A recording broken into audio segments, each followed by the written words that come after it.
The story begins at Li Zhang's Second City Academy, where the class awakening ceremony was in full swing. Students stood in neat rows, their faces a mix of anticipation and anxiety. Presiding over the ceremony was Headmaster Luo Heng, whose seasoned voice echoed through the hall as he explained the significance of the awakening process. "This ceremony will determine your future," the headmaster began, emphasizing the weight of their choices. While combat classes like Summoner and Engineer were appealing, he warned they demanded immense resources, something not everyone could afford. The crowd buzzed with energy as dreams and ambitions danced in the minds of the students. Some envisioned becoming berserkers, ready to unleash chaos on monsters, while others dreamed of gentler roles like pharmacists. Each had their aspirations, though not all desired high-risk paths. Years ago, Eternal was just a game, a thrilling escape offering euphoria from slaying virtual foes. But one day, the world transformed. The surface expanded by thousands of times, and secret realms, monsters, and otherworldly races materialized. The boundaries of the game and reality blurred, forcing humanity to adapt to a world where leveling up and changing classes were the keys to survival. Among the students was Zhou Yi, who had transmigrated into this world a year ago. Life had not been kind to him here. His mother passed away shortly after his arrival, and his sister Zhou Yun was struck by a mysterious illness that defied ordinary treatment. Desperation had driven him to sell their home and beg for financial aid, scraping by with the help of low-level priests just to keep his sister alive. But this was only a temporary solution. Without a breakthrough, her condition would continue to deteriorate, and JY knew he had to act quickly. For Zhou Yi, the stakes of this ceremony were higher than anyone else's. A combat class could grant him the strength and resources to venture into secret realms, defeat monsters, and earn enough to find a higher-level priest who could save Zhou Yun. As the headmaster wrapped up his speech, a level 24 mage entered the hall to oversee the awakening process. The mage addressed the eager crowd. "The class awakening ceremony is about to begin. When your number is called, step into the magic formation one at a time." Without wasting any time, the mage activated the magic formation, his wand glowing with power. A massive purple magic circle spread across the floor, pulsating with energy. The sheer magnitude of the formation's activation caused powerful gusts of wind to swirl through the room, making it difficult for the students to maintain their footing. As they braced against the force, a collective thought passed through their minds. A level 24 mage is truly formidable. Zhou Yi shared their awe, thinking, if hosting this ceremony pays in the six-figure range, being a mage is a pretty lucrative gig. As the wind settled slightly, the fifth-class homeroom teacher, Li Xiangyang, stepped forward and called the first student, Zheng Cheng, to enter the formation. The students watched with bated breath, knowing how pivotal this moment was for their futures. Zhou Yi focused intensely, aware that everything, his survival, his sister's life, hinged on the outcome of his own awakening. The world offered over 1,000 possible classes, but only 3 categories typically emerged during the ceremony: combat classes, life-type classes, and support classes. Combat classes were the most revered, while life-type classes such as pharmacists held the lowest status. Statistics showed that nearly half the participants would awaken combat classes, with enchanters often being considered the best option for potential. Yet, despite these odds, there was always uncertainty. Some students succeeded, awakening impressive combat classes, while others walked away with disappointing results. As each student stepped into the magic formation, 3 glowing cards materialized within the circle. These cards, displaying labels like Pharmacist, Enchanter, and Decomposer, reflected the individual's awakening potential. The cards shimmered and sometimes shifted based on the student's unique traits and compatibility. It was a nerve-wracking process, and disappointment visibly hung over those who didn't receive the combat classes they'd hoped for. Finally, it was Zhou Yi's turn. His number 30 was called. He stepped forward, his mind heavy with the weight of his situation. His classmates erupted in cheers, proud that their class representative was up next. Zhou Yi's academic performance and personal stats were well above average, earning him the admiration of his peers. Many believed he had a strong chance of awakening a desirable class. Yet, as everyone knew, academic performance meant little in the grand scheme of class awakening. Luck and fate played a much larger role. Meanwhile, a conversation sparked among the teachers. Tang Tianjun, the homeroom teacher of the 6th class, approached Li Xiangyang with a smug expression. "How's your class doing? How many combat awakenings so far?" Li Xiangyang replied, 16. Tang Tianjun smirked. 21 of my students have awakened combat classes, including a rare class. Looks like we're already set for the yearly examination. Li Xiangyang's jaw tightened, irritation flickering in his eyes. Before he could respond, Tang Tianjun pointed toward the motionless Zhou Yi. What's wrong with your class representative? Why hasn't he stepped into the formation yet? All eyes turned toward Zhou Yi, standing frozen just outside the circle. The anticipation in the room thickened as whispers and murmurs spread. Why wasn't he moving? Was it nerves? Doubts began to ripple through the crowd. Zhou Yi stood silently in the magic circle, his eyes closed as the wind swirled around him. Suddenly, the necklace hanging around his neck began to glow with an intense golden light. Confused, Zhou Yi opened his eyes, staring at the radiant necklace in disbelief. The golden light shimmered, growing brighter by the second, until a system interface materialized before him with a series of notifications. System energy detected. System activating. Loading complete. Strongest class support system activated. Rookie starter gift. S+ grade talent. Protection of the sacred angel. Zhou Yi blinked in shock, rubbing his eyes to confirm he wasn't dreaming. But the system screen remained before him, its glowing text unchanging. As the realization set in, Zhou Yi's thoughts turned to the necklace. He remembered purchasing it from a street stall in his previous life, finding it unremarkable after numerous tests. When he was transmigrated into this world, the necklace had come with him, but he had long dismissed it as a useless trinket. Now, however, it had awakened a system within him, gifting him something beyond imagination, just in time for his awakening ceremony. The notifications on the system screen detailed his newfound power. Protection of the sacred angel, S+ grade. His affinity with light-based and divine abilities had increased exponentially, amplifying all skills within these domains. In a world where talents were graded from F to S, S+ was almost mythical, promising unparalleled effects. Furthermore, Zhou Yi realized that this incredible talent would heavily influence the type of class he awakened. Meanwhile, outside the circle, Zhou Yi's prolonged stillness was causing a stir. His classmates whispered anxiously among themselves. What's Zhou Yi doing? Why isn't he moving? Could it be he failed to awaken a class? That's impossible. Something like this hasn't happened for centuries. Li Xiangyang, his class teacher, watched with growing concern. Just as speculation reached its peak, the sky above the ceremony shifted dramatically. A loud crack resounded, and golden light burst through the clouds, descending directly onto Zhou Yi. The sheer force of the phenomenon silenced the crowd, and the atmosphere turned heavy with divine energy.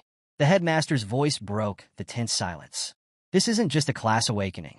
This is a talent awakening phenomenon. The mage beside him stared in awe. No, this is something far more extraordinary. From the golden light, a divine figure emerged, a radiant angel, her form glowing with an ethereal brilliance. Her eyes were blindfolded, and golden energy pulsed from her presence, filling the air with overwhelming divinity. The angel descended slowly, standing before Zhou Yi, who was frozen in astonishment. The students looked on in stunned silence. No one dared to speak as the angel exuded an aura of otherworldly grace. She gazed at Zhou Yi, then began to move toward him. Her voice, soft yet commanding, echoed with divine authority. The light is your belief and the source of your power. Under the support of belief, the sacred light will always protect you and burn away all evil. I will always protect you, by your side. As she finished speaking, the angel smiled and stepped into Zhou Yi's body. The golden energy surged around him, a divine symbol illuminating his forehead and eyes. His entire body radiated with an intense golden light, as if the power of the heavens had chosen him. Zhou Yi screamed, overwhelmed by the incredible energy coursing through him. The golden light enveloped him entirely, marking the moment that would forever change his life and the destiny of those around him. As Zhou Yi's painful transformation subsided, a new phenomenon unfolded before him. 3 glowing emblems appeared in the air, each representing a distinct spiritual class. The crowd of students watching from a distance erupted in murmurs, their awe and confusion evident.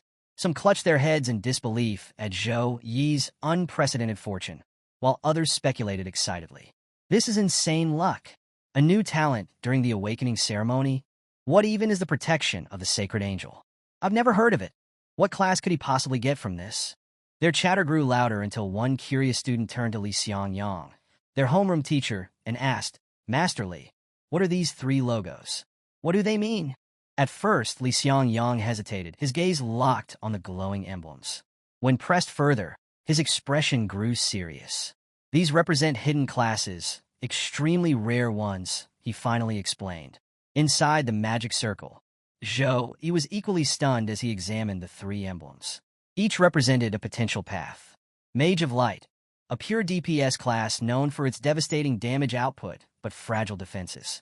While powerful, mages often found themselves vulnerable in a world overrun by monsters. Sacred Priest, a support class equipped with life-saving and resurrection skills. Though invaluable to teams, priests lacked combat strength and relied heavily on others for protection. Saint Knight, a versatile class blending offense, defense, and buffs. While it didn't excel in any one area, its well-rounded skill set made it adaptable and self-sufficient. Considering his newfound affinity for light-based abilities, Zhou quickly made his decision. He chose Saint Knight, a class that balanced power with practicality and perfectly suited his unique talent. As soon as he made his choice, the remaining two emblems faded away, leaving only the Saint Knight. The Saint Knight figure materialized before Zhou, wielding a massive hammer. The knight's deep voice resonated with the weight of an oath. Humility, honesty, bravery, empathy, responsibility, to commit acts of glory, to pursue justice, and to sacrifice for a cause greater than oneself. This is the vow of a Saint Knight. The knight stood motionless for a moment before radiant golden wings emerged from his back. As the divine energy surged, a system notification appeared. Congratulations! You have awakened the Saint Knight class. Level 10 skills unlocked. Blade of Pure White. Slow regeneration. Weapon Blessing. Plus 10 unassigned stat points received. As Zhou stepped out of the magic circle, the students swarmed around him, their excitement bubbling over. Class representative. Great job! Can you team up with me for the final exam? I'm a summoner. We'd crush it together. Pick me. I'm a mage. We'd make an unstoppable team. The crowd's enthusiasm was so overwhelming that Li Xiangyang had to step in, dispersing the students. He approached Zhou, his eyes gleaming with ambition. Zhou, excellent work. You've done well. Go home and rest. Report to the headmaster's office tomorrow. Despite the teacher's words, Zhou couldn't help but notice the greedy glint in his eyes. He thought to himself, Teacher, your expression right now is downright terrifying. Keeping his thoughts to himself, Zhou quietly nodded and prepared to leave, knowing that his journey as a Saint Knight and the trials it would bring had just begun. Back home, Zhou immediately opened his system interface to check his updated stats. His attributes now read: Name, Zhou. Strength, 20. Constitution, 18. Agility, 17. Intelligence, 15. Class, Saint Knight. The awakening had not only increased his base stats, but also granted him unassigned stat points. Reviewing his options, Zhou contemplated how best to allocate these points. After some thought, he decided on a balanced approach. He added 6 points to strength, boosting his combat power significantly, 2 points to constitution for better durability, and distributed the remaining 2 points between agility and intelligence to round out his abilities. As the points were applied, Zhou body emitted a faint golden glow, steam-like energy rising from his skin. He marveled at the sensation. I can feel energy boiling within me. This is what stat points can do. Incredible! Then a system notification popped up. Saint Knight mission activated. Daily mission. Saint Knight's Challenge Level 1. Rewards, choose 2. 1. 10 extra stat points. 2. Saint Knight skills.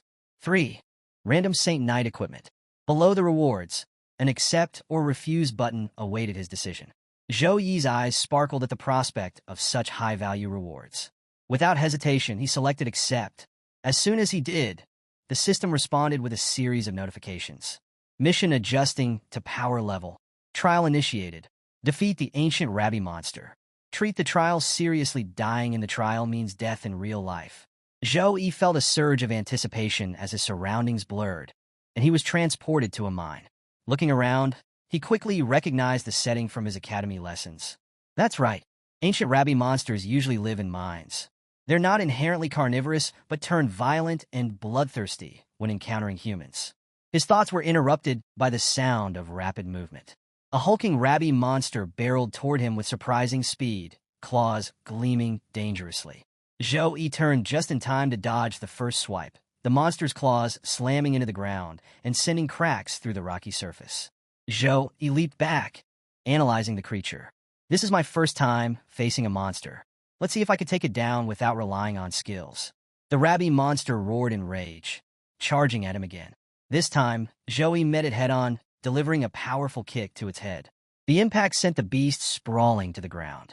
As the monster struggled to recover, Zhou Yi stepped back, amazed by his own strength and agility. My body feels so much stronger and faster. That stat boost really worked wonders. The rabby monster roared again, preparing to attack, but Zhou Yi, now brimming with confidence, stood ready, determined to finish the fight with his newfound power. The battle with the ancient rabby monster grew more intense as Zhou Yi's repeated attacks failed to subdue it. The beast, enraged by its inability to land a solid blow, began attacking furiously. Zhou Yi dodged each swipe with ease, mocking the monster. "You're so slow. I can see your moves coming from miles away," he taunted. But overconfidence has its price. The monster lashed out with its tail, catching Zhou Yi off guard. The attack struck him square in the stomach, and blood seeped from the wound. Clutching his side, Zhou Yi gritted his teeth, activating slow regeneration to heal himself. Slow regeneration, level 1, restores a certain amount of health points for up to 2 teammates within range in 30 seconds. As his wound began to close, Zhou Yi reflected on his carelessness. I underestimated it. No matter how much training I've had at the academy, real monsters are a completely different story. Even a low-grade one like this can be lethal if I'm not careful. Determined to end the fight, Zhou Yi used his first skill, Blade of Pure White. A cross-shaped slash imbued with light magic struck the monster, freezing it momentarily. Blade of Pure White. Level 1, channel strength into your arms to unleash a cross-shaped slash. Enemies hit are frozen by light magic. As the monster thawed and retaliated, Zhou Yi followed up with Tiger Pounce, a brutal skill that involved grabbing the monster, dashing forward, and slamming it into the ground. The continuous barrage of attacks left the monster little time to recover, as Zhou Yi tested his full arsenal of skills, each accompanied by system notifications. Tiger Pounce, level 4, grab an enemy and charge forward, causing multiple stages of damage from impact. Finally, Zhou Yi landed a devastating punch, sending the rabby monster crashing to the ground. Golden energy radiated from his hands as his armor shimmered, and Zhou Yi delivered a final series of strikes with Tiger Pounce, reducing the monster to nothing. A system notification appeared. Trial complete. Score. 8. Choose your rewards. 1.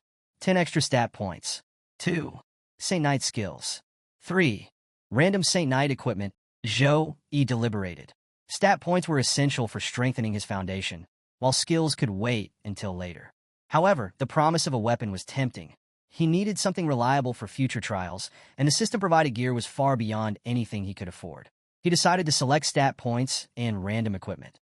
The reward materialized as a basic one-handed sword, perfectly suited for a Saint Knight. Satisfied, Zhou Yi ended the trial and was abruptly transported back to his room. As he regained his bearings, his phone buzzed with a notification reminding him to visit the hospital. At the hospital, Zhou Yi's sister, Zhou Yun, was watching the news on TV. A report detailed the astonishing events of the awakening ceremony. Today, a student triggered the phenomenon of a sacred angel descending during their class awakening. The student is reported to have awakened a hidden class, the Saint Knight, marking the first such occurrence in the city in 50 years. Zhou Yun's admiration was cut short when a nurse entered and switched off the TV. The nurse handed her a bill, her expression cold and stern. "It's time for your medical fees. 10,000 zan," she said. Zhou Yun greeted her politely, but grew anxious as she read the bill. 10,000? That can't be right, she protested. Even with Zhou Yi working 3 part-time jobs, his total income barely reached 5,000 in a month. "Is there some kind of mistake?" she asked, her voice shaky. But the nurse's stern demeanor didn't soften. The tension in the hospital room escalated as the nurse shouted at Zhou Yun, berating her for questioning the bill. "You used a lot of expensive medicines this month, suppressants, stabilizers, and even called a priest," the nurse snapped. "Your condition acted up 3 times. forcing every nurse to tend to you at midnight. For someone in your state to speak this way is unsightly. If you think there's an issue, check it yourself. This is a hospital. Zhou Yun, flustered, tried to explain. I didn't mean it that way. You're misunderstanding me. But the nurse cut her off, continuing her tirade. Don't act rich when you're not. Poor people should accept their fate instead of struggling.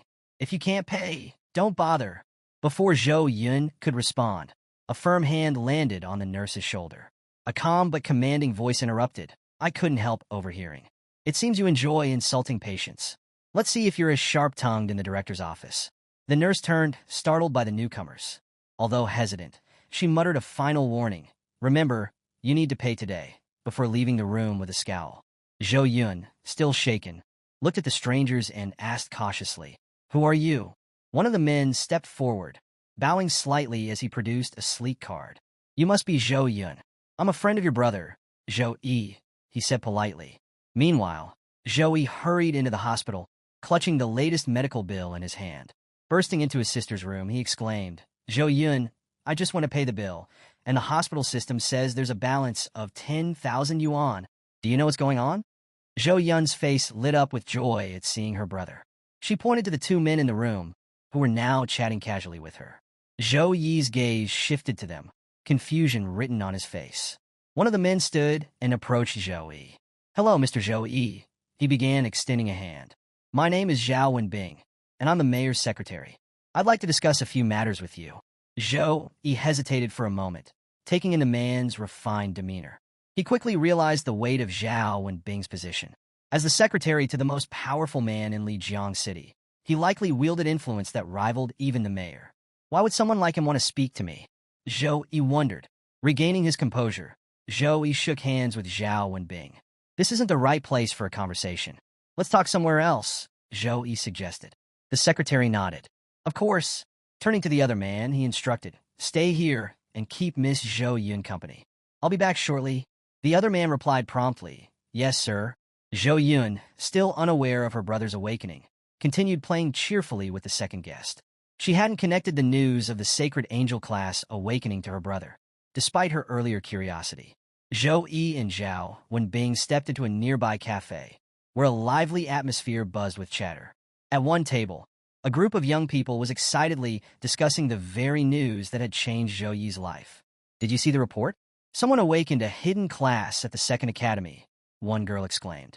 Her friends leaned in eagerly. Who is it? The girl pulled out her phone, displaying a leaked photo. His name's Zhou Yi. Looks like he's pretty handsome too, she said with a grin. A short distance away, oblivious to the whispers about him, Zhou Yi sat across from Zhao Wenbing. The secretary wasted no time. First of all, congratulations, Mr. Zhou Yi, he began. Awakening the S-grade talent protection of the Sacred Angel and achieving the hidden class Saint Knight is an extraordinary feat. Zhou Yi smiled modestly at Zhao Wenbing's congratulations, saying, I was just lucky. Zhao Wenbing chuckled.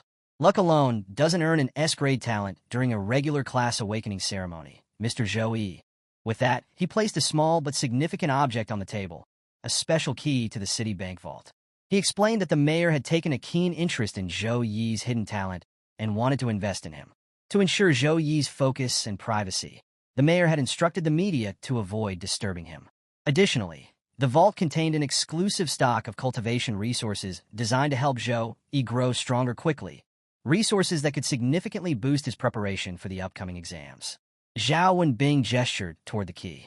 These resources are for you, Mr. Zhou Yi. If you have any other requests, please don't hesitate to speak. Zhou Yi stared at the key, his mind racing. He knew opportunities like this were rare. The mayor clearly sees potential in me and is making an investment, Zhou Yi thought. But nothing comes for free. There will be expectations to repay this favor someday. Before Zhou Yi could respond, Zhao Wenbing continued, delivering the final point of his offer. Additionally, from today, a professional medical team will be assigned to care for Ms. Zhou Yun around the clock. The mayor has also arranged for a level 36 second-grade priest to travel to Lijiang City and heal her. This was the clincher. The opportunity to improve his strength was tempting enough, but ensuring proper care for his sister made the offer irresistible. Zhou Yi quickly picked up the key and said, I accept. Zhao Wenbing smiled. Welcome aboard. This is just the beginning. With your talent, more opportunities will come your way. Zhou Yi nodded. understanding that this was more than just a gift. It was a stepping stone for both his growth and his sister's recovery. Later at the hospital, Zhou Yi shared the news with Zhou Yun. Her face lit up with excitement, and she exclaimed, "Bro, you're going to rise to the top. Can I stick to you like an accessory?" Her playful enthusiasm made Zhou Yi chuckle, though he gently pushed her away. "Stop talking nonsense and focus on your recovery," he said, pretending to scold her. But Zhou Yun clung to his arm stubbornly. "Come on, bro. Every class has exclusive skills. What's yours?" Her question made Zhou Yi pause. He began thinking about the skills exclusive to his Saint Knight class. Blade of Pure White for powerful attacks. Slow Recovery for healing. Weapon Blessing for support. Looking at Zhou Yun's frail state, Zhou Yi decided to try Slow Recovery. He activated the skill, channeling gentle golden energy toward her. Zhou Yun closed her eyes, a serene smile spreading across her face. "This feels amazing," she said, like soaking in a hot spring. The soothing energy eased her pain. And when Zhou Yi asked how she felt, she replied happily, "It's incredible. I don't feel any pain at all, and my arms and legs feel stronger. It's like my whole body is recharged." Her relief brought Zhou Yi a sense of satisfaction. One of the reasons he had chosen the Saint Knight class was to help Zhou Yun manage her illness. While his skills couldn't cure her completely, they could at least alleviate her pain and improve her quality of life. As they shared this heartwarming moment, Zhou Yi felt more certain than ever that his path as a Saint Knight was the right choice, not just for himself, but for the one person he cared about most. Zhou Yi couldn't help but smile as he watched his sister's joyful expression. Moments like these were what he was fighting for, his family, which now consisted of only Zhou Yun. Her happiness was his ultimate reward. The next day, Zhou Yi accompanied his headmaster, Luo Heng, through the academy corridors. Luo Heng, clearly in high spirits, shared some news. "A few dozen universities called me yesterday to recruit you," the headmaster said, chuckling. "My phone nearly exploded. Even 4 teachers from the top 10 universities reached out. Do your best to secure as many resources as you can. These teachers aren't ordinary. They're all secondary awakened class holders above level 35. If they recruit you, you'll receive the best training possible." Intrigued, Zhou Yi asked, "Which universities are they?" "Rongyong University, Chuannan University, Hancheng University, and Enji University," Luo Heng replied. Zhou Yi raised an eyebrow. "What about the top 3 universities?" "The top 3? They only recruit based on exam results," Luo Heng explained. "They never consider class talent or offer special admissions." As they continued talking, the two arrived at a room where the teachers from the 4 universities were waiting. Before entering, they overheard a heated argument taking place inside. "Old Xia, Chuan District is 4,000 kilometers away from Lijiang City. Did you use a fighter jet to get here?" one voice demanded. "Fighter jet? I used a super long-distance teleportation array," another retorted. "It consumes a level 30 magic core per use, but there's no price I won't pay for a genius like Zhou Yi. Chuannan University will be taking him. We'll let our offers speak for themselves." Amused by the intensity of the conversation, Luo Heng finally opened the door. "Dear recruitment teachers, Zhou Yi has arrived," he announced. Inside, the 4 teachers turned their attention to Zhou Yi. Luo Heng introduced them one by one. "This is Zhou Tianfu from Rongyong University, Li Bing from Chuannan University, Zhu Yuan from Hanqing University, and Mr. Yuan from Enji University." Zhou Yi bowed politely. "Nice to meet you all." The teachers exchanged approving glances. Despite holding a hidden class, Zhou Yi displayed no arrogance, only respect. Breaking the ice, Zhou Tianfu stepped forward. "Let's skip the pleasantries and get to the offers. Rongyong University will give you 2 million yuan upon admission and an exclusive skill book containing techniques for all 3 Saint Knight classes." Zhou Yi's mind raced. 2 million yuan in one go and rare skill books for Saint Knights? A regular family's monthly income is just 6,000 yuan. This offer is beyond imagination. Even the mayor didn't provide resources of this magnitude.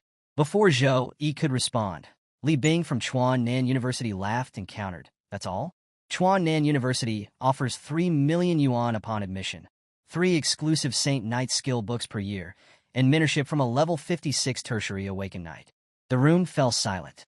Zhou Yi and Luo Heng exchanged glances, both taken aback. "Level 56? Zhou Yi thought. "That's close to the planetary peak. Becoming a disciple of someone at that level would offer unparalleled opportunities." as Zhou Yi and Luo Heng were still processing the offers. Zhu Yu from Hanqing University presented her bid. Hanqing University may not offer a lot of admission funds, just 2 million yuan, but we can provide you with a B-class cultivation resource immediately upon admission. The mention of a B-class cultivation resource caught Luo Heng's attention. His eyes widened as he turned to Zhou Yi, urging, "Say yes." B-class cultivation resources are priceless treasures. With something like that, even a pig could be trained into the strongest of monsters. The tension in the room grew as all the recruitment teachers waited eagerly for Zhou Yi's decision. But to everyone's shock, Zhou Yi refused all their special admissions. Luo Heng's jaw dropped, and he couldn't contain his disbelief. "What?" he exclaimed, barely able to contain his frustration. Zhu Yu, equally stunned, demanded, "Why would you turn this down?" Zhou Yi calmly replied, "I plan to apply to the top 3 universities, Sukong University, Qingjing University, or Modi University. These universities are praised as the best in the country. They recruit only 1,000 students each year, and their admissions are open to all races, elves, giants, and others. These races are naturally stronger than humans, and with so many elite applicants, getting into these universities is like climbing to the heavens. But that's where I want to be." Hearing this, Zhou Tianfu from Rongyong University burst into laughter. "You? The top 3 universities?" He mocked, his tone turning venomous. "I thought you were a sensible kid, but you're nothing but an ignorant brat. I've read your profile. You've lost too much in your first 18 years, and you lack the resources to make up for it. Your stats are weak, and your strength is average at best. Not only will it be nearly impossible for you to gain admission, but even if you do, you'll be at the bottom of the heap for the rest of your life." As he spoke, Zhou Tianfu unleashed the pressure of his internal aura on Zhou Yi. The oppressive force was overwhelming, making it difficult for Zhou Yi to remain standing. If this had happened a day earlier, Zhou Yi would have collapsed under the weight. But thanks to his recent training, he managed to hold his ground, albeit with difficulty. Seeing Zhou Tianfu's aggression, Luo Heng stepped forward, shielding Zhou Yi. He released his own aura, countering Jan's oppressive force. "What's the meaning of this, Mr. Zhou Tianfu?" Luo Heng demanded angrily. "Do you intend to bully my student on academy grounds?" From a distance, Zhu Yu observed the confrontation. She was impressed by Zhou Yi's ability to withstand such intense pressure. "There's definitely something special about this boy," she thought. Eventually, Zhou Tianfu retracted his aura and turned to leave. The other teachers followed suit, muttering their frustrations. Student recruitment isn't just about potential. Attitude matters too. With an attitude like this, he'll amount to nothing, even if he's recruited. Zhou Tianfu sneered as he walked out. "I won't prolong my stay. See you next time, Headmaster Luo." Zhu Yu, while departing, paused in front of Zhou Yi. "You're brave," she admitted. But Mr. Zhou Tianfu's words weren't entirely wrong. There are countless elites in this country, and other races possess innate advantages over humans. Getting into the top 3 universities is as hard as climbing the heavens. Still, good luck. As the room emptied, Luo Heng sighed deeply. "Zhou Yi, you've made this path far more difficult for yourself. Let's hope you can prove them wrong." Zhou Yi nodded, determination burning in his eyes. Zhou Yi laughed confidently and replied, "I'll prove my power through the exam results." With 1 month left until the exam, Zhou Yi was determined to raise his strength to terrifying levels with the help of his system. He's going to make it into one of the top 3 universities, he thought resolutely. What about you, friends? Do you think Zhou Yi can secure a spot in one of the top 3 universities? Let us know your thoughts in the comments. Meanwhile, Zhu Yu silently observed Zhou Yi's determined expression. "It's been a long time since I've seen such strong and resolute eyes," she thought. "It reminds me of my days on the front lines. I've been in peace for too long, and even my mindset has shifted. I can feel the gap between myself and these passionate young people now." As she turned to leave, Zhu Yu spoke one last time. "Very well, Zhou Yi. I'm waiting for your results. We'll meet again." A month later, the long-awaited exam day had arrived. The atmosphere was heavy with tension as students gathered outside the portal gate that would transport them to the secret realm. This year's examiner was none other than Demon Yang, a name that struck fear into the hearts of the students. "Demon Yang is the one who wrote those impossible questions 2 years ago," one student whispered. "Our district's average score hit an all-time low that year." Another chimed in, "If this exam is anything like that one, we're doomed." The students weren't just worried about the examiner. They were also talking about Zhou Yi. "Did you hear? Zhou Yi rejected special admissions to the top 10 universities, one student said. Yeah, he wants to get into the top 3. How arrogant, another scoffed. Even the top geniuses don't dare to aim that high. He's just showing off because of his hidden class. He's going to lose everything. If I'd been offered millions and a guaranteed admission, I'd have said yes. What a waste. Their murmurs stopped abruptly as Zhou Yi appeared, radiating an aura of golden light. The transformation in his strength was impossible to ignore, and the crowd quickly grew silent. Is it just me, or does Zhou Yi seem different? Someone muttered. He looks powerful, another observed. Zhou Yi ignored the whispers, his focus razor-sharp as he approached the portal gate. His expression was serious. This exam wasn't just a test, but a step toward his ultimate goal of joining the top 3 universities. The map of the secret realm appeared, revealing its details to the students. This year's exam would take place deep within the dark forest, a perilous zone filled with deadly creatures like cat monsters and minotaurs. The students read the descriptions with growing unease. Cat monsters, extremely agile and known for ambushing their prey. Minotaurs, massive creatures with thick skin that made them hard to kill, and a preference for devouring humans. Will there be swamp terrain too? One student asked nervously. This difficulty, Demon Yang doesn't want us to survive, another muttered. The maximum party size is 5 this year. It's usually 3. That means this map is way harder than the previous ones. A teacher stepped forward and addressed the group. Remember, prioritize your survival. If you're in danger, use your return scroll immediately. Dying in the secret realm means dying in real life. Stay alert and don't be reckless. Failing is better than losing your life. The students nodded, their fear and determination mingling as the countdown began. 30 seconds left, the teacher shouted. When the timer hit 0, the students began teleporting one by one into the secret realm. Some left with confident smiles, others with fear etched on their faces. Regardless of their emotions, all of them would have to prove their worth in the deadly exam. Within minutes, the area outside the portal was empty save for a few teachers and spectators, all of whom waited anxiously to see who would emerge victorious from the secret realm. Outside the secret realm portal, the audience intently watched the live feeds displayed on multiple screens, showcasing the participants' progress. Along with the visuals, the names, stats, and roles of the students were displayed, drawing murmurs of interest from the crowd. The first screen showed Sun Chong from Class 1, a warrior who had chosen to face the hard difficulty level alone. The second featured Mo Qing, also from Class 1, an assassin who had similarly opted for the hard difficulty in solo mode.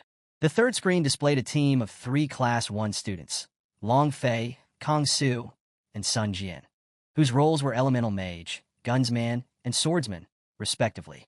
They had also selected hard difficulty. On the fourth screen, a team of 4 Class 2 students appeared, Zhang Wei, Wang Li, Zhao Tianhong, and Yang Erlang. Their roles included Archer, Fire Mage, Swordsman, and Potion Master, and they too had selected hard difficulty. Finally, all eyes shifted to the fifth screen, featuring the one everyone had been waiting for, Zhou Yi, the Saint Knight. To the shock of many, Zhou Yi had chosen Nightmare difficulty, and was doing so alone. Gasps spread through the audience, and one girl exclaimed, "Look, it's Zhou Yi." On the screen, Zhou Yi's details appeared alongside the ominous red eyes of numerous monsters lurking in the shadows of the Nightmare level map. Is he crazy? Nightmare difficulty alone? A student blurted. Solo exams mean you get all the experience points and higher marks. Another replied, but the risk of death is massive. Only senior students with elite classes usually attempt that, and even they avoid Nightmare level maps. Among the crowd sat Headmaster Luo and Education Director Zhang Tao. The director, closely watching Zhou Yi's screen, turned to Luo with panic in his voice. This is Zhou Yi, right? Saint Knights have extraordinary support capabilities and are perfect for any team. Why would he go solo? And at Nightmare difficulty, where the death rate is 40%. The headmaster, though visibly concerned, attempted to calm the director. Don't worry, Director Zhang Tao. Zhou Yi isn't reckless. He must have something up his sleeve. The director's expression tightened. Do you realize what's at stake here? The city council poured significant resources into Zhou Yi this past month to ensure his success. If he dies in that map, it won't just hurt our students. It'll ruin the council's reputation and destroy public trust. Inside the secret realm, Zhou Yi stood in the heart of the Nightmare level map, surrounded by the ominous glow of blood-red eyes glaring at him from the darkness. He could feel their bloodlust but remained unfazed, his expression calm and resolute. A sleek cat monster charged at full speed toward him, its razor-sharp claws gleaming under the faint light. Zhou Yi smirked, gripping his weapon tightly. "You've come at the right time," he muttered. As the monster lunged, Zhou Yi swung his weapon in a single decisive strike, killing it instantly. The weapon wasn't a sword, as one might expect for a Saint Knight, but a bronze 2-star, dual-handed polearm, a single-blade axe that gleamed with divine energy. Weapon stats enhancement. Strength, +7. Agility, -2. As Zhou Yi wiped the blood from his face, a golden aura emanated from his body, its brilliance contrasting sharply with the grim surroundings. His eyes burned with determination, and his stance radiated power and purpose. "I will become strong enough to get into the best university," he thought, gripping his axe tightly. And this is only the beginning. Looking ahead, Zhou Yi knew this was just the first of many challenges he would face in the Nightmare Realm. If he wanted to achieve his goal, he'd have to push himself even further. Inside the Secret Realm, Zhou Yi took a moment to assess his stats. Strength, 45. Constitution, 51. Agility, 43. Intelligence, 52. He thought to himself, in just 1 month, I've reached level 10, and my average stats are at an incredible 47, equal to those of a level 13. Even across the entire Sukong district, I'd rank among the top examinees. Despite his confidence, the battlefield wasn't empty. After Zhou Yi killed the first monster, the others were visibly hesitant to approach. Fear held them back as they watched their companion fall. Deciding not to wait, Zhou Yi smirked. "If they won't come to me, I'll take the fight to them," he muttered, rushing forward at full speed. Before engaging, he activated Weapon Blessing, Level 4, Grade C, a Saint Knight exclusive skill enhanced by his S+ grade talent. Condense Holy Light. Increases the attack power and accuracy of weapons for teammates within range. The blessing caused his axe's power to surge. Normally limited to below 3-star bronze, his weapon now performed on par with a 5-star bronze weapon, granting him a massive advantage. The axe, a dual-handed single-blade polearm, gleamed with radiant energy as Zhou Yi began his assault. With precision and power, Zhou Yi cut through the monsters like they were mere vegetables. One by one, he brought them down effortlessly, his strikes deadly and deliberate. Under the influence of his buffs, his strength increased by 21 points, giving him an insurmountable edge over the other examinees.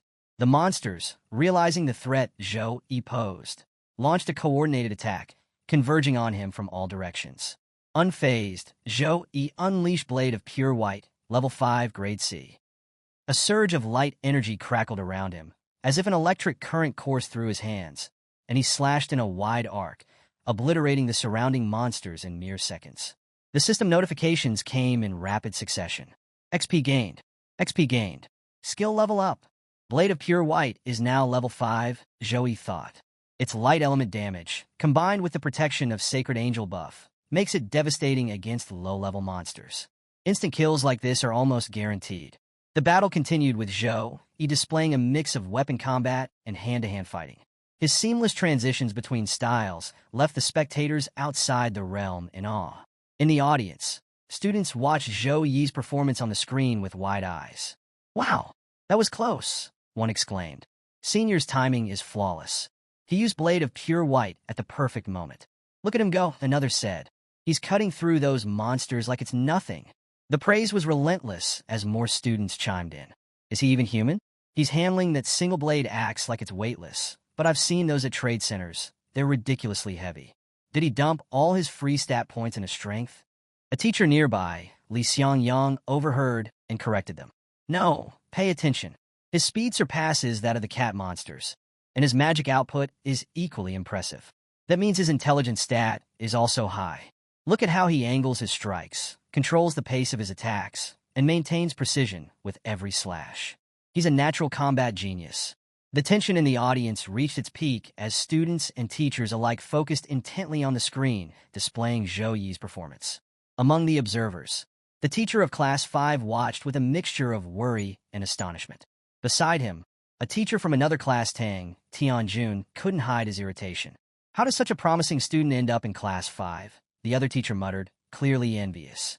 The education director, seated nearby, observed Zhou Yi with a serious expression.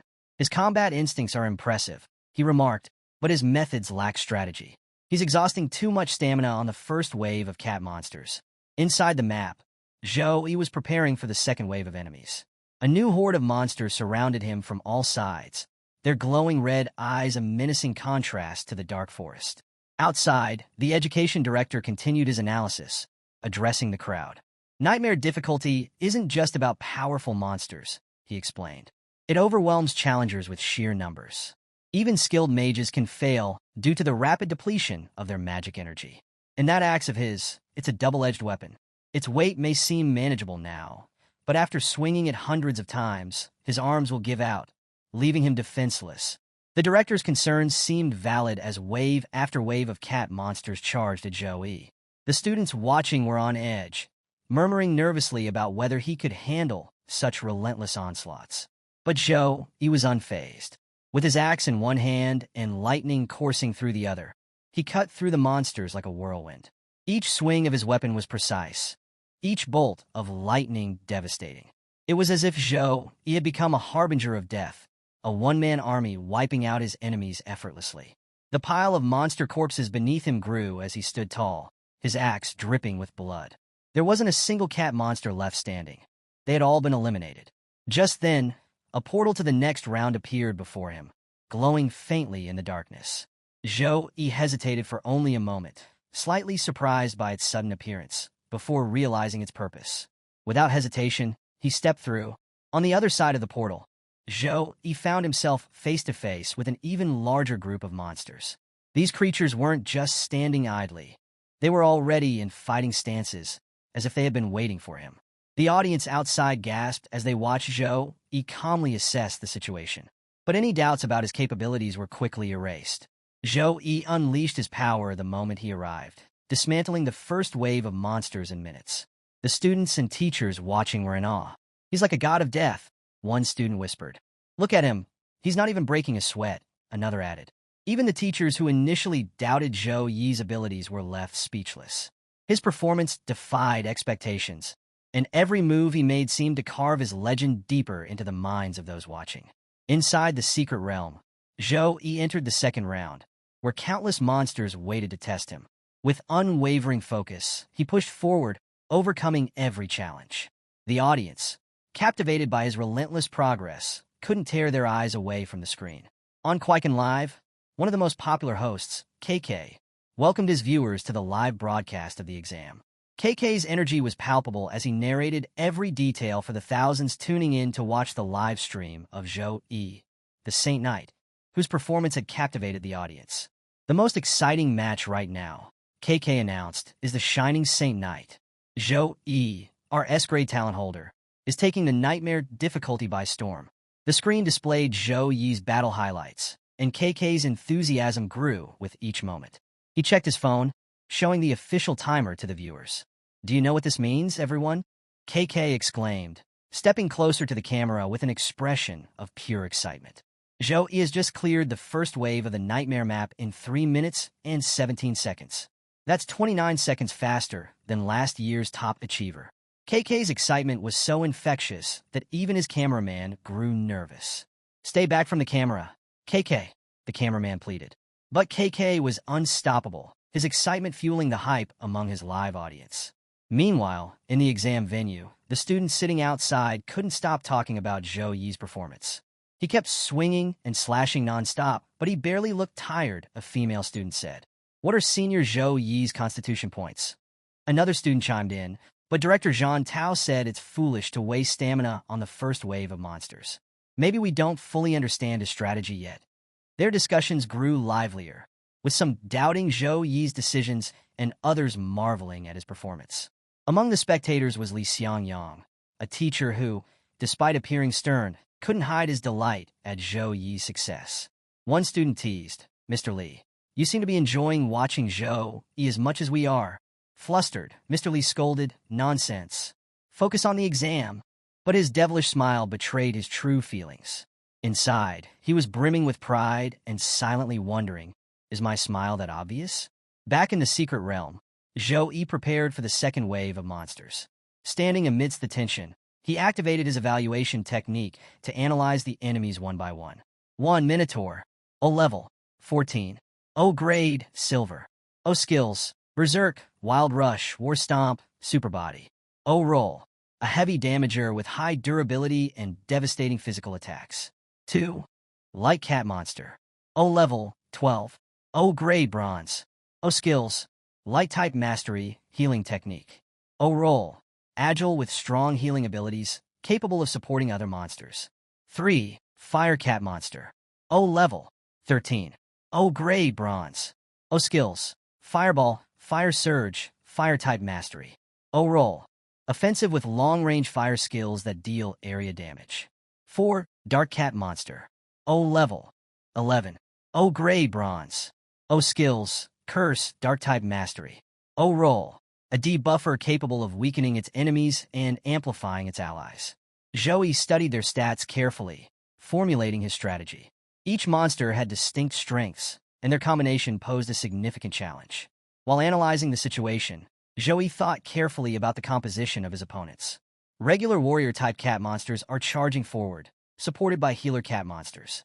Fire and dark cat monsters act as mages, dealing ranged damage and applying curses.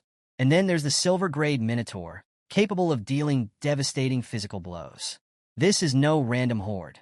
This is a well-structured team, a classic warrior, healer, and mage composition. If the first stage was like fighting scattered bandits, the second stage is facing trained soldiers. The risk of death has increased 100-fold. The monsters let out a synchronized scream, signaling the start of their attack. The Minotaur and warrior-type monsters charged toward Zhou, while the fire and dark-type monsters prepared their ranged spells.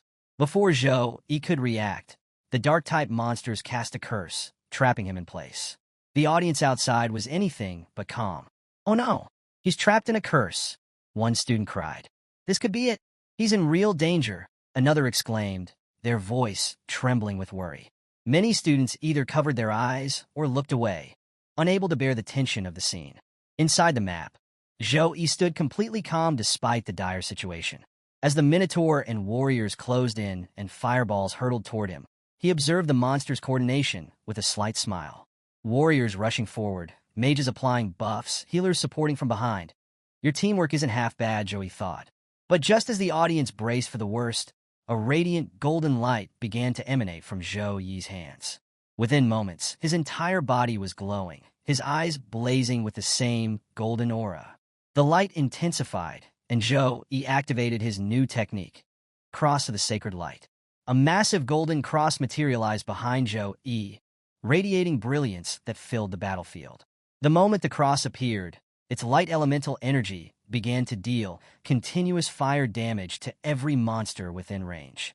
The attacking monsters screeched in agony, their movements faltering as the sacred light overwhelmed them. The skill's brightness was so intense that even monsters at a distance struggled to see, while those close to Zhou collapsed one by one. The cross's radiant energy consumed them entirely, leaving behind nothing but dust and silence. Cross of the Sacred Light, Level 4, Grade B, summon Sacred Light to form a cross behind you, causing continuous light elemental fire damage to every enemy within range. As the light faded, the battlefield became eerily quiet. Dust hung in the air, and the ground was littered with the lifeless bodies of monsters. The audience gasped as they saw Zhou standing calmly amidst the destruction, the glowing cross still visible behind him. He hadn't even needed to lift his weapon against most of them. Only the Minotaur remained standing, visibly shaken as it realized it was the last monster left. Chaos erupted among the spectators outside. "All those monsters were wiped out instantly," one student exclaimed. "Who said Saint Knight is just a support class?" Another added, shaking their head in disbelief. Even the education director, who had been critical earlier, was stunned. Watching the display of power, he muttered in awe, "A grade B area of effect skill. I can't believe he's already mastered it." Talent and skill grades, like Zhou's abilities, are categorized from lowest to highest across 7 levels. The higher the grade, the more powerful the effect, and the rarer the skill. Outside the map, Director Zhang Tao was deep in thought, visibly concerned. How did Zhou obtain a grade B skill? He muttered, perplexed. The government resources provided to Zhou, he should have only allowed access to grade C skills at best. This means Zhou, he has a secret. He's not as simple as he seems. Inside the map, Zhou, he stood calmly, his axe pointed at the lone remaining Minotaur, the last monster of the second round. You're the only one left, Zhou, he said with a smirk, challenging the massive creature to attack him. The insult enraged the Minotaur. Roaring furiously, it activated Berserk and Superior Body, increasing its power and resistance to attacks. Using its enhanced strength, it unleashed a war stomp that shook the ground, splitting it into two. The sheer force was enough to disorient most fighters, but Zhou, he dodged it effortlessly. The Minotaur wasn't about to let Zhou, he recover. It immediately charged forward with Wild Rush, a skill that, when paired with Superior Body, made the monster unstoppable during its charge. However, Zhou, he was ready. As the Minotaur closed in, Zhou, he swung his axe, unleashing a devastating air slash. The attack was so powerful that the charging Minotaur was sent flying backward at twice its charging speed. Before the Minotaur could regain its footing, Zhou dashed forward and struck it with Blade of Pure Light. The golden energy sliced into the monster, but barely scratched its thick skin, enhanced by Berserk and Superior Body. Zhou analyzed the situation quickly. Its thick skin is preventing my attacks from doing any real damage. I'll have to hit harder. Summoning all his strength, Zhou swung his axe with full force, aiming at the Minotaur's exposed side. The attack was so powerful that even the effects of Superior Body couldn't protect it. The Minotaur crashed to the ground, blood dripping from its mouth. Zhou walked over to the fallen creature and stood above it. "You're still alive?" he said coldly. The Minotaur, helpless and terrified, sweated profusely as if begging for mercy. But mercy wasn't on Zhou Yi's agenda. Raising his foot, Zhou pressed down on the Minotaur's head, crushing it completely. The monster let out one final scream of pain before going silent. As soon as the Minotaur was defeated, a portal appeared, signaling the start of the next round. The boss fight. Zhou glanced at the glowing portal and stepped toward it, ready for whatever awaited him. Outside the map, the audience was in an uproar. Zhou Yi's performance had captivated everyone. "Did you see that? He took down a 4-meter-tall Minotaur with a single swing," one student exclaimed. Another quickly corrected, "Not just any Minotaur. One under the Berserk effect. That's even harder to defeat. Zhou Yi's strength is insane." Amid the discussions, some girls in the audience couldn't hide their admiration, shouting, "We love you, Senior Zhou Yi." The energetic host of the live broadcast couldn't contain his excitement as he updated viewers. "Ladies and gentlemen, Zhou Yi has just cleared the second stage in an astonishing 59 seconds, he exclaimed, his enthusiasm electrifying the audience. In the observation room, Education Director Zhang Tao, who had been skeptical earlier, now appeared visibly pleased. "Impressive," he remarked. "His timing in using skills is flawless, and his control over his strength is near perfect.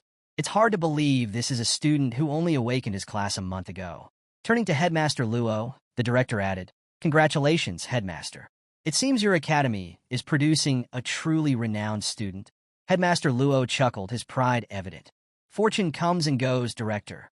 It's finally time for our second academy to rise with an elite of its own." Since its founding, the second academy's best performer had only ever placed 721st in the district. But with Zhou Yi's exceptional performance, the school's reputation was set to soar. Happiness radiated from the headmaster's face as he envisioned the possibilities Zhou Yi could bring.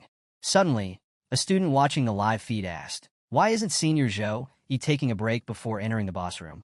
Hearing this, the education director and headmaster turned their attention back to the screen. Zhou Yi had already entered the boss room, leaving no time for rest or recovery. The education director's face darkened. Outrageous.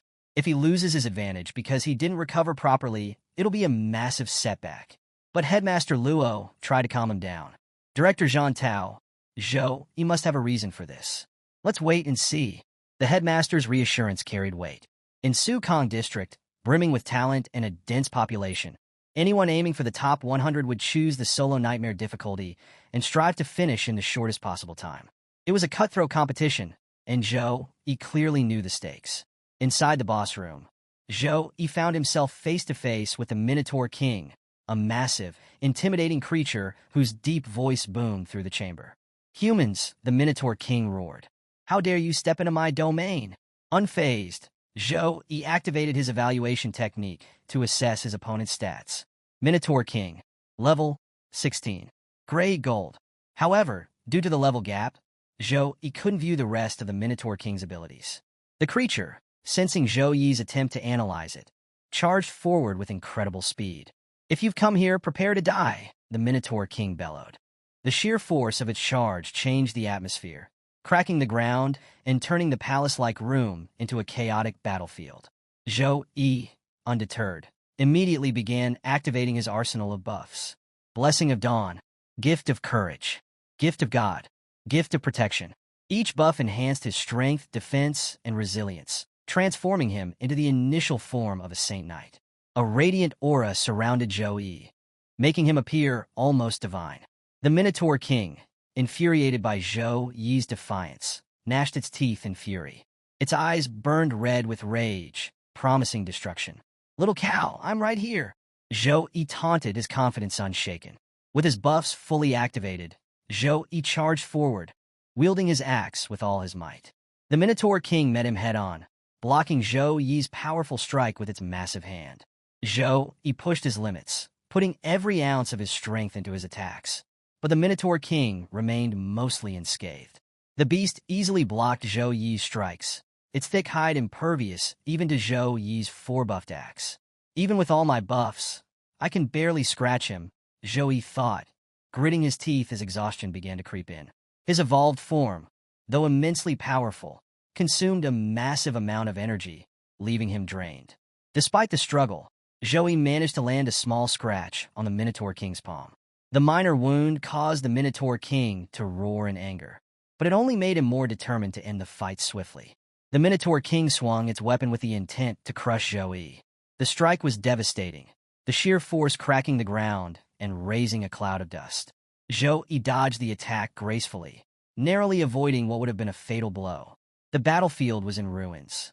Every swing of the Minotaur King's weapon left destruction in its wake, and Zhou Yi was forced to retreat further with each dodge. However, the Minotaur King suddenly charged at full speed, catching Zhou Yi off guard. The next attack hit Zhou Yi square in the stomach, sending him flying backward with incredible force.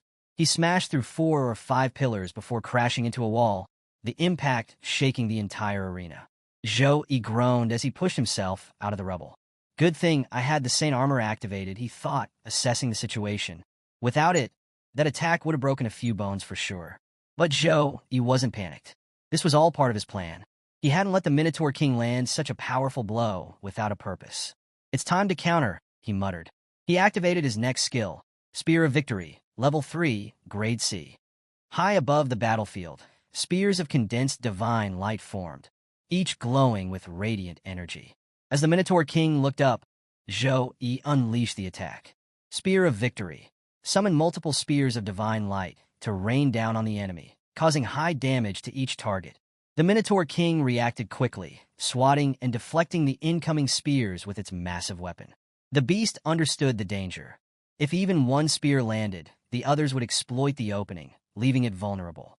Zhou Yi watched closely as none of his spears managed to hit their target. The Minotaur King was incredibly skilled, destroying each projectile before it could reach him. "He's stronger than me?" Zhou Yi realized, analyzing the fight. In terms of raw strength and constitution, he's clearly superior. Zhou Yi knew he couldn't win by trying to overpower the Minotaur King.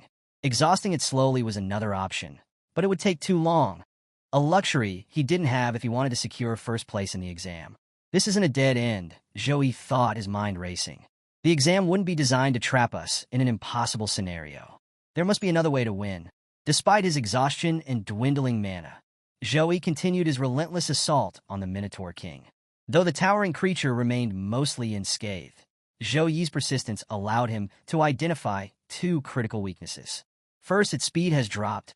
Second, its resistance weakens significantly when subjected to rapid, continuous attacks from multiple angles.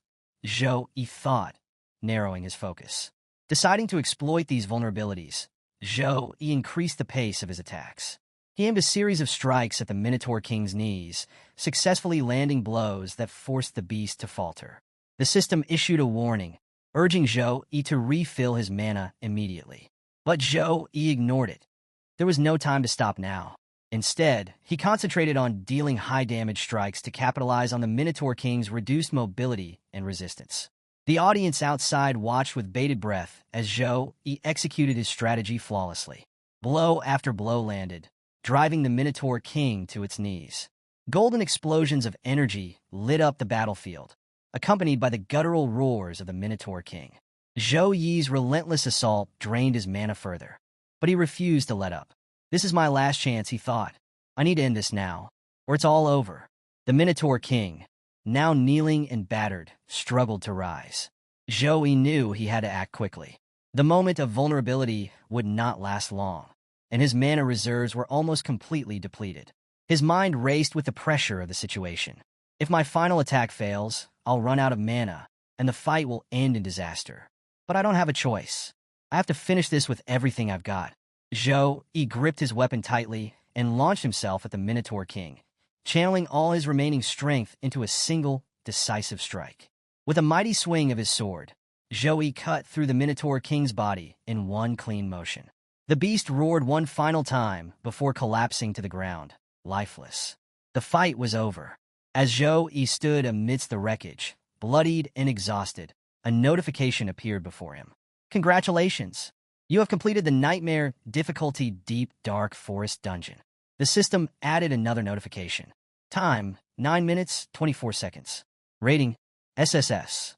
Congratulations on achieving first place in the Su-Kong District College entrance exam. Zhou Yi's eyes widened in disbelief. First place? The notification continued. You were the first to clear this map with a perfect SSS rating. Congratulations on securing first place in the district. Zhou Yi, still catching his breath, couldn't help but feel overwhelmed by the magnitude of his achievement. First place in Su-Kong District. I actually did it. Zhou Yi couldn't contain his joy after seeing the system notifications confirming his record-breaking achievement. He jumped with excitement, overwhelmed by the realization of what he had accomplished. As the adrenaline settled, memories of his past began flooding back. He thought about the hardships he had endured, the year he was transmigrated into this world, his mother's passing, his sister's debilitating illness, the mountain of debt, and the relentless pressure from all sides. Despite everything, Zhou Yi had refused to give up. If I couldn't increase my stats, I worked on my fighting skills. If I lacked resources, I cultivated my spirit, Zhou Yi reflected. He recalled the life-changing moment when the system first appeared. It was like a second chance at life. But he reminded himself, fate may have given me an opportunity, but my destiny is still in my hands. His resolve hardened. I'll keep working harder than anyone else to seize every opportunity. My heart is steadfast and unshakable. Nothing and no one can change that. As the system notification stopped, a glowing portal appeared, signaling the way out. Zhou Yi stepped inside, eager to see what rewards awaited him. The rewards were impressive. 1. Experience points. 5,212 XP. Enough to increase his level by 3, bringing him to level 13. 2. Skill points. 20 skill points, along with 20 free stat points. 3. Forest Belt. O increases Constitution by 10% and Strength by 7%. O requirement, level 10. O effect, continuous buffs in forest terrain. Recovery of life points, stamina, and mana by 3 each. 4. Forest Ring. O increases agility by 8% and intelligence by 10%. O requirement, level 10. 5. Wild Strawberries, a consumable item that recovers a small amount of mana. 6. Minotaur King card. O, a gold grade card that increases item strength by 20% after enchanting. Zhou Yi inspected his new items, particularly the Forest Belt and Ring, both of which would significantly enhance his abilities. With these rewards, he felt stronger and more prepared for the challenges ahead. As Zhou Yi stepped out of the portal, he was greeted by thunderous cheers. The crowd had erupted into a frenzy, chanting his name and showering him with admiration. Some girls screamed, "I love you, Zhou Yi," while others called him their hero or even their god. Zhou Yi stood stunned, unable to process the overwhelming adulation. What's wrong with everyone? He wondered, still trying to grasp the magnitude of his achievement. Amidst the chaos, Zhou Yi noticed a group of people approaching him. The headmaster and education director were leading the way, beaming with pride, while photographers from various media outlets snapped endless pictures of him. The headmaster laughed heartily as he addressed Zhou Yi. solo clearing the nightmare difficulty within 10 minutes. This is an unprecedented honor for the Second Academy. From my years of researching the exams, I can confidently say you have the potential to rank first in the Sukong district. Zhou-Yi, your future is as bright as the sun. Zhou-Yi smiled humbly and replied, "You're praising me too much, headmaster." As Zhou-Yi stood outside the venue basking in his victory, a sleek, futuristic car suddenly pulled into view. The vehicle, an S-400, stunned everyone present. Holy, a student gasped. "Isn't that the magic item capable of flight? The S-400? Yeah, another student confirmed.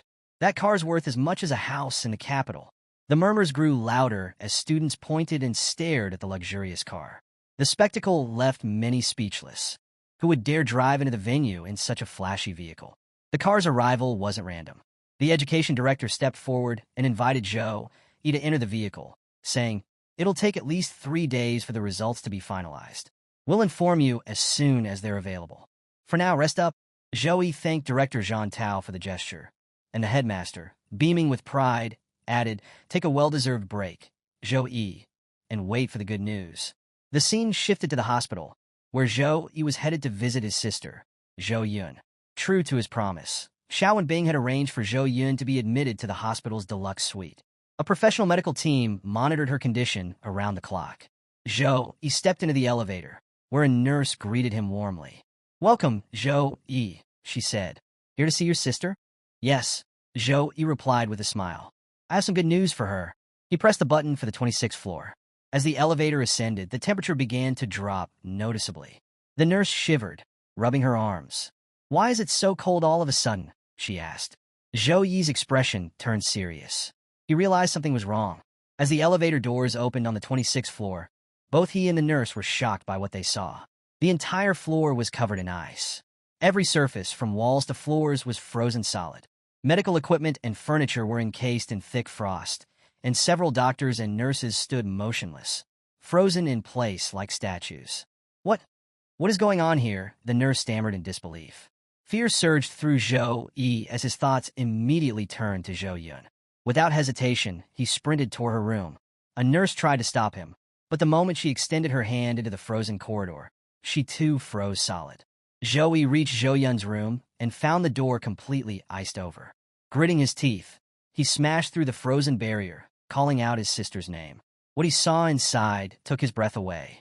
In the center of the room, an ice dragon in spiritual form loomed over Zhou-Yun's bed, its ethereal body glowing with cold, radiant energy.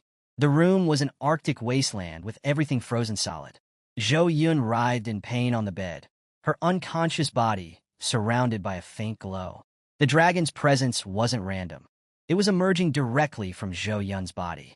Her bloodline was reacting violently, and the spiritual dragon was the source of the chaos. A healer nearby desperately tried to ease Zhou-Yun's suffering, but was clearly overwhelmed by the power emanating from the dragon. Zhou-Yi's heart ached as he saw his sister writhing in agony. Fury surged through him, and his instincts took over.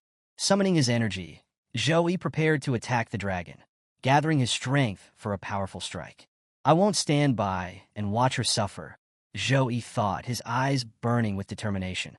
Before Zhou-Yi could unleash his attack on the ice dragon, healer Qing, who was tirelessly working to stabilize Zhou-Yun, stopped him.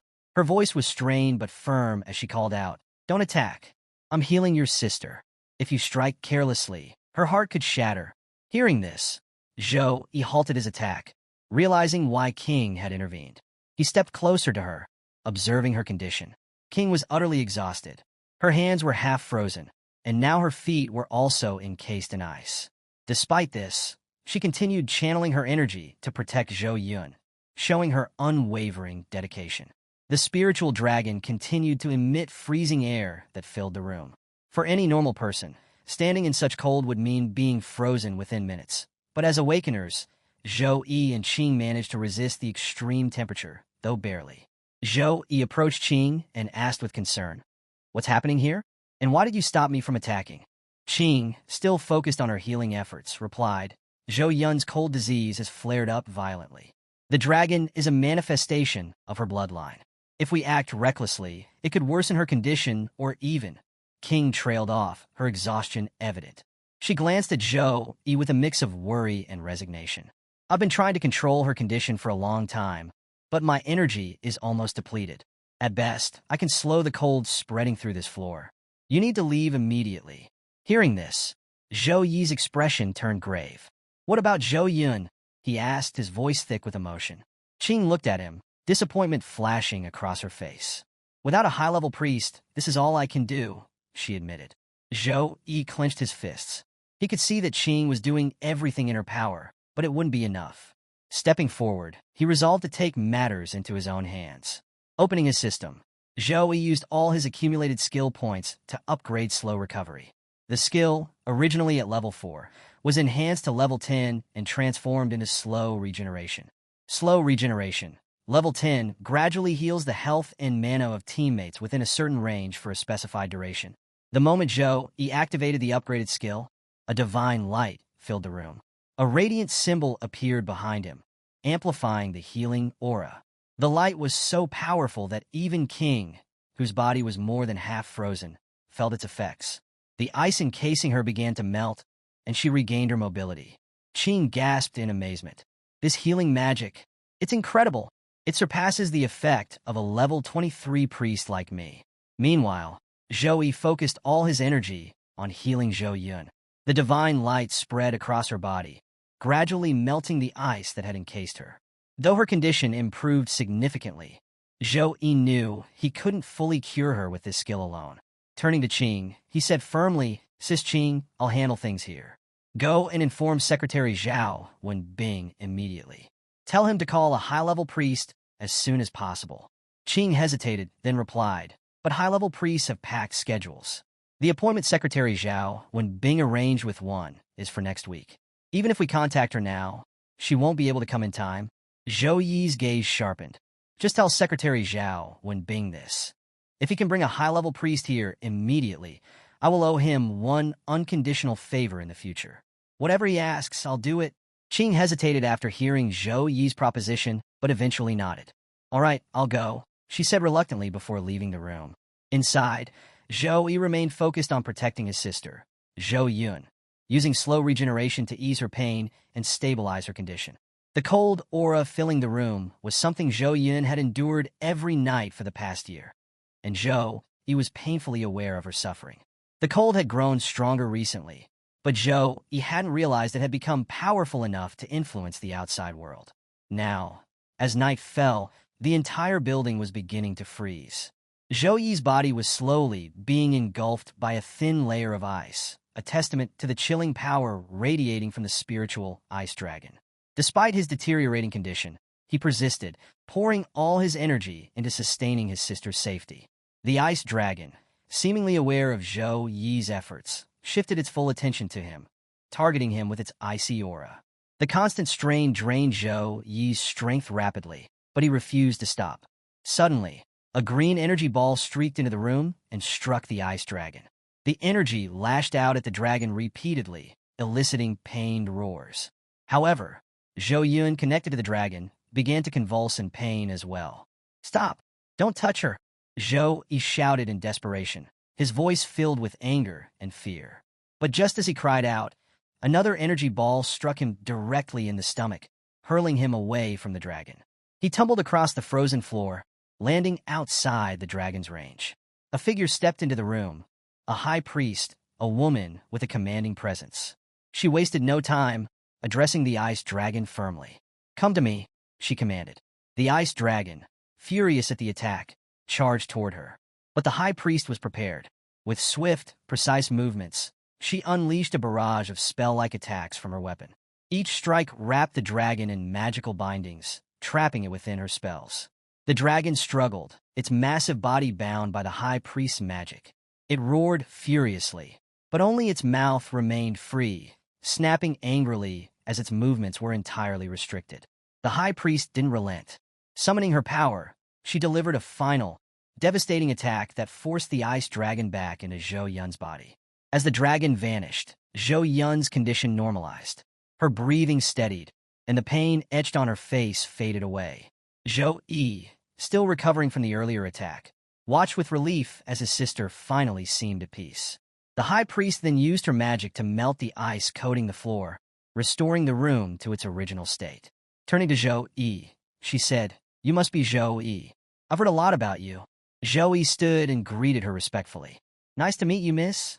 My name is Chue Liena, level 35, secondary awakened priest from Yun City." She introduced herself. Chue Liena continued, "Director Zhang Tao specifically asked me to treat your sister ahead of schedule." However, she couldn't help but think, if Director Zhang Tao hadn't mentioned this boy's potential to take first place, I wouldn't have broken the rules to come here. Watching Zhou Yi fight against the cold for so long, Chue Liena was now convinced of his strength and determination. Director Zhang Tao wasn't lying. She admitted to herself. Zhou Yi, still shaken but grateful. "Miss Chue Liena, what's wrong with my sister? Is her condition curable?" Chue Liena explained. "The cold energy seeping out and solidifying into a form is a sign of a bloodline awakening. It's rare and highly dangerous if not controlled. But there's hope." Zhou Yi was completely taken aback by the high priestess's explanation. "Bloodline awakening?" he muttered, the words barely escaping his lips. The high priestess nodded and began to explain. When the Eternal Game first appeared, many players chose non-human races such as elves, giants, demons, and more. When the game merged with reality, those players inherited the traits of their chosen bloodlines. For example, individuals with elven bloodlines often developed greener eyes and longer ears, while humans with giant bloodlines grew to heights of 3 to 4 meters. She continued, "However, over the last 200 years, the intermarriage between these players and regular humans has diluted these bloodlines. Most of their traits and powers have faded, except under one rare condition: bloodline awakening." Zhou Yi listened intently as the high priestess elaborated. "A bloodline awakening can bring either misfortune or fortune," she explained. "If successful, the awakened individual gains the ability to harness the power of their inherited race. Their level growth and learning ability will multiply exponentially. But if they fail, the result is catastrophic, either paralysis or death on the spot." The priestess paused, her gaze fixed on Zhou Yi. "Your sister's condition is a result of her body's inability to handle her bloodline. After seeing her dragon spirit, I can confirm her bloodline is rare and freezing in nature. For her to successfully carry this bloodline forward, her constitution will need to change." She then mentioned a potential solution: the freezing lotus treasure. This treasure can alter her constitution, enabling her to manage the freezing bloodline. But the high priestess's tone turned solemn. "The treasure is extraordinarily rare. The last known appearance was at an auction 30 years ago, where it sold for 1.3 billion to an unknown buyer." Zhou Yi's heart sank. Such a treasure seemed impossibly out of reach. The priestess, preparing to leave, added, "There is another option, the Great Sealing Skill. This technique will seal your sister's bloodline, preventing further outbreaks. But there's a heavy price. Zhou Yun will never be able to level up in the future." The weight of these revelations hit Zhou Yi like a ton of bricks. Left alone in the room with Zhou Yun, he sat silently, staring at her. His phone was in his hand, but his thoughts were consumed by the grim possibilities laid out before him. 3 months, he thought. That's how long we have before the cold overwhelms her entirely. 5 days later, Zhou Yi threw himself into his training, determined to grow stronger and find a way to save his sister. Today's tasks included 200 deep squats, 200 push-ups, 200 sit-ups, 200 weapon swings. He completed each task diligently, his focus unwavering. When he finished, the system presented him with a notification to choose his daily reward. As usual, Zhou Yi selected stat points. Using the 2-3-3-2 distribution method, Zhou Yi balanced his stat upgrades. 2 points to strength, 3 points to constitution, 3 points to intelligence, 2 points to agility. Constitution and intelligence were critical for a Saint Knight, but Zhou Yi knew he couldn't afford to neglect the other stats. By maintaining balanced development, he could minimize weaknesses and ensure long-term growth. As Zhou Yi finished his training, another system notification popped up announcing the long-awaited exam results. Exam results announced. Zhou Yi has achieved first place in the Su-Kong district exam. Rewards will be distributed based on rank. Zhou Yi's eyes widened as rewards began pouring in one after another. Rewards: 1. Level S Divine Skill, God Hand. OA Legendary Healing and Support Skill capable of instantaneous recovery and powerful buffs. 2. S-grade divine item. One-time mystery skill, exorcism. O, a unique consumable skill capable of expelling or purifying high-level spiritual entities. 3. AoE rare skill, punishment of light. O, a destructive skill that rains light elemental attacks over a wide area. 4. Free stat points, plus 30. 5. Skill points, plus 30. As Zhou processed the incredible rewards, the impact of his achievement was already making waves outside. News outlets were ablaze with stories about the dark horse of Su Kong District. The headlines highlighted Zhou Yi's shocking victory, noting his relatively low level of 10 when he entered the secret realm. Anchors recounted his awakening ceremony, where the sacred angel phenomenon had first marked him as someone extraordinary. Meanwhile, reporters surrounded Education Director Zhang Tao, eager for his comments about the district's top scorer. Yin smiled proudly and spoke to the cameras. I always believed Zhou Yi would achieve great things, he said. From the moment he awakened to Saint Knight class, I knew he was destined for success. However, not everyone watching was convinced. At a cafe, a group of students huddled around a phone, watching clips of Zhou Yi's fight in the secret realm. This can't be real, one student said, shaking his head. A Saint Knight got first place? That's a support class. Yeah, right, another scoffed. It takes forever for a Saint Knight to clear a realm alone. But a girl at another table interrupted, pulling out her phone.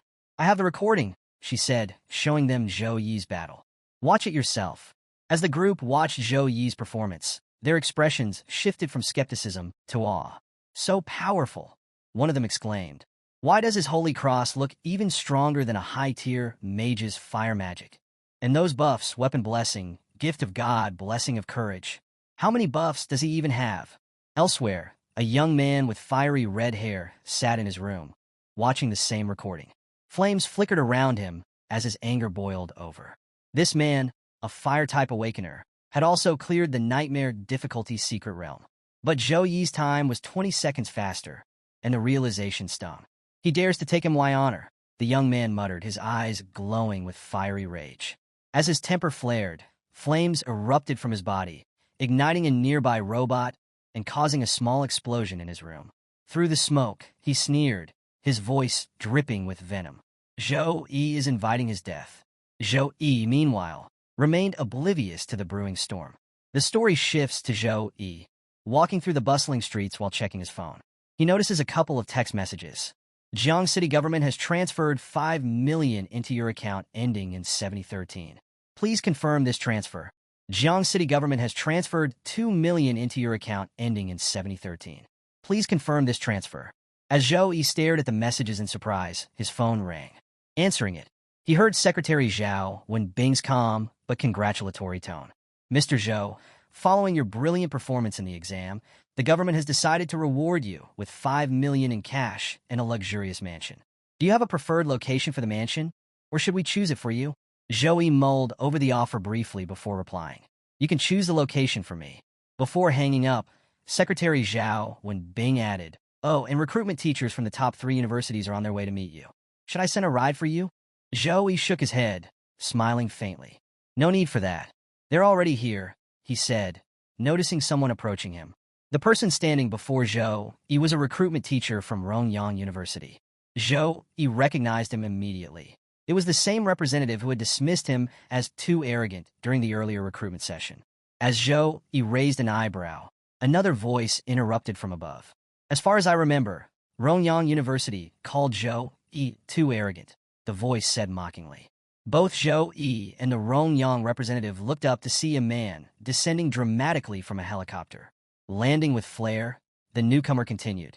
And now, you're here trying to recruit him? Why the change of heart?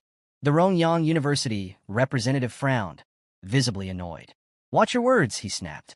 That was Zhou Tianfu's mistake, and he's been fired for his poor judgment. Turning back to Zhou Yi, he softened his tone. Zhou Yi, if you join Rongyang University, we'll pay you 4 million up front. Before Zhou Yi could respond, the helicopter man, representative from Modi University, chuckled. Whatever Rongyang University offers you, he said with a grin, Modi University will double it.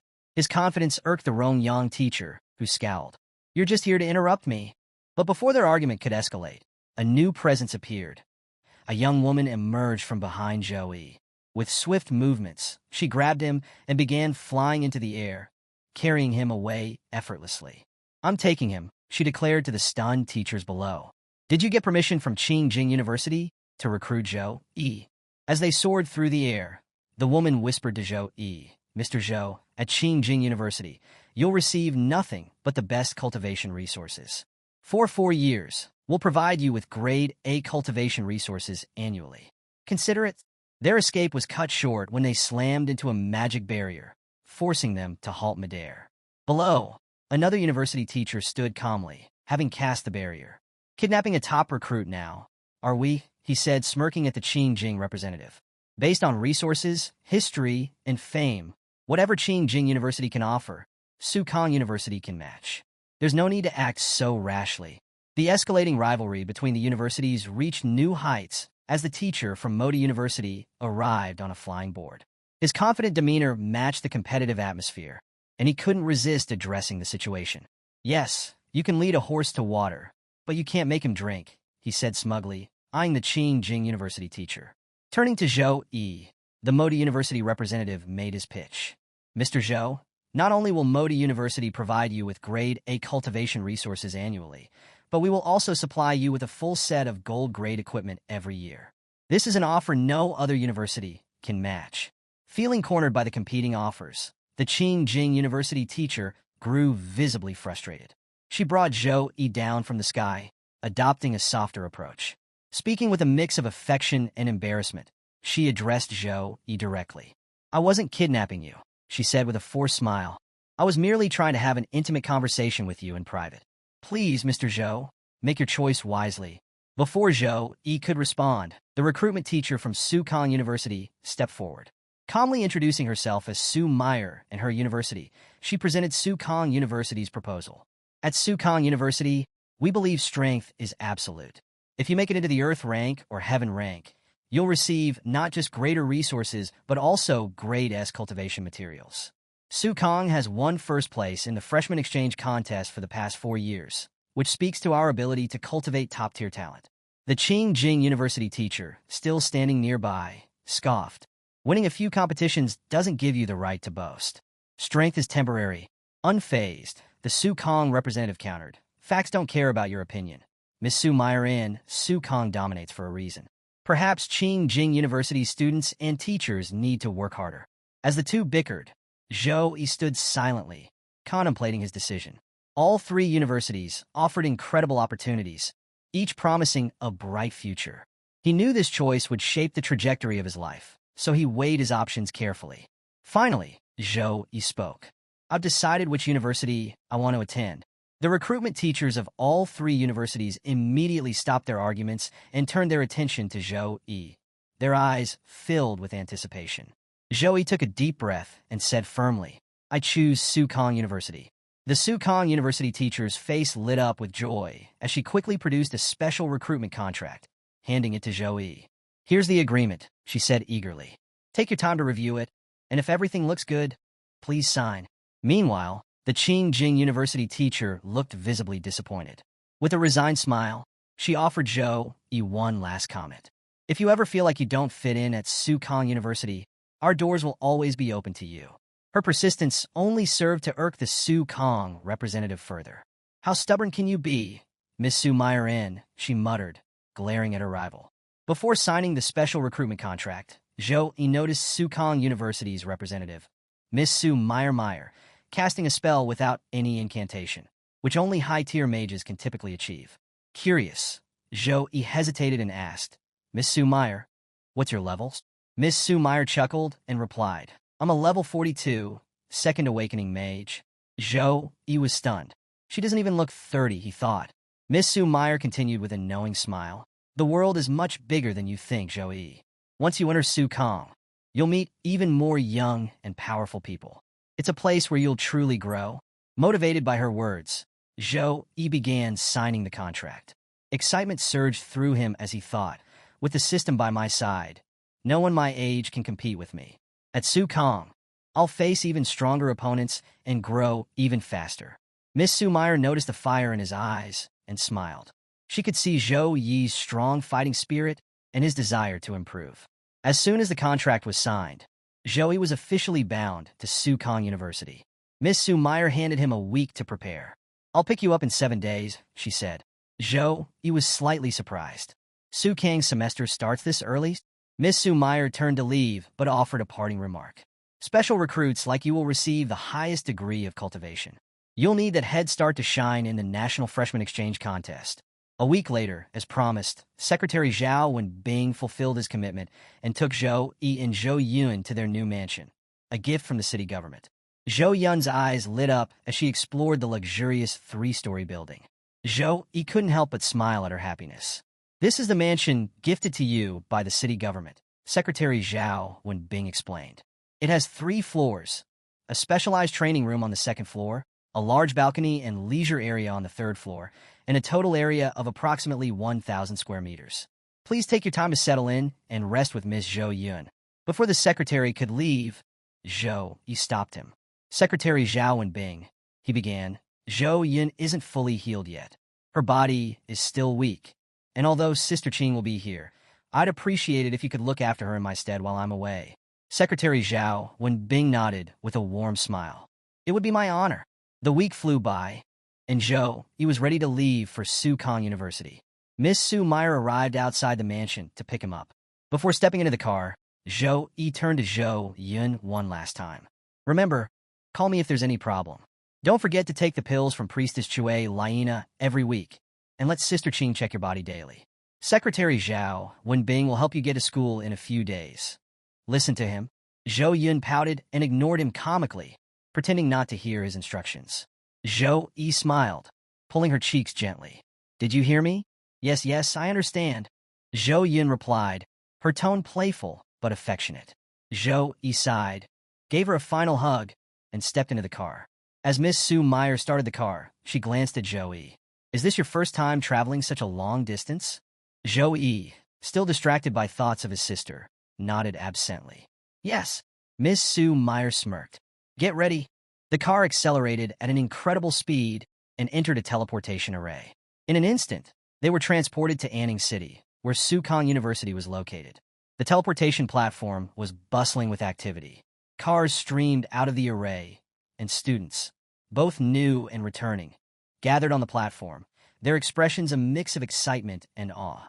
As the car carrying Zhou Yi emerged from the teleportation array, Zhou Yi couldn't help but feel slightly nauseous. "We're not short on time," he said, rubbing his temple. Was it really necessary to use teleportation magic? He had been pondering a few things during the trip. Zhou Yi knew that large-scale universities were closely tied to the military, and he found it surprising that such massive teleportation arrays were being used so casually here. In comparison, even Priestess Chue Liena had to submit a formal request to the city government just to use a miniature teleportation array. Miss Su Meyer stepped out of the car and stretched lightly before addressing Zhou Yi. "Sukong University is in close partnership with the military. That's why we've built this massive teleportation array near the campus. It's both safe and convenient." Zhou Yi stepped out of the car, and his eyes widened in awe. Sukong University was unlike anything Zhou Yi had imagined. The sprawling campus was nestled on picturesque mountains, with beautiful and unique architectural designs dotting the landscape. Students and creatures of every species filled the area. Giants, wolves, and even beings with demonic features mingled with humans. It was a vibrant and bustling scene, showcasing the university's diversity. "This place is huge," Zhou Yi muttered, taking in the sheer scale of the university and its dynamic environment. Miss Su Meyer smiled, noting his reaction. "Come on, Zhou Yi," she said. "You need to check in at the admissions office." As Zhou Yi began walking, a figure suddenly sped past him, causing him to instinctively dodge. Turning around, he saw the figure flying backward from an attack, landing hard on the ground. A loud thud was followed by the arrival of the attacker, a girl with piercing purple eyes that emitted a glowing aura. Her expression was cold, and her stance was aggressive. "I told you I don't want to talk to you," she said angrily. Then, raising her voice, she added, "This kick is your warning. If you bother me again, I won't show any mercy." The purple-eyed girl turned and began walking away, her aura still radiating power. The unconscious figure on the ground groaned faintly, but showed no signs of getting up. Students nearby began murmuring amongst themselves. Young Master Jun met his match this time, one of them said. He's always trying to pick up young juniors every semester. Yeah, another added. Looks like he finally got what he deserved. Thank God. Zhou, he watched the purple-eyed girl closely, noting the magical pattern in her aura. His gaze sharpened. A demonic bloodline, he thought. Noticing his expression, Miss Sue Meyer commented casually. Plenty of students and teachers here have different bloodlines. You'll see more of them in the future, so don't be too surprised. Zhou turned to her and replied in a calm but firm tone, don't worry. Even if they're of another race, as long as they're on the side of humanity, I won't be hostile toward them. I wouldn't begrudge an entire race for what happened to my father. Miss Sue Meyer beamed with satisfaction at Zhou Yi's words, appreciating his calm and determined demeanor. She handed him his student ID, which had his ranking score clearly displayed, 001, marking him as the top freshman of this term. As they walked through the sprawling campus, Miss Sue Meyer began explaining the structure of Sukong University in detail. First and foremost, there's the ranking system, she said. Every year has its own ranking, and the stronger you are, the higher your rank. As a new student, your ranking is based on your entrance examination performance, which is why you're currently ranked 001, the strongest in this term. She paused briefly, looking at Zhou. But remember, this rank is temporary. A freshman competition will take place a month from now, and rankings will be rearranged based on those results. Zhou nodded, absorbing her words, but Miss Sue Meyer's tone grew more serious as she added, from today onwards, you'll be everyone's target. They'll all be coming after you to claim your position at the top. Zhou smiled confidently, his eyes sparkling with determination. Since I've already taken first place, I have no intention of giving it up, he said. Miss Sue Meyer chuckled at his boldness. Good. That's the spirit. She then explained the score system, another crucial aspect of life at Sukong University. Freshmen receive scores based on their ranking. Scores are essential here. You'll use them to buy food, equipment, potions, skill books, and more. If you accumulate enough scores, you can even purchase S-class skills and resources. Miss Sue Meyer continued, aside from rankings, there are two other ways to earn scores. 1. Score missions. You can use your ID card to access the mission board. Choose a suitable mission, complete it, and you'll be rewarded with scores. 2. Heaven and Earth rank. Students in these ranks receive a fixed amount of scores based on their position.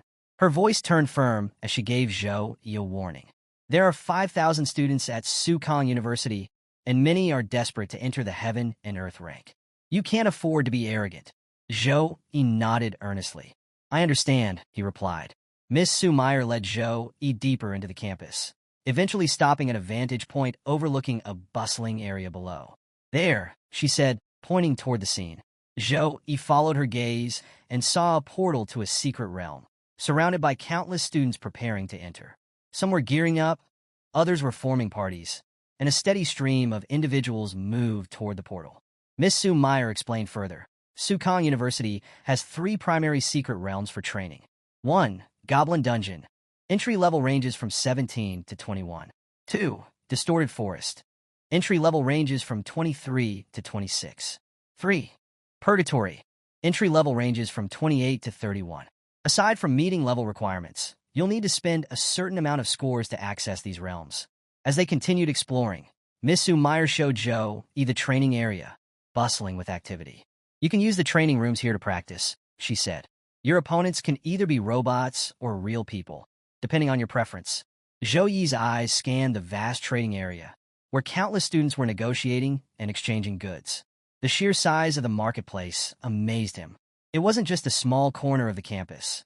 It was practically a city in itself, full of life and opportunities. Miss Sue Meyer continued her explanation as they walked through the vibrant trading area. The strongest holds absolute authority here. Those with the most resources control their destiny. This is how we survive and thrive. Zhou Yi's smile widened as he listened. The system, the structure, and the competitive environment of Sukong University resonated with him.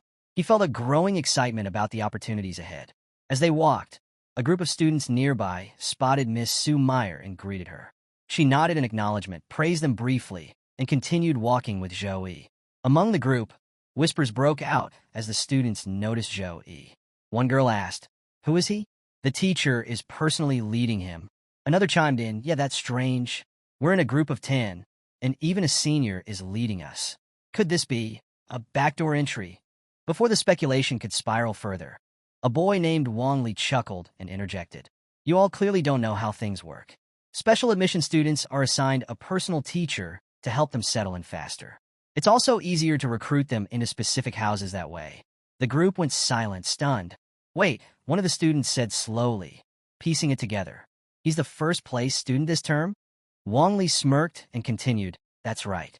He's Zhou Yi, the first place winner of the Su Kong district exam. He's also a level 13 Saint Knight.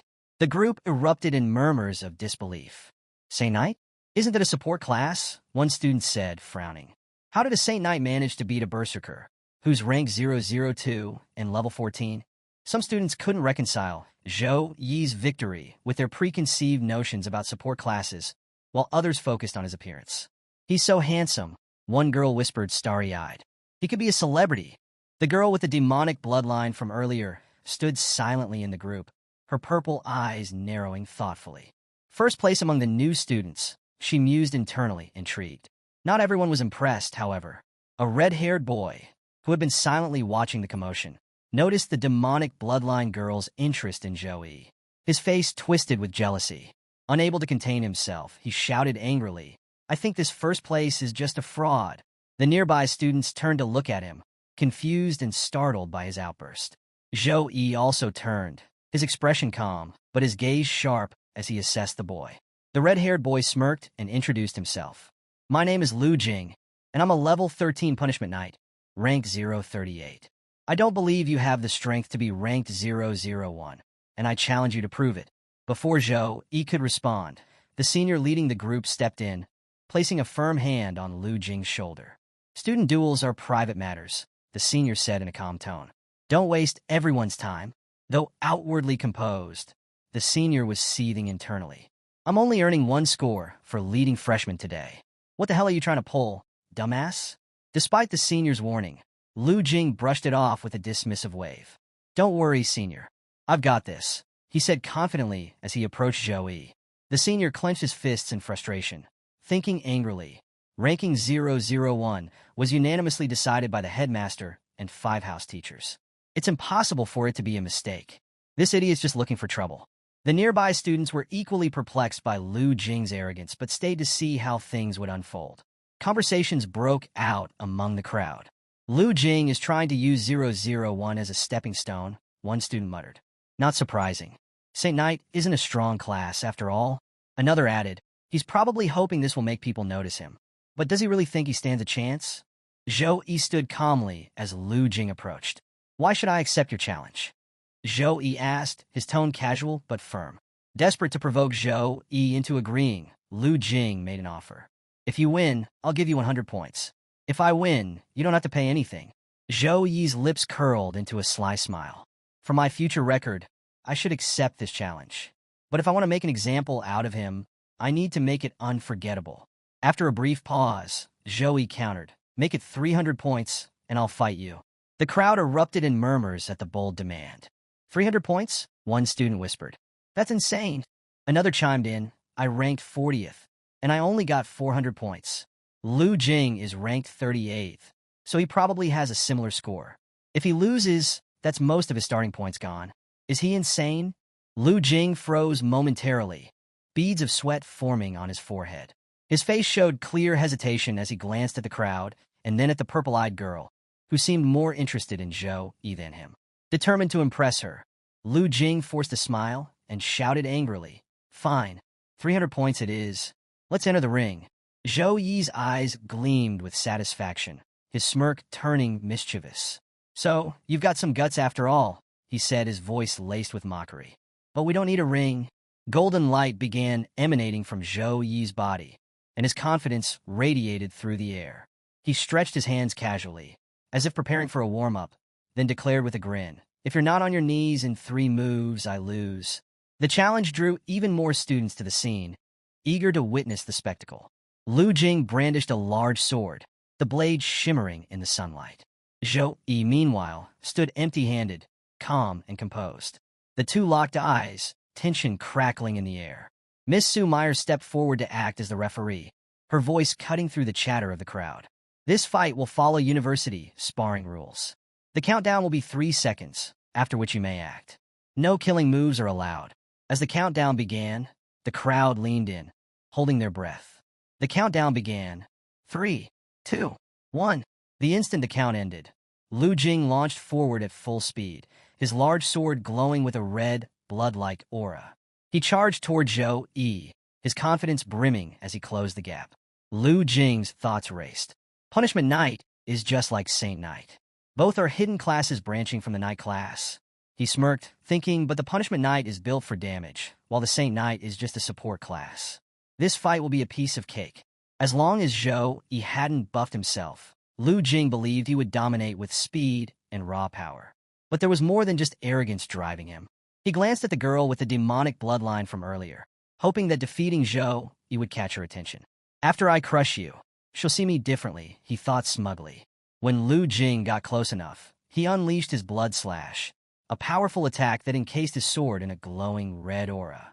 He swung the weapon downward, aiming to finish the fight with one decisive blow. But the blood aura never met its target.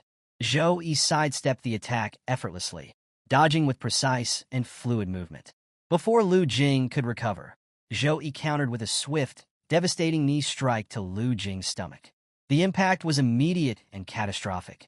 The force of Zhou Yi's knee sent Lu Jing flying backward with tremendous speed. He smashed through the arena ropes and slammed into a nearby wall, breaking it entirely. Dust and debris filled the air as silence fell over the crowd. When the dust settled, Lu Jing was on his knees, unconscious. Blood dripped from the corners of his mouth, and his broken sword lay beside him. Zhou Yi looked at the defeated Lu Jing with visible disappointment. How boring, he muttered. He had expected Lu Jing to have a trick up his sleeve, something to make the fight worthwhile. Instead, the so-called Punishment Knight couldn't even withstand a single attack. The senior student, who had earlier tried to stop Lu Jing, rushed over to check on him. The crowd of students stared in stunned silence, their shock palpable. After examining Lu Jing, the senior reported to Miss Su Meyer. Miss, Lu Jing has 5 broken ribs and internal bleeding. He's unconscious. Miss Su Meyer nodded, her expression calm. Get a priest to heal him, she instructed before returning her focus to Zhou Yi. Miss Su Meyer handed Zhou Yi his student ID card, which now reflected his newly earned points. 300 points have been transferred to your card, she said with a faint smile. Zhou Yi calmly took the student ID card from Su's hand, his demeanor composed and gentlemanly, as if the one-sided fight against Lu Jing had never happened. Despite his modest act, the crowd of students surrounding the arena buzzed with excitement and disbelief. One student whispered, "It's hard to stop a Punishment Knight's charge, especially when combined with Blood Slash, but he countered it with just one kick." Another added, "So this is the power of 001? He's on a whole different level?" Among the students was the girl with the demonic bloodline, who had been watching intently. Her purple eyes gleamed with a mixture of excitement and curiosity as she silently assessed Zhou Yi's strength. The difference in our strength stats must be at least 20 points, she thought to herself. Without hesitation, she stepped forward and stood before Zhou Yi. "Zhou Yi, please play a match with me," she said, her tone both eager and challenging. Zhou Yi glanced at her, intrigued by her boldness. Without a word, he activated his evaluation technique to scan her stats. As her information appeared before him, Zhou Yi's thoughts raced. I was too rushed back at the gate to fully notice, but now I see it clearly. She not only possesses a powerful, demonic bloodline, but also legacy equipment, the kind of gear that can rival legendary-grade weapons. His gaze shifted to the sword strapped to her back. The name Dark Moon Ancient Sword glowed faintly in his system interface. Quality, legacy. Race limitation, human. Class limitation, swordsman. Effect, unknown. This is the first time I've seen stats like this, Zhou Yi thought, feeling a mix of intrigue and excitement. He decided he couldn't pass up the opportunity to test her strength. I accept, he said, stepping into the arena. The two opponents took their positions in the center of the ring. Zhou Yi summoned his Warhammer, a mystic light-class weapon. The weapon radiated golden energy as Zhou Yi grasped it confidently. Quality gold. Effect 1. Increases Constitution by 18%. Effect 2. Increases Wisdom by 24%. Additional effect. Enhances all light elemental skills by 1 level, up to grade B. Source: System Lottery. As the match was about to begin, a few senior students arrived at the scene, drawn by the commotion. Hey, freshmen are already sparring as soon as they enter school, one said, sounding amused. Among the seniors was Li Dongsheng, a level 29 spearman and captain of the Aurora Club. Spotting Sue, he greeted her with a charming smile. Good to see you, Miss Sue Meyer. Why are you here? Before Sue could respond, the countdown ended, and the match began. The demonic girl attacked first, her shadow/skill propelling her forward at lightning-fast speed, dark energy crackling around her blade. At the same time, Zhou Yi raised his warhammer high, activating Typhoon Smash, a powerful skill that delivered massive damage and knocked enemies back. The two attacks collided mid-air, creating a deafening explosion of energy. The sheer power of the clash generated a visible pressure wave, forcing the spectators to shield their eyes from the impact. Both fighters skidded back, their auras flaring brighter than before. Zhou Yi's body glowed with a golden aura, radiating divine energy, while the girl's form was surrounded by a purple aura, emanating dark and mysterious power. The crowd watched in awe, each student mesmerized by the display of strength. Even without knowing the outcome, it was clear this wasn't just a sparring match. It was a battle of two rising stars representing the forces of light and darkness. The demon girl reeled slightly from Zhou Yi's last attack, a flicker of realization crossing her face. What monstrous strength! He's an absolute beast, she thought, gripping her Dark Moon ancient sword tightly. She began channeling dark mana into her weapon, preparing her next move, Demonic Slash. The dark energy coiled around her blade, crackling ominously as she readied a powerful slash imbued with dark elemental mana, aimed to devastate Zhou Yi. Zhou Yi, on the other hand, was exhilarated. His eyes sparkled with excitement, and a manic grin spread across his face as he rushed toward her. Finally, someone who can fight me head-on, he exclaimed, his booming laugh echoing through the arena.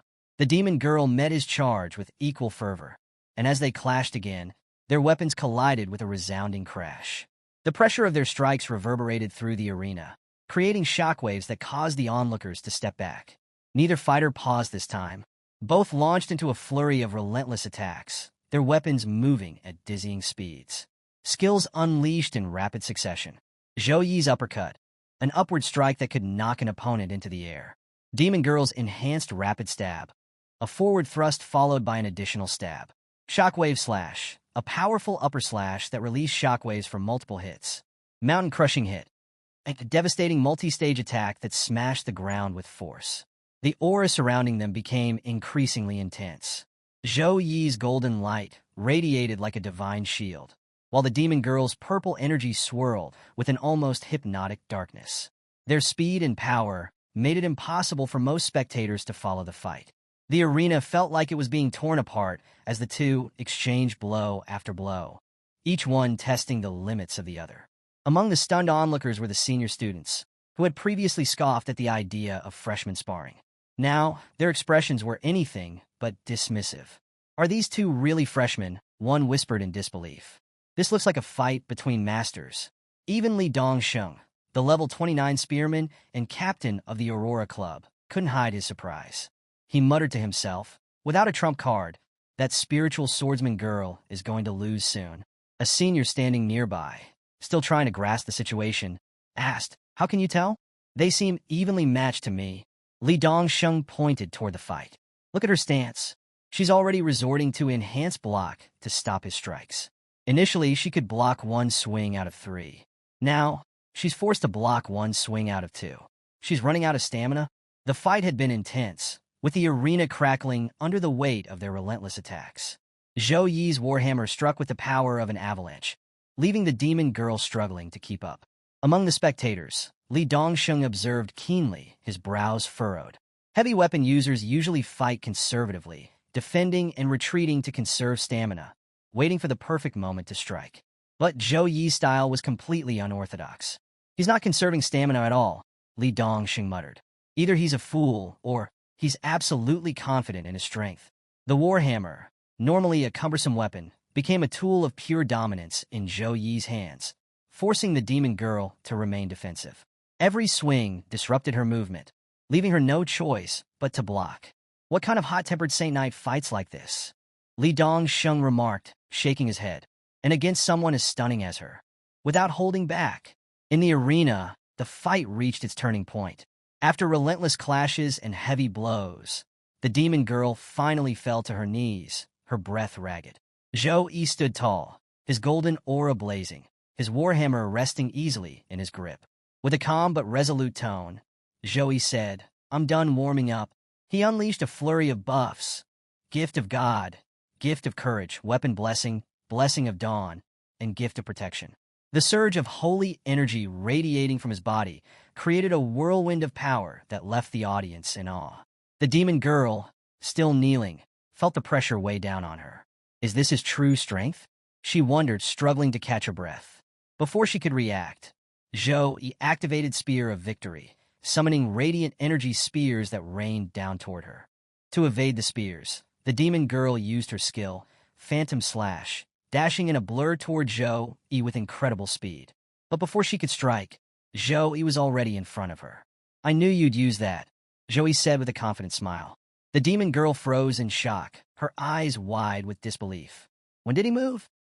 Zhou Yi raised his warhammer, preparing to strike. Seeing the massive weapon coming down, the demon girl closed her eyes tightly, bracing herself. But the attack never landed. Instead, she heard his voice. "Do you want to continue this?" Zhou Yi asked calmly. Opening her eyes, she found Zhou Yi standing before her, his warhammer planted firmly on the ground. He was waiting for her response. The demon girl stood slowly, brushing herself off. "No," she admitted. "The results will be the same. Against such overwhelming aggression, I can't win." Zhou Yi tilted his head slightly. "You didn't use your full strength," he observed. She smiled innocently. "You noticed? Of course, I wouldn't use my trump cards in a spar. It's just practice." Reaching into her pocket, she pulled out her phone and held it out to Zhou Yi. "Besides, you didn't go all out either. I saw your exam video. Add me. We'll spar again sometime." After Zhou Yi added the white-haired demon girl to his friend list, her demeanor shifted dramatically. Her face flushed a deep red, her eyes sparkled, and she appeared completely smitten. It was as though love itself had taken root in her heart, and she couldn't help but let her thoughts spiral into romantic daydreams. Meanwhile, Zhou Yi, noticing her intense gaze and shy expression, felt a bit awkward. To escape the situation, he turned to Miss Su and said, "Let's move on." Miss Su, still delighted by Zhou Yi's spectacular performance, led him away from the arena. As they walked, Miss Su remarked with a grin, "You've made quite a statement today, earning 600 points on your first day and warning off potential challengers. This year is going to be very interesting." They soon arrived at the newcomers' dormitory, located on a mountain. Miss Su explained the structure as they approached. Regular students live in dormitories at the base of the mountain. Special recruits, like Zhou Yi, reside at the top of the mountain in independent mansions. The luxury and amenities of each mansion vary, depending on the student's rank. Given Zhou Yi's first-place status, his mansion was undoubtedly the most lavish. Upon reaching his new residence, Zhou Yi was impressed by the scale and design of the mansion. Before he could head inside, Miss Su asked him, "I heard you're looking for the freezing lotus. Is that true?" Zhou Yi nodded, and Miss Su shared a lead. "There's a rumor about a frost lotus spotted in the Tempest Mountain range about 6 years ago. A party saw it but didn't collect it because it was heavily guarded by high-level demons. I can't guarantee it's still there, though, given how much time has passed." Zhou Yi listened carefully and mentally noted the details. After Miss Su left, he began researching the freezing lotus, poring over every article and record he could find. The Tempest Mountain range, he learned, emerged after the Earth merged with the Eternal Game. It was a sprawling, treasure-laden range teeming with exotic flora, fauna, and dangers. Even tertiary awakened classes avoided entering without careful preparation. Despite the danger, Zhou Yi felt resolute. His current strength might not allow him to defeat high-level demons, but the system's reward from the exam, a resurrection cross, gave him a safety net. The cross ensured he could survive even in dire situations. Determined, Zhou Yi decided to gear up before heading out. Sitting at his desk, he began browsing through the free skill and equipment rewards granted for his first-place rank. The list of available skills included Holy Light Protection, Sacred Punch, Holy Light Shield, Sacred Retaliation, Holy Light Ball. Zhou Yi quickly added immunity to physical damage, a weapon-less combat skill, and a long-range attack skill to his arsenal. Although many items were free, he noticed that collecting the Forest Set, a reward from the exam, required spending points. Zhou Yi enters the Tempest Mountain Range, where the rugged terrain and eerie silence are broken by a sudden, massive explosion. The shockwave reaches him even from a great distance, leaving him in awe of its sheer power. Curious and cautious, he decides to investigate. Clad in the forest-set equipment he had painstakingly purchased, Zhou Yi moves toward the source of the explosion. Meanwhile, back at the academy, Jiang Churen, the white-haired demon girl, is in her dormitory, anxiously checking her phone for messages. Her once cool and composed demeanor has melted into one of nervous anticipation. She's eagerly waiting for a reply from Zhou Yi after their earlier spar. Her phone pings. Zhou Yi has replied. The message reads, "I'm heading to the Tempest Mountain Range." Jiang Churen blushes furiously, her mind racing with thoughts about Zhou Yi. Tossing and turning, she struggles to calm herself. Her friend, noticing her restless behavior, finally asks, "Churen, what's going on? You've been staring at your phone all day.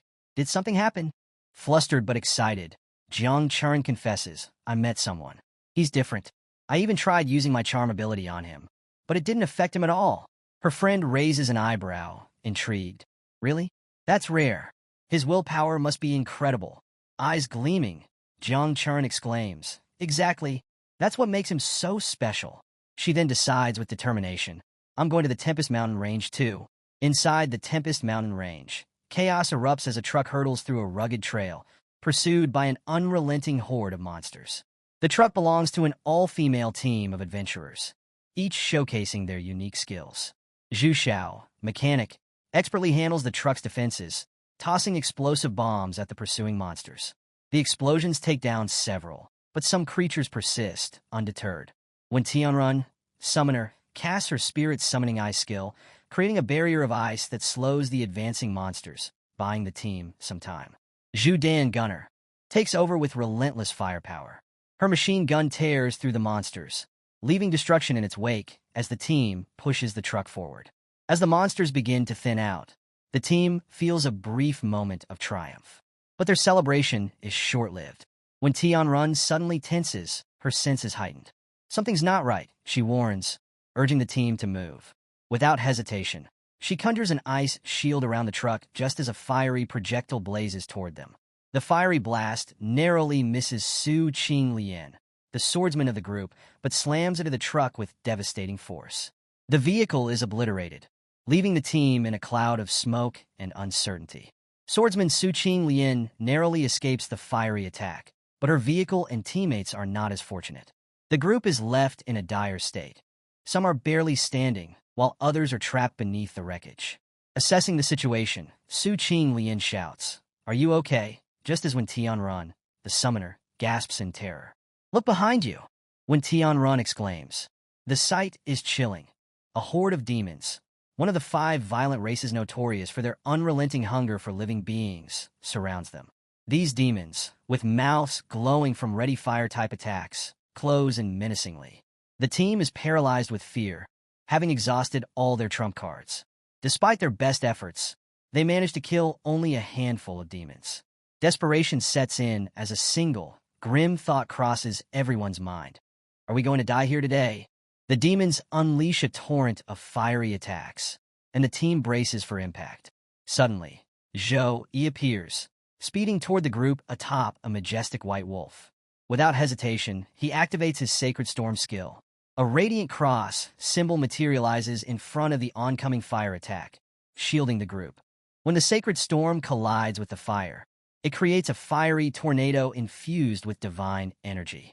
The intense heat and holy energy begin to disrupt the demons, causing them to recoil in pain. The storm's holy radiance emanates from Zhou Yi, illuminating the area and intensifying the demons' suffering. As the sacred storm rages, a cross-shaped mark on Zhou Yi's forehead glows brilliantly, radiating divine light. The sacred energy in the atmosphere troubles the demons, weakening them further. Suddenly, Zhou Yi strikes with another powerful attack, a lightning-fast sacred slash. The attack decimates the demons in moments, leaving the entire area imbued with his holy energy. The remaining demons fall lifeless to the ground, and an eerie calm settles over the battlefield. The rescued team stands in awe, astonished by Zhou Yi's overwhelming power. As he approaches them, their caution is evident. They are unsure if this mysterious figure is friend or foe. Zhou quickly reassures them by activating his slow healing ability. A soothing light envelopes the injured members, healing their wounds within minutes. However, when Tianrun remains unconscious, her condition still critical. Grateful for Zhou Yi's help, Su Qing Lian steps forward. "Thank you for saving us," she says sincerely. Zhou Yi recognizes her immediately and responds with a smile. "Of course I know you." Su Qing Lian's team is one of the top 3 teams in the school. "Naturally, I've heard of you." Surprised and flattered, Su Qing Lian laughs lightly. "Hearing that makes me feel shy," she says, her tone warm. Her expression turns serious as she continues. "Brother Zhou, your light attribute skills are truly effective against demons, but the Tempest Mountain range is incredibly dangerous. Why don't you come back to the supply base with us?" As Zhou Yi listens to Su Qing Lian's explanation, he starts piecing together the bigger picture. In a month of exploring the outer areas, he muses, "I haven't found any signs of the extremely cold ice lotus." With the competition for new students just 3 days away, Zhou Yi decides it's best to join Su Qing Lian's team and return to the base for now. He can resume his search for the freezing lotus after the event. Su Qing Lian signals Zhu Xiao, who immediately understands the gesture. She summons a set of mechanical spiders, sleek and fierce metal constructs that exude an air of advanced technology. Zhou Yi and his wolf look impressed by the intricate craftsmanship and power radiating from the mechanical spiders. Zhu Xiao, seizing the moment with dramatic flair, gestures grandly and says, "Come aboard, everyone." Su Qing Lian rolls her eyes slightly, thinking to herself, why is she always so theatrical? Once everyone is seated inside the spider vehicle, it begins to move swiftly through the treacherous terrain. Zhou Yi, seated next to Su Qing Lian, starts probing her with questions about the region. "Senior Sister Su," he begins, "if there are so many monsters in this Tempest Mountain range, why haven't they been neutralized earlier?" Su Qing Lian's expression turns serious. "Our team has been patrolling the outskirts of Gale Mountain for over 2 months, and this is the first time we've encountered demons like this." Zhou Yi raises an eyebrow. "So you're saying these monsters either came from the depths of the Gale Mountains, or escaped through some alien rift?" Su Qing Lian nods. "Exactly. That's why we need to report this to the military base immediately." Zhou Yi follows up. "Doesn't the Mage Tower in the military area monitor the entire region? Shouldn't they have detected such an anomaly?" Su Qing Lian explains. "The Mage Tower focuses on monitoring the activities of high-ranking demons, epic and legendary level threats. These demons we encountered are below their detection threshold." Zhou Yi frowns, his analytical mind racing. "A silver demon above level 20 isn't low level in any way," he thinks. "Why didn't the Mage Tower notice them?" Su Qing Lian elaborates further. "The alien aura concentration around these demons falls below the Mage Tower's set limit. That's why they weren't detected." Zhou Yi nods thoughtfully, piecing it all together. Meanwhile, Su Qing Lian's concern deepens. If this rift is connected to another world, she thinks aloud, why are only low-level demons emerging? Cracks capable of letting in level 30 monsters can also allow level 50 or higher creatures to pass through. This could escalate quickly. Her thoughts turn grim. A large-scale demon invasion could ruin lives and expose the cracks' locations to even greater threats. Despite her worry, Su Qing Lian resolves to deliver this information to the authorities as soon as possible. Above them, high in the sky, a group of winged demons speeds through the air, heading for the crack. Their grotesque forms cut through the atmosphere like shadows of impending doom. One chilling word echoes repeatedly from their mouths, their jagged teeth gnashing with hunger. "Food, food." As Zhou Yi's team looks up, they notice winged demons soaring through the sky, their ominous cries for food echoing across the terrain. Below them, another dire scene unfolds. Jiang Churen, surrounded by more than 20 silver demons, struggles to hold her ground. "There are people surrounded by devils over there," someone in the group exclaims. Zhou Yi instantly takes charge, signaling his intention to intervene. "You all go ahead. I'll handle this." Su Qing Lian's concern is palpable. "Zhou Yi, we don't know how many demons are there. It's too dangerous to go alone." But Zhou Yi is resolute. Without a second thought, he mounts his wolf and takes off at full speed. "I'll catch up soon," he calls back, leaving the team behind. As he races toward the scene, Zhou Yi's mind is consumed with a single thought. I recognize this aura. It's her. His instincts confirm what he already suspects. Jiang Chuan is nearby and in grave danger. Determined, he presses on, his wolf matching his urgency with every stride. Elsewhere, a small group of adventurers observes Jiang Chuan's dire battle from a distance. Surrounded by more than 20 silver demons, she fights valiantly, her sword slashing through the air with precision and power. Yet, her mana is nearly depleted, and the relentless waves of demons show no signs of stopping. Should we help her? One of them asks hesitantly. The group falls silent, weighing their options. They know the danger of intervening against such overwhelming odds. Finally, someone speaks up. We can't protect ourselves if we jump in.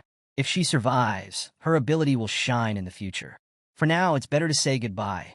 Regretfully, they decide to stay hidden, watching as Jiang Chuan fights alone. Jiang Chuan, fully transformed into her demon form, slices through the demons one by one. Her movements graceful, but increasingly strained. The demons, sensing her weakening state, change tactics. They surround her, maintaining a calculated distance to wear her down. They've figured out my weakness, Jiang Chuan realizes grimly. Her transformation has a time limit, and the demons aim to outlast it. Groups of 10 demons take turns attacking her, each wave replacing the one she manages to kill. Jiang Chuan fights desperately, her energy draining rapidly with every swing of her sword. She knows that if her succubus power fades, escape will be impossible. Suddenly, a voice rings out across the battlefield. Come, thunder, and fall upon them all. Before Jiang Chuan can process what's happening, bolts of lightning crash down from the sky. In mere moments, the overwhelming horde of demons is obliterated, reduced to ash by the sheer power of the strike. The entire area is left in ruins, the ground scorched and steaming. Jiang Chuan is stunned by the sight of Zhou Yi. She turns to see him charging toward her with determination, calling out for her to move out of the way. Her surprise only deepens when a piercing scream echoes through the battlefield. The source is a high-level demon, larger and more menacing than the others, clearly enraged by the loss of its comrades. Its roar sends shockwaves through the area, forcing Jiang Chuan to clutch her ears in pain. This high-level demon appears to be the leader, and its rage ignites a frenzy. The other demons follow suit, activating their madness, body of fire skill. Their bodies glow with fiery auras, becoming even more dangerous. The leader's power enhances the others, turning the entire horde into a blazing storm of fury. Jiang Chuan's face grows tense as she realizes the demon's strength has doubled. Zhou Yi, leave now. This is the madness of the demon clan, she shouts, her voice filled with urgency. Despite her warning, Zhou Yi remains calm. Jiang Chuan, believing the situation hopeless, considers a desperate plan to self-destruct and take the demons down with her. She knows this will likely kill most of the demons, giving Zhou Yi a chance to escape. But before she can act, Zhou Yi surprises her. Without a word, he grabs her by the waist and lifts her effortlessly onto his wolf. Zhou Yi, Jiang Chuan whispers in shock, her face flushed with disbelief. The high-level demon, enraged further, lunges toward them with a powerful punch. Yet, Zhou Yi's wolf evades the attack gracefully, the ground behind them shattering under the demon's failed strike. As the horde charges in unison, Zhou Yi takes a decisive step. Time to end this, he says, summoning a blinding golden light. Light punishment, a skill infused with divine energy, activates, transforming the battlefield. The once dark sky above them bursts into a chaotic storm of lightning, crackling with raw power. The bolts of lightning strike the demons one by one, their screams echoing through the air as they are incinerated. The ground trembles with each strike, and the oppressive heat of their fiery auras dissipates under the divine assault. Zhou Yi watches the destruction unfold with satisfaction. No wonder everyone dreams of being a magician. Killing monsters from a distance feels incredible. He chuckles, a grin spreading across his face. Meanwhile, Jiang Chuan, cradled in his arms, looks at Zhou Yi with awe and affection. Her eyes soften, her earlier tension replaced by admiration, and perhaps something more. Despite the devastating effect of the light punishment skill, the sheer number of demons proves overwhelming. Many have perished, but a significant number remain, their fiery forms surging forward with renewed ferocity. The survivors gather, preparing for another coordinated assault against Zhou Yi.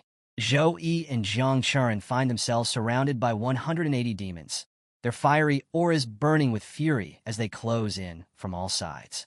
Zhou Yi, seated on his wolf with Jiang Churen in his arms, surveys the swarm with calm determination. In his mind, Zhou Yi calculates the odds, 180 demons in total, scattered around. I can handle this with group attack skills, but I need them clustered together first. Jiang Churen, on the other hand, is visibly tense. Her eyes dart between the encroaching demons, and thoughts of despair creep in. All this commotion has drawn every demon in the area. How can we survive this? Zhou Yi turns to her and speaks with unwavering confidence. Jiang Churen, go distract the demons on the left. Don't fight them. Just attract their attention and lead them away. Her surprise is evident as she stares at him in disbelief. Zhou Yi, what are you doing? She asks, her voice tinged with hesitation. But Zhou Yi wastes no time explaining. He activates his healing skill, slow healing, restoring Jiang Churen's energy and vitality. Then, one by one, he bestows his buffs upon her. Death Dawn Blessing, Blessing of Weapon, and God's Gifts. A radiant aura surrounds Jiang Churen as the effects of the buffs take hold, and she feels an immense surge of power coursing through her body. Her stats rise dramatically. Strength, 114, 143, plus 29, a 25% increase. Speed, 122, 153, plus 31, a 25% increase. Constitution, 103, 129, plus 26, a 25% increase. Intelligence, 156, 195, plus 39, a 25% increase. Jiang Churen's eyes widen as she processes the transformation. This is the buff of a Saint Knight? How is this even possible? Zhou Yi's voice snaps her out of her thoughts. You've got the power now. Go. I'll handle the rest. Reluctantly, Jiang Churen obeys, rushing to the left to lead away a portion of the horde. Meanwhile, Zhou Yi grips his warhammer and charges directly into the fray. The demons, sensing his approach, prepare to launch their fiery energy attacks. But Zhou Yi moves faster, swinging his warhammer with devastating force. Each strike sends shockwaves across the battlefield, shattering demons and creating explosions of holy light. For the weaker demons, a single blow is enough to obliterate them.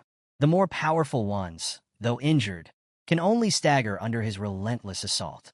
Zhou Yi's every swing of the hammer is like the hand of a death god, leaving no demon unscathed. The battlefield becomes a storm of destruction. The ground trembles, flames erupt in all directions, and the cries of demons echo through the chaos. Jiang Churen, watching from the sidelines, is awestruck. Her enhanced strength and speed allow her to easily distract and evade the demons on her side, but her focus is on Zhou Yi. This level of power, she marvels. Even a level 16 Saint Knight shouldn't be able to fight like this. Not even a level 25. Despite her experience, Jiang Churen is left speechless. Zhou Yi isn't just fighting. He's dominating, turning the battlefield into a graveyard for demons. As Zhou Yi continues his relentless assault, the battlefield becomes a maelstrom of holy light and destruction. His every action sends shockwaves across the area, scattering and obliterating the demons with precision and ferocity. Suddenly, a group of demons breaks off and charges toward Jiang Churen. One particularly fast demon lunges at her, but Zhou Yi's wolf intercepts it, clamping its jaws around the creature and holding it back. Meanwhile, several other demons surround Jiang Churen, forcing her to block their attacks with her sword. Despite the chaos, Jiang Churen steadies herself, thinking, now's not the time to overthink. I'll do whatever he says and trust his judgment. Elsewhere on the battlefield, Zhou Yi continues to cut down waves of demons. Yet, no matter how many he slays, reinforcements keep coming. Some demons manage to sneak up behind him, but before they can strike, a sudden slash of dark energy cuts through them. Zhou Yi turns to see Jiang Churen, now wielding a shadow whip, a skill that channels demonic energy into a weapon that delivers devastating damage to enemies and their shadows. With precise movements, she uses the whip to create chaos among the demons, dealing massive damage while keeping them at bay.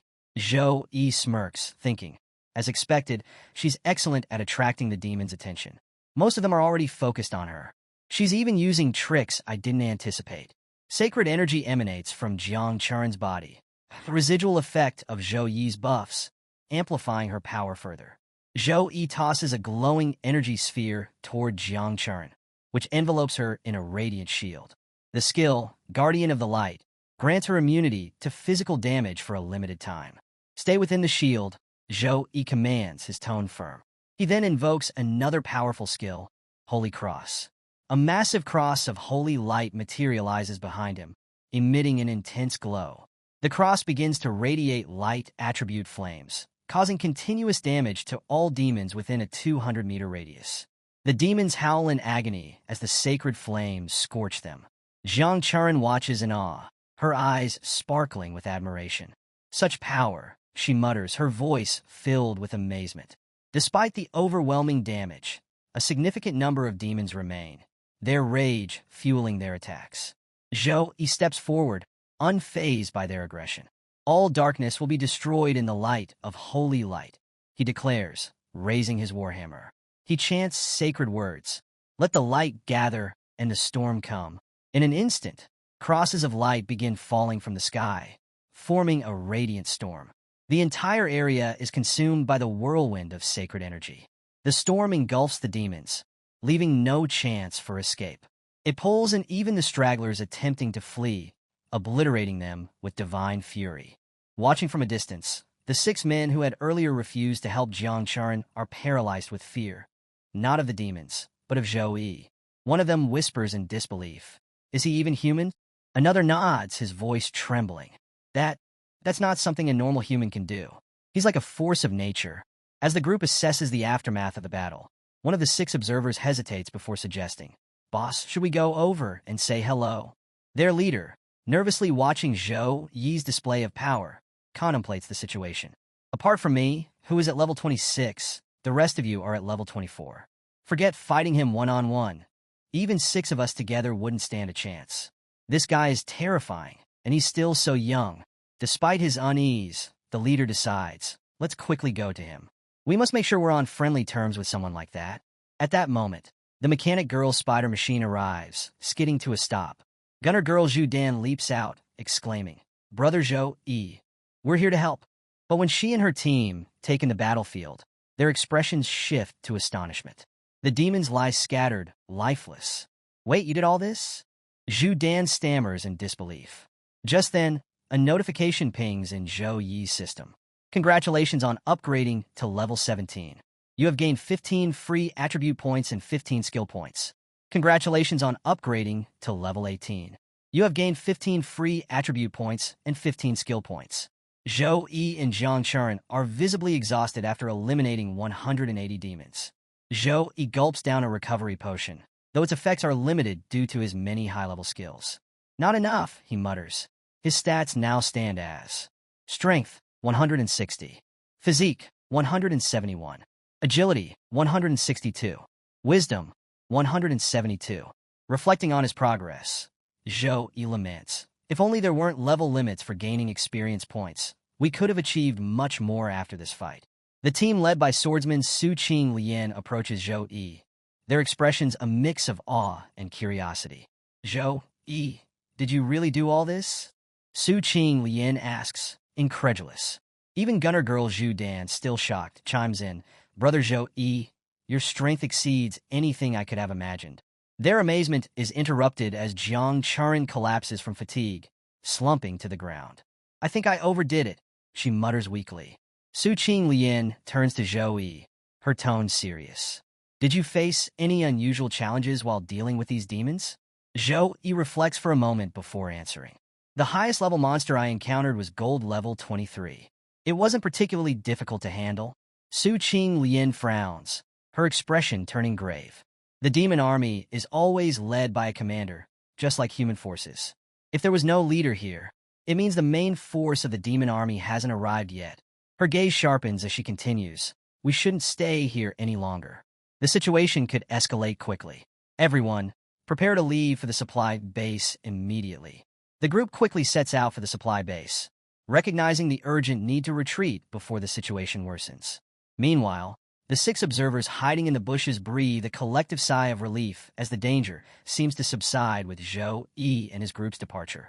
One of the men whispers to their leader, "Boss, they've left. Should we go out now?" The leader nods, but as they step forward, a crushing wave of pressure overtakes them. "Boss, what's happening?" one of the men exclaims in terror. Their leader, feeling the ominous energy himself, immediately recognizes the source. It's demonic energy, and it's coming from something powerful. High above the mountain, a skeletal fire dragon roars, its body radiating intense demonic energy. This creature, a level 24 gold-qualified 3-star demon, is capable of devastating attacks such as Flame Blast. But the fire dragon isn't alone. From the shadows emerges a skeletal demon warrior, its presence even more terrifying. This level 30 legendary qualified 3-star demon emits an aura so dark and oppressive that even seasoned fighters would falter. Its skills and capabilities remain unknown, adding to the fear it inspires. At the supply base, alarms blare as the demonic energy detector meter confirms the magnitude of the threat. Emergency warning messages flood communication channels, spreading panic and urgency. The alert escalates to alien invasion level 4, prompting an immediate mobilization of military forces. A commanding voice crackles through the intercoms, ordering all personnel to assemble and enter combat readiness positions. As the alert reaches every corner of the base, various departments of the Snow Dragon Legion spring into action. The Warrior Department and Knight Department halt their training, rushing to join the battle. The Chaplain Department prepares to sustain the warriors with magical energy throughout the fight. The Logistics Department begins allocating magic cores and magic crystals, ensuring resources are available to prolong the battle. The Mage Department locks down the demonic location with precision, setting coordinates to east longitude, north latitude, and constructs a massive teleportation magic circle for rapid deployment. In the square, warriors gather, their eyes fixed on their commanding officer, Commander Su Yujo, leader of the Snow Dragon Legion. Standing tall, he exudes confidence and authority. A soldier salutes the commander, reporting sharply, "All personnel have gathered and await your instructions, sir." Commander Su Yujo steps forward, his voice commanding yet steady, "Knights." The warriors snap to attention as the commander continues, raising his sword high. "My strength is creation, and I am capable of conquering thrones and thrones. My strength is a shield, and I am a protector." The knights echo his words, their voices growing louder with each repetition. A wave of courage spreads through the ranks, and with renewed determination, the soldiers march toward the teleportation magic circle, prepared to face the looming demonic threat head-on. The story shifts to the demon's perspective, revealing a chilling scene within their ranks. Sitting regally on a massive throne is Demon King, Urimas, exuding an aura of dominance and malevolence. In front of him, a horde of lower-level demons awaits his command, their fiery eyes reflecting their bloodlust. Urimas surveys his demonic army with pride, thinking to himself, "Each demon in this army is a tribal I personally selected and tested. In the 6 months since arriving at Blue Star, I have only lost 10 of my warriors." But his demeanor darkens as he considers the recent devastation. "Yet at the critical moment before I return to the sacred world, hundreds of my chosen tribals have been slaughtered. This insult cannot go unanswered." Rising to his feet, Urimas addresses the demons in front of him. "Before we leave for the sacred area, I grant you the freedom to go wild." The demons erupt into cheers, shouting in unison, "Thank you, Your Highness." Their collective roar shakes the ground as they prepare to unleash chaos. This moment of unchecked aggression is what led to the earlier attack on Jiangchuan and the subsequent appearance of Zhou Yi. Back in the present, the battlefield shifts dramatically as Urimas himself steps forward, mounted atop a colossal fire dragon, its molten scales radiating intense heat. The dragon lands with a thunderous crash, and Urimas glares at Zhou Yi's group, his voice seething with rage. "I will never forgive you for this insult. You will pay for your insolence." The dragon snarls, its deep voice echoing through the area. "I will rip your souls from your bodies and cast them into the eternal flames of hell." Urimas raises his hand and activates a summoning skill, unleashing a torrent of demons onto the battlefield. Within moments, the area is teeming with a vast horde. Golden-level demon knights, silver-level demon spellcasters, countless lesser demons. Their sheer numbers blot out the horizon, creating an overwhelming tide of darkness. Su Qing Lian quickly assesses the situation using her detection skill, her face grim as she identifies the new arrivals. Legendary devils, gold-level knights, silver-level spellcasters. She tightens her grip on her sword, realizing the enormity of the threat.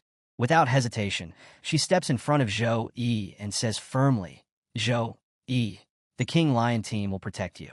If you get the chance, escape immediately." Gunner Girl Zhu Dan laughs nervously but adds, "Yeah, Zhou Yi, you've got to survive. You're far more valuable than the rest of us." Their determination to protect Zhou Yi stems from their belief in his unparalleled potential. To them, his life holds the promise of a brighter future for humanity. Suddenly, the teleportation circle above them activates, and the Snow Dragon Legion begins to arrive. At first, Su Qing and her team are stunned to see the glowing gates in the sky. But as the Snow Dragon Legion warriors emerge, their faces light up with hope. "The Snow Dragon Legion is here," Su Qing shouts, her voice filled with relief. The Snow Dragon Legion, comprised of elite second-tier professionals at level 30 and above, is led by a formidable level 51 third-tier warrior. Their arrival feels like a miracle to the beleaguered team. But Urimas merely laughs, his voice dripping with mockery. "Humans, your reinforcements are meaningless. My magical circle ensures they remain far from this battlefield. They cannot save you." Su Qing's relief turns to panic as she realizes the truth of Urimas' words. A magic shield surrounds their immediate area, preventing the Snow Dragon Legion from getting any closer. The scene unfolds with tension as the Snow Dragon Legion knights grapple with the reality of their situation. One knight places his hand on the shimmering energy shield, his voice heavy with concern. This is the Demon Clan's forbidden level spell, the Dark Wall of Flame. It creates a magic circle that blocks internal teleportation and external attacks. Another knight, turning to Commander Su Yuzhou, explains grimly, "To destroy this, we'd need the strength of at least 2 armies. Otherwise, we can only wait for it to time out." Commander Su Yuzhou presses the shield, frustration etched on his face. "How long until it dissipates naturally?" The knight hesitates before replying. "At least 5 minutes." Commander Su Yuzhou clenches his fists, regret thick in his voice. "In that time, the demons will massacre everyone trapped inside." He exhales deeply, adding solemnly, "Gather information on the survivors. Once this is over, ensure their families are notified to claim their remains." Meanwhile, below the barrier, a system notification flashes before Zhou Yi. New achievement quest unlocked. Mission: kill the legendary demon. Failure penalty: none. Reward: +1 level, talent fueling potion. Zhou Yi's eyes light up with determination. Finally, the moment I've been waiting for. Ignoring the desperate cries of Su Qing Lian and her team to stay back, Zhou Yi steps forward, his body radiating a holy aura. His resolve is unwavering, each step brimming with purpose. From atop his fiery mount, Satan's son, Urimas, sneers at Zhou Yi. "So, you're the one who slaughtered my soldiers. I'll honor your audacity by crushing you with my own hands." The fire dragon, commanded by Urimas, roars and ascends into the sky, its molten scales shimmering. With a guttural growl, Urimas taunts, prepared to burn in eternal suffering. The dragon unleashes a devastating fireball attack, its flames roaring toward Zhou Yi with immense speed. From a distance, Su Qing Lian screams in fear, "Zhou Yi!" But Zhou Yi is unshaken. With a steady grip, he swings his warhammer, its golden energy arcing through the air. His attack collides with the dragon's fireball, dissipating the flames effortlessly. The hammer's force doesn't stop there. It cuts through one of the dragon's wings with a sickening slice. The dragon screeches in pain as it spirals uncontrollably toward the ground. Its massive body crashes with earth-shaking force, creating fissures in the terrain. Urimas, disoriented, barely manages to leap off his mount and regain his footing. Before Urimas can fully recover, Zhou Yi charges forward with unrelenting speed. Sensing danger, the demon wields his flaming sword, slicing at Zhou Yi with a fiery arc that tears through the ground. But Zhou Yi vanishes from sight, evading the attack with precision. Urimas searches frantically for his opponent, only to feel a sudden presence behind him. Zhou Yi, hammer raised, strikes with immense force. Urimas raises his sword in defense, and the two weapons collide with explosive power. The impact sends shockwaves across the battlefield, causing the earth to tremble violently. Both combatants are pushed back, their eyes locked in an intense standoff. Urima's expression turns to disbelief. How is this possible? This human, he's only level 18. How can he match my strength? As the battlefield crackles with tension, Zhou plants his warhammer firmly into the ground. Radiating a powerful holy aura, he gazes at the demon before him with unwavering resolve. His voice, calm yet commanding, pierces the chaos. Quite resistant to beatings, aren't you? Let me tell you something.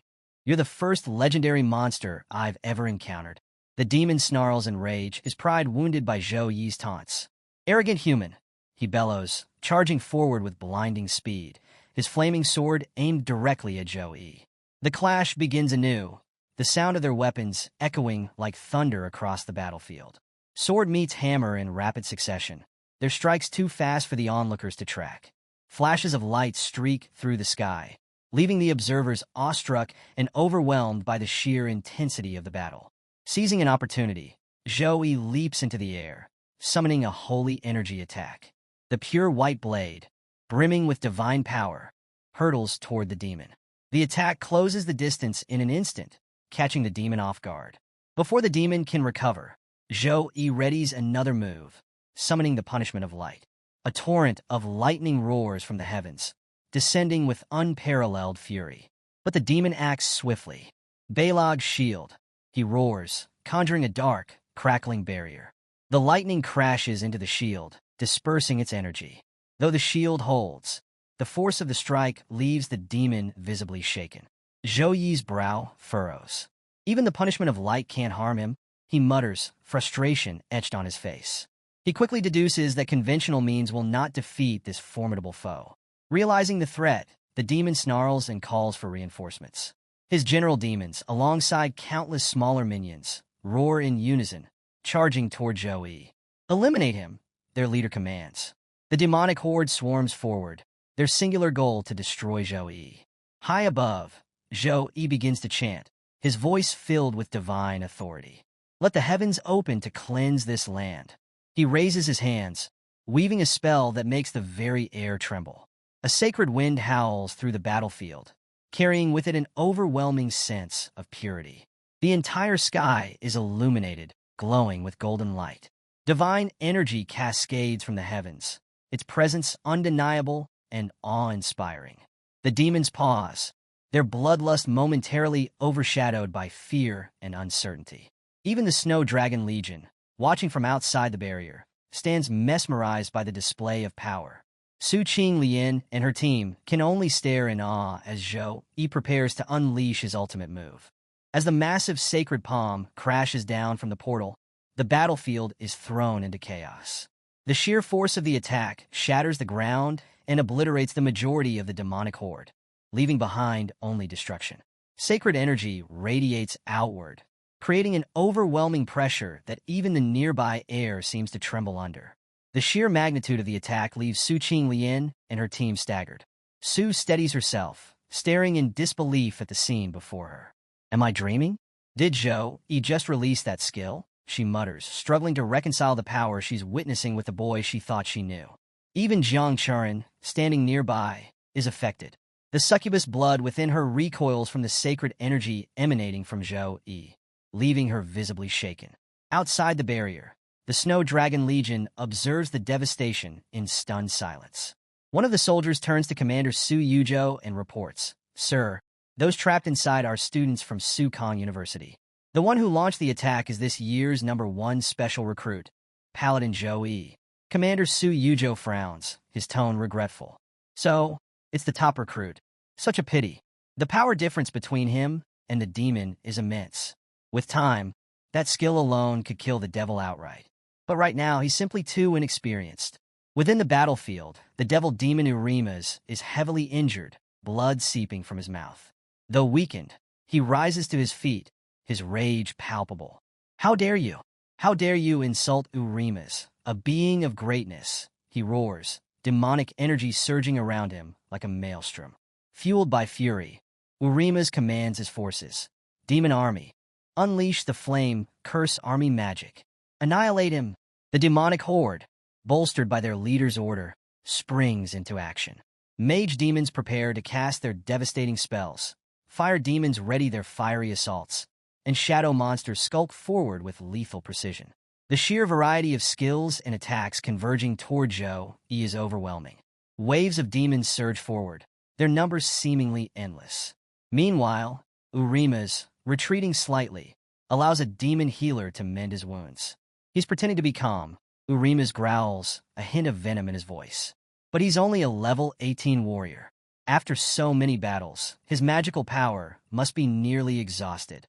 The healer nods in agreement, adding, "Against our army of 300 tribals and millions of smaller demons, he doesn't stand a chance. Without magical power, he'll be crushed alive." Hearing this, a cruel smile spreads across Urima's face. "Yes," he says, his confidence returning. "It's time to end this farce. He cannot survive against my forces." As the heavenly light descends, a divine presence fills the battlefield, piercing through the oppressive darkness of the demonic barrier. The of Light's secret technique, activated through the Shining for Help skill, creates an awe-inspiring spectacle. A radiant angel, the same one from Zhou Yi's awakening, materializes from the light, her golden wings unfurling majestically as she embraces Zhou Yi. The entire battlefield falls silent, save for the gasps of awe and disbelief from everyone present. Even the devil demon Urima's, previously so confident, stares in shock and dread at the unfolding scene. As sacred feathers begin to fall from the angel's wings, their beauty entrances the demonic army. Many demons instinctively reach out to catch the feathers, their minds clouded by the feathers' hypnotic allure. But as soon as they touch them, the feathers ignite, unleashing waves of sacred energy. Demons of all levels scream in agony, their bodies engulfed in holy flames that reduce them to ash. Outside the barrier, the Snow Dragon Legion watches in stunned silence. A feather drifts toward their commander, who catches it gently, feeling its immense power. A nearby soldier, confused, asks, "Captain, what is this? What kind of art can do this?" The commander's gaze remains fixed on the battlefield as he explains, "This is divine magic, a gift from the gods. Only top-tier divine professionals can channel such power. I once witnessed a level 58 priest perform a divine spell that restored an entire legion in one move. That same magic saved us during the siege of 3 demon armies. Even without us, this magic alone can annihilate the monsters." The legion stares in awe, their resolve momentarily bolstered by witnessing such a display of divine might. Meanwhile, Urima's, the demon lord, watches in horror as his army disintegrates before his eyes. His generals and minions, who moments ago seemed invincible, are now falling to the relentless holy power. "Impossible!" Urima's snarls, his voice trembling with rage and disbelief. "How can a mere level 18 warrior wield the power of the gods?" Urima's fear grows as he realizes that Zhou Yi has tapped into a secret technique that defies all expectations. The divine magic, so rare and formidable, shouldn't be accessible to someone at such a low level. Yet, Zhou Yi wields it effortlessly, turning the tide of battle in an instant. As the battlefield is bathed in light, Zhou Yi stands firm, golden energy swirling around him, his warhammer gleaming with divine power. The angel's presence amplifies his strength, and with a calm yet commanding voice, he speaks. "Your darkness has no place here. In the light of the gods, all evil will be cleansed." Urima's, now visibly shaken, roars in defiance. "I will not fall to a mere mortal. I am Urima's, a demon lord." But the cracks in his confidence are clear, and the battlefield continues to tremble as Zhou Yi prepares for his next move. The demon lord Urima's, now empowered by the sacrifice of his loyal soldiers, stands amidst the smoke and flames of the explosion. His once threatening aura has grown exponentially, exuding dark energy so potent that the very air around him vibrates with pressure. The remains of his soldiers litter the battlefield, their noble sacrifice fueling his demonic transformation. Despite the overwhelming display of power, Zhou Yi remains calm, his golden aura growing brighter as the angel's divine energy courses through his body. The sacred angel, radiating purity and light, whispers in Zhou Yi's ear, her voice carrying the weight of divine authority. "Wield the power of light wisely, for darkness must be eradicated without hesitation. This is your trial, chosen warrior." Her presence intensifies Zhou Yi's abilities, and with her blessing, his body begins to emit holy flames, forming a protective shield around him. Behind him, the divine circle glows fiercely, a testament to the light's favor. Urimas, undeterred by Zhou Yi's display, sneers and mocks. Do you think this petty light will save you, human? I have devoured the power of hundreds of soldiers. My strength now surpasses even the limits of this world. The healer demon, standing in the background, whispers nervously, Your Highness, his power still stems from the gods. We must complete the return magic circle before he unleashes his full potential. Urima's irritated roars, Silence. I will crush him before any ritual is completed. Zhou Yi, observing Urima's growing aggression, begins to chant softly. His voice resonates across the battlefield, carrying words of divine incantation. The ground beneath him trembles, and the sky darkens, only for beams of heavenly light to pierce through the clouds moments later. In the name of light, may all shadows be banished, Zhou Yi declares, raising his warhammer, now glowing with unimaginable sacred energy. Urima snarls, his body erupting with flames as he charges at Zhou Yi. He swings his enormous sword, radiating hellfire, but Zhou Yi blocks it with his warhammer. The collision sends shockwaves rippling across the battlefield, the opposing energies of light and darkness clashing violently. With renewed vigor, Zhou Yi counters, channeling the power of the sacred angel. He thrusts his hand forward, summoning a beam of divine light from the heavens. The energy, pure and unrelenting, strikes Urima's directly. The demon lord, though wounded, withstands the attack, his body smoldering from the sheer force. His eyes burn with fury as he bellows, I will not fall to a mere mortal. Demon Lord Urimas, once a formidable level 23, had skyrocketed to level 43 after absorbing the power and souls of countless soldiers. Empowered by this dark transformation, his anger boiled over following Zhou Yi's audacious attack. Now burning with rage and enhanced strength, Urimas unleashed his wrath with the roar of the flame demon, a ferocious assault meant to obliterate anything in its path. Without missing a beat, the demon lord charged forward at terrifying speed, his 6 monstrous arms hurling massive energy attacks in relentless waves. Each strike tore through the battlefield, leaving destruction in its wake. The air itself seemed to split between opposing forces. A radiant holy energy surrounding Zhou Yi and a suffocating demonic energy emanating from Urimas. The demon lord's malevolent energy was so potent, it corrupted the very environment, turning the once stable terrain into a polluted wasteland. Building on his momentum, Urimas summoned the pinnacle of his clan's fiery legacy. Using every ounce of his demonic power, he began forming a devastating energy ball, a skill unique to the Flame Demon clan. This attack pushed the fire element to its absolute limits, with the surface temperature soaring to an unimaginable 15 million degrees Celsius. It was a feat only achievable through his unyielding devotion to the Flame Demon tribe. With the energy ball fully charged, Urimas hurled it toward Zhou Yi, the ground trembling beneath its sheer might. The fiery mass streaked through the air like a meteor, exploding in a cataclysmic blast upon impact. Confident in his victory, Urimas stood back, laughing menacingly. The overwhelming pressure of his attack left even distant onlookers paralyzed with fear. After all, this was the devastating power of a level 43 demon. But as the smoke cleared, Zhou Yi remained unscathed. He hadn't moved an inch. The hero stood firm, radiating calm fury. Witnessing this, Urimas froze, his confidence crumbling. Panic set in as he realized the vast difference in their power levels. Frantic, the demon lord turned and bolted toward a magic circle, desperate to escape. The circle needed only a minute to activate. If he could reach it, he'd be safe. Zhou Yi, however, wasn't about to let Urimas slip away. With a commanding tone, he declared, In the name of justice, I condemn you to your end. Channeling his immense power, Zhou Yi unleashed a devastating, sword-like energy slash. The attack ripped through the battlefield, carving the ground apart and striking Urimas squarely. The force of the blow reduced the surroundings to dust and left a gaping wound in the demon lord's back. Severely injured, Urimas began crawling toward the return circle, clinging to his last shred of hope. His only thought was survival, returning to the holy world he had come from. But his desperation was futile. Zhou Yi's attack had damaged the magic circle beyond repair. The remaining monsters, watching from a distance, stood frozen in disbelief, unable to comprehend how their once unstoppable leader had been brought to ruin. After unleashing his final, devastating attack, Zhou Yi was completely drained.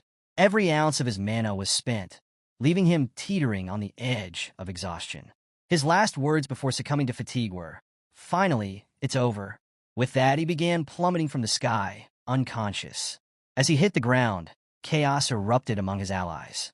Everyone rushed to his side, shouting his name and checking for signs of life. The dragon team, stationed nearby after breaking through the barrier, quickly took charge of the situation. Their leader, calm yet commanding, ordered teams 1 and 2 to scour the nearby mountains for any survivors. Meanwhile, the remaining Legion members were instructed to push back the scattered remnants of the demonic forces. Zhou Yi, now lying unconscious on a bed, muttered faintly in his sleep, "It's too much. I can't breathe." His body, utterly exhausted, seemed to rebel against him. He felt as if an invisible force was pressing against his chest, making it impossible to move. In his hazy state, he imagined being pinned down by a ghost, unable to escape. Just as the thought of impending doom crossed his mind, he jolted awake with a scream. His outburst startled Jiang Chuan, who had been resting nearby. Jolting awake, she turned to him and exclaimed, "You're finally awake. You've been out for 2 days and 2 nights." She quickly ran to inform the others, but not before giving him an unexpected peck on the cheek and saying, "Thanks for saving me." Stunned and speechless, Zhou Yi sat frozen, his mind racing. As Jiang Chuan hurried out of the room, he touched his cheek in disbelief, thinking, "What just happened?" Shaking off his surprise, his attention shifted to a familiar, glowing screen before him. The daily mission window popped up, and realization dawned on him. He'd missed 2 days' worth of rewards. Frustrated, he muttered to himself, "Too bad. I lost the daily rewards. Let's see if the achievement mission makes up for it." His eyes scanned the screen, landing on a description of a rare talent. Death Resistance. An S+ grade talent said to be unlike anything he'd seen before. Intrigued, he grabbed a knife, his curiosity leading him to test the talent's power. Without hesitation, he stabbed himself lightly in the stomach. To his amazement, the wound healed almost instantly, as though nothing had happened. Smiling, he mused, "Healed in 2 seconds? Amazing. Looks like regular wounds won't bother me anymore." My survival rate just skyrocketed. As he contemplated his newfound resilience, his attention shifted to his inventory. Scrolling through the items, he thought about his past encounters. Helping a grandmother who turned out to be a retired warrior, stumbling upon legendary artifacts by chance, and picking up treasures at roadside stalls. A bottle labeled Possibilities caught his eye. He decided to save it for later, curious about its potential. Suddenly, his gaze landed on a skill. Holy Flame Halo, a divine ability with impressive properties. Reading its description, he realized its potential synergy with another ability, Protection of the Sacred Angel. Buffed by this skill, the Holy Flame Halo could increase light and flame-based damage by 40%. Excited, he theorized aloud, "If I activate Holy Flame Halo and combine it with Punishment of Light, I'll become a dual-element mage, wielding both light and flame abilities. This could change everything." The spark of a new strategy began forming in his mind, promising even greater power for the battles ahead.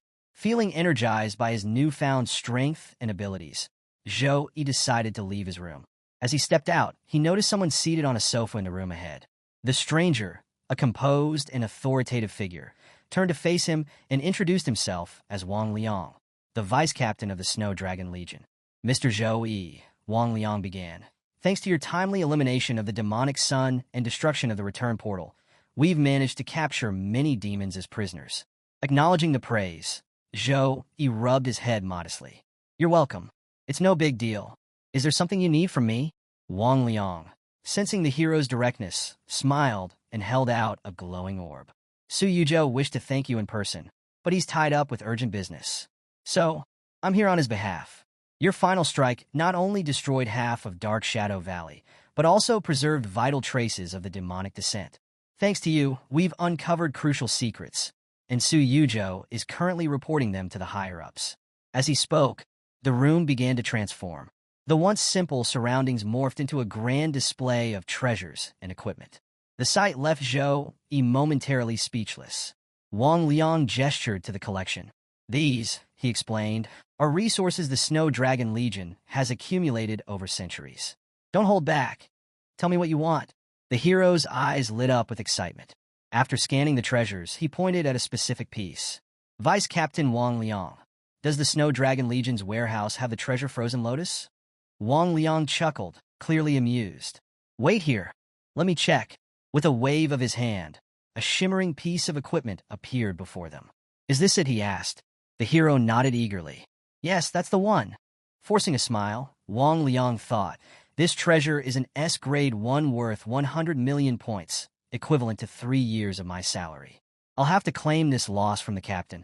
He began returning the room to its original state, restoring the simplicity of their surroundings. The Frozen Lotus is stored in our headquarters warehouse, Wang Liang continued. You'll need to stay here for a few more days to collect it. If you're bored, I can arrange for someone to help you hunt monsters in the valley. Wang Liang smirked to himself, thinking, I'll pair you with some of the younger Legion members. Once he climbs to the top ranks, the Snow Dragon Legion will benefit greatly from his friendship. A perfect plan. As he made to leave, the hero interrupted, Sorry, I can't stay. I have to return to school for the freshman competition tomorrow. You can just mail the Frozen Lotus to my dorm. Wang Liang paused, slightly taken aback. Ah, I forgot you're still a student. All right, the Frozen Lotus will be sent to your dorm at Sukong University in 2 days. If you encounter anything beyond your abilities in Tempest Valley, don't hesitate to contact the Snow Dragon Legion. Thank you, Vice Captain, the hero said as Wang Liang left.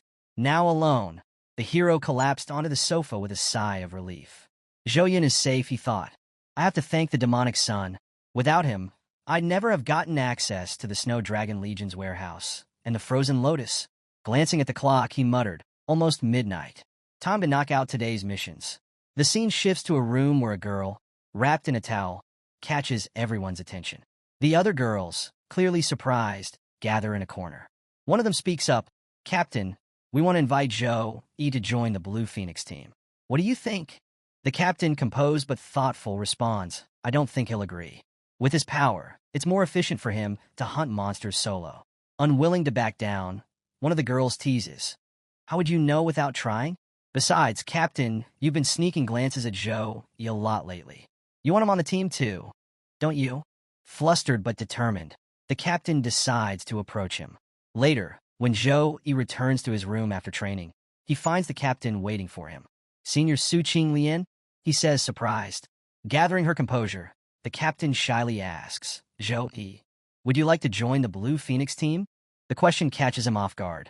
Team? He repeats, clearly confused. Smiling playfully, the captain continues. Zhou Zio and Jan will be heartbroken for a while. Hearing the names, Zhou, he looks puzzled. You're kidding, right? The captain laughs softly. Not at all. This is just our way of thanking you for saving us at Tempest Valley. Without warning, she leans in and kisses him lightly. A special thank you, she says with a smile before quickly leaving. As she departs, Zhou touches his cheek, blushing slightly. He thinks to himself, a special reward, huh? Girls these days are really daring. The focus shifts to a serious meeting. In a large hall, several key figures discuss an alarming discovery. According to our investigation, one official begins, the demons invaded our world half a year ago and have been hiding in Tempest Valley ever since. We've confirmed that they've learned to travel between worlds using medium-sized cracks. The room grows tense. Another official speaks up. Are you certain? Do you understand the implications of this? The man in the black shirt nods gravely. For the longest time, creatures from other worlds could only invade through large dimensional cracks. Since those cracks are unstable and short-lived, the threat was manageable. However, there are countless medium-sized cracks scattered across our planet. If creatures can use those to travel freely, our world faces extinction. His words silence the room as the gravity of the situation sinks in. Fortunately, he continues, our research shows that only monsters below level 30 can pass through these medium cracks. That gives us a window to act. A lion-like figure at the table growls. If that's the case, we need to take action immediately. Senator Yang, inform all major legions in the country and assign guards to every medium-sized crack. Senator Zhang, you will attend the International Summit, report these findings, and gauge the reaction of other nations. The senators nod in agreement. The black-shirt man speaks again. On another note, we have identified the hero responsible for our success in Tempest Valley. His name is Zhou Yi, a new Saint Knight and a freshman at Sukong University. He used a divine summoning technique to defeat the demonic sun and destroyed their return formation, playing a key role in our operation. The room hums with approval, recognizing the importance of Zhou Yi's contribution. The scene shifts to Sukong University, where an announcement echoes across the campus. Attention all students! Attention all students! The freshman competition will begin at 10 a.m. All students are advised to gather at the field on time. At the event's starting point, all the housemasters of Sukong University stood together. One of them, Housemaster Wu Mang, stepped forward to address the crowd. Introducing himself with a commanding voice, he said, "I am Housemaster Wu Mang of the Warhouse. I welcome you all for choosing Sukong University. The freshman competition will be held in 2 phases. The first phase is the Secret Realm Challenge. Your rank will be determined by the difficulty level you clear and your completion time. The second phase is the Free Challenge, where you will have 3 opportunities to challenge someone ranked higher than you. If you win, your ranks will be swapped." As Housemaster Wu Mang continued, a girl in the crowd appeared anxious. She thought to herself, "Where are Zhou Yi and Jiang Churen? If they don't arrive soon, they'll lose their qualifications for the competition. I shouldn't have told him about the unverified Frozen Lotus. This is bad news." Meanwhile, other students whispered amongst themselves, "Have you seen Zhou Yi? No. Did he forget about the competition? Maybe. He hasn't returned for a month? Good news, then. That's one powerful competitor out of the way." A red-haired boy standing nearby smirked as he silently mocked Zhou Yi. "You wasted a whole month, Zhou Yi. Instead of training, you disappeared. Now, you don't even have the courage to show up for the competition. How pathetic." Housemaster Wu Mang raised his hand, a golden aura emanating from his palm, and declared, "Now, we begin the first phase of the freshman competition, the Secret Realm Challenge." At his command, the silver portal to the Secret Realm opened, radiating an intense energy. This year's competition was unprecedented, with the largest and strongest group of freshmen in the university's history. To match their abilities, the challenge now included not just the usual easy, hard, and nightmare difficulties, but a newly unlocked level, Abyss difficulty.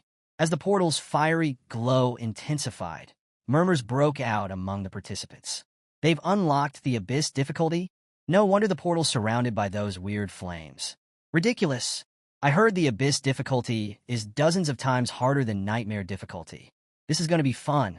I'll crush Abyss like it's nothing." Housemaster Wu Mang called out, "Bring your best potions, equipment, and weapons. Go forth and prove your strength." At his command, students began filing into the portal, their figures appearing one by one on a large display screen.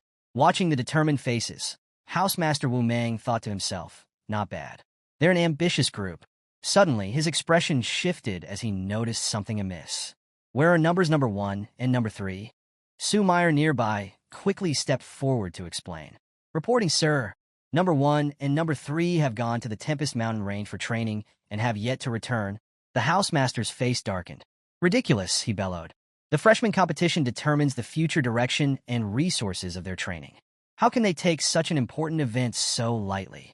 They're too complacent because of their high rankings and young age." Sue Meyer tried to interject. "Housemaster, Zhou Yi isn't like that. But before she could finish, Housemaster Wu Mang raised his hand, silencing her. "Students like them need to practice discipline and fortitude. Since they're absent, their rankings will be reversed." Just as Housemaster Wu Mang was about to finalize the rankings, Zhou Yi suddenly appeared, rushing onto the scene. "Wait! Sorry for being late," he called out. Without hesitation, he and the girl entered the portal together, leaving the housemaster momentarily stunned.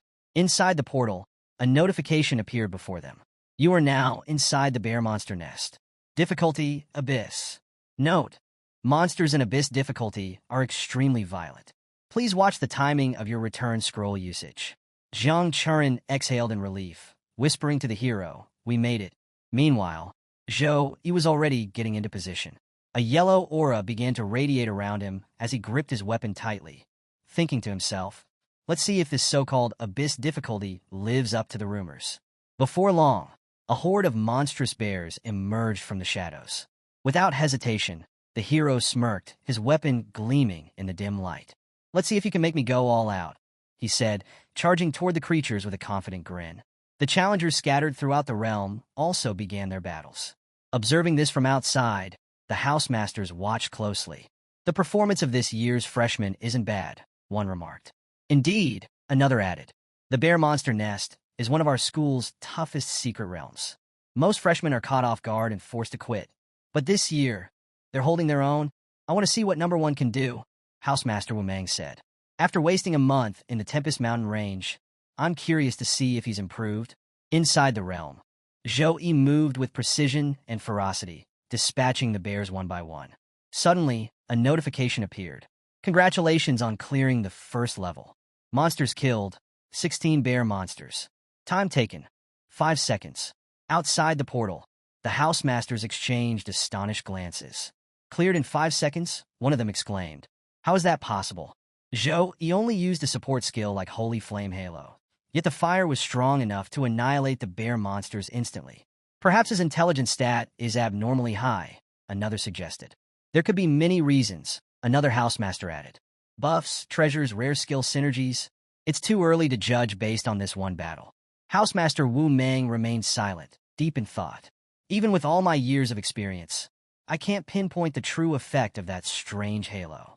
One thing is certain, Zhou Yi didn't waste his time in the Tempest Mountain Range. This kid is truly intriguing." The scene shifted back to the battlefield, where Zhou Yi's aura had intensified. Lightning crackled around him as his anger flared. He attacked with unmatched ferocity, taking down the bears one by one. After clearing the realm, he paused, contemplating his newfound rewards. Clearing a secret realm gives access to new talents, he thought. A class's strength heavily depends on its talents. During the awakening ceremony, I activated the Saint Knight class with my S+ grade talent. This must be one of the privileges of silver grade secret realms and above. I didn't get such a reward when I broke the bronze realm record. As he evaluated his options, 3 potential talents appeared before him. He dismissed one and focused on 2, Rapid Steps and Focus Halo. Rapid Steps is useful, he reasoned, but in real combat, Focus Halo outshines it. Reaction time is critical, especially against stronger enemies with faster attacks. The tide of a battle changes constantly, and Focus Halo can ensure my skills remain uninterrupted. It's a game changer. Satisfied with his choice, Zhou Yi turned his attention to the portal, where another notification appeared. "You have cleared the Abyss level secret realm. Would you like to unlock additional levels?" After reading the notification about the additional levels, Zhou Yi smiled. "I hope these new challenges provide me with some fun," he thought, stepping forward confidently. Meanwhile, back outside the portal, the housemasters were abuzz with conversation after witnessing his remarkable performance. "What a powerful combat style," one commented. "His control over elemental magic is impeccable. He adapts quickly and thinks on his feet. The Abyss difficulty wasn't wasted on him." Another added, "Zhou Yi is incredibly versatile. His arsenal includes powerful magic attacks, buffs, and close combat skills. The Saint Knight class truly suits him.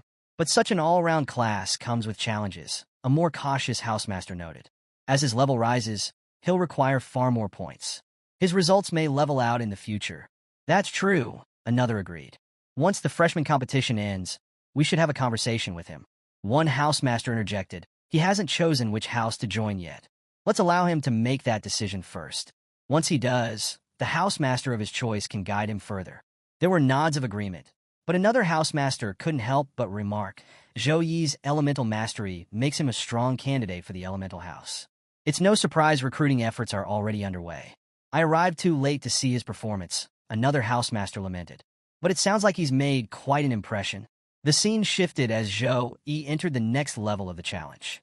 Surveying his surroundings, he noticed traces of a sinister ritual. This was a cult ritual, he thought.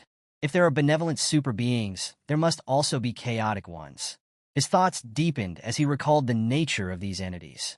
Chaotic beings don't merely represent darkness, but insanity and chaos itself. Belief in the super beings of light or darkness demands pure and unwavering faith. But worshipping chaotic beings comes at a horrifying cost: fresh lives and souls. His mind wandered to a chilling memory: the infamous Bloody Abyss incident decades ago. A tertiary awakened class holder, blinded by ambition, had prayed to a chaotic being. He had sacrificed an entire mid-sized city, wiping out millions of lives in an instant. His level had skyrocketed from 54 to 89 before the Patrol Legion and army finally exterminated him. Even then, the millions of souls consumed by the chaotic entity could never be restored. Since that day, such worship was outlawed, punishable by immediate execution. Yet the temptation of rapid power led many, humans, beastmen, elves, and even otherworldly creatures, to take the risk. Back in the secret realm, Joey continued effortlessly clearing the Abyss-level challenge. Upon completion, the portal to additional levels opened before him. As he stepped through, a heavy and oppressive aura enveloped him. The air reeked of malevolence, and he immediately sensed the lingering presence of a chaotic being.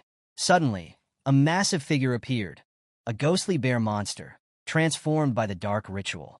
Its newfound undead form rendered it immune to physical attacks, and its overwhelming power radiated menace. Yet, seeing the creature brought a confident smile to Zhou Yi's face. If martial artists were here, they'd be shocked to see this as the final boss, he mused. Standing firm, he beckoned the monster. Come to me, he said with calm authority. As the bear charged, Zhou Yi summoned a divine tornado.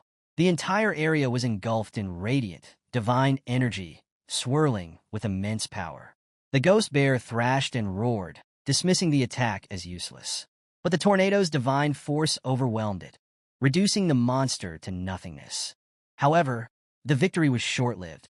As the ghost bear dissolved, the energy of the chaotic being remained, lingering ominously in the air. Zhou Yi's expression turned serious. He could feel the malevolent energy slowly gathering once more. To his dismay, the ghost bear's physical form began to reassemble, rising again as the chaotic energy coalesced. After resurrecting, the ghost bear roared fiercely at Zhou Yi. I'll admit, your holy light is powerful, it said. But this bear lives because it has been granted immortality by the great goddess Xia. Your attacks are meaningless before my eternal existence. The bear unleashed a surge of dark energy, attempting to suppress the hero. However, Zhou Yi countered with an equally intense wave of sacred energy. The clash of energies made the bear scream, realizing that the hero was preparing to unleash his trump card. As the hero's holy energy grew thicker and more concentrated, it began to tear away at the ghost bear's form once again. Struggling, the bear defiantly shouted, "It's useless. Everything you do is a pointless struggle. How much energy do you have left after using your trump card? When I resurrect again, it will be your end." Undeterred, Zhou Yi launched a devastating energy attack that struck the bear directly. The beast howled in agony. "I told you, you cannot kill me," it bellowed, writhing in pain. Ignoring the bear's taunts, the hero swiftly prepared another attack.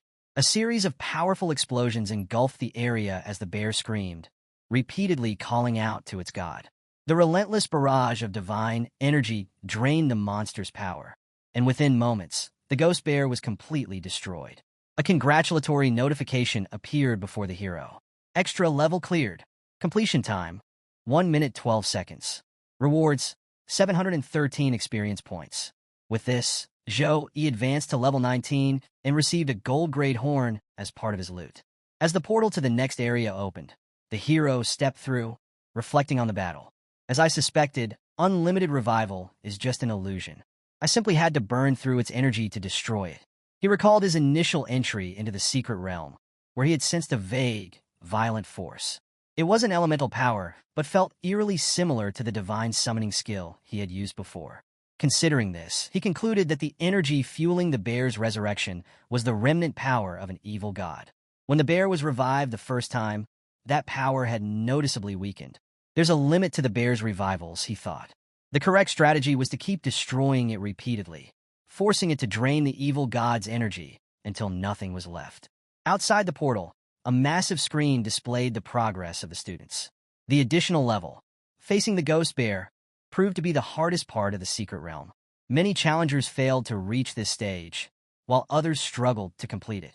Among the challengers was a fire-type boy, locked in a grueling fight with the ghost bear. Exhausted, he realized he'd need to kill the bear 10 times to clear the level. Watching the bear resurrect again, he thought, at least I've already gained 2 levels. If I can hold on, I'll finish this extra level in 8 minutes. Meanwhile, Zhou Yi emerged from the portal, having completed the challenge with ease. His swift success left everyone stunned. Whispers spread through the crowd. "Did you see that?" someone said. "He used an S-rank skill." The teachers observing the competition began murmuring among themselves, debating the implications of Zhou Yi's performance. One teacher remarked, "Do you think other freshmen should be allowed to use this shortcut? Or is Zhou Yi just too far ahead of the curve?"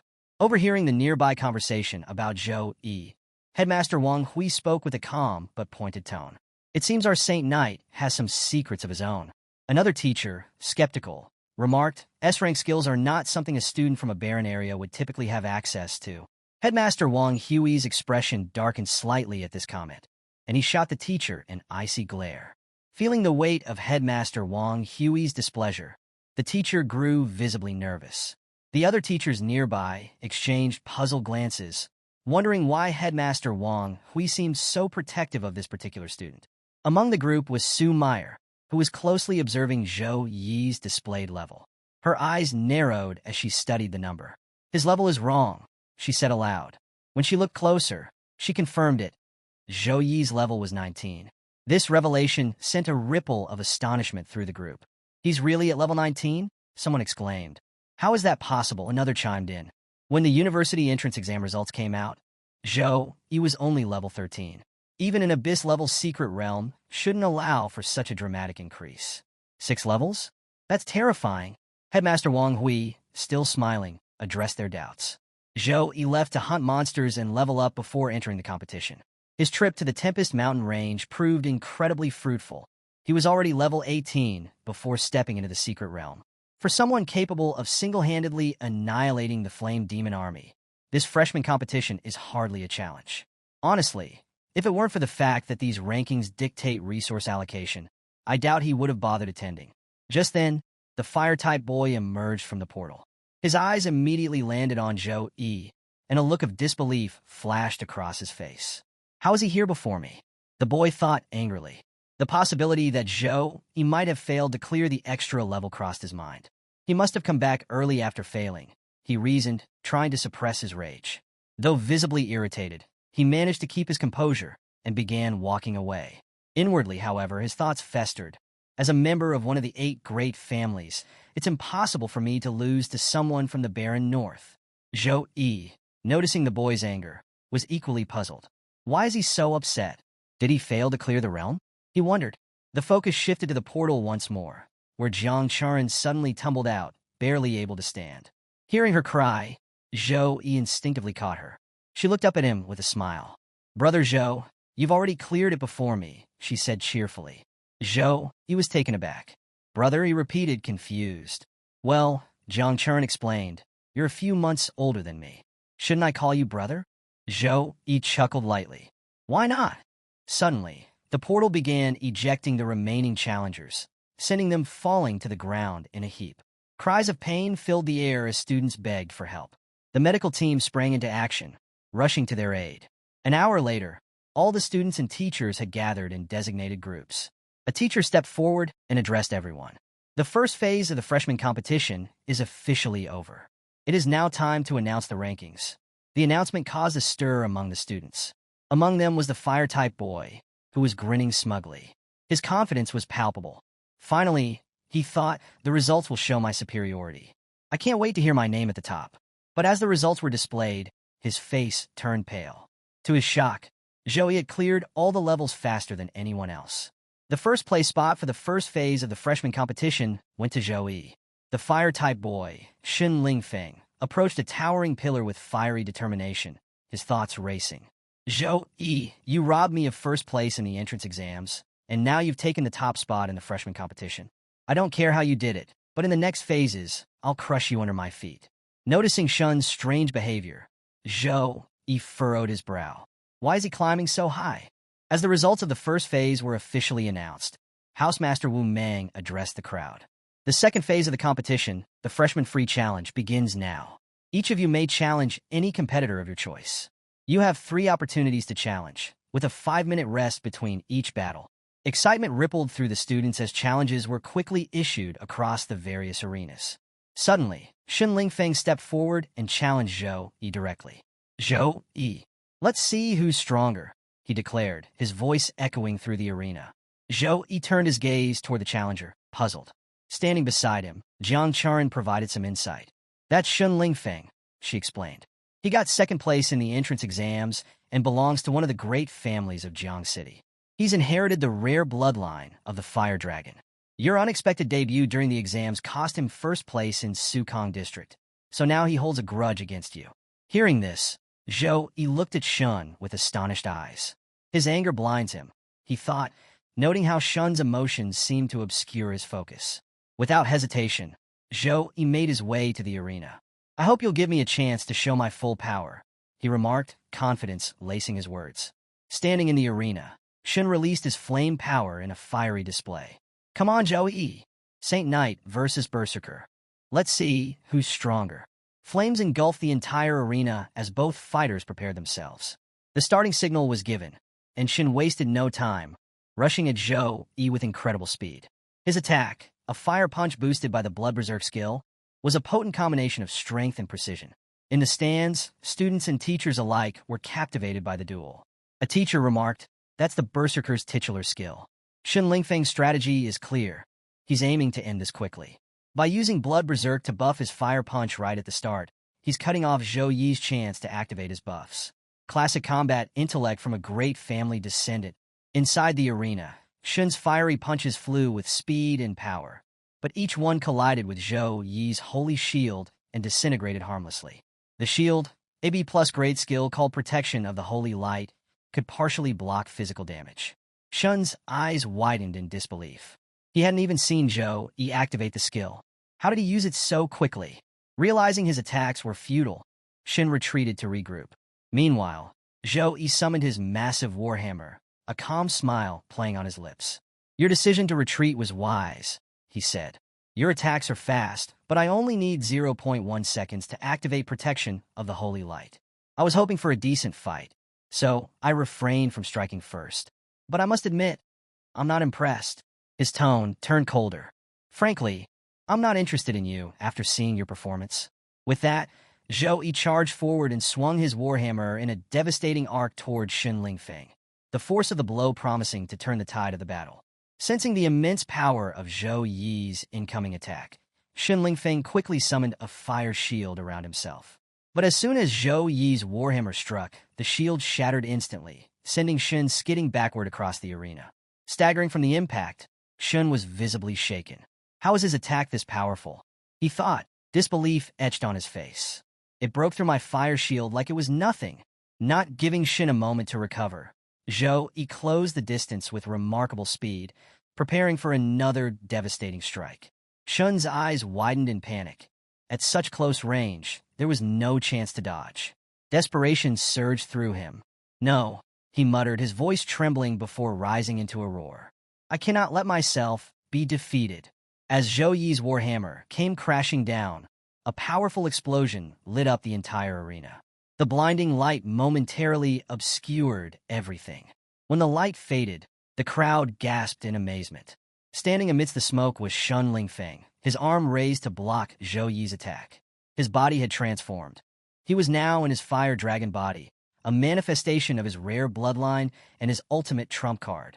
With newfound strength, Shen pushed Zhou Yi backward, creating some distance between them.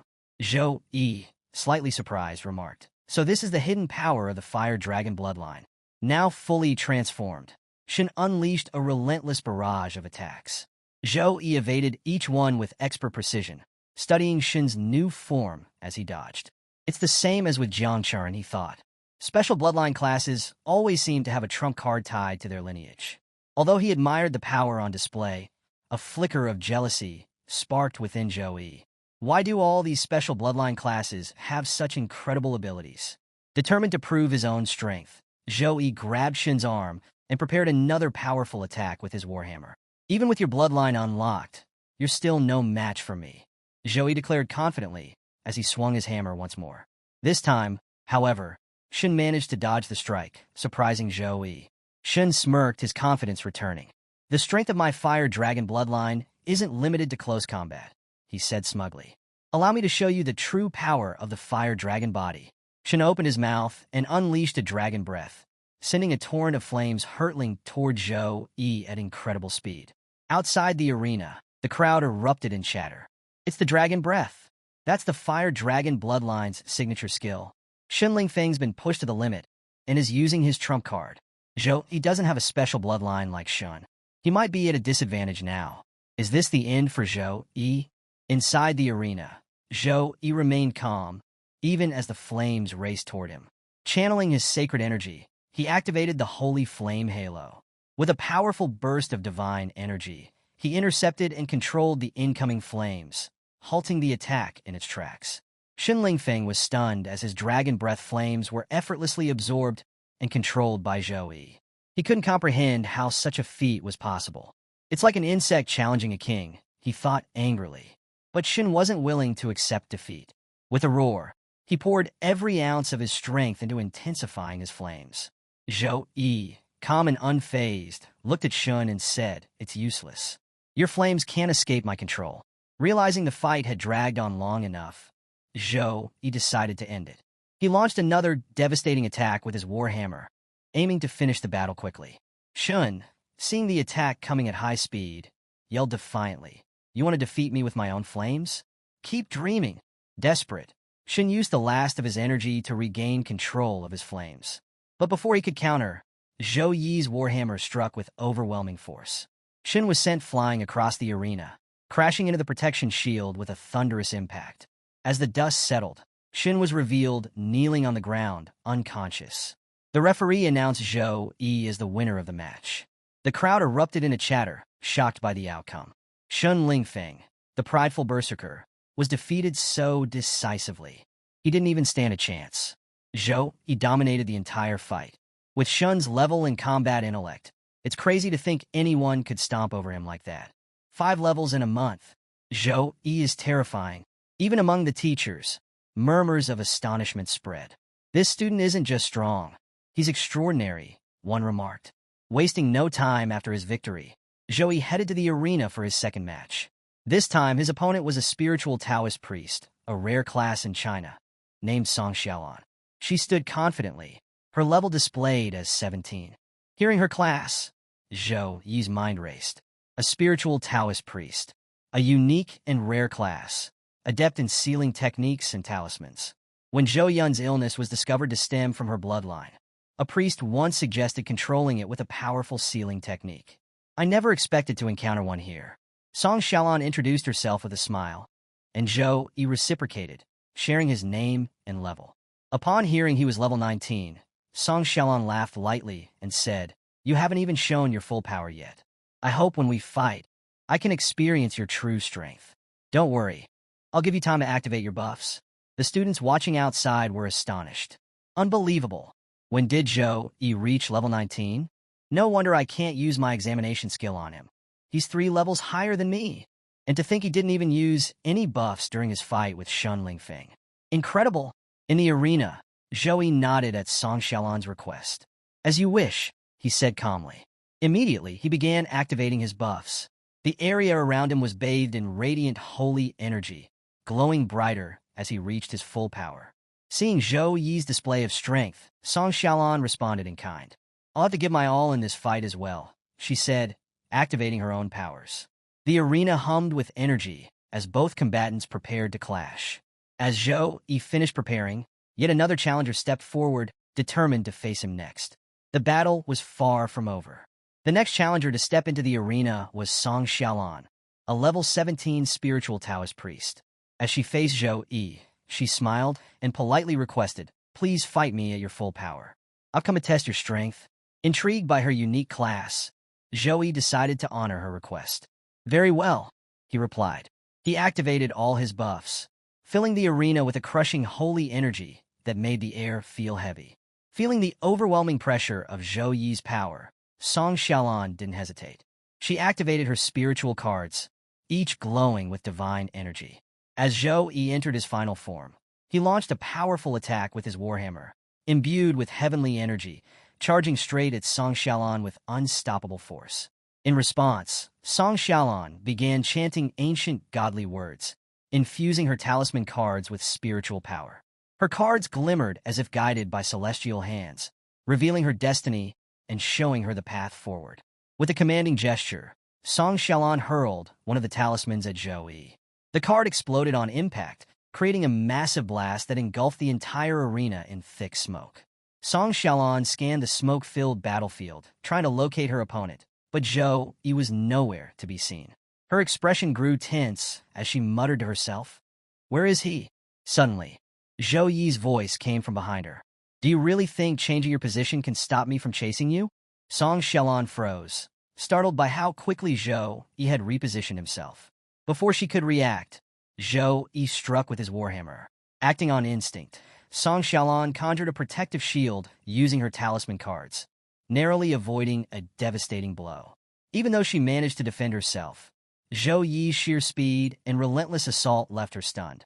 How did he get behind me so quickly without making a sound? She wondered. The battle intensified. Song Xiaolan desperately tried to maintain her defenses, but Zhou Yi's powerful attacks began to overwhelm her. One by one, her spiritual cards shattered and scattered under the pressure.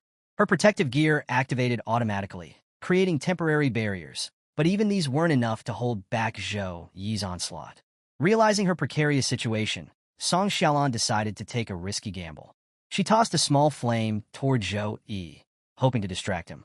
Seizing the moment, she began chanting again, drawing upon the laws of heaven and earth. The arena glowed with a radiant light as Song Xiaolan completed her technique. The energy transformed into several elite warriors, each clad in divine armor, standing at her command. She ordered them to obey her will, sending them toward Zhou Yi. Zhou Yi's eyes lit up with excitement as he observed the summoned warriors. "Interesting," he said with a grin. "Using the power of the heavens to create soldiers? This is a very Taoist way of spreading the seeds of combat." As soon as the elite warriors were summoned, Song Xiaolan gave them their orders. They charged toward Zhou Yi at full speed, their movements precise and disciplined. Zhou Yi, however, remained calm, destroying them one by one with his warhammer. The summoned warriors, though formidable, weren't difficult for him to handle. The only troublesome aspect was their ability to recover like ghosts, regenerating almost as soon as they were destroyed.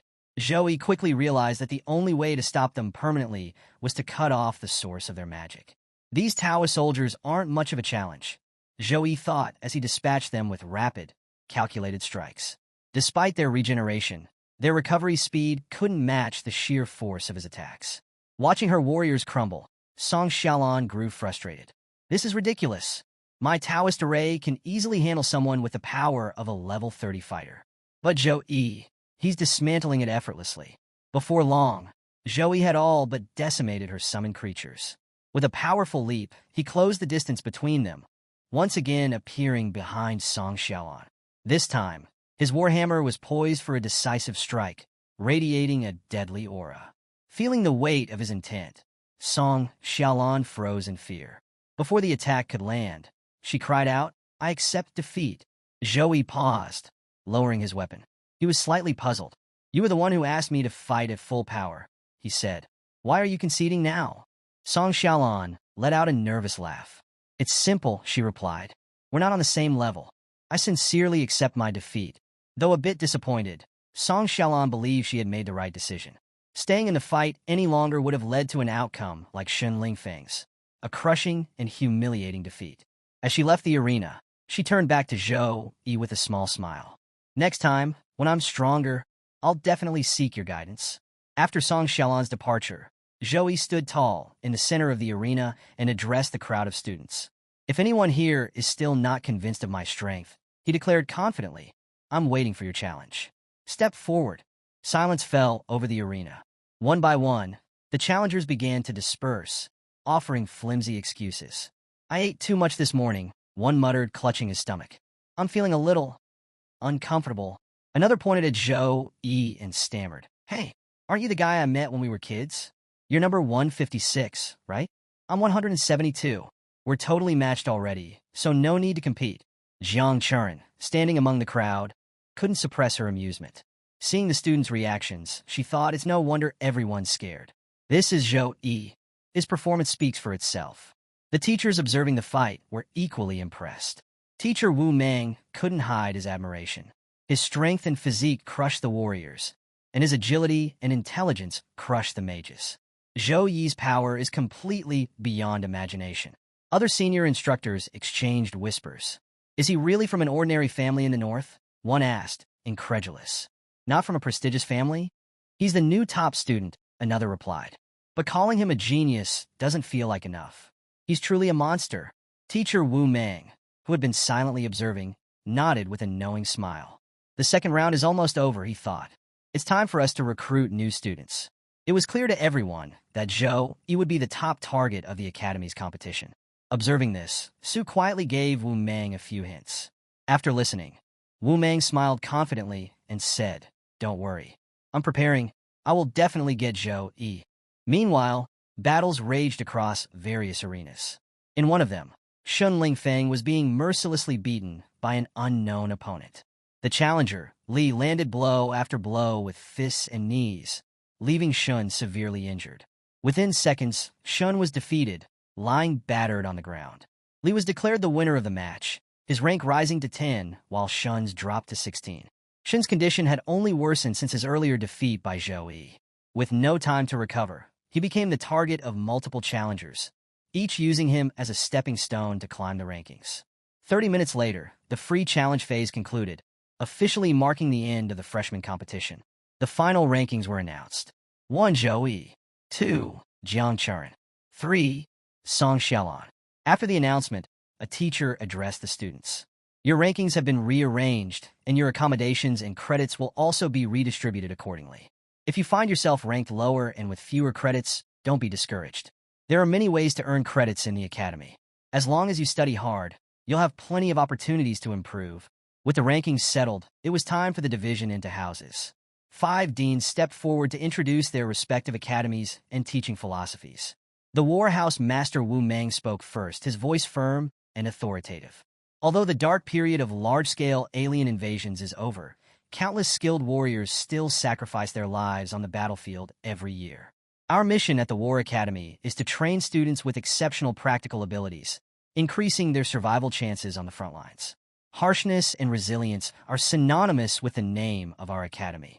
Next was the Elemental Academy, which only accepted students whose primary abilities were elemental magic. The teacher Cho Huayang spoke with passion. We will take you to the true meaning of elemental magic, unlocking your full potential and mastery over the elements. The Weapon Academy teacher Rong Qi followed, exuding strength and confidence. Our academy focuses on optimizing the use of weapons. We emphasize raw physical power and skillful weapon handling over reliance on complex techniques. Here, you'll achieve unparalleled strength, relying solely on your body and your weapon. The fourth speaker, teacher Zhang Ling, represented the Tactical Academy. Our goal is to train tactical experts capable of commanding battles, regardless of their profession. Surely everyone knows that a top tactician can significantly reduce the defeat rate of an entire army. Finally, the Logistics Academy introduced itself. The teacher Wu Kuqing spoke with quiet pride. A strong logistics system is the foundation of any successful operation. While we may not specialize in combat, we teach the most professional vocational knowledge related to life skills. We welcome all life experts to join us. After the academies had introduced themselves, Housemaster Wu Mang addressed the students. The information for each academy has been presented. You may now log into the system to select the academy of your choice. The students eagerly pulled out their devices, scanning the system to make their decisions. Meanwhile, Jiang Churen turned to Zhou Yi and asked, "Which academy will you choose?" Before Zhou Yi could reply, Wu Mang stepped forward. "Student Zhou Yi," he said warmly, "if you join my War Academy, I will personally serve as your private tutor." Zhou Yi raised an eyebrow. "A private tutor?" he asked, intrigued but slightly puzzled. Wu Mang smiled and explained, "Each tutor is allowed to take one outstanding student under their wing for personal guidance. As your tutor, I would ensure you receive priority access to resources. To sweeten the deal, I prepared some welcome gifts, including 3 A-level skill books and an A-level resource exchange order." Before Zhou Yi could respond, the Elemental Academy's teacher Cho Huayang chimed in. "Zhou Yi, choosing a private tutor is no small matter," she said, her tone measured but enticing. "You should consider your options carefully. If you join our Elemental Academy, I will personally prepare a legendary equipment set just for you. Not to be outdone, the Weapon Academy's teacher Rong Chi stepped forward. Zhou, he said confidently, if you join the Weapon Academy, you'll have unrestricted access to anything that enhances your physical strength. The sudden competition between the teachers frustrated Wu Mang. What are you two doing? He said, frowning. I came here first. It's not about who came first, the Weapon Academy teacher Rong Chi shot back. It's about sincerity. Amid the escalating offers, Zhou found himself in a dilemma. Around him, students began murmuring, their excitement palpable. 3 deans personally vying for Zhou, one student whispered. This must be the special treatment reserved for the top-ranked student. Another added, becoming an exclusive student of a tutor is like being a direct disciple in a prestigious family. Plus, they get access to the tutor's resources. But the offers being made here are insane. 3 A-level skill books are incredibly rare, but a legendary equipment set crafted by Dean Chao of the Elemental Academy? That's next level. Just as the tension reached its peak, Headmaster Wang Hui arrived, his presence commanding immediate attention. Without hesitation, he addressed Zhou directly. Zhou, I want you to become my personal disciple. The teachers turned in astonishment. Headmaster Wang Hui's proposal stunned everyone present. Headmaster Wang Hui continued, if you agree, I will demonstrate the Bloodline fusion technique for you. Zhou's curiosity was piqued. What is this Bloodline fusion technique, he asked. Headmaster Wang Hui explained, the Bloodline fusion technique is a forbidden-level technique. It requires the blood of an alien race and is used to fulfill a special mission. By performing this technique, your physical strength will improve significantly. Additionally, you'll gain more attributes and free skill points every time you level up. Gasps rippled through the crowd. A forbidden-grade spell, offered so directly, was unheard of. The students exchanged awed glances, their whispers growing louder. This is outrageous, one student murmured. A forbidden-grade spell? That's an offer no one can refuse. Another nodded. It's a direct ticket to unparalleled power. If Zhou accepts, they'll have an incredible advantage. Among the crowd, one disciple stood out. Headmaster Wang Hui's most famous disciple. He was a powerhouse, the president of the Tianyu Association and one of China's top figures. If Zhou becomes Headmaster Wang Hui disciple, another student remarked, he won't just gain power. He'll also inherit Wang Hui's vast network. That would catapult him straight to the top.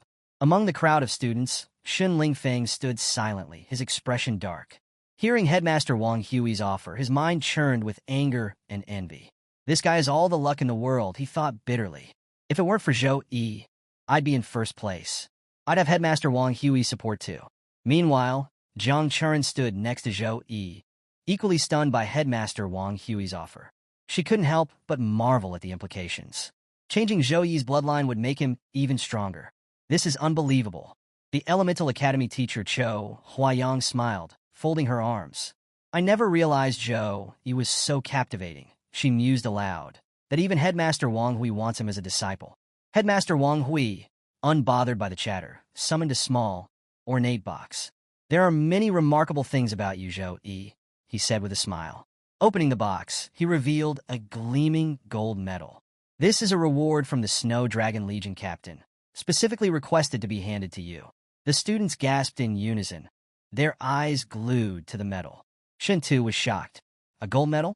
Even the Shun family, one of the great 8 families of Ning, doesn't have a gold medal. How is this possible? Song Xiaolan, standing nearby, stared in disbelief. Am I mistaken? Isn't that an honor medal? Zhang Churen grasped Zhou Yi's arm, her voice tinged with awe. It's a gold medal. My grandfather fought on the front lines for years and only received a silver medal. Zhou Yi's attention was fixed on the medal. Engraved on it were the words, in honor of those who have contributed to China's civilization. Confused, he thought, when did I provide a great contribution to China? Sensing his hesitation, Headmaster Wang Hui clarified, I know about your actions in Tempest Valley. You deserve this outstanding achievement, gold medal. Still puzzled, Zhou thought to himself, a medal like this for killing a few demons in Tempest Valley? There must be more to this than I know. Despite his doubts, Zhou accepted the medal graciously. Thank you, Headmaster, he said with a slight bow. The Elemental Academy teacher Cho Huayang chuckled. Zhou, you're far too formal. Still calling him Headmaster, are you? Bowing lower, Zhou replied, Teacher, I'm honored to be your student. Headmaster Wang Hui, satisfied, wasted no time. With a wave of his hand, he teleported away with Zhou Yi. As Headmaster Wang Hui and Zhou Yi vanished, the remaining teachers began murmuring among themselves. Is Headmaster Wang Hui worried we'll try to recruit Zhou Yi in his absence? One speculated. Teacher Wu Meng and the Weapon Academy teacher, meanwhile, turned their attention to Jiang Churen. The Weapon Academy teacher Rong Qi stepped forward with a confident smile. Jiang Churen, if you're willing to become my personal disciple, I'll extend the same offer I made to Zhou Yi. Wu Meng's expression darkened. Old Rong, are you deliberately trying to provoke me? Unfazed, the Weapon Academy teacher Rong Qi replied. Since Zhou Yi was recruited by Headmaster Wang Hui, I won't let you take Jiang Churen so easily. She has potential, and I won't let her go without a fight. Meanwhile, Zhou Yi found himself teleported alongside Headmaster Wang Hui to a mysterious location. It was a grand laboratory-like space filled with rare and valuable items neatly organized on shelves and in glass cases. Looking around in awe, Zhou Yi marveled at the sheer magnitude of treasures stored there. This is my private mansion, Headmaster Wang Hui explained. It's primarily used to store some of my most valuable items. If you ever need to find me in the future, this is where you can come. Zhou Yi listened attentively, still taking in his surroundings. This mansion must be Headmaster Wang Hui's personal treasury, he thought. To access it, you'd need instant teleportation. It could be anywhere, outside Sukang District, or maybe even outside China. Headmaster Wang Hui led Zhou Yi deeper into the mansion, eventually stopping at a room where 3 glowing formations were present. Within each formation was a vial containing a unique and powerful bloodline. Zhou Yi's curiosity grew as he observed the mesmerizing energy radiating from them. These, Headmaster Wang Hui began, are 3 types of source blood. Using the bloodline forging technique, your bloodline will undergo a qualitative transformation. However, most people focus solely on the forbidden grade spell aspect of this technique and ignore the true core of the transformation. The source blood. He continued, a regular human's bloodline potential is extremely limited. As your level increases, the stat gains from leveling up gradually weaken. When most classes hit this limit, they choose to merge with the blood of other races to break through and gain additional power. Hearing this, Zhou Yi asked in surprise, Teacher, are you concerned about leveling up even at your levels? Headmaster Wang Hui nodded. Of course. Once classes reach tertiary awakening, leveling up requires an enormous amount of experience. I'm currently level 64. At this level, most otherworld monsters I face are leader-tier bosses that are incredibly challenging to defeat. Headmaster Wang Hui gestured toward the 3 vials of source blood and explained their origins. 1. Angel source blood. This bloodline comes from the divine angel race, extracted from the corpse of an angel. Angels are servants of light, granting them an extraordinary affinity for the light element. Merging with angel source blood would give you unparalleled control over light-based powers. 2. Titan source blood. This bloodline belongs to the Titans, who worshipped thunder. Titans possess a natural mastery of lightning. Merging with their bloodline would amplify the power of any lightning-based ability you possess. 3. Dragon source blood. The dragon race are direct descendants of the dragon god, carrying the purest dragon bloodline. If you merge with dragon source blood, you'll gain a natural dominance over all beast races and significantly enhance your overall physical capabilities. Hearing this, Zhou Yi was stunned. The angel, titan, and dragon races are all high-tier races, he thought. Each is at least level 60 or above. This is incredible. Despite his amazement, Zhou Yi was cautious. He didn't want to make a rash decision and asked, Teacher, which bloodline do you think would suit me best? Even though Zhou Yi had the system to assist him, he was aware of his limited knowledge of this world and wanted to avoid any mistakes. His rationality impressed Headmaster Wang Hui, who smiled approvingly. Faced with 3 rare and extraordinary source blood options, most young people would impulsively choose the one they found most exciting, Headmaster Wang Hui said.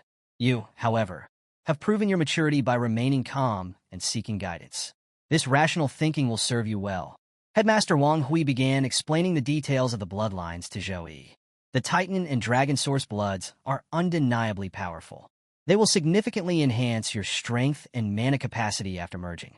However, Headmaster Wang Hui continued, due to your strong affinity with the of light, the Angel source blood is undoubtedly the best choice for you. With it, you might achieve improvements beyond your imagination. Taking Headmaster Wang Hui's advice, Zhou Yi chose the angel source blood. As he did, Headmaster Wang Hui nodded approvingly. It seems the angel source blood is very compatible with you, he said with a smile. Headmaster Wang Hui went on to explain, you are my 5th student. You have 4 senior disciples ahead of you, and when the opportunity arises, I will introduce you to them. After this, Zhou Yi hesitated for a moment before asking, Teacher, I have a question. Why was I awarded the gold medal? It seems impossible to receive one just for eliminating a demon legion. Headmaster Wang Hui's expression turned serious. I'll be honest with you, he replied. Your actions in Tempest Valley exposed the demon's plan. The military discovered that otherworld creatures have developed the ability to travel through middle-sized cracks. Zhou Yi was stunned. Doesn't that mean there are already many otherworld creatures hiding across China? He asked, his voice filled with concern. That's correct, Headmaster Wang Hui confirmed. Initial investigations have revealed signs of their arrival through hundreds of such cracks. Thankfully, their levels are relatively low, so the legions can handle them for now. Across the country, legions have been mobilized to eliminate these creatures, and the Academy's mission system will soon provide related assignments. Headmaster Wang Hui placed a hand on Zhou Yi's shoulder and added, As my student, I hope you will grow as strong as your senior disciples and contribute your power to the nation. Zhou Yi nodded firmly. Yes, teacher. I will do my best. Satisfied, Headmaster Wang Hui handed Zhou Yi a teleportation device and said, Come back tomorrow morning. Preparations for the bloodline forging technique are not yet complete. For now, return to your room and rest. Back in his room, Zhou Yi lay on his bed, scrolling through the system messages and reflecting on Headmaster Wang Hui's words. The teacher mentioned that the final result of the bloodline forging depends on both constitution and luck, he thought. I hope the S-grade potion I obtained after killing the demonic prince will come in handy. Reaching into his inventory, Zhou Yi retrieved a vial labeled Lucky Potion.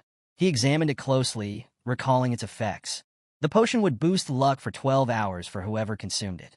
After drinking the Lucky Potion, Zhou Yi decided to test its effects by opening a random chest. To his amazement, inside was an S-grade treasure, the Long Ning fruit. This rare fruit, grown from the corpse of a dragon, was renowned for its ability to greatly enhance constitution and spell damage upon consumption. Zhou Yi's excitement was palpable. Whenever I opened random chests before, all I got was junk. But now, jackpot! Satisfied with the potion's results, Zhou Yi used the teleportation device and quickly arrived at Headmaster Wang Hui's mansion. Upon arrival, he overheard the Elemental Academy teacher Cho Huayang talking with Headmaster Wang Hui. Headmaster, you're incredibly generous, Cho Huayang said. The corpse of an angel is exceptionally rare, and obtaining angel source blood is nearly impossible. Wars between legions have been fought over a single vial of this blood. Headmaster Wang Hui replied calmly. I've waited for a long time to find someone worthy of receiving this source blood. Zhou Yi is my choice, and I'm very satisfied with him. There's no hesitation in my decision. At that moment, Zhou Yi interrupted and greeted them both respectfully. Headmaster Wang Hui turned and smiled warmly. He was pleased to see that Zhou Yi had prepared his body to its prime condition. Good, Headmaster Wang Hui said. Now, step into the formation I prepared for the bloodline forging technique. Following instructions, Zhou Yi removed his clothes and sat in the center of the formation. Headmaster Wang Hui explained the process to the elemental teacher and instructed him to activate the formation. I'll oversee Zhou Yi's protection during the procedure, he added. The elemental teacher Cho Huayang nodded and began activating the bloodline forging technique. As the formation lit up, the angel source blood started merging with Zhou Yi's body. The entire room glowed with radiant light as the bloodline of light infused into him. However, an unexpected phenomenon occurred. Suddenly, a blue aura erupted from Zhou Yi's body. The blue energy was frost energy, and it immediately began clashing with the angel bloodline. Both Headmaster Wang Hui and the elemental teacher were taken aback. What powerful freeze energy, the elemental teacher exclaimed. It seems Zhou Yi possesses a special bloodline already. The frost energy wasn't ordinary. It was strong enough to compete with the divine angel bloodline. The teachers were deeply impressed. If not for their immense power and experience, they could have been frozen to death by the overwhelming chill. The fusion process intensified as the angel bloodline and Zhou Yi's pre-existing frost bloodline began to clash violently. It was as if the frost energy within him refused to accept the new divine energy. Frost energy continuously poured out of Zhou Yi, rapidly freezing the entire room. Even Cho Huayang, using his magic to shield himself, found parts of his body freezing despite his defenses. This frost power is extraordinary, Cho Huayang muttered, his voice tinged with awe and concern. The clash between the angel bloodline and Zhou Yi's frost energy escalated, turning the room into an icy battlefield. Cho Huayang, observing Zhou Yi's powerful frost energy, felt a sudden surge of greed. If Zhou Yi changed his class to a mage, he thought he could easily become one of the greatest ice mages with this terrifying frost power. Meanwhile, Headmaster Wang Hui was shielding himself from the cold, using his internal energy. He watched the clash of bloodlines and murmured, "I know Zhou Yi's sister is awakening a frost bloodline. It seems Zhou Yi might share the same lineage." Both teachers were astonished. As one of the highest-tier bloodlines, the angel bloodline should have easily suppressed any lesser bloodlines during the forging process. Yet here it was, locked in a fierce struggle with Zhou Yi's frost bloodline, neither one gaining the upper hand. Headmaster Wang Hui's thoughts deepened. For Zhou Yi's frost bloodline to rival the angel bloodline, it must be of an incredibly high quality. Could this mean that Zhou Yi's ancestry links back to the earliest players of the Eternal Game? After reality merged with the game, the most powerful bloodlines were passed down from those early, high-level players. Without such an origin, it's impossible for Zhou Yi to wield such immense frost power. The clash between the two bloodlines was relentless. Without interference, the angel source blood would have fully merged with Zhou Yi's body. However, the frost bloodline's resistance threatened to not only disrupt the process, but also deplete the angel source blood entirely. Cho Huayang, watching the intense struggle, sighed. So much of the angel source blood is being consumed. At this rate, the final result might not even match a lesser-tier bloodline. We can only leave Zhou Yi's fate to destiny now. Any attempt to forcibly halt the ritual could lead to his death by self-explosion. Both teachers stood by helplessly, knowing they could do nothing but observe as the forging ritual unfolded. Inside Zhou Yi's body, the unrelenting clash of bloodlines caused him unbearable pain. The sheer intensity of the struggle overwhelmed him until a sudden notification appeared before him. The gate of consciousness has opened. You have entered the mental realm. Zhou Yi found himself transported to a grand, sacred palace. The radiant halls shimmered with light, and in the center stood an angelic figure, her presence exuding divine energy. The angel welcomed Zhou Yi warmly. "My child," she said with a serene smile, "you have finally arrived." Zhou Yi glanced around cautiously. So this is the mental realm, he thought, taking in his surroundings. The angel continued, "Congratulations on receiving God's blessing. I have been sent to grant you your true strength. With it, you shall be unrestrained by morals, unbound by rules, and free to follow your own will and desire." Her words sounded benevolent, but her expression darkened. A subtle, sinister smile crept across her face, betraying an unsettling aura. Zhou Yi's instinct screamed at him. Something was wrong.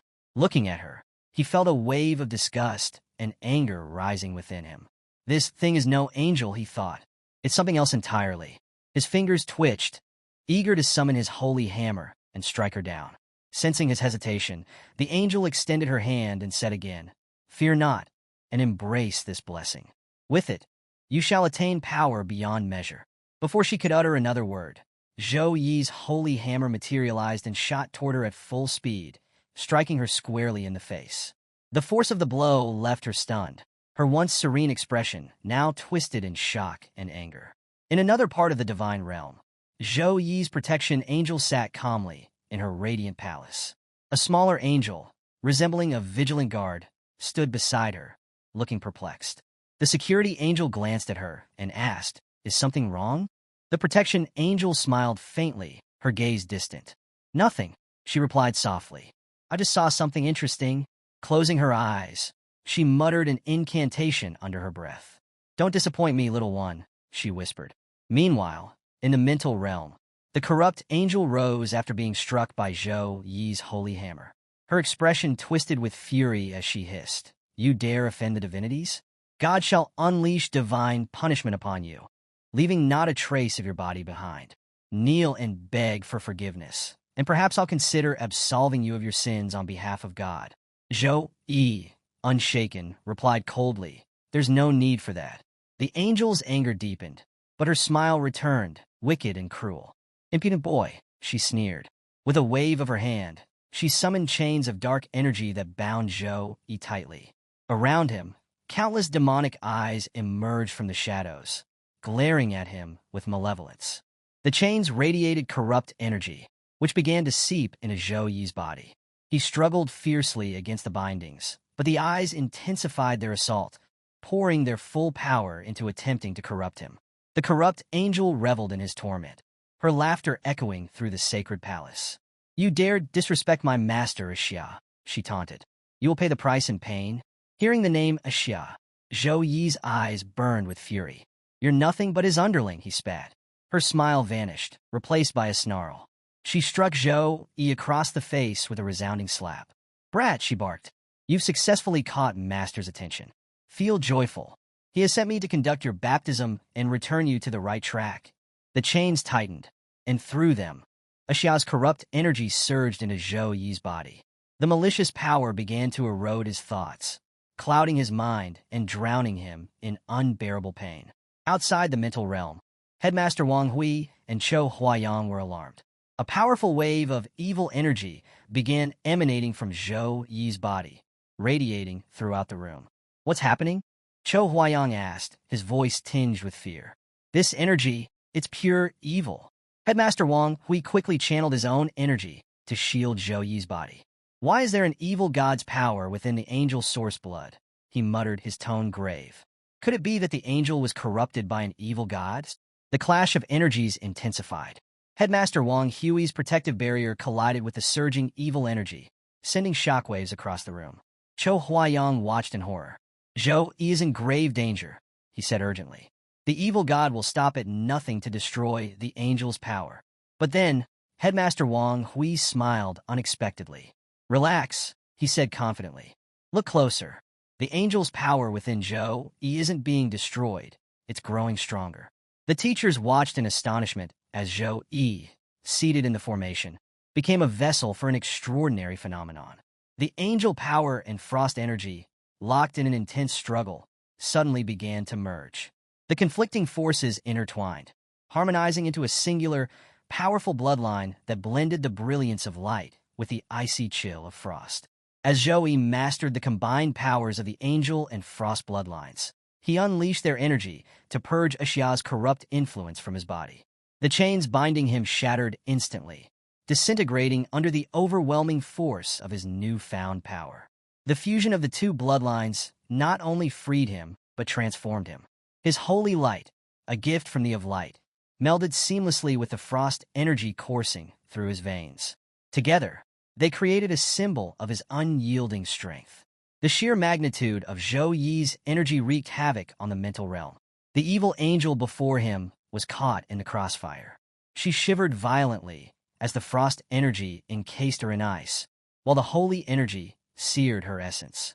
She writhed in agony, unable to escape the dual assault. As the frost overtook her entirely, her thoughts spiraled into despair. This boy's soul was nearly consumed. How has he suddenly gained such divine power? Meanwhile, Zhou Yi's body underwent a complete transformation. His entire form glowed with radiant light, and a pair of magnificent wings made of crystalline ice emerged from his back, amplifying his aura of invincibility. With this newfound strength, Zhou Yi summoned his warhammer. The weapon, too, had evolved, now cloaked in swirling frost energy. Without hesitation, Zhou Yi delivered a crushing blow to the frozen angel. She shattered into countless fragments, her existence wiped out by a single decisive strike. However, Zhou Yi wasn't finished. Sensing Xia's lingering presence, he turned his attention to the evil god himself, launching a series of devastating attacks. His strikes reverberated through the mental realm, each one more potent than the last. The death of his lackey enraged Xia, who manifested his full form within the mental realm. His arrival filled the space with a suffocating wave of corrupt energy, dark and oppressive. The once sacred realm was now cloaked in darkness, pulsating with the malevolence of the evil god's power. Earlier, as Zhou emerged the angel bloodline within himself, he encountered the angelic servant of Xia in the mental realm. What initially seemed like a divine figure quickly revealed her true colors, a minion of the evil god intent on corrupting Zhou Yi. Despite her attempts to trap him with her chains, Zhou Yi fought back, refusing to succumb. The battle seemed bleak when Xia's corrupt energy began infiltrating Zhou Yi's body.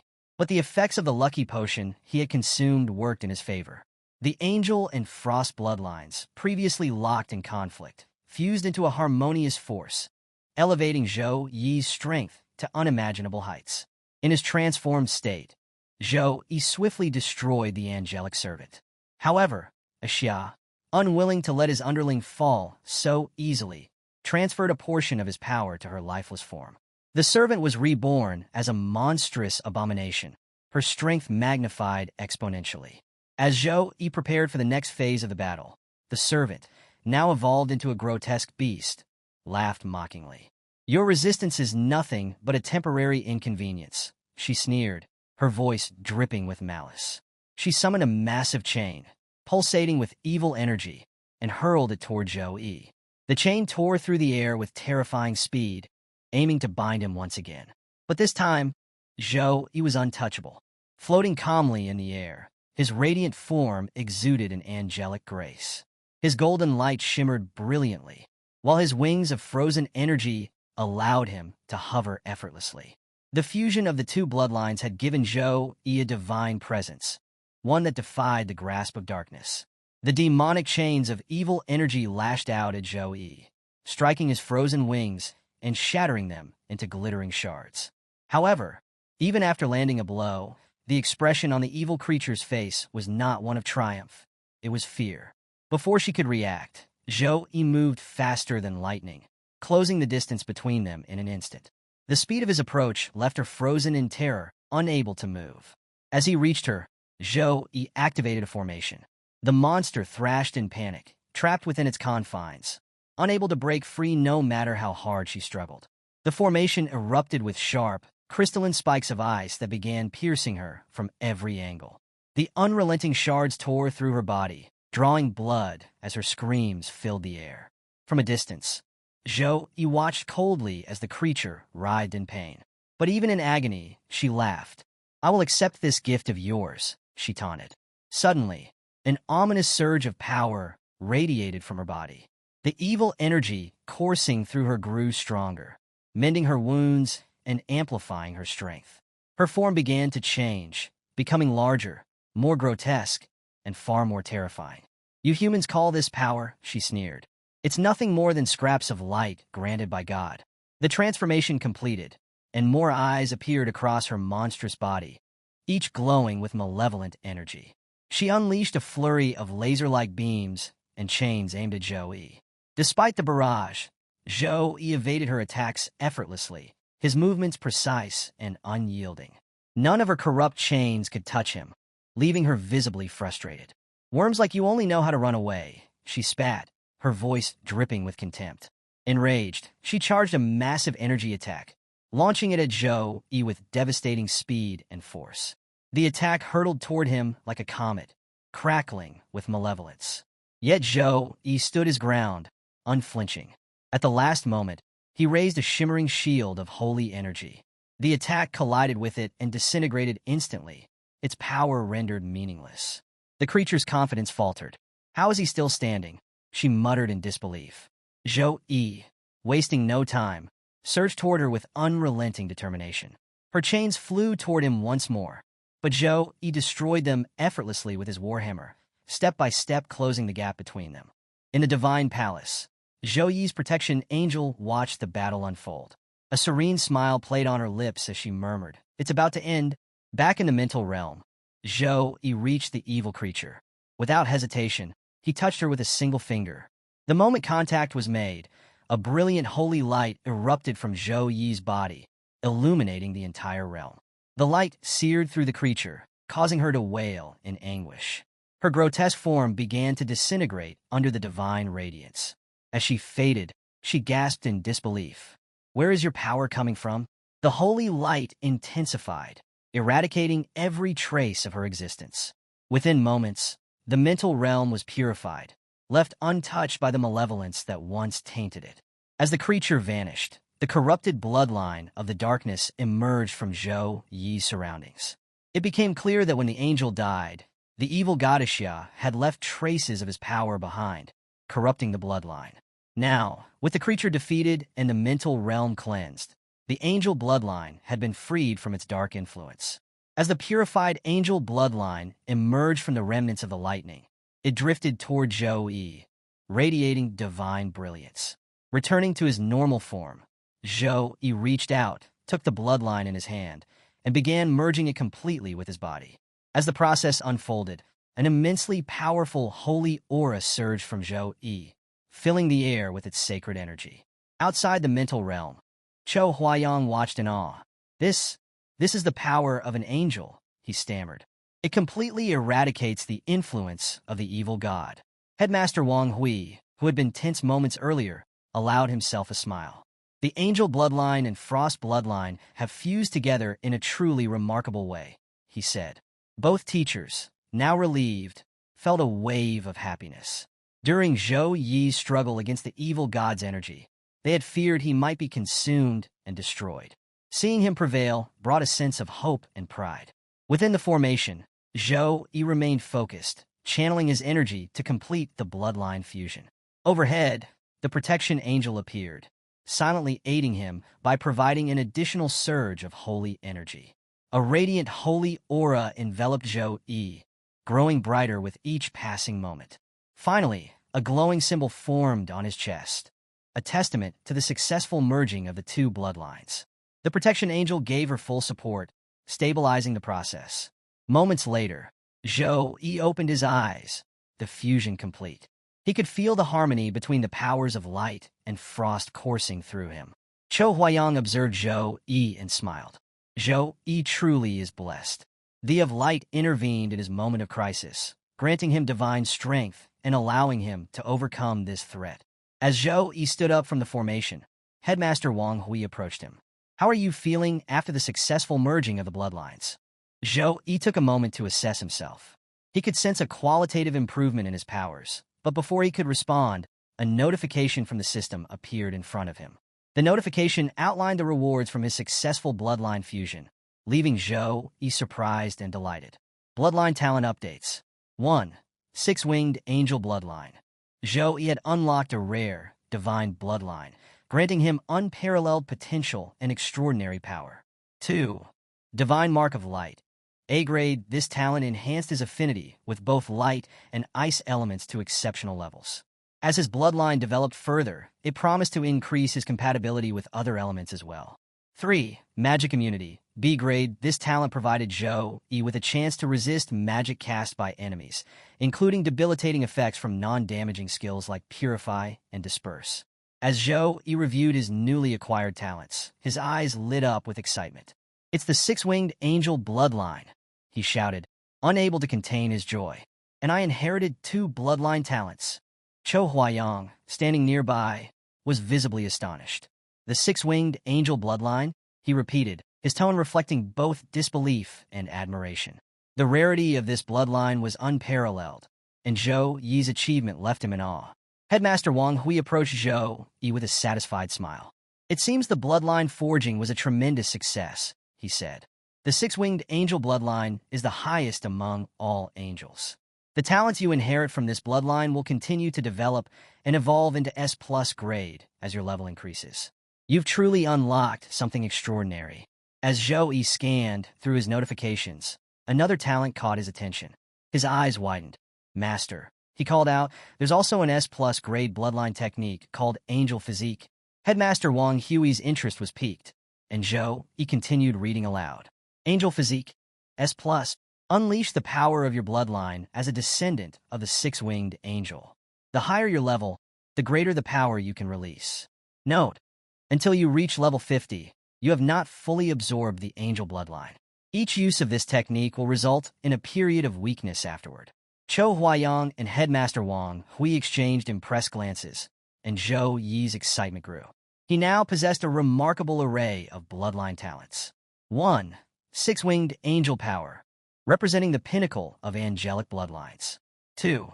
Divine Mark of Light, A grade, bestowing unparalleled affinity with light and ice elements. 3. Magic Immunity, B grade, granting resistance to damaging and non-damaging magical skills. 4. Angel Physique, S plus grade, allowing Zhou-Yi to unleash his full bloodline potential. The realization of these talents brought smiles to all their faces. Zhou-Yi is truly blessed, Cho Huayang remarked, still astonished. Headmaster Wang Hui, intrigued by the angel physique talent, suggested, "Why don't you try using this secret technique now? Let's see just how much your power has increased after merging the bloodline." Zhou-Yi, eager to test his newfound abilities, nodded in agreement. He closed his eyes and began meditating, focusing on activating the angel physique. As Zhou-Yi channeled his energy, golden elemental light began swirling around him. The light coalesced into a small ball, growing larger with each passing moment until it resembled a radiant sun. A wave of holy energy rippled outward, filling the room with a powerful and sacred aura. Headmaster Wang Hui and Cho Huayang could hardly believe what they were witnessing. Zhou-Yi's energy radiated a force so immense that it left even these seasoned experts astonished. Within moments, Zhou-Yi's angel physique fully activated. Unlike his earlier form during the battle with the demon god servant, there was no frost energy this time. Instead, a divine golden light enveloped his entire body, making him shine with an ethereal glow. He stood before them, radiant and majestic, his form exuding the full power of the six-winged angel bloodline. The sacred energy surrounding him pulsed with raw power, leaving no doubt about the vast potential he now possessed. As Zhou-Yi activated his angel physique, Headmaster Wang Hui's face lit up with pride and excitement. The sheer power radiating from Zhou-Yi was undeniable. His strength had increased at least fivefold. "This is truly excellent," Headmaster Wang Hui exclaimed, marveling at Zhou-Yi's transformation. Turning to Zhou-Yi, he asked, "How do you feel in this form?"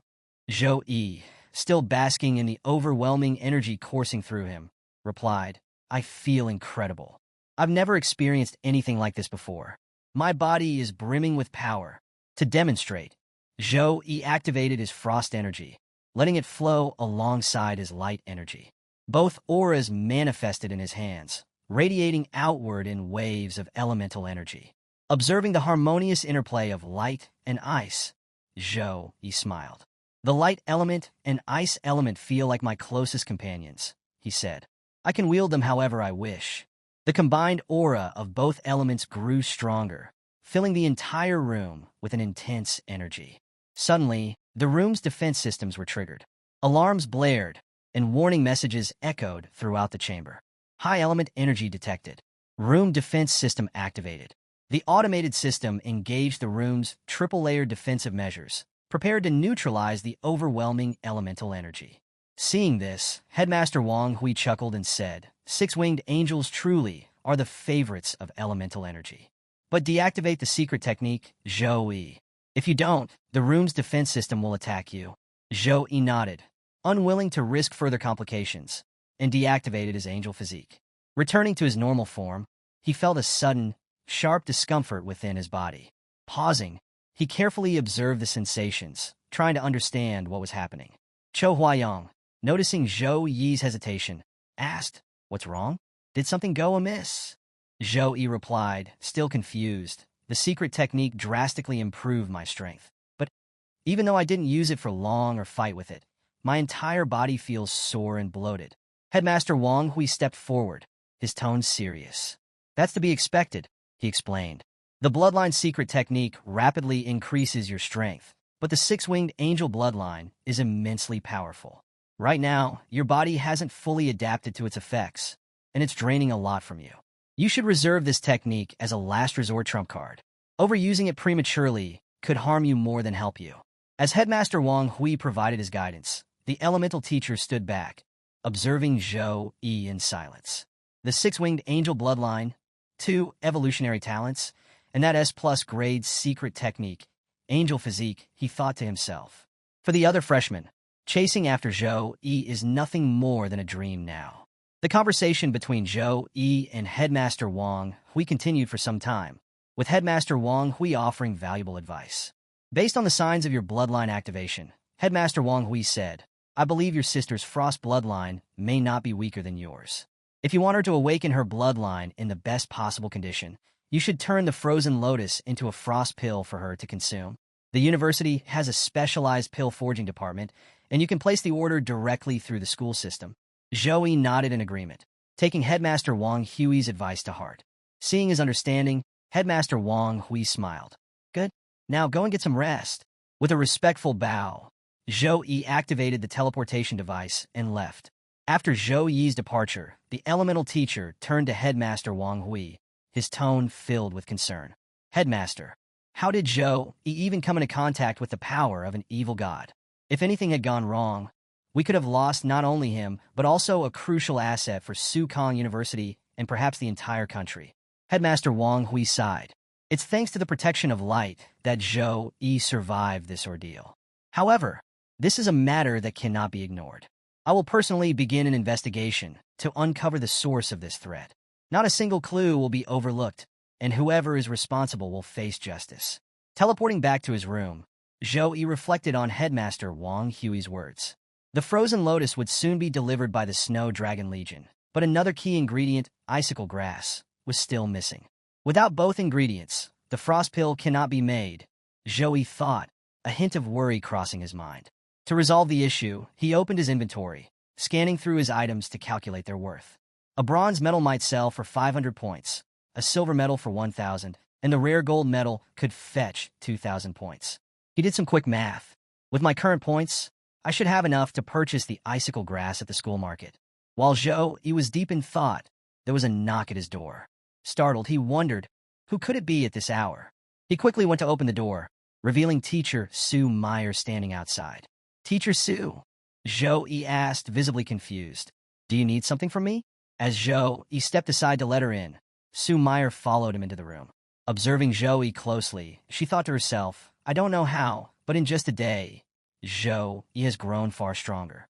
This isn't just about an increase in level. It's the nobility of his bloodline radiating from him. Breaking the silence, Sue Meyer explained the reason for her visit. House Master Wu Mang has asked me to deliver the resources promised to you by the War House. Zhou Yi's brow furrowed in confusion. But I chose Headmaster Wang Hui as my personal mentor, he said. Why is House Master Wu Mang providing resources? Sue Meyer smiled and began to clarify. Headmaster Wang Hui will indeed be your personal mentor. However, your regular courses will be conducted in the War House. These resources are distributed to top-ranked students, and the War House handles the allocation. You've earned this. Realizing the situation, Zhou Yi nodded in understanding. However, something still puzzled him. Sue Meyer's earlier words caught his attention. She had referred to the War House as her own. Looking at Sue Meyer with curiosity, Zhou Yi asked, But Teacher Sue Meyer, aren't you a mage? Why do you refer to the War House as yours? Hearing Zhou Yi's question, Sue Meyer smiled and said, Can a mage study in the War House? Zhou Yi quickly replied, Of course you can. With that cleared up, Sue Meyer proceeded to provide Zhou Yi with the resources allocated by the War House. Summoning numerous chests into his room from her inventory, she gestured toward them and said, Here are your resources. As the chests materialized, a system message popped up in front of Zhou Yi, detailing the contents. Grade A treasure, 1,000 mountain dragon root. Grade A treasure, icicle grass. Grade A weapon, Cha short sword. Grade B equipment, Pim gauntlet. Grade B equipment, Hang ape's white chest armor. Grade B enchantment material, Wind chasing tendon. Grade B enchantment material, Blood of earth dragon. Grade C skill book, Touch of ice. Grade C skill book, Icicle protection. Grade C skill book, Blade of light. Among these treasures was the icicle grass, the very ingredient Zhou Yi had been searching for. Thanks to the effects of the lucky potion, everything seemed to be falling into place. Now, with the frozen lotus and the icicle grass in hand, Zhou Yi could begin preparing the frost pill once he acquired a few more ingredients. He quickly signed off on the resources and secured the items. Sue Meyer, however, wasn't done. She folded her arms and gave Zhou Yi a stern look. Now that you've received your resources, it's time for a proper lesson, she said firmly. Standing up, Sue Meyer began to scold Zhou Yi. You're powerful, I'll give you that. But entering the deeper parts of Tempest Valley was reckless, borderline foolish. Ignorance and lack of fear are dangerous combinations. You need to ensure you have the power to protect yourself before taking any such risks.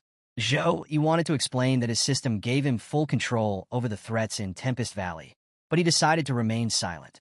After venting her frustration, Su Meyer sighed and continued, "Every year, Su Kong University produces plenty of geniuses, but only a fraction truly rise to become top elites. Many promising talents face unfortunate accidents or fall midway through their journey. Don't let overconfidence be your downfall." Her tone softened as she added, "Don't think I'm nagging you. It's always better to be cautious." Zhou Yi nodded respectfully. "I understand, Miss Su Meyer. I'll be more careful in the future." Changing the subject, Zhou Yi asked, "Miss Su Meyer, my strength has increased again. Could you recommend a safe training ground where I can gain real combat experience?" Su Meyer chuckled. "You really are a monster," she said, shaking her head in disbelief. Su Meyer then led Zhou Yi to a specialized training ground. She gestured toward the facility and explained, "This training ground allows you to control combat robots and conduct real combat training. You can set the difficulty levels yourself, ranging from level 1 to level 10 combat forms. The more robots you include, the higher the combat power. At level 10, these robots can fight like a level 20 class opponent." As she spoke, several camera orbs floated around Zhou Yi, scanning his body. Curious, Zhou Yi asked, "What are these orbs doing?" "They're recording," Su Meyer replied. "The camera orbs will document your entire challenge in detail. They'll also collect all kinds of combat data and prepare a report for you after the challenge. But remember," she added, "blades and bullets have no eyes. I suggest you start with the lower difficulty levels to avoid unnecessary injuries." Having finished her explanation, Su Meyer prepared to leave. "I have a class to attend, so I'll leave you to it. Remember to measure your limits and don't put too much pressure on yourself." Zhou Yi nodded, watching as Su Meyer left the training ground. Left alone, Zhou Yi turned to the camera orbs and gave his command. "Start the challenge," he said. "Level 7 combat form." As Zhou Yi gave the command to the orbs, the training program sprang to life. The room was bathed in an ominous red light, and mechanical whirs filled the air as combat robots began activating. Zhou Yi had chosen level 7 for his combat training, a formidable challenge not meant for the faint of heart. A message flashed across the room. Combat monitoring activated. 50 combat training robots developed. Alongside it, a warning appeared. Caution, level S combat form activated. Prepare accordingly. The mechanical combat robots swiftly entered their battle stances, their movements precise and intimidating. Without hesitation, they launched their first attack, a sudden barrage of laser beams aimed directly at Zhou Yi. The attack was fast, powerful, and relentless. Zhou Yi managed to evade the initial blast, but his face reflected a mix of shock and excitement.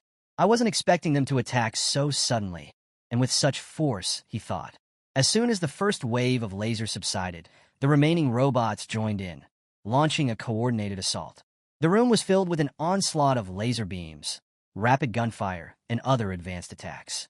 Zhou Yi, dodging and weaving, protected himself from the barrage. Despite the chaos, a grin spread across Zhou Yi's face. "This is the kind of training I wanted," he thought, his excitement building with each evasion. Deciding to test his newfound frost power, Zhou Yi concentrated the energy of his bloodline into his fist. He leapt forward and struck a nearby robot with a frost-infused punch. The sheer force of the attack caused significant damage, leaving the mechanical opponent heavily dented and frozen. Before he could revel in his success, another robot attacked him from behind with a high-powered laser beam. Reacting quickly, Zhou Yi created a frost shield with his free hand, neutralizing the laser. Now balancing his energy, he froze one robot with his left hand while fending off the laser with his right. The versatility of his frost power left him exhilarated. The energy around Zhou Yi began to surge uncontrollably. The frost power emanating from his body swirled into a small tornado, encircling him protectively. Standing at its center, Zhou Yi's eyes narrowed with focus. "It's time for the storm," he declared. The snow tornado expanded rapidly, growing in intensity and spreading across the entire room. Under Zhou Yi's control, the storm swept through the training ground, freezing everything in its path. The combat machines, despite their durability, were no match for the overwhelming frost energy. One by one, they succumbed to the icy onslaught, their systems frozen solid. The room, now engulfed in the icy tempest, became a battlefield of shattered machinery and frost-covered remains. As the last of the machines froze, Zhou activated a final technique, channeling his frost energy into a formation-like move. The air crackled with power as he clenched his fist tightly. With a single decisive motion, the frozen machines shattered into fragments, destroyed completely. A notification appeared in bold letters across the room. Congratulations to Mr. Zhou for passing the Level S combat form test. As the storm subsided, the red light in the room dimmed, returning to its default state. Zhou exhaled slowly, his excitement tempered by satisfaction. Around him, the camera orbs hovered silently, beginning their analysis. Training results calculating. Despite facing a total of 17 Level 7 combat robots, Zhou destroyed them all in just 3 minutes and 40 seconds, earning himself a top-tier grading distinction. Pleased with his performance, Zhou reflected, the frost power is incredibly effective for controlling the enemy. Passing the Level 7 combat form was easier than I thought. I wonder if the highest difficulty will finally challenge my limits. Fueled by curiosity and ambition, Zhou commanded the camera orbs, activate the Level 10 combat form. However, the havoc Zhou had unleashed during the Level 7 combat training had caused significant damage to the robots. As a result, the backup plan for Level 10 combat form was triggered. The room filled with mechanical whirring and heavy stomping as new combat robots activated. These weren't ordinary training robots. They were supernatural-grade training robots, far superior to the previous ones. Zhou turned his attention to them, immediately noticing the difference. The orbs explained, the stats of these supernatural-grade robots are equivalent to a regular Level 25 class. They are designed to operate with advanced intelligence, ensuring optimal offense and defense strategies. As Zhou listened, the orb added a final caution. If the fight threatens your safety, you can order us to stop at any time. But Zhou paid no heed to the warning. This was exactly the challenge he had been seeking, a worthy opponent to push him to his limits. The countdown for the fight began. Even before it concluded, the supernatural robot was already charging up a powerful attack. The moment the announcement to begin was made, the robot unleashed a devastating frost energy laser beam at Zhou. The sheer power of the attack forced Zhou to dodge at the last second, narrowly escaping harm.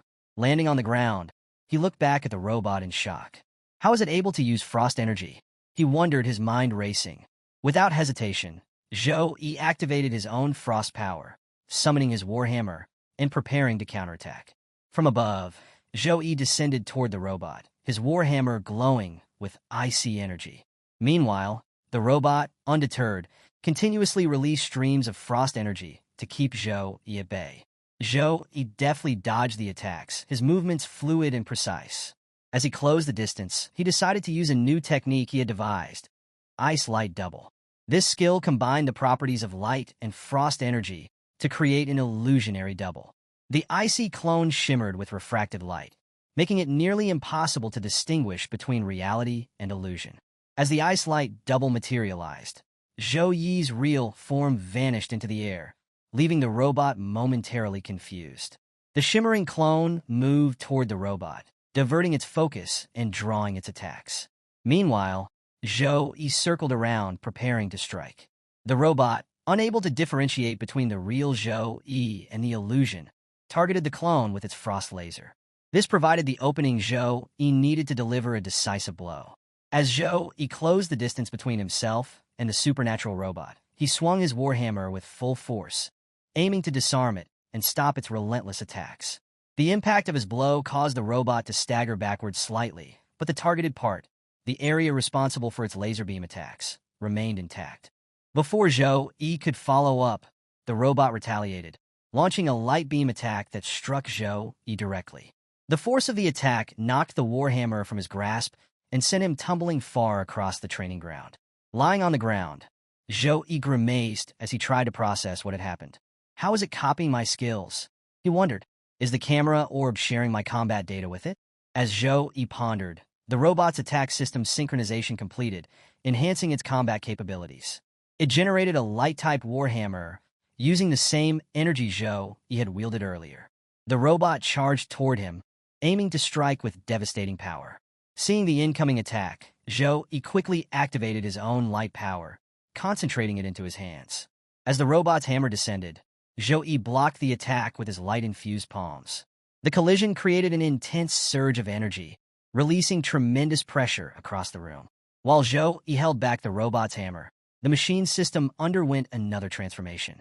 Its cannon morphed into a mechanical wolf, which was now fully operational and attacking Zhou from the side. Surrounded, Zhou found himself under relentless pressure. The robot's hammer pressed down on one side, while the mechanical wolf charged in from the other. Zhou managed to fend off both attacks, but couldn't hide his astonishment. It can even replicate Tempest Wolves? He thought. This isn't a normal training bot. Realizing that conventional methods wouldn't work, Zhou decided to escalate. He activated his angel physique, unleashing an intense burst of light energy that forced both the robot and the mechanical wolf to retreat momentarily. With his body glowing brilliantly, Zhou stood tall and smirked. "I dare you," he said, his voice filled with confidence. "Can you replicate this?" The activation of Angel Physique marked a turning point. Zhou Yi's excitement was evident. He knew that defeating this supernatural robot required his full power. As the radiant energy flowed through him, Zhou prepared to unleash his next move. Meanwhile, in another part of the training ground, Jiang Chuan was heading toward the training room. She scanned her identity at the entrance, and the system confirmed her access. As she walked, she reflected on her recent achievements. After agreeing to become House Master Rong's personal disciple, I've gained access to so many rare resources. My cultivation has progressed significantly. I couldn't clear the level S combat form before, but now I might stand a chance. As Jiang Chuan approached the training room, a system notification appeared. "We apologize for the heavy damage sustained by the training robots. Please reschedule your challenge for tomorrow." Jiang Chuan stared at the message, puzzled. Her confusion deepened when another message appeared on a large screen in the hallway. "Warning, a student is currently challenging the level 10 combat form." Her eyes widened in shock. Level 10 combat form? She thought. This training ground is meant for freshmen. Most of us can't even pass level 6 combat forms. Who could be challenging level 10? Her thoughts immediately turned to Zhou. Could it be Brother Zhou? But she quickly dismissed the idea. Even for him, this wouldn't be a piece of cake. Standing in the hallway, Jiang Chuan remained confused and concerned, wondering who could be inside attempting such a dangerous challenge. After activating his bloodline, Zhou prepared to face the supernatural robot.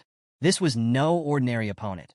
It had the unique ability to copy his powers, including his frost and light abilities. Overwhelmed by its capabilities, Zhou entered his angel physique, unleashing his full strength. To turn the tide of the battle, Zhou summoned the Holy Chain, a divine weapon formed entirely of pure holy light. Golden portals appeared in the air, releasing chains that shimmered with radiant energy. The Holy Chain wasn't just for attacking, it could also restrain enemies, binding them completely. Zhou remembered how the demonic chain had rendered him powerless during his bloodline awakening, and he was determined to share that experience with his mechanical foe. Pointing at the mechanical beast, Zhou sent the Holy Chain flying at full speed. The sharp, luminous links of the chain struck the beast with devastating precision, breaking it into pieces instantly. With the beast destroyed, Zhou directed the chains toward the supernatural robot. The sacred chains moved swiftly, wrapping around the robot's body and binding it tightly.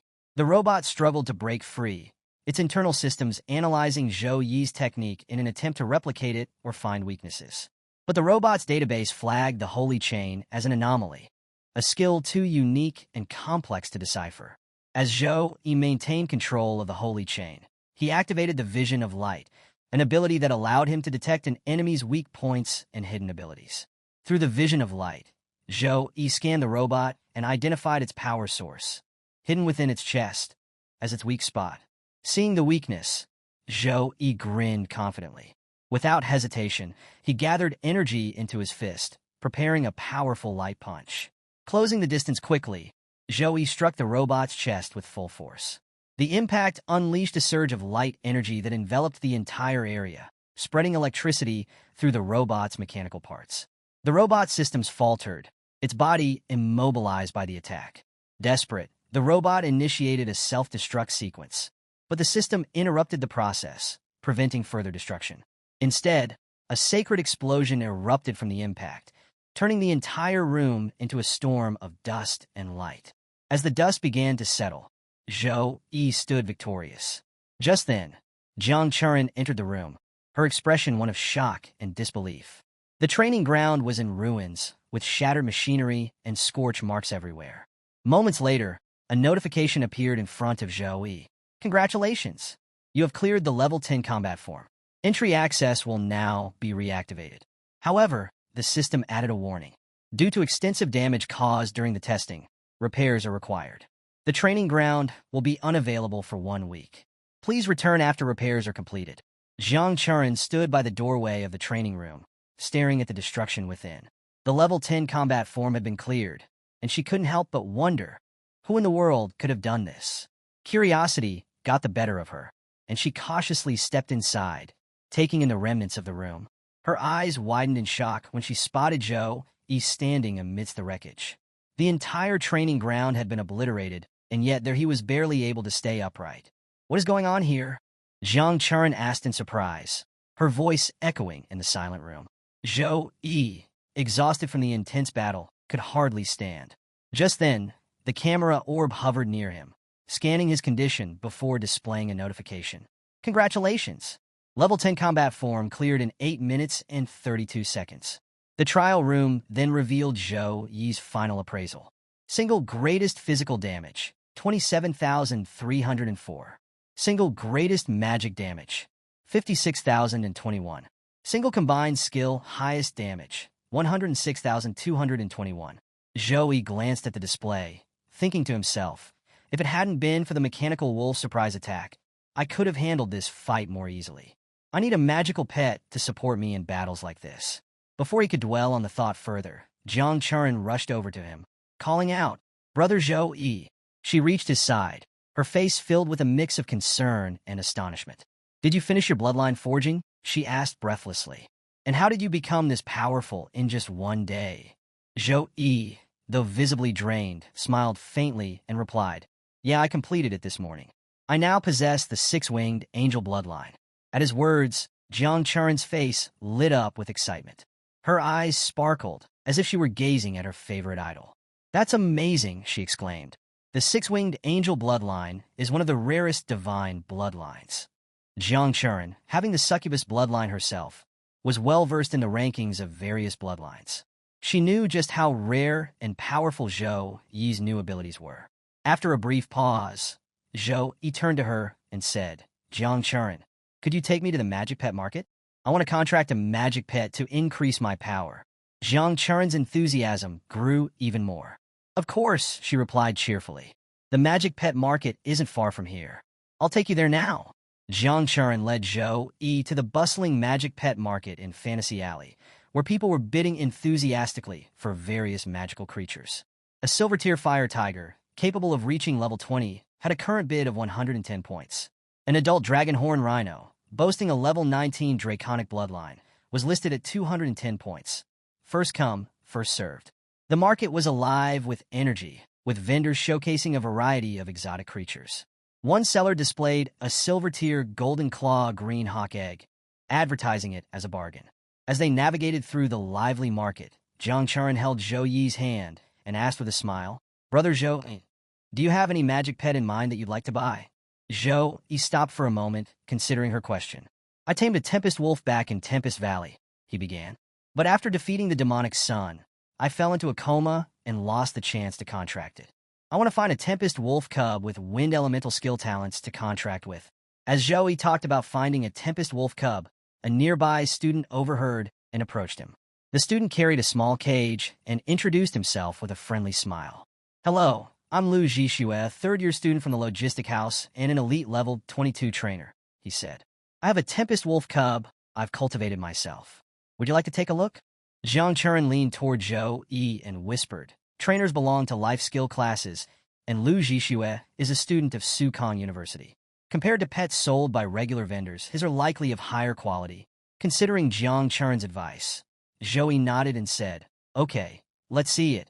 Lu Zhixue carefully opened the cage and took out the Tempest Wolf cub. The tiny creature looked frail, its body visibly weak. This Tempest Wolf cub is about 10 days old, Lu Zhixue explained. Its mother is a silver-tier Tempest Wolf, and I've confirmed through examination that its talent is silver tier. You can have it for 60 points. Zhou Yi studied the cub thoughtfully before asking, "Is there no gold-tier magical pet available here?" Lu Zhixue looked genuinely surprised. "Gold tier," he said, shaking his head. "There aren't many gold-tier magical pets in the entire magic pet market. If you really want one, I can notify you if I hear anything, but it'll cost you a lot more than 60 points." As Zhou Yi held the cub in his hands, Jiang Churen stepped closer and examined it. Her brows furrowed with concern. "Something's not right with this cub," she said. "It's too small and looks malnourished." Lu Zhixue panicked slightly, trying to reassure them. "Tempest wolves are naturally smaller than other monsters, and their cubs are no exception," he said quickly. Before Lu Zhixue could say more, Zhou Yi smiled and said, "It's fine. I'll take it." Holding the small cub, Zhou Yi said confidently, "You have to understand, there are no useless magical pets, only useless masters. I have great hopes for its future." Jiang Churen smiled, impressed by Zhou Yi's decision. "All right," she said. "If you're confident, it must be a good choice." Relieved and grateful, Lu Zhixue quickly handed Zhou Yi a magic pet contract scroll for free. "Here, you can use this scroll to make the contract," he said. "Just place it on your contract space." After Zhou Yi shared the points with the student, the contract scroll and the Tempest Wolf cub officially became his. Zhou Yi inspected the scroll, finding it well-designed and particularly useful for controlling magical creatures. The student, Lu Zhixue, who had sold the cub, began to walk away. However, an unmistakable, sly grin crept across his face, betraying his intentions. That cub was the weakest of its nest, Lu Zhixue thought. I was at a loss on how to sell it. But this rookie showed up just in time. Luckily, he paid first. If that defective wolf showed signs of its poor condition during contracting, I'd be in trouble. Zhou Yi, unaware of Lu Zhixue's thoughts, prepared to use the contract scroll. He activated it, forming a glowing formation in which he carefully placed the cub. Purple light radiated from the formation, immediately catching everyone's attention. Lu Zhixue, who was watching from a distance, froze in shock. The once small, weak-looking cub began to transform, growing larger and emanating an intimidating purple aura. Gasps rippled through the crowd as onlookers murmured in amazement. "Isn't that dark purple light a sign of a legendary tier magical pet?" one exclaimed. "How lucky must he be to find a legendary tier pet at this market?" Someone approached Zhou Yi, eyes wide with greed. "Do you want to sell that Tempest Wolf? I'll pay 1,000 points for it." Jiang Churen, just as stunned, grabbed Zhou Yi's arm and beamed with excitement. "Brother Zhou Yi, you've got a great eye. It looks like this cub is actually a devolved legendary magical pet. Your magic must have nourished it and restored its original tier." Zhou Yi, still processing what had happened, realized he had underestimated the effect of the lucky potion he drank earlier. The Tempest Wolf cub, now back in its normal form, hopped onto Zhou Yi's lap, wagging its tail like a loyal companion. Jiang Churen looked at the cub with admiration and asked, "Brother Zhou Yi, you haven't given it a name yet. What will you call it?" After a moment of thought, Zhou Yi smiled and said, "I'll call it Gray." Jiang Churen laughed, scooping up the wolf and stroking its fur. "Gray? That's such a boring name. But you know what? It's still cute." Before they could leave, Lu Zhixue stormed back over, his face red with anger and desperation. "I'm sorry," he blurted out. "I made a mistake selling that cub to you for the price of a silver-tier pet. If you want to keep it, you'll need to give me 500 more points. Or you can cancel the contract and return the pet. I'll refund you 300 points. You'd better decide quickly." Hearing this, onlookers began whispering. "It's obvious Lu Zhixue didn't check the cub's tier properly," one vendor said. A nearby woman added, "Lu Zhixue is backed by the Lu family. They're close to Headmaster Wang Hui. No matter what, Zhou might be in trouble now. I doubt he'll keep that legendary pet for long." Zhou Yi's expression darkened as he stepped forward, his golden aura flaring with power. The oppressive energy radiating from him silenced the murmurs instantly. "I've never heard of anything like this," Zhou Yi said coldly. "After selling an item, you forcefully demand more money? Pathetic." Lu Zhixue stumbled backward under the pressure of Zhou Yi's aura, his legs trembling. His mind raced in panic. What is this power? I feel like I'm staring death in the face from just a glare. How can a freshman have such overwhelming presence? Zhou Yi's voice cut through Lu Zhixue's thoughts. "Stop dreaming and get out of my sight. If you try anything else, the consequences won't be so forgiving." Unable to withstand the pressure, Lu Zhixue collapsed to the ground, groveling. "Bro, it's my bad. It's all a misunderstanding. Please take the Tempest Wolf. I don't want any trouble. As Zhou Yi withdrew his aura, Lu Zhixue scrambled to his feet, avoiding eye contact. Zhou Yi turned to leave, but glanced back one last time. Take care of yourself, and stay out of my way. I won't warn you again. Jiang Churen shot Lu Zhixue an icy glare, and even Gray growled menacingly before the three of them walked away, leaving Lu shaken and humiliated in the middle of the marketplace. After teaching Lu Zhixue a lesson, Zhou Yi, Jiang Churen, and Gray left the marketplace. Behind them, Lu Zhixue remained on his knees, trembling in fear. As they walked away, Jiang Churen turned to Zhou Yi with a hopeful smile. Brother Zhou Yi, she said, can I come by later to play with Gray? Zhou Yi chuckled and replied, of course. You're welcome to play with him anytime. Meanwhile, the sellers in the marketplace began to recognize Zhou Yi. Whispers and murmurs filled the air.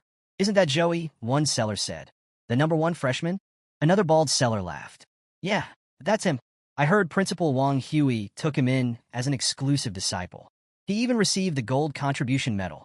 The sellers exchanged knowing looks as one added. Lu Zhixue has been throwing his weight around because of his family status, but this time, he bit off more than he could chew. As the murmurs grew, a man pushed through the crowd with an air of authority. The onlookers muttered in surprise. Lu Wucheng has arrived. Is he here to back his brother? Lu Zhixue's face lit up with relief as his brother approached. Brother, help me, he begged. I need justice. But before he could say more, Lu Wucheng delivered a swift kick to Lu Zhixue's face, sending him sprawling a short distance away. Shocked and confused, Lu Zhixue looked up at his brother. Why would you kick me? Lu Wucheng glared at him. You idiot, he spat. Do you have any idea what you've done? Do you know the importance of a new student receiving a gold contribution medal? If others decide to let you off this time, you should consider yourself lucky. Don't show your face around here again. Get as far away as you can. Still reeling from the blow and his brother's words, Lu Zhixue was left questioning himself. What did I do wrong? When did I provoke such a dangerous person? On the other hand, Joey brought Gray home and began testing the wolf cub's abilities. As Gray displayed its natural talents, Zhou couldn't help but marvel. It's truly worthy of being an epic-level wind wolf cub, he said to himself. Even at this young age, it can instinctively use wind-related abilities. Just then, there was a knock on the door. Zhou glanced at Gray, then thought to himself, the effect of the lucky potion hasn't worn off yet. Could this be another stroke of fortune? When he opened the door, a soldier from the Snow Dragon Legion stood before him. The soldier introduced himself as Zhao Sheng and handed Zhou a carefully sealed box. This is the S-level treasure, the extremely cold lotus, as promised by the Snow Dragon Legion, the soldier said. Please confirm its receipt. Zhou opened the box, and a frozen lotus emanating an icy, fragrant aroma filled the room. His face lit up with joy. Please convey my thanks to your group leader, Zhou said. The soldier nodded. My duty here is complete. I'll return to my post. Zhou admired the frozen lotus in his hands.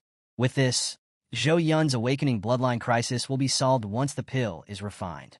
He thought about the next steps. I'll need to make an appointment with Mr. He Tian, a 9th-level alchemist, to refine the pill. Zhou tried to book the appointment online, but quickly realized the service wasn't available digitally. I'll have to go to the elixir department in person, he muttered. When Zhou arrived at the elixir department, he approached the counter, where a young woman was standing. Hello, he greeted her. I'm looking for teacher He Tian. I need a pill refined. The woman, who introduced herself as Lini, looked up and smiled. Teacher Tian just went to a meeting, she explained. But I'm a student. What kind of elixir do you need refined? I can assist you in the meantime. Zhou listened to the girl and showed her his treasures. I want to get the S-level elixir, extremely cold elixir, refined, he said. When the girl saw the treasures, an extremely cold ice lotus and ice grass, her eyes widened in shock. This is an S-level natural treasure, she exclaimed. And paired with level ice grass, these are incredibly rare treasures. She looked at Zhou with curiosity. You're a new student. How did you come across something so rare? Zhou chuckled and replied casually. Just lucky, I guess. Now that he had the extremely cold ice lotus and ice grass, all he needed to do was pay the 800 credit S-level elixir production fee. After explaining the fee, the girl asked for his contact details.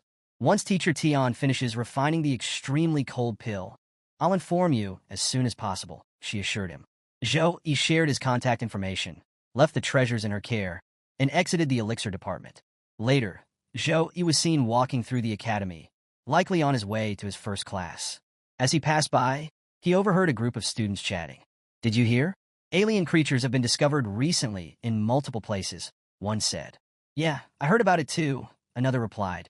When Zhou Yi entered the classroom, more students were deep in conversation. Many armies and associations have been called back from the front lines, one student remarked. Another chimed in. My friend in the army said it's because alien creatures have been found all over the empire. Zhou Yi listened to the murmurs as he took his seat, thinking to himself, it seems the news of an alien invasion is spreading everywhere. Just as Zhou Yi sat at his desk, someone tapped his shoulder. Zhou Yi, a familiar voice called out. He turned and was surprised to see Song Xiaolan. Song Xiaolan, you're in this class too? Of course.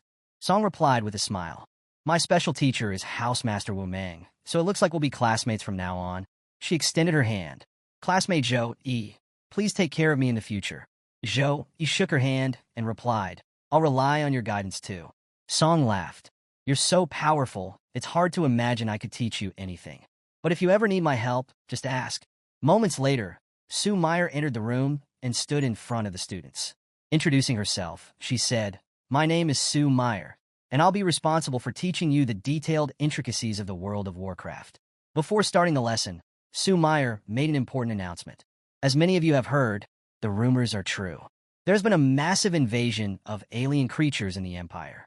Although these alien creatures are not exceptionally powerful, the nation is treating their presence with the utmost seriousness. Facing potential threats, the Central National Army has now entered the third level of combat readiness. In response, resource investments for major universities have doubled. At Sukong University, the monthly resource distribution for students will increase by 70%, and students completing school-issued tasks will now receive higher credit rewards than before. Additionally, the university announced that Abyss mode permissions would soon be unlocked for the 3 major dungeons on campus. However, students must use their credits to purchase an Abyss magic stone to access this mode. The atmosphere in the room grew electric as students excitedly reacted to the news. Finally, Abyss mode is unlocked. This is my chance to gain some serious experience, one student exclaimed. Another chimed in, even the mission credit rewards are higher now. Looks like the school is going all out. Noticing the rising excitement, Sue Meyer addressed the students with a composed tone. Calm down, everyone. While the resources have been increased, your focus should remain on working hard and becoming stronger. Nothing replaces dedication and effort, she reminded them. From his seat, Zhou Yi observed Sue Meyer thoughtfully. She seems different, stronger, more confident. It's not just me making progress, he mused. The class concluded, and the following day, students gathered in small groups, chatting about the dungeons. I tried challenging the Goblin Dungeon boss yesterday, one student lamented. I died at the last second and wasted 100 credits. Well, who told you to jump straight into Nightmare level? Another teased. Nearby, Zhou Yi considered his own plans. Now that I'm at level 19 and have the extremely cold Ice Lotus, there's no need to return to Gale Mountain. The Abyss-level Goblin Dungeon is the perfect place to gain experience and level up. As he finalized his plans, Zhou Yi noticed a familiar figure nearby, Jiang Churin. Curious, he approached her. Jiang Churin, what are you doing here? He asked with a smile. Churin turned and lit up when she saw him. Zhou Yi, I heard that the rewards for clearing the school's 3 main dungeons have been increased. I was planning to give it a try and thought, maybe you'd join me? Zhou Yi raised an eyebrow. What a coincidence. I was thinking of heading there too. With their plans aligned, the two entered the dungeon together. Inside the dungeon, Jiang Churin turned to Zhou Yi. Which difficulty are you planning to challenge? Abyss level. Zhou Yi replied without hesitation. What about you? Jiang Churin hesitated. Abyss level is too difficult, she admitted. There's a big gap between our power levels. With my current strength, I can only handle the difficult level. Zhou Yi stepped closer to Jiang Churin, a reassuring smile on his face. It's okay, he said. When I conquer the Abyss level, I'll team up with you, and we'll clear it together. Hearing this, Jiang Churin's cheeks flushed slightly. Feeling shy, she gently freed her hand from his. Okay, brother Zhou Yi, she replied with a small smile. I'm going to challenge the difficult level then. Please take care of yourself. You too, Zhou Yi said, watching as she walked away. The two separated, heading toward their respective challenges. Zhou Yi moved toward the abyss-level dungeon.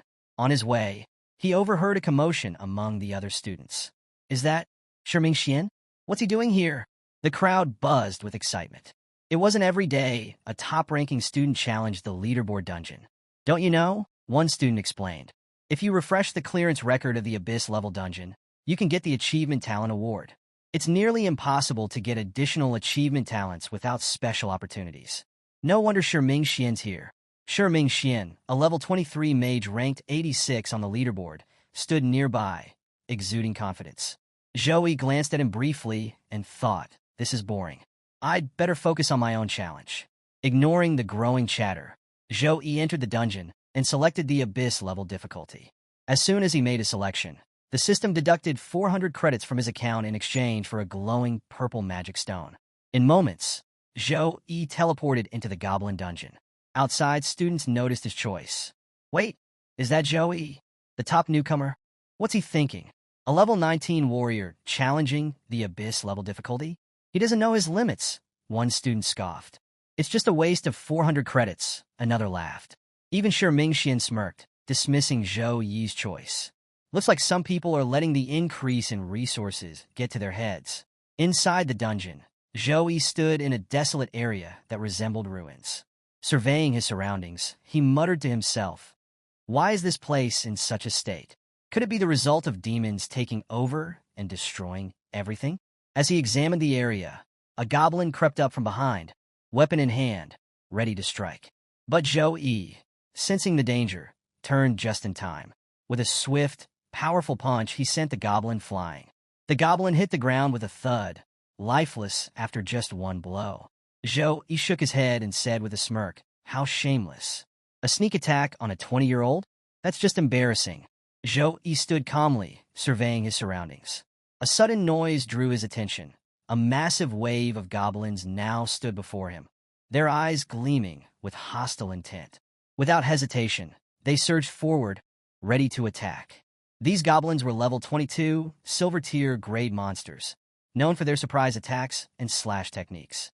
Despite their strength, Zhou Yi was undeterred. Finally, a challenge worth my time, he thought as he summoned his warhammer, gripping it tightly. With swift, decisive movements, Zhou Yi began his counterattack. Each swing of his warhammer sent goblins flying, their bodies crumpling under the sheer force. Within moments, he had wiped out the entire wave. These goblins are far too weak, he muttered, catching his breath. But before he could fully relax, another wave of goblins emerged, larger and more aggressive than before. They charged in a horde, their sheer numbers making the ground tremble. Zhou Yi realized the challenge wasn't their individual strength, but the overwhelming numbers. These goblin grunts are like an endless swarm. Their suicide tactics could drain my mana if I'm not careful. I'll need to conserve my energy for the boss. To handle the relentless assault, Zhou Yi unleashed his Shining Phantom Slash, a high-speed spinning attack with his warhammer. The weapon became a blur of motion, generating rapid slashes that cut through the horde like a whirlwind. Goblins fell one after another, their cries of defeat echoing in the air. Within minutes, the battlefield was silent, littered with lifeless goblins. A notification popped up, 11,236 experience points gained. Zhou Yi exhaled, satisfied with his victory, but still feeling the weight of progress. As expected, he said to himself, the higher my level, the harder it is to climb. Even after killing so many, I'm still far from level 20. Hopefully, the boss rewards will make up for it. After a brief moment of rest, Zhou Yi pressed on toward the boss's lair. The room emanated an oppressive aura, and at its center stood the Goblin King, a massive, fearsome figure. This level 24 legendary tier monster had raised countless human cities, commanding legions of goblins in his destructive campaigns. As Zhou Yi entered, the Goblin King turned to face him, a sinister grin spreading across his face. Foolish human, the Goblin King roared. Welcome to the land of your death, prepared especially for you. Zhou Yi tilted his head, unimpressed. Why is he so boastful? Fueled by rage over the deaths of his goblin minions, the Goblin King charged at Zhou Yi with ferocious speed. Zhou Yi narrowly evaded the initial attack, the ground cracking beneath the king's blow. He's fast for his size, Zhou Yi thought, preparing his next move. Without missing a beat, he retaliated, launching a powerful, focused strike with his warhammer, aiming directly for the Goblin King. The Goblin King sensed the sheer power behind Zhou Yi's attack and quickly activated his dominant body skill. A shimmering shield appeared, reflecting the warhammer's blow with ease. As the ground trembled beneath the clash, the Goblin King bellowed with laughter. "Human, are these scratches supposed to frighten me?" Zhou Yi stepped back, narrowing his eyes. Physical attacks are pointless against him, he thought, already formulating his next move. Just then, a golden angel chain emerged, ripping through the Goblin King's defenses and wrapping tightly around his massive frame. The divine light of the chain radiated power, leaving the Goblin King stunned. His attempts to free himself were futile. His body refused to respond. "What is this?" the Goblin King roared, struggling like a trapped insect. Zhou Yi watched the scene with a smirk. "Your magic resistance is surprisingly low," he said. "Enjoy this special gift I prepared just for you." With those words, Zhou Yi unleashed a devastating energy attack, radiant with holy power. The Goblin King's eyes widened in terror, but the angel chain held him firmly in place.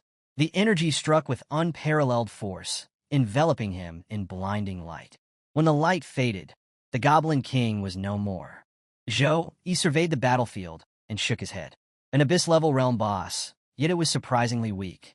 I didn't even need to use my full mana or advanced skills. Having set a new record for clearing the abyss-level dungeon, a notification appeared before Zhou Yi. New talent acquired. Rapid casting, A level. This talent greatly accelerates spell casting speed, allowing the instant release of low-level spells. A powerful boost for future growth. Zhou Yi felt the surge of potential as the talent integrated into his abilities. Despite his victory, he sighed. "I was hoping to reach level 20, but I only got close. Next time, maybe Jiang Charan can join me for the abyss-level realm. It'll be a good challenge for her." Meanwhile, outside the dungeon, a large screen displayed the clear records of every student. Among the listed names was Tang Ling Yiyang, who had cleared the abyss level in 16 minutes and 24 seconds. A crowd of students gathered near the leaderboard, murmuring among themselves. "There's no one who has cleared it yet today. The abyss level is just too hard." "Exactly," another added. "You're immediately swarmed by hundreds of silver-tier goblins. If you don't escape fast enough, you're done for. Abyss-level difficulty is no joke." Jiang Charan stood among the students, glancing at the leaderboard. "Thankfully, I managed to clear the hard difficulty without any problems," she thought. "I hope Brother Zhou Yi is faring just as well."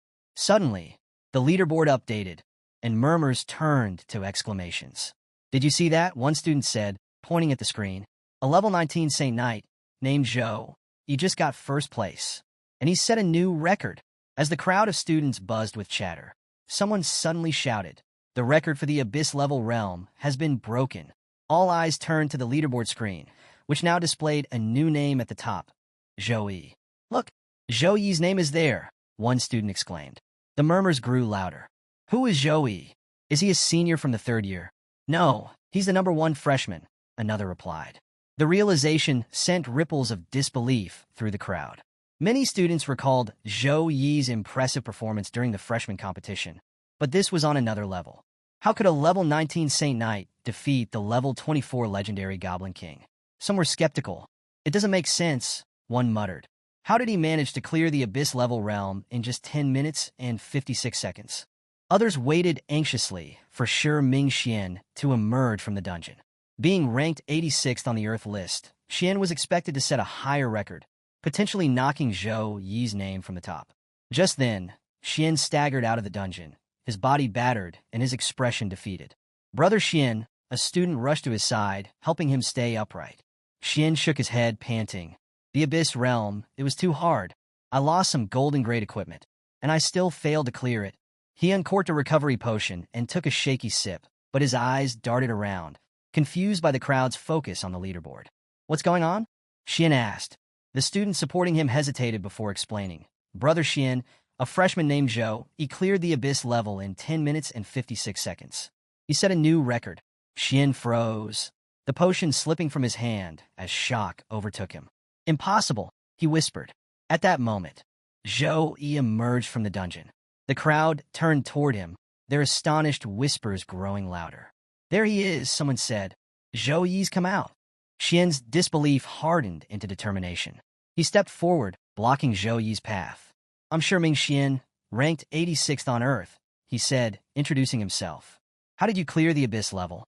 His tone carried a mix of curiosity and accusation. "Did you?" Before Xian could finish, Zhou Yi simply waved him off. "Sorry, I got other things to do. Goodbye." The abrupt dismissal left Xian speechless, his expression twisting into frustration. Just then, Jiang Churen appeared, running toward Zhou Yi with a bright smile. "Brother Zhou Yi," she called. Zhou Yi greeted her warmly. "Hi, Jiang Churen." Blushing slightly, Jiang Churen said, "Congratulations on clearing the Abyss level. I could only barely pass the hard difficulty. It feels like it's getting harder and harder to chase after you." Zhou Yi stepped closer, his voice calm, yet encouraging. "Don't worry. It's actually pretty easy to fight the Goblin King once you know the right strategies. I'll teach you all the tips to clear it. I've got plenty of points, so I can take you with me a few more times. We'll figure it out together." As Zhou Yi and Jiang Churen entered the Abyss-level dungeon together, their presence drew murmurs from the students standing nearby. "He just came out of the dungeon and is already planning to go back in," someone said in disbelief. "Has he made the Abyss difficulty realm his second home?" another student joked. "That's the difference between elites and regular people," one more added, their voice tinged with awe. Standing nearby, Ming Xian felt each comment cut deep. A student accompanying him tried to encourage him, saying, "You nearly cleared the Abyss realm. Maybe one more try is all you need." But Xian sat quietly, his expression solemn. "There's no need," he finally said, his voice heavy with resignation. "I've decided I won't challenge this realm again." The weight of the student's words had taken a toll on him. Meanwhile, inside the dungeon, Zhou Yi and Jiang Churen began their adventure. Zhou Yi smiled at her and said, "This is our second time working together. It feels like just yesterday we were adventuring together in Tempest Valley." Jiang Churen blushed, her face turning red at the memory of their previous battle. Shyly, she said, "That experience," but her voice trailed off, unable to finish her sentence. Her mind drifted back to when Zhou Yi had stood by her side, fending off waves of demons while protecting her. She recalled the moment she kissed him, a gesture born out of gratitude and something deeper. Gathering her courage, she said, "Those demons had completely surrounded me and pushed me into a corner. It was your bravery that saved me and stopped me from choosing self-destruction." Zhou Yi grinned warmly. "It was an honor to rescue you," he said. "That rescue was just the beginning of our adventure. There are many more journeys ahead for us to experience." Before Jiang Churen could respond, a horde of goblin warriors appeared, laughing menacingly as they advanced.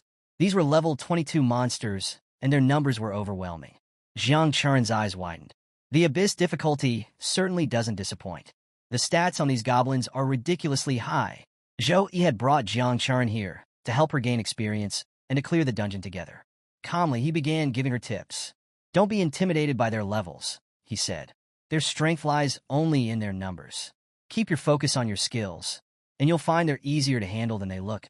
With a confident smile, Zhou Yi added, "Here's the plan. We'll each take one side.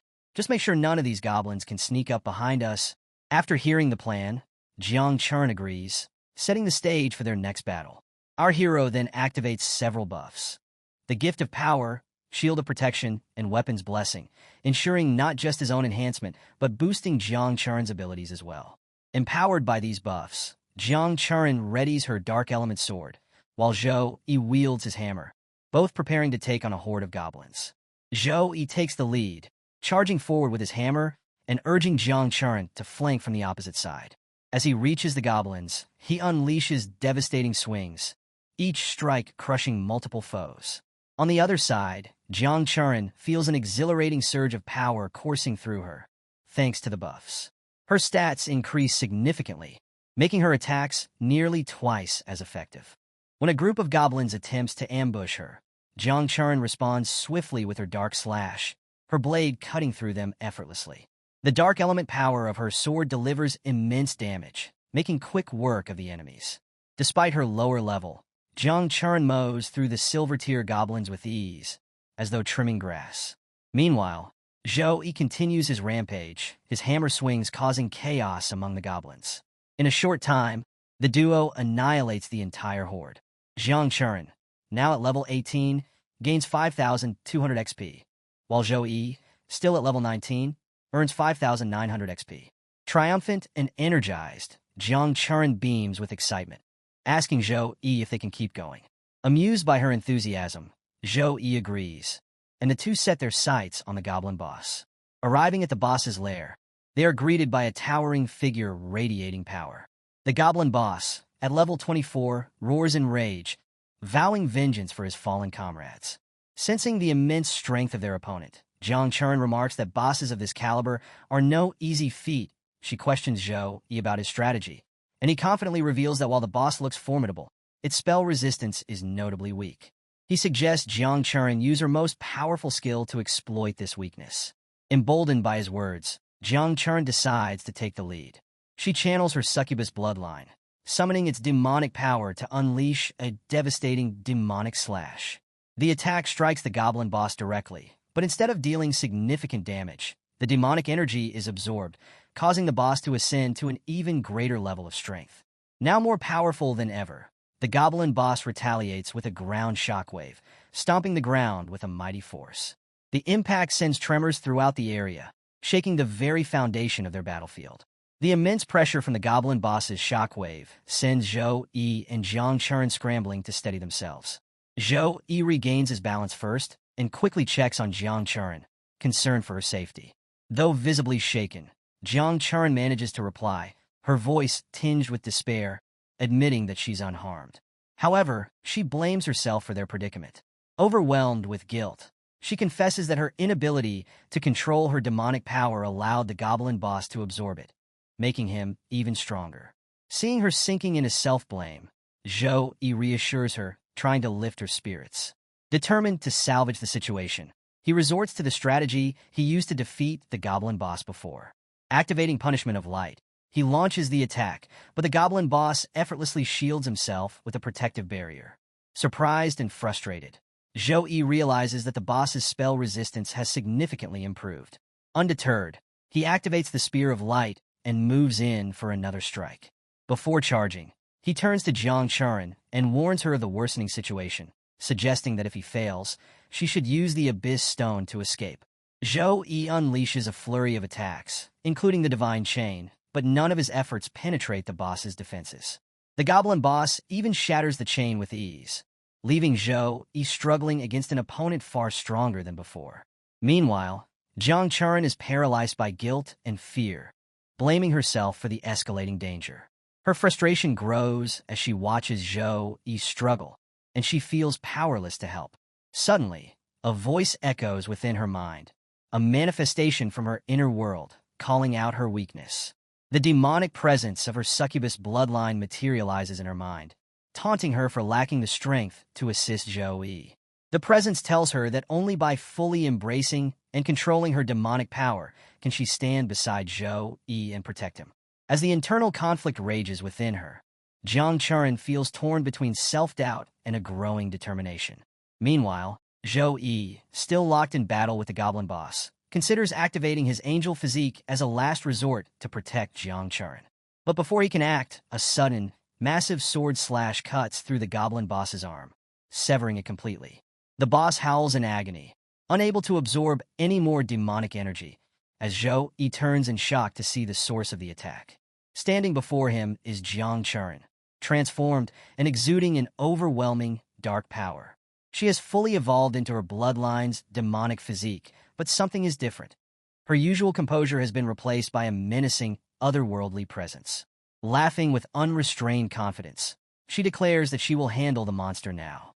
The goblin boss, already weakened by the loss of his arm, screams in fury.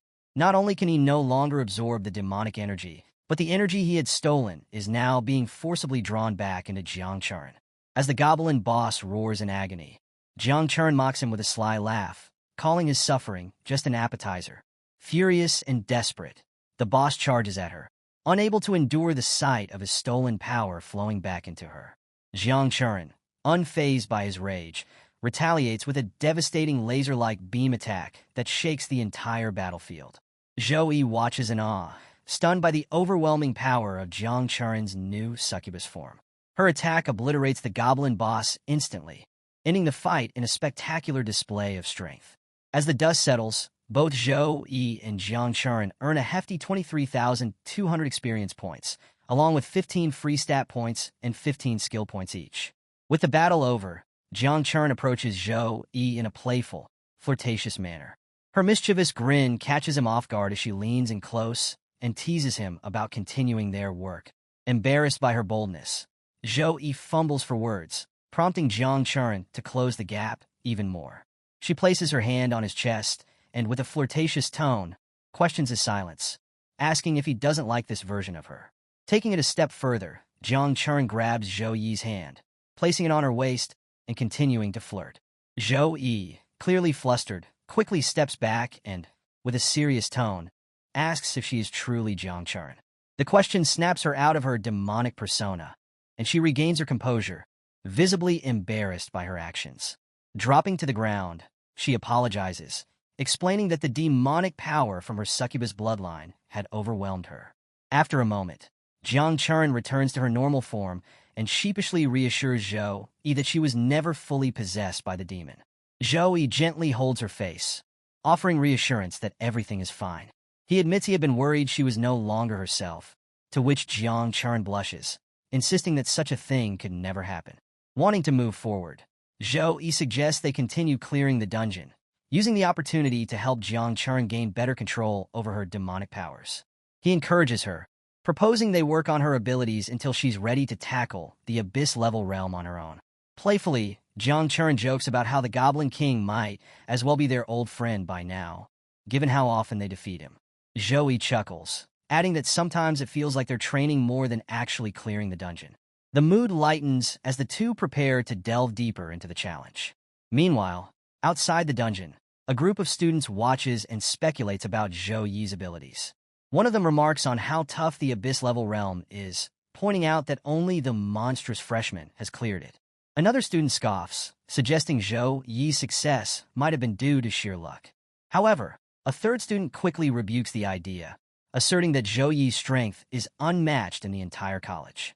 With a pointed jab, they sarcastically challenge the doubter to test their own luck in the realm, leaving the group in awe of Zhou Yi's accomplishments. As the students outside the dungeon continued to chat, the leaderboard displayed an unexpected change. The record for the dungeon had been broken once again, and Zhou Yi's name appeared in first place. Gasps rippled through the crowd as everyone marveled at his repeated success. But before they could process it, the leaderboard shifted again. This time, Jiang Churen's name took the top spot. The crowd buzzed with disbelief and admiration. Jiang Churen, who had only recently struggled to clear the hard difficulty, had now soloed the abyss-level realm. Zhou Yi's name, now in second place, solidified the extraordinary feat as another new record. The students were stunned. One student in particular turned to his companion, saying, "Brother, I finally understand what it feels like to see the gap between a genius and yourself." Over the next few hours, Jiang Churen and Zhou Yi continued to clear the dungeon multiple times. Zhou Yi conquered the abyss-level realm for the second time, while Jiang Churen, bolstered by Zhou Yi's guidance, also cleared the difficulty again, this time as part of their team. Their repeated triumphs left onlookers in awe, solidifying their reputations as rising stars within the academy. Eventually, both emerged from the dungeon, visibly accomplished. As they stepped outside, Jiang Churen turned to Zhou Yi with a cheerful suggestion. "Brother Zhou Yi, I heard the Element House is putting on a fireworks display for the freshmen today. Let's go watch it together." Zhou Yi, eager for a moment to relax after their intense training, agreed with a smile. "Let's go and take it easy for a bit." The two made their way to the Element House, a street powered entirely by magic. The whole area glimmered with a radiant glow, the lights casting an enchanting ambience. Standing amidst the vibrant scene, Zhou Yi couldn't help but chuckle. "We farmed that realm so much today, without even realizing it."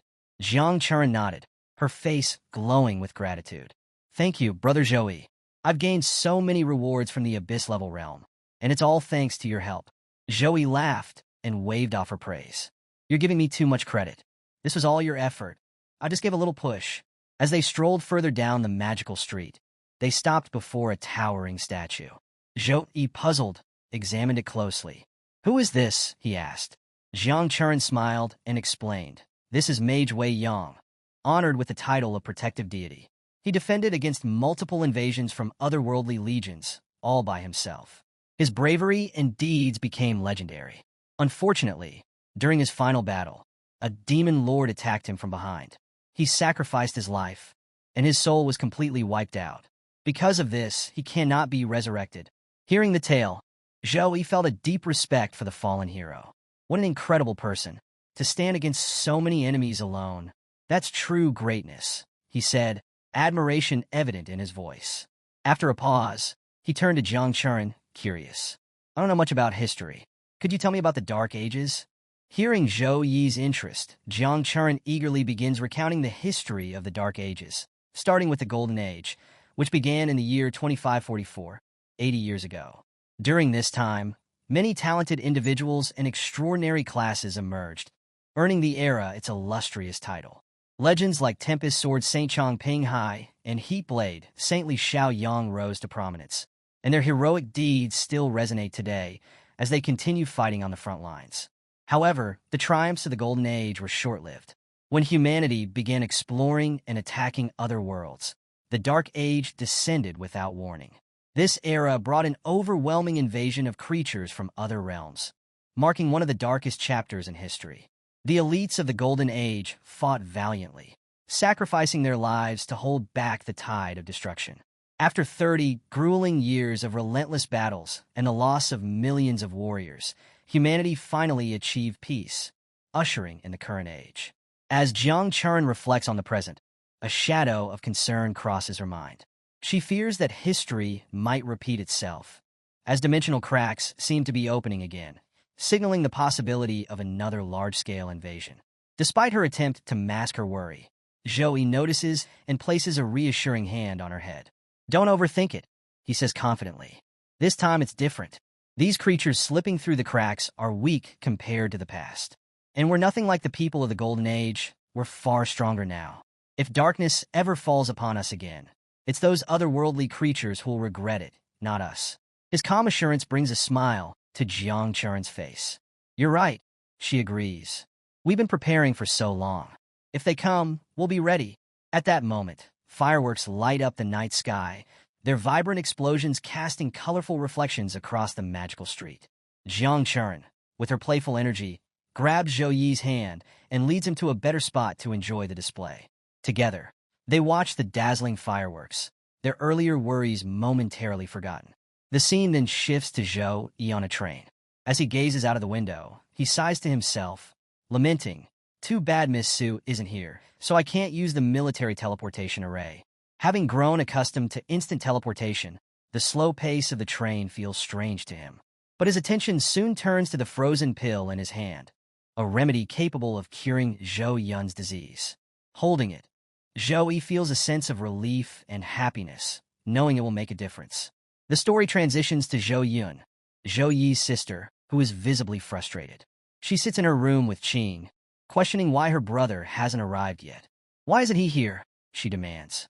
Qing offers a calm smile and reassures her, "Don't worry. Your brother just called. He'll be here soon." As they talk, the door opens, and Zhou Yi walks in. "I'm back," he announces with a warm smile.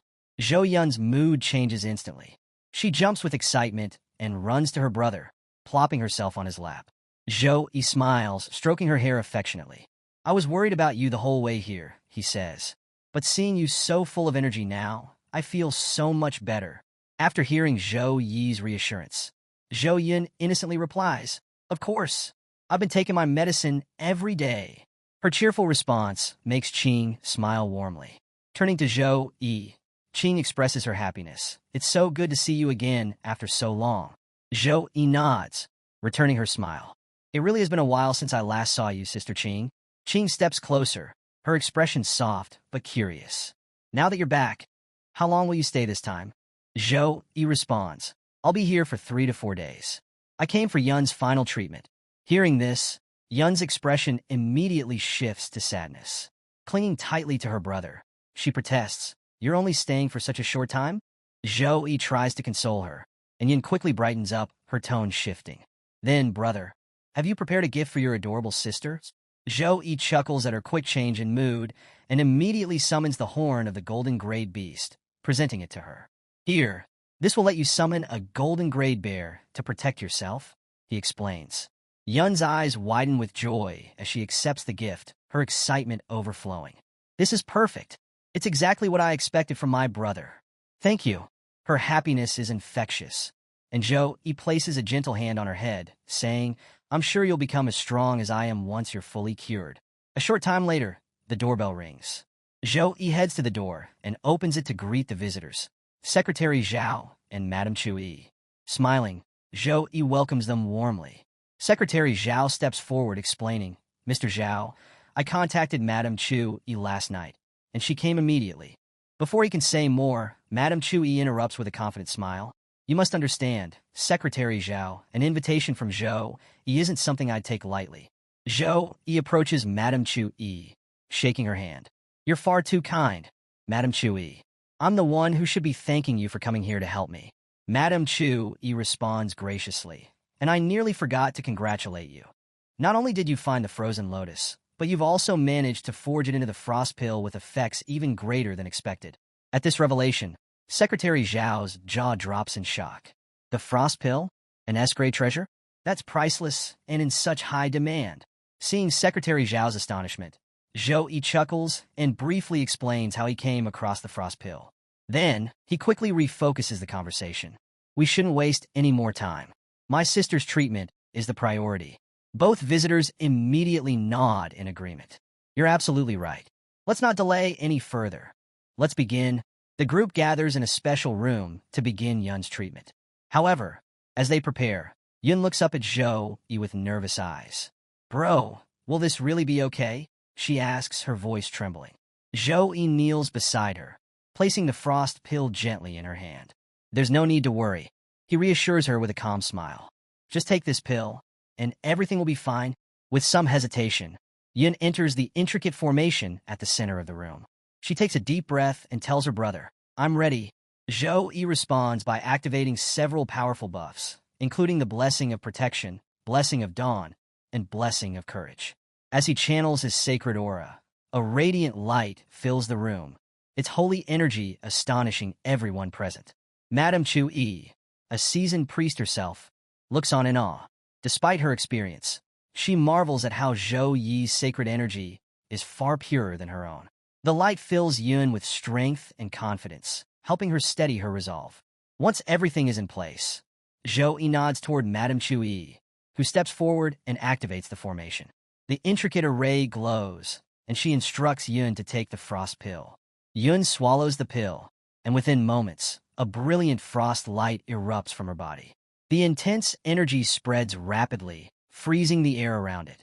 The temperature drops dramatically, and the room is filled with a chilling frost that alarms everyone. What's happening? Is something wrong? One of them exclaims. Zhou remains calm. Don't worry, I'll take care of this. He activates the sacred flame, and warm, purifying energy begins to spread throughout the room, balancing the overwhelming frost. The frost energy from the pill gradually stabilizes, and Zhou reassures everyone. This will be the last frost burst Yun experiences. Slowly but surely, the frost energy begins to calm, and the light dims as Yun regains control over her power. Madame Chui breathes a sigh of relief. We've completed the hardest part, she says. Now we just need to wait for Yun to fully absorb the pill. Inside the formation, Yun feels the frost energy within her body beginning to stabilize. The frost pill dissolves completely, and she channels her newfound control over the frost. In one final act, she releases the last remnants of chaotic frost energy, manifesting it as a majestic frost dragon. The shimmering dragon envelopes Yun, but this time it brings no harm. Instead, the energy emanating from it is pure and calming. Everyone in the room feels the dragon's gentle yet powerful energy, and they realize that Yun has awakened her bloodline powers. As the frost dragon dissipates, Yun emerges from the formation, her demeanor transformed. She runs straight to her brother, a bright smile on her face. Zhou places a hand on her head and asks, How do you feel now?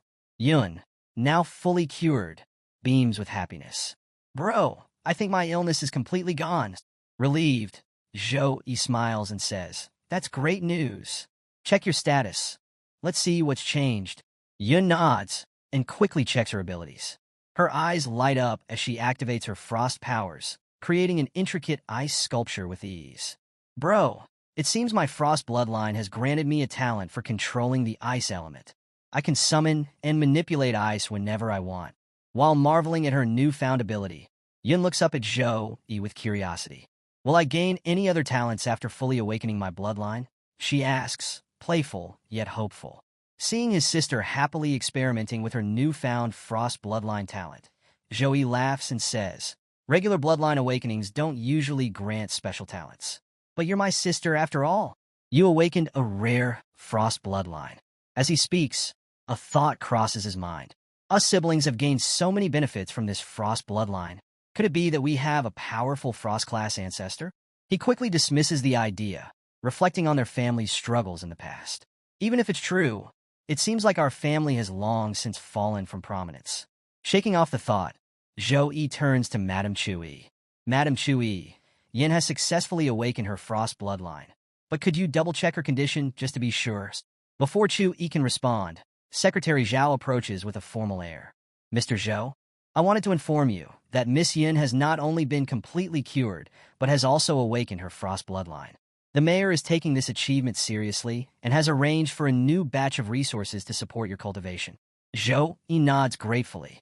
Thank you, Secretary Zhao. I appreciate the assistance. I need to return to school soon, but I'll have to trouble you to look after Yin while I'm away. Secretary Zhao smiles and replies, It would be my honor, Mr. Zhou. Meanwhile, Yin is playing cheerfully with King, her laughter filling the room. Zhou-Yi watches with a smile before calling out, Yun, have you thought about which class you want to change to in the future? Yun pauses, her expression turning thoughtful. After a moment, she replies confidently, I'll definitely choose the mage class. Zhou-Yi chuckles. That class suits you perfectly. When you reach level 10, I'll find a hidden mage class conversion book for you.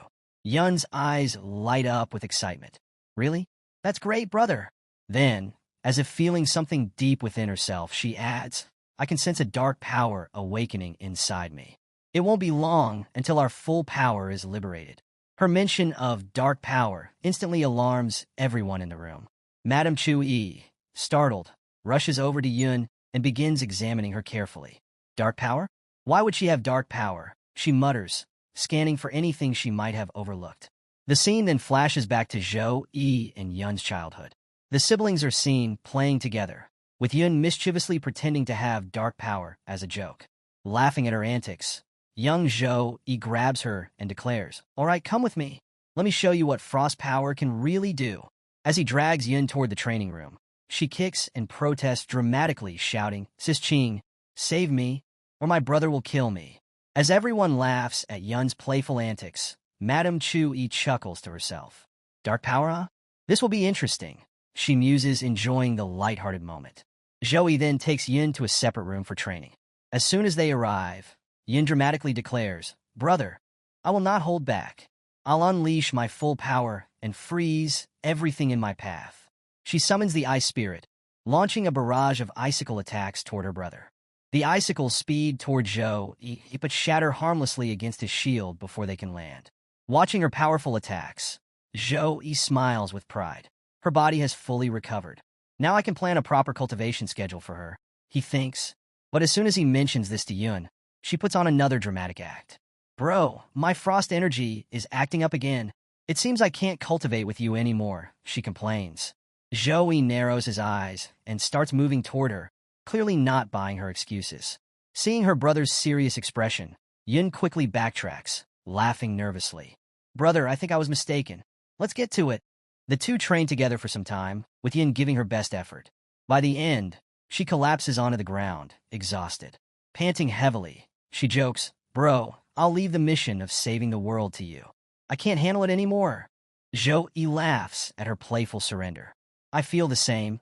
There's no one else better for the job than me, he teases. Afterward, he summons Gray, a small, adorable magical pet. Handing it to Yun, he explains, This is Gray, a magic pet I recently contracted. It will keep you company for the next few days. Yun, delighted by the cute creature, takes it in her hands and begins cooing at it. Don't worry, brother. I'll take good care of Gray. We'll cultivate hard together, she says with a mischievous grin. She then presses the fluffy pet against her cheek, adding, Come on, Gray. Sign a contract with darkness, and let's become companions. A few days pass. and Zhou prepares to return to school with no lingering worries about Yun's well-being. As he walks, he thinks to himself, I hope Jiang Chuan can set up a teleportation magic formation soon. Traveling back and forth would be so much easier. Just as this thought crosses his mind, Su Meyer appears in front of him, using teleportation magic. Startled, Zhou asks, Why are you here, Miss Su? She wastes no time explaining. The National Freshman Exchange competition is starting soon, and each team needs 5 members for the team match. I'm here to finalize the roster with you. As the first-place winner of the Academy's freshman competition, you're the team leader, and assembling the team is your responsibility. Su Meyer hands Zhou a list of the top 10 performers from the freshman competition and asks him to choose 4 members for his team. Zhou glances at the list and confidently says, Miss Su Meyer, I'll take the top 4 freshmen for my team. Su Meyer, however, raises an eyebrow. That's a bit hasty, she replies. She explains, in team matches, stamina conservation becomes crucial, especially in the later rounds. Priest classes that can restore status effects and provide healing are vital for sustaining a team's performance. While you can offer powerful buffs as a Saint Knight, your recovery abilities are still slightly less than that of a dedicated priest. She continues, looking at previous year's competitions, it's clear that a priest would be a valuable addition to your team. You should carefully reconsider your selections. Hearing Su Meyer's detailed explanation, Zhou remains unfazed and replies confidently, There's no need for a priest. As long as we defeat our opponents quickly, recovery won't even be an issue. His assured demeanor stems from his belief in his own abilities. He is certain he can claim first place in the individual category of the exchange competition and, if necessary, handle entire teams on his own by activating his 6 wings. Su Meyer listens thoughtfully, reflecting on Zhou Yi's performance in the freshman competition. His strength truly surpasses that of other students, she thinks. With Zhou Yi on the team, we might not even need a priest, we could steamroll through other schools. After a brief pause, Su Meyer agrees. If you're that confident, I'll leave everything related to the team to Housemaster Wu. Zhou Yi nods, his confidence unwavering. Don't worry, first place is ours. Before leaving, Su Meyer asks, Have you completed your sister's bloodline awakening? Zhou Yi thanks her sincerely. It was all possible because of your help and the frozen lotus you told me about. Pleased to hear this, Su Meyer responds with a smile. That's great news. Zhou Yi then asks, Do you know where I can find a hidden class conversion book? Su Meyer raises an eyebrow. Is this for your sister? Yes, Zhou Yi replies. With otherworldly monsters appearing through mid-sized cracks, I feel an urgency. I want to give Zhou Yin more power to protect herself as soon as possible. Su Meyer smiles knowingly. You're very thoughtful, Zhou Yi. Yes, the school does have a hidden class conversion book, but purchasing one won't be easy. With a cryptic smile, Su Meyer activates her teleportation circle and vanishes, leaving behind parting words. Do your best in the freshman exchange competition. I have other business to attend to. Her tone has a teasing quality that leaves Zhou Yi puzzled. Curious about Su Meyer's comment, Zhou Yi checks the requirements for obtaining the hidden class conversion book. His confusion quickly turns to understanding as he sees the steep conditions. The student must be level 25. They must hold at least an A grade in school missions. They must rank within the top 10 Earth rank and the top 100 Heaven rank. Even for the cheapest conversion book, a staggering 20,000 points are required. Realizing the challenge, Zhou Yi recalls Su Meyer's parting words. So that's why she said riddles, he mutters, understanding the immense effort required to acquire the book. Soon after, Zhou Yi receives a new mission from the system tied to the National Freshman Exchange competition. The mission outlines that his rewards will depend on his combined performance in both the individual and team matches. Motivated, Zhou Yi turns his focus back to the competition. Meanwhile, the team he selected has already been reported to Housemaster Wu, and a meeting is called with all the teachers to finalize the plans. As the teachers gathered, Housemaster Wu began the meeting. Zhou Yi has submitted his candidates for the team match, he announced. Let me give you all a rundown. Saint Knight Zhou Yi, Spiritual Swordsman Jiang Chuan, Spiritual Taoist Song Xiaolan, Mage Tang Ling Yi, and Warrior Wei Tiexin. The list sparked surprise among the teachers. Noticing the absence of a priest, one teacher, Mr. Rong, voiced his concern. This team looks very risky. Without the support of a priest, everything could fall apart.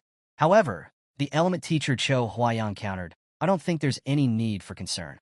Zhou Yi's abilities alone are enough to replace a priest. The element teacher Cho Huayang spoke with confidence. knowing Zhou Yi's strength better than anyone in the room. After guiding Zhou Yi through the bloodline forging technique, he was certain that Zhou Yi could handle the team match single-handedly if needed. Adding to the conversation, Teacher Kong remarked, "Not only can Zhou Yi provide buffs, but his defensive capabilities are outstanding, and his attack skills are extremely powerful." Teacher Jiang, after listening to the discussion, refrained from raising any objections. Instead, she emphasized, "Let's focus on using Zhou Yi's strength to its fullest potential. At the same time, we must train all the students so they can work well together as a team." The teachers, ultimately reassured, approved the team. Housemaster Wu then instructed Su to inform the students to assemble in the warehouse within 3 days. The story shifts to Zhou Yi, who was in the middle of completing a system mission when he received a notification from Headmaster Wang Hui. The message informed Zhou Yi that a one-on-one class had been arranged for him, his first since becoming Wang Hui's disciple. Excited, Zhou Yi completed his mission and chose skill points as his reward, which boosted his abilities. With a satisfied smile, he said to himself, "Thanks to the system, I can stay ahead of others. With every mission, my strength grows." Soon after, Zhou Yi was summoned by Headmaster Wang, who teleported them both to a private training ground. Upon arrival, Zhou Yi was taken aback by the sight of the lush edge forest, teeming with level 23 forest wolves. "Master," he asked, surprised, "do I need to take down all these wolves?" The headmaster chuckled. "Don't worry. This forest is a private training ground owned by the Tianyu Guild, which I discovered a long time ago." As they spoke, the atmosphere shifted. Overhead, a massive dragon flew across the sky, its presence sending every wolf in the forest fleeing in terror. Zhou Yi, wide-eyed, watched the legendary creature. "A dragon is here too?" he asked, his voice tinged with nervousness. The headmaster nodded calmly. "That's no ordinary dragon. It's a level 62 legendary great dragon, the magic pet of your senior brother. It's here to ensure the monsters in this forest don't go out of control." Seeing the powerful dragon soaring through the sky, Zhou Yi is awestruck. He can't help but think, if my senior brother's pet is this strong, how powerful must my senior brother himself be? Sensing Zhou Yi's thoughts, the headmaster smiles and explains, "Your senior brother has reached my level this year. He is also level 64, and his combat abilities have even surpassed mine. That's why I handed over the Tanu Guild to him without hesitation." Zhou Yi is stunned. His senior brother, who has just turned 30, has already reached the level of a headmaster, a feat that seems almost unimaginable. But before Zhou Yi can fully process this revelation, the headmaster places a hand on his shoulder and says, "I've seen countless talents in my time, but you, Zhou Yi, are the most gifted of them all." To emphasize his point, the headmaster steps forward and activates a skill. "Watch closely," he instructs. "This is the first skill I will teach you." As he speaks, 2 massive shields made of radiant light appear on either side of him. This is Holy Light Heart Shield. The shields, glowing with an intense holy energy, collide with a thunderous crash, triggering a massive explosion. The blast obliterates the surrounding forest, leaving behind only enormous craters where lush greenery once stood. The display of power leaves Zhou Yi speechless. The headmaster hands Zhou Yi a skill book and says, "This is the skill I'll teach you first. Take this Holy Light Heart Shield skill book and learn it." Zhou Yi takes the book reverently. The headmaster then explains, "You don't need to study it the traditional way. Simply connect the book to your consciousness and use skill points to absorb the knowledge." Following the instructions, Zhou Yi links the skill book to his consciousness.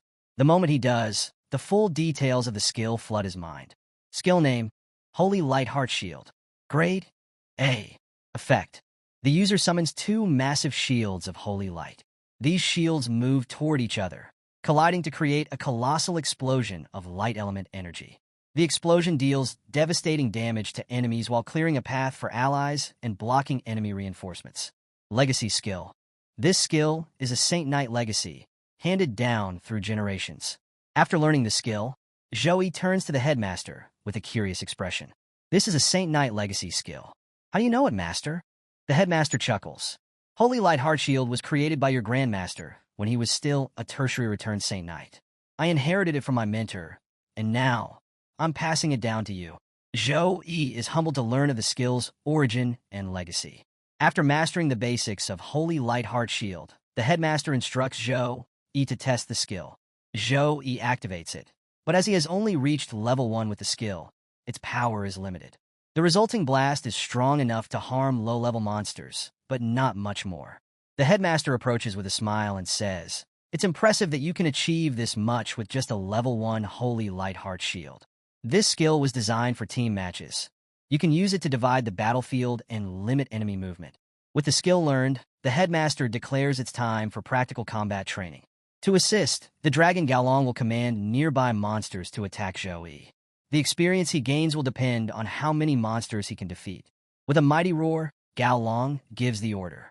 Monsters lurking in the area emerge from hiding, forming a large group that charges toward Zhou Yi. Before the horde can overwhelm him, a few monsters break away and lunge at him. Prepared for the ambush, Zhou Yi swiftly counters, crushing them with his hammer. Facing the advancing horde, Zhou Yi wastes no time. He activates all his buffs and launches into relentless attacks, alternating between the power of his Holy Bloodline and Frost Bloodline. Holy attacks annihilate some monsters with radiant blasts, while frozen strikes immobilize and destroy others. He fights with such ferocity and focus that he loses track of time, cutting down wave after wave of enemies. By the end of the battle, Zhou Yi stands victorious, having defeated every monster in the area. The headmaster approaches impressed. "You put every ounce of energy into this fight," he says with a laugh. "I didn't expect you to use up all your stamina and mana. But tell me, if there were even more monsters, wouldn't you be scared?" Zhou Yi grins and replies confidently, "Of course not, because I have you." After taking a brief rest and drinking a recovery potion, Zhou Yi feels rejuvenated. The effort he put into the battle is nothing compared to the reward. His system congratulates him with a notification. He has reached level 22. He also gains 20 stat points and 20 skill points.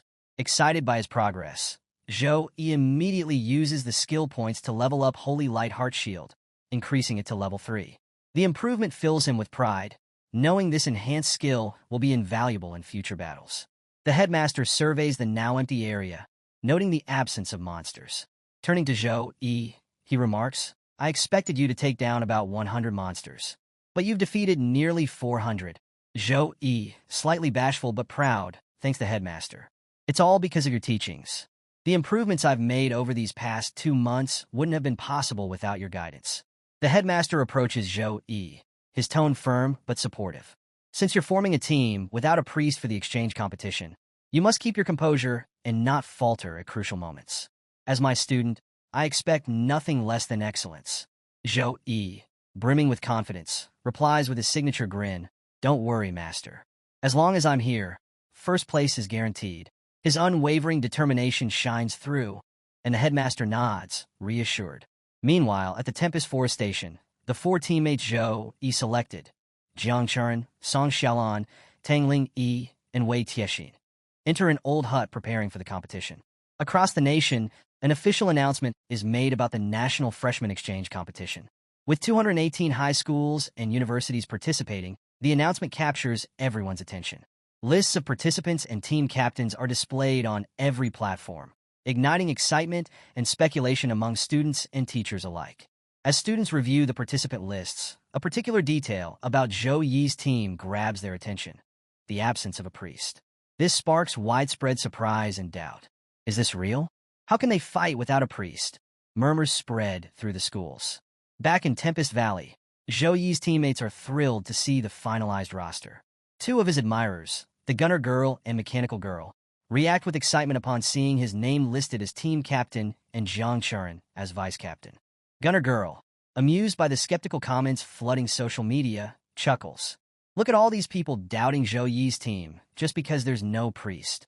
They think the team is doomed." She smirks at the comments predicting failure, exuding confidence in Zhou Yi's abilities. They're going to eat their words soon. The team captain of another school, also impressed by Zhou Yi, expresses her confidence in him. With Zhou Yi leading, even without a priest, this year's championship is as good as ours, she muses, already envisioning his team's victory. She even instructs an attendant to cover Zhou Yi's expenses for the day, her belief in his capabilities unwavering. The story then shifts to Zhou Yi, who is hard at work in the training room. Despite participating in level 10 combat training, the challenge is far too easy for him now, thanks to his increased power. Each training exercise feels more like a warm-up than a test of his abilities. as Zhou Yi's strength has far outpaced the requirements of this level. As Zhou Yi contemplates his need for further training, his phone rings.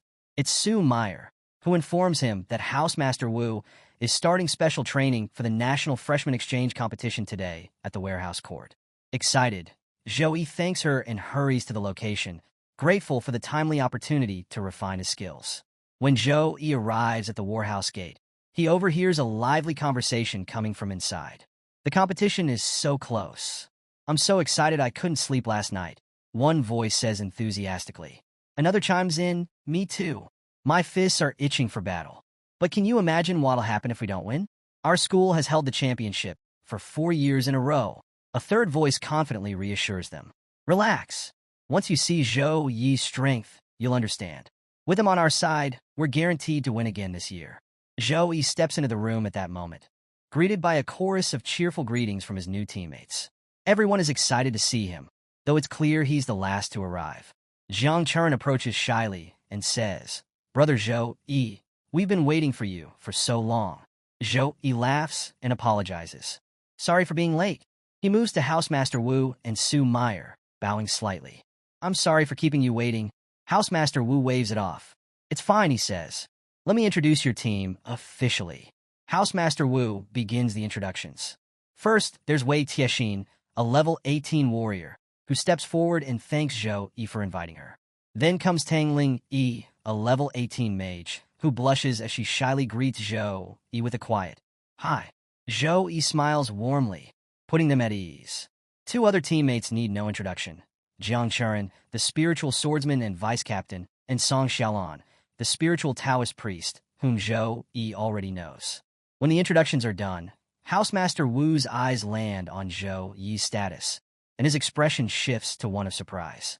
"I didn't expect you to level up so quickly under Headmaster Wang's guidance," he remarks. Jiang Chun, wide-eyed, turns to Zhou Yi. "Brother, you've become stronger again?" Zhou Yi nods with a modest smile. "Thanks to Master's teachings, I've made some improvements."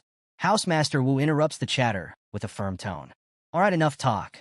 We have limited time to prepare for the competition, so we need to start immediately. I will be your trainer for team matches, individual matches, and survival challenges. For today, we'll focus on team coordination and combat abilities." The training plan excites everyone, especially when Housemaster Wu announces that later, they'll form a party to challenge the Abyss-level Goblin Dungeon. The school will cover all expenses for points used in the Abyss realm, he adds. Hearing this, Tang Ling Yi glances at Zhou Yi, her thoughts swirling. "No wonder Ms. Su kept pushing us to level up to 18. It's to prepare us for this dungeon. We're already strong as a party, and with Zhou Yi leading, it's practically guaranteed we'll clear the Abyss level."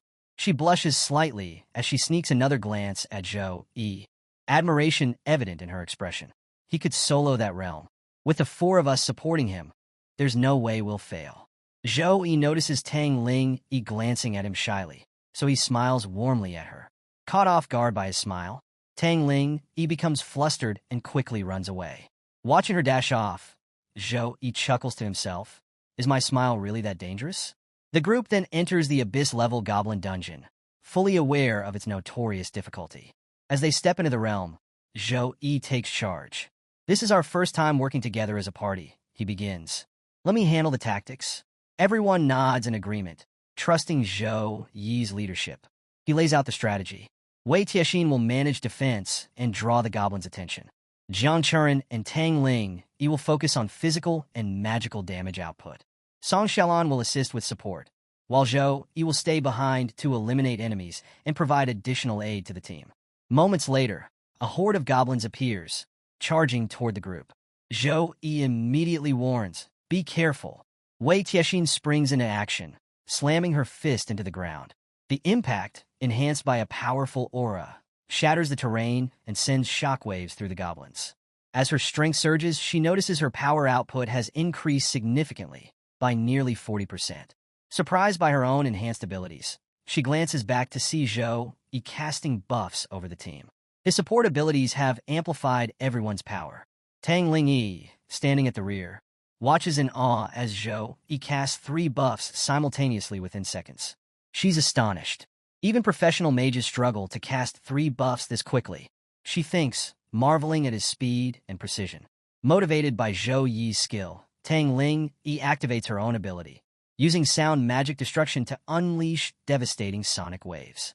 The intense sound pressure disrupts the goblins, forcing them into disarray. Taking advantage of their vulnerability, Jiang Churen moves in with a flurry of attacks, cutting down goblin after goblin with swift and precise strikes.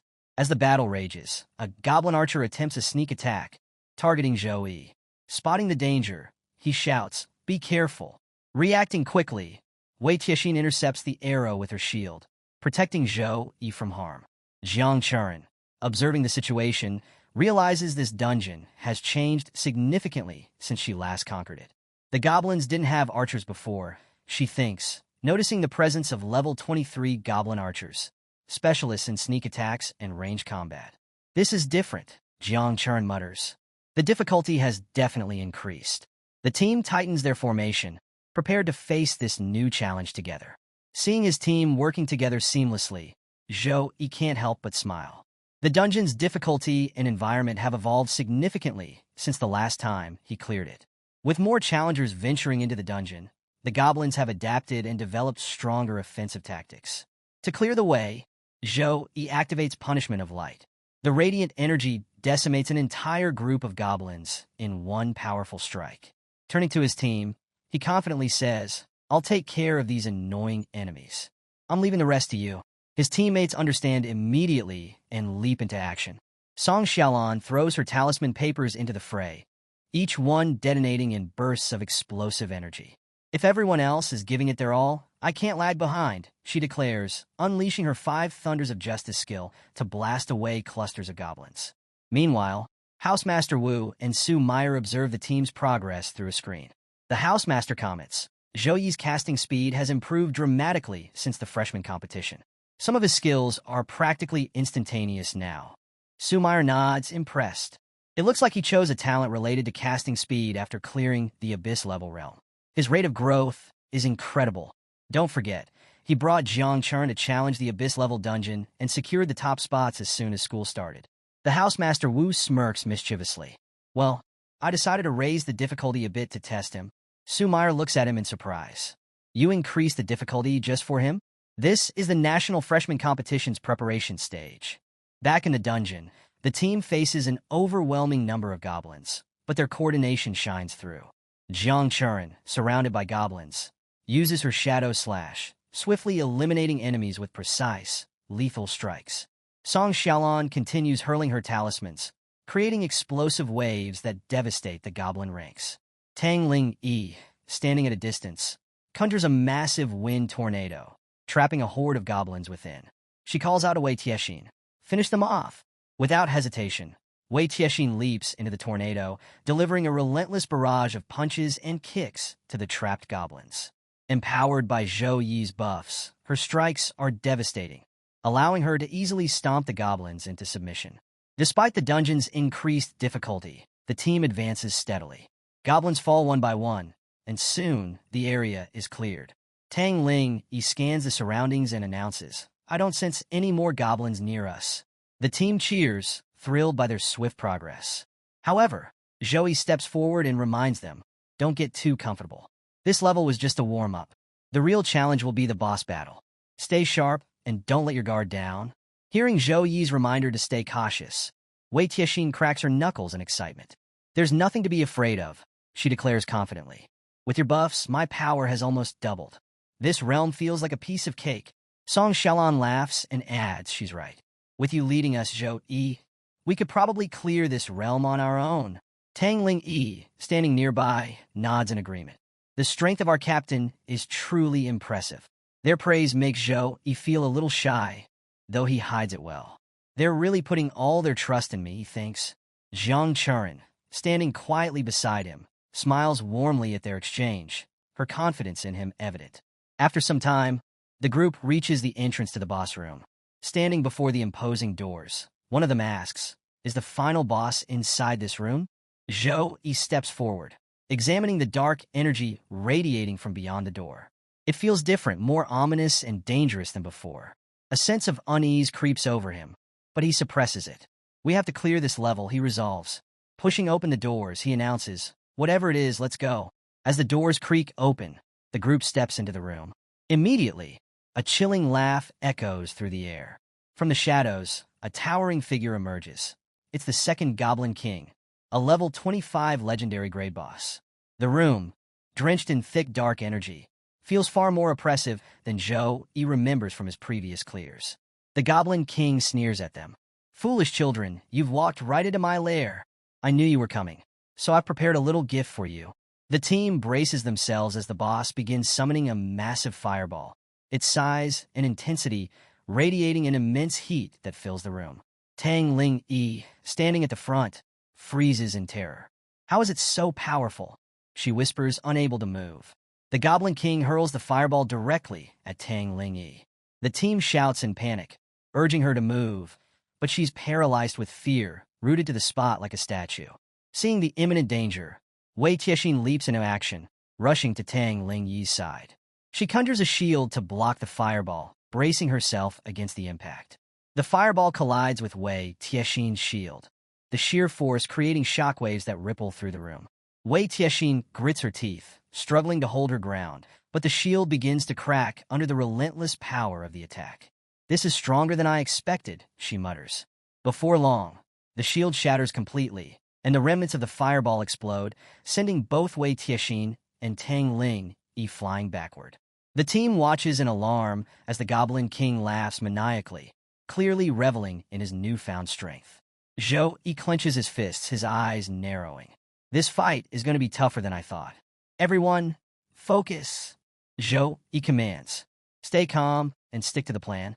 We're not backing down." Seeing her shield shatter and struggling against the Goblin King's attacks, Wei Tiexin feels a wave of doubt. "Even with the captain's buffs doubling my strength, I'm barely holding up against this boss's regular attacks." She thinks nervously. The Goblin King, unfazed, summons another attack, his laughter echoing menacingly through the room. "Don't panic, little children," he taunts. "This place has been prepared as your grave for a long time." With a mocking grin, he conjures not one, but 3 massive fireballs this time, launching them toward the group. "Get ready to be reduced to dust," he roars. Tang Ling Yi and Wei Tiexin Roman freeze, realizing they don't have enough time to dodge the incoming fireballs. Just as panic begins to set in, Zhou Yi steps forward, activating his frost power. He summons a large frost shield, which absorbs the impact of the fireballs, shattering them into harmless shards of ice. Relieved but still shaken, Tang Ling Yi warns, "Captain, be careful. This isn't just any ordinary fireball." Zhou Yi nods grimly, recognizing the intensity of the attack. "You're right. This is much trickier. This boss is far stronger than the last one I fought here." Before Zhou Yi can strategize further, Song Xiaolan steps forward. "Let me take the lead this time," she says determinedly. She activates her talisman skill, chanting a spell before hurling the enchanted talismans toward the Goblin King. The talismans surround the boss, glowing with explosive energy, and at Song's command, they detonate in a massive blast that shakes the room. However, as the smoke clears, the Goblin King stands unharmed, his mouth aglow with fiery energy. He cackles, "Is that all you've got, little one?" and proceeds to absorb the energy from the explosion. Song's face pales as she stammers. "How is that even possible?" Tang Ling Yi steps forward, refusing to give up. She casts a spell, summoning a fire magic long arrow, while Jiang Churen lunges forward with her demonic blade, aiming to land a powerful strike. Both attacks hurtle toward the boss simultaneously, but are immediately deflected by the boss's shield. The Goblin King smirks. "Interesting, but now it's time to end this." He sneers before unleashing a wave of dark energy from his mouth, aimed directly at the group. The overwhelming power of the dark energy leaves the team stunned. Tang Ling Yi, trembling, mutters, "The difference in our levels is too great. This isn't a monster we can fight." Before the attack reaches them, Zhou Yi steps forward again, summoning another shield to block the dark energy. "Don't worry," he says, his voice calm and reassuring. "I'm still here." With a powerful effort, he neutralizes the attack, saving the team. Seeing his unwavering confidence, Wei Tiexin regains her composure. "Brother Zhou Yi, let me try fighting this boss up close," she offers, her fists clenched with determination. Zhou Yi considers her words but shakes his head. "This is a level 25 legendary boss, far beyond what you're ready for right now. Leave the rest to me." With that, Zhou Yi activates the light of true sight, his eyes glowing with a radiant golden hue. The skill allows him to analyze the Goblin King's movements and search for weaknesses in its defenses. The light of true sight activates, allowing Zhou Yi to analyze the Goblin King's abilities and weaknesses. The intricate details appear in his mind, providing insights to guide his next move. A smirk crosses his face as he realizes, this Goblin King is one level higher than the previous boss, but its stats are nearly double. A tricky upgrade, but nothing I can't handle. He quickly calculates his options. If he uses his S+ grade Bloodline secret technique, he can multiply his stats to surpass the Goblin King's overwhelming strength. The realization hits him. This is clearly the House Master's doing, a deliberate test to push me further. The thought brings an amused smile to his lips. All right, if that's how it is, Zhou Yi mutters, his confidence growing. Activating his angel physique, he declares, then let me show you the true power of my divine angel form. As Zhou Yi transforms, his angel physique radiates a blend of divine and frost auras. The entire room glows with a blinding light, the atmosphere charged with his immense power. This shift in energy sends shockwaves through the dungeon, making the already challenging realm even more intense. Meanwhile, outside the dungeon, the Housemaster and Su continue watching the battle. The Housemaster smirks and admits, I increased the difficulty of this realm to test their limits. Su Meyer, alarmed, protests, this boss's difficulty is already extreme. Was it really necessary to make things even harder? The Housemaster's tone turns serious. Their current strength may be exceptional, but the exchange competition will bring out the best talents from Sukong University and Qingjing University. If Zhou Yi and his team don't face a real challenge now, they won't be ready for the cruelty of the competition. It's better for them to experience a setback here than later. Hearing this, Su Meyer sighs but then smiles knowingly. You seem to underestimate Zhou Yi, she says confidently. Inside the dungeon, the Goblin King stares at Zhou Yi's angel form, a wicked grin spreading across his face. Interesting, he sneers. You've turned into a shiny bird. No matter. Use all the tricks you have, little one. It won't save you. Hovering in the air, Zhou Yi calmly responds, as you wish. He begins gathering energy into a shining energy ball, its radiant power illuminating the room. With a powerful motion, he hurls it at the Goblin King. Enraged by Zhou Yi's confidence, the Goblin King roars, You're too arrogant. You're just a challenger. Yet you dare show off. He counters by summoning his ultimate skill, Apocalypse Meteor Fire, launching an immense fiery projectile at Zhou Yi. The two attacks collide mid-air in a massive explosion. The shockwave ripples through the dungeon, shaking the entire area. Zhou Yi's team braces themselves, shielding against the overwhelming force of the blast. As the pressure subsides, Song Xiaolan stares in awe, her voice trembling with disbelief. Is this Zhou Yi's true power? A thought dawns on her. We were never on the same level from the beginning. Turning to Jiang Churen, she asks, Have you ever seen Zhou Yi use this form before? Hearing Song Xiaolan's question, Jiang Churen shakes her head. This is my first time seeing it too. It seems Brother Zhou Yi is putting in his full effort for this fight. Meanwhile, the Goblin boss, having withstood Zhou Yi's previous attack, sneers. Is that all you've got? No matter how you change your form, you can't win. Zhou Yi responds with a confident smile. Without missing a beat, he summons the Holy Light Chain, which wraps around the Goblin boss, immobilizing him completely.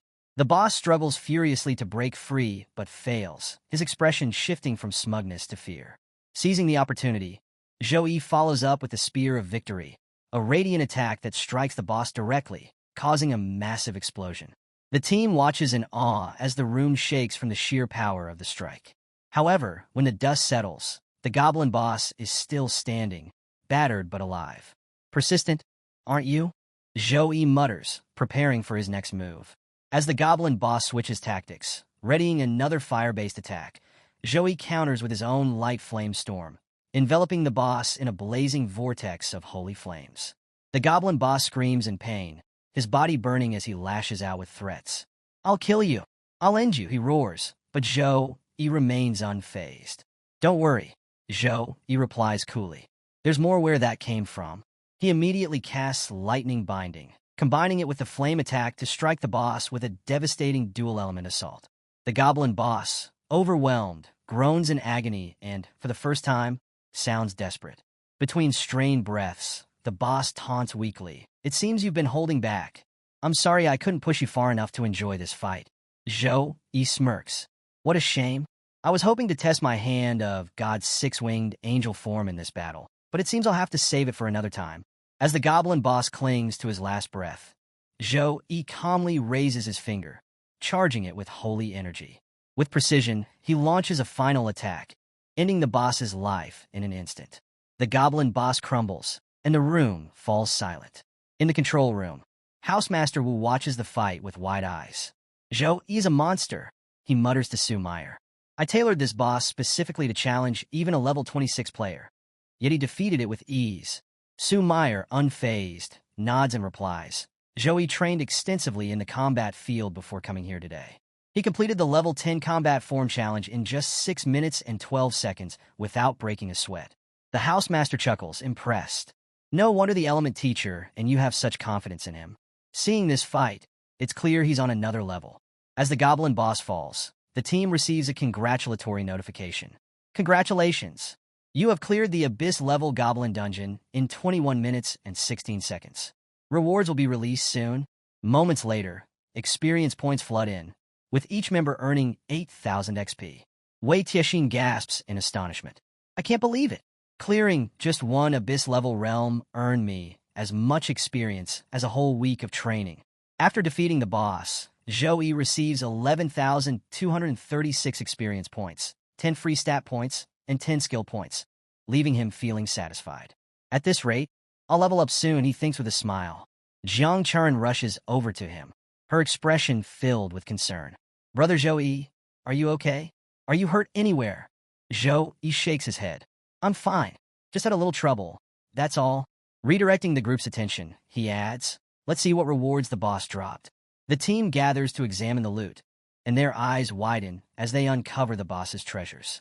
1. Flame Staff, Golden Weapon, Level Requirement, 24. 2. Shield of Spirit Golden Weapon, Level Requirement, 24. 3. Ring of Flame Magic, Golden Accessory, Level Requirement, 24. The sight of the golden grade equipment fills everyone with excitement. These rewards are incredible, someone exclaims. Zhou-Yi nods in agreement. It seems we're pretty lucky this time. He looks around and asks, does anyone need any of these items? If so, feel free to take them. Wei Tiexin is the first to respond, shaking her head. The level requirement is too high for me. I can't use them yet. Tang Lingyi chimes in.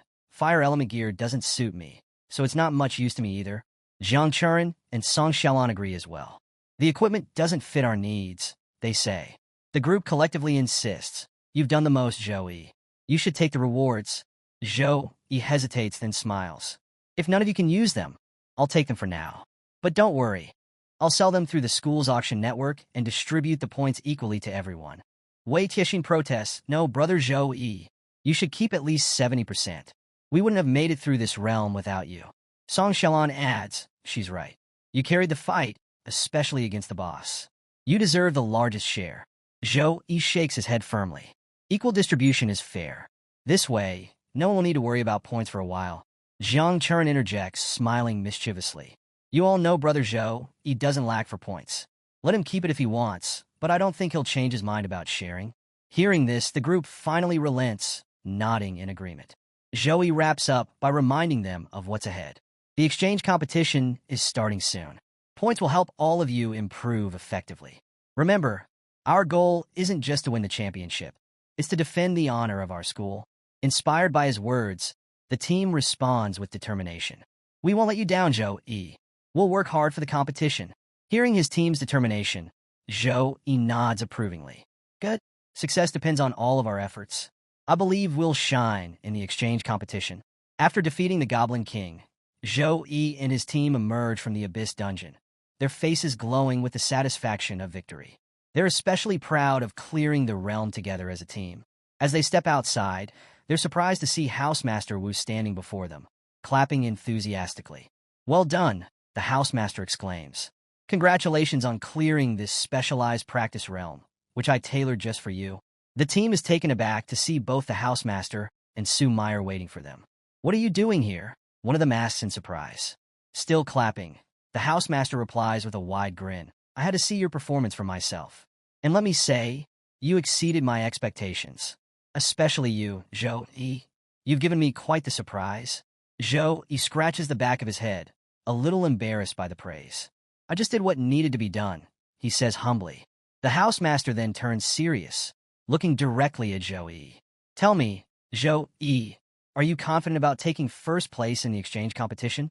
Zhou-Yi's expression shifts to one of determination. Absolutely. We'll win first place for sure, he declares with excitement. The housemaster laughs heartily. That's the spirit. Confidence is essential for a championship. Sue Meyer steps forward to share her strategy. In the tournament, I suggest we play to Zhou-Yi's strength strategically.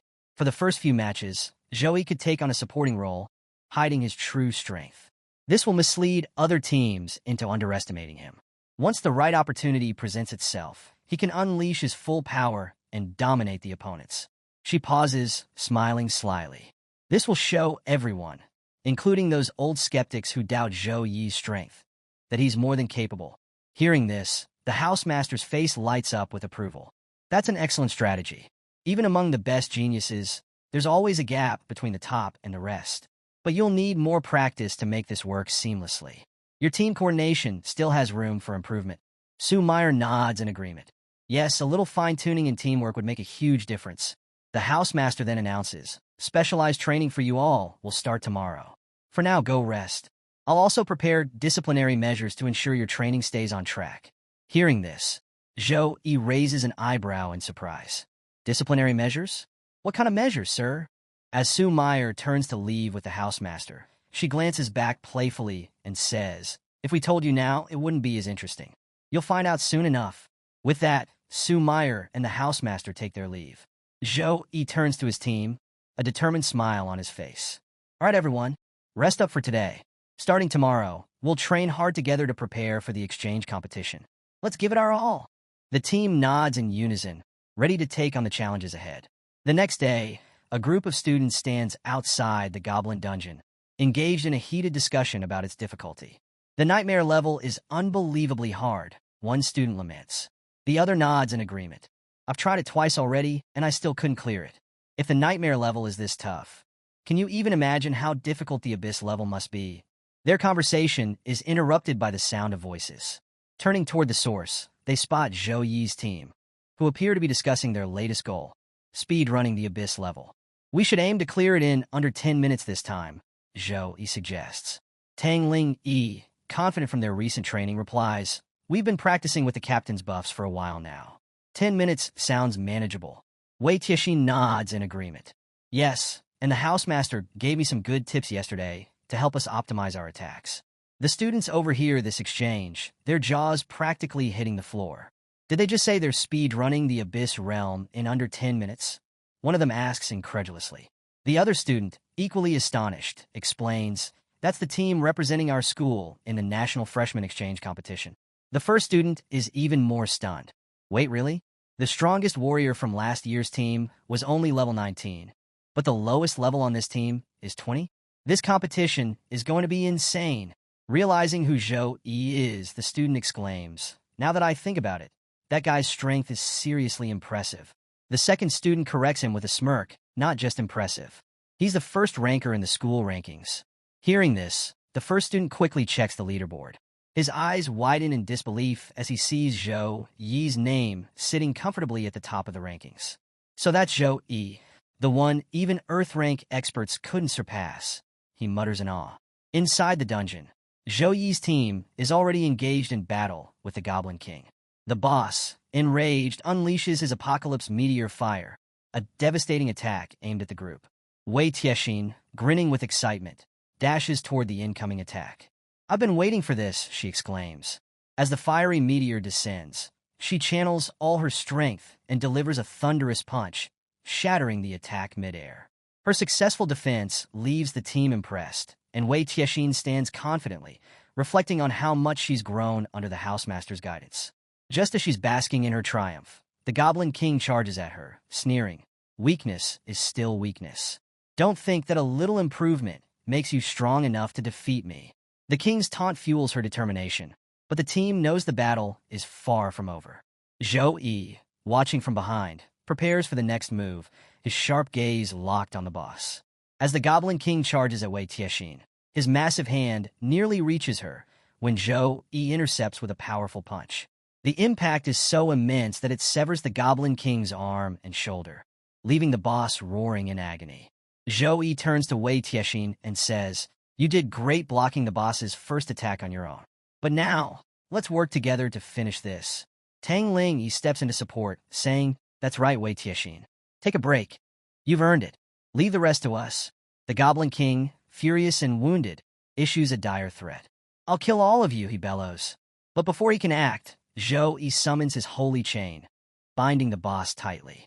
Smiling confidently, Zhou Yi taunts, "Feel free to scream in pain, but don't expect us to let you go." The team springs into coordinated action. Song Xiaolon follows up by completely covering the Goblin King in her talismans, muffling his ability to even scream. Tang Ling unleashes her Thunderfall attack, a devastating electric magic that leaves the Goblin King writhing in agony, unable to retaliate. Finally, Jiang Chuan steps forward for the finishing blow. With a decisive swing of her sword, she beheads the Goblin King, ending the battle. The boss collapses, and a system notification immediately congratulates the team for clearing the dungeon. This time, they've achieved an incredible feat, clearing the Abyss-level realm in just 8 minutes and 36 seconds. Elated, the team exits the dungeon to find Housemaster Wu waiting for them. Clapping enthusiastically, the Housemaster beams with pride. "Your performance was flawless. Even I can't find any fault in it," he praises. Surprised by his presence, Zhou Yi asks, "What brings you here, Housemaster?" Housemaster Wu explains, "I came to deliver some news. The date of the exchange competition has been finalized. It begins in 1 week. Tomorrow, I'll escort you all to the competition venue, Qingjing University." The team is thrilled to hear this. Zhou Yi, in particular, feels a surge of excitement. Finally, an opportunity to face geniuses from other universities. "I've been bored of fighting dungeon bosses for too long." Housemaster Wu continues, "To ensure your safety, we'll use the school's exclusive teleportation point to travel directly to the venue. This way, there won't be any delays or complications." The team follows him to the teleportation area, where the headmaster and other housemasters are already gathered. They greet Zhou Yi and his team warmly, offering words of encouragement. The headmaster, addressing the team, says, "You are the elites among our freshmen. The glory of our school rests on your shoulders. We've won the championship 4 years in a row, and now we look forward to seeing you secure our 5th consecutive victory." The weight of responsibility is clear, but so is the pride the school has in them. After listening to the headmaster's words of encouragement, Zhou Yi and his team eagerly discuss their plans to win the tournament. The headmaster then turns to the Element Housemaster Cho Huayang and instructs, "Activate the teleportation formation." The Element Housemaster nods. "Understood," he says, and with a few precise gestures, he activates the formation. A teleportation gate glows brightly, its energy swirling as it prepares to transport the group. Before the team steps through, the headmaster wishes them a safe journey. "Travel safely, everyone. We'll be watching your progress closely," he says with a reassuring smile. As they step into the formation, a surge of light envelopes them, and within moments, they arrive at Qingjing University. Zhou Yi blinks in astonishment. "Wait, we're already here? Didn't you all say the distance between our schools was 2 million kilometers? How did we get here so quickly?" Su smiles and explains, "That's the power of the Element Housemaster's casting. Long-distance teleportation formations like this can only be created by tertiary awakened mages. Without it, the journey would have taken several days by train." Zhou Yi nods, impressed by the Element Housemaster's skill. As they take in their new surroundings, they're greeted by a man who steps forward with a warm smile. "Welcome to Qingjing University," he says. The man introduces himself as Chungyong Chun, a tertiary awakened mechanic. "It's an honor to have you all here," he adds. Housemaster Wu lights up at the sight of Chungyong Chun and eagerly shakes his hand. "Chungyong Chun, what brings you here? Why are you personally welcoming us?" Chungyong Chun laughs and replies, "Of course, I came on my own to take care of my old friend." His gaze shifts to Zhou Yi's team, and he sizes them up. "The students you brought with you this time seem quite promising." Housemaster Wu laughs heartily. "I've heard the same about your school's freshmen this year. I suppose we'll see whose team truly shines in the competition." Chungyong Chun grins and pats Wu's shoulder. "Indeed, we'll see." After chatting with his old friend, Wu returns to his team and gathers them around. Now, a few reminders before we begin, he starts. The opening ceremony for the exchange competition will be held on the 10th, and the competition will follow shortly after. For now, we won't be doing any additional training. Use this time to rest and prepare yourselves mentally. His tone grows serious as he continues. However, keep in mind that Qingjing City has seen an influx of tourists lately, and there might be spies from other races mingling among them. Every year, we see incidents where demons or other species target human talents during events like this. Stay alert. Something could happen this time too. The team exchanges nervous glances, but Wu quickly softens his tone. That's enough for today. Take the next few days to relax, explore, and enjoy yourselves, but remember to stay safe. After Housemaster Wu's instructions, the team responds with a collective, "Okay," before heading to their rooms to rest. Zhou Yi, standing on the balcony of his room, gazes out at the view when a small robot assistant approaches him. The robot politely greets him. "Welcome to Qingjing University Apartments. Please don't hesitate to ask if you need anything." Zhou Yi, amused by the unique service, replies, "Thanks, but I don't need anything right now." Still, the service here is impressive. With some free time on his hands, Zhou Yi opens his system menu and decides to use his hoarded experience points to level up. However, after using all his points, he realizes it's not enough to reach level 24. "Looks like it'll take a while to hit level 24, he mutters. Most of his current skills are C grade and B grade, but once he reaches Secondary Awakening, he'll gain access to B grade Saint Knight skills and possibly even learn the A grade Jewel of Apocalypse skill. The Jewel of Light will allow him to buff his teammates, while the Jewel of Darkness will unleash devastating power on his enemies. Although Tertiary Awakening is still far away, Zhou Yi focuses on completing the system's missions. The thought of reaching his goals brings a smile of excitement to his face. The story skips ahead to the day of the exchange competition, where an enthusiastic announcement marks the opening of China's 157th National Freshman Exchange Competition. The crowd cheers as the first team to enter the field is introduced. Sukong University, last year's champions, and the university Zhou Yi represents. The stadium erupts in joyful shouts, with fans chanting loudly for Sukong University. Hearing the overwhelming enthusiasm, Zhou Yi remarks, "It's not surprising that everyone wants to participate in the national exchange competition. The atmosphere here is amazing." Standing beside him, Jiang Chuan smiles and adds, "Today is just the opening ceremony. Wait until the finals. This audience will double in size." The next university introduced is Rongyang University, the first opponent for Sukong University in the competition. The players from Rongyang look visibly dejected as they realize they're up against last year's champions. "It's like we've been cursed with bad luck," one player mutters. Another agrees, sighing. Facing Sukong University is like being their stepping stone. "We don't stand a chance." Their captain, however, tries to rally their spirits. "Stop worrying. We ranked in the top 30 last year. We can still put up a fight." Meanwhile, the audience's attention shifts to Sukong University's lineup, specifically focusing on Zhou Yi, standing at the back of the formation. Murmurs ripple through the crowd as they notice him. "Look, the person at the back. He's a Saint Knight," one spectator exclaims. "His level is 23, higher than anyone else on the field," another observes with awe. As the audience watches Zhou Yi and his team, murmurs spread through the crowd. "It's a relief that he's only playing a supporting role," one spectator comments. "If he were an attacker, who knows how much trouble he'd bring." Another spectator nods. Looking at this lineup, Rongyang University doesn't stand a chance. The only question is how many of Sukong University's hidden cards they'll reveal. On the field, Rongyang University's captain also feels the pressure, his nerves evident as he observes Zhou Yi's level 23 rank. Sukong University definitely has something up their sleeve, he mutters under his breath. Trying to boost his team's morale, he says aloud, "Don't let their levels intimidate you.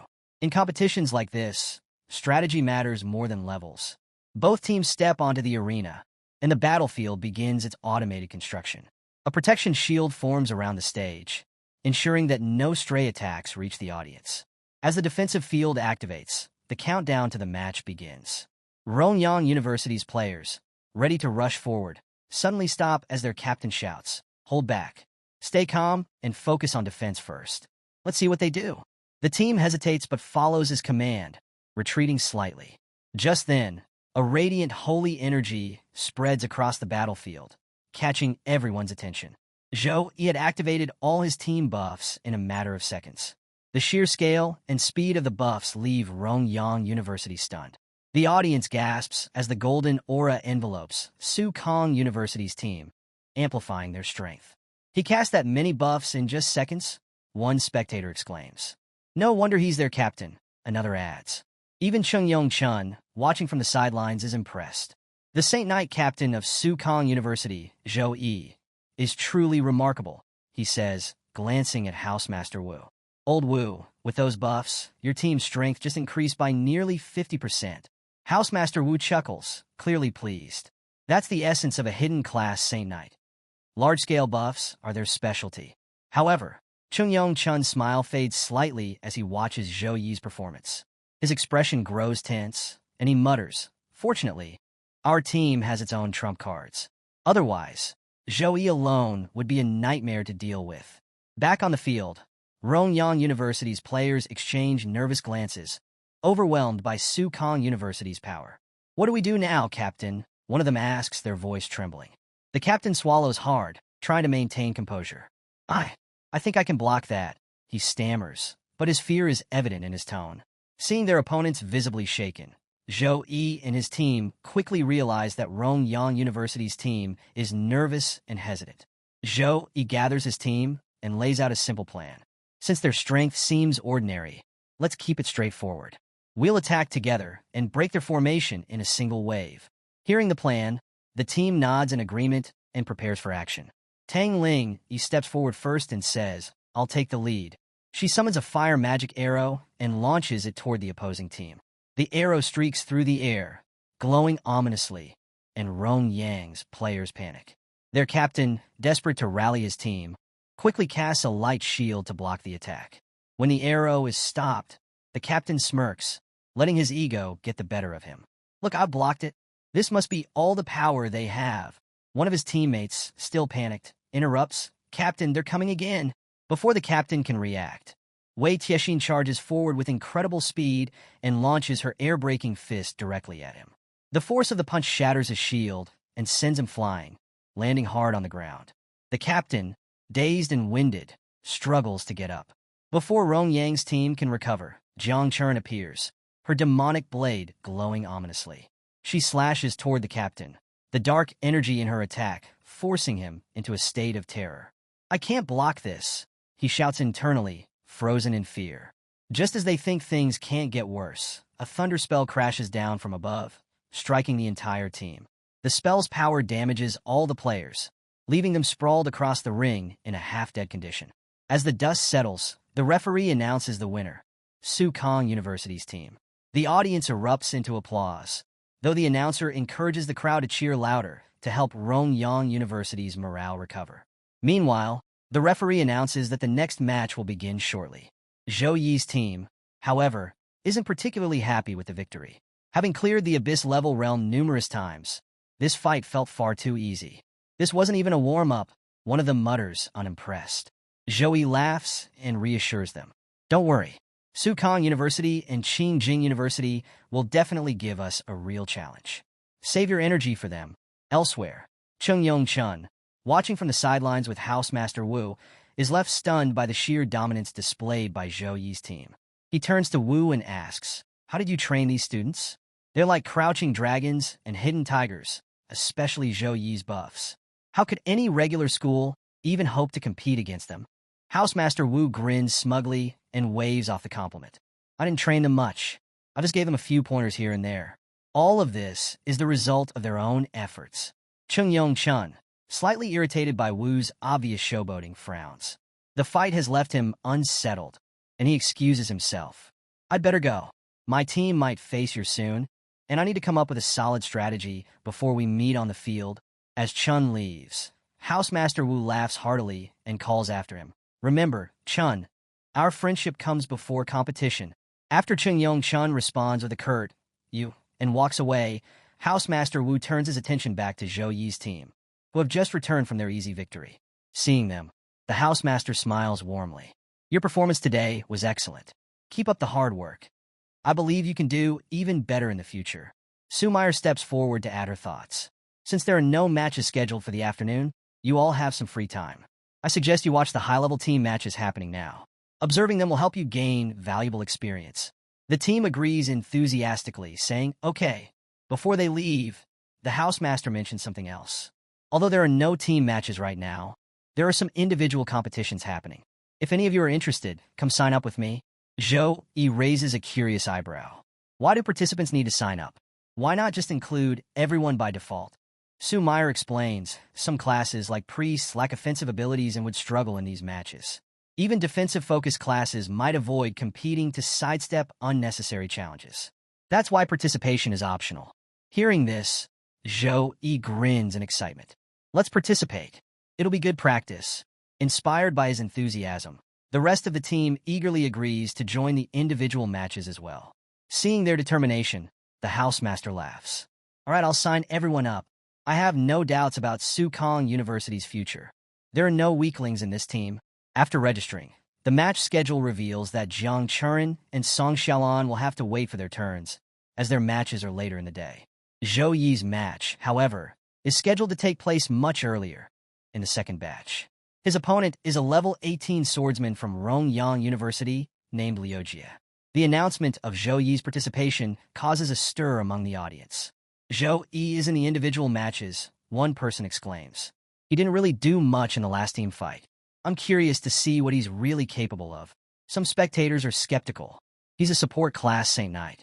How will he manage an individual match on his own? Others are more optimistic. Don't underestimate him. Zhou Yi is the team captain for a reason. He'll handle this easily. As Zhou Yi steps toward the ring, his team members cheer him on enthusiastically. On the opposite side, Liujie enters the arena, greeted by cheers from his own team. Seeing Zhou Yi, Liujie feels a rush of excitement. A support class? This should be an easy first match, he thinks, eager to secure a win. However, Liujie's teammates have mixed reactions. Some, seeing Zhou Yi's confident demeanor, grow concerned. This might be tougher than we thought, one mutters. Others dismissively scoff. A Saint Knight is just a support class. Brother Liu will crush him. The countdown begins, and the match between Zhou Yi and Liujie officially starts. Liujie, sword in hand, steps forward confidently. A fire aura surrounds his blade as he prepares to attack. If you surrender now, he says with a smirk, I'll let you lose with some dignity. Zhou Yi chuckles and responds calmly.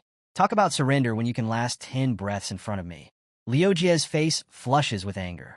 How dare you, he shouts, charging at Zhou Yi with a flurry of sword slashes. Zhou Yi effortlessly dodges every strike, moving with speed and precision. Liujie's expression shifts from arrogance to shock.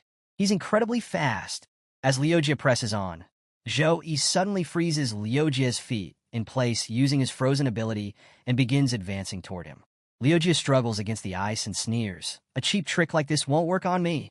Desperate to counter, Liujie raises his sword to block Zhou Yi's incoming punch. But as the sword meets Zhou Yi's fist, the blade shatters into pieces.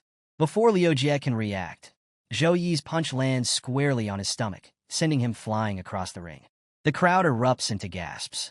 Liujie's team, who had been confident of his victory, stands in stunned silence. What just happened? One teammate whispers. I couldn't even see his attack. Their schoolteacher steps forward, shaking his head. You underestimated him. That's Zhou Yi, the captain of Sukong University. Liujie became too arrogant and paid the price.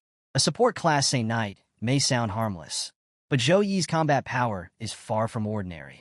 Back in the ring, Liujie lies on the ground, unable to continue. The referee declares Zhou Yi the winner. Zhou Yi, looking at his fallen opponent, remarks dismissively. He was weak. Couldn't even handle a grade C punch. The audience bursts into cheers, their excitement reaching new heights. What a terrifying punch, one spectator exclaims. He overpowered him in just a few moves. That's insane. Another adds, and this isn't even his full power. He can do so much more. Among the crowd, Miss Sun, a representative from another school, watches in amazement. I can't believe it, she murmurs. He's improved so much since the recruitment trials. I never saw him this powerful back then. Standing beside her, Chung Yong Chun overhears her. Wait, you mean Zhou, he was almost recruited by us? Miss Sun sighs in regret. If I had known his potential back then, I would have fought harder to bring him to our university. If we had Zhou Yi on our team now, we'd be unstoppable. Nearby, another spectator, Xiaolan, a level 19 archer, watches Zhou Yi intently. A faint blush colors her cheeks. So, this is the special boy Jiang Chun mentioned, she whispers. His strength, it's incredible. Who knew someone could excel in support, close combat, and magic? At the edge of the crowd, Zhou Xiao, a level 18 priest, studies Zhou Yi's abilities with a mixture of curiosity and confusion. His ice skill release time is far too fast, she mutters to herself. Even among the elite families of ice mages, no one can cast that quickly. As she ponders, the bracelet on her wrist begins to glow faintly. Zhou Xiao's eyes widen in realization. This family treasure is reacting. Could he have awakened a frost bloodline? Zhou Xiao, standing beside Xiaolan, notices her troubled expression and asks, "Is something wrong?" Xiaolan hesitates for a moment before shaking her head. "No, nothing's wrong," she replies quickly, but her unease is evident. Without waiting for further questions, she turns and says, "I have urgent business to attend to. I need to leave." As Xiaolan walks away, Zhou Xiao watches her retreating figure, confused and concerned about her sudden departure. Elsewhere, an unknown man receives a call on his internal company hotline. Answering with a curious smile, he says, "Today's your competition. How did you find the time to call me?" On the other end, a panicked Xiaolan replies, "Dad, I found an awakener of the Frost bloodline, and his name is Zhou Yi. The purity of his Frost bloodline is over 70%. Hearing this, the man's tone shifts to disbelief. "Are you absolutely sure? A Frost bloodline with such high purity is incredibly rare." Xiaolan continues, her voice urgent. "There's even a possibility it's closer to 80%. I need to confirm if his abilities are genuine." The man becomes serious and replies, "All right, find a way to get close to Zhou Yi. While you're doing that, I'll investigate to see if he's truly connected to our Zhou family." As Xiaolan ends the call, the man's expression softens into a hopeful smile. If Zhou Yi's Frost bloodline is real, then he might hold the key to saving Zhou family, he thinks. Meanwhile, at the tournament venue, the announcement for Zhou Yi's second match echoes across the arena. The audience erupts into cheers, chanting both Zhou Yi's name and that of his opponent, Li Xin, a talented warrior. Standing near the ring, Li Xin's friend encourages him, "Don't hold back. Show him your full power." Li Xin smirks confidently. "Don't worry. My only concern is that Zhou, he won't even let me release my full strength before he loses." Despite Li Xin's bravado, another friend warns him, "Be careful. Zhou Yi is strong. I can sense the danger radiating from him." Li Xin dismisses the concern with a wave. "I get it, but don't worry, Brother Yi. I got this." As Li Xin steps into the ring, he releases his aura, which radiates power and confidence. To the amazement of the crowd, he also reveals his Tempest armor set, a formidable level 18 artifact. Li Xin's teammates cheer enthusiastically. As expected of Brother Li Xin, with the Tempest armor set, Zhou, you won't even get close to him. A nearby girl chimes in with a sly grin. "I just hope Zhou, he doesn't cry when this is over." In the arena, the atmosphere is electric as the audience roars in excitement. Some fans cheer loudly for Zhou Yi, while others passionately support Li Xin. Both universities' supporters chant their schools' names, the energy in the stadium reaching a fever pitch as the match is about to begin. Before the match begins, the scene shifts to Zhou Zhao's father, who arrives at the stadium accompanied by a young girl named Zhou Dong. Zhou Dong looks around the massive venue in awe and remarks, "This stadium is so grand. It's almost like our family's private grounds." Just then, Zhou Xiao approaches from behind, and Zhou Dong calls out, "Sister." The two embrace warmly before Zhou Xiao turns to her father and asks, "What are you and Zhou Dong doing here?" Her father explains, "After investigating Zhou Yi's identity, we found he is likely a descendant of a branch family that separated from us during the Dark Ages. When we discovered that someone had awakened the Frost bloodline, the family head ordered me to confirm his identity. Additionally," he continues, "I brought Zhou Dong along so she could witness the strength of Su Kong University's freshmen. There's much she could learn from them." Zhou Dong crosses her arms, unimpressed. "Learn from a support class, Saint Knight? There's nothing worth learning from that." Zhou Xiao frowns and scolds her sister. "That's wrong, Zhou Dong. There's nothing inferior about a Saint Knight. Zhou Yi's Frost bloodline purity exceeds 70%, which qualifies him to awaken our family's hidden class." Zhou Dong's expression shifts slightly at the mention of his bloodline. The youngest member of the main branch has a purity of only 40%. Is Zhou Yi's purity really that high? Their father interjects firmly. Zhou Dong. I told you before we came here, show respect. Zhou Yi is, by name, your elder brother. Zhou Dong, still skeptical, grumbles. Even if he is part of our family, he'll need to prove himself. I need to see his strength before accepting him as my elder brother. Zhou Xiao sighs but agrees. Father is here. We'll verify Zhou Yi's blood purity soon enough. For now, let's focus on his match. It's about to begin. Back in the ring, Zhou Yi and Lee Sin from Modi University face off. This is the third round's first individual match, and the crowd is buzzing with excitement. Lee Sin, staring at Zhou Yi, speaks with confidence. I originally thought I'd take it easy and defeat you quickly. But my captain told me not to underestimate you, so I'll use my full strength from the start. Zhou Yi smirks, replying calmly, do your best. As the match begins, Zhou Yi begins assessing Lee Sin's abilities. His aura is strong, and he's wearing the Tempest armor set. This proves that Modi University's captain shouldn't be underestimated, Zhou Yi thinks. However, as he evaluates further, he realizes Lee Sin is only level 18, 5 levels below him. Zhou Yi muses, if I use Punishment of Light, this match will end in seconds. But with tomorrow's match against Qingjing University, I can't afford to reveal my full power. Deciding to keep his abilities under wraps, Zhou Yi opts for close combat, determined to win without showing his cards. As the match countdown begins, Zhou Yi contemplates the challenge of staying within his limits. Holding back is so frustrating, he thinks, tension mounting. The moment the signal to start is given, Zhou Yi quickly activates his blessing of protection, enveloping himself in a glowing shield of holy energy. Seeing this, Lee Sin smirks. You've got some flashy tricks, but it's all just for show. He scoffs, charging at Zhou Yi. Lee Sin opens with a low kick, but Zhou Yi counters with his own kick, stopping Lee Sin's attack mid-motion. Is that all you've got? Zhou Yi retorts before delivering a precise, light elbow strike to Lee Sin's face. The blow cracks Lee Sin's Tempest armor, leaving him shocked. How is his strength bypassing my equipment? He wonders, realizing that his armor is proving ineffective. Before he can recover, Zhou Yi follows up with another strike, sending Lee Sin flying into the protection shield around the ring. The audience gasps at the scene. A fighter is being dominated by a support class?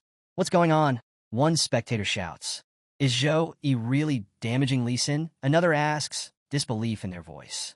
But Lee Sin has an A-grade steel talent. His defense should be impenetrable. Inside the ring, Lee Sin struggles to rise. Blood trickles from his mouth, and his armor is visibly damaged. Looking at Zhou Yi, he asks in disbelief, are you really from a martial artist family? How is your fighting skill stronger than mine? Zhou Yi casually stretches his hands, warming up. No, I'm not from a martial artist family. He replies with a faint smile. I'm just slightly stronger than you. Without further hesitation, Zhou Yi begins unleashing a series of holy punches, each blow shattering more of Lee Sin's armor. I can't escape this attack, Lee Sin thinks, panic setting in as he feels the relentless force of Zhou Yi's strikes. Zhou Yi continues his assault, his rhythm picking up. Lee Sin realizes that blocking the final punch is impossible. Desperate, he raises a trembling hand and shouts, I surrender. Stop! But Zhou Yi's final punch is already in motion. He shifts its trajectory slightly at the last moment, directing it toward the ground. The force of the blow creates a massive crater, shaking the entire stadium. The pressure from the attack still sends Lee Sin flying, leaving him sprawled on the ground in a terrible state. Lee Sin's armor is completely shattered, and his body shows clear signs of exhaustion and injury. Medics rush to the ring as the referee declares Zhou Yi the winner. The crowd erupts in cheers and gasps of awe. Did you see that punch? He broke the whole arena. This guy is terrifying. He's not just a Saint Knight. He's a monster. Zhou Yi, however, stands in the center of the ring, deep in thought. Hiding my power is harder than I thought. He muses. Once I get into my rhythm, it's almost impossible to hold back. He exhales, regaining his composure as he's congratulated for advancing to the 4th round. The audience erupts in disbelief after Zhou Yi's victory. Even Lee Sin's teammates are left stunned, their faces reflecting shock and awe. This is ridiculous, someone exclaims. How could a Saint Knight defeat a fighter barehanded? Another asks. One spectator chimes in. Zhou Yi's combat skills are insane. He doesn't fight like a support class at all. Inside the ring, Zhou Yi walks over to the fallen Lee Sin. Observing his injuries, Zhou casts a holy light spell, enveloping Lee Sin in a warm, golden glow to stabilize his condition. I'm sorry for beating you this way, Zhou says sincerely. You surrendered too late, and I couldn't redirect my power in time. The healing team arrives at the ring, visibly alarmed by Lee Sin's state. Zhou steps aside and informs them, I've cast some healing spells to stabilize him. The rest is up to you. One of the nurses nods. Understood, she says, though her expression remains tense. Examining Lee Sin, she gasps. These injuries are severe. It'll take days for him to recover completely. Another nurse, equally astonished, mutters, I never imagined a Saint Knight could inflict this level of damage. In the stands, Zhou Xiao turns to her father. See?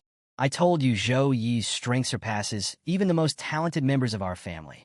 Zhou Xiao's father, still processing what he just witnessed, nods in agreement. Watching Zhou Yi overpower an armored fighter with nothing but raw strength was enough to leave him in awe. This level of power, he murmurs, his thoughts drifting to the hidden strength class within the family's frost bloodline that emphasized pure physical might. Even Zhou Dong, who had been skeptical of Zhou Yi, looks shaken. I admit it. He's powerful, she says, her earlier doubts completely erased. Her father smiles, clearly pleased.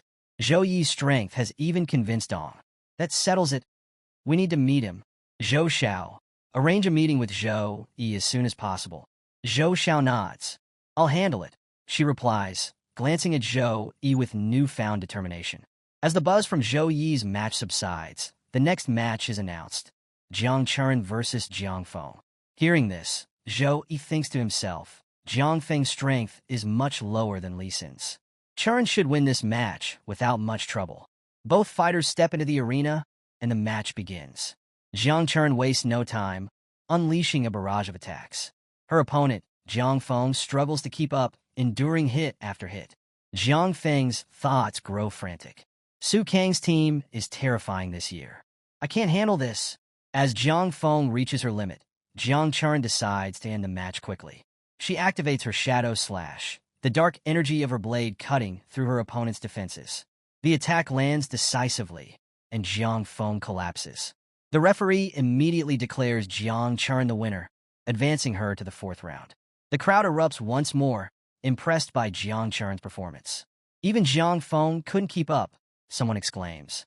I never expected anyone besides Zhou Yi to be this strong on Su Kang's team, another adds. The audience's excitement shifts toward the upcoming match against Qing Jing University, with many eagerly anticipating how Su Kang's team will fare. Jiang Chuan exits the arena, her face glowing with satisfaction. Zhou Yi approaches her and praises her performance. You fought really well, especially that last attack. It was impressive. Jiang Chuan, pleased by Zhou Yi's praise, responds modestly. I was lucky this time because my opponent was very weak. If I had to fight you, I'd surrender for sure. Zhou Yi smiles and reassures her. Don't worry. I would never fight against you. At that moment, Zhou Xiao approaches unexpectedly, interrupting their conversation. Zhou Yi turns to her and asks, Do you need something important? Zhou Xiao introduces herself. I am Zhou Xiao, from the Tianlan Zhou family. I'm here because you've awakened the Frost bloodline with such high purity. That makes you a likely member of the Zhou family. Hearing this, Zhou Yi looks confused. Frost bloodline? Zhou family, he repeats, trying to piece together what she means. Before he can ask more, Jiang Chuan, standing beside him, chimes in, I know about them, brother Zhou Yi. The Zhou family is an ancient lineage, much like my own Jiang family. They've been a dominant force in the Tianlan district for centuries, and their strength is undeniable. She continues, however, their bloodline's power has diminished over the years. Fewer and fewer members of the Zhou family are awakening the Frost bloodline. Given their desperation to restore it, they'll likely offer you a lot of resources. Zhou Xiao nods in agreement. She's right. If you join us, the family will ensure you receive the best support. However, Zhou Yi waves it off. I don't need any resources, he says firmly. Then, he looks at Zhou Xiao. But do you have any proof that I belong to your Zhou families? Zhou Xiao produces a bloodline examiner stone and holds it out. My father is here today, and he brought this stone to confirm your bloodline.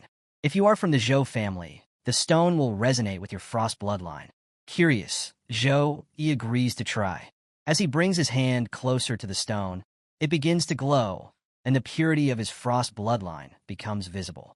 At the same time, Zhou feels a powerful connection to the bloodline coursing through him. Looking at the stone, he mutters, "I never thought I'd discover the source of my frost bloodline during an exchange match." Zhou Xiao smiles and says, "This confirms it. My father wants to meet you. Would that be all right?" Zhou nods. "Sure." He then turns to Jiang Chuan. "I'll meet with Zhou Zhao's father now. You can go ahead without me." Jiang Chuan smiles warmly. "All right, brother Zhou. Don't feel pressured by the Zhou family. They may be powerful in Tianlan, but they're nothing compared to the Jiang family." Zhou Xiao looks slightly irritated. "Our Zhou family is not inferior to anyone," she snaps. Jiang Chuan chuckles. "We'll see," she replies before leaving. Zhou Xiao takes Zhou Yi to an apartment where her father and sister are waiting. Along the way, Zhou Yi's thoughts wander. "When my sister was sick, there was no help from the Zhou family. Now that I've awakened the frost bloodline, they suddenly want me. What should I do?" Zhou Zhao's father greets Zhou Yi warmly upon their arrival. "Hello, Zhou Yi. My name is Zhou Xiaoyu," he says. Zhou Yi nods politely. "I'm Zhou Yi." Xiaoyu studies him closely. "I've heard of you recently, and I must say, you're extraordinary. Your frost bloodline purity is remarkably high." A faint frost glow appears in his eyes. "Meeting you reminded me that your father and my great-grandfather were related. This makes Zhou Xiao your distant cousin in a way." Xiaoyu's expression softens as he adds, "I was deeply saddened to hear of your father's passing." Zhou Yi remains calm. "What's done is done. There's no point dwelling on the past," he replies. As the conversation deepens, Xiaoyu gets to the point. "If you promise to return to the main branch and switch your class to the Ice Element Hidden class, the Zhou family will provide all the resources needed to help you reach the Third Awakening as quickly as possible." Hearing this, Zhou Yi furrows his brow. "I've already awakened as a Saint Knight. How can I change my class now?" Xiaoyu replies confidently, "Don't worry about that. We've preserved a class-changing artifact specifically for special cases like this. With your high-purity frost bloodline, you'll be able to unlock the full potential of our family's hidden class. It's a rare and powerful opportunity." Zhou Yi considers this offer, but quickly realizes a dilemma.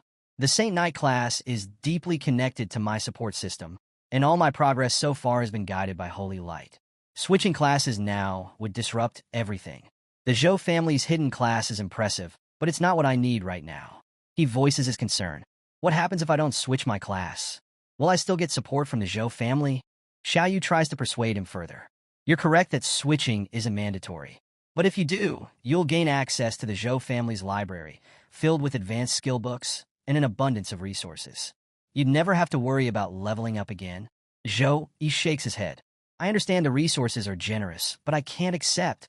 Xiaoyu is baffled. "Why? This is a rare opportunity." He continues, trying to appeal to Zhou Yi's practical side. "If you switch classes, all your skill points will reset and refund. Your stats won't decrease, and will ensure you reach level 50 in Tertiary Awakening in just 6 years."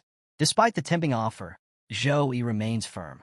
"The school provides plenty of resources, and I've built my strength as a Saint Knight.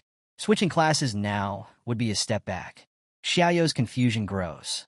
"The Saint Knight class is just a heavy support class," he says, almost dismissively. "The Zhou family's hidden class is a pure damage dealer. So why are you hesitating?" Zhou Yi's expression hardens at Xiaoyu's remark. "If you think the Saint Knight class is just a support role," he replies, his tone sharp, "then you're ignorant of its true potential."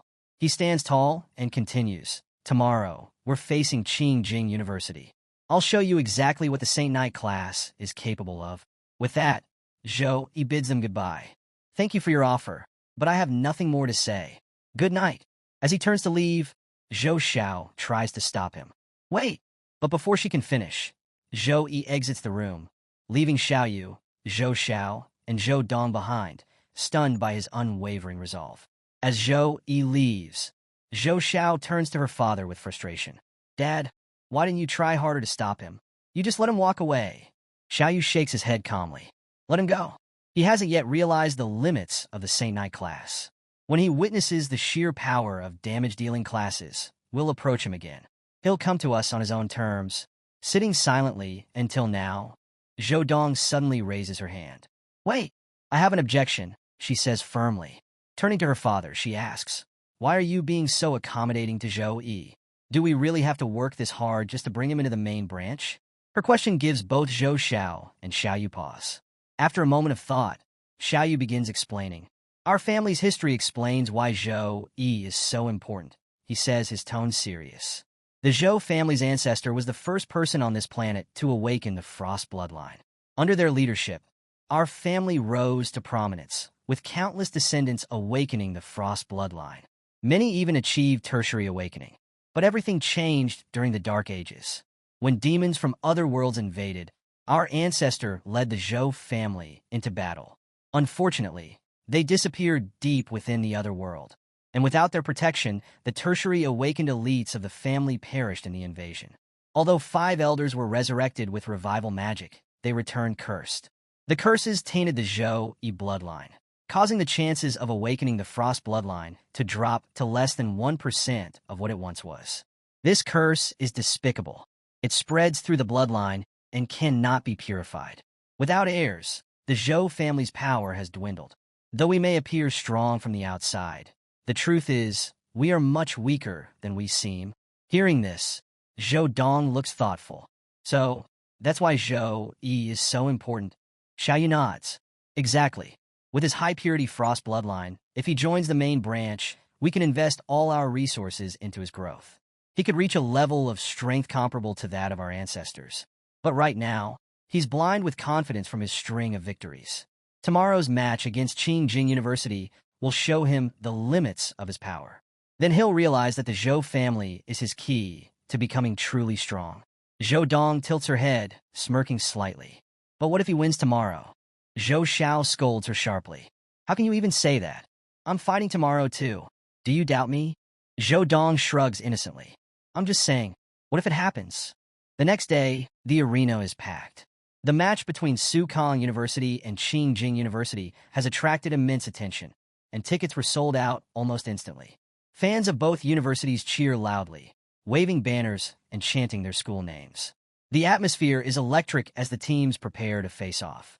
Sitting among the audience, Zhou Dong watches the arena closely. She thinks to herself, sister has a better chance of winning. But could Zhou Yi actually lose? The announcer welcomes both universities to the stage. The crowd roars as the teams from Sukong University and Qingjing University are introduced.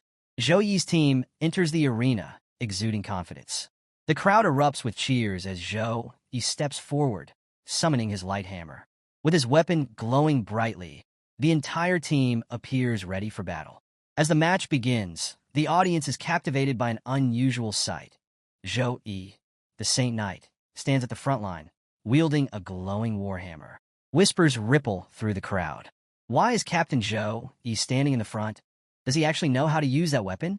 While using a weapon isn't strange for a Saint Knight, Zhou Yi's current aura feels different, intense, and overwhelming. Even from a distance, his presence sends chills through the audience, many of whom feel an inexplicable sense of fear. Zhou Dong and her father, Xiaoyu, are watching closely from the stands. Zhou Dong narrows her eyes. He looks even more powerful than before, she thinks. Xiaoyu, too, observes with interest. Is this Zhou Yi's full strength?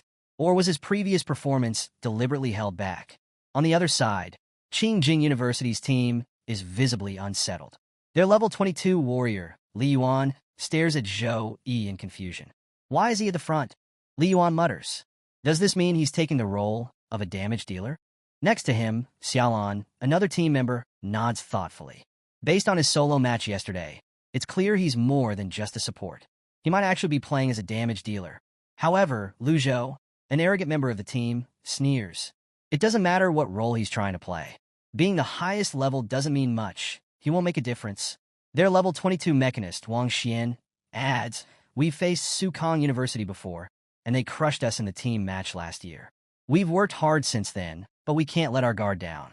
This year, we'll turn the tables." Their captain, sensing the rising tension, gathers his team. Stay fully alert. This is our chance to reclaim the championship. Give it everything you've got. No holding back. The team responds in unison. Yes, Captain. Meanwhile, in Sukong University's section, Chung approaches Housemaster Wu Meng, watching the scene unfold. Do you really think Zhou Yi can handle both support and damage dealer roles? Chung asks skeptically. Overconfidence could cost you the match. Housemaster Wu Meng simply laughs. You don't need to worry. In this competition, strength is what matters most. And Zhou, he has it in abundance. Chung frowns, unsettled by the housemaster's confidence.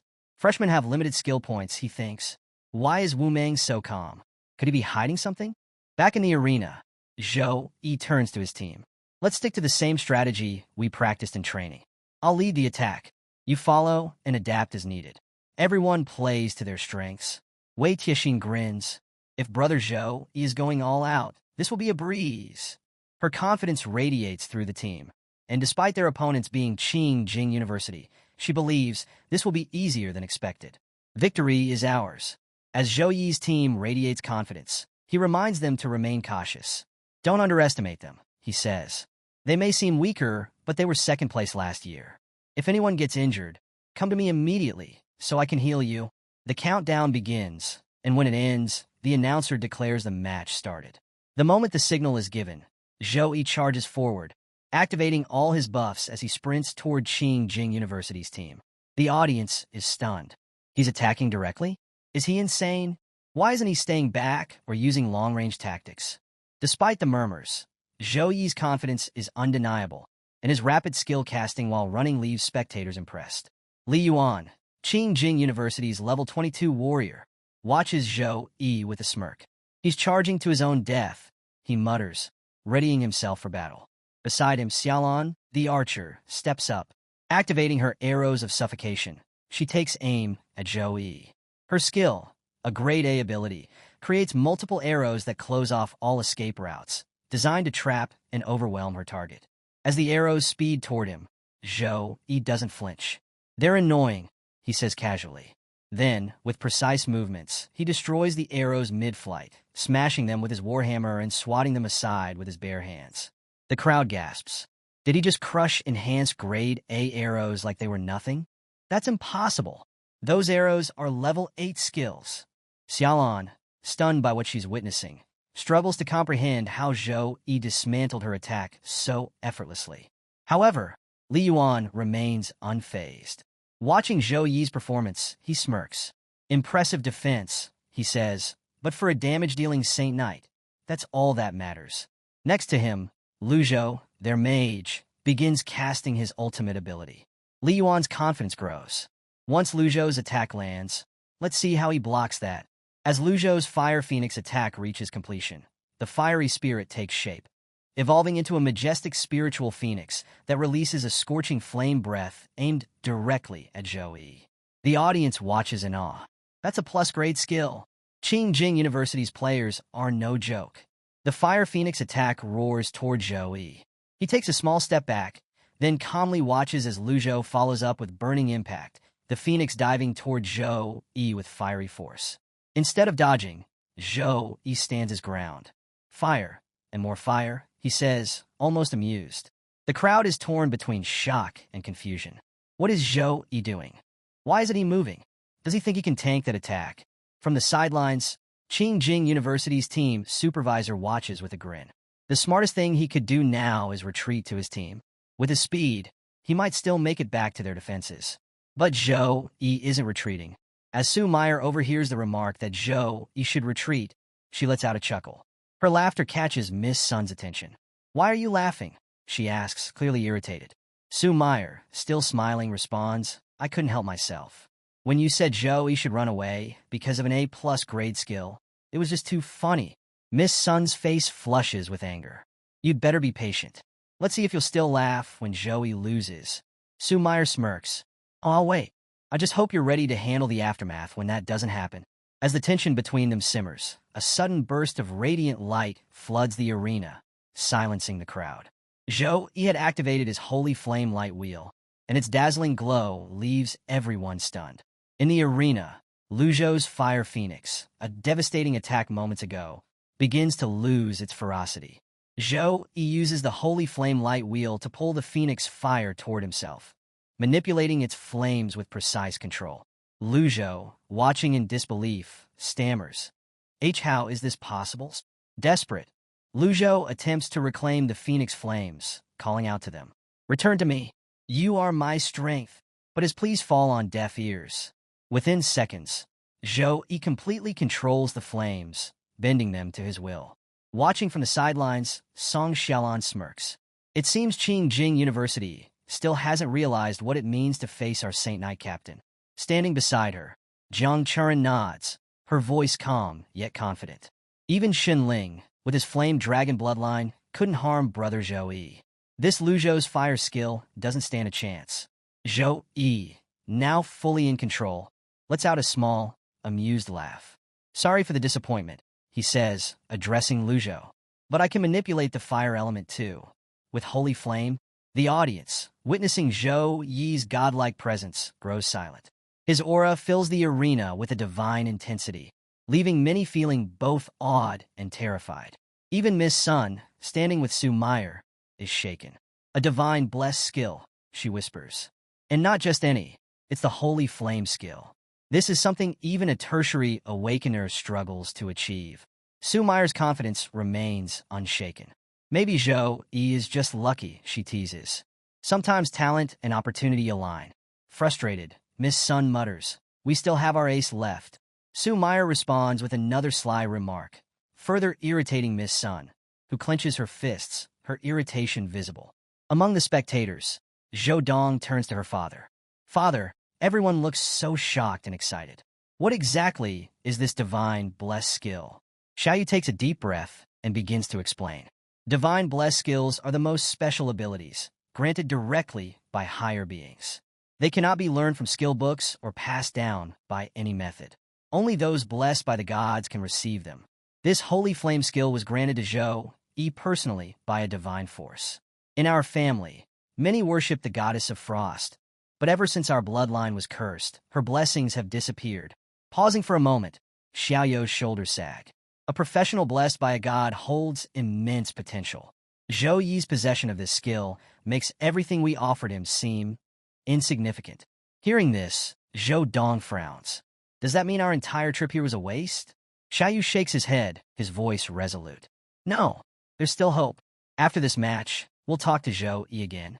He is the last hope for resurrecting the Zhou family's legacy. I won't give up so easily. Inside the ring, as soon as Zhou Yi absorbs Lu Zhou's fire phoenix, Lu Zhou is left in disbelief. How is this possible? He mutters, watching his once powerful attack now dissipated by Zhou Yi's control. Lu Zhou's expression shifts to frustration, but before he can dwell on it, his team captain approaches. Lu Zhou, I don't know how he did it either, the captain admits. But one thing's certain, fire magic is useless against him. Don't give up. Try using other element magic. Nodding reluctantly, Lu Zhou prepares for another attempt. Drawing his sword, he readies himself for close combat while calling for Xiaolan to provide long-range support. Don't let him advance so easily, the captain orders. Xiaolan, following instructions, begins firing her arrows enhanced with long-range magic, aiming to slow Zhou Yi down. At the same time, Lu Zhou conjures earth magic, summoning a massive stone wall to block Zhou Yi's path. The two shout at Zhou Yi, their confidence returning. Don't underestimate us, Xiaolan says, laughing. We have plenty of tricks left. Lu Zhou adds. Zhou Yi, unfazed, assesses the situation. So, they're combining ranged attacks with barriers to hold me back? A smart move, but against me it's far too naive.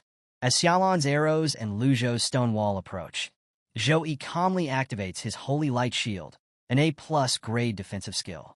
The shield gleams with radiant light, easily deflecting both the arrows and the earth magic, leaving the crowd stunned. The opposing team watches in shock. His defense is incredible, someone exclaims. But this has slowed him down, another adds. And they're right. The Holy Light Shield interrupts Zhou Yi's rhythm, momentarily halting his relentless charge. This forces Zhou Yi to consider another approach. Realizing he needs to shift strategies, Zhou Yi begins casting a long-range spell to dismantle his opponent's formation. Seeing this, Li Yuan, the captain of Qingjing University, shouts, "Retreat. Now!" But it's too late. Zhou Yi unleashes his Holy Flame Storm, a devastating spell that floods the arena with raging flames of divine energy. The storm spreads uncontrollably, tearing through the battlefield and consuming everything in its path. Li Yuan yells, "Dodge it!" But the storm's intensity is overwhelming. It roars across the arena, leaving nowhere to hide. Amid the chaos, Li Yuan frantically scans the battlefield. Where's Lu Zhou? Did he get caught in the storm? Elsewhere in the arena, Lu Zhou struggles to maintain a shield around himself, desperately attempting to withstand the holy flame storm. His face is pale, beads of sweat forming as he tries to hold on. Is this really a Saint Knight? Lu Zhou thinks, his disbelief growing. His elemental magic is stronger than even a mage's like mine. Lu Zhou was clearly struggling, and he decided it was time to end the fight quickly. He realized that the flames Lu Zhou was summoning weren't enough to harm him. So he used Lu Zhou's own absorbed phoenix fire against him. The moment the fiery attack struck, Lu Zhou's shield shattered, leaving him exposed. Consumed by the flames, Lu Zhou fell to the ground, crying out for help. In the chaos, even his wand broke, leaving him defenseless. As the storm of fire subsided, Lu Zhou lay on the ground in a half-dead state, weakly pleading for assistance. Though Zhou Yi's attack had nearly finished him, Lu Zhou wasn't entirely defeated. Wasting no time, Zhou Yi drew his warhammer, ready to deal with the remaining threats. With a mix of confidence and menace, Zhou Yi remarked that Lu Zhou had survived this time, but his luck wouldn't last forever. Li Yuan, witnessing Zhou Yi's overwhelming strength, muttered about his arrogance, but quickly directed Zhou Xiao to heal Lu Zhou. Trusting Li Yuan to handle the situation, Zhou Xiao dashed toward the injured Lu Zhou. Facing Zhou Yi directly, Li Yuan displayed remarkable bravery. Zhou Yi acknowledged his courage with a nod, raising his hammer for a light slash. Li Yuan, determined to block the incoming attack, braced himself with his shield. But as the hammer made contact, the force was too great. His shield slipped from his grip, flying away. The sheer power of the strike sent Li Yuan crashing into a protective barrier. It was a single blow, but it was enough to shake Li Yuan's confidence. He now understood why someone as strong as Li Xin, known for his steel-bone talent, couldn't withstand Zhou Yi's punches. However, as the captain of Qingjing University, Li Yuan couldn't afford to falter. Steeling himself, he retaliated with a powerful rage slash. Their attacks collided with explosive force, but Zhou Yi's strike easily overwhelmed Li Yuan's. The captain stared in disbelief as his trusted move, one capable of destroying a level 20 golden-grade monster, was effortlessly countered. Refusing to give up, he launched another attack. Zhou Yi, equally determined, advanced toward Li Yuan with confidence, promising to teach him a lesson he wouldn't forget. Blow after blow, the two clashed in an intense battle. Li Yuan's skill and resolve were impressive, standing toe-to-toe with Zhou Yi's overwhelming power. For the first time, Zhou Yi found himself fighting someone his own age who could keep up with his strength. But Zhou Yi's stamina was unmatched, and gradually, Li Yuan began to falter. His energy drained, and his sword slipped from his hand. Seeing this, Zhou Yi seized the opportunity, preparing a decisive blow with his warhammer. With a smirk, he taunted, "You're too tired to even hold your weapon. It's time for you to go." However, just as Zhou Yi swung his hammer for the finishing strike, a protective shield suddenly materialized, stopping the attack in its tracks. Zhou Yi was momentarily stunned. He hadn't expected interference. Then, a menacing red aura appeared behind Zhou Yi, followed by the arrival of a massive mechanical robot charging straight at him. Sensing the danger, Zhou Yi quickly activated his holy protection, forming a shield to block the robot's strike. But the impact was immense, shattering Zhou Yi's protective barrier in an instant. Zhou Yi was taken aback by the sudden appearance of the mechanical robot. It had shattered his level 9 holy light protection with a single strike, a feat that left him momentarily stunned. However, he quickly regained his composure, retaliating with his warhammer. With one decisive swing, the robot was reduced to scrap. This machine, with its invisible and devastating attacks, had made quite the impression, but Zhou Yi wasn't about to let it shake him. Meanwhile, across the battlefield, Wang Xian, who had been keeping a low profile until now, finally entered the fray. Li Yuan, still reeling from his earlier battle, expressed his gratitude to Wang Xian for saving his life. Wang Xian dismissed the thanks, stating that if he didn't step in, their team would undoubtedly lose. He then urged Li Yuan to focus on the others, declaring that he would handle Zhou Yi.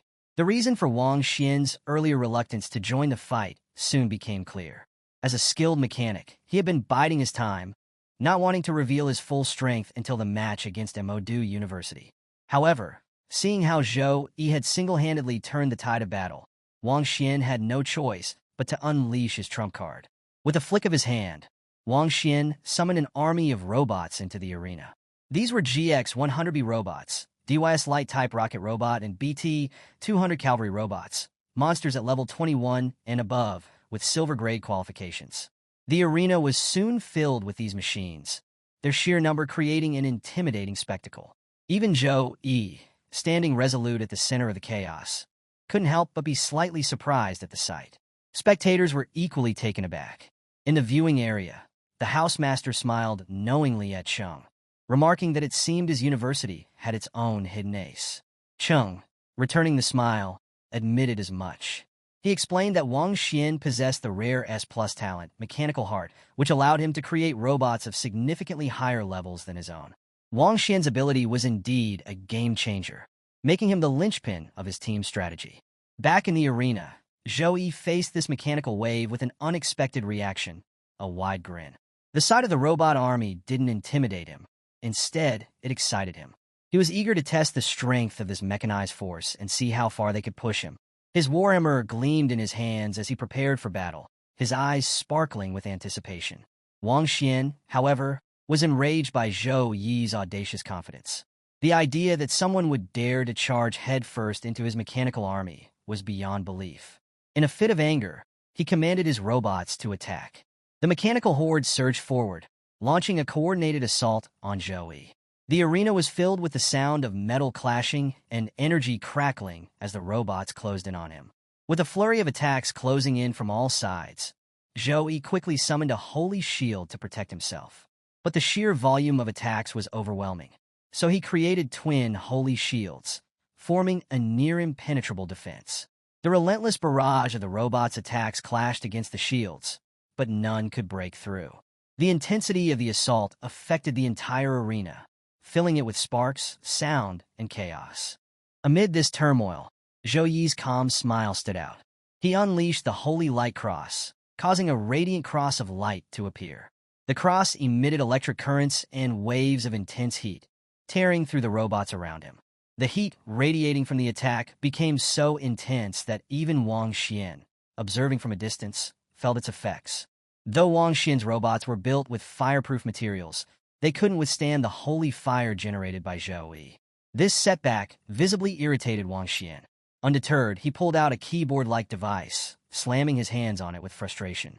He shouted that he had plenty more robots of this caliber and activated the tool. In response, numerous portals began opening around the arena, releasing waves of reinforcements. Robot after robot emerged, flooding the battlefield. With confidence, Wang Xian taunted Zhou Yi, proclaiming that his mental energy would surely be depleted against such an overwhelming force. "If you have the courage, then charge at me," he dared. Elsewhere, Zhou Yi's team was also engaged in the fight, skillfully dismantling the robotic horde. Wei Tiexin remarked with a smirk, "It seems Wang Xian didn't expect Brother Zhou to handle such large-scale attacks so effortlessly." Back at the center of the arena, Zhou Yi continued his battle. In the midst of the chaos, his system sent him a notification. A knowing grin spread across his face. "This is the perfect moment," he said to himself. Without hesitation, Zhou Yi unleashed a storm-type attack. Wang Xian, watching from afar, was stunned by the sheer magnitude of the attack. Panicking, he commanded his robots to retreat, but it was too late. The storm tore through the battlefield, swallowing the robots whole as it rampaged across the arena. One by one, the machines were obliterated. In a matter of moments, the tornado had destroyed 74 robots. The notification on Wang Xian's device confirmed the loss of nearly one-third of his forces. Furious and desperate, he realized that his human wave tactic was no match for Zhou Yi. Left with no other choice, Wang Xian decided to unleash his ultimate trump card. He summoned a massive mechanical robot, a towering monstrosity known as the HX Judgment Fusion Robot. This was no ordinary machine. The moment it arrived, its mouth opened, releasing chains that lashed out and began pulling in nearby robots. The destroyed and operational machines were absorbed into its body, fusing together to create a single, colossal weapon. As the robot completed its fusion, it began to emit powerful, pulsating waves of energy that reverberated across the arena. The security systems went into high alert, detecting the extreme power level. Its immense size necessitated additional space, and the arena started crumbling under its huge size. The entire arena was in stunned silence as Wang Xian's enormous mechanical creation towered over everything. Gasps echoed through the crowd, and many spectators covered their mouths in shock. This was no ordinary fight. It was the first time in a national college freshman competition that such an extraordinary mechanical robot had been unveiled. The HX Judgment Fusion robot, standing at level 23 with an epic qualification, was a spectacle to behold. Its sheer size was intimidating, with its towering height brushing against the edges of the protective barrier. Among the awestruck crowd, a girl watching the match couldn't help but remark on how dangerous this year's new students were. In the arena, Li Yuan gazed at the mechanical giant with a confident smile. Finally, Brother Xian's judgment has arrived, he said, clearly impressed. Standing nearby, Jiang Chuan also looked back at the imposing robot. Li Yuan turned to her, adding smugly, "Now you all are definitely going to lose." But Jiang Chuan wasn't about to let his words affect her. Without hesitation, she lunged at Li Yuan with her sword, declaring, "Brother Zhou will never lose." Her determination was unwavering, even as the odds stacked against her team. Meanwhile, Wang Xian, perched inside his mighty creation, was visibly elated. His face beamed with confidence as he addressed Zhou Yi directly. "Let me show you the real firepower of my judgment," he exclaimed, laughing maniacally. Without wasting a moment, he launched a barrage of missiles aimed straight at Zhou Yi. Seeing the incoming attack, Zhou Yi quickly assessed the situation. Facing the missiles head-on wasn't an option. There were just too many of them. He began moving swiftly to dodge, narrowly avoiding several explosions as the missiles detonated around him. 2 missiles came dangerously close, almost cornering him. Zhou Yi managed to evade them at the last second, and as the missiles collided, a massive blast shook the arena. The intensity of the explosion made it clear to Zhou Yi, getting hit wasn't an option. The damage would be catastrophic. On the other hand, Wang Xian, sitting comfortably inside his robot, laughed hysterically as he continued to fire missiles. "Run as much as you want. There's nowhere left for you to hide," he taunted, enjoying the chaos. Zhou Yi did his best to counterattack, using his hammer to destroy incoming projectiles one by one. However, the sheer volume of the assaults made it increasingly difficult to keep up. Just when he thought the missile barrage was challenging enough, the robot drew a massive sword. With a swing of its enormous blade, the HX Judgment struck the ground where Zhou Yi had been standing moments before. The attack was so powerful that it tore the ground apart, splitting the area in half. Zhou Yi darted to safety, narrowly escaping the devastating strike. Inside the robot, Wang Xian laughed louder, relishing the sight of Zhou Yi dodging his attacks. "What's wrong? Can you only run?" he mocked. "I've never seen such a coward from Sukong Academy before. Is this all you've got?" The robot's massive sword continued to swing with relentless force, each strike carrying immense power. The ground quaked under its weight, and Zhou Yi had no choice but to keep moving, avoiding one deadly blow after another. Dodging the relentless attacks, Zhou Yi smirked and called out to Wang Xian, "Do you think I'm running away? Let's settle this head-on." Wang Xian, seated inside his massive robot, bristled at the provocation. His frustration was palpable as he labeled Zhou Yi a fool for such audacity. Yet, beneath his anger, he couldn't help but admire Zhou Yi's unwavering determination. For a moment, he acknowledged in his mind that Zhou Yi was living up to the role of a true captain. But admiration quickly gave way to rage. With a shout, Wang Xian swung his robot's colossal sword, declaring, "Such determination will only lead to the downfall of Sukong University." Zhou Yi, undeterred, met the attack head-on with his warhammer. The 2 massive weapons clashed with incredible force, sending a shockwave through the arena. The collision created a vibration so intense it seemed to rattle the very air. Wasting no time, Zhou Yi followed up with his next move, God's Hand. As he activated the technique, an intense divine light began to illuminate the entire stadium. The energy radiating from the attack was unlike anything anyone had seen before. Divine energy gathered above the arena, forming a concentrated aura, while streaks of electricity crackled through the air. Wang Xian stared at the spectacle in disbelief. Even from inside his robot, he could feel the overwhelming power. The divine light grew stronger, absorbing energy from the arena's protection shield. This unexpected turn of events triggered the stadium's automated safety protocols. Suddenly, the protection robots stationed in the arena sprang into action, issuing urgent orders to activate the emergency plan. Powered by light magic stones, these robots quickly began constructing an additional protective shield around the arena. The fight had escalated into what was now classified as an abnormal incident, and the safety measures reflected the high-stakes situation. Elsewhere in the arena, the other battles raged on. Zhang Churen and Li Yuan were still locked in combat, unaware of the dramatic events unfolding. However, as Zhang Churen evaded one of Li Yuan's attacks, she sensed the surge of divine energy in the air. Realizing something critical was happening, she broke away from the fight and rushed toward her team. Her first stop was with Tang Lingyi. "We need to withdraw now," Zhang Churen urged, her tone leaving no room for argument. Meanwhile, Song Xiaolan and Wei Tiexin were in the middle of their own battle, dodging an onslaught of arrows from two opponents. Despite the chaos, they shared a quick glance, their silent communication clear. Without hesitation, they began retreating as well, realizing the gravity of the situation. As Tang Lingyi and Wei Tiexin retreated, Lu Zhou moved to follow them. However, Li Yuan quickly stopped him, firmly instructing the team not to pursue.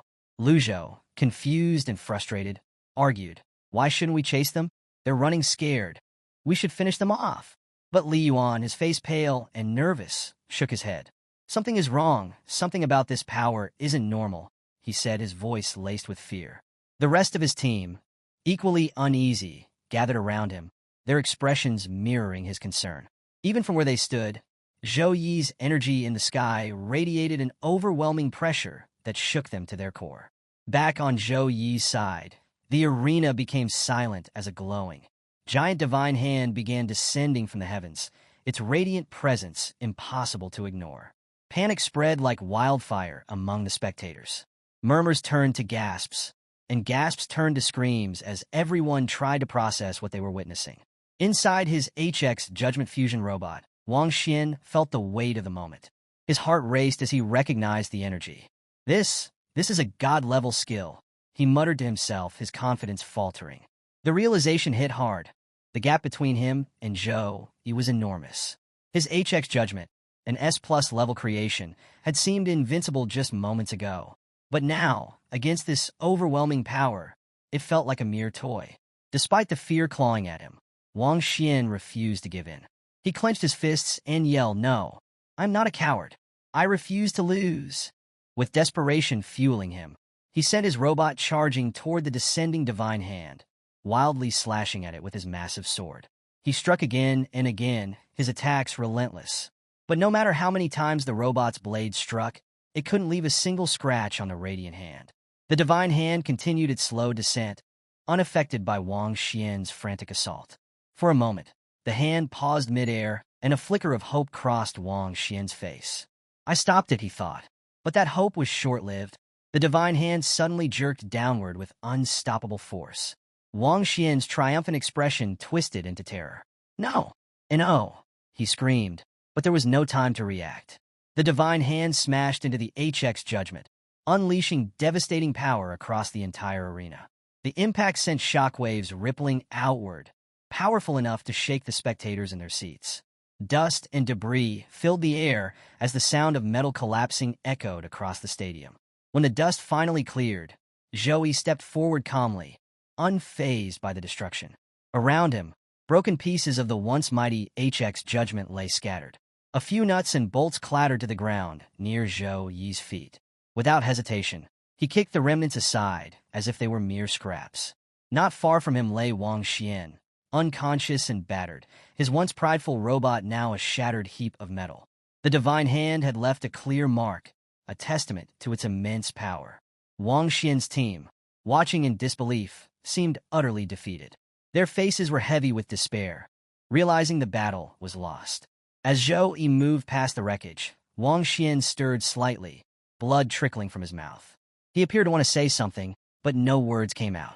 Zhou Yi glanced at him briefly before turning his attention back to his team, his steps steady and composed, as if the chaos around him had never happened. Despite lying battered and broken, Wang Xian wasn't ready to give up completely. As Zhou Yi walked away, Wang Xian weakly raised a hand, as if reaching for something. perhaps his pride, or perhaps a last shred of hope. He struggled to stand, but his body gave out, and he fainted shortly after. The moment the match ended, the arena erupted in cheers. The spectators were electrified by what they had just witnessed. Zhou Yi's holy light had left an indelible impression on everyone present. For many, the sheer scale of his attacks was both awe-inspiring and terrifying, like witnessing a nuclear explosion. The crowd roared his name, their voices shaking the very stands. Meanwhile, Chung, the team supervisor of Qingjing University, looked on with bitter disappointment. Watching his team lose, he sighed deeply. A god-level skill, the hand of God, he muttered. No problem. Qingjing University didn't lose unfairly. Despite his frustration, he admitted to himself that Zhou Yi was an opponent unlike any other. Chung continued reflecting as he stood, saying, I thought winning this championship with Wang Xian on our side would be as easy as taking candy from a child. Who could have expected someone like Zhou Yi to show up? He couldn't deny it. Zhou Yi was an all-rounder. His melee attacks, support abilities, and spellcasting were equally devastating, making him a truly formidable opponent. As Chung began to leave, he turned to the housemaster Wu Meng of Sukong University. You've got a rare gem in your hands, he said. I've been teaching for 30 years, and I've never seen anyone like Zhou Yi. He's not just talented, he's extraordinary, different from all the rest. The housemaster, clearly delighted by the praise, smiled but didn't say much. He simply teased Chung a little, enjoying the moment. The sound of the audience cheering Zhou Yi's name continued to echo throughout the stadium. Some congratulated Sukong University by name, while others chanted Zhou Yi's name like a battle cry. As Zhou Yi exited the arena with his team, he couldn't help but think to himself, this is madness. Walking alongside him, Wei Tiexin couldn't contain her excitement. That was so easy. Is this really the best Qingjing University had to offer? She said with confidence. Song Xiaolan, standing next to her, shook his head. You think it was easy? Without Zhou Yi, we wouldn't have stood a chance against Wang Xian. Tang Lingyi chimed in, nodding in agreement. Absolutely. His robot was level 23, an epic-class creation. Without Zhou Yi, there's no way we would have won. Wei Tiexin laughed, brushing off their concerns. What are you even saying? Of course, we have brother Zhou Yi with us. Why shouldn't we count him? He's our teammate, isn't he? Jiang Churen, smiling at their banter, added, this year's freshman exchange competition has drawn a huge crowd. The stadium was expanded last year, and it's packed with spectators now. Plus, this match was broadcast live across the empire. She glanced at Zhou Yi and concluded, after this fight, Zhou Yi's name will be known all over the empire. After Jiang Churen made her remark, she burst into laughter, clearly pleased with herself. Watching her, Zhou Yi couldn't help but shake his head. A small girl is getting more disrespectful day by day, he teased, his tone playful. Meanwhile, in a quiet room elsewhere, a young woman stood observing Zhou Yi through a magical projection. Her sharp eyes were fixed on him as she muttered to herself, Zhou Yi is incredibly capable. I want someone like him in the Tianyu Guild. However, she knew his current level was too low for recruitment. She decided it would be best to wait until he reached the second rank before extending an invitation. At that moment, another man entered the room, addressing her respectfully. Miss, Tianyu is the top guild in the kingdom. Even our logistics staff must be at least level 30 and in the second rank. But after today's battle, Zhou Yi's combat data will be submitted to the leaders of major guilds. If we wait too long, it may be too late to recruit him. The woman smiled confidently. It won't be too late. With the old president overseeing everything, we'll face difficulties recruiting him immediately. But trust me, this younger brother of mine will eventually join Tianyu Guild. It's only a matter of time. Her lips curled into a knowing smile, as if she had already envisioned the outcome. Back in the arena, Wang Xian's condition had worsened significantly. Several healers were tending to him, their faces tense with concentration. Despite their combined efforts, they struggled to properly treat his injuries. The lingering effects of Zhou Yi's holy light made cleansing him almost impossible, as even advanced spells failed to neutralize its power. The senior healers urged their teams not to give up, pushing them to continue until their mana was completely drained. But the vicious energy left behind by Zhou Yi's attack was unlike anything they had encountered before. The healers exchanged grim looks, realizing just how powerful Zhou Yi truly was. As Wang Xian's team watched anxiously, their fear was palpable. They whispered among themselves, grateful for the arena's protective shield magic. Without it, None of them were certain Wang Xian, or even they themselves, would have survived Zhouyi's overwhelming power. In another part of the arena, Li Yuan and the rest of Qingjing University's team stood before Housemaster Cheng, apologizing for their defeat. We used all the resources the school provided, Li Yuan admitted, his voice heavy with regret. Cheng listened silently before speaking. This isn't your fault, he said. Zhouyi is simply too strong. After this defeat, it looks like Qingjing University will have to settle for third place in the team rankings this time. The mention of third place stunned the group. The team captain, his pride stung, spoke up defiantly. Housemaster, we may have lost to Sukong University, but we can still defeat Modu University. Another teammate quickly agreed. Yes, Housemaster, losing to Modu University would bring great shame to our school. We can't let that happen. Cheng's expression remained stern as he responded. Xian is heavily injured, and all 200 of his robots were destroyed in just one match. Qingjing University no longer has enough capable fighters to face Modu University, let alone Zhouyi. Lying on a nearby bed, Wang Xian overheard the conversation. His fists clenched weakly at his sides as anger bubbled inside him. He thought bitterly about Zhouyi. You may have defeated me today, but this isn't over. Once I complete my secondary awakening, my heart will become a mechanical heart. With S+ grade talent, I will shine brighter than ever. And then, I'll fight you again, Zhouyi. Next time I'll win. Consumed by thoughts of his defeat, Wang Xian's frustration only deepened. The story shifts to a conversation between Xiaoyu and Zhouyi. Xiaoyu, with a slightly embarrassed tone, apologized to Zhouyi for his earlier miscalculated assumptions. He openly acknowledged Zhouyi's prowess, saying, as a Saint Knight, you've redefined what it means to be both a powerful support and a damage dealer. In all my years, I've never seen anyone like you. You're truly a genius. Zhouyi, hearing the overly sweet praise, cut him off with a wry smile. All right, that's enough flattery. Get to the point.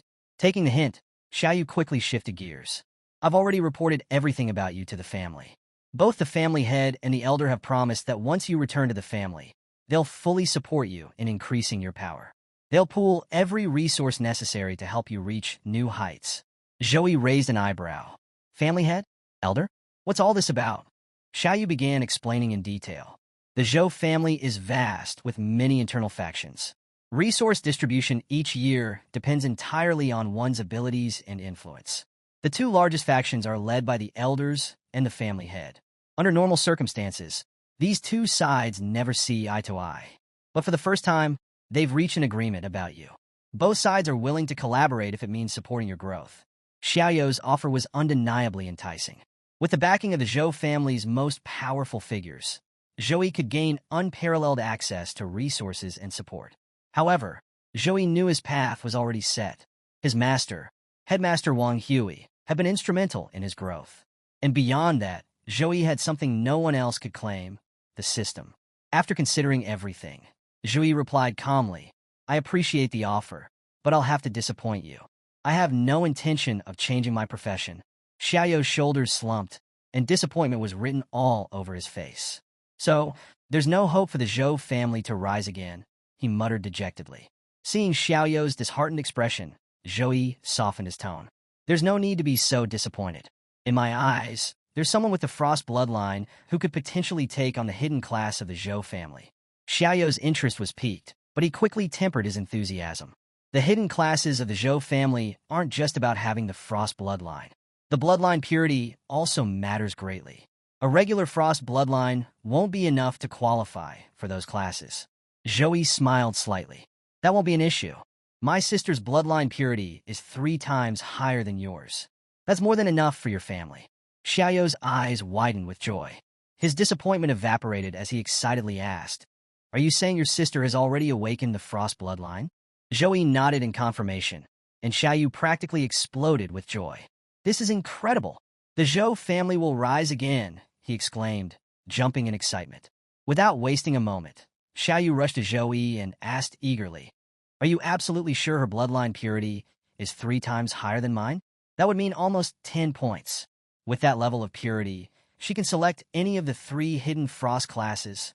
Zhouyi, watching Xiaoyu's over-the-top reaction, couldn't help but think he had lost his mind. Trying to calm him down, Zhouyi added, Don't get too excited just yet. I still have to ask for her opinion. Whether she'll accept your family's cultivation class line or not is entirely up to her. Despite Zhouyi's hesitation, Xiaoyu was unwilling to let such an opportunity slip away. Whatever Zhouyi or his sister decided, Xiaoyu was determined to ensure she joined their family. Zhouyi, too, thought this arrangement could work out well for his sister. For Zhouyi himself, joining the Zhou family offered little benefit. He had no intention of changing his class, and with both his system and master Wang Hui supporting him, he didn't need their resources. However, Zhou Yun's situation was different. Zhouyi could provide some support for her, but it was nowhere near what a focused family effort could offer. Though the family had failed him after their parents' death, it wasn't too late for them to help Yun. After weighing everything, Zhouyi decided to call his sister, Zhou Yun. The screen lit up with a video call, revealing Zhou Yun laughing and playing with Gray. Spotting her brother, she beamed. "Your fight was amazing. I knew you'd win," she said. Then, grinning mischievously, she added, "By the way, a lot of girls at my school are asking for your contact information. But don't worry, I haven't given it to anyone yet. After all, my dream sister-in-law should be very strong. She should have broad shoulders, strong arms, tight skin, and legs full of muscle. Oh, and she must carry a sword weighing more than 100 kilograms." Zhouyi felt his face heat up in embarrassment as his mind involuntarily pictured Jiang Churin in such a form. He quickly snapped back to reality and cut her off. "Stop talking nonsense. I have something serious to discuss with you," he said firmly. Zhou Yun straightened up, sensing the change in tone. Zhouyi began explaining, "Recently, I was contacted by someone from the Zhou family. They told me about 3 hidden frost classes in the family: Frost Archer, Frost Swordsman, and Ice Mage. The Archer and Swordsman classes focus on physical damage, while the Ice Mage is magic-based. With your bloodline purity, you qualify to choose any of them." Zhou Yun listened intently, her playful demeanor replaced by curiosity. Without hesitation, she said, "I want the Ice Mage class. I've always wanted to specialize in ice element attacks." Zhouyi nodded, pleased with her quick decision. "All right, but there's something to consider. Once you accept the Zhou family's class cultivation plan, you'll have to stay in their territory for at least 3 to 4 years to train. Think carefully before agreeing." Zhou Yun smiled confidently. "If my brother is so strong, I can't fall behind. I'll do it." In her heart, Zhou Yun was also relieved. With the resources from the Zhou family, she wouldn't have to rely on her brother's support. The thought of not being a burden made her decision even easier. Zhouyi smiled at her determination. "All right, once I settle things here, I'll come with you to the Tianlan district to get everything arranged." With that, their conversation ended, and they hung up the call. The 4th round of the National Freshman Exchange competition began with a buzz of excitement. The live monitor drone hovered over the arena, welcoming everyone and announcing the stakes. This round would determine the 8 elite contestants who would advance to the 5th round of the individual matches. As the crowd listened eagerly, the drone unveiled the rewards for the quarterfinalists. The first reward was revealed, an S+ grade mana potion. Gasps rippled through the audience, and even the contestants were visibly shocked. This rare item was critical for tertiary awakened classes, making it an unimaginable prize for most. Among the spectators, Jiang Churin turned to Zhouyi, her eyes wide in disbelief. "Brother, last year's champion only got an S-grade mana potion," she exclaimed. Zhouyi remained calm, explaining, "We've entered the 3rd level of war preparation. The Alliance needs to cultivate more talented individuals." Jiang Churin nodded, understanding why the rewards were more extravagant this year. The announcer continued, revealing that semi-finalists would each receive an S-grade resource, and the ultimate champion of the individual matches would win a custom-made legendary-grade weapon forged by Master Qi Jun of the Class Alliance. When the image of the legendary weapon appeared on the screen, the arena buzzed with excitement. This was the pinnacle of human craftsmanship, the highest grade of weapon forged by human hands. The promise of such a reward lit a fire in every contestant's heart. Each one resolved to claim the championship. With the announcements concluded, the contestants were called into the field. One by one, they entered the arena, ready to prove their strength. Jiang Churin entered confidently, turning to Zhouyi with a bright smile. "Brother Zhouyi, please cheer for me." Zhouyi nodded as she headed to her match. Shortly after, it was his turn. Entering the arena, Zhouyi faced off against a knight, who stepped forward with his sword raised. "Zhouyi, I know you're strong," the knight said with a smirk, "but don't think I'm weak." The knight's confidence was clear. He had focused almost all his skill points on raw strength. unlike the balanced development of most regular classes. With his sword pointed at Joey, he thought, I'm different from everyone else. My power alone is enough to crush anyone. The match was announced to begin. Joey wasted no time, immediately pulling out his hammer and charging toward the knight named Chong. Seeing him approach, Chong smirked, raising his sword. Come on, Joey. Let's see if you can handle me head-on. The two clashed, Chong swinging his sword with all his strength. Dust exploded into the air, obscuring the view of the crowd. For a moment, the arena was silent. Then, as the dust settled, the sight became clear. Joey's hammer had struck the knight square in the stomach, sending him flying. Chong collided with the protective shield of the arena, collapsing to the ground. He groaned in disbelief, struggling to process what had just happened. He had poured everything into his strength. How could someone overpower him so easily? Joey stood calmly in front of him, his hammer resting casually at his side. You're strong, and you're so proud of it, Joey said, his voice carrying a hint of amusement. Chong, now on his knees, looked up at Joey with a mixture of awe and humiliation. With just a single strike, Joey had proven the vast gap in their power. The crowd was left in stunned silence after Joey's crushing victory. The warrior he faced had focused entirely on his strength, pouring all his stats into raw power. Yet Joey had defeated him so effortlessly that the audience couldn't help but wonder just how much strength Joey possessed. Whispers filled the arena. Some even suspected Joey might be cheating, unable to grasp how he could overpower someone so easily. Among the shocked spectators were the defeated warrior's teammates. They stared in disbelief, struggling to comprehend how their partner, who had gone into the ring fully buffed and with a strength stat of 370 points, could end up on his knees. By their calculations, Joey's strength had to be at least 450 points to dominate so decisively. The housemaster of the opposing team observed quietly, piecing together Joey's combination of high intelligence and immense strength. He finally spoke to one of his own students, a fighter named Weeha. Do you think you can defeat him? Weeha hesitated for a moment before responding. I'm not sure, but I'll do my best. Back in the arena, the fallen warrior, Chong, began to stir. Summoning all his willpower, he pushed himself to his feet. With a loud shout, he declared, a knight prefers to die standing and never accepts defeat by kneeling. Joey smiled, his respect for Chong growing. Those words, spoken with such conviction, resonated with him. But Chong wasn't finished. Fueled by determination, he charged at Joey with full force, aiming a punch straight at him. Joey, unfazed, raised his hammer again and struck Chong square in the stomach. The force of the blow sent Chong crashing to the ground once more. Still, Chong refused to give up. Just as he attempted to rise again, one of his teammates yelled loudly, "We surrender." With that declaration, the match ended. The announcer declared Joey's victory, stating that MOD University had conceded. As Joey left the arena, the audience erupted in cheers, chanting his name with enthusiasm. The crowd was ecstatic, thrilled by his display of power and dominance. Meanwhile, a nurse rushed onto the field to treat the injured Chong. She sighed in frustration as she examined him, already familiar with the complications of Joey's holy light. The residual energy made healing difficult for anyone who fought Joey, prolonging recovery times.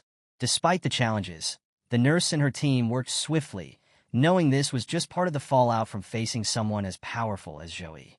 The next day, Joey's team stood before their housemaster, who was visibly proud. 2 students from Sukong University had secured spots in the quarterfinals, and their performance had exceeded expectations. The housemaster began praising each team member individually. He started with Song Xiaolan, commending her excellent performance. Even though your chances of reaching the semifinals are slim, you've done well. Just give it your best. Song Xiaolan nodded with determination. Understood.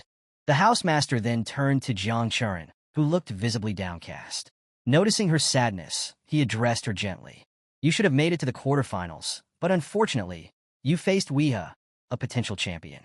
It was a tough match, and you couldn't advance this time. Despite her loss, the housemaster offered a glimmer of hope. There are still 2 spots left for the quarterfinals to be filled by selected losers. There's still a chance, Jiang Churen. Make sure you're ready to seize it. The housemaster turned to Joey, his voice filled with confidence. I have no doubt that you'll take first place in the individual matches, he declared. Joey, grinning with equal confidence, replied, Okay. He, too, was certain of his victory.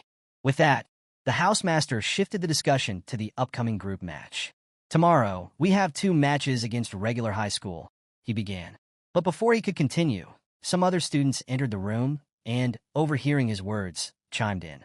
If it's against regular high school, does that mean the substitutes can join in too? It'll be a great chance for them to train. The housemaster nodded in agreement, concluding his briefing. Meanwhile, Jiang Churin was lost in her thoughts. She was thinking about the second part of the 4th round, the cruel losers competition. This brutal stage would select only 2 contestants from the remaining 70 to advance to the 5th round. If she could secure one of those spots and make it to the semi-finals in the 6th round, she could earn an S-class resource. Even for her influential Jiang family, such resources weren't easily obtained.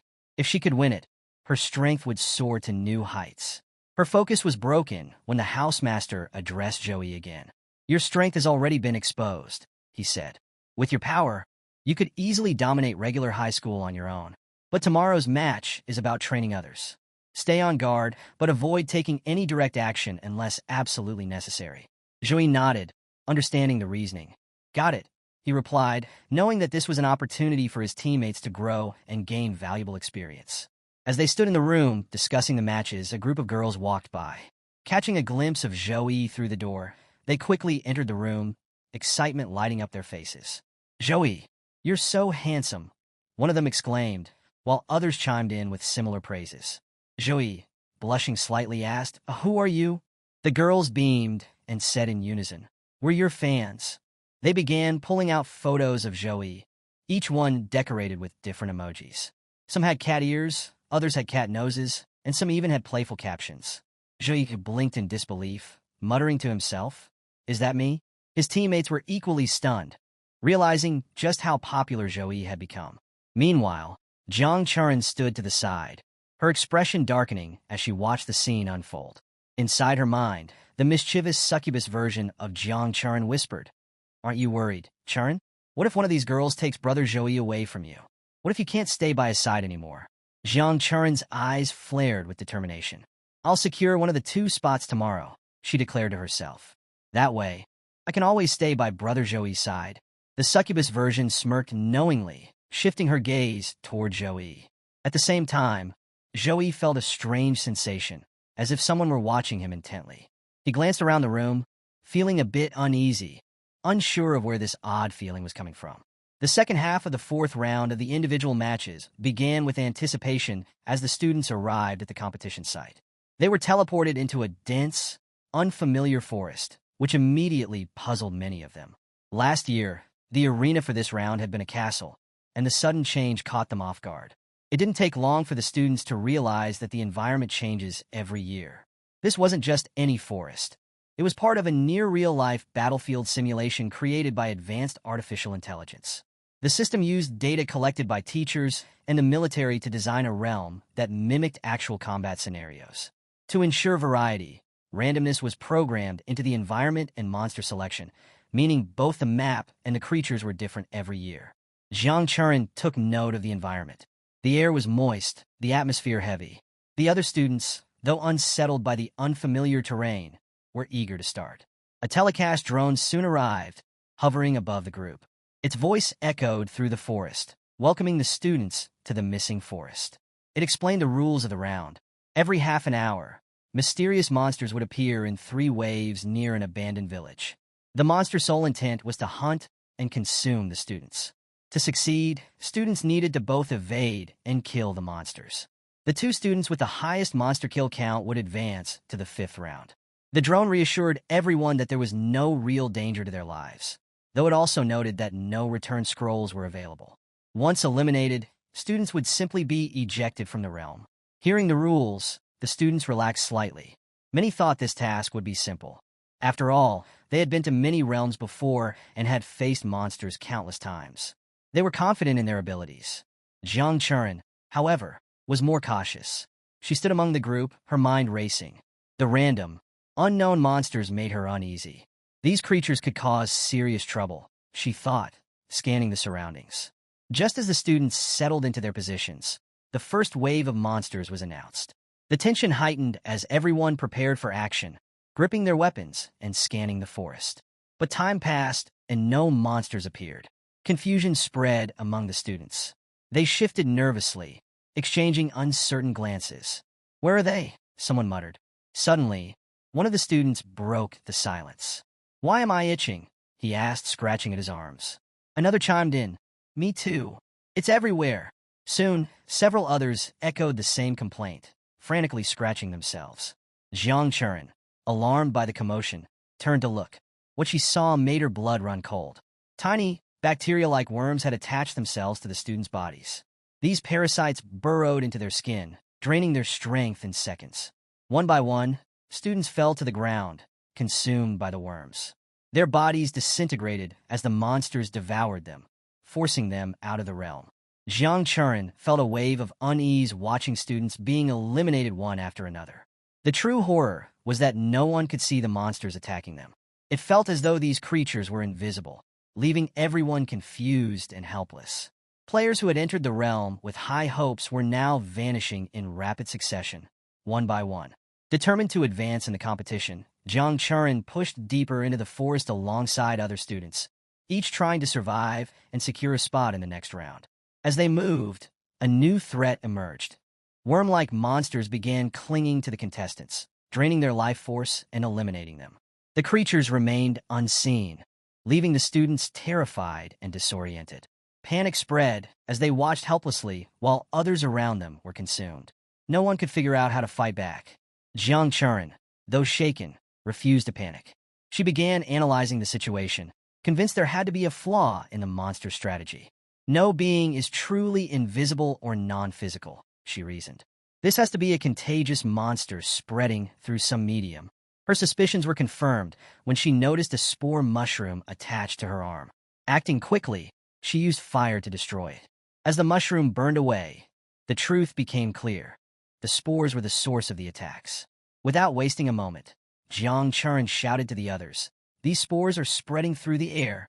Once they land on your body, they'll multiply and grow. You need to use fire skills to burn them off. Cover yourself with flames." Her warning sent a ripple of urgency through the crowd. Those with fire-based abilities immediately began using their techniques to defend themselves, burning away the spores. However, students from warrior classes who lacked fire skills found themselves in a dire situation. Some warriors called out for help, but in the high-stakes competition, camaraderie was rare. Few were willing to risk their survival for others, knowing it could cost them their own advancement. One by one, the students who couldn't defend themselves fell prey to the spores, their eliminations echoing across the forest. Even those who managed to fend off the spores realized another harsh truth. Burning the spores didn't count as monster kills. To advance, they needed to find and defeat the creatures releasing the spores. Jiang Churin's sharp eyes scanned the forest for the source. Finally, she spotted the monsters clinging to the tops of trees deep in the forest. Without hesitation, she dashed toward the nearest tree, her sword glowing with energy. With a swift strike, she destroyed the creature. The forest echoed with a notification. Jiang Churin from Sukong University has killed a monster.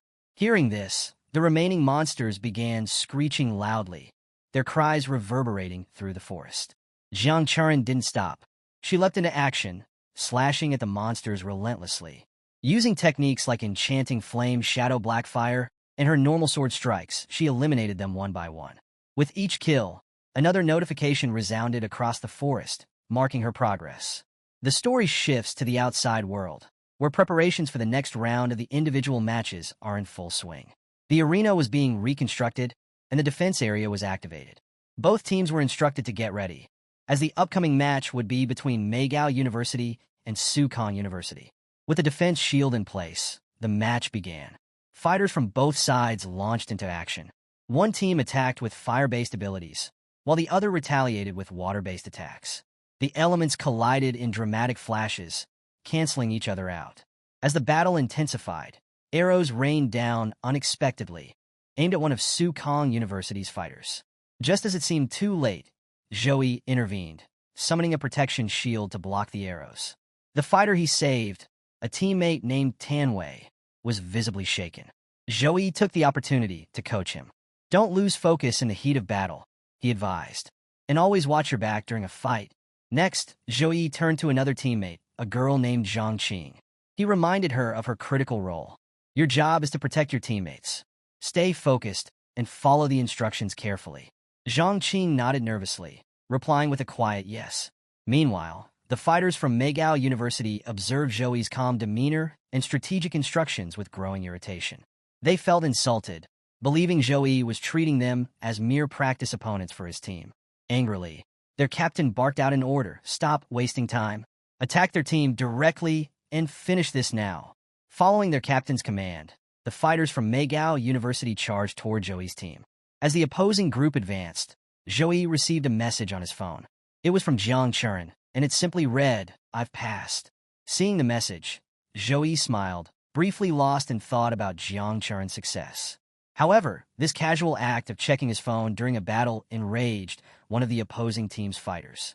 The fighter glared at Zhouyi, seething. How dare he use his phone in the middle of a match? This is disrespectful. Determined to teach Zhouyi a lesson, the enraged fighter rushed forward to attack him.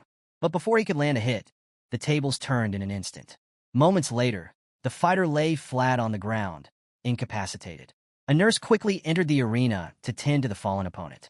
Meanwhile, the announcer declared Sukong University the winners of the team match. Zhouyi's team had triumphed once again.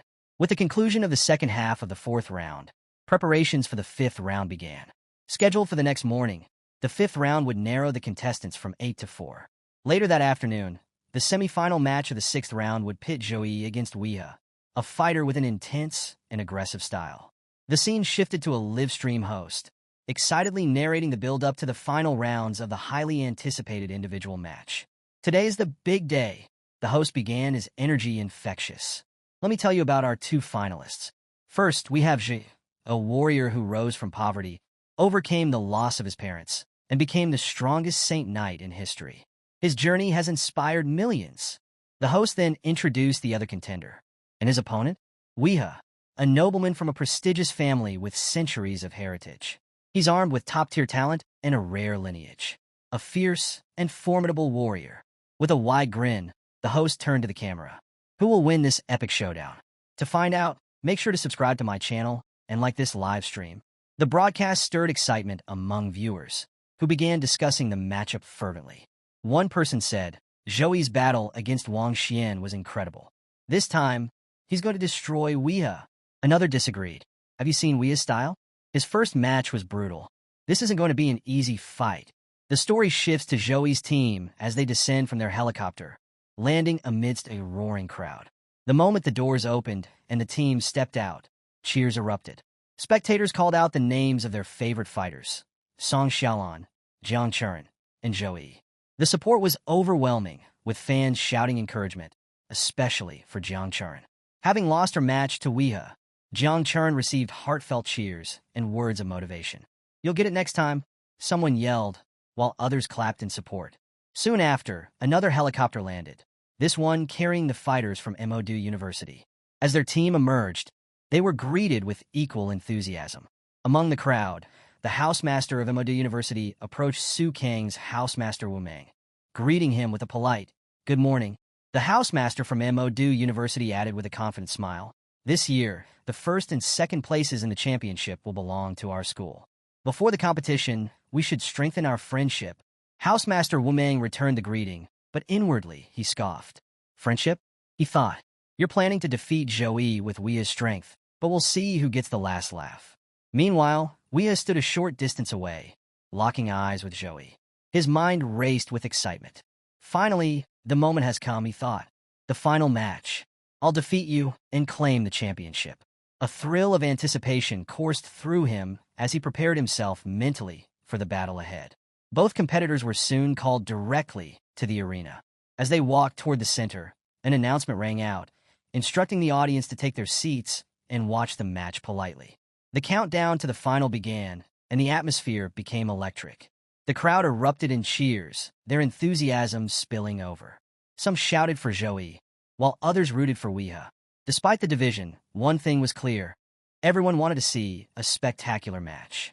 In a separate room, Xiaoyu sat with another man, who broke the silence with a probing question. The boy from the Wei family has been hailed as a prodigy since childhood. With access to top-tier resources and cultivation methods, do you really think Zhouyi stands a chance against him? Without hesitation, Xiaoyu replied, "Yes. His confidence was unshakable. I've analyzed all of Joey's fights since his entrance exam. His growth rate is insane. He surpasses even the peak talents of his generation. While Weeha is undeniably a genius and the pride of the Wei family, Joey is something far greater. In him, I see the shadow of our ancestors, those who once defined what it means to be unparalleled. Back in the arena, the countdown reached its final moments. As the numbers ticked down, the excitement reached its peak. When the countdown ended, the announcer's voice boomed through the stadium. "Begin the match!" As soon as the match began, Weeha charged toward Joey, his sword poised to strike. Joey, not wasting a moment, activated all his buffs, his body glowing with a divine aura. Weeha's first attack came swiftly. As his blade descended, Joey, having already prepared his hammer, countered with a powerful swing. Seeing the incoming strike, Weeha quickly adjusted, dodging the hammer's forceful blow and landing a short distance away. Without hesitation, he activated Berserk mode. Entering Berserk mode, Weeha launched a relentless series of attacks with his flame blade technique. Aura-infused energy slashes streaked through the air as flames danced along his blade. Joey dodged each strike with precision, his calm demeanor unshaken despite the onslaught. Berserk mode, a hallmark of the warrior class, temporarily boosted all of Weeha's stats: strength, speed, agility, and endurance. However, Joey knew its flaw. Once the Berserk effect ended, the user would be left in a weakened state. Weeha pressed his advantage, continuously slashing at Joey. Each strike of the flame blade technique was infused with fire magic, adding another layer of danger to the attacks. Joey observed his opponent carefully, sidestepping the blade's fiery arcs. Despite the intensity, Joey couldn't help but smile. In this short exchange, he had already gauged Weeha's strength. Sensing the need to escalate, Weeha closed the gap between them and executed a powerful lightning strike. His blade, moving at an incredible speed, emitted a swirling, red tornado-like aura. This was a warrior-class skill, a technique honed through thousands of repetitions. At its peak, the skill struck with the speed and precision of lightning. The strike, now at level 9, carried immense power. Weeha swung with all his might, determined to deliver a decisive blow. As the blade neared Joey, the crowd held its breath. But Joey was ready. He countered with his hammer, activating Air Smash. The two attacks collided in an explosive clash of energy, shaking the arena. Weeha's confidence wavered as he felt the force behind Joey's strike. His lightning strike, a move capable of cutting through even the toughest opponents, was met head-on and stopped. The sheer weight and speed of his blade, which had seemed unstoppable, couldn't overpower Joey's hammer. Shock coursed through Weeha as he gripped his weapon tightly. His hands began to bleed from the strain, and it became clear he couldn't keep this up much longer. Joey, sensing his opponent's faltering resolve, added more force to his hammer, pushing Weeha back. Staggering, Weeha steadied himself, unwilling to give in. Joey, however, didn't let up. He activated level 9 Holy Cross, summoning a radiant, glowing cross of light that illuminated the entire arena. Weeha, seeing the familiar attack, smirked through his exhaustion. "I knew you'd use that," he said, activating Fighting Rage. A red aura enveloped Weeha, forming a visible armor around him. The aura amplified his strength further, making his presence even more imposing. The resonating power of both fighters filled the arena, creating an electric tension that left the crowd on edge. Joey's divine lightning clashed with Weeha's fiery aura, the entire battlefield alive with energy. The housemaster of Emodu University, watching the match closely, wiped the sweat from his brow. Before the fight, he had been confident in Weeha's victory. But now, as Joey's power continued to rise, his confidence was rapidly crumbling. Joey quickly assessed Weeha's S-grade talent, which buffed all 4 of his stats while reducing incoming damage by 80%. The drawback? Once the ability ended, Weeha would feel the full brunt of the damage he had absorbed. This talent, combined with his other skills, made Weeha a formidable opponent. As soon as Weeha activated his abilities, his speed increased dramatically. He closed the distance between them in an instant, launching another aggressive attack. Joey, noticing the sudden escalation, realized Weeha's intent. He was trying to end the match as quickly as possible. The battle intensified as the two fighters exchanged relentless blows. Weeha, bolstered by Berserk mode and Fighting Rage, pushed himself to the limit, while Joey met his attacks head-on with precise counters. The arena became a dazzling display of light and dust as their attacks clashed. Every strike sent shockwaves rippling through the stadium, leaving the audience struggling to follow the action. Some spectators, unsure of Joey's strategy, began murmuring, "Why is he fighting Weah head-on? Wouldn't it be better to wait out Weah's talent? He'd lose on his own after 2 minutes." Others defended Joey, saying, "Joey must have a reason for fighting like this. I trust him completely." Back in the arena, Joey's plan started to take shape. After a series of exchanges, he suddenly unleashed the Spear of Victory. A brilliant spear of lightning materialized behind him and shot forward with incredible speed toward Weah. Weah, seeing the attack, charged forward to meet it head-on. With a confident laugh, he said, "Your Spear of Victory is useless against me." The spear struck him, but Weah, still protected by his talent, barely flinched. Joey, unfazed, prepared for his next move. "Save your laughter," he said calmly. "The match isn't over yet." As Joey spoke, the punishment of light activated. Lightning began raining down on Weah from all directions, illuminating the entire arena. The bright flashes and deafening thunder left the audience awestruck. Weah, despite his damage reduction, felt the overwhelming force of the attack. Sweat poured down his face as he gritted his teeth, enduring the searing pain. He knew that without fighting rage, a single strike from the punishment of light would have been enough to finish him. However, Weah also recognized a potential opening. The punishment of light required a brief cooldown after each lightning strike. Seeing this, he decided to press forward, aiming to exploit the gap and counterattack. But just as Weah prepared to move, another bolt of lightning struck him. This time, the pain was even sharper, catching him completely off guard. How is this possible? He thought, alarmed. The cooldown period was shorter than he anticipated, and the next wave of lightning came faster than before. Weah's confidence began to waver.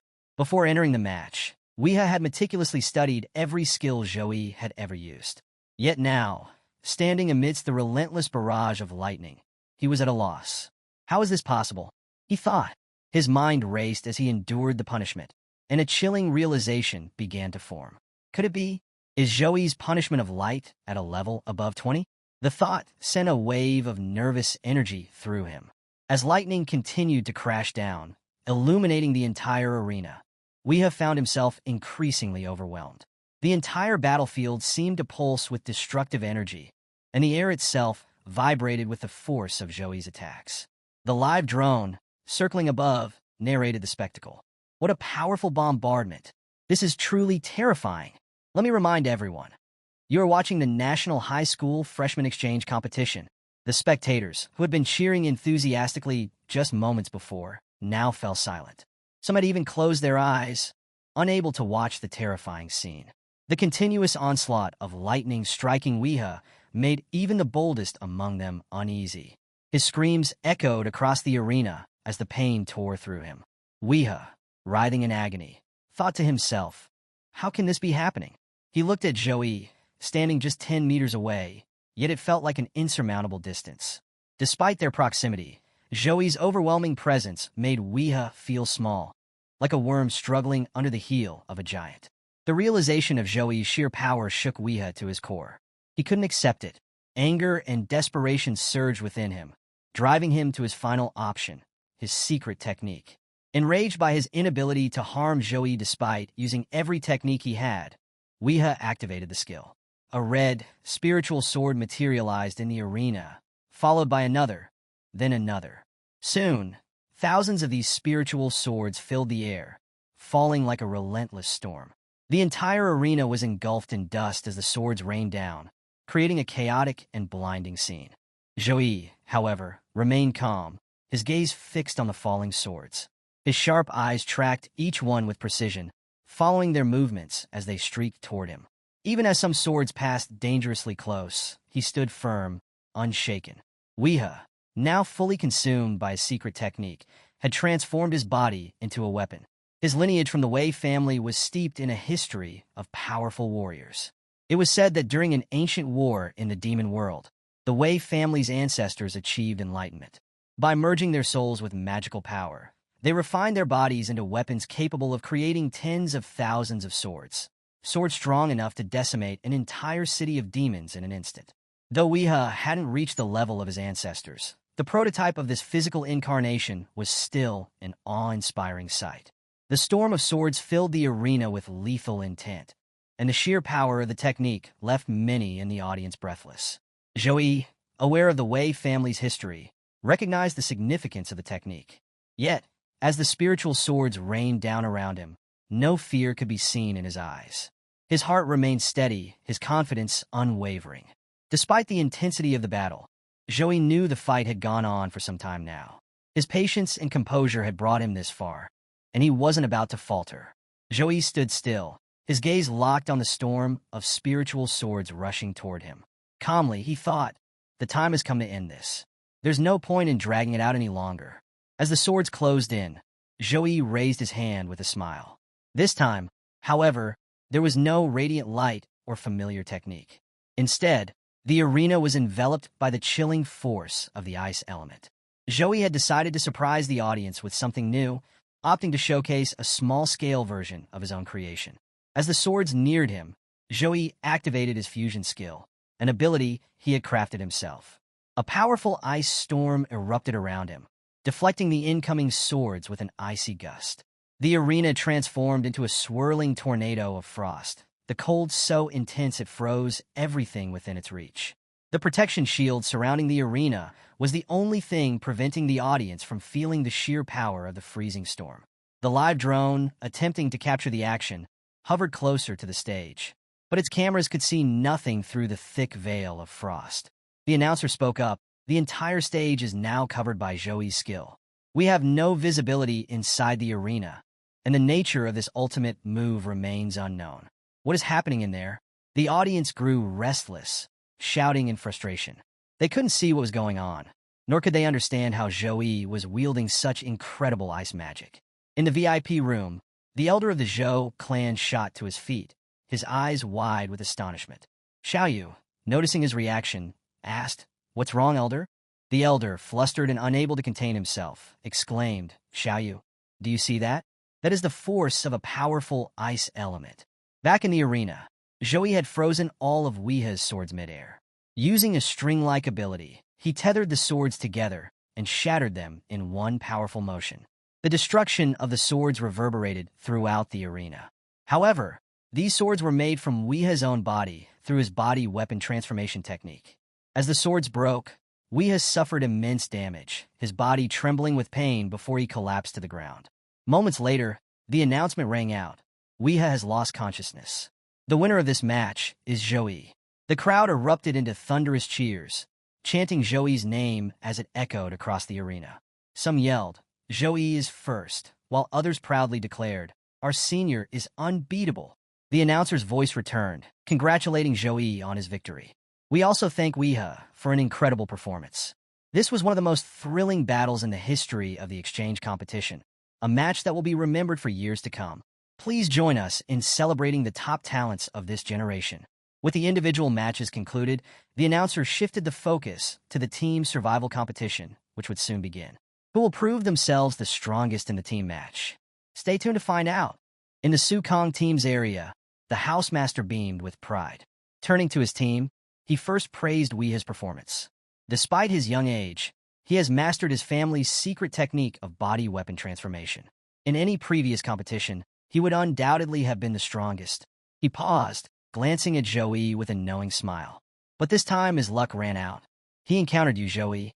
As Joey approached the housemaster, the older man couldn't help but reflect on what he had just witnessed. If Joey wanted to defeat Weeha, I assumed he'd need to use his angel form, the housemaster thought. But instead, he relied only on his punishment of light and a fusion of the light and ice elements. His potential is terrifying. He's a truly dangerous boy. When Joey finally reached him, the housemaster placed a firm hand on his shoulder, smiling with pride. "You did very well," he said. "With your win, our university has claimed an individual championship for the first time in 4 years. Sukong has always dominated the team competition, but this victory is extra special." Joey's teammates joined in, praising him for his achievement. Their spirits were high as they began to prepare for the team match against Modu University scheduled for 2 days later. With Weeha injured and no other significant threats in sight, They felt confident about their chances. "There's no one left to stop us now," one of them said, and the group agreed. After discussing strategy briefly, the team decided to relax for the evening. Someone suggested going out, and the idea of exploring the famous food street of Qingjing City's most prosperous urban district quickly won everyone's approval. The food street was a lively, bustling paradise of flavors and aromas.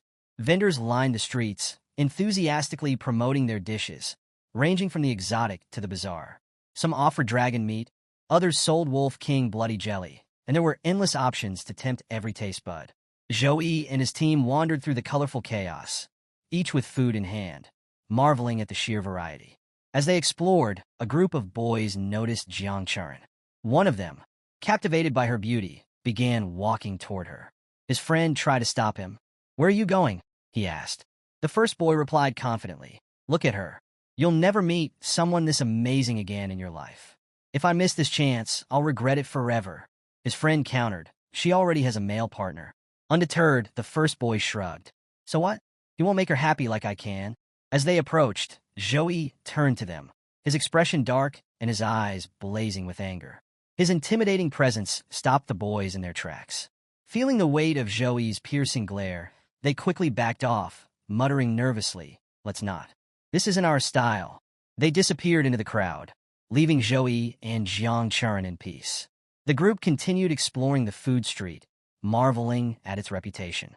The area stretched across 6 interconnected blocks, and they had already been walking for a long time, but still hadn't seen everything. Tired, they decided to take a break. At that moment, someone suggested leaving Jiang Churin and Zhou alone for a while. Wei Tiexin, wanting to rest, chimed in, but Song Xiaolan playfully pulled her away. "We don't need a break. Let's give the couple some time together," Song teased as the 3 teammates walked off, leaving Zhou and Jiang Churin behind. The two sat down at a small shop, enjoying a moment of calm amidst the lively food paradise. At the shop, a cheerful server brought a bottle of green fruit wine to Zhou and Jiang Churin. "This wine increases agility points," she explained. "It's 800 milliliters per bottle, and drinking it provides a bonus effect." Jiang Churin eagerly ordered the wine, and the two began drinking together. Initially, Jiang Churin commented on the mild alcohol content. "It's not very intoxicating," she said confidently. However, within 10 minutes, the wine took full effect. Completely drunk, Jiang Churin leaned over, her words slurring. "Brother Zhou, why are there 2 of you? No 3-4? Zhou looked at her with amused disbelief. "You got intoxicated so quickly," he teased, shaking his head. What they didn't know was that the wine in this city was special. Even seemingly mild drinks contained unique properties that could intoxicate even high-level individuals like Jiang Churin, who was already at level 19. As Jiang Churin swayed unsteadily, Zhou stood up. "It's getting late, and no one has come back yet. Let's go look for them." Jiang Churin pouted and shook her head, still seated. "No, let's wait a little longer," she insisted. Suddenly, an unfamiliar girl approached them. She casually placed her hand on Zhou's shoulder and smiled. "Brother, my glass is empty. Can you buy me a drink?" Zhou glanced at the half-full bottle of green fruit wine on their table. "There's still some of this left. It's good quality," he said plainly. The girl's smile widened, clearly amused. "You're interesting," she said with a playful laugh. "You've made me happy. Why don't we find a quiet place to continue chatting?" Jiang Churin, sitting nearby, watched the scene unfold. Her face became visibly tense, and her eyes lowered. A mix of frustration and embarrassment washed over her. But when she saw the girl lean even closer to Zhou, her emotions boiled over. Without hesitation, Jiang Churin stood up, her face flushed with a mix of anger and shame. She marched over and pushed the girl away from Zhou. Startled, the girl stumbled back, but quickly regained her composure. Leaning close to Jiang Churin, she whispered with a sly grin, "You've got it all wrong, girl. Just by looking at you, it's clear you're not his girlfriend. So why interfere in his destiny with someone else?" The girl was fully aware of Zhou's reputation as the strongest freshman and Jiang Churin's close association with him. Like many others, she assumed Jiang Churin was his girlfriend, though she could tell the two hadn't yet fully figured out their feelings for each other. She saw this as a golden opportunity to wedge herself between them. The girl leaned into her plan. Smiling slyly, she activated her charm ability, a subtle but powerful spell designed to influence emotions. As she approached Zhou again, she thought to herself, "If Zhou falls for me, All his resources will be mine. Looking at Joey with feigned innocence, she said, I'm telling the truth, young man. Wouldn't you like to come with me? Standing nearby, Jiang Churin watched the interaction with jealousy simmering in her heart. Her hands clenched into fists, and her face grew hot with anger. Yet, she felt powerless to stop what was happening, her frustration only adding to her growing jealousy. Joey calmly turned to the girl clinging to him and gently removed her hand. Walking over to Jiang Churin, he took her hand firmly in his. It doesn't matter to me if Jiang Churin is blocking my luck with her love, he said, his tone resolute. Then, looking back at the stunned girl, Joey added with a smirk, besides, you're quite ordinary. I don't think you'd even make it onto my list. The girl's jaw dropped as she stammered in disbelief. Did he just call me ordinary? She muttered, unable to process the insult. Ignoring her reaction, Joey began walking through the bustling crowd, still holding Jiang Churin's hand. She remained silent, following him without protest. But after a short distance, Jiang Churin stopped abruptly. Her voice wavered as she stuttered. Gee, I like you. Joey froze, completely caught off guard. What did you just say? He asked, his surprise evident. Jiang Churin, visibly nervous and still slightly drunk, continued, I've liked you for a long time. I know I shouldn't have said this before the match. But before she could finish, her succubus personality emerged, speaking boldly through her. I hate seeing girls around you, it declared. Whenever I see them near you, I feel like killing them all. Overwhelmed, Jiang Churin's true self fell silent, and instead, she suddenly hugged Joey tightly. Can I be your girlfriend? She shouted, her voice echoing in the lively street. No sooner had she spoken than she passed out in Joey's arms, completely unconscious. At that moment, their teammates returned from the food stalls, only to stop dead in their tracks. Their jaws dropped as they took in the scene, Jiang Churin clinging to Joey while he stood frozen. It was clear they felt they'd walked in at the wrong time. The next morning, Jiang Churin awoke to the blaring sound of her alarm. Groggily sitting up, she rubbed her eyes, and then the memories of the previous night came flooding back. Her face turned crimson as embarrassment washed over her. When she mustered the courage to go downstairs, she found the entire team gathered for breakfast. Jiang Churin hesitated at the edge of the room, afraid to face them. But when the housemaster Wu Meng noticed her, he greeted her warmly. You're awake. You slept in quite a bit today. Come join us for breakfast. Everyone at the table smiled at her, as if nothing unusual had happened. Their easygoing demeanor made Jiang Churin question her own memory. Was it all just a dream? She wondered, sitting quietly at the table. The scene shifted back to the night before, when Jiang Churin had fainted in Joey's arms. Seeing the awkward situation, Joey turned to his teammates and made a request. Please, let's all pretend none of this happened. Song Xiaolan, puzzled, asked why. Don't you both like each other? Joey sighed and explained. Jiang Churin's family is one of the oldest and most influential in the country, dating back to before the Eternal Game even began. Over the centuries, they've become one of the top families in the nation. I might have some fame now, being Master Wang Hui's direct disciple, but that's only on the surface. It's not enough to match the Jiang family status. I don't want to trouble her or her family because of this. When I've gained absolute power and no authority or family can stand in my way, then, and only then, will this matter to me. The team nodded solemnly, understanding his reasoning. As they ate breakfast the next day, Song Xiaolan leaned close to Joey and whispered with a mischievous grin, Brother Zhi, you're truly the god of love. Don't worry, I'll always support you. I'll even captain the ship where you and Jiang Churin live from now on. Joey shook his head at Song Xiaolan's playful teasing, but a faint smile lingered on his face. During breakfast, the housemaster Wu Meng addressed the group with a serious tone. There are 10 high schools in the finals of the National Freshman Exchange competition. Each school will face the others, totaling 45 matches. The champion will be determined by the number of victories. He paused, looking at each of them. Today is our 9th match. If we win, the championship is ours. Stay humble, focus, and defeat Emodu University. Housemaster Wu Meng, brimming with excitement, rallied his team before the match. This is the most important match of the competition. Give it your all, he encouraged. The team responded with an enthusiastic, okay. Their energy and confidence were palpable as they prepared for the battle. Meanwhile, at Emodu University, the scene was more tense.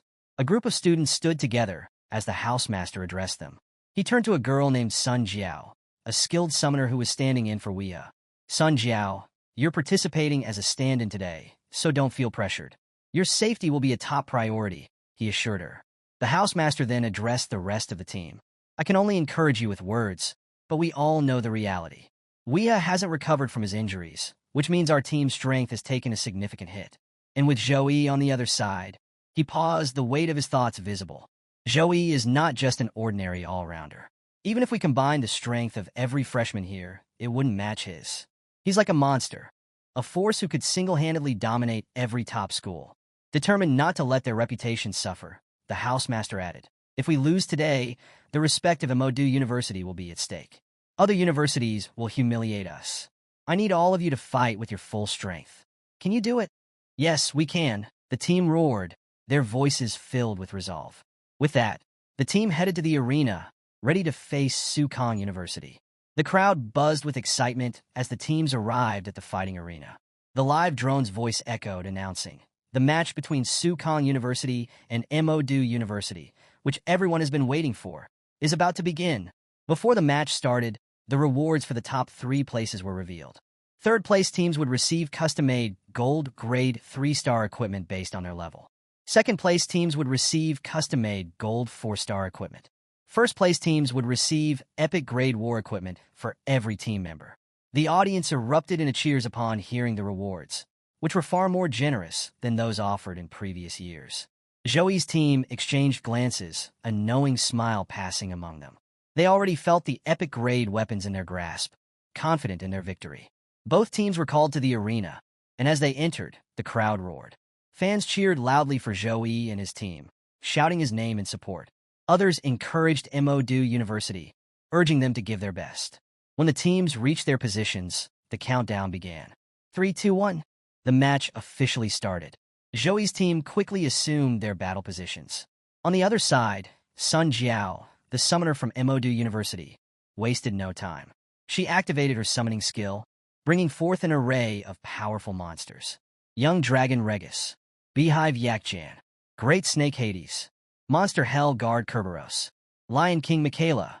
The arena pulsed with energy as the summoned monsters released the pressure of their power, their sheer presence creating an intimidating atmosphere. From Sukong University's side, Tang Lingyi moved forward boldly. Seeing her approach, the Lion King Michaela roared and launched an energy beam from its mouth. Tang Lingyi reacted swiftly, summoning Magic Dew. A shimmering barrier of icy air formed around her, deflecting the beam. In one fluid motion, Tang manipulated the ice to create a lightning-infused attack, striking the Michaela directly in the stomach. The Michaela stumbled back, growling in pain, but the battle was far from over. The arena was in chaos as the intense battle between Sukong University and Emodu University raged on. Song Xiaolan was fending off a massive swarm of bees summoned by Sun Jiao. Using her talismans, she managed to trap the Beehive Yakjan, causing them to stick together before the talismans exploded simultaneously, scattering the swarm. On another side of the battlefield, Wei Tiexin was relentlessly attacking the giant snake monster, Great Snake Hades, with her powerful punches. Her strikes tore through its tough outer scales, and thin streams of blood began dripping from the wounds she inflicted. Meanwhile, Jiang Charan was locked in combat with another summoned monster, Hell Guard Kerberos.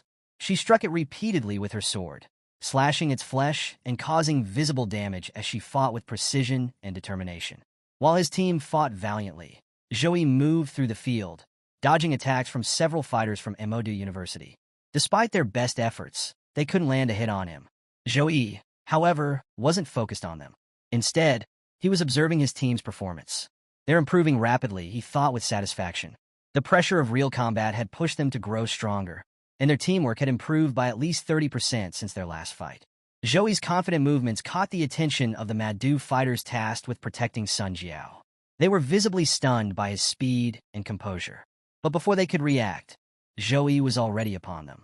Swinging his hammer, he sent them flying with a single blow. Joey turned his attention to Sun Jiao and advanced toward her. Raising his hammer, he aimed to strike, but just as the attack was about to land, Sun Jiao's eyes snapped open. Her gaze was no longer human. Beastly energy radiated from her glowing eyes. At the same moment, a massive black portal opened in front of her. Sun Jiao winced in pain, as if the portal was opening without her control. Out of the swirling darkness emerged a towering, flame-covered baboon-like monster. The baboon grabbed Joey's hammer with one hand, its fingers alone larger than the hammer's head. The sheer force of its grip sent shockwaves through the air as it roared furiously, releasing a deafening scream that shook the arena. Joey braced himself, using all his strength to resist the baboon's crushing power. The pressure was immense, and the strain was visible in his stance. Sun Jiao looked horrified. Her face turned pale as she watched the monster she had summoned. It was clear she had no control over it. The flame baboon, now fully in the arena, turned its fiery, menacing gaze toward her. When Sun Jiao tried to summon another monster for support, the baboon casually caught the neck of the great snake Hades and crushed it with terrifying ease. The snake's head was obliterated instantly, leaving its body lifeless on the battlefield. The baboon approached Sun Jiao, its voice low and menacing. "Don't play tricks with me," it growled. "Why have you summoned me here?" Sun Jiao stammered in fear. Defeat him. Defeat Joey." The baboon turned its attention to Joey. Its fiery eyes narrowed, and with a chilling laugh, it said, "I have to defeat him? Very well. Face your death." Hearing this, Sun Jiao panicked, thinking the baboon meant her. "No, not me. Him. Kill Joey," she screamed. The flame baboon roared, leaping into the air and charging toward Joey's team. Its presence alone was enough to terrify everyone. The baboon's first target was Tang Lingyi, who stood her ground and activated her water shield, a defensive skill that had previously withstood continuous attacks during the individual matches. But as the baboon slashed at the shield, it shattered instantly under the force of its claws. Undeterred, Song Xiaolan began throwing talismans at the monster. Each talisman exploded on contact, but to her dismay, they couldn't even scratch its tough hide. Her thoughts raced as she continued attacking. Water Shield is an A-grade defensive skill. At level 8, it endured the relentless strikes of Qing Jing University's assassin. But now, it couldn't even withstand one attack from this flame baboon. Despite her efforts, Song's talismans proved ineffective. The flame baboon stood unscathed, its fiery aura growing more intense with each passing moment. The battle raged on as the flame baboon continued its relentless assault. In a desperate bid to protect her team, Wei Tiexin activated a powerful protection shield. The legendary monster, however, leaped into the air and slammed its massive fists together onto the shield, causing cracks to form. Inside the shield, fear was etched on everyone's faces. Legendary-grade monsters were nearly unstoppable, and the flame baboon was proving to be far more than they could handle. If not for the doubled strength of Wei Tiexin's skill, boosted by Zhouyi's buffs, the shield would have shattered already. From a distance, Zhouyi observed the entire scene. He had already realized that his team, despite their bravery, stood no chance against the monster. Determined to protect them, he immediately activated the Holy Light Shield to divert the baboon's attention. The attack landed, creating a massive explosion, but when the dust settled, the flame baboon remained unharmed, its fiery aura burning brighter than ever. Using this brief distraction, Zhouyi turned to his team and said firmly, "Leave the match. Get out of the ring now." His teammates looked confused. "But why?" one of them asked. Wei Tiexin stepped forward, her voice filled with concern. "Are you joking? There are no MODU University students left in this fight. Only that legendary-grade monster. It won't show you any mercy." Zhouyi's gaze hardened. "Do I look like I'm joking?" he asked, his voice unwavering. "I have a way to defeat the flame baboon, but I can't protect all of you while I fight. If you stay, you'll distract me." His team exchanged uneasy glances, but their resolve soon strengthened. "We'll be fine without your protection," Jiang Chuan said. "Even though we might seem weak, we want to help you in any way we can." The flame baboon, relentless in its assault, continued pounding on the shield, its punches sending shockwaves across the arena. Zhouyi remained focused, his eyes fixed on the monster's every move. He addressed his team one last time. "If you're careless against a legendary-grade monster, you'll die. Even if the priest revives you, you'll lose 30% of your stats and be weak for 3 months. You won't be able to train during that time. Have you thought about that?" Jiang Chuan, standing closest to Zhouyi, looked tense. Sensing her fear, Zhouyi placed a reassuring hand on her head and ruffled her hair. "I know you're all scared that I might not be able to defeat it," he said softly. "But your presence here will only distract me. Trust me, this monster might be legendary, but it won't harm me. In the stands, the spectators were on the edge of their seats, their excitement reaching a fever pitch. One of them shouted, "It's incredible! Could history repeat itself? This hasn't happened in 7 years." The chatter was fueled by the appearance of the legendary grade flame baboon, summoned by Sun Jiao.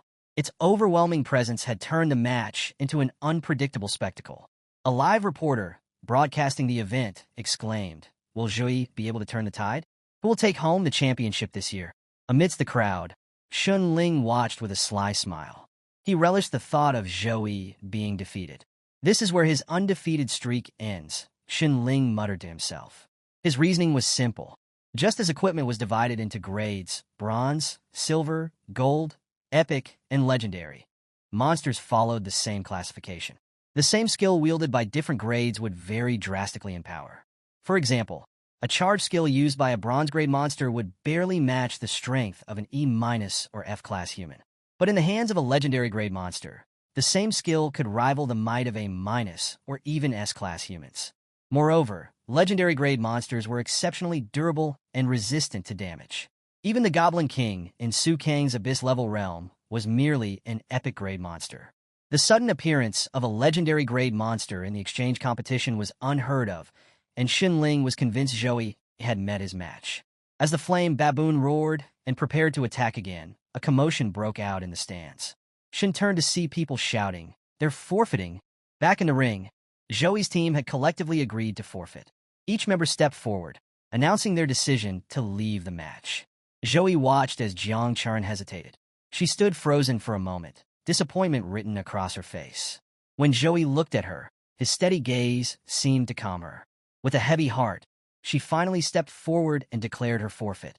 At Zhui's insistence, his entire team reluctantly left the arena, one by one. However, Jiang Chuan lingered, her hesitation evident. Zhui looked at her and firmly repeated his request.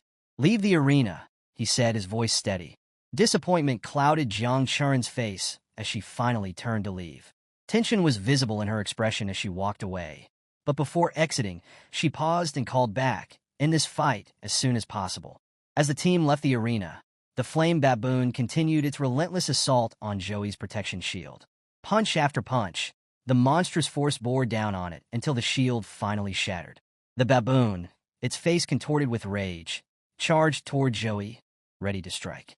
But just as it closed in, a bright golden light illuminated the arena. The force of the light was so immense that it destroyed the arena floor, leaving the spectators in awe. Amidst the destruction, drops of blood fell to the ground. It was the flame baboon's blood. One of the baboon's massive palms had been severed by the attack.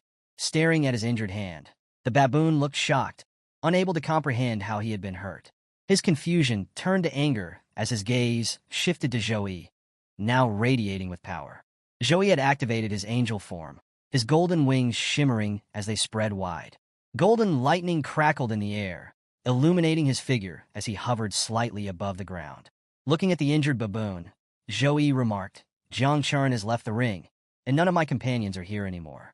Now, I can focus entirely on testing the strength of this legendary monster." With that, Zhui raised his hammer, pointing it toward the flame baboon in a clear challenge. The members of Modu University, standing nearby, were stunned. A legendary monster injured by a single strike, it was beyond belief. Even Sun Jiao, the summoner, looked on in shock. She couldn't fathom how one of her most powerful summoned monsters had been hurt so easily. Meanwhile, the flame baboon growled, staring at Zhui with a newfound wariness. As he examined Zhui, the baboon could feel the faint but unmistakable aura of a supreme bloodline. The baboon's thoughts turned to his mother's warnings. The flame baboon are an innate legendary-level god clan. They are kings who dominate from birth.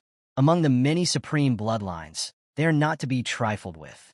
For the first time, the baboon felt the breath of such a bloodline emanating from a human. Yet, despite the aura of dominance Zhui carried, the baboon did not retreat. He dismissed Zhui's power as a fluke, considering him lucky to have merged with such a bloodline. In his mind, if Zhui truly possessed great strength, he would have attacked decisively already. The baboon resolved to fight with his full strength, releasing a burst of fiery energy from his body. The sheer pressure of his aura reverberated throughout the arena. As the flame baboon prepared for battle, something incredible happened. His severed hand began to regenerate. Within moments, his palm was fully restored, and he roared triumphantly. Wasting no time, the baboon summoned a massive nunchaku, its surface glowing with flames. Spinning the weapon with terrifying speed, he swung it in every direction, creating a fiery whirlwind around him. Joey, watching the spectacle, smiled calmly. He activated his divine chain skill, golden chains materializing and launching toward the baboon with incredible speed. The flame baboon, undeterred, swung his nunchaku with immense force, hurling it straight at Joey. Joey's divine chain intercepted the baboon's nunchaku mid-flight, stopping the fiery weapon in its tracks. The flame baboon roared in frustration, pulling and swinging with all its might to break the golden chains. Despite its immense strength, the chains held firm. While the baboon struggled, Joey prepared his next move. Ice energy began to coalesce around him, forming a cold, crackling aura. With a swift motion, he unleashed the ice energy attack directly at the baboon. The attack struck with tremendous force, sending the baboon stumbling backward as the icy pressure pushed it away. However, after some distance, the baboon managed to halt its retreat by burying its nunchaku into the ground for stability. Despite the sheer power of the attack, the baboon remained unscathed. Joey's eyes narrowed as he observed this, beads of sweat forming on his brow. He was beginning to feel the strain. His stamina and stats were rapidly depleting with each use of his powerful abilities. In the spectator stands, an elder from the Zhou family watched the match with growing dread. His face was pale, his hands trembling. Turning to Xiaoyu, he ordered, "Stop this match immediately. We can't let the hope of our family be ruined like this." Xiaoyu didn't hesitate. He bolted from the room, determined to find House Master Wu Mang and persuade him to end the match. The elder was resolute. He was willing to offend both Sukong University and Modu University if that's what it took to protect Joey. In the control room, the house masters of the three universities were locked in a heated discussion. House Master Chung of Sukong University looked at Wu and said gravely, "You should end this match. If Joey dies, our country will lose a great prodigy." The House Master of Modu University added, "Joey is destined to become a giant in the future. If his growth is cut short here because of this match, it will be disastrous for everyone. Forget about the rankings. They're just an illusion.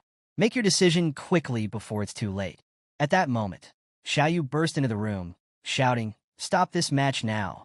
The Zhou family will pay Sukong University tenfold, no 100-fold, for ending it." His voice was desperate, echoing with urgency. The housemaster of Modu University nodded in agreement. "Don't overthink it, Wu Mang.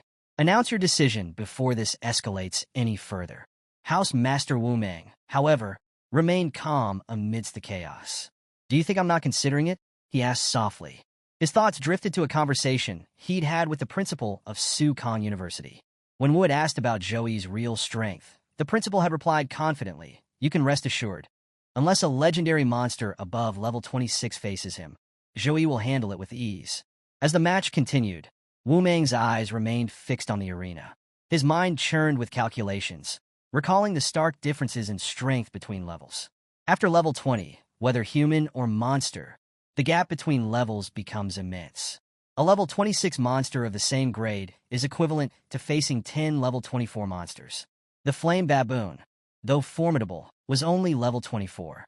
Joey was up against a daunting challenge, but Wu Mang's confidence remained unshaken. "It's very difficult for Joey to lose here," he finally said aloud. Xiaoyu, standing nearby, was stunned. "Aren't you afraid of—" Before Xiaoyu could finish, a powerful shockwave from the arena rattled the room, forcing him to stagger backward. The sheer force of the impact left everyone in the room momentarily stunned, their attention snapping back to the fight as the battle escalated further. In the arena, the battle between Joey and the flame baboon had reached a fierce crescendo. The baboon, wielding his massive nunchaku, launched relentless attacks at Joey. Each strike shattered the ground with explosive force. Joey dodged the incoming attacks with precision, leaping to avoid a crushing blow. The baboon's nunchaku smashed into the ground where he had stood, sending debris flying. Seizing the opportunity, Joey quickly prepared his divine punishment attack. The golden lightning descended with immense power, striking the baboon directly. The creature writhed in pain as electric currents coursed through its body, temporarily paralyzing its limbs. Joey wasted no time and immediately began charging for a second strike. As the second bolt of divine punishment approached, the flame baboon roared in anger. Swinging his nunchaku with incredible speed, he deflected the lightning midair, dispersing its power. The baboon snarled at Joey, his voice echoing across the battlefield. "Come, show me your strength. Give me everything you've got." Joey's light punishment, now a level 14 skill, was amplified by his S+ talent Holy Angel Guardian, along with the 4-dimensional bonuses granted by his angel form. The attack he had just unleashed could easily obliterate the epic Goblin King of the Abyss-level dungeon. Yet, the Flame Baboon had endured it with only superficial damage. Even as the divine attack struck, the baboon adapted quickly, using his nunchaku to dodge and deflect subsequent blows. He charged toward Joey, swinging his weapon with deadly precision. As the baboon closed the distance, Joey activated his divine chain, which shot out and ensnared the monster once again. Trapped in the golden chains, the baboon roared furiously, thrashing about in frustration. "Enough of these annoying tricks," the baboon bellowed, his immense strength shattering the chains one by one.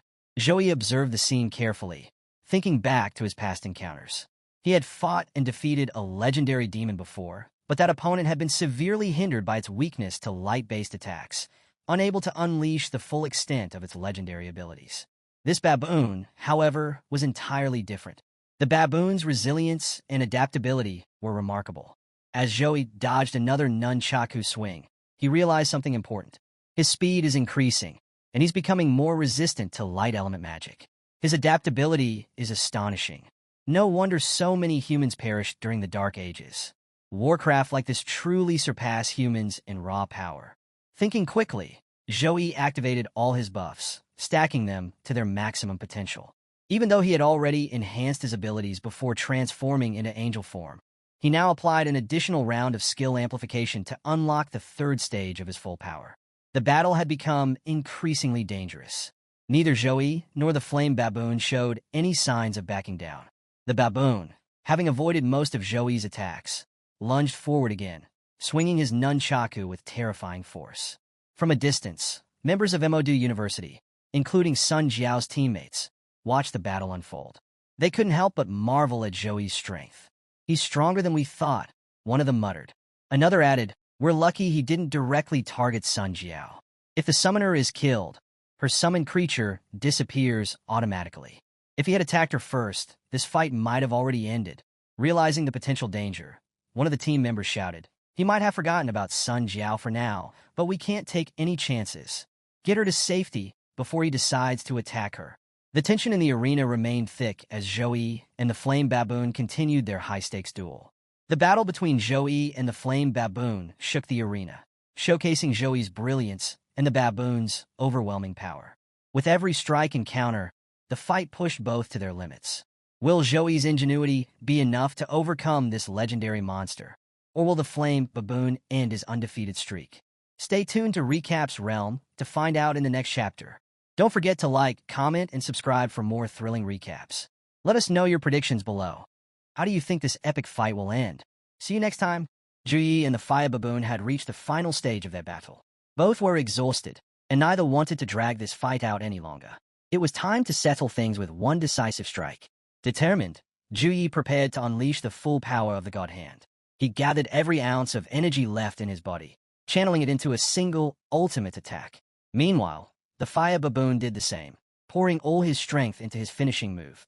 Flames erupted around him, engulfing his body, and his weapon began to transform. No longer an ordinary weapon, it now radiated intense heat, sprouting sharp, fiery thorns. Then, with a final motion, he merged his twin weapons into one colossal staff, resembling the legendary weapon. With his weapon complete, the Fire Baboon lunged forward, aiming to strike Juyi down. At the same time, Joey's divine hand descended from above, massive and unstoppable. Both forces raced toward each other, colliding at full speed. The moment they clashed, the impact was cataclysmic. A deafening explosion rocked the entire arena. The protective barrier meant to contain the battle shattered under the sheer force of their attacks. Flames and raw energy surged outward, breaking free from the arena and racing toward the audience. Panic spread like wildfire. Spectators screamed, scrambling to escape as destruction threatened to consume them. Just as the inferno was about to reach the crowd, a figure emerged. A girl stepped forward, raising her hands, her protection of water surging to life. With a wave of her power, a massive water barrier formed, intercepting the flames and crackling energy before they could harm anyone. The arena shook, but the deadly elements were held at bay. To further protect herself, she conjured a shield of water, absorbing the remaining force of the explosion. As the last embers died out, the fear in the audience's eyes faded, replaced by relief and awe. "It's a tertiary awakened maid from the Alliance," someone gasped in recognition. "Thank the heavens," another murmured. "I thought we were done for." A third spectator, still shaken, muttered, "That attack. If the priests don't intervene, would anyone have even survived?" Before the battle began, anticipating the intensity of the fight, the Alliance had reinforced the arena's barrier, raising it to level 7, strong enough to withstand the full force of a top-ranked Tier 2 mage. Yet, against Joey's ultimate skill and the fire baboon's fiery onslaught, it wasn't enough. For the first time in 100 years, the shield had completely shattered. As the magician girl held back the devastating attack, a thought crossed her mind. The sheer power of these blows was enough to gauge just how terrifying this battle truly was. With the attacks finally slowing and the battlefield settling into an eerie calm, she straightened up.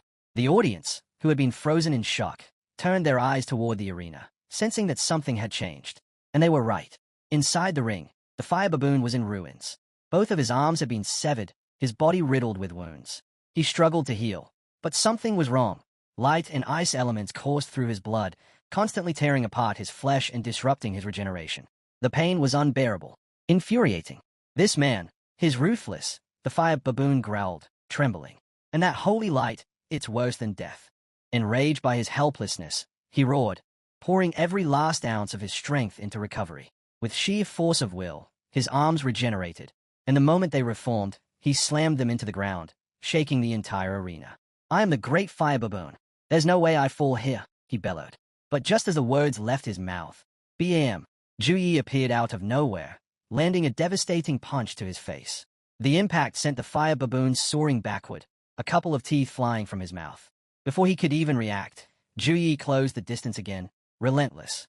He raised his knee, eyes cold. "This ends now." And with that, he drove his knee into the fire baboon, sending him crashing into the ground at full force. The arena trembled as dust and debris exploded into the air. Wasting no time, Juyi unleashed his divine chains, swiftly capturing Sun Jiao's remaining summoned monsters. The golden chains slithered around them like unbreakable bonds. Juyi stepped forward, his voice unwavering. "Are you going to fight, or are you surrendering?" Sun Jiao's team stood there, stunned. How did this happen? Just moments ago, victory seemed within reach. Now, they were trapped, their strongest monsters restrained. Sun Jiao clenched her fists. She had nothing left, no options, no way out. Her beasts were captured, and with the chains tightening around her own magic, she realized this match was over. Without hesitation, she raised her hand and declared, "We surrender." The moment Modu University admitted defeat, a drone descended into the arena, its voice booming across the stadium. "And the champions of this tournament are..." A brief pause. The audience held their breath. "Suhang University." The entire stadium erupted in cheers. Let's all congratulate Suhang University on their well-earned victory. And let's not forget to honor the incredible performance of their players, especially Ji and our MVP, who turned the tides of battle with a truly legendary fight. The crowd exploded into chants, roaring Joey's name over and over. His team's names echoed through the arena as fans celebrated their triumph. With 45 matches played across 10 universities, it was finally time to announce the final rankings of the competition. Final standings. First place, Suhang University, 9 wins, 0 losses. Second place, Modu University, 8 wins, 1 loss. Third place, Qingjing University, 7 wins, 2 losses. And with that, the battle was over. A new legend had been born. The moment the final rankings were announced, the stadium erupted in cheers once again. The name Suhang University echoed through the air as the crowd passionately chanted their victory. Meanwhile, a well-known live commentator, who had been covering the entire match for his viewers, turned back to his audience. Before the battle started, he had asked them to predict the winner. And now, with the results clear, he couldn't hide his excitement. "Can you believe it?" he exclaimed. "This guy is only 18 years old, yet his combat skills are this powerful. If he keeps going at this rate, there's no doubt Joey's name will be among the top 10 professionals in all of our nation one day." But while the audience celebrated, Juyi was exhausted. The intense battle had drained him completely. As his angel form faded, his body returned to normal, and before he could react, a girl came running straight at him. With zero hesitation, She threw her arms around him in a tight embrace. "Brother Juyi, you just used your angel form. How are you feeling?" she asked, concern in her voice. The live broadcaster, still in the middle of his coverage, instantly caught onto the moment. He turned to his cameraman. "Quick, zoom in. This is the shot." After all, this was exactly the kind of scene that skyrocketed viewership. And he was right. At that moment, over 500,000 people were tuned into his live broadcast, watching intently. The camera focused in as Juyi gently placed his hand on her head. "Sorry for worrying you," he said softly. "I feel really weak right now. But once I level up, I'll be fine." The internet exploded with reactions. "I knew it.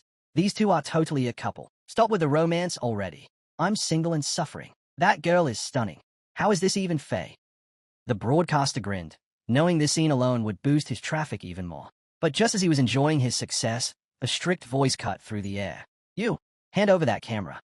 A headmaster official had arrived, snatching the device right out of his hands. "Private live broadcasts are prohibited after the competition. Do you not understand the rules?" The broadcaster and his cameraman froze. A nervous chuckle escaped them, but they knew better than to argue. At that moment, the headmaster stepped forward, his presence instantly commanding attention. "Everyone, return to the villa," he ordered. "There's something important I need to discuss. The final event of the tournament. The survival competition." The students exchanged glances. The final event. Without wasting any time, they followed the headmaster back to the villa, where they all gathered in a large meeting room.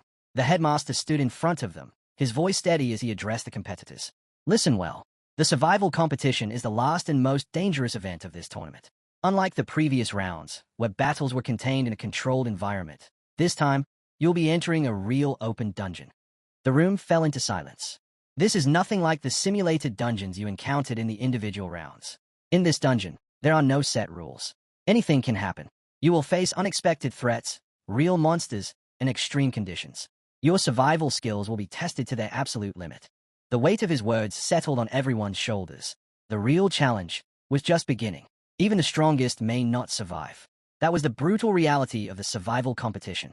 Luck played just as big a role as strength, and even the most powerful contestants could be eliminated in the very first moments. The rules were simple: earn points by killing monsters. Each monster had a different point value based on its strength. Additionally, if a player managed to eliminate an opponent, they would steal half of their points. The school with the highest total points at the end of 7 days would claim victory. But there was a catch. The secret dungeon was massive, and players could only explore a specific area each day. As the competition progressed, the explorable zone would shrink, forcing players into closer encounters and fiercer battles. Anyone who failed to move into the new zone within the time limit would be eliminated automatically. One final warning: entry locations were random. If any contestant accidentally reached the void area at the dungeon's border, they had to escape immediately. The headmaster then elaborated on the void area, a region filled with countless space cracks. Even a third-level professional wouldn't stand a chance if they wandered into it. Death was instant. After delivering these critical instructions, the headmaster's sharp gaze swept over the team. "Understood." A unified nod. "Yes, sir." The scene shifted. At university, the headmaster hurried down a corridor, passing several rooms before reaching his destination, a chamber where the housemasters of 8 other universities were already gathered. Tension filled the air. The moment he stepped in, Headmaster let out a relieved sigh. "Finally, you're here." His arrival didn't go unnoticed. Housemaster Su from Su-Hang University leaned back in his chair, his expression unreadable. "So, let me guess. Every university except Su-Hang's has gathered here. What exactly are you all planning?" Cheng's expression turned serious. "If we do nothing now, Su-Hang University is going to win the survival competition too." His voice was heavy with concern. "We need to discuss our next move. Are you interested?" The room fell silent. A major decision was about to be made. The wild beast ruins. A battlefield awakens. Elsewhere, the water magician girl stood with her hands raised, her magic flowing like a gentle tide. Above her, a live drone broadcasted her every move to an audience watching from across the nation. The drone's voice carried excitement. The final event of the National College Freshman Exchange Competition, the survival competition, is about to begin.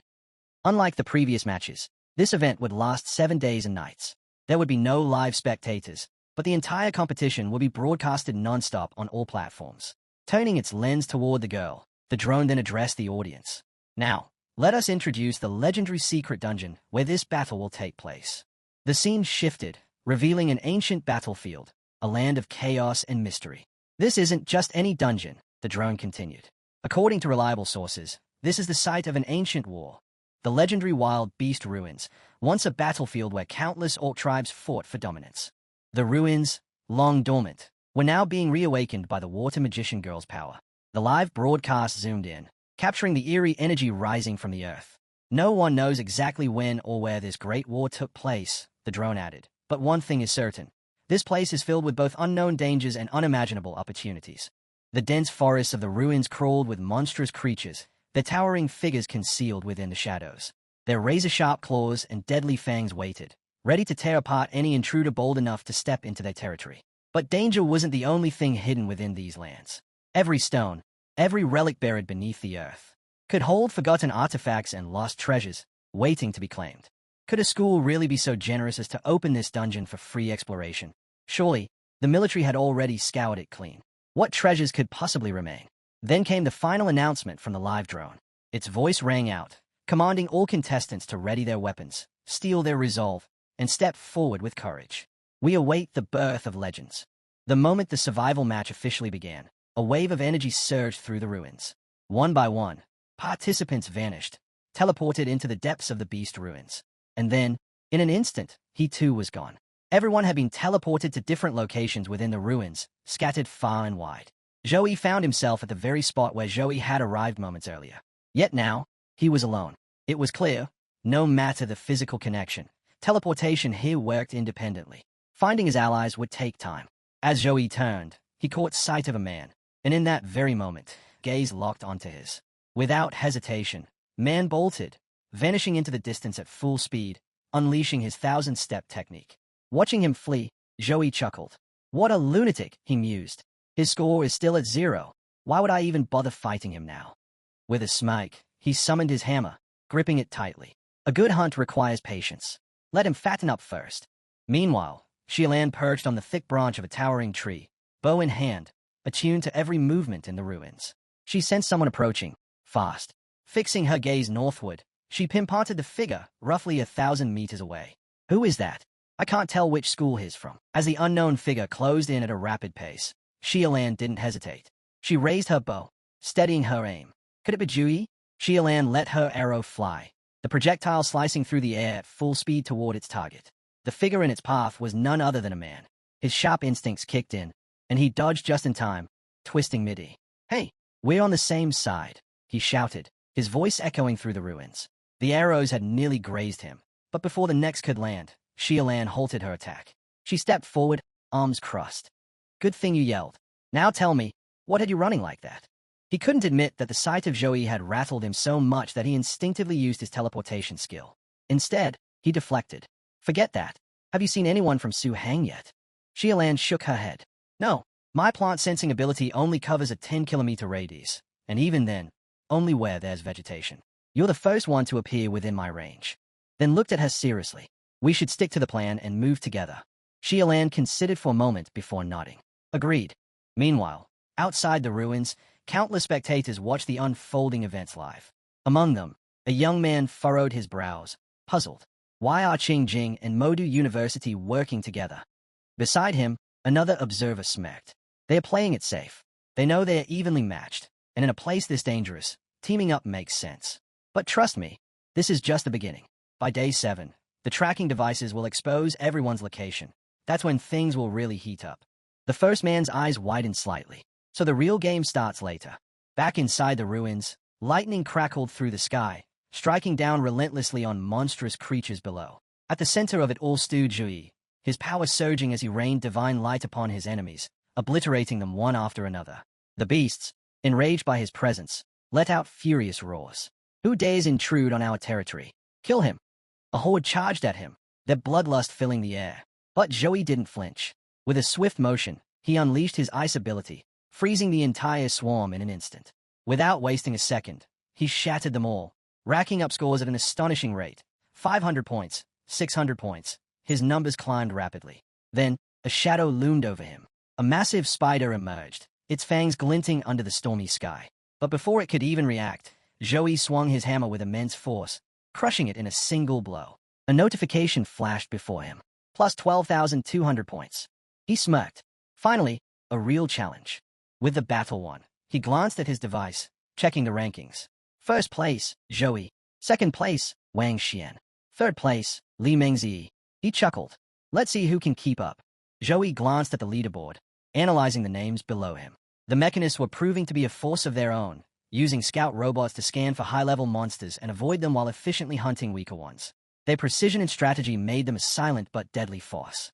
He recalled what Headmaster Wu had mentioned before the competition began. The early stages are where summoners and mechanists shine. Shifting his focus, Zhou checked on his teammates. Jiang Churan was holding 9th place, Wei Taixin was in 10th, and Xie Lan, from another university, sat at 11th. Just as expected, their rankings aligned with his predictions. Then, his eyes landed on Tan Wei's score. 72nd place. Tan Wei's current score was only 540. Even more surprising, Zhang Zi, ranked just below him, had 470 points. Zhou frowned. Tan Wei and Zhang Zi may not be among the strongest, but they should be somewhere in the middle, not this low. Something felt off. And then, suddenly, Tan Wei's name vanished from the leaderboard. A single word appeared next to it, eliminated. For a moment, he stood still, running through the possibilities. 3 things could remove someone from the competition: the realm itself, a demon, or another contestant. The realm? No. The zone shrinking phase hasn't even begun yet. A demon? Unlikely. Tan Wei may not be the strongest, but is not reckless. If he encountered something beyond his ability, he would have escaped. Which leaves one other possibility. Zhei's eyes narrowed.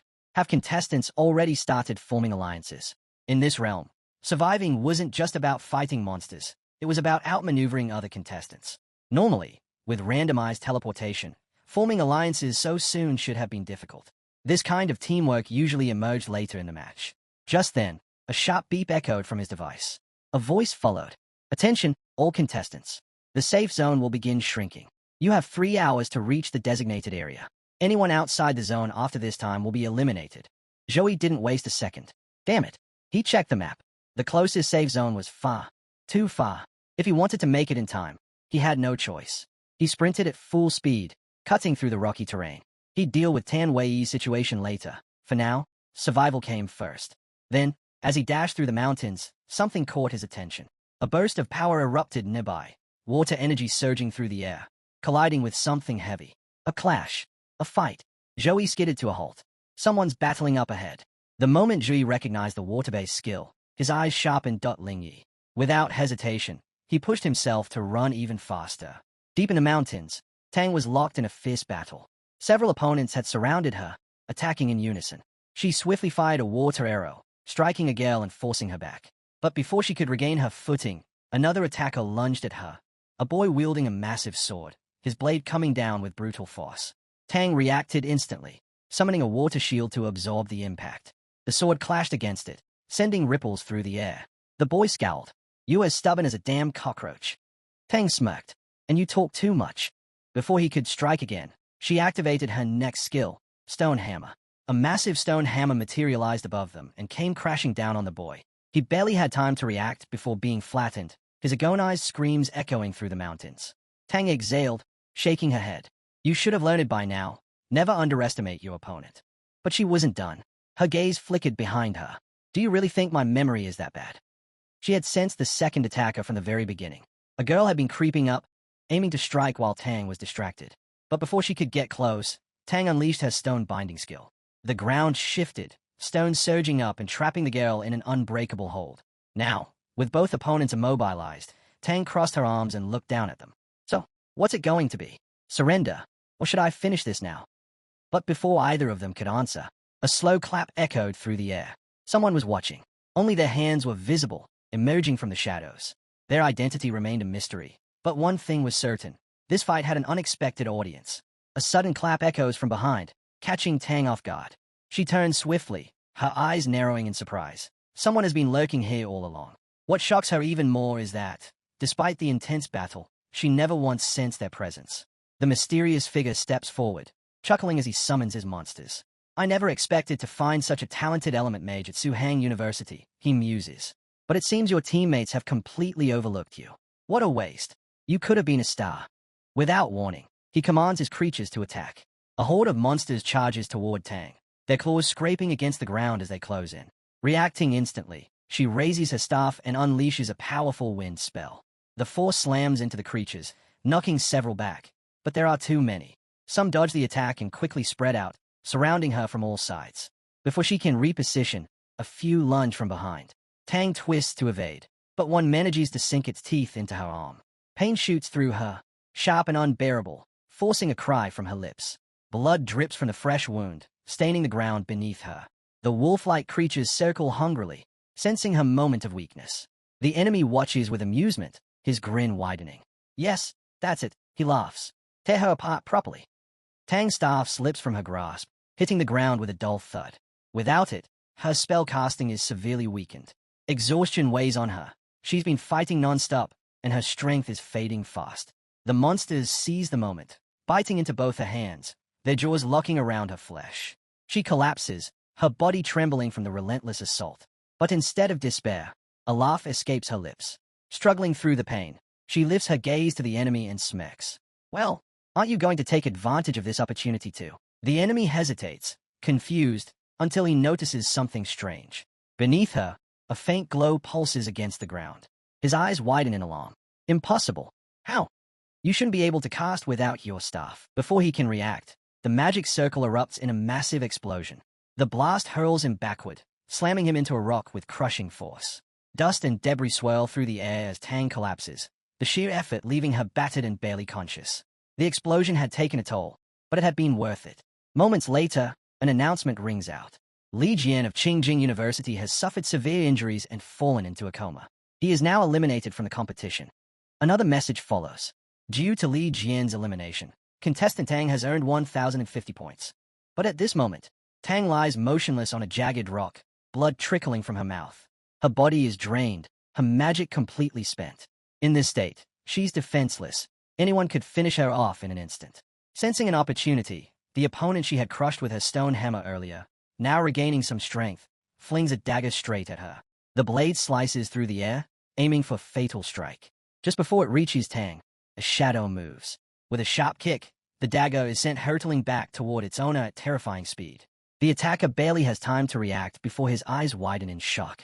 His gaze snaps upward, searching for the one responsible, only to freeze in terror. It's Juyi. Standing tall, Juyi watches as the deflected dagger hurtles toward its sender. The moment it makes contact, boom, a massive explosion erupts, knocking the opponent off his feet and leaving him barely conscious. Tang, still struggling to move, lifts her head weakly. Her vision is blurry, but she can just make out the familiar figure standing before her. Juyi, she murmurs, trying to push herself up. But the pain is too much. Her body refuses to cooperate. A violent cough shakes her frame as she collapses again. Without hesitation, Juyi rushes to her side, placing a hand over her wounds. A warm glow surrounds her as his healing magic takes effect. Slowly, her injuries begin to mend, though exhaustion still weighs heavily on her. Meanwhile, the opponent Juyi had just struck, Wu Kang of Lichi University, lies motionless on the ground. The force of the attack had left him in a deep coma, rendering him unfit to continue. A system notification rings out. Wu Kang has been eliminated. Contestant Juyi earns 1,240 points. As Juyi focuses on healing Tang, a nearby figure stays. The girl who had been trapped in stone moments ago starts inching away, hoping to escape unnoticed. But before she gets far, Juyi's sharp gaze locks onto her. She freezes. Fear grips her as she meets his piercing stare, her entire body trembling. She knows, if she moves even an inch more, she won't get a second chance. Moments later, Tang fully recovers, sitting up with a deep breath. Before she can even process everything, another announcement flashes across their devices. Another contestant has been eliminated. Tang's eyes narrow in anger. Those cowards! She hisses. They must have ganged up on someone again. She turns to Juyi, frustration burning in her gaze. Brother, something is seriously wrong here. This whole situation feels off. The Secret Realm's entry points are completely random. There's no way anyone should know our exact locations. And yet, they keep finding us. How? Joey's expression darkens. I suspect they're using a special method to track other contestants. Tang clenches her fists. That's cheating, she snaps. How can they do this in a national event? Joey's voice remains calm but firm. If it's a specific skill possessed by one of their members, then technically, it's within the rules. But if they're using underhanded means, his eyes flash with cold determination. I'll make sure their entire team regrets it. Tang exhales sharply, her frustration growing. Her thoughts drift to her scattered teammates, and worry begins to gnaw at her. If these people had already surrounded and eliminated one of them, Who's to say the others weren't in danger too? Tang's expression hardens with determination. But before she can speak, Juyi steps closer and places a hand gently on her head. His voice is calm yet firm. "They're trying to weaken my power over these 6 days," he says. "First, they're targeting you and the others. Then, in the final days, they'll surround me. But no matter what tricks they use." His gaze sharpens. In the face of absolute strength, their plans are meaningless. Tang listens intently, her heart pounding. As Juyi finishes speaking, a wave of emotion washes over her, and without realizing it, her face turns slightly red. Juyi stands up, gripping his hammer. "Don't let anger cloud your judgment," he advises. "Your wounds haven't fully healed. Drink a magic potion and rest here for the night. I'll take care of the demons nearby." With that, he strides forward, ready to clear the area. The scene shifts to the final day of the National College Freshman Exchange Survival Competition. Excitement surges through the outside world as spectators eagerly watch the live feed. A drone hovers above the arena, relaying information to the audience. Today, 74 contestants enter the ultimate battle to determine the final rankings, the broadcast announces. Each player's location will now be displayed on their smart wrist devices. Who will emerge victorious? The stadium roars with energy. Every seat is filled, and fans chant the names of their favorite fighters. After 6 grueling days, only 2 students from Suhang University remain, Juyi and Tang. Meanwhile, 71 students from 9 other schools still stand. The numbers are overwhelmingly against them, and the crowd is buzzing with one question. Can Juyi withstand their combined assault? The tracking devices flicker to life, revealing the real-time positions of every contestant. On a high rock, a small group gathers, watching the movement of their targets. Among them are Zhongzi, Wei, and Wang Xian, their eyes fixed on the approaching figures. "Juyi and Tang are heading straight toward us," Wei observes. His voice carries a mix of excitement and caution. Zhongzi smirks. "Jiang Churan is in the northwest," he adds. "She's strong, but not as strong as Juyi. And the best part, 18 people are already closing in on her." Wei nods, turning to Xiaolan. "Take 5 men with you. Go after Jiang and take her down." His expression darkens. "The rest of us, we'll handle Juyi, all 47 of us." Xiaolan grins. "Got it." Meanwhile, another group is already in position, standing in attack formation. They keep their eyes on Zhouyi's incoming location, watching his movement carefully. "He'll reach us in about an hour," one of them says. "Everyone, get ready. This battle will determine our final rankings in the competition." Farther ahead, Jiang Churan finds herself surrounded. Attacks rain down from all sides, but she doesn't slow. Instead, she cuts through them, pushing forward with relentless force. Among her attackers, Xiaolan steps forward. His eyes lock onto Jiang, and a smirk forms on his lips. "It's been a while since I had a real fight," he says, gripping his weapon. The battle is about to begin. Jiang freezes as a familiar voice reaches her ears. A slow, eerie smile spreads across her lips, and the air around her begins to shift. A dark aura pulses around her body as she transforms, her succubus form fully awakening. A sultry laugh escapes her lips as her glowing purple eyes lock onto Xiaolan. "Xiaolan, why did you wait so long?" she taunts, her voice dripping with amusement. "Did you really think that after all this time, while my brother Juyi has been working so hard, I've grown weak?" She tilts her head, her smile turning predatory. "If you think you can push me around, I'll make sure you never forget today." Xiaolan's confidence wavers as she watches Jiang's transformation unfold. This is the full power of her succubus bloodline, something she had never expected Jiang to master so effortlessly. It becomes painfully clear, numbers alone won't be enough to take her down. Without hesitation, Xiaolan looses an arrow, the sharp whistle of its flight cutting through the tense air. At the same time, several fighters charge at Jiang from all sides. Before they can close the distance, boom, a surge of blinding purple energy erupts, shaking the ground violently. Meanwhile, the moment Juyi's presence is near, the earth begins to tremble. Small stones roll across the battlefield. Cracks spread through the ground. Wei smirks. His hey. Boom. A massive hand bursts from the ground, followed by a towering rock monster. Standing atop the creature's shoulder, surrounded by a swirl of magical energy, are Juyi and Tang. Their entrance is nothing short of legendary. The battlefield falls into stunned silence. For the first time, a flicker of nervousness crosses the faces of the assembled fighters. Wei, however, lets out a low chuckle. "Juyi, you should feel honored," he calls out mockingly. "To deal with you, we've gathered 47 top players from across the universities." Around them, fighters snap into their battle stances. There's no hesitation. They all know the threat Juyi poses. But instead of showing concern, Juyi simply smiles. 47 top players, he echoes, his tone laced with amusement. To me, you're nothing more than a mob. His words ignite immediate outrage. Murmurs of anger ripple through the group, their expressions darkening. Jui surveys them all, unimpressed. His smirk sharpens as he speaks again. Tell me, am I wrong? His gaze sweeps over the crowd. Not a single one of you has defeated me before. You relied on numbers to take down my teammates. And now, you're all banding together just to face me. He lets out a short laugh. Let's be honest. Without this little cowardly strategy, none of you would even have the guts to stand against me. The tension in the air becomes suffocating. Joey's words have struck a nerve. He takes one step forward, his aura surging. So come, weaklings, he challenges, his voice ringing across the battlefield. I'll show you today that no matter how many ants gather, they can't kill a dragon. Joey's words ignite a firestorm of rage.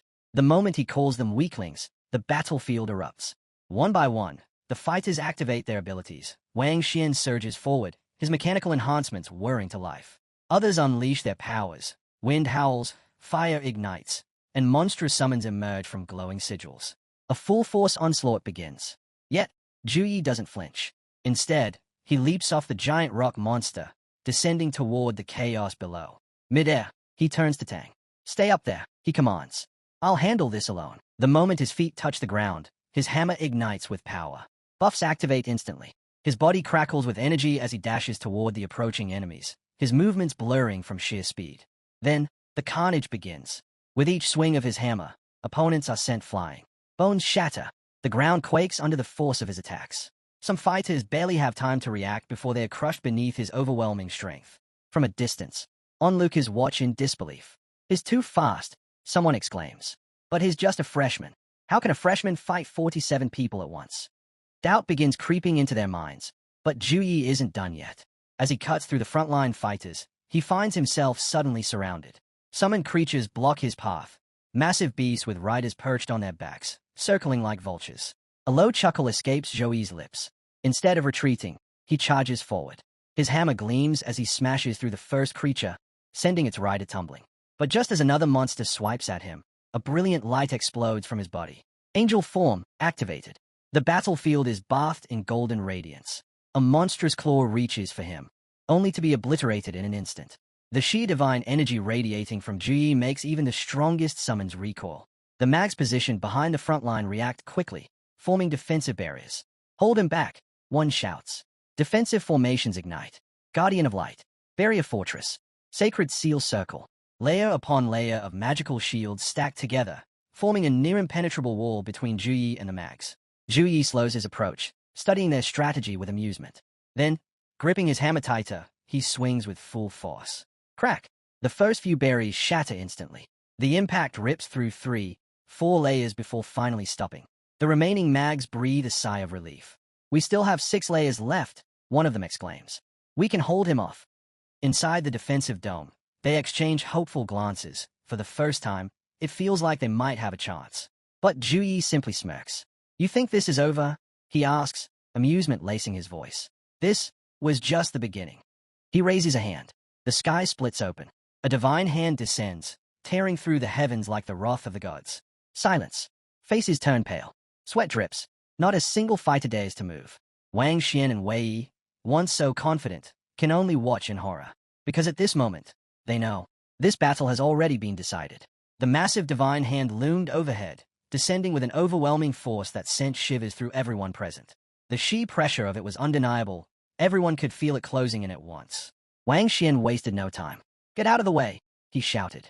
It was exactly what the panicked crowd needed to hear. Without hesitation, people turned and ran, their voices rising in fear. If we don't leave now, we're dead. Within moments, the area was cleared, except for one figure standing directly in the path of destruction. Wang Xian. Seeing him standing firm, someone called out, "What are you trying to do?" Seated inside his massive robot, Wang Xian's voice came through, steady and resolute. Even if the success rate is 0, I have to try. A warning alert flashed before him, a direct message to retreat immediately. But he ignored it. Instead, he focused on a strategy he had analyzed countless times while playing the game. His hands moved quickly, manipulating controls as he began constructing something in real time. I've studied this battle over and over, he muttered. I've analyzed the angle, the power, and the impact of the divine hand. It seems unstoppable, but its force is scattered.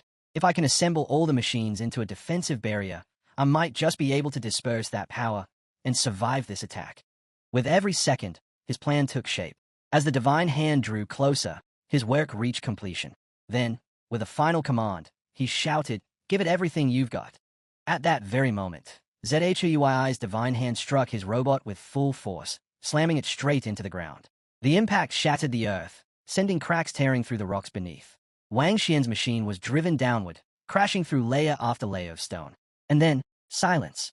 The battlefield was left in the wake of destruction, the fate of Wang Xian hanging in the balance. Zhui glanced around, his gaze sweeping over the people before him. With a flick of his wrist, sharp icicles formed in his palm.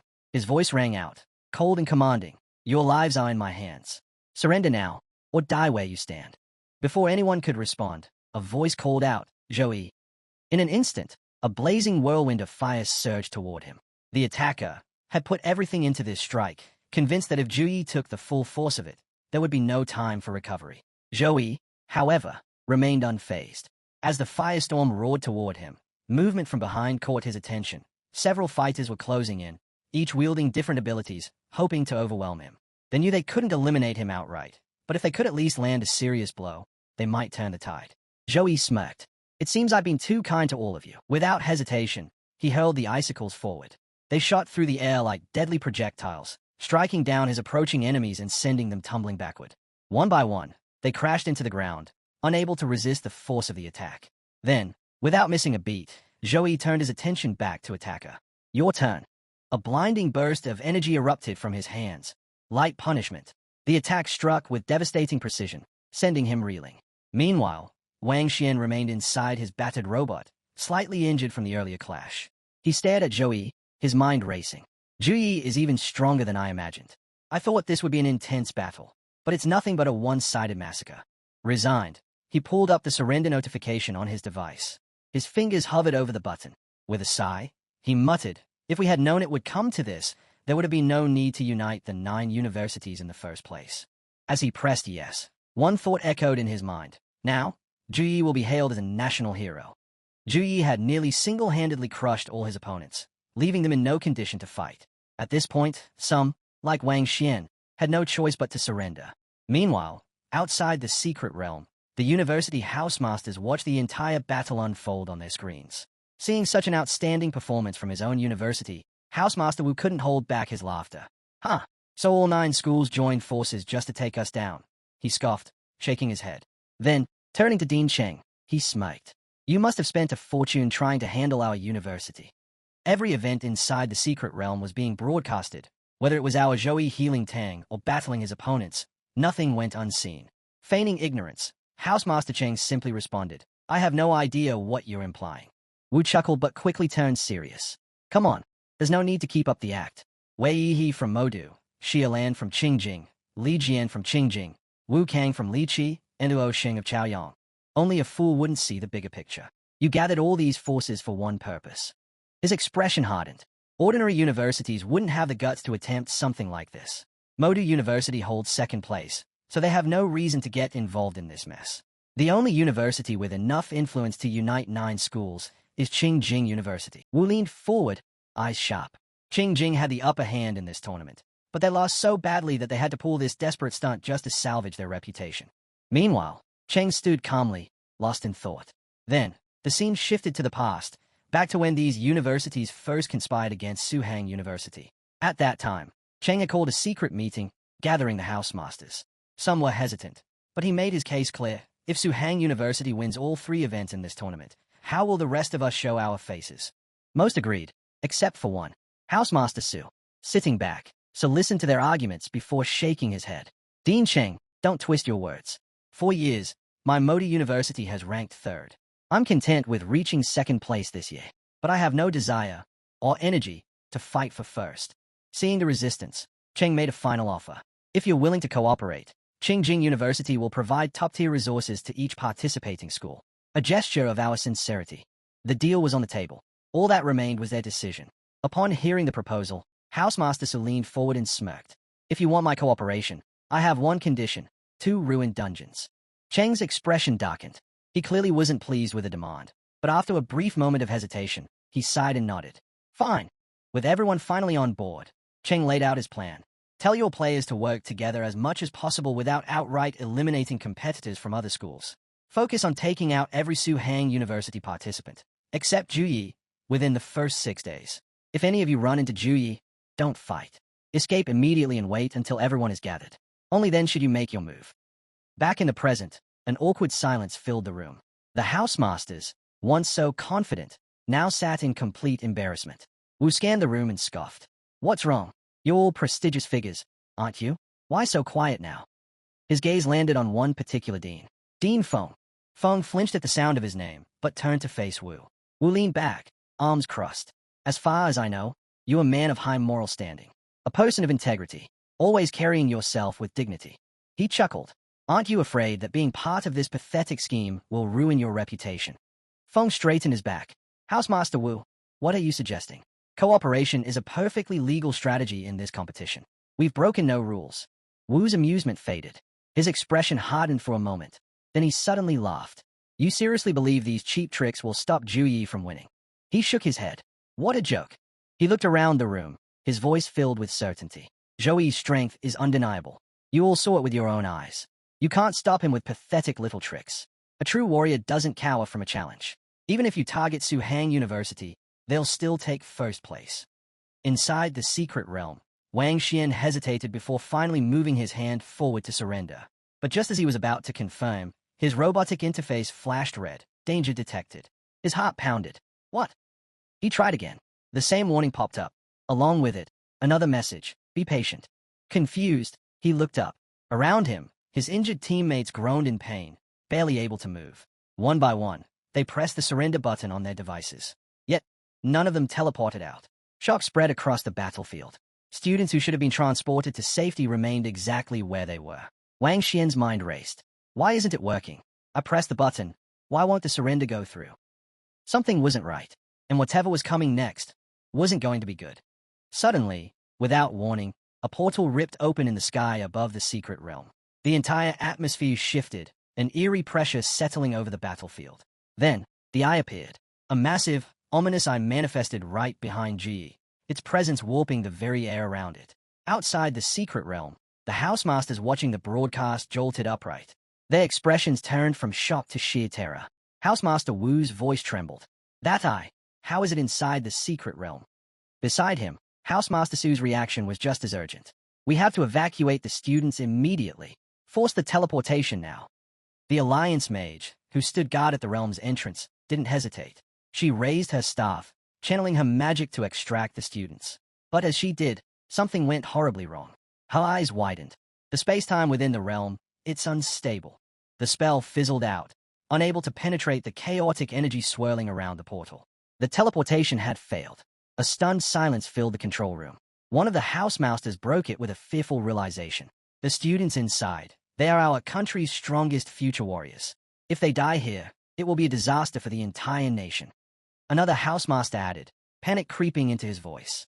This is a national live broadcast. If the world sees this, our country's reputation will be in ruins. The room erupted in frantic voices, each housemaster demanding a solution. But Wu's focus remained elsewhere. His fist clenched as he muttered under his breath, will Juyi make it out of there alive? Meanwhile, outside the secret realm, the live broadcast cut to static. Viewers were thrown into confusion. What happened? Why did the screen go dark? Someone asked. Another person exclaimed. That was the most intense moment. How did the broadcast just stop? A few murmured anxiously. Did you see it? That strange figure behind Juyi? No, I didn't see anything, another replied. Among them, Feng stood frozen, his expression grim. He had seen it, and something about that creature filled him with a deep, unshakable dread. I've seen that monster before. Back inside the secret realm, something horrifying began to unfold. From within the giant eye, a monstrous entity emerged. The air itself trembled as its massive form pushed through. Wang Xian's voice rang out, urgent and desperate. Juyi, behind you. Juyi whirled around just in time to see the creature lunging toward him. Without hesitation, he struck out with his palm, channeling his angelic power straight into the beast. But something was wrong. The moment his attack landed, his divine energy scattered. It was as if the monster had absorbed it, disrupting its flow. Juyi didn't waste time thinking. He drew his hammer and swung with full force. But before the attack could land, the monster vanished. Zoe's eyes darted around. Where did it go? It was as if the creature had disappeared into thin air. From below, Wang Xian quickly powered down his robot, his face filled with urgency. Zoe turned to him, stepping forward. You know something about this, don't you? Zhu locked eyes with Wang Xian. Tell me what you know. Wang Xian took a deep breath before speaking. That creature, it's a void beast. Zoe's eyes narrowed. A void beast. Xian nodded.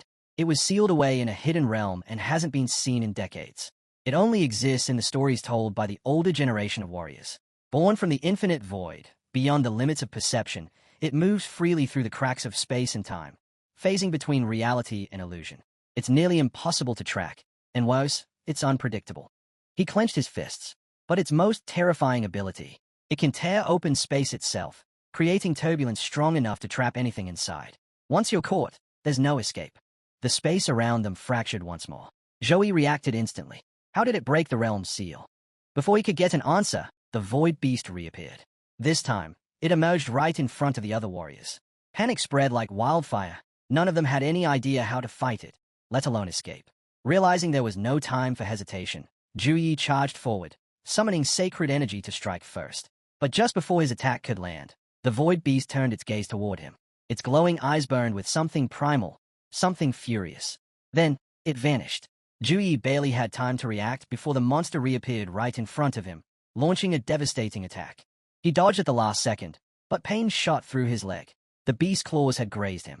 The wound wasn't deep, but it was enough to slow him down. He still hadn't landed a single hit. Then, another portal ripped open in front of him. Without hesitation, he blasted sacred energy straight into it. Nothing.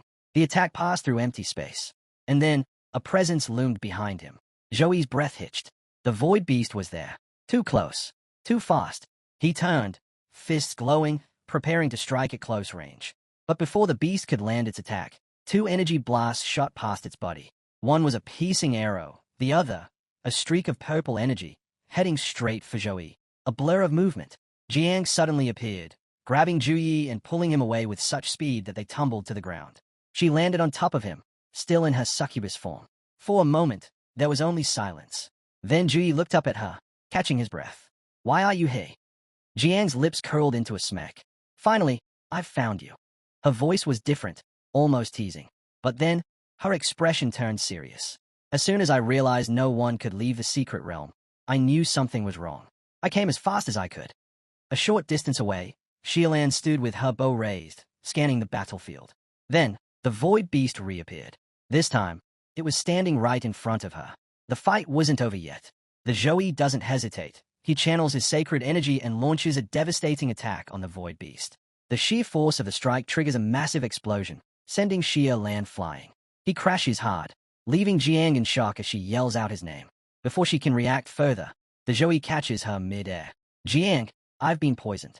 It's going to take time to purge it. You need to protect the others until then.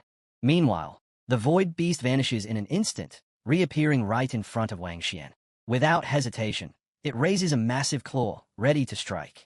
Just as the deadly blow is about to land, Jiang intercepts with her sword, forcing the beast back. Move! Now, she shouts. But the void beast isn't done. It raises its other paw for another brutal attack. Wang Xian barely has time to react, activating one of his skills to evade the deadly strike. The battle intensifies as more students join the fight, but their attacks seem completely ineffective. Wei, standing dangerously close to the creature, mutters, "Where did this thing come from? Nothing we do is working." The beast sneers at their unity. "Foolish mortals, you overestimate yourselves." Without warning, it lashes out, sending you flying with deep gashes across his body. It scoffs, "Insects like you dare to challenge the god of space-time." Meanwhile, the Zhou, still recovering at a distance, observes the battle carefully. He quickly realizes something disturbing. The void beast's abilities are unnatural. Its skills are bizarre. The moment you get close, it tears open a space-time rift, making direct attacks impossible. But if you attack from afar, it flees before you can land a hit. The students continue their assault, but the void beast moves unpredictably, vanishing into rifts and striking from unexpected angles. The weaker fighters can't even track its movements, and even the strongest among them struggle to land a hit. One girl attempts an attack, but before she can react, the beast appears right next to her, claws poised for a fatal blow. Jiang doesn't hesitate. Her whip lashes out, yanking the girl away just in time. "Tang, take care of her," she commands. Tang catches the injured student and immediately encases her wounds and eyes to stop the bleeding. The girl, barely conscious, mutters, "None of us are going to make it." Tang grips her shoulders firmly. "Stay calm. I'll seal your wounds." But the girl is beyond reason. Terror has taken hold. Trembling, she whispers, "It's over. We're all going to die here. This shouldn't be happening." Tang's voice sharpens. "Enough. You should be grateful. Ju Yi is here. He's strong. He'll save us all." But the girl shakes her head, eyes filled with despair. "This isn't how it was supposed to be. The teacher said it would be different." Tang suddenly grabs the girl's wrist, her voice sharp with urgency. "What do you mean? What do you know about this?" The girl, still trembling in fear, stammers, This isn't how it was supposed to happen. Nothing is like what we were told. This shouldn't be happening." Before Tang can press her for more, something shocking happens. The Void Beast, dodging every attack thrown at it, vanishes into a rift, only to reappear right next to Jiang. Before anyone can react, it grabs her and swallows her whole. The battlefield falls silent. The Zhou, who had been healing himself, stops instantly. His gaze locks onto the creature, and without a second thought, he lunges forward, unleashing a powerful blast of sacred energy. But the beast slips away again, vanishing into another crack in space-time. Gritting his teeth, the Zhou charges toward the portal, determined to follow. "Wait!" Tang shouts, but before he can reach it, the rift snaps shut. Jiang is gone. The Zhou stands motionless, his fists clenched. Behind him, Tang and Wang Xian watch in tense silence. Tang finally speaks, her voice low but urgent. "The dean of Qingjing College planted wind-attracting butterfly eggs on us. If the queen bug is present, it can track individuals across thousands of kilometers. That's why the teams from the 9 universities kept finding us so easily." He slowly turns toward Wang Xian, his expression unreadable, but his presence alone is enough to make Wang Xian take a step back. I didn't know." Wang Xian stammers. "I thought it was just a coincidence that we kept running into you. I swear." Tang exhales sharply and continues. "From what I know, the void-guiding butterfly is the Void Beast companion. That's why it appeared in this secret realm. It must have thought we stole its partner. That's why it kept attacking us." A heavy silence follows. Tang glances at the Zhou, noticing something different about him. For the first time, his usual calm demeanor feels heavy. Then, he speaks. "I failed to protect Jiang. But as long as she's alive, I will find her, no matter what. If I have to cross through hidden realms, void rifts, I'll do whatever it takes." His gaze sharpens. "Let me be the bait." Just then, a voice cuts through the tension. "Juyi, I have a way to tame the Void Beast." Everyone turns to see Sun Jiao, battered and injured but still standing. She continues, "My family possesses a unique sealing technique. Even against beings far stronger than us, we can trap them." But her expression darkens. The moment the technique is activated, all of the magician's power is drained instantly. If they can't endure it, if they can't escape in that split second, then they die. Silence hangs in the air. Tang's patience snaps. "Then why even bring it up? What are you trying to prove?" But the Zhou steps forward, cutting through the tension. He looks directly at Sun Jiao. "You can't do it, can you?" She hesitates, then nods. His response is immediate. "Then I'll do it. Just tell me how." Amidst the smoke-filled battlefield of the secret realm, Zhou stood alone, his gaze locked onto something in his hand. His eyes burned with fury as he stared at the delicate butterfly resting in his palm. Suddenly, a vortex of void energy spiraled into existence, forming a raging tornado. Zhou clenched his fist, preparing for battle. Moments later, he spotted the Void Beast lurking within the darkness. Without hesitation, he transformed into his angelic form, summoning his war hammer. The Void Beast remained unaware that Zhou could see it, but Sun Jiao's words echoed in his mind. Non-summoners could only wield summoning abilities through a medium, and in some cases, a summoner themselves could become that medium. With that knowledge, Sun Jiao had sacrificed her mana, condensing it into a single eyeball, a summoning tool for Zhou.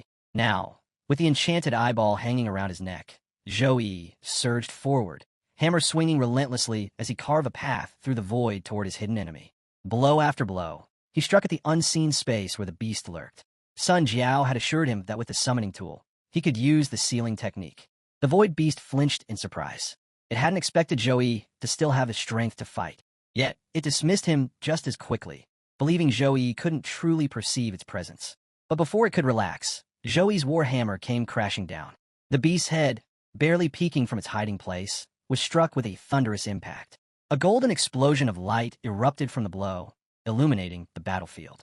Shocked, the Void Beast reeled. How was Zhou able to see him? Zhou wasted no time. He tightened his grip on the war hammer, lifting it once more. His voice was unwavering as he declared, "You're not escaping." Still underestimating him, the void beast remained indifferent, certain that Zhou had no means of capturing it. But as Zhou prepared for his next strike, the void beast finally acted. A void portal ripped open, revealing its true form. Zhou braced himself, gripping his war hammer as golden energy pulsed from it. He swung with full force. Yet, with a mere flick of its arm, the void beast deflected the attack. Then, in a flash, it unleashed a barrage of void blades. Rage flared in its voice. "You dare take me lightly?" The void beast struck with its massive arm, sending Zhou hurtling backward.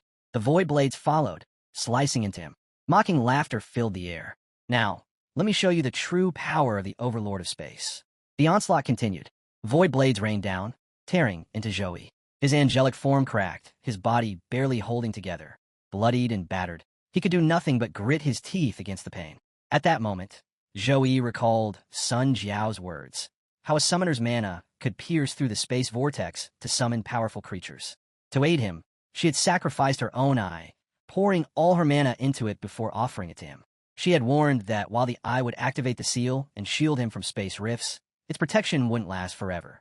Back in the present, Zhou unleashed everything he had. Holy Light Typhoon, Punishment of Light, Holy Punch.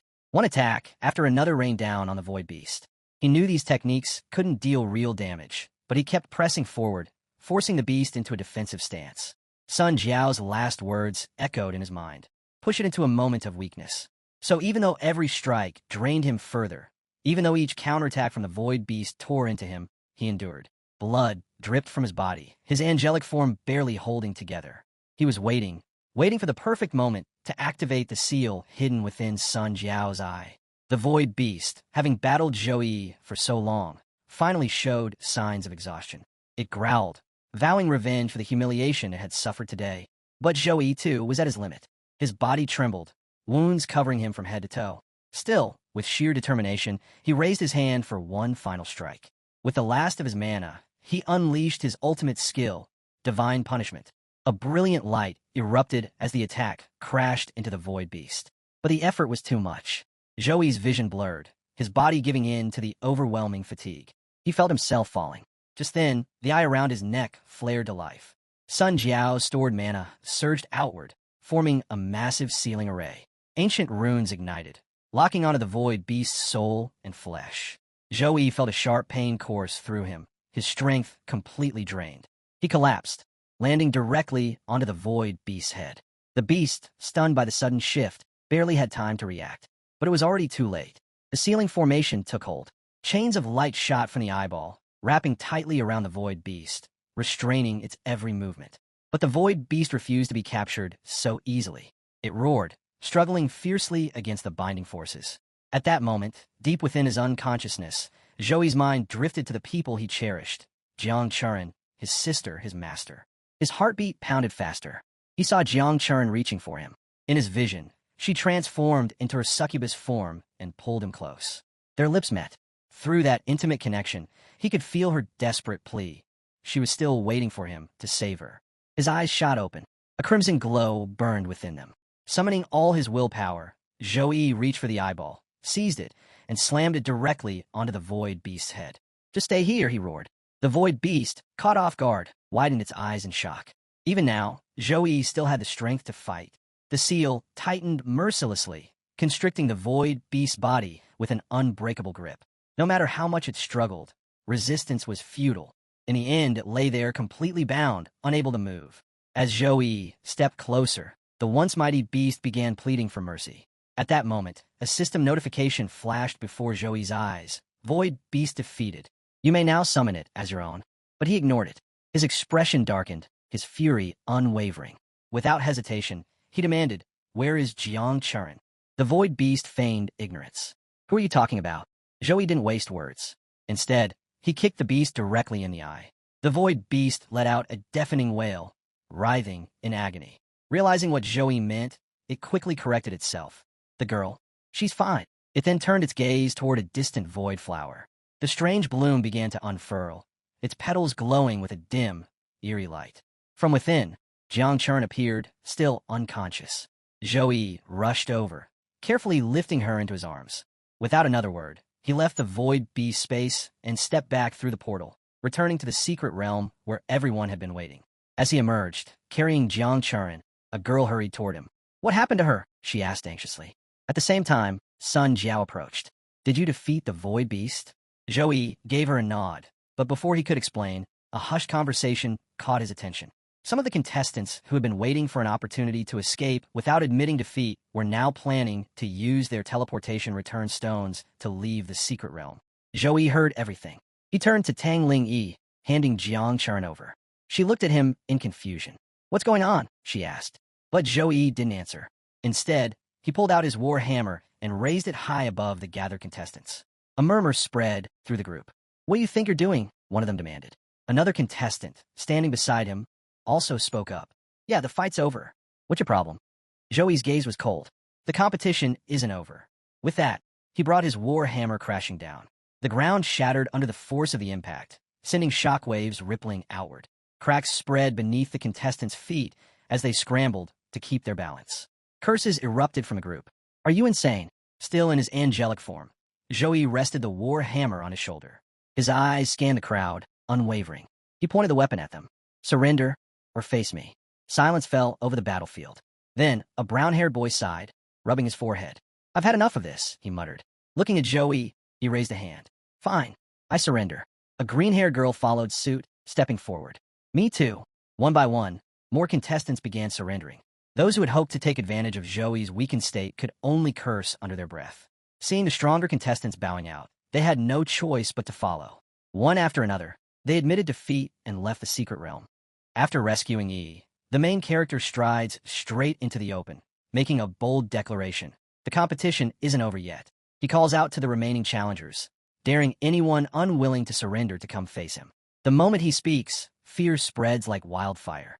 Everyone has already witnessed his overwhelming strength. One by one, the participants start surrendering without even attempting to fight. The terror in their eyes says it all. Soon, the arena empties as each competitor concedes defeat and leaves. But just as they turn their backs, the Zhou suddenly drops to the ground, his body finally giving out after the brutal fight against the Void Beast. Even though he forced himself to stay standing to challenge the others, his condition had been on the edge for a while. Tang Ling Yi, standing nearby, sees him fall and immediately rushes over, shouting, "What's wrong? Are you badly hurt?" Lying on the ground, the Zhou Yi's eyes begin to shut slowly. He's losing consciousness. In a faint voice, he murmurs, "I've used up all my strength. If they had attacked just now, I wouldn't have been able to stop them." Despite his injuries, his team ends up in the top 3, securing their spot in the survival tournament. At that very moment, a ranking notification flashes in. The Zhou Yi is ranked first, Jiang Chu ran in second, and Tang Ling Yi third. Before passing out, the Zhou Yi sees the result, smiles faintly, and says, "I'm the captain. I didn't let Su Hang University lose face." Time skips forward. The competition is over, and the final results are being broadcasted everywhere. Across every screen, rankings are revealed. Su Hang University clinched first place with 500,000 points. Qingjing University took second with 200,000 points. Modi University followed closely behind with 190,000 points. As the results are displayed, the news anchors hype it up, announcing that the National College Freshman Exchange Competition has now been held 183 times. And from these events, countless prodigies have risen to become the pride of the Jiangchu Ran Nation. The message is clear. The students of today are the promise of tomorrow, not just for Jiangchu Ran, but for all of humanity. Meanwhile, we see a few competitors chatting amongst themselves. One boasts, "I'm picking up an epic suit tomorrow. It's going to be sick." Another stretches and says, "Finally, after 20 days of grinding, I can relax. I'm treating myself to a feast tonight." Cut to Zhou Yi, fresh from a shower, standing calmly as he checks his notifications. All the tasks he'd completed before the competition are now paying off. His first notification pops up. National competition complete. Exchange tasks cleared. Another one follows. "Congratulations. You placed first in 3 events. Final result, first place overall." Then come the rewards. Divine Talent, Sacred Sword Heart Plus, Pending Collection. Divine Skill, Sword Flash, Level S, Pending Collection. Zhou Yi opens more system panels. More notifications appear. God Level Treasure, Primordial Earth Essence, Grade S+. Plus 50 free attribute points. Plus 50 energy points. As the messages roll in, Zhou Yi can't help but smile. Every reward was more than worth the effort. Every reward he received was God level. Whether it was a talent, a skill, or a treasure infused with the power of heaven and earth, it was all top tier. The exchange competition had lasted 20 days. To earn rewards like this, one had to take first place in every single event. Compared to that, even the toughest exams or demon-slaying missions seemed easy. The main character continued scrolling through the endless stream of notifications, carefully reading each one. He hadn't expected the system to be this generous. An S+ level talent, an S level skill, and a nature-born treasure, all now his. The boost to his power would be immeasurable. After reading every detail, he finally accepted the rewards. The moment he did, a surge of energy exploded within him. Divine power rippled from his body. Without wasting a second, he activated each of the new abilities he'd just received. As the holy sword heart merged with him, its techniques instantly flooded his mind. Sacred energy poured from his body, eventually forming a glowing sword hovering above his head. One by one, the rewards fused with him completely. Then, in an instant, the outward transformation stopped, but inside, his strength had evolved to a whole new level. Every reward had now been fully integrated, taking his power to unimaginable heights. Next, the scene cuts to the training grounds. Zhou Yi, sword in hand, is testing his new abilities. With just a simple motion, he unleashes a terrifying wave of power. The ground splits and cracks from the impact. He takes a moment to feel the energy flowing through him. It's intense, and it's only the beginning. The Holy Sword Heart had gifted him even more than raw strength. The sword now sizzled with divine energy. One of the blessings it gave him, the weapon's speed, was faster than light itself. This special attack automatically activates once someone reaches a certain level of mastery. As Zhou Yi reflected on it, he realized that the divine aura wasn't just energy, it was sword energy. Normally, sword energy could only be awakened through years of focused training. Yet here he was, wielding it effortlessly. His connection to the blade had already surpassed what most swordsmen could hope to achieve in a lifetime. He tested the energy with another slash. In the past, even handling a sword felt challenging. Now, he moved like a natural. If I can fully master swordsmanship, he thought, I might really become invincible. Take Sword Flash, for example, a skill the system had just granted him. On its own, a regular strike might deal just 1% damage. But combine it with Sword Flash, and that damage jumped up by 18%. And that was only at level 1. Zhou Yi unleashed a Sword Flash attack. The strike blasted forward and slammed into the training grounds wall. Though it was technically a basic move, the force behind it shattered the ground on contact. And this was just the beginning. As the skill leveled up, its power would grow even more, eventually capable of massive destruction with a single blow. Still, Zhou Yi knew better than to get carried away. Training alone could only take him so far. To truly understand the depth of his transformation, he needed to fight a worthy opponent. Only then could he confirm how strong he had really become. That's when Jiang arrived, summoned by Zhou Yi himself. She stepped onto the training field, her expression slightly flustered. You call me out this early? Just a duel? She asked, raising an eyebrow. Her face had a hint of red, maybe from the rush to get here. On her way to the training ground, Jiang couldn't help but wonder, why did Zhou Yi call her out so early? Her mind drifted, not on the fight ahead, but something else entirely. But for Zhou Yi, there was only one reason. Jiang Chu Ran wasn't just any student. She was the direct heir of the prestigious Jiang family. She'd started learning swordsmanship under a master at the age of 3, trained relentlessly for 10 years, and earned her reputation as a prodigy with the blade. As she stood across from Zhou Yi, she thought to herself, in terms of overall power, he's undoubtedly stronger, but when it comes to pure swordsmanship, I'm confident I can hold my own. Zhou Yi raised his sword and calmly said, Don't hold back. Jiang gave a small nod. You be careful. Without wasting another second, their duel began.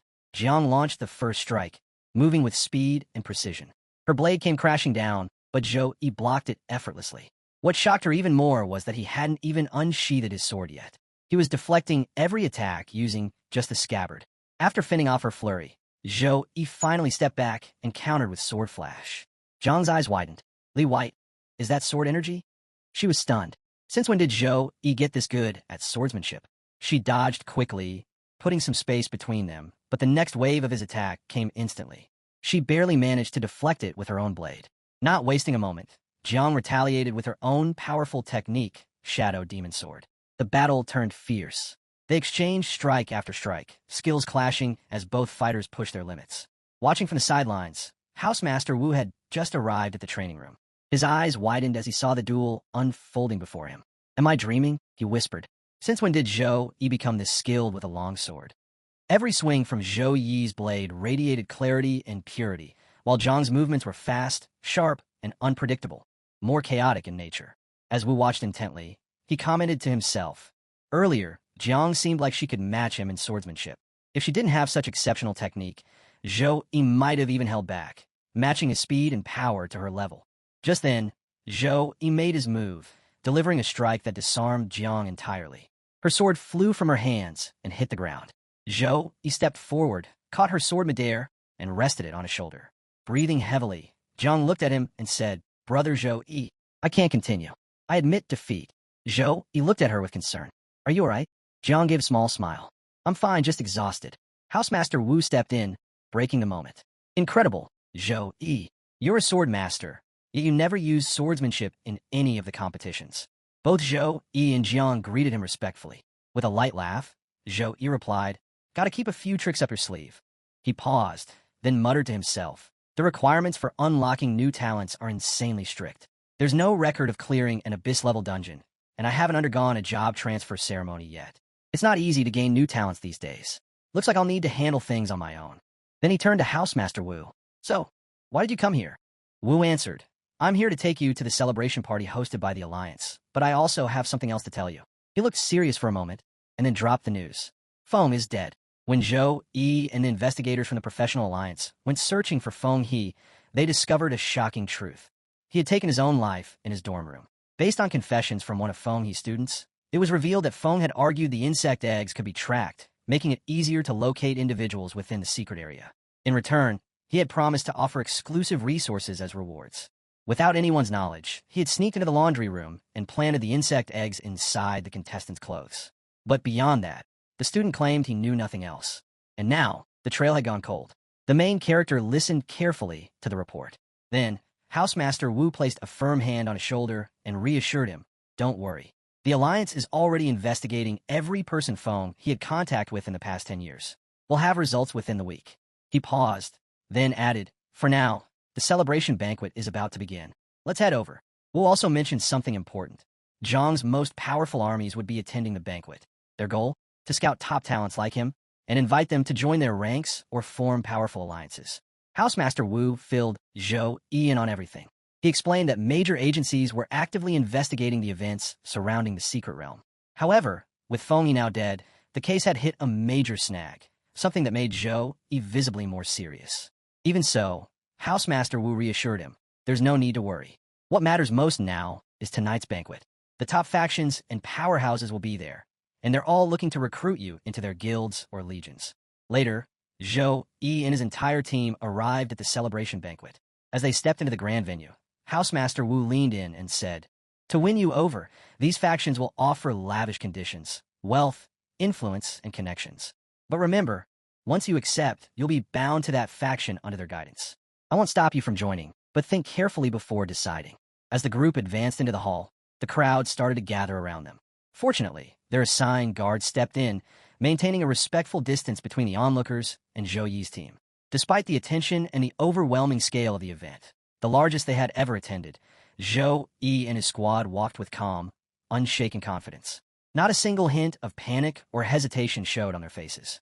Then, a woman stepped forward and clapped, instantly capturing everyone's attention. You are the top students from this year's National Freshman Exchange Competition, she began, smiling. Coming this far wasn't easy. To honor your achievement, the Zhou Yi Professionals Alliance will be awarding each of you a special reward. The woman introducing herself was Feng Hao, representing the Xiaoyan Professionals Alliance. Right on cue, several maids walked in behind her, each carrying elegant boxes. Inside those boxes were sleek, card-like items, distributed one by one to every student in attendance. Feng Hao continued, What you're holding is a bank card loaded with 20 million yuan, courtesy of the Xiaoyan Professionals Alliance. Gasps echoed through the hall. The sheer amount left everyone stunned. Feng Hao added, And that's not all. Each of you is now officially an elite peripheral member of the Xiaoyan Professionals Alliance. This rank is just below core member and grants you the highest privileges outside the inner circle. You'll receive a 20% discount on all gear and potions at any supply base in Xiaoyan. She paused, then smiled again. If any of you are interested in becoming core members, Feel free to contact me personally. Among the crowd stood Zhou Yi, listening in silence. 20 million per person. 100 participants, that's 2 billion in total, he thought. The Zhou Yi alliance really doesn't hold back. Around him, the students buzzed with excitement. 2 million Xiaoyan coins? I've never had this kind of money, someone exclaimed.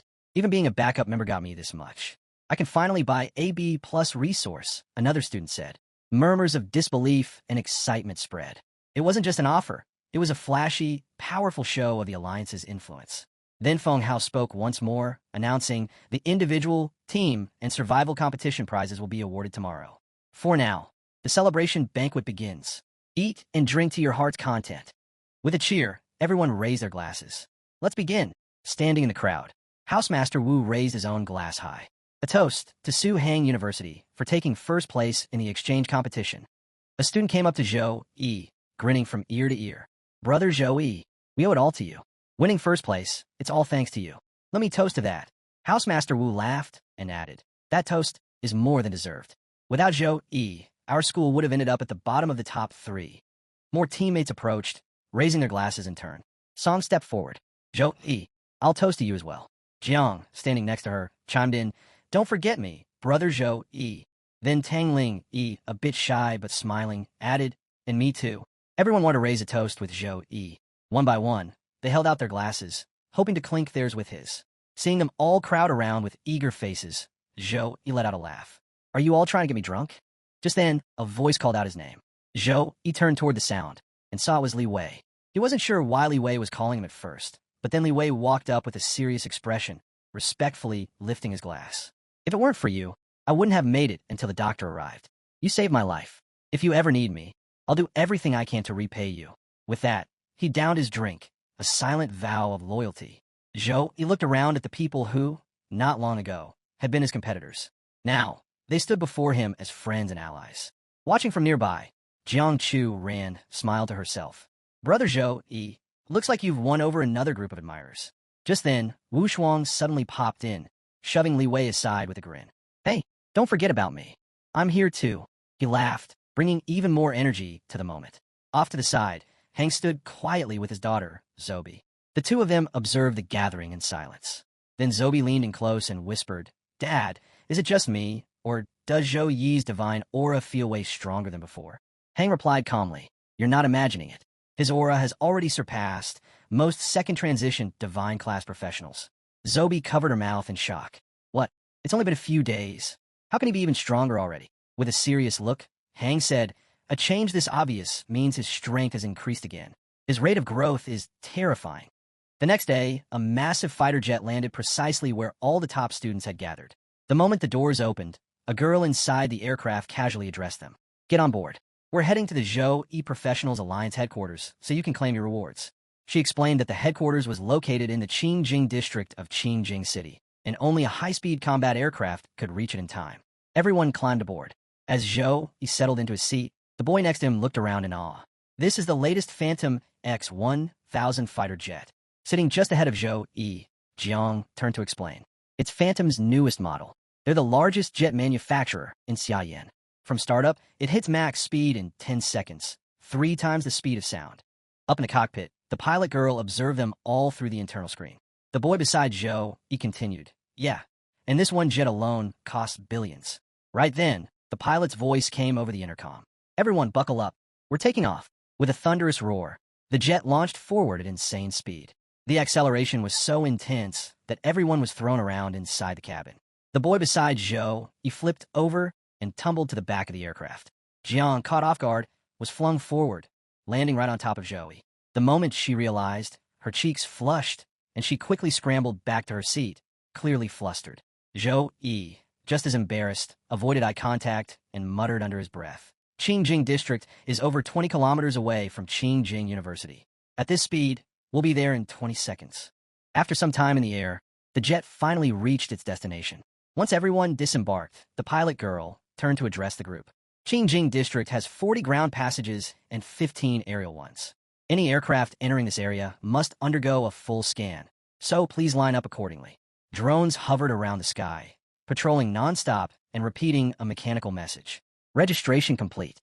Zhou Yi Professionals Alliance aircraft recognized. Special access granted. Soon after, each student was scanned head to toe before being allowed to pass through a glowing portal.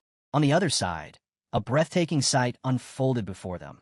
A massive floating island suspended in midair, dotted with majestic buildings that stretched across the horizon. Jiang Chu looked up in awe. Huh, that looks like Qingjing University's flag. The pilot girl nodded. It is. Qingjing University has a floating island here. Besides universities, many legions and guilds have also established their bases in Qingjing District. As she spoke, Zhou Yi took in the powerful magical energy surrounding Zhou Yi Alliance's mechanical island. The fluctuations were intense. This place, it's even stronger than I expected. Every island must be reinforced with layers of defensive systems.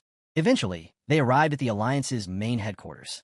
As the group began to move forward, Wu Shuang suddenly stopped, eyes widening in shock. A colossal dragon stood nearby, its gaze locked downward. Just the presence of the beast was enough to send chills through his entire body. Someone nearby murmured, "Whoever can tame a level 60 mythical race creature must be a third transition powerhouse." The pilot girl turned back to the group. "You'll be receiving your rewards inside the headquarters. Staff members will guide each of you." Just then, a receptionist approached Wu Shuang. "Please come with me." Another soon followed. Leading Jiang Chu ran away as well. One by one, the students were taken to claim their rewards, until only Zhou Yi and the pilot girl remained. She turned to him and said, "Zhou Yi, you took first place in the singles, team, and survival competitions. I'll personally escort you to receive your rewards. Please follow me." As they walked, she added, "You had the best overall performance in the entire event. The Zhou Yi Alliance has been watching closely. We'd like to invite you to become a core member. What do you think?" Zhou Yi answered calmly, "Thanks, but for now, I'm not planning to join any faction." She smiled, undeterred. "Wouldn't you at least like to hear our offer? It's something most professionals dream of, and our alliance doesn't impose many restrictions." Zhou Yi thought to himself, even with fewer rules, restrictions are still restrictions. I'm just a freshman. There's no way I'm tying myself down to a faction this early. The pilot girl glanced sideways at him with a knowing grin. Geniuses always have their own ideas. No rush. They soon arrived at a grand golden doorway. She gestured toward it. "Your rewards are divided into 3 parts. First, for winning the singles competition, you'll receive a custom-made legendary grade weapon. Second, for the team competition, a full set of custom-made epic grade equipment. And third, for winning the survival competition, you get to select one item from the Zhou Yi Alliance's resource vault." She pushed open the massive doors. "Now, I'm taking you to meet the top weapon forger in the Alliance, Master Qi Jun. He'll personally craft your legendary weapon." As the door opened, waves of heat poured from the room. "This is Master Qi Jun's forging chamber," she said as they stepped inside. Once inside, she called out, "Master Qi Jun, the singles champion has arrived." Standing before them was a towering man, built like a fortress, hammer in hand. He turned towards Zhou Yi and spoke in a low, booming voice. "So, your name is Zhou Yi?" Zhou Yi bowed respectfully. "Yes, Master Qi Jun. I'm Zhou Yi." Qi Jun gave him a quick once-over. "Very well. You're level 23, which means I'll craft a level 25 legendary weapon for you. That matches the next upgrade tier, which shifts every 5 levels." He paused. "Now, what kind of weapon do you want? Do you have any specific attributes or effects in mind?" Hearing the question, Zhou Yi responded without hesitation. "I want a longsword-type weapon, something with attribute bonuses focused on strength and intelligence." Master Qi Jun nodded thoughtfully. "A balanced build, powerful and tactical. Good choice." He turned toward the blazing forge behind him, sparks flying through the air as molten metal glowed deep orange. "I'll begin the crafting process right away," he said, gripping his hammer tightly. "A weapon like this will take time, but when it's done, it'll be one of a kind." Master Qi Jun, known across the land as one of the greatest blacksmiths, agreed to forge a weapon personally for Zhou Yi. Upon hearing this, Zhou Yi calmly requested, "I'd like a long sword, one that enhances both strength and intelligence." Standing beside him, the pilot girl tilted her head slightly, a hint of confusion in her expression. But she said nothing. Unbeknownst to most, Master Qi Jun had mastered an incredibly rare pupil technique, an intense gaze that could freeze ordinary professionals in place, leaving them speechless under its weight. But not Zhou Yi. He stood perfectly composed, unshaken, meeting Qi Jun's gaze head-on without the slightest hesitation. This only deepened the pilot girl's surprise. No wonder he's the all-around champion this year. Even face-to-face with Master Qi Jun, he doesn't flinch. With a steady voice, Zhou Yi continued, "As for special effects, I don't have any strict demands. The weapon just needs to be compatible with my paladin class, and lethal enough to match it." He paused for a moment, reflecting. Gold tier weapons typically enhance 2 of the 4 core attributes. Legendary tier weapons, though, boost all 4. But as a paladin, I have to balance melee combat and spellcasting. So strength and intelligence are my priorities. Master Chi Jun gave a small, respectful nod. Then, locking eyes with Zhou Yi, he said seriously, I've watched your battle footage. Your style is direct, aggressive, like a blade itself. A longsword suits you perfectly. Then, suddenly an idea struck him. Without warning, Chi Jun summoned a glowing stone into his hand. It radiated a bright, holy light the moment it appeared, its brilliance lighting up the entire forge. The sunlight holy stone. The pilot girl gasped and rushed forward. Li Wei, that's a legendary forging material. It's only found as a rare drop in the Sacred Domain Ruins dungeon. They say no more than 10 of them are found in an entire year. She stared at the shining stone, then blurted out its name aloud. Sunlight holy stone. At the same exact moment, Zhou Yi echoed the same words, confused but drawn to its aura. Sunlight holy stone. Both of them were in awe. The pilot girl had at least heard of it, but for Zhou Yi, it was completely unknown territory. Master Chi Jun walked toward a massive lava bridge at the heart of the forge, speaking as he went. This radiant stone is formed from the essence at the sun's core. Once fused into a weapon, its divine power becomes a purifier, perfect against the forces of darkness. Undead, demons, anything corrupted by shadow, they'll be consumed by divine light. Their powers will collapse on contact. Now that Chi Jun had everything he needed, the user, the attributes, and the materials, he began the forging process. In one swift, fluid motion, he extended his hand, the sunlight holy stone glowing in his grasp. Divine energy surged around him. Suddenly, from within the molten depths of a lava pit, rare materials began to rise. First, meteoric iron silver steel, gold grade, sourced from celestial meteorites that had crashed into the earth. Divine in nature, and almost impossible to melt. Second, abyss obsidian, legendary grade, a pitch black or born deep within the rifts of the abyss. Its energy radiated a dark, suffocating aura. Third, dragon soul crystal core, gold grade, the crystallized soul of an ancient dragon, harvested only after defeating one in battle. It pulsed with raw, dormant power. More materials began to rise from the lava, one after another.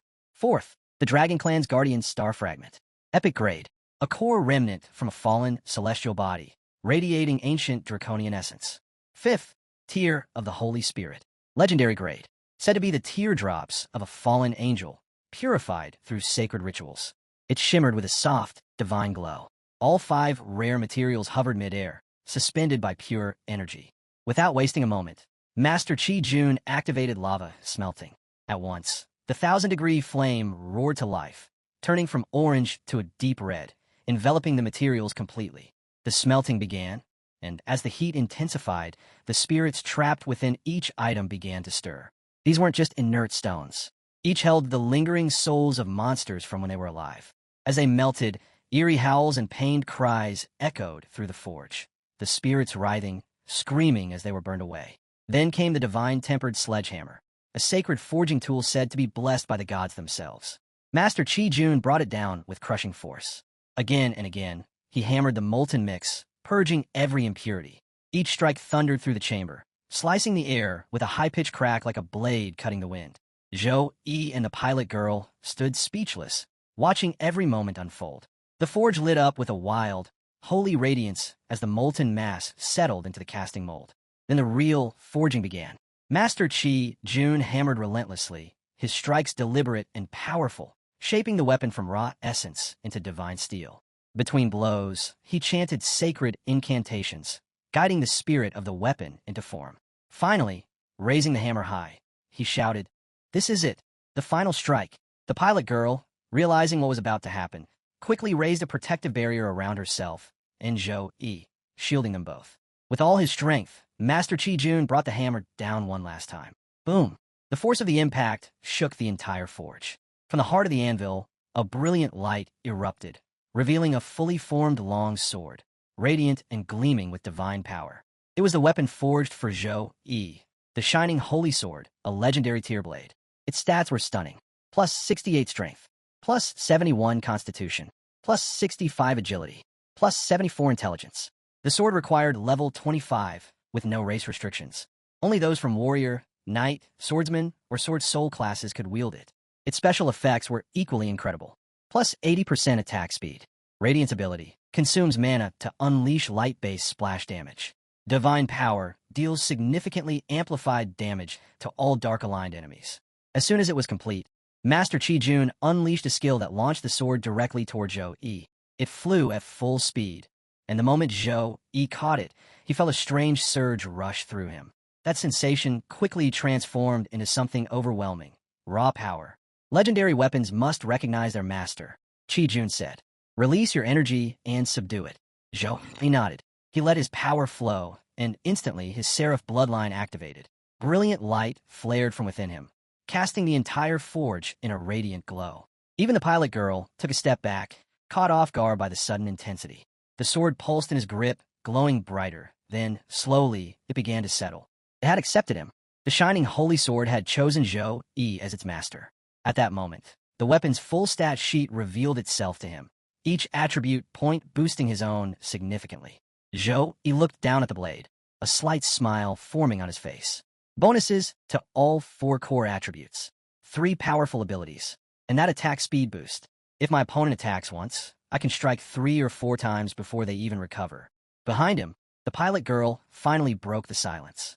Well, she said with a small smile, looks like you're satisfied with the weapon. The pilot girl suddenly turned toward Master Chi-Jun, noticing something was off. Her expression shifted. What are you doing? What happened to you? Everyone's eyes followed hers, and what they saw stunned them. The once towering, broad-shouldered blacksmith now looked completely different. His body had thinned out drastically, his face pale, and his posture weak. He seemed as though every last drop of strength had been drained from him. Where once stood a powerful master, now stood a man barely holding himself up, like a fruit withered and dried by the sun.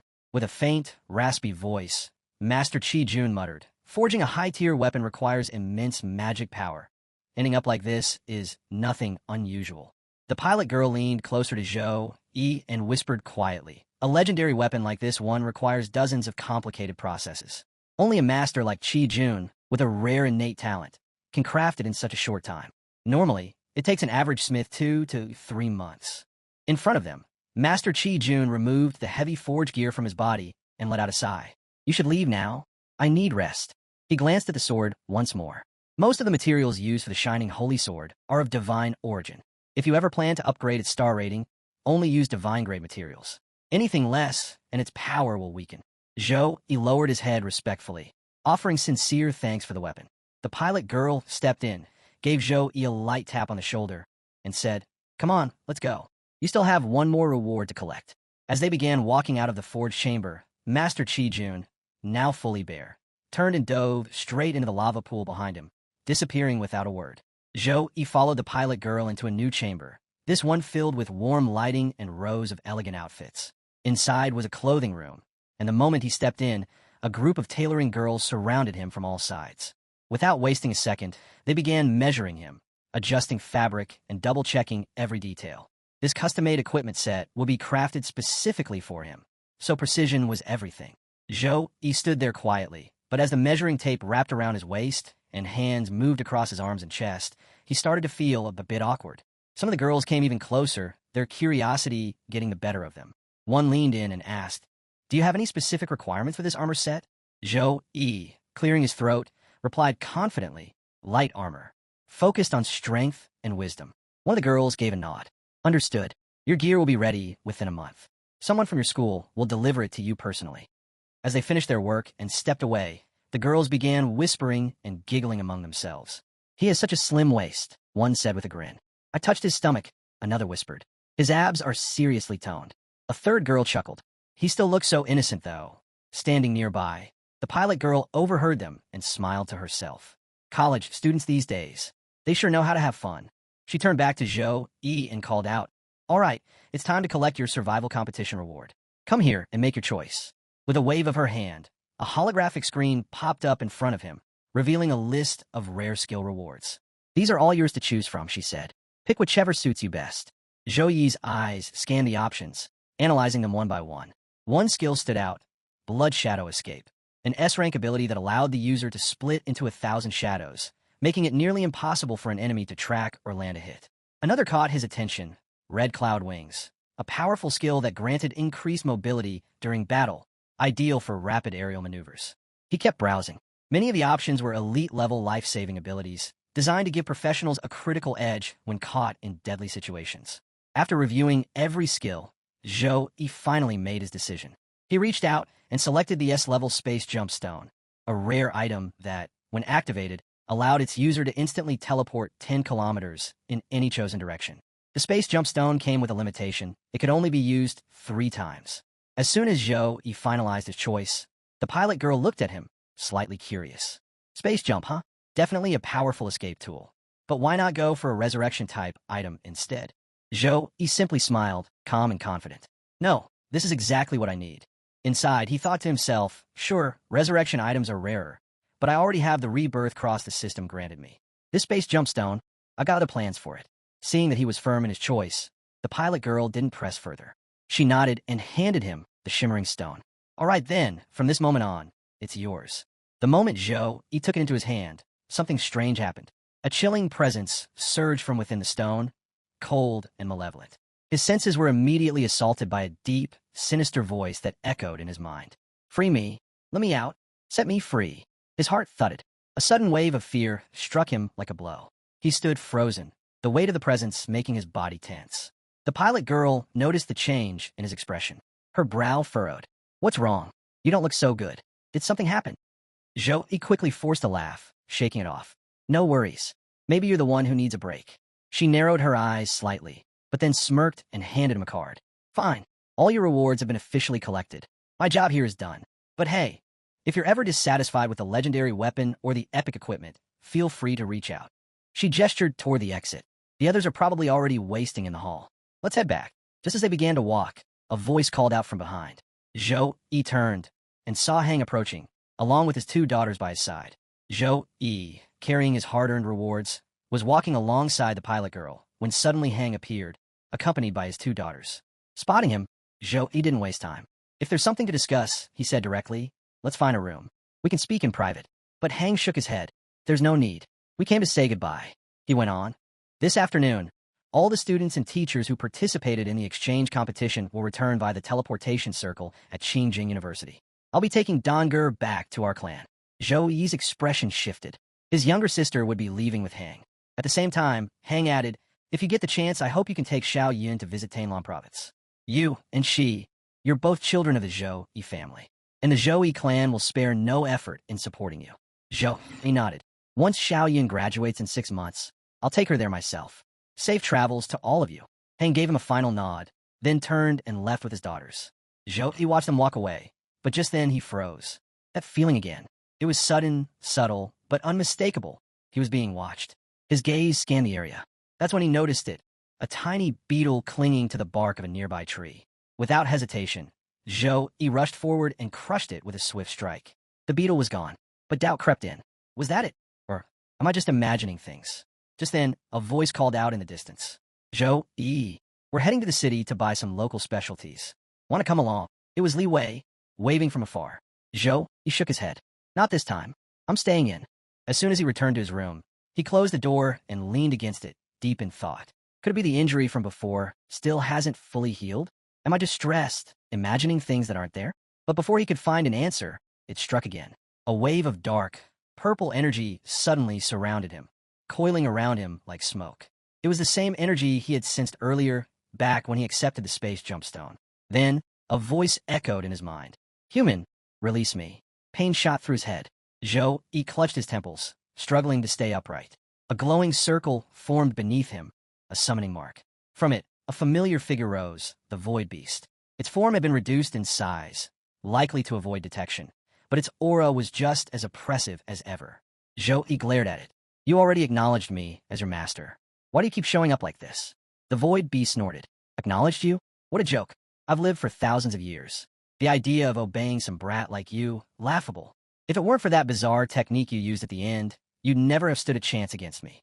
Zhou Yi's voice hardened. Inside the secret realm, you injured 63 people. 10 of them died. The Xiao Yin Professionals Alliance had to spend massive resources to revive and heal the students and repair the realm itself. If they find out the real culprit is still alive, do you think they'll show you mercy? The Void Beast let out a cold, mocking laugh. Threats? Is that all you've got? Zhou Yi narrowed his eyes. You know, the Alliance's third-tier mages have all mastered a technique, the spirit-shedding art. It strips the intelligence from high-level magical beasts, turning them into mindless tools. He stepped forward slowly. So, if you're really that fearless, I'm sure you wouldn't mind becoming a soulless puppet. But even if you die, Zhou Yi continued, voice steady, your bones, blood, and skin would still fetch a very good price. At that moment, the Void Beast's expression changed. The Void Beast clenched its teeth, fury rising in its voice. What do you mean by that? Zhou Yi didn't respond right away. Instead, he calmly summoned the space jumpstone and held it out in front of the beast. You fought me and ended up seriously injured, he said. I can't take you to a healer, so you'll need something else to recover your strength. The moment the Void Beast laid eyes on the stone, its expression changed completely. It was mesmerized. There was no hiding it. The desire in its eyes was primal, almost uncontrollable. It stared at the stone as though nothing else in the world existed. Zhou Yi's voice cut through the silence. 1 year. Assist me sincerely for 1 year. Your abilities are too valuable to waste. After that, I'll dissolve the contract and grant you your freedom. The Void Beast hesitated, then asked, and why should I believe you? Zhou Yi didn't blink. You don't have a choice. Trust me, or die. Without waiting for a reply, he summoned the Void Butterfly as well and handed it over. I'm returning your companion, he said simply. Then, turning away, Zhou Yi began to walk. Behind him, the Void Beast remained frozen, clutching the stone and the butterfly, watching in silence. Just as Zhou Yi reached the doorway, a voice called out from behind. All right, but there are some things you should know. He turned to see the Void Beast, now chewing on the space jumpstone while speaking. My companion, she told me something. This was the first time she'd ever been captured. And the one who did it wasn't human. It was something else. Something unknown. Zhou Yi's expression immediately turned serious. The scene shifts to the city market, where 3 girls had come out to shop. Vendors filled the streets, shouting over each other to attract customers. Blazing Fury Blade, fire element crystals embedded in the hilt, burns through monsters like butter. Only 998. Honored customer. Today only, battle armor plus a nail clipper. Buy one, get one. No tricks, no scams, just genuine goods and fair prices. Amid the buzz of the market, Jiangchu Ran stood at a stall browsing through equipment and jewelry. She inspected each item carefully. Beside her, the seller girl smiled proudly. Miss, this hairpin is embedded with an ice crystal. It's not just beautiful, it offers defensive properties too. She then picked up another item, holding it out with both hands. This gemstone has been enchanted by a wood element mage. It speeds up wound healing, perfect for a strong and graceful professional like you. But just as she was about to show more, a hand reached out from the side and casually picked up a piece of jewelry near Jiangchu Ran. The hand moved into the mirror's reflection, revealing none other than Zhou Yi, standing right beside her. With a slight smile, he held up the jewelry and said, This one suits you better. Jiangchu Ran's face immediately turned red, a mix of embarrassment and surprise, laced with a little happiness. W, what are you doing here? You said you weren't coming, she added, flustered. Zhou Yi shrugged casually. I finished my business, figured I'd come grab a few local snacks. The seller girl watched the exchange unfold and couldn't help but smile. A handsome young man and a beautiful girl, quietly teasing each other. It was like something out of a romance novel. What a perfect pair, she thought. Just watching them make my heart flutter. But then, a voice suddenly called out, loud and clear, calling Jiangchu Ran's name. Zhou Yi, Jiangchu Ran, and the seller girl all turned to look in the direction of the voice. In the distance, a young man's excited voice rang out. I never thought I'd meet you here. This must be fate. Without hesitation, he rushed toward Jiangchu Ran, stopping right in front of her. But her face immediately went blank with confusion. Who are you? She asked, puzzled. The young man bowed respectfully. Miss Jiangchu Ran, noble people often forget the little ones. I am Wang Hao, nephew of Wang Beishan, 3rd generation of the Thunder Prison Wang family, ranked 2nd among this year's Thunder Element geniuses. The vendor girl, standing nearby, raised an eyebrow and thought, did he really just call himself the 2nd best genius? That's a new one. Wang Hao beamed as he continued. Last year, I gifted you a soul sword on your birthday. But Jiangchu Ran's expression darkened immediately. The Wang family again, they just never stop, do they? At that moment, Zhou Yi calmly placed a hand on her shoulder and said with a smile, There's a snack shop down the street. Let's go check it out. He gently led her away. As they began walking, Zhou Yi glanced back over his shoulder and added with a smirk, We've got things to do, so we'll be heading out. Wang Hao's face twisted with rage. How dare you? He roared. A lowly insect dares touch the treasure of a noble house. In a flash, he summoned a blast of thunder energy and hurled it straight at Zhou Yi. The attack crackled through the air, but the moment it reached him, it slammed against a golden protection shield and fizzled out completely. Wang Hao stared in disbelief. He immediately activated a detection skill, scanning Zhou Yi's profession. When the result appeared, he scoffed. A paladin, hiding behind a little bubble of defense. His arrogance returned in full force. A low-rank, spineless class like yours. Defeating you will be nothing. Anger flashed in Jiang Chu Ran's eyes. She stepped forward, ready to strike, but Zhou Yi held out a hand, stopping her. I'll handle this one, he said calmly. Then he turned to Wang Hao, confidence dripping from his smirk. 3 moves? If you can so much as touch the corner of my clothes, I'll apologize to you. But if you can't, his eyes narrowed. You'll kneel and apologize to me, he added with a casual tone. Oh, and let's be clear. Anything that gets broken, you're paying for it. The crowd gathered instantly. Whispers spread like wildfire. This is going to be good, someone murmured. Picking a fight while shopping? These kids are something else, another chuckled. Wang Hao is already boiling with rage. You dare challenge me? Fine, you're digging your own grave. He summoned Thunderstorm Strike, lightning surging around him, crackling violently. With a swing of his arm, he hurled the devastating bolt straight at Zhou Yi. Zhou Yi didn't flinch. He raised one hand, and the golden protection shield shimmered again. The thunder attack slammed into it and vanished, completely neutralized.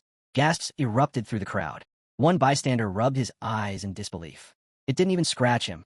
Wang Hao stood frozen, stunned, but he quickly masked it with a sneer. So what? You're just a turtle with a thick shell. Dumped all your points into defense, didn't you? Inside, however, he was fuming. Damn it, that defense. I wasn't expecting this. Gritting his teeth, he gathered more power. Fine, you want to see strength? Taste my true killer move, Blitz Panther Shadow. Lightning howled as a thunder-infused shadow, shaped like a panther, surged from his palm, roaring towards Zhou Yi at full speed. But Zhou Yi didn't counter with a skill. He casually used a bit of holy light, lifted a random piece of equipment from a vendor stall, and hurled it forward.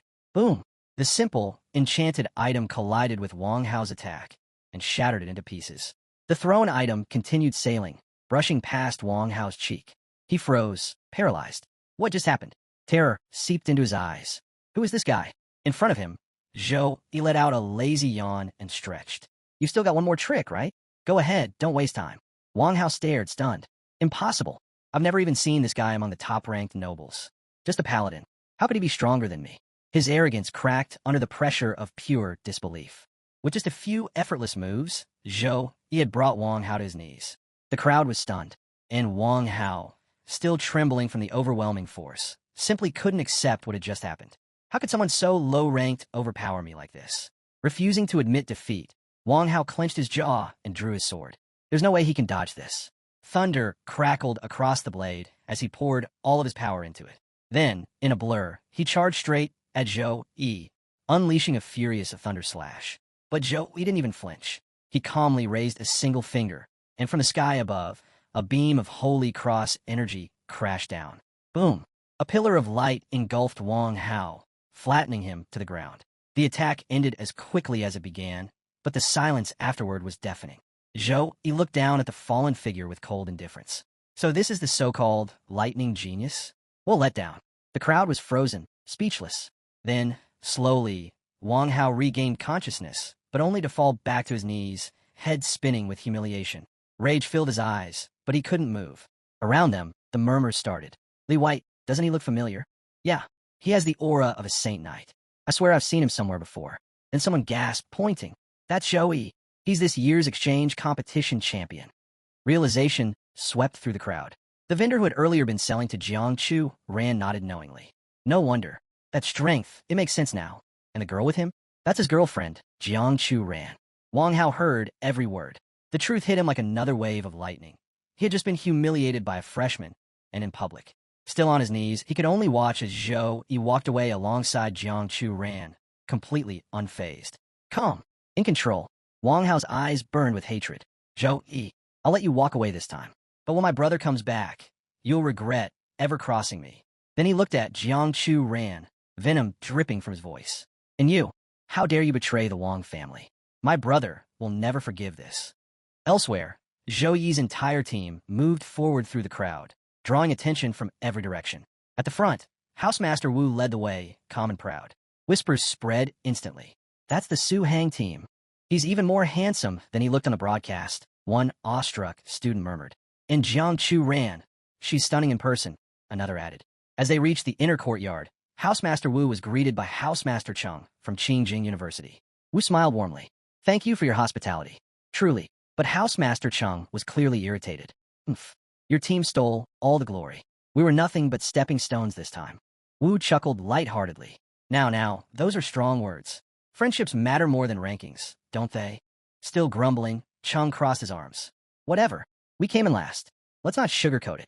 Just then, students and teachers from the other universities began gathering around. A sudden shout rang out. Everyone, prepare for departure. A teleportation circle began glowing on the ground. Mages moved quickly, activating its intricate runes. The energy within began to hum with magic. One by one, students began stepping into the circle, ready to be sent back to their respective academies. Among them, Zhou Yi approached Jiang Chu Ran for a brief goodbye. Until next time, he said with a light smile. Take care, Jiang Chu Ran replied with a nod. Around them, others exchanged words and playful jabs. Next time I'll crush you. In your dreams. Laughter and light banter filled the air as everyone made their farewells. Within moments, light enveloped the teleportation circle, and the crowd began to vanish, one group at a time, until the area slowly emptied, leaving behind only the lingering energy of the spell and the echoes of competition. Zhou Yi and the entire team were instantly teleported back to Suhang University, landing right at the central plaza where both the housemaster and headmaster were already waiting for them. The moment they arrived, a warm cheer rose from the faculty and students, welcoming them back as the championship-winning team. Among the welcoming party stood Housemaster Zhou and Housemaster Song, both smiling proudly. Zhou held up a newspaper, chuckling as he waved it in the air. Suhang University's name is everywhere this year. We've stolen the spotlight, and this championship win is all over the headlines. Housemaster Song laughed along. You all did an outstanding job. Truly. Then, the headmaster stepped forward, addressing everyone with a calm but commanding tone. The exchange competition isn't just a match, it's a battlefield. A stage for schools to test the strength of their students and the quality of their teaching. And like any battle, great merit brings great reward. He then turned to the substitute team and called their names. Tan Wei, Zhang Zi, Su Chang, Hong Bin, and Zhao Qingzhu. You may have been substitutes, but you shined in both the individual and survival matches. A pause. Then he continued. Each of you will be awarded 5,000 points. Their eyes widened in disbelief. 5,000 points? Smiles slowly spread across their faces as the weight of the reward sank in. For perspective, clearing an abyss-level goblin dungeon only earned 500 points. With 5,000, they could run that dungeon 10 times. For most students, collecting that many points would take an entire year of grinding missions. Yet here they were, rewarded instantly. Then the headmaster looked to the main team. Jiang Chu Ran, Song Xiaolan, Wei Tai Xian, and Tang Ling. You all performed exceptionally in the competition. Each of you will receive 20,000 points. They bowed respectfully. Thank you, headmaster. Finally, the headmaster turned his attention to Zhou Yi. As the captain, you led the team to victory. You, a Saint Knight, defeated Mechanist Wu Shuang and Warrior Li Wei in the individual matches. You took on the combined forces of 9 schools in the survival round and turned the tide. You protected your teammates. You brought home first place. You are, without a doubt, the cornerstone of our success. A beat, then he announced. You will receive 100,000 points. Gasps rippled through the team and staff. 100,000 points? Someone exclaimed. That's worth 3 billion in cash. Another rolled his eyes. What are you talking about? You can't buy S-class techniques with money. 100,000 points can get you one from the school's resource bank. A third person joked. With that many points, even a pig could be trained into a divine beast. The first guy turned and socked him in the head. Hey, you better not be comparing Zhou Yi to a pig. I wasn't. I didn't mean it like that, the third quickly defended. The others laughed, but they all agreed. Zhou Yi earned every single point. The headmaster nodded. Suhang University never holds back when it comes to rewarding those who deserve it. For now, take some time and rest. Everyone responded in unison. Yes. And just like that, the team began to disperse. But Zhou Yi stayed back. He stepped forward toward the headmaster. The headmaster noticed and asked, What is it, Zhou Yi? You want to ask something? He already had a good idea of what was coming. He didn't even need Zhou Yi to say it. The headmaster narrowed his eyes. You want to ask about Housemaster Fan of Qingjing University, don't you? Zhou Yi nodded. Yes. The headmaster sighed deeply, his expression turning grave. This incident, it's shaken more people than you know. Even someone at Housemaster Wu's level doesn't know the full picture. My advice, stay out of it. But Joey didn't back down. He locked eyes with the headmaster and replied firmly, "What if? I'm already involved." Without wasting for a response, he lifted his hand, and a space crack opened right in front of them. The headmaster turned sharply, startled by the sudden rift in space. "Zhou," he continued, "the Void Beast companion told me something strange. It wasn't captured by humans. Whatever took it wasn't from this world. Could Feng he be involved?" The headmaster's eyes narrowed as he stared at the glowing rift. "I thought you'd driven the Void Beast away, but it seems you've tamed it."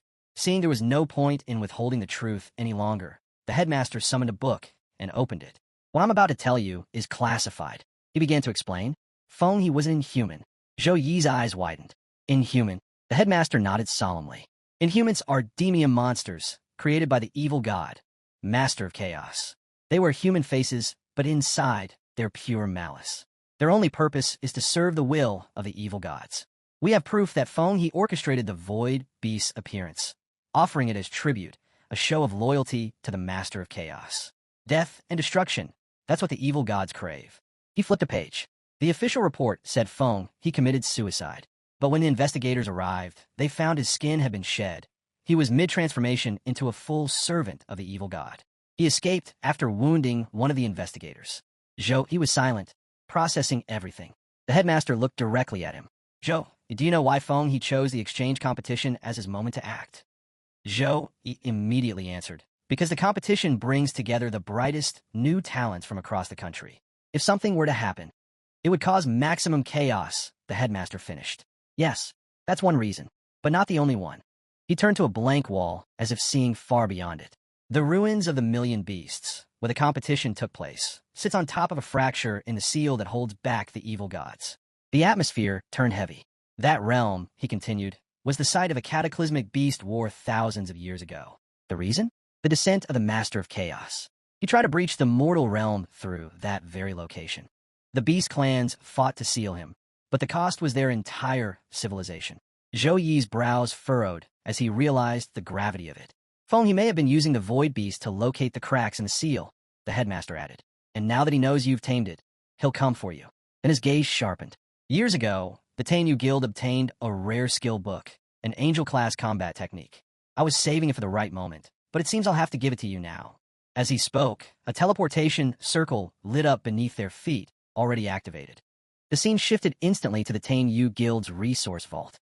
A vast, secured chamber lay before them, its gates towering, ancient, and deeply etched with protective runes.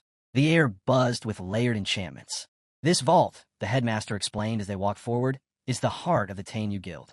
Centuries of treasures, skill books, artifacts, materials, all stored here. To prevent theft or intrusion, we've set up multiple layers of defense. 2 level 60 Flame Earth Lions guard the gate. The vault door is carved with anti-mana seals. Any unauthorized magical energy is instantly absorbed and reflected. Even tertiary awakened professionals can't force their way in." Standing ahead of them at the gate, a lone figure sat casually, watching their approach. The headmaster's eyes lit with recognition. "Young, you're on vault duty today?" The man stood, nodding. "Yeah, but I'm switching shifts tomorrow." He grinned. "Since the timing's good, how about we share a drink later?" Zhou Yi, standing quietly nearby, observed Yang closely. Even with his aura restrained, the magical pressure radiating from him was intense, far stronger than even Housemaster Zhou's. Zhou, he could tell instantly. He's a tertiary awakened. Yang's presence alone said everything Zhou he needed to know. The headmaster glanced at Yang and said, "All right, but first, I'll need something." Yang raised an eyebrow. "The Holy Thunder skill book?" The headmaster nodded. Yang smirked knowingly. "For your new disciple, huh?" Without responding, the headmaster turned to Zhou Yi and said, "This man is an old comrade of mine. We've faced life and death together. You may call him Uncle Yang." Zhou Yi gave a polite bow. "It's a pleasure, Uncle Yang." Yang chuckled, arms crossed. "I watch you match. That hero title, they gave it to the right person." Zhou Yi scratched the back of his head, a little embarrassed. "You're exaggerating." Still facing the massive gate, Yang lifted his hand and began performing a ritual to unlock the vault. As the seals responded and the unlocking sequence activated, he said calmly, "Modesty is good, but too much of it makes you look weak. And when others sense weakness, they'll never stop testing you." The gate reacted to his mana, glowing softly as a portal slowly opened. The headmaster chuckled. "Still as talkative as ever, Yang. No wonder kids can't stand you." Yang didn't skip a beat. "Well, youngsters should learn to respect their elders' wisdom. With a smirk of his own, Yang reached into the glowing portal and pulled out an ornate tome, crackling faintly with lightning. The Holy Thunder Skill Book. He handed it over to Zhou Yi. The headmaster spoke. You should have enough skill points by now. Go ahead, use them to absorb it. Zhou Yi nodded and took the book carefully. The moment it touched his hands, a glowing system window appeared in front of him. Skill points, 319. Accumulated through daily missions and achievements. A second notification followed. System has detected Holy Thunder Skill Book. Do you wish to consume it? Without hesitation, Zhou Yi selected yes. The book's pages lit up with bright arcs of lightning, and a surge of energy rushed into his body. Bolts of radiant thunder flowed into his mind. Scripts, techniques, every detail of the skill inscribed directly into his consciousness. The moment the system consumed 100 skill points, his body tensed. A surge of lightning energy poured from the book, and suddenly, the full knowledge of the Holy Thunder skill began flooding into his mind. Skill learned. Holy Thunder, form of Apocalypse, S rank. Activates the form of Apocalypse. Increases anomaly resistance and thunder resistance by 50%. Duration, 14 seconds. But that was just the beginning. The system consumed another 100 skill points and immediately unlocked a new S-rank skill. Skill unlocked, Blade of Punishment. Summons Holy Thunder to enchant the weapon. Fills the blade with divine electric energy. Greatly increases strike speed and thunder damage. And then, with a third pulse of power, more points were spent, this time unlocking. Skill unlocked, Chain of Heaven. Full control over Holy Thunder. Transforms into divine lightning chains. Immobilizes enemies on contact. As all three techniques activated within him, a radiant holy aura surged from Zhou Yi's body. The energy was overwhelming. His entire body trembled, straining to contain it. And then, with a mighty roar, he let it loose. A thunderous shockwave blasted outward, the echo of his voice roaring like a lion through the sky. Just a single skill book had granted him 3 divine-grade powers. Zhou Yi stood there, electricity dancing across his body, filled with unshakable joy. And then, the Holy Thunder Skill Book didn't just stop there. It fully merged with his divine sword heart, becoming one with it. Once the energy settled and the power inside him calmed, the headmaster walked up with a smile. You're truly fortunate, he said. Among the divine race, the lowest tier of any mastered skill is A+ or higher. Zhou Yi stood in thoughtful silence. With a strong body, exceptional elemental affinity, and so many high-level skills, it's no wonder the divine race is so powerful. Nearby, Yang, while pouring wine into the headmaster's glass, glanced at Zhou Yi and added, in fact, A+ is considered the low end. The divine race possesses skills that are S+, or even beyond that. Zhou Yi blinked. Beyond plus? I thought plus was the highest grade a skill could reach. Yang chuckled. That's true, for humans. But for the divine race. He raised his glass with a mysterious grin. They operate on a whole different scale. Zhou Yi looked at Yang curiously. But can divine race skills go beyond S+? Before Yang could reply, the headmaster interjected. Enough theory for now. Since you've learned your new skills, it's time I introduce you to someone. He snapped his fingers. In the very next moment, a teleportation circle flared, and a girl appeared in the room, instantly lowering her head in respectful greeting. The headmaster chuckled. Eager to meet my new student already? Well, here he is. The girl turned, and her gaze landed on Zhou Yi. She wasn't just anyone. This was Wei Ning Xian, one of the 3 deacons of the Tanyu Guild. She walked gracefully toward him and extended her hand. Hello, Mr. Zhou Yi. I'm Wei Ning Xian, deacon of the Tanyu Guild. I actually went to Qingjing University to find you, but by the time I arrived, you'd already left. Zhou Yi shook her hand, clearly surprised. You came looking for me? The headmaster grinned. Deacon Wei handles recruitment for the guild. She has a sharp eye for talent. Can't help herself when she spots a promising seedling. Just then, Yang chimed in. Deacon Wei, Zhou Yi is only a first-year student. Let's not drag him into guild affairs just yet. I need to speak with the guild master. In the meantime, why don't you give him a tour? Wei Ning Xian smiled and nodded. Very well. She led Zhou Yi through the towering gates of the Tanyu Guild's base. This guild was founded 45 years ago, she explained as they walked. This base was the original headquarters. Today, many of our members and their families live here. It used to be nothing but forest and mountains. But after 5 major expansions, it's now nearly the size of a small city. And we're about to begin our 6th. Zhou Yi took it all in, but then his eyes widened in shock. High atop a mountain cliff, a massive dragon rested, scales shimmering like polished jade. His jaw dropped. That's the Eastern Dragon. I've only ever seen it on TV. Wei Ning Xian chuckled. That dragon is our guardian beast. It's protected the guild for the past 32 years. I wouldn't recommend getting too close, though. He's got a nasty temper. As they walked, Zhou Yi's attention shifted to a nearby tower, surrounded by a small crowd. Curious, he pointed. What's going on over there? Wei Ning Xin turned to look. That's the Realm Tower. The guild's headquarters houses 3 battle realms, Golden, Epic, and Legendary. Members can challenge them for training and rewards. She pulled out a card and handed it to him. Here, try using my card. Give it a go. Zhou Yi didn't hesitate. He just unlocked powerful new skills. This was the perfect chance to test them. Using her card, he selected the Nightmare level challenge. Sighing Plague Realm. As soon as he entered, a system prompt appeared. Nightmare difficulty, Sighing Plague Realm. Recommended level, 23 to 30 player count, 1 to 8. At the edge of the continent lies a land ravaged by disease. Monsters corrupted by forbidden magic wander this cursed ground, attacking anything that moves. Then the warning faded, and the first wave began. A horde of zombies surged forward, over 200 of them. Most were level 20, capable of using bite and claw, while mid-level ones at level 22 unleashed deafening roars that could shake concentration. Zhou Yi stood perfectly still. Then, raising his hand, lightning surged through his palm, crackling with raw thunder energy.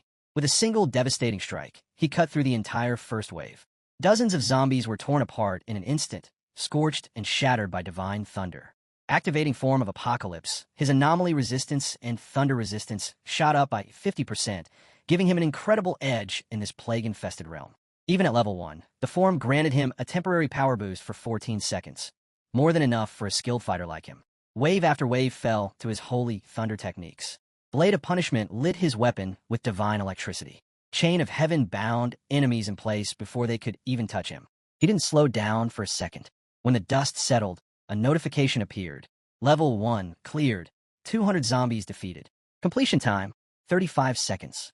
Right away, a portal to the second level, Mutant Village, opened before him. Zhou Yi stepped through without hesitation. But the moment he entered, a wave of nausea hit him. The air in this level was thick and rancid, like rotting corpses marinated in death. Far worse than the toxic mist he once faced in Tempest Valley. His eyes narrowed. Whatever was wasting in this village, it wasn't just stronger. It was vile. The air was thick, corrupted, and heavy, as if every breath came laced with poison. A dense, putrid fog crept through the mutant village, impairing Zhou Yi's vision and stinging his senses. Realizing just how dangerous this place was, Zhou Yi immediately slowed his pace, every movement deliberate. He stepped forward with heightened caution, his instincts fully alert. But the radiant, holy glow surrounding him, powerful and divine, only stirred the monsters hidden in the mist. Their snarls echoed all around, voices twisted with malice and pain. "Get out of here now," one growled from the shadows. "This human stinks," hissed another. Still, Zhou Yi didn't move. He stood tall, unmoved, his hand already resting on the hilt of his legendary weapon. He was prepared to use it, and he knew he might need to. The voices grew louder, angrier. "Kill him. Another weak fool walks in to die. I can't hold back any longer. This pathetic Saint Knight. His stench makes me sick. I'll tear him to shreds." Then, from the fog, they lunged. A pack of zombie hounds, their bodies rotting and twisted beyond recognition, burst forward with terrifying speed. They were level 25, equipped with Rapid Bite and Jumping Lunge, deadly skills that made them hard to avoid. But Zhou Yi didn't flinch. In one fluid motion, he unsheathed his blade and struck first, unleashing holy thunder in a blinding arc of destruction. The air exploded with divine energy. Before the zombie hound could even get close, they were gone. Sliced down mid-leap. More creatures surged forward. Zombie butchers, massive and hulking, also level 25. Their roars trembled through the fog as they attacked using Strong Slash, Wind Slash, and Wild Roar. Zhou Yi activated Blade of Punishment, his weapon now crackling with radiant thunder, and met them head-on. One strike, one flash, and every single butcher was cleaved in half, their grotesque forms falling apart before they could finish their swings. But Zhou Yi didn't stop. He pressed forward, slashing through every twisted creature in his path with ruthless precision. Wave after wave, he carved through them, each swing of his blade dealing thunderous, explosive damage. Letting out a short laugh, he muttered, "Not bad. You guys lasted 2 seconds longer than the last batch." Another sweep of his blade. More corpses hit the ground. The few remaining zombies hesitated. Even the undead seemed to sense his power now. One of Zhou Yi's attacks had sliced straight through the earth, leaving a massive crack in the ground. But the dead didn't know fear. Not for long. Wild Roar, one of the zombie butchers howled, unleashing a skill that riled up every undead within range. Their eyes flared with bloodlust as they turned rabid, completely fearless. Filthy Saint Knight, you die today. Pathetic human, this is your grave. As they all charged forward, howling threats through the fog, he scoffed under his breath. What are they even rambling about? Without hesitation, he launched himself forward. Like lightning, he tore into the charging horde, blade gleaming, thunder screaming from the edge of his weapon. His blade slash landed with devastating force, cleaving enemies in two, their bodies shredded mid-charge before they even reached him. The moment he stepped deeper into the second level, the intensity instantly spiked. Stronger, more aggressive zombies began pouring in from every direction. Back on the first floor, he'd cleared the horde using raw skill. But here, he switched tactics. Now, he was fighting with a new weapon skill he had just unlocked, slicing through wave after wave with flawless blade slash strikes. But the zombies weren't slowing down. They began entering rage mode, their snarls turning into full-blown roars as they charged at him in unison. Different types, grotesque and mutated, all lunged for him at once. But he stood his ground. One swing, and half a dozen dropped. Another, and the ground cracked under the force. Still, they kept coming. From the fog, a new threat emerged. Worm-like zombie beasts, their grotesque mouths wide open, lunging to bite. He sidestepped fluid and fast, slicing them down with surgical precision. But despite his efforts, the number of zombies kept increasing, pressing in one step at a time. He began stepping back, maintaining distance while cutting down anything that moved. That's when a plague spreader zombie, level 26, crept up behind him. Its mouth hung open, green ooze dripping from its rotting jaw. The stench was overwhelming. The monster suddenly charged in, releasing Plague Breath, one of its deadliest skills. If inhaled, it would infect the target, draining HP per second until they collapsed. He turned at the last moment, grabbing its face with one hand and shoving it away, struggling visibly. He was clearly in trouble. Gritting his teeth, he raised his sword and sliced the creature clean in half. But it was too late. He'd already been exposed to the breath. Without wasting a moment, he activated Death Resistance, a powerful skill that allowed his body to rapidly heal from lethal toxins. The burning sensation in his arm began to fade. Backing up, he repositioned himself just behind the thickest part of the incoming wave. Earlier, he had wielded a long-handled warhammer, excellent for sweeping attacks, but too slow for close quarters. Now, he switched to the shorter blade, activating Blade of Pure White for better control. It was the right call. With a new weapon, everything became easier. But it was taking too long. He'd been in this realm for over a minute, and had only cleared about 20 monsters. The pace wasn't fast enough. If he didn't switch soon, the numbers would overwhelm him. He considered Blade of Punishment, but decided to save it for something bigger. Looking at the crowd of undead gathering around him, a sly smile crossed his face. He lifted 2 fingers to his forehead, closed his eyes for a brief second, and whispered, "Holy Storm." A howling whirlwind of sacred energy erupted from his body, spinning violently and surging toward the enemy wave like a divine cyclone. As soon as the Holy Storm hit, you have killed Zombie Butcher. You have killed Plague Spreader. You have killed Worm Beast. One after another, notifications flooded the screen. He stood at the center of the maelstrom, his coat fluttering from the holy wind, watching as every single zombie in the area was wiped out. Then, another message appeared. Second level cleared. 100 zombies eliminated. Time taken, 1 minute 50 seconds. A portal shimmered open in front of him. Next stage, the Forbidden Church. Without hesitation, he stepped through. This time, the setting changed drastically. No grotesque monsters. No swarming hordes. Just silence. In front of him stood a man, tall, cloaked, and clearly infected, yet maintaining a human-like posture. Surrounding him were several nuns, their heads bowed, motionless. Zhou Yi's eyes narrowed. This wasn't a person. It was the zombie bishop, level 45, a priest of the undead, cloaked in shadow and decay. He possessed dark, twisted powers. Dark Ball, zombie summoning, death curse. He stepped forward and spoke calmly, his voice like a sermon. I see in your eyes questions. You've entered the realm of life, of the living. That's why you seek answers. He kept his blade low but ready. If God always helps, then why this? The bishop chuckled darkly. My faith lies with the ancient God, the one who governs the cycles of life and death. Under their will, he raised his hand, the nuns around him slowly beginning to move. Even chaos is divine. At last, the truth behind existence has been revealed. Life is fleeting and delicate, but follow our God, and you'll break free from the chains of mortality. Step into eternity. Lie without end. Watch centuries roll by while others perish.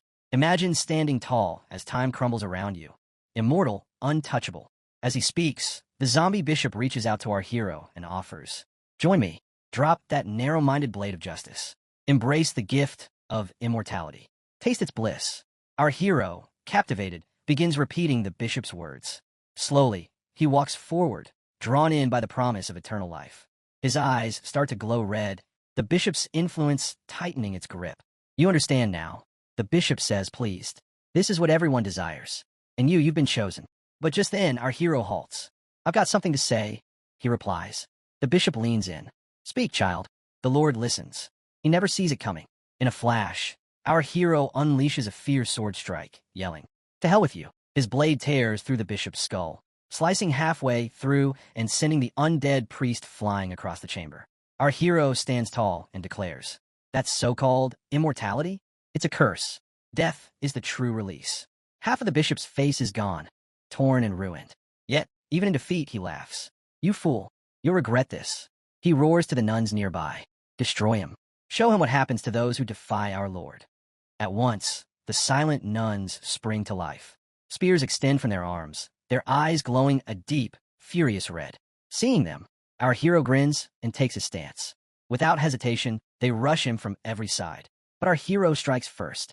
Dust explodes around them as blades clash in a violent storm. And when the haze settles, every nun lies battered on the ground, groaning in agony. Those who still breathe, he walks toward them, sword raised. With the holy thunderblade of punishment, he executes the elite zombie nuns one by one. The surviving few scream out in fury, overwhelmed with rage. He approaches, laughing. "Oh, so now you found your voices?" Before they can react, his blade flashes, cutting them down where they stand. More rush in to avenge their fallen. He chuckles again. "You really think you're strong enough to stop me?" His sword answers for him, swinging with such speed and force that the air itself splits. The sheer power creates a raging vortex, shredding everything in its path. The battlefield becomes a storm of steel, our hero cutting down every enemy without pause. From afar, the zombie bishop watches with eerie delight. "Look at that lightning, that flesh. Let's seal the sins of this world. Let our screams echo like hymns for our God. The louder we cry, the deeper the ritual carves into hell itself." But the time for talk is over. Our hero begins walking toward him, sword steady, voice calm. "Now it's your turn." Hearing that, the zombie bishop lets out a low chuckle. "You think you can take me down alone?"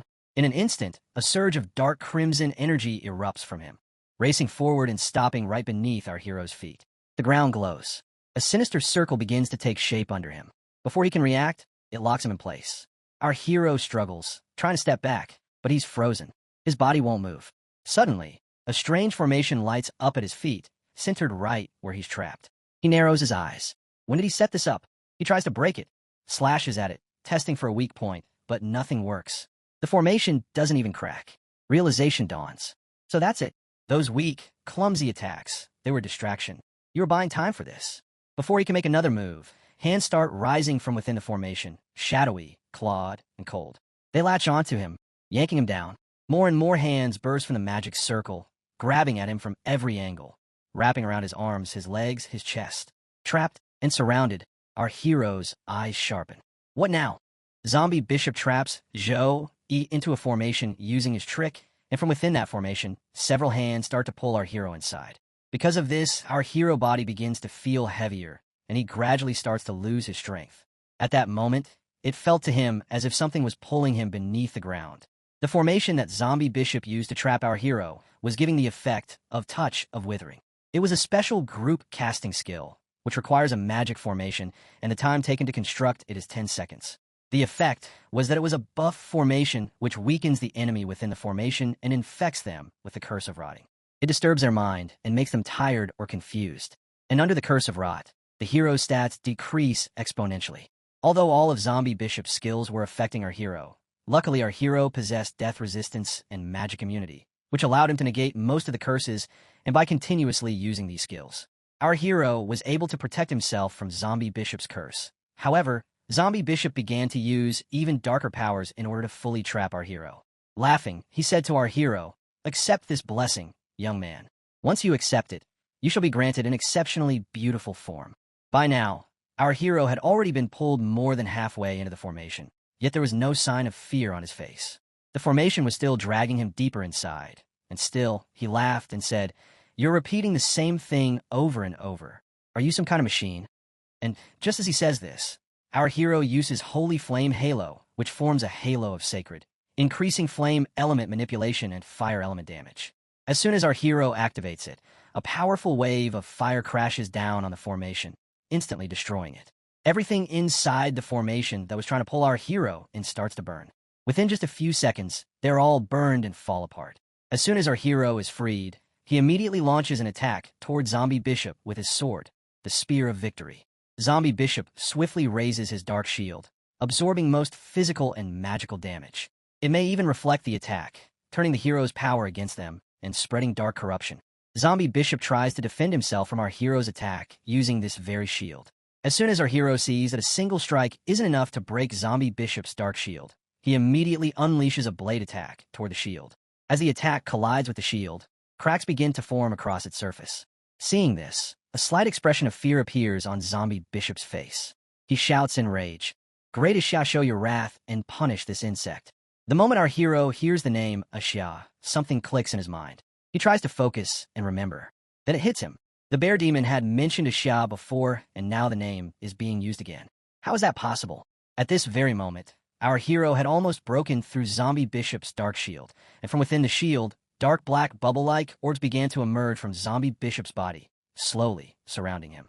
Our hero prepares for another attack, and in his mind, he thinks, "I don't know what's going on or who is connected to what, but I can't let this continue." To end it in one blow, he prepares to fuse the divine sword heart with his next strike. Because Zombie Bishop's shield can absorb a huge amount of damage and reflect it, our hero knows he has to destroy it in a single hit. And with that thought, he unleashes the Holy Thunder form of Apocalypse together with the Holy Thunderblade of Punishment.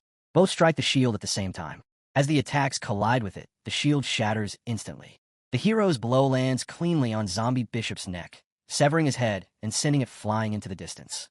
Yet, even with his head separated, Zombie Bishop isn't dead. His body and head lie apart, but a black, liquid-like substance begins to ooze from within. Slowly, his entire body dissolves into the dark fluid, which starts creeping and shifting, piece by piece, trying to reconnect. Zombie Bishop's head, still filled with rage, shouted, "You insolent brat! If you're not willing to surrender, then I will devour you in place of Ashia." By this time, our hero had already entered his angel physics state. Hearing Zombie Bishop's words, he laughed and replied, "You actually look much better this way." And now, countless eyes and teeth had begun to appear across Zombie Bishop's entire transformed body. That dark liquid form started attacking our hero, launching wave after wave toward him. Our hero dodged swiftly, weaving side to side to evade the incoming strikes. But as the dark attacks began closing in from all directions, he instantly activated the Holy Light Shield, targeting Zombie Bishop's liquid form. The shield trapped Zombie Bishop completely, sealing his entire body inside. Without hesitation, the hero unleashed Holy Thunder, chains of heaven. Countless chains of divine lightning descended, wrapping tightly around Zombie Bishop and locking him in place. Seeing this, Zombie Bishop began to scream, "Let me go. You will have to pay for your actions. Oh great God, punish this defiler for his sins." Seeing Zombie Bishop writhe and cry out in pain, our hero calmly says, "Don't deceive yourself with hopes of salvation. Accept the light of judgment." Without hesitation, our hero uses his final skill, Chain of Heaven. Massive chains filled with sacred energy pierce through Zombie Bishop's body and lock him in place. Screaming in pain, Zombie Bishop yells, "Let me go, or the radiance will turn you into ashes." The Holy Thunder Chain of Heaven is an S-level skill. It uses holy thunder within the chains to completely trap the enemy. Seeing it take effect, our hero starts to reflect. All class skills fall into 5 main types: attack, defense, buffs, debuffs, and limitation. There are also rare, summoning, or creation skills, but among the 5 limitation skills are the rarest. Within them, control skills are the most powerful. They perform best in combat, and with a good control skill, you don't even have to worry about accuracy. As Zombie Bishop thrashes in pain, bound tightly by the holy chains, he shouts in fury, "Ashia's wrath will reduce your soul to ashes. You will suffer for eternity." Hearing the name again, our hero calmly asks, "Who is this Ashia you keep mentioning?" At this, Zombie Bishop replies with pride and madness in his voice, "Ashia is the great unrivaled god, the one above all, the ruler of everything. Ashia's power is limitless. With just a single thought, they can reduce their enemies to ashes. All who resist shall burn in hellfire, and all who follow Ashia shall receive immortality." Hearing him boast about immortality, The hero steps on Zombie Bishop's chest, pressing him down with a cold smirk and questioning how a mutant monster dares to call that true immortality. In response, Zombie Bishop growls and spits out a furious insult, calling him a foolish mortal. And just then we are pulled into Zombie Bishop's past as he begins to recall the dark history from where it all began. His voice grows heavy with memories as he speaks to our hero. He says that once he was a nameless priest living in a peaceful village. The people there were kind and treated him like family. He did everything he could to heal their sickness. But then a terrible plague arrived. Pain and helplessness spread like wildfire. The people begged him to save them, but he was too weak to do anything. He remembers how he pleaded with the higher-level priests in the cities over and over to come help. He didn't care how they insulted or belittled him. All he wanted was for them to lend a helping hand. But they refused. They wouldn't even set foot in the village. To them, the lives of his people didn't matter at all. Amid all this, suffering Zombie Bishop returns to the village heartbroken and exhausted. He walks into the center of the ruined village and cries out that he has returned and comes back to save them all. Seeing him, the villagers still clinging to hope begin to smile. Their faces light up with relief. He is back. They believe everything will be okay now. Zombie Bishop, after seeing his villagers dying, goes to different cities and asks different priests for help, but no one helps him. Yet he somehow brings a solution from somewhere and returns to his village, announcing that now all of them will be saved. After that, he hears a dying person in the village whose body had dried up due to the illness, and because of the disease, pimples had also appeared all over his body. To heal him, Zombie Bishop shows a cross in front of his body. However, the moment he uses the holy power on the man's body, that villager's body explodes. Seeing this, he falls into depression, and just like that, people in the village continue to die one after another from the disease, and the entire village gets filled with graves. The villagers were growing weaker day by day, and their screams echoed in Zombie Bishop's ears. They were crying out to him, begging for help. Hearing their painful cries, Zombie Bishop began to hate his own powerlessness. He started to despise those other priests who, even after witnessing such suffering, refused to help. Watching all of this unfold, he fell into deep depression and murmured, "Forgive me. I won't be able to save any of you." But in the depths of this despair, a mysterious power answered him. He used the power granted by that mysterious force, and the disease vanished. The villagers were freed from their pain. Even the dead returned to life. No one would ever suffer from the disease again.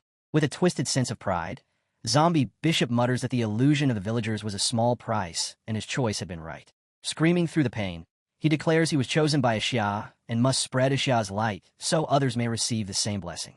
Even bound in holy chains, he continues to cry out his god's name.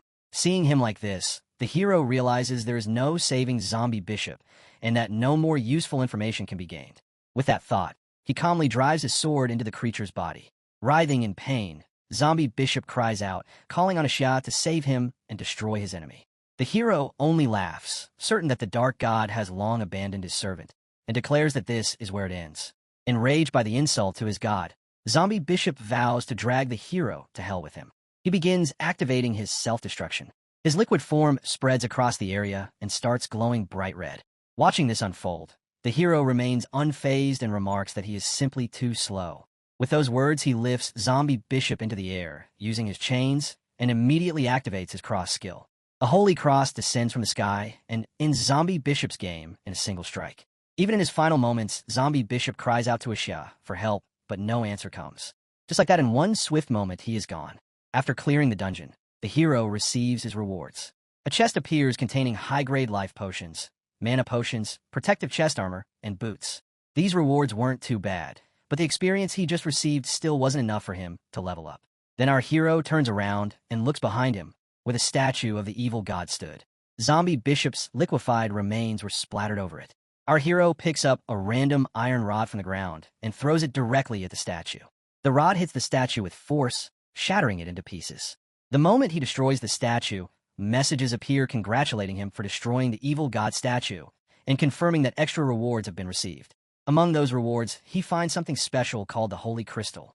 It was born in the primordial age and created by powerful gods who infuse their energy into unique objects. It can be used for the secondary awakening of holy classes and can be found in both God and evil realms. This is the first time the hero has obtained a secondary awakening item. Seeing its value, he decides he must explore this realm even more. With that thought, he walked out of the dungeon. He was greeted by Deacon Wei, who told him he did very well. She informed him it took him 10 minutes and 25 seconds to clear the realm on his first attempt, which placed him in the top 20. Without wasting a moment, our hero handed over the items he had acquired and looked her straight in the eyes. He told her that he was giving those to her and wanted to enter the realm again. Deacon Wei blinked, clearly surprised. She asked why he wanted to go again and reminded him that this was not some kind of game. The energy consumption there was intense. Just then the giant ranking screen flickered to life behind them. The top clear records of the Sighing Plague realm appeared in glowing letters. At the very top stood first place Wei Qi Xian, and its second place was Ning Xinu. Our hero stared at the board for a long moment, then turned back with fire in his eyes. He said that the first run was for exploration, and this time he wanted to challenge the fastest clear. He believed he could beat first place. Deacon Wei's smile faded as she warned him that the top 10 were all level 30, and he should wait until at least level 27 to challenge the leaderboard. But the hero's resolve was clear. Seeing his determination, she nodded and advised caution, refusing to accept any items from him. Just then, someone called out to her.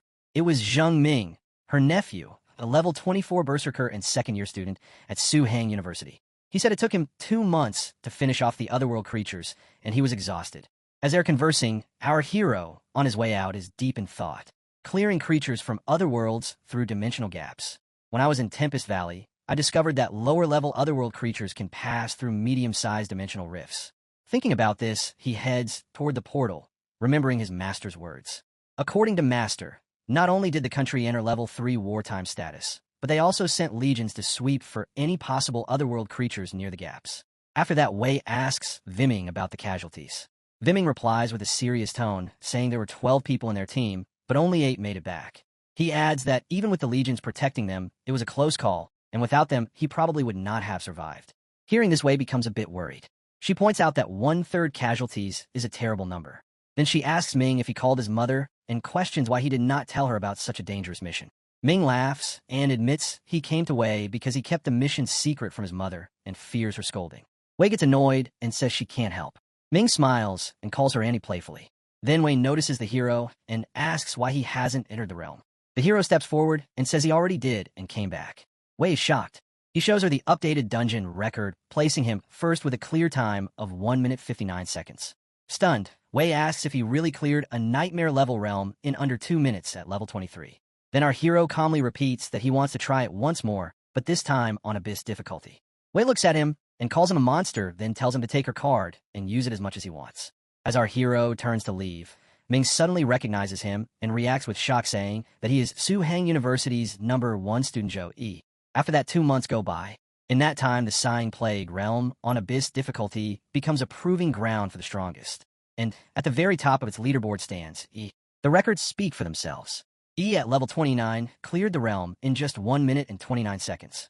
Right behind him, but far slower, is E again, now at level 35, who took 4 minutes and 15 seconds. In third place is Margareta, also level 35 with a time of 4 minutes and 32 seconds. These results shake the entire community.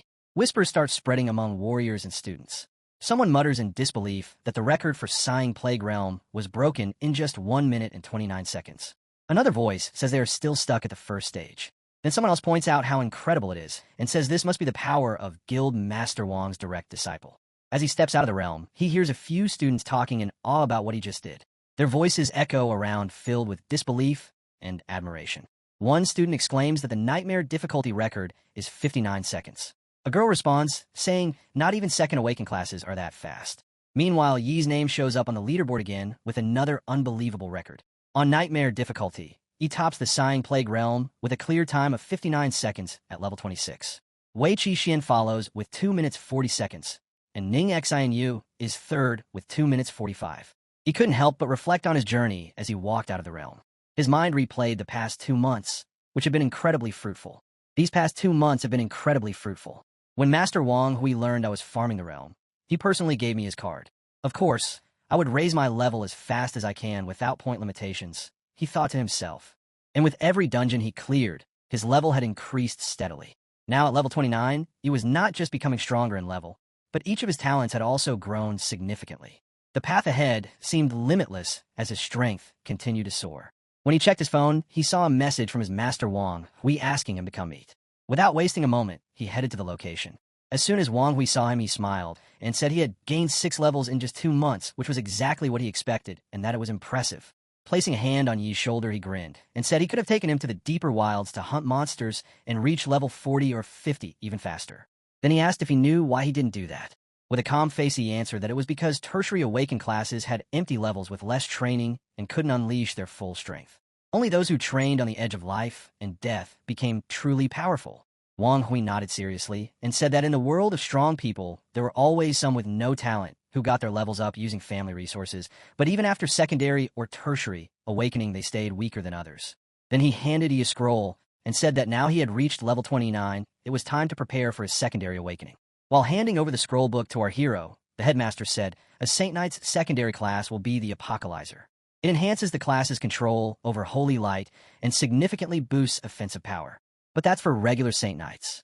Your offensive is already extremely powerful. This is the class awakening book for Apocalyzer. Commune with it through your mind to view the requirements for class awakening. In the moment the scroll book came into our hero's hands, right then and there, a notification about the class book appeared telling him to meet the awakening requirements and evolve the class from Holy Knight to Apocalyzer. Reading this notification, our hero focused his attention on the scroll book. As he did, the requirements slowly began to reveal themselves to him. The first requirement: this class could only be accepted by someone whose first class is Saint Knight. The second: reach level 29. The third: 100 sacred crystals. And then came the fourth: 100 will of repent. It was this final requirement that caught our hero off guard. Confused, he looked at it and asked, what is this will of repent? Does that refer to the remorseful will of cultists who followed evil gods? At that, the headmaster explained, do you remember the repent skill you acquired in the plague realm? You'll need to use it to extract the will of repent. But be quick. You must collect it within half an hour or their souls will dissipate. The moment our hero heard the headmaster's words, he immediately asked him directly, how do you know I have that skill, master? The skill our hero was referring to was repent, a grade C skill that allows the user to use it on cultists to make them produce the will of repent and can also be used within half an hour after their death. In response to his question, the headmaster calmly replied, I knew you would receive this skill when I heard you were farming the Sang Plague Realm. It was a must-run realm for holy classes, and knowing you, you've probably already collected more than enough sacred crystals. Saying this, the headmaster began to walk away. Watching him leave, our hero began to reflect silently. So master had already prepared for my second awakening. Just then, the headmaster added, you only need to complete the fourth mission for your secondary awakening. To that, our hero simply responded with a yes. The headmaster let out a small laugh and said, there's a mission with cultists on the school network. You might be able to receive the will of repent from them. Go check it out. With a confident nod, our hero answered, yes, once more and then set off from there. Following the headmaster's advice, our hero begins searching through the school network, scanning the entire website in search of any information about the cultists. As he clicks through the various links, he notices something. Out of the 3 major schools, Suhang has fewer students than expected. With only about 5,000 students across all 4 years, it doesn't even come close to matching the student populations of the other schools. While continuing his search, he reflects, this is because Suhang invests more in their students, so they recruit less. Despite the small student population, there are still plenty of missions. Most are point-based, but I need one involving cultists right now. Since the first mission was useless, he shifts his focus to Longfeng City. And as he looks at the map on the website, he murmurs, it doesn't look like a developed city, but with a specialty like Bao Yuan fruit. It must be more developed than Lijiang City. And with cultist activity, there's a huge chance to receive the will of repent. As soon as he clicks on the mission for Longfeng, a warning message pops up. Mission identified as highly dangerous. 2 contract agents have lost contact. Do you wish to proceed? Reading the message, our hero thinks to himself, it's a high-risk mission, just like realm difficulties. School missions are divided into simple, normal, dangerous, and highly dangerous. The casualty rate for high-risk missions exceeds 70%. A brief moment of tension flickers across his face as he thinks it over, but without hesitation, he clicks to accept the mission. After accepting the mission, our hero smiled to himself, knowing well that any mission involving cultists would not be an easy one. He realized that proper preparation was essential. So, without wasting a moment, he stood up from his desk and summoned the Void Butterfly. As soon as the Void Butterfly appeared, it asked, Master, what do you wish to ask of me? Without hesitation, our hero tossed the Void Butterfly forward and activated a skill called Location. This skill allowed the Space Butterfly to mark a space by constructing a formation with their mana. A void beast would then be able to use their senses to locate that space. In an instant, the void butterfly transformed into a small figure and created a formation directly beneath our hero's feet, as if marking his position. Our hero had done this in case he encountered a danger he couldn't avoid, and with the help of the void butterfly, he could escape quickly. It was all part of his insurance plan. Before heading out, he thought about buying some mana nourishment from the school network. As he walked through the bustling crowd, a few girls noticed him and whispered, "Isn't that Gaju? He looks so handsome." One of the girls added, "As expected of the leader of the new golden age. Not even the great four seniors can compare with his aura." In the midst of the crowd, we noticed a familiar-faced dragon boy who was quietly watching our hero from the crowd, hidden but observant. The story then shifts to the combat school's Haosam's professional combat training, where Housemaster Wu is training. During this, we also see Su, who after hearing about the mission from Housemaster Wu, asks her, "You mentioned that he accepted a high-risk mission and is going to leave the school soon to complete it?" In response, Su says, "Yes, the mission location is Long City, Chongshan District. It's related to cultists." As soon as Housemaster Wu hears this, he responds, "Cultists mission? Looks like he's preparing for his secondary awakening. Smart move. But the Long Fun City mission, I heard other teachers mentioning it." Su, after checking some more details, adds, "The mission was originally graded as normal difficulty. It was after level 26 and level 28 student lost contact after taking the mission that it was regarded as high risk. The mission is tricky even among high-risk missions. The teacher assessed that it would require secondary awakened classes." Hearing this, Housemaster Wu says, "Something's fishy there. It might be trouble for other students, but for E, it's nothing. He didn't waste his time at the Tianyu Guild for the past 2 months. He wouldn't be at a disadvantage against secondary classes even at level 29. Plus, he has a lot of hidden aces. Set his class status as on leave and leave it." Then, after breaking all the training robots, he calmly walks forward and adds, "I'll remind him to follow the procedure when he comes back." The story then shifts directly to the moment when our hero has already departed for the mission. Suhang District and Chongshan District are separated by 100,000 kilometers, passing through many secret realms and danger zones. To reach Longfeng City, he departed from Ning and City's teleportation square, taking 12 teleportations and 7 high-speed rails to finally arrive in Chongshan District, Yongxing City. Sitting on the train, he starts to feel bored knowing it will still take another 2 hours to reach his destination, even with high-speed rail. Just then a message appears asking if he has arrived and to call once he does. A girl sitting beside him notices the monster accessory hanging from his phone and comments that it is the Ningguang's specialty monster chirp rat. She asks if he is from Ningguang City.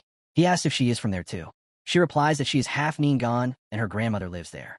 She explains she grew up in the city, but now only visits during summer since Su Hang is far from Chongshan. Then she asks if he's going to Long City for tourism. Both girls begin chatting with him, and while replying, he activates his assessment skill to check their information. Casually, he says he is heading there for business and asks if they're going for tourism. Using his assessment skill, the hero identifies one as Bai Na and the other as Lu Jie, both level 13 pharmacists. Bai Na smiles while checking him out and says she heard Longfeng City has amazing hot springs, so they came to relax. She introduces herself and Lu Jie.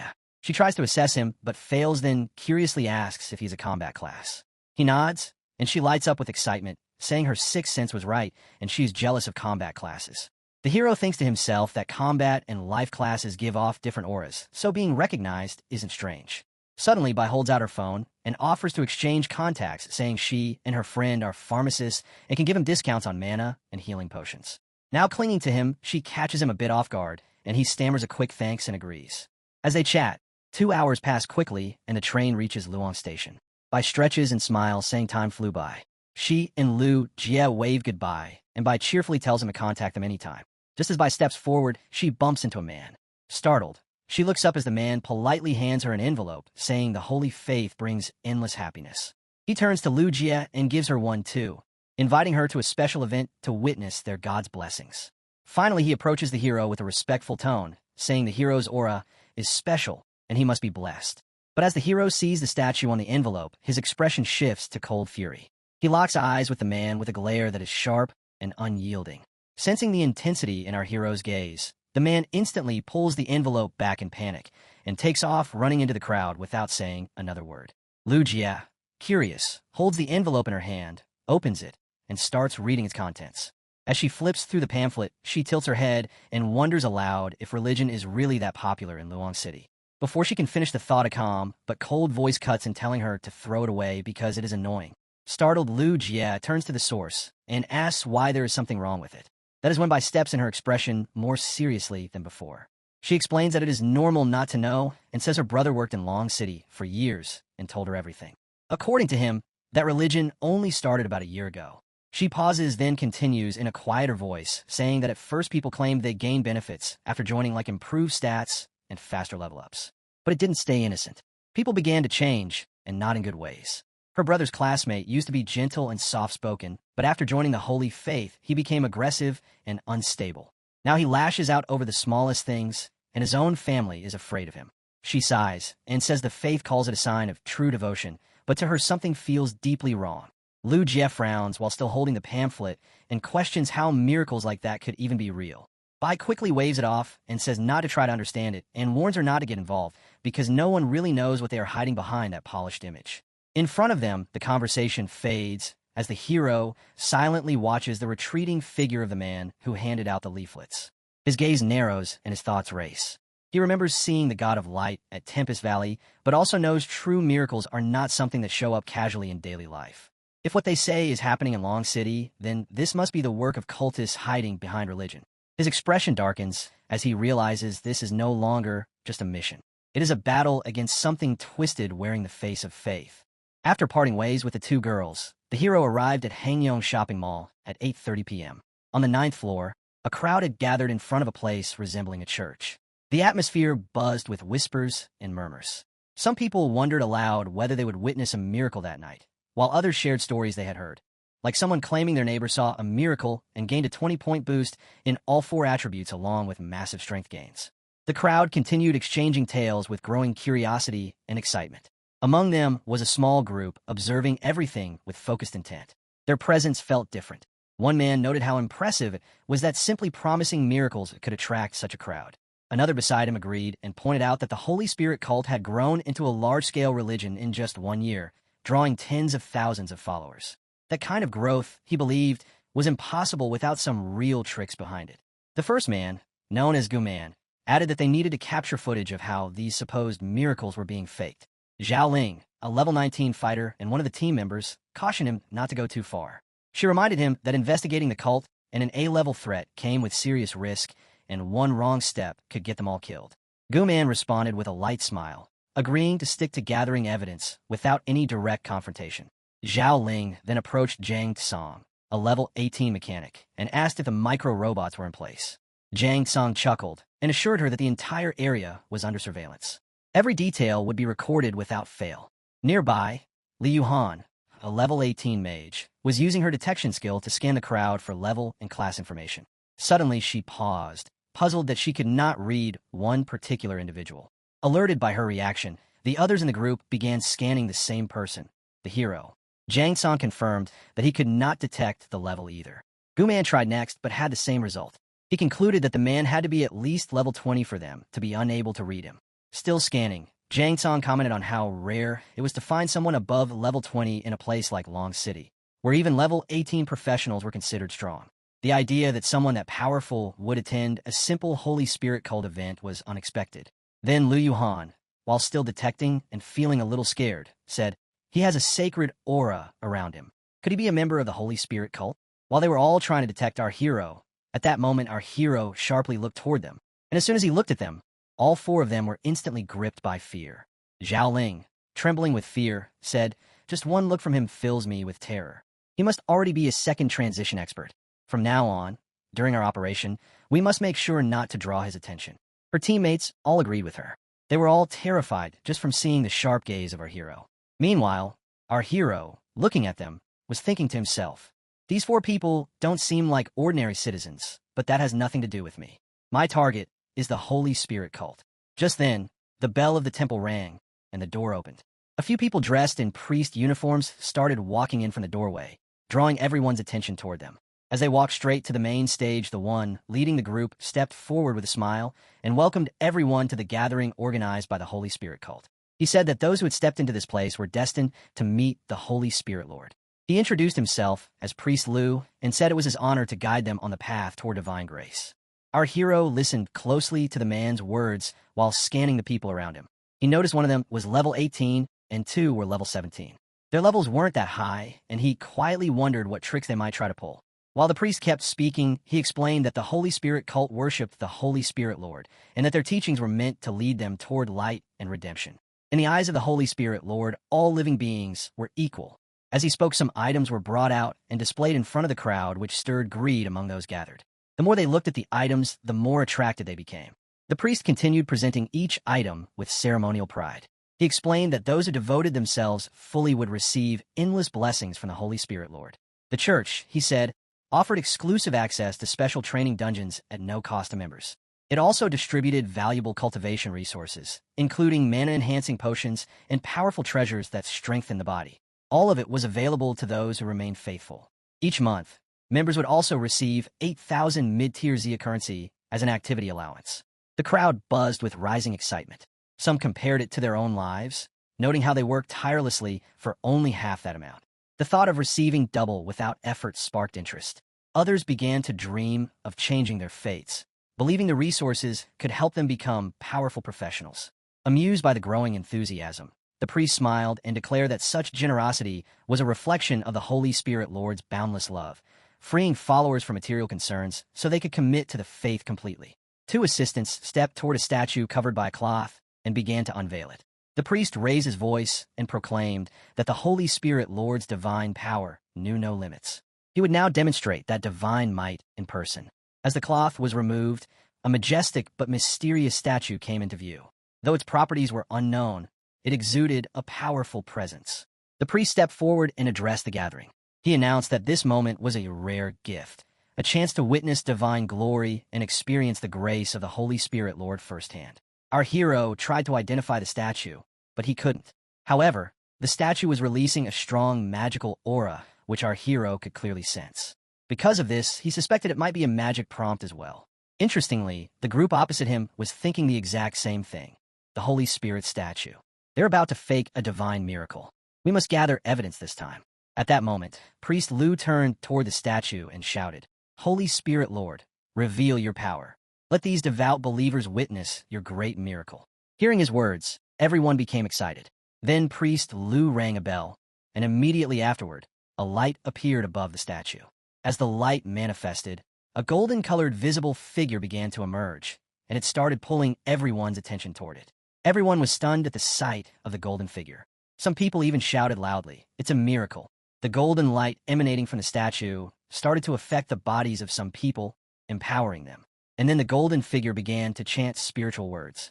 These spiritual words entered the ears of the people, making them feel increasingly strange.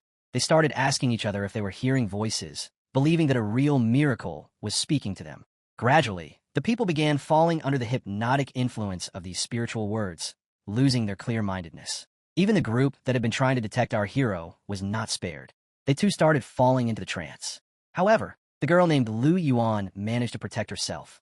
A protection set had automatically formed around her, shielding her from the influence of the spiritual words. At that moment, her companion Zio Ling suddenly shouted excitedly, "I've become a second-level professional." Seeing Zio Ling acting strangely, Lu Yuhan felt deeply confused. She could clearly sense that Zio Ling's condition remained unchanged, yet Zio Ling kept insisting she had advanced. Then Gu Man suddenly raised his voice, claiming the resources were enough to make him the strongest warrior. Zhang Tsang followed, shouting with excitement that he had become the top mechanical engineer of the Janjia nation and would finally bring pride to his family. Watching her companions behave like this, Lu Yuhan became even more confused. Realizing that this was an advanced hypnosis spell, it was because of the necklace Lu Yuan was wearing that she was able to resist the hypnosis spell.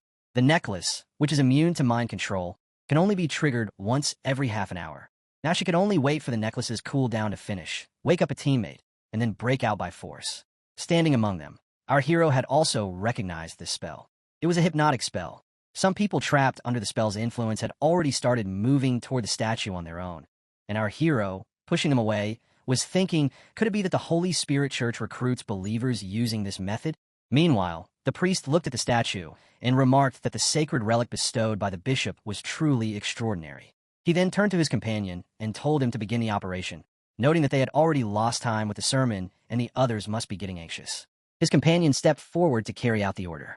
The priest rang the bell again, and a shadow quickly formed. From it, several figures emerged. The priest bowed his head in greeting as the figures revealed themselves to be zombie bishops. The moment they appeared, our hero sensed the dark aura surrounding them. He immediately recognized it as the presence of cultists. The leading bishop turned to the priest Liu and questioned the delay. Liu replied that the sermon for the Holy Spirit Church had taken longer than expected. The bishop dismissed the concern coldly, saying expendables were not worth wasting time over, and warned him not to let it happen again. He then placed a hand on the statue and declared that once the sacrificial ceremony ended, Liu would officially become part of the Holy Spirit Church and receive the Holy Lord's blessings. As his hand touched the statue, dark energy began pouring from it. The priest gratefully acknowledged the bishop's support. Among the crowd, our hero observed in silence, noting that when cultists did not use the power of the evil god, they appeared completely normal and most professionals would not notice. However, as a holy knight blessed by the holy light, he could sense evil auras clearly. To him, the darkness surrounding the 5 cultists stood out like ink on white paper. The bishop raised his hands and began chanting loudly, calling on the Holy Spirit to reign eternal through the ages. He declared that the offerings had been fully prepared and invited the Holy Lord to accept them. The crowd continued to chant, repeating his words with growing intensity. As the chants echoed across the temple, a strange light enveloped the statue. It began to shift into a monstrous form. Its mouth opened wide and began drawing the soul power out of the surrounding people. However, the crowd, under the illusion, believed that the statue was granting them power. In truth, the statue was greedily absorbing their soul essence, and yet oblivious to the danger. Everyone continued to celebrate ecstatically. Seeing this, our hero thought grimly, is it slowly extracting their souls? Meanwhile, the crowd continued to shout madly, Holy Spirit, eternal, everlasting through the ages. Holy Spirit, eternal, everlasting through the ages. Watching the horrifying scene, our hero's thoughts raced. Ordinary humans have such weak soul forces that they're almost negligible. After death, their souls usually don't even manifest. But the soul is crucial. For example, it's essential for priests to perform resurrection magic. Some super powerful beings can even cast resurrection spells on themselves while in a soul state. Whether strong or weak, the soul is undoubtedly an incredibly vital thing. Yet this apparition is actually extracting their soul power. That explains why people who join this religion are seen unchanged on the outside, but undergo drastic changes in personality afterward. The change must be connected to the loss of their souls after joining the Holy Spirit Church. The statue was continuously sucking the souls of these people, and our hero couldn't understand what the statue would do by collecting their souls. Meanwhile, Lu Han, who was watching her teammates' powers gradually diminish. Seeing this, she realized that Sister Zhao Ling and the others would be killed. Therefore, she couldn't just sit and wait for death. She decided to use her ice skill to wake up Zhao Ling. She called out to the ice spirit, saying, "Listen to me and use all your power and freezing abilities." She then directly used the ice spell on Zhao Ling. As soon as the spell touched Zhao Ling, she regained some consciousness. However, Zhao Ling soon fell back under the hypnotic control again. Seeing this, Lu Yuhan was slightly worried that her action had no effect. As soon as the ice effect wore off, he returned to her previous state. Her actions alerted the priest, and he laughed, saying, "There is someone here who has not been hypnotized." The priest quickly recognized who was not under the spell and decided to eliminate them. He activated the black flame and launched it directly. Our hero, upon seeing this, rushed toward the priest. However, by this time, the priest's attack had already reached her. She, seeing the attack, became extremely scared. At that moment, a girl appeared and immediately activated the shining shield.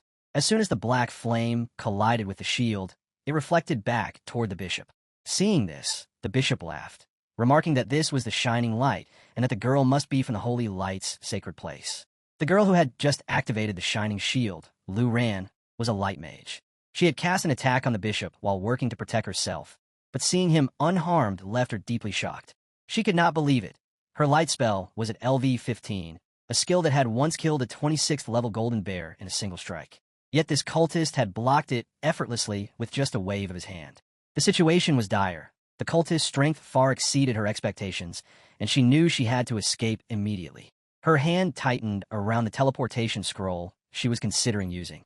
However, at that moment, the bishop laughed again and reached toward her, taunting her for attempting to disrupt the ritual and still thinking she could flee. Did she believe this was a place she could come and go as she pleased? With a gesture, the bishop summoned swamp magic, causing the ground beneath her to soften into a mire. As she began sinking, his followers prepared their own attacks, one conjuring wind blades, the other summoning a firewall. Desperate, she raised her staff and called upon the power of light to gather around her, forming an invincible barrier. Immediately, a sacred shield forms around her, protecting her from the incoming attacks. Among the 5 people, 2 are mages continuously attacking. If there had only been one mage here, she might have had a chance to tear up her teleportation scroll and escape to another party by the time they finished chanting. She could have teleported them out. She also uses divine power to counterattack, repeatedly chanting these words as she launches her attacks at the enemies in front of her. The situation is even worse. Another close combat fighter is rushing over. If he gets near me, I'm doomed. When I transitioned to the hidden class of light mage at the age of 18, I was directly absorbed into the light church for training. The enemies continue to attack, and to avoid her attacks, they repeatedly create shields. Seeing this, she thinks the 4-year training period has ended, and it's my first time going out for practical training. I thought I could destroy this fake cult with my power. Is this the price I'll have to pay for my life? Our hero had been standing and observing the fight for a while, and when things went beyond what he could tolerate, he immediately summoned his warhammer. With a single strike of the hammer, he struck the entire building, shaking it violently.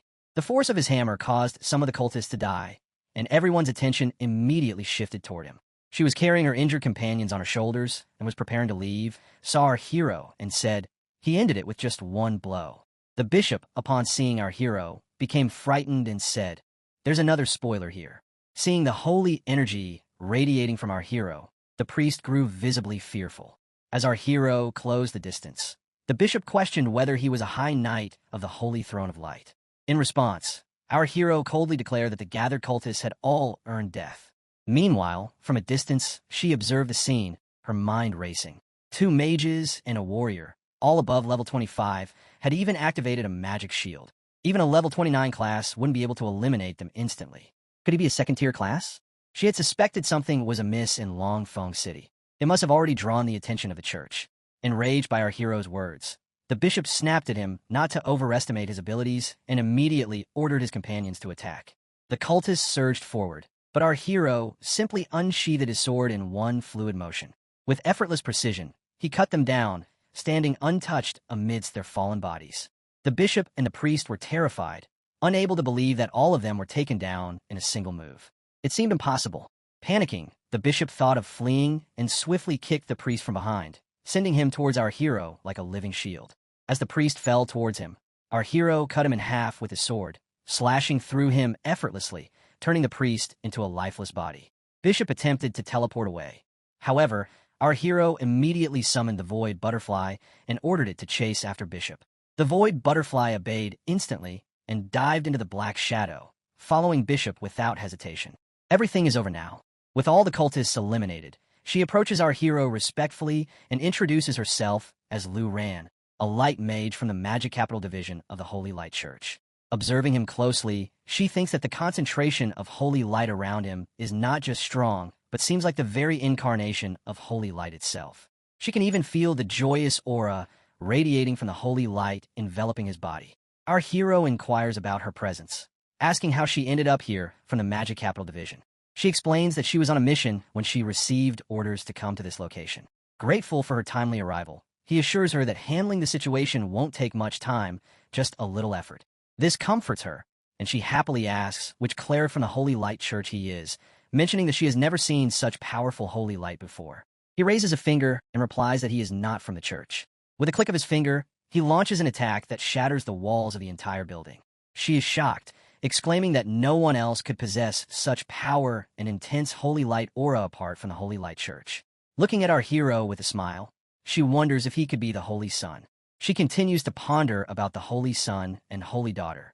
The Holy Son and Holy Daughter are titles given to the top geniuses within the Holy Light Church.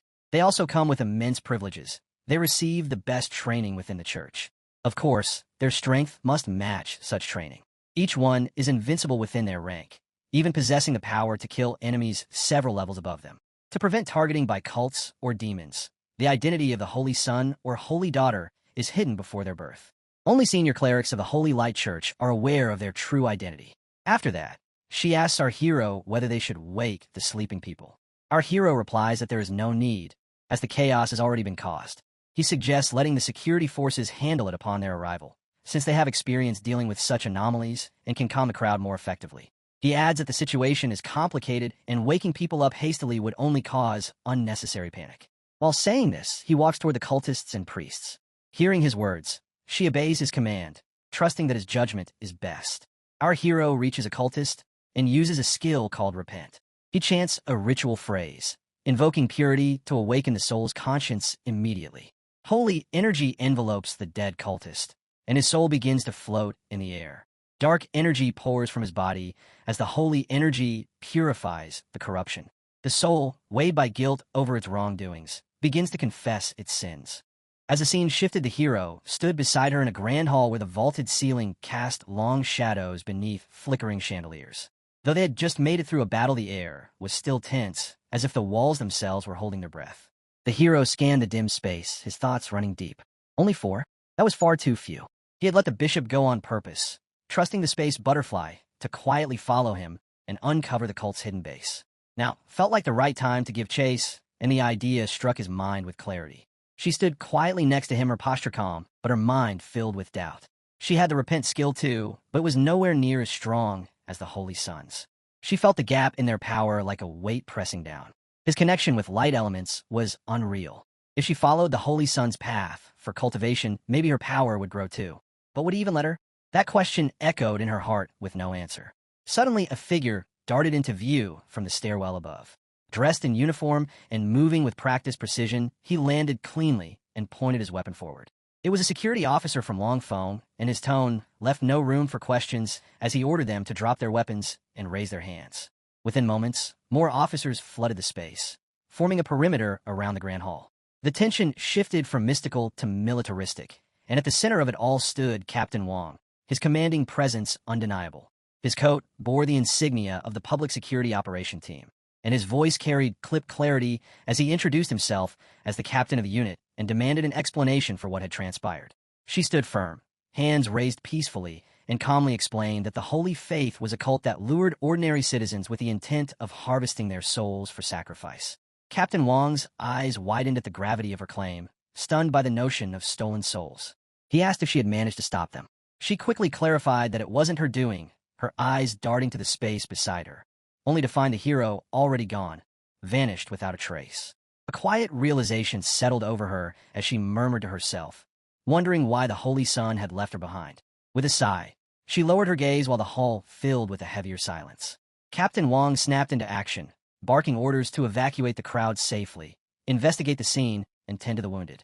Teams moved with urgency, securing the area and stabilizing victims as the aftermath of the cult's disruption began to settle. Yet the absence of the Holy Sun lingered like an unspoken weight. The crowd stood dazed, their faces pale and expressions vacant, as if waking from a dream. One person stumbled forward, muttering confusion about where they were and a desperate desire to go home. Another laughed nervously, disoriented, insisting they had just been at a party. A third clutched their head, groaning about an overwhelming fatigue, as if their body had been drained. Jang Tsong rubbed his temples, grimacing faintly as he complained about the pounding in his skull. Lu Ran, still steady, turned to him with a frown and explained that they had all been hypnotized by the Holy Faith. She had only escaped thanks to a magic talisman, but what followed had been beyond her expectations. The cult had deployed at least 5 level 25 classes. Jang Tsong's eyes widened in shock at the revelation. If their enemies were that powerful, how had they survived? Lu Ran replied grimly that a man, likely a secondary awakened faith class, had annihilated them all in a single strike. Jang Tsong's jaw dropped as the realization struck him. A secondary awakened phase class, an elite. Then it hit him. His robots must have recorded the fight. They could post the footage online and gain massive attention. He quickly summoned a magical screen, trying to pull up the footage, but before the projection could stabilize, the entire building began to shake violently. The chandeliers overhead trembled. Then one of them snapped and came crashing down, shattering across the marble floor.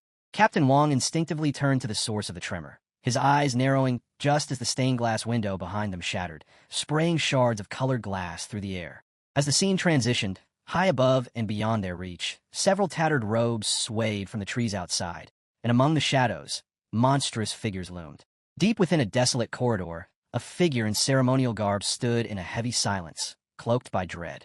His voice echoed bitterly as he stared into the darkness. The man paced in frustration, his voice low and seething. He questioned how someone like that could appear in Longfeng City. Muttering to himself, he seemed on the edge of panic. He reminded himself that he had stayed hidden, avoided drawing attention from the Court of Light, and sent away their agents under hypnosis without incident. Nothing should have gone wrong. With a heavy push, he opened a large metal door that groaned under its weight. Inside, darkness collected in corners, and a sinister energy pulsed from within. He lamented the loss of 4 devout believers and worried that his lord would be furious. Desperation filled his voice as he wondered what to do next. Above him, hidden among the shadows, a space butterfly quietly observed. It was not alone. Our hero had followed the bishop into the chamber, keeping each step silent. Just moments after the bishop's arrival, the hero slipped inside unnoticed. A screen shimmered nearby, showing a star-scattered, unstable realm, the space realm. The air vibrated with the hum of bees, dozens of them entering the chamber in coordinated formation. Their wings beat in eerie unison.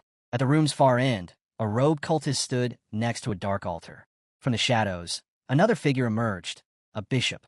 He acknowledged the returning man with cold formality, asking what had caused the loss of 4 believers.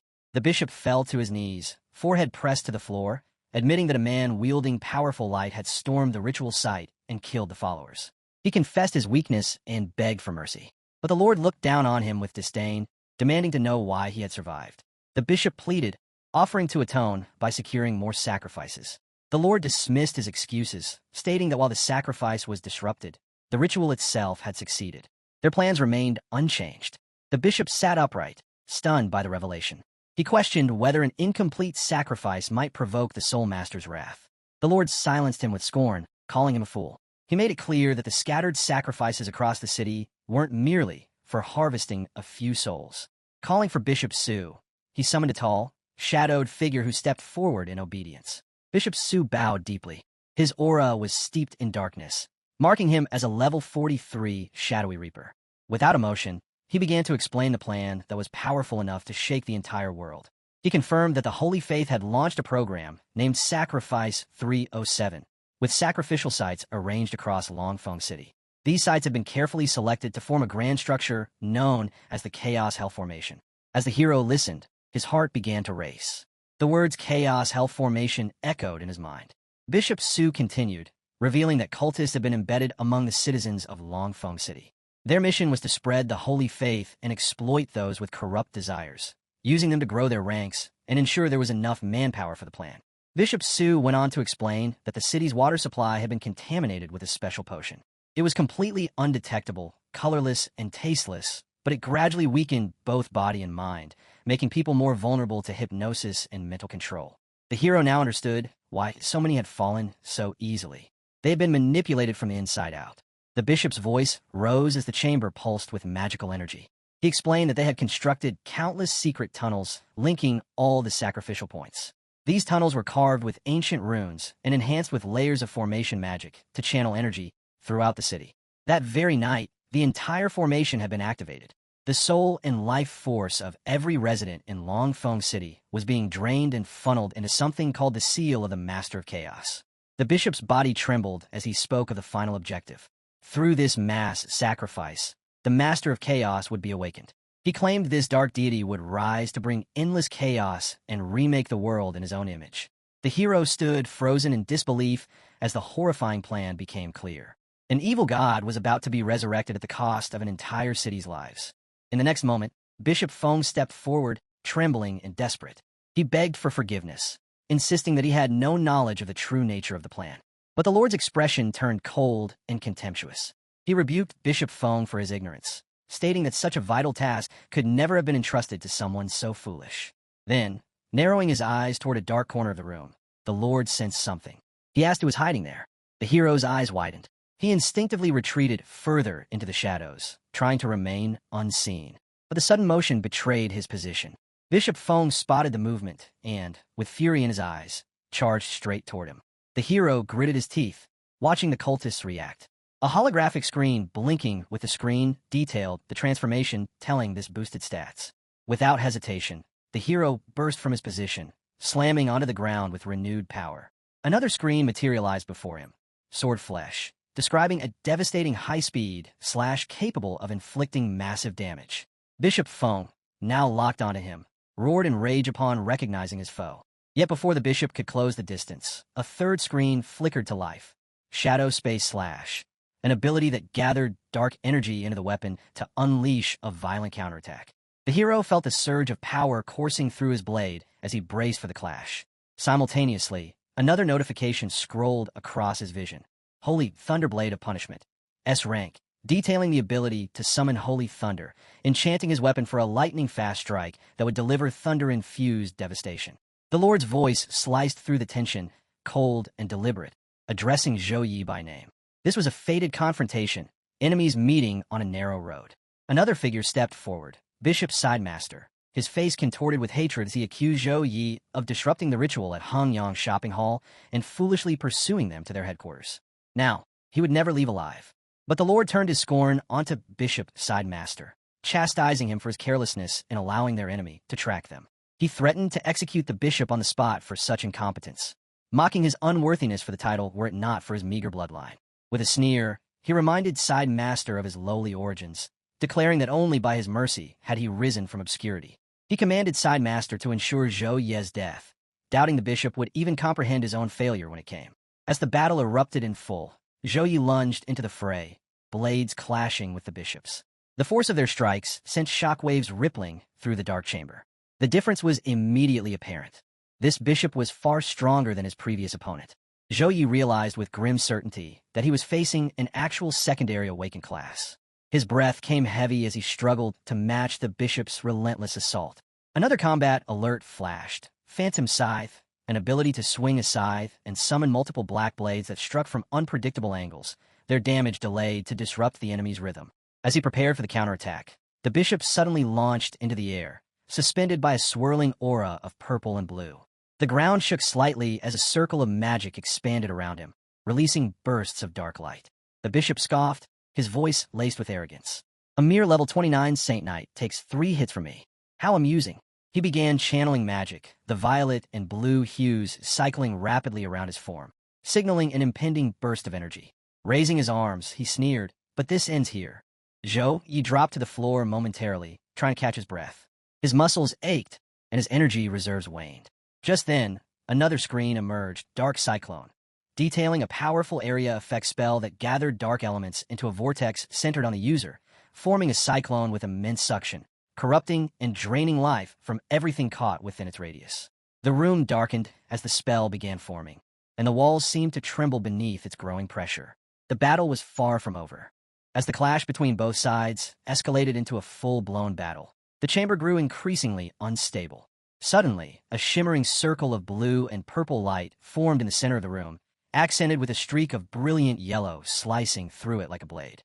On one side of the formation stood Zhou Yi, alone yet unwavering, and on the other side, the cultists gathered in overwhelming numbers. Without hesitation, Zhou Yi raised his holy protector, a massive radiant sword glowing with divine energy, and charged forward. Each swing of the sacred weapon cleaved through the growing darkness, colliding violently against the bishop's spells and weapons. His determination radiated through the room, cutting through fear like a beacon. Bishop Sup's eyes widened with disbelief as he watched the lone figure confront their might. "My dark vortex can even trap light itself," he declared with a cruel grin. "Every struggle of yours is pointless. Holy Knight, you are impressive for a First Awakened class, but between First Awakening and Secondary Awakening, the gap is as vast as heaven and earth. Not to mention, there's a 14-level difference between you and me." Even as Zhou Yi leapt across the crumbling floor to evade an incoming strike, thoughts raced through his mind. The protection of the sacred angel might be able to negate most of the darkness corruption, but this dark vortex is draining both my mana and stamina. I'll be subdued if this keeps up. Bishop Su's smirk deepened as the vortex pulsed stronger. "How long can your candlelight hold against absolute strength?" he taunted. But Zhou Yi roared back with defiance, his voice ringing with conviction. "My light is enough to crush your streaks."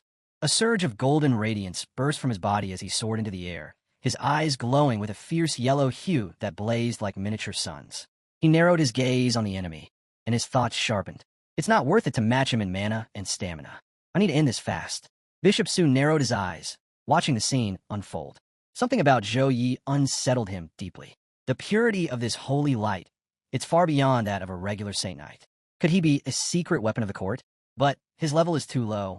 Whatever he is, he's not getting out of here alive.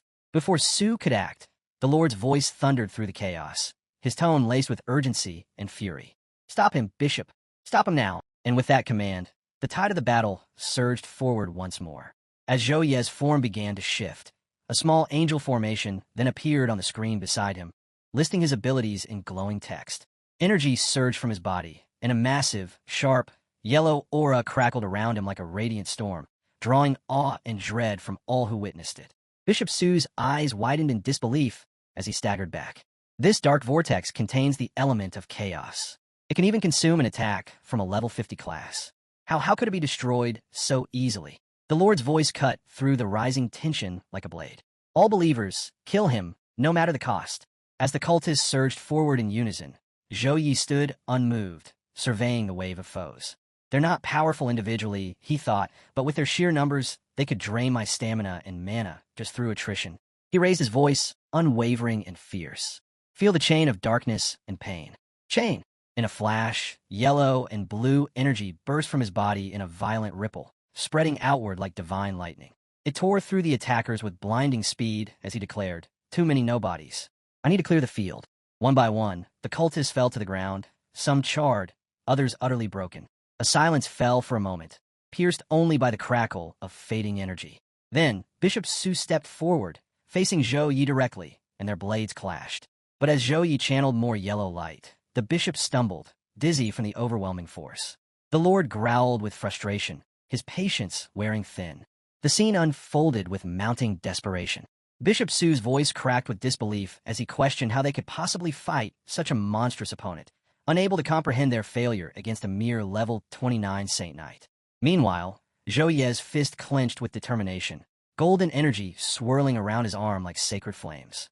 The combination of buffs and Angel Psyche had elevated his strength near level 40 capabilities. Though technically only level 29, his holy light affinity granted him natural dominance against dark forces, the secret behind his overwhelming advantage. Fury radiated from the Lord as he berated his subordinates, promising retribution once the ritual concluded. His commands to Bishop Feng came sharp and demanding, questioning the hesitation. Bishop Feng's response came measured but uncertain, claiming to await a better opportunity. This exchange triggered immediate alarm in Zhou Yi, whose shocked gaze locked onto Bishop Feng as painful recognition struck. This was his father. The Lord's cruel sneer confirmed Zhou Yi's horrified realization, dismissing the familial bond as meaningless in service to their dark god. Zhou Yi's revulsion poured forth, condemning the abandonment of basic human connections for their twisted faith. The Lord countered with chilling conviction, declaring all life would become his children under their new order, mocking Zhou Ye's resistance as pointless in a doomed city. Recognition flashed between them as the Lord revealed his knowledge of Zhou Ye's identity, the standout champion of the National Freshman Exchange competition. Their violent clash sent both combatants reeling backward from the impact, when suddenly Zhou Ye's alarmed cry cut through the chaos as new danger emerged. He extended his hand, summoning another burst of radiant energy in an attempt to catch the fleeing figure, but it was too late. The Lord vanished into the shadows, his voice lingering. "So, you are the one who took the Void Beast. It took no effort to track you down." And just like that, the enemy was gone, leaving behind only silence and the storm still burning in Zhou Ye's heart. As Zhou Yi stood up from the rubble-strewn ground, a flicker of unease crossed his mind. He knows me, and suspects I took the Void Beast, he thought, eyes narrowing as he scanned the battlefield. Then, without warning, the voice rang out again, full of venom and confidence. "Housemaster Feng, you're the maniac who escaped," Zhou Yi said firmly, his tone sharp with disbelief. Feng stepped forward slowly, an eerie calm in his expression. "Correct," he said without hesitation. "The Master of Chaos will reshape this world, and I shall become one of the new gods." With a chilling certainty, Feng added, "If it wasn't for your meddling during the exchange match, the Master of Chaos would have awakened months ago. Today, I will take you and the Void Beast. The Void Beast is my gift to the Master of Chaos, and your holy power will nurture the awakening." Zhou Ye's expression changed. His eyes filled with a quiet sadness as he stared at the man before him. Believing in an evil god really does grant power, he thought bitterly. I remember Feng. He was just a level 49 secondary awakened assassin. But now he's nearly as strong as Housemaster Wu. a level 52 warrior. Without warning, jagged swords erupted from the ground beneath Zhou Ye's feet, launching upward with violent force. He twisted his body and leapt back, narrowly avoiding their deadly reach. Yet more blades followed in rapid succession, cutting through the air in an attempt to end the battle swiftly. Zhou Ye gritted his teeth and crushed the incoming swords with sheer power, blasting them apart with holy energy. When the last of the summoned weapons shattered into sparks and dust, Fang's voice echoed coldly across the field. Struggle all you want. Every minute, 500 souls become nourishment for the Master of Chaos. As he spoke, dozens of sharp weapons materialized in midair, each one gleaming with malicious energy, all aimed directly at Zhou Ye. With no time to counter, Zhou Ye took off running, zigzagging to avoid the incoming barrage.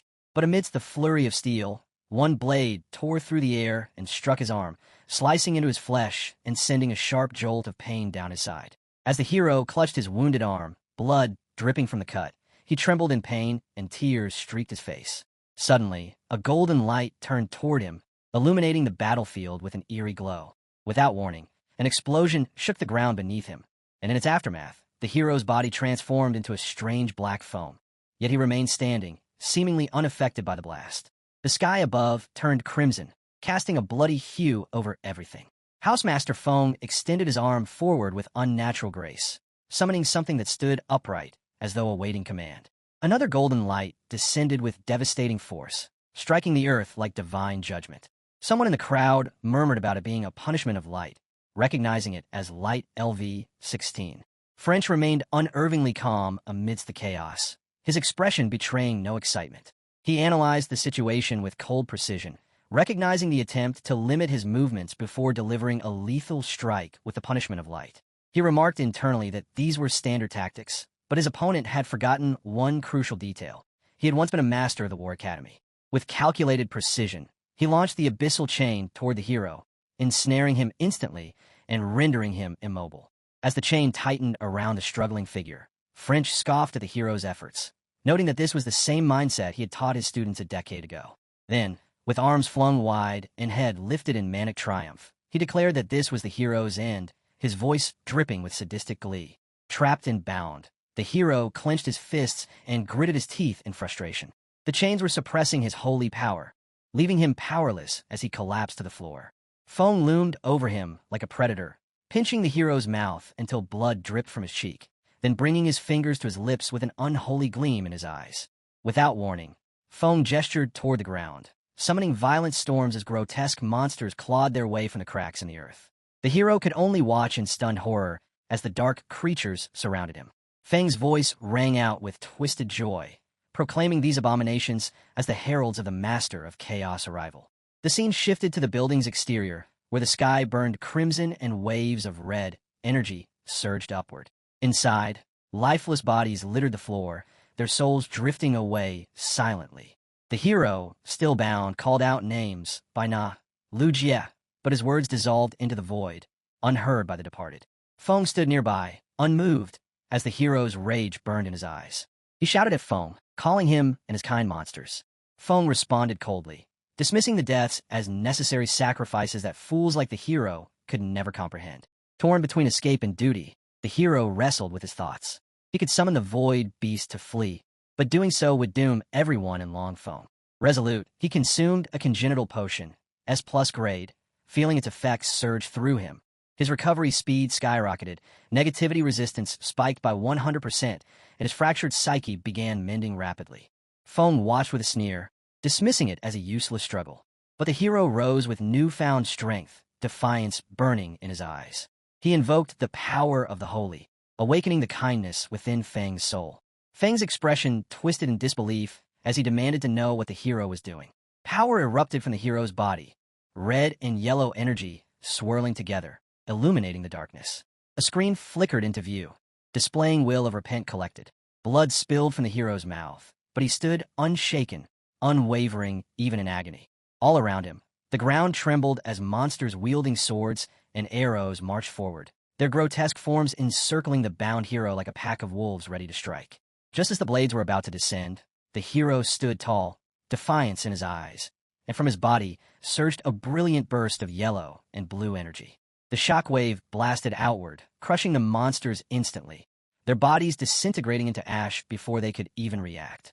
Feng staggered backward, his eyes widening with shock as he instinctively clenched his fists. Under his breath, he whispered in disbelief about the overwhelming power before him, realizing with growing horror that his opponent was attempting to breach some unimaginable threshold. His hands trembled uncontrollably as he brought them up to rub his eyes, as if trying to wipe away some terrible vision, before the terrifying truth escaped his lips. This was the unmistakable phenomenon of secondary awakening. With visible effort, Feng composed himself, though his voice carried an undercurrent of barely contained dread as he continued speaking. He admitted that witnessing a secondary awakening in progress had profoundly expanded his understanding. Yet he recognized with grim certainty that his opponent had already descended into utter desperation. Under normal circumstances, he explained with forced calmness, achieving secondary awakening required exhaustive preparation. Stockpiles of mana stones to stabilize the physical transformation, specialized energy boosts to fortify internal reserves, and most crucially, an entire team of elite protectors to shield the vulnerable awakening process from any external disruptions. His voice grew sharper, colder, as he pointed at the chains that still bound the hero. You're currently held down by a virtual chain designed to suppress holy power. You're alone. You have no energy supply. The force now building inside your body will soon spiral out of control. It will tear you apart, rip your soul into fragments. If you fail, at best, you'll suffer a massive level drop. At worst, you'll be annihilated completely. As the tension in the air thickened, a figure appeared beside the hero, Saint, who watched the unfolding scene with somber eyes. In a calm, unwavering voice, he said, "But you're a weird child. Even if there's only a fraction of a chance for success, I cannot let it happen." The monsters, though momentarily shattered, began emerging once more from the red-lit shadows, forming a complete circle around the hero. Their weapons gleamed with deadly anticipation. Feng raised his hand once again, and with a voice full of venom, he commanded, "Die, in your secondary awakening." As the scene opened, waves of monsters surged toward the hero, their grotesque forms moving with murderous intent. Unshaken, he stood his ground, continuously generating radiant streams of golden and blue energy, creating a shimmering barrier that kept the horde at bay. Then, without warning, a glowing window appeared in midair announcing that the second advancement had been achieved, Judicator level 30. The screen showed a list of new Judicator exclusive skills with judgment and dissonance among them, each one pulsing faintly, as if waiting to be awakened. With renewed strength flowing through him, the hero focused his mana and directed a concentrated surge of golden and blue energy straight at Housemaster Feng. A razor-thin beam of golden light shot out like lightning, racing across the battlefield. Feng, caught off guard, froze as the energy struck him with blinding force.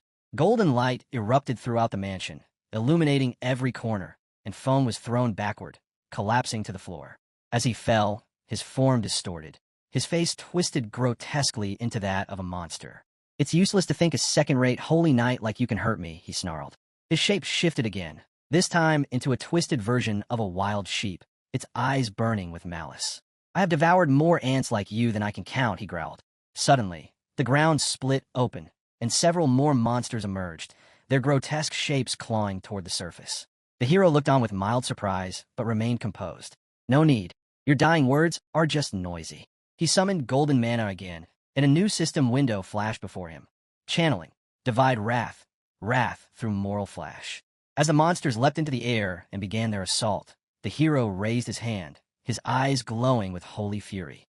"Sinner, I sentence you to," he declared, and in a sweeping motion, he released a radiant wave of energy. Death. The blast surged forward, golden and absolute, but just as it reached the advancing creatures, one of them shouted defiantly, "You won't succeed. The power of my lord." Before the sentence could finish, the hero's expression shifted.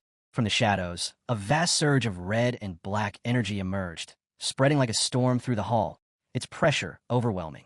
His eyes widened in disbelief as he faced the incoming wave. The room darkened under the weight of the power, and a chilling voice echoed, "Submit. Why not perish together?" The corrupt energy slammed into him, and the hero staggered back, black energy spilling from his mouth. Still conscious, he gritted his teeth as whispers flooded his mind. "Pain is the only truth. Join us."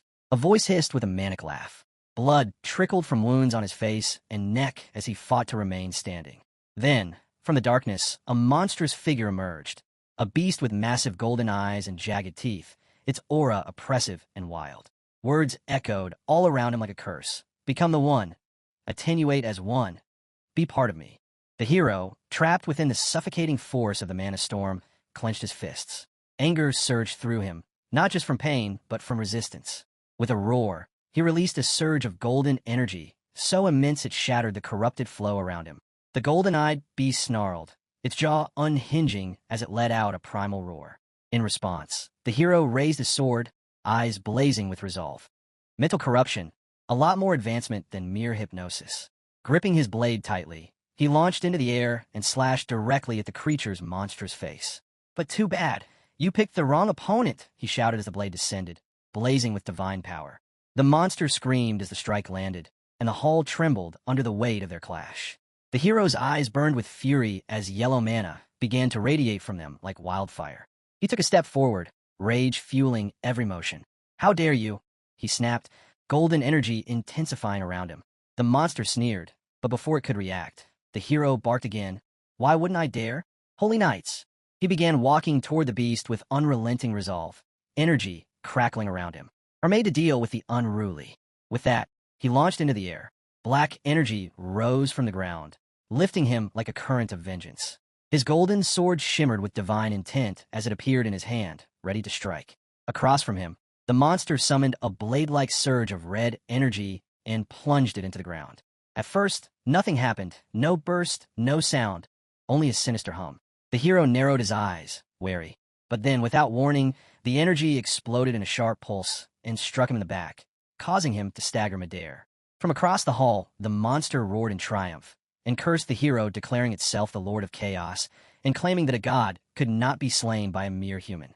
The hero grimaced and stood tall, once more gripping his sword tightly as he stared down the arrogant beast. He repeated the phrase, half-divine power, with contempt, then proposed a deal. He would use the monster as a punching bag and teach it what it truly meant to kill a god. He added that if the creature wanted to play God, it should at least do it properly. Stepping forward with golden sparks flickering at his feet, he mocked the monster further, calling it at best a fragment of some evil god, and explaining that this was exactly why a human like him could hurt it. He warned that if the monster kept shouting nonsense, he might just laugh his teeth out. Enraged, the monster let out a guttural scream, its jaw twisting with fury as it tried to shout another denial. But the hero was no longer listening. He placed a hand to his temple, sweat beating down his face as a grim thought passed through his mind. Today was bad, and his body could only hold out for 2 more minutes. He muttered that he was out of his mind, and as the words left him, divine energy erupted.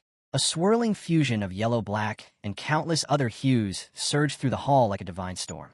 Then a radiant circle of golden energy descended and etched itself into the ground with holy precision. At once, more monsters crawled from every corner of the battlefield, encircling him like vultures sensing weakness. Yet the hero didn't flinch. A new screen flashed before his eyes. Contract spell inherited from the ancient angelic legions, activated. The moment the system message disappeared, a towering beast, grotesque in form and bearing rows of jagged teeth, lumbered toward him. You pathetic little creation of forbidden law. You won't stop me, it snarled, its voice thunderous. Suddenly, a second divine reaction tore through the air. Purification initiated. Divine punishment protocols engaged. Punishment. Initiate. An enormous circle of radiant figures appeared, standing upright in a vertical formation, golden manas coursing through them like celestial judgment. Even the hero was momentarily stunned by the display. Another system alert flashed before his eyes. You have obtained Evil God Power Crystal. Damage. Unknown. Quality. Cannot be assessed. The hero's grip on his sword tightened, and with a voice full of disdain, he shouted, So that's all you are? He rose to his feet, battered but unyielding, and faced the monster with cold defiance. You are not even a proper fragment of a god.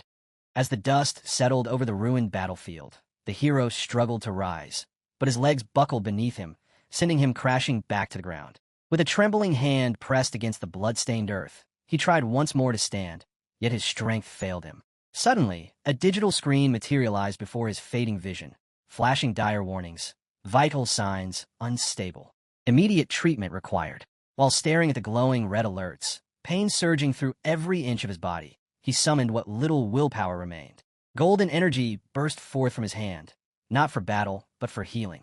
The radiance spread like a tide, warm and divine, wrapping the wounded and dying in its light.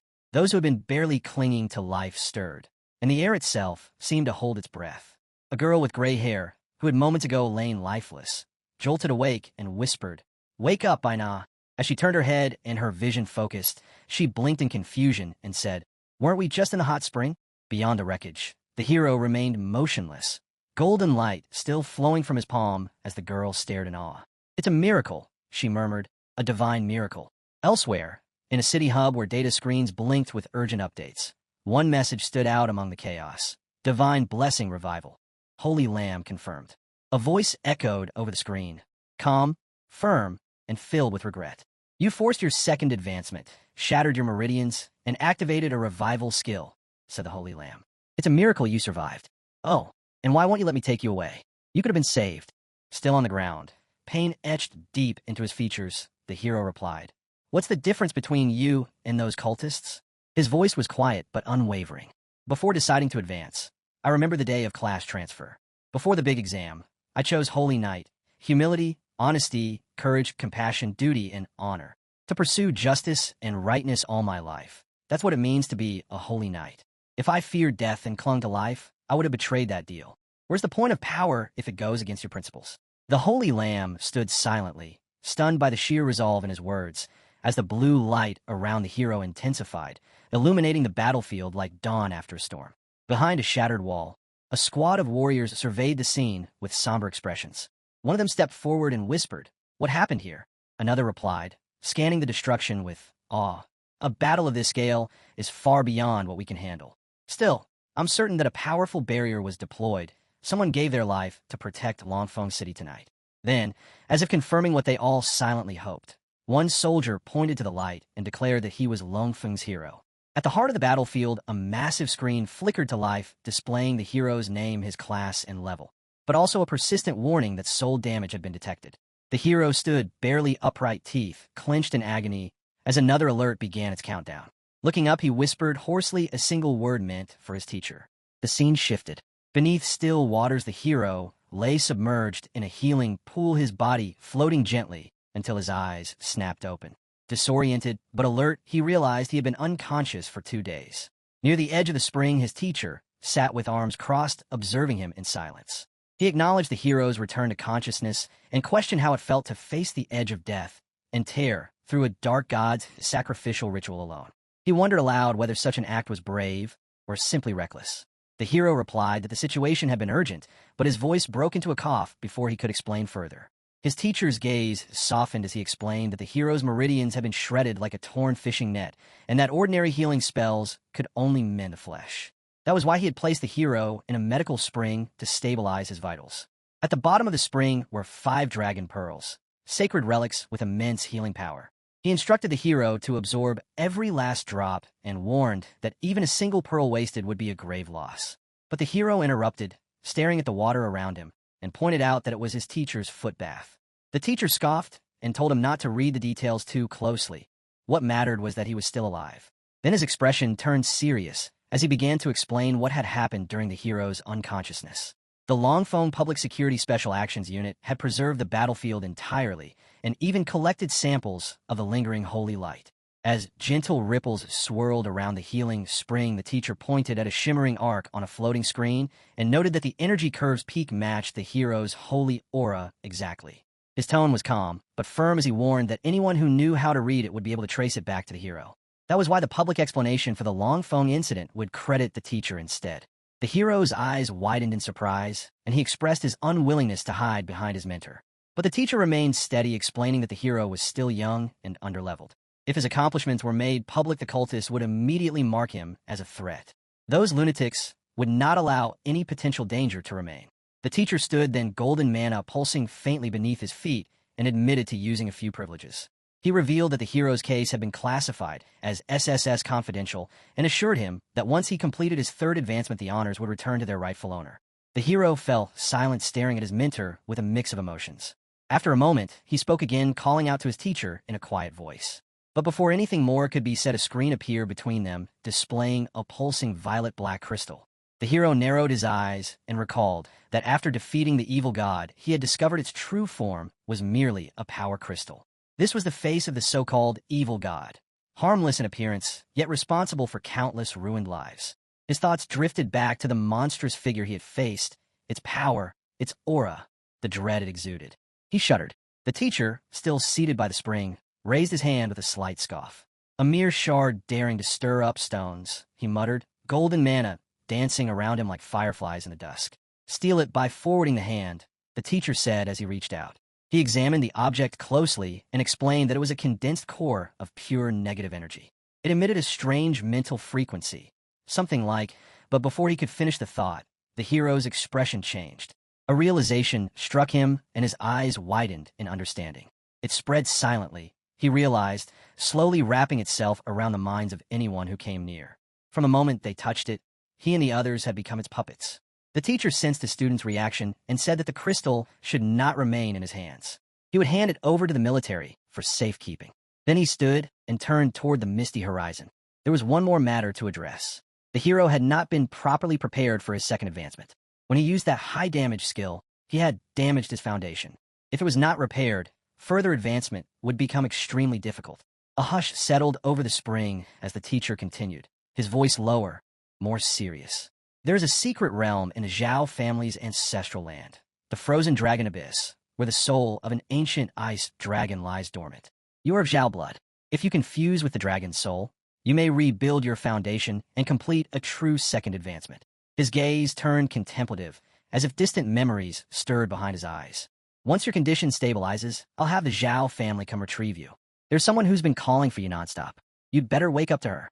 As the scene shifted, the sterile halls of a high-security compound stretched into view. Xiao Ran walked quietly, her boots clicking softly against polished stone. Behind her, a red-haired girl appeared with a voice sharp with scorn. She called the sight pathetic and taunted Xiao Ran for being weak. She pointed out that with low level and low skill, there was nothing Xiao Ran could possibly use to protect her brother Zhao Yi. Xiao Ran flinched, but gave no response.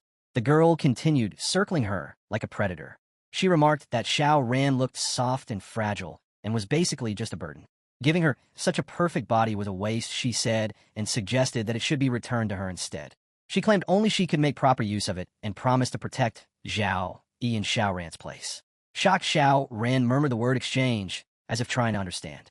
But before anything more could happen, a familiar voice echoed down the corridor, calling her name. She turned around stunned to see Zhao Yi at the far end of the hallway. Though still pale, he was standing on his own. She gasped in disbelief and asked how he had gotten out. Zhao Yi looked at her with an unreadable expression and asked if she remembered what she had just said to him. Her eyes widened in confusion, and she apologized, admitting that she could not remember. Then the atmosphere shifted and the scene transitioned once more. Inside the command tent of a military camp, a heavy war report was being delivered. A soldier knelt before a grizzled commander who loomed like a shadow in a dimly lit room. The soldier spoke, gravely addressing his master and reporting that the Longfeng City base had been destroyed. He added that French was dead. The commander narrowed his eyes and asked what had happened. As the scene transitioned, a gray-haired boy was seen carefully cutting plants in a quiet garden, his blade slicing through stems with practiced ease. Without looking up, he asked why Wang Hui would go there. Shen, who stood beside him, replied with a sharp edge in his voice. An inside report had come in. Wang Hui's personal disciple Zhou Yi had been on a mission in Longfeng City. He had spotted French in action and contacted Wang Hui immediately. That was why he appeared there. Shen paused, his eyes narrowing as he muttered that if Vangru was involved, things had just become much more difficult. He instructed that all branches were to go dark using full deep divine mode and to avoid military entanglements at all costs. Then something seemed to click in the gray-haired boy's mind. He questioned why the name Zhao Yi sounded familiar. Shen responded at once, recalling past events as if pulling a file from a cabinet. 2 months earlier, during the freshman competition, Zhao Yi had returned and ruined Fenjia's plans. There was a suspicion that he had tamed a void beast, and they had placed him under surveillance for some time. The gray-haired boy nodded while snipping a vivid red flower from its stalk. He now remembered and admitted that the kid had some skill. Twirling the flower between his fingers, he let it fall to the ground and suggested they send their little friend a welcome gift he would never forget. Shen agreed with a smirk. The scene shifted abruptly. Rain fell steadily as Shen stood alone outside a rundown mansion, staring at it with disdain. Rain dripped from his hair as he scoffed silently to himself at the sight. So this brat lived in a dump like this with no backing from a powerful clan. How could someone like him have such freakish strength? It was truly bizarre. But before he could think further, his thoughts were cut off as a wave of violet mana surged from the mansion and slammed into the ground nearby. Shen instinctively stepped back, his eyes narrowing as he demanded to know who was there. A grotesque monster emerged from the shadows with jagged teeth like broken glass and eyes gleaming with perverse hunger. One of them sneered with a voice thick with malice and spoke of a love for women and children, claiming their fear smelled delicious. Then with a guttural chuckle the creature added that the one before him was both woman and child, a lucky treat that promised double the flavor. As purple manna pulsed ominously, Shun's body began to shift, swelling and twisting until he assumed a colossal form. He looked down at his flaming aura and murmured to himself, wondering if what he saw was flame or a dragon bloodline awakening. The monster barked a laugh, clearly amused, and welcomed the apparent death wish. Elsewhere, far from the mansion, the hero's senses sharpened. His garments had begun to tear as his transformation activated instinctively the moment he locked onto the dark energy. He recognized it as the presence of a wild beast and referred to it as an empty-winged butterfly. Then, with sudden clarity, he identified the special transfer target as Zhao Yan. His attention sharpened further when he sensed little Gray's life force dropping, a sign that Yun was in danger. He silenced his thoughts and ordered immediate location of her. From within, the Holy Lamb's voice rang out calm, yet serious.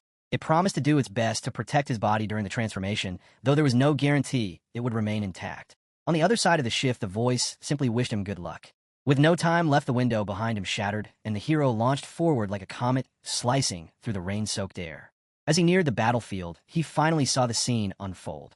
His sister Yun was trapped, and Shun was locked in combat against monstrous enemies. Through clenched teeth, the fighter turned to Yun and asked if she could still stand. She struggled for balance amid the chaos and answered with determination that she could. Hearing this, he nodded and shouted for her to go find her brother. One of the monsters growled with cruel glee, glaring at the young fighter. "You little brat really don't value your life, do you? Risking everything for a girl. Is it worth it?"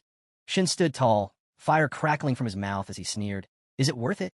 He released a torrent of flame and shouted back, "That's none of your business."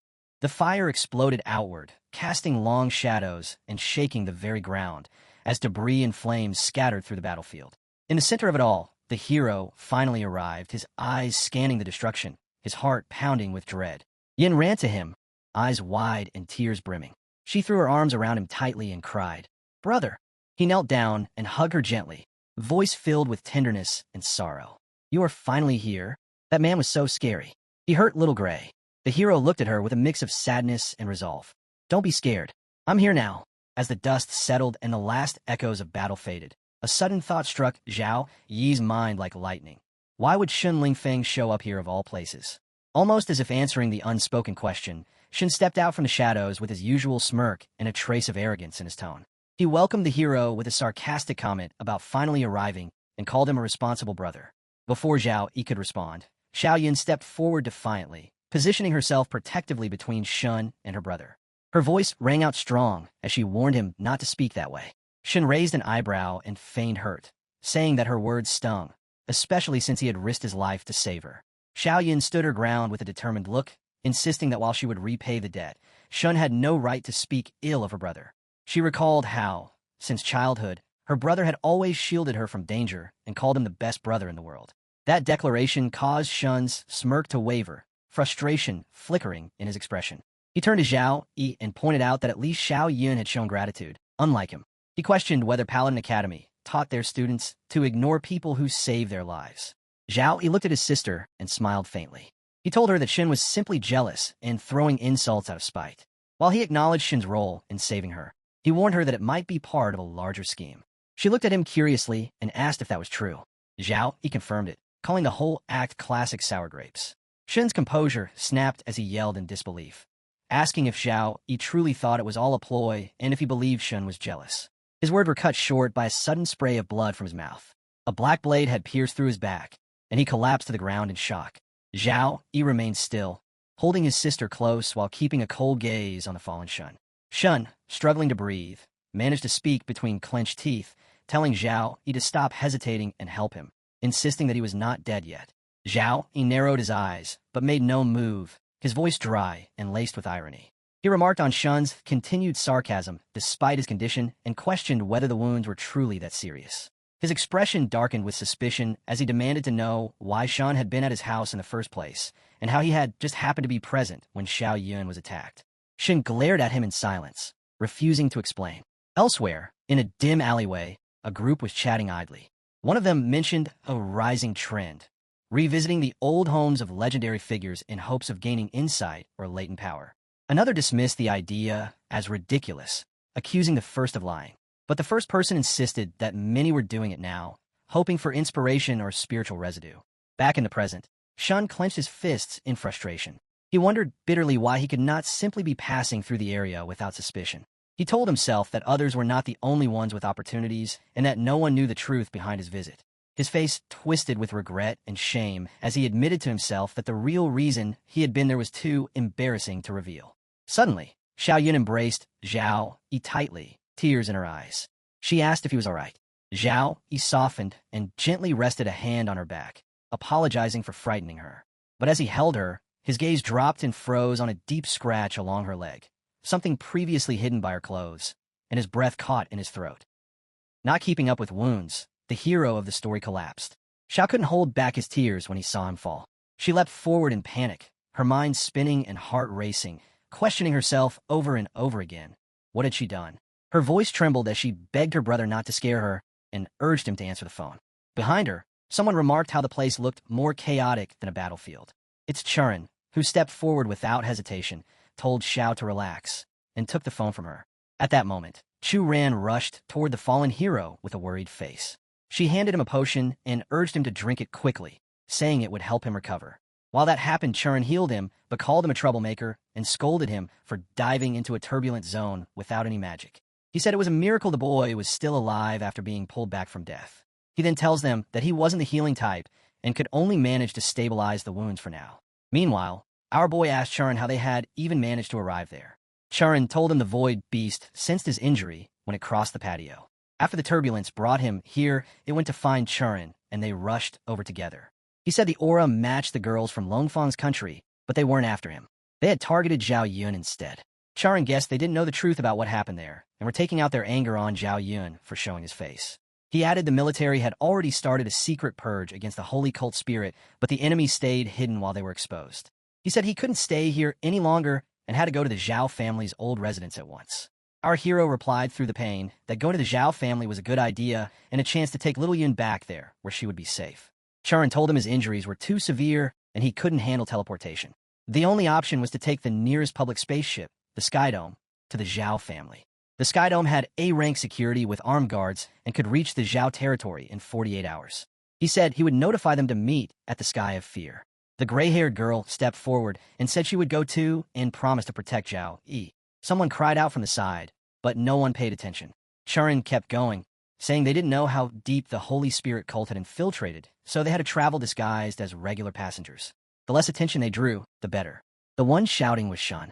He raised his voice, saying, "Hey, can't you see me? Did I turn invisible? Are you all ignoring me? I'm hurt too." Churin walked over and said with a smile, "Look at me, my memory really is bad. Come on, let me check your injuries." Shin barely lifted his head and said, "Aren't you the guy Zhao Yi defeated in the freshman grand tournament? Thanks for checking on me, principal." Later at the Skydome docking port, our hero sat in a wheelchair, while Shun loudly complained about having to act like a servant even though he was the successor of the Flame Dragon bloodline, and questioned why the other got to play the young master role. Chu Ran responded coldly, saying one extra person meant more risk, and she hadn't wanted to bring him in the first place if he hadn't kept pestering. Shin insisted that the principal had personally ordered him to join and that he didn't even want to come, and reminded them of his noble bloodline. Zhao interrupted them by announcing that the ship had arrived. Just then Lars Mord appeared before them, and a massive ship emerged from the sea. A hatch opened from the side, and Zhao excitedly called it a giant flying octopus while pointing out its glowing tentacles. He told the hero to look at them closely. Shin explained that the glow came from mana as the ship docked to recharge. He said the tentacles were not only for boarding, but could also serve as combat shields and even fire mana cannons. Inside the ship was a luxurious seating area. A broadcast warned that the boarding ramp would close soon, and any passengers without checked tickets should proceed quickly. Chu Ran turned to the hero and asked if he wanted to return to his room to rest. She mentioned the ship's motion might cause discomfort, but his room had a reinforced isolation formation. The hero responded with a smile that she was treating him like a baby. Ran replied that she only said that because she was afraid he would feel unwell. The hero teased her back, saying she had been worrying nonstop about his meals, sunburns, and medicines, and assured her that he could manage himself. Just then a stranger approached and stared at the hero, commenting on his beauty. She reached out and held his face, saying that his skin was softer than snow, and it stirred her heart. She suggested he come with her so she could hire the best priest to heal him. Fans nearby froze in shock at her boldness. Ran reacted instantly by drawing her sword and slashing at the woman, who easily dodged as the strike cracked the ceiling. Ran warned her not to touch him again, or she would lose her hands. The woman smirked and said the guard was getting serious over what she called a harmless invitation to tea and a little fun. She asked why Ran was so quick to react when the young master himself hadn't said anything. She then suggested that maybe Ran was not a guard but a lover, and said it explained her extreme reaction. She added that if Ran liked the boy, she should just say so, and that she understood such feelings very well. The hero then gently took Ran's hand and told her not to fall for the provocation, since private combat was forbidden on the Skydome. He turned to the woman and advised her that if she sought entertainment, she might find better company in third class. He added that his frail body would not survive her enthusiasm. Quietly, the hero observed the woman's behavior and realized her flirty act was just a cover. She was carefully watching all four of them, and her real goal was far beyond mere teasing. She had noted that third class was filled with ordinary laborers, and by suggesting she belonged there, he used that as a way to insult her and knock her off balance. The lady looked back and said the young master was quite the mood killer and had ruined her interest. She called herself Red Madam and claimed there was nothing in the world she couldn't obtain. As she walked away, she added that before long, he would come to serve her willingly. Just then, one of her servants stumbled, and the boy beside her noticed the bracelet on her wrist. He said it looked unusual and had a damp aura. He asked if anyone had seen it before. Shin said he had, and explained it was the symbol of the Mermaid Chamber of Commerce. He mentioned that Jian Charn had spent years in Chuan Province, so he would definitely know about them. The Mermaid Chamber was a powerful group that rose quickly in Jiangbei. On the surface, they ran legal businesses, but behind the scenes, they were involved in illegal activities. They were known to target beautiful professionals with rare bloodlines, capture them, and sell them as playthings. Some are locked up, some handed to twisted nobles, and some tortured to death in cruel trades. Shun said the woman, calling herself Lady Hong, was likely a mid to high-ranking member of the chamber. He added that their leader had strong connections with a complex network of backers, and even his father had warned him never to provoke them. He remembered that 2 years ago, the Mermaid Chamber in Tianlan Province clashed with the Zhou family, and the Zhou family lost. Then he paused and wondered if they should tell Zhou Yi about this. Our boy also realized that Lady Hong's subtle jabs and playful provocations toward Chu Ran were meant to test her and gauge her worth, like assessing the value of goods. Among the four of them, Zhao Yun was the weakest. If they were planning to make a move, she would be the easiest target. He turned to Shun and asked if he could stay by Zhao Yun's side for the next 2 days on the ship and make sure she stayed safe. He said that since Lady Hong had been rejected, she might try to retaliate in some other way, and he was worried Zhao Yun would be her next target. She gave a confident reply and said not to worry. He could easily handle watching over one little girl. As the ship drifted silently through space, a maid walked down the corridor outside the passenger rooms. Suddenly, a stream of red mana slipped through the gap beneath one of the doors. It was a room where Ran and Zhao Yun were sleeping. Shun, unaware of anything, was fast asleep on the sofa. The mana belonged to Lady Hong. Watching from afar, she murmured to herself that a rare beauty was in the making. She moved her staff toward Ran's face and noticed something. She had detected the presence of succubus blood, a rare trait that could fetch a high price. Then her eyes shifted to Zhao Yun, and she observed that the girl seemed to be a young master as well. Looking at Shun, she noted that his appearance was plain, but his body was sturdy. She figured he could work in the mines for 10 years without issue. She assumed the rest of his family looked just as ordinary. But just then, Shun's eyes snapped open. Without hesitation, he kicked at her, but she blocked the attack effortlessly. Lady Hong grew irritated. Chang was no longer calm. He jumped up and threw a fiery punch, shouting angrily, asking who she was calling ordinary-looking and insisting he wasn't. But before he could finish, she blocked his attack and pinned him down. The two locked eyes in a fierce death stare as Chang clenched his teeth in frustration. Suddenly, Ran joined the fight and launched an attack of her own. Lady Hong leapt back, and for a brief moment, a flash of surprise appeared on her face. She revealed her claws and struck back hard, knocking them both away with ease. She called them little prey and said she would tear their souls apart. Then, narrowing her eyes, she muttered with a smirk that it all made sense now. So they had been lying to her the whole time. All that dragon blood nonsense was a cover. Lady Hong turned her gaze toward Ran, her eyes narrowing in interest. She wondered if Ran carried the bloodline of the Sakuga. She said Ran wasn't as simple as she seemed, especially with that level of purity. Meanwhile, in another room, Zhao Yun was with our hero. He remarked that thanks to Lady Hong's own item, the Tian House security system couldn't detect any activity inside the room.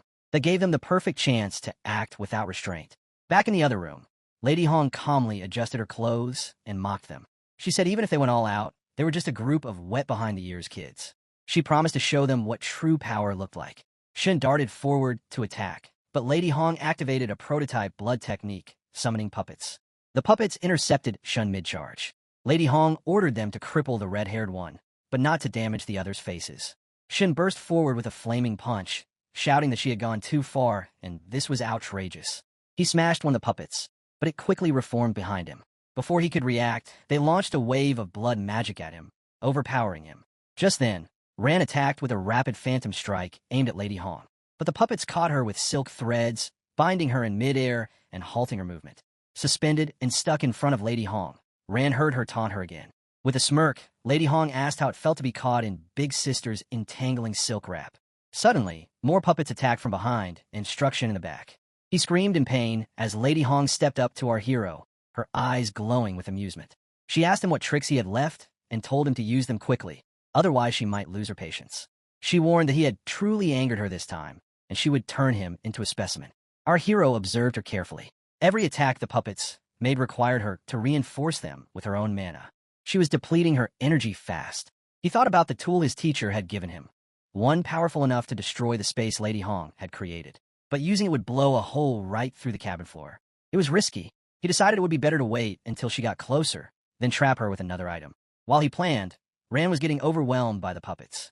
Her eyes glowed red, and her skin was marked with deep red lines. Suddenly, a voice reached out to her. It was Lady Hong, speaking in a strange tone. She urged Ran to stop holding back and use her true power. Ran resisted and told her to go away. But Lady Hong insisted, saying they were the same and shouldn't fight it.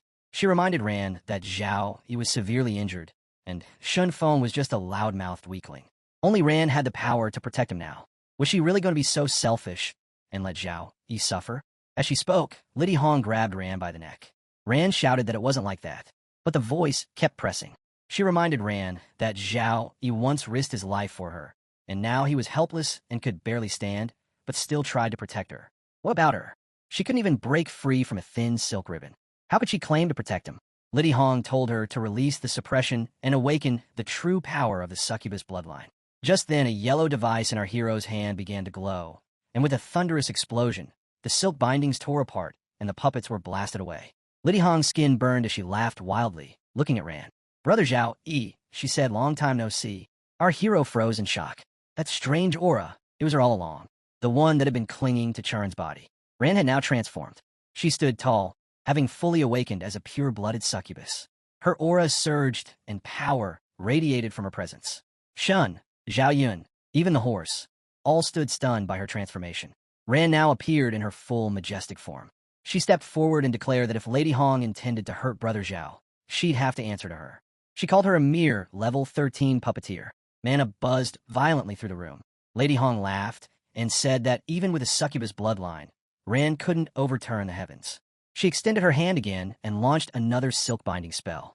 She taunted that the Mermaid Merchant Association already had so many succubus specimens, they could fill an entire cold storage unit. As her skill surged forward, our hero cried out, Chu Ran.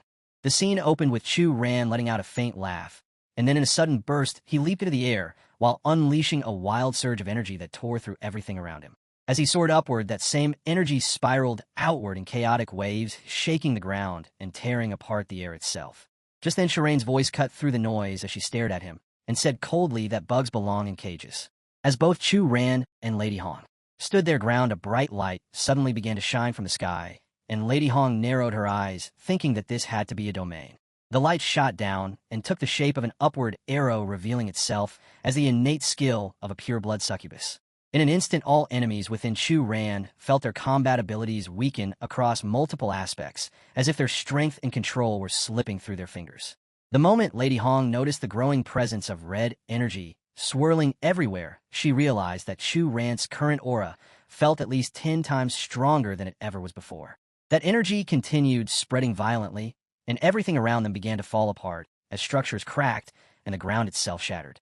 Lady Hong glared at him and raised her hand toward him in anger, but as Chu Ran pushed the energy toward her, Lady Hong froze in place, clearly nervous.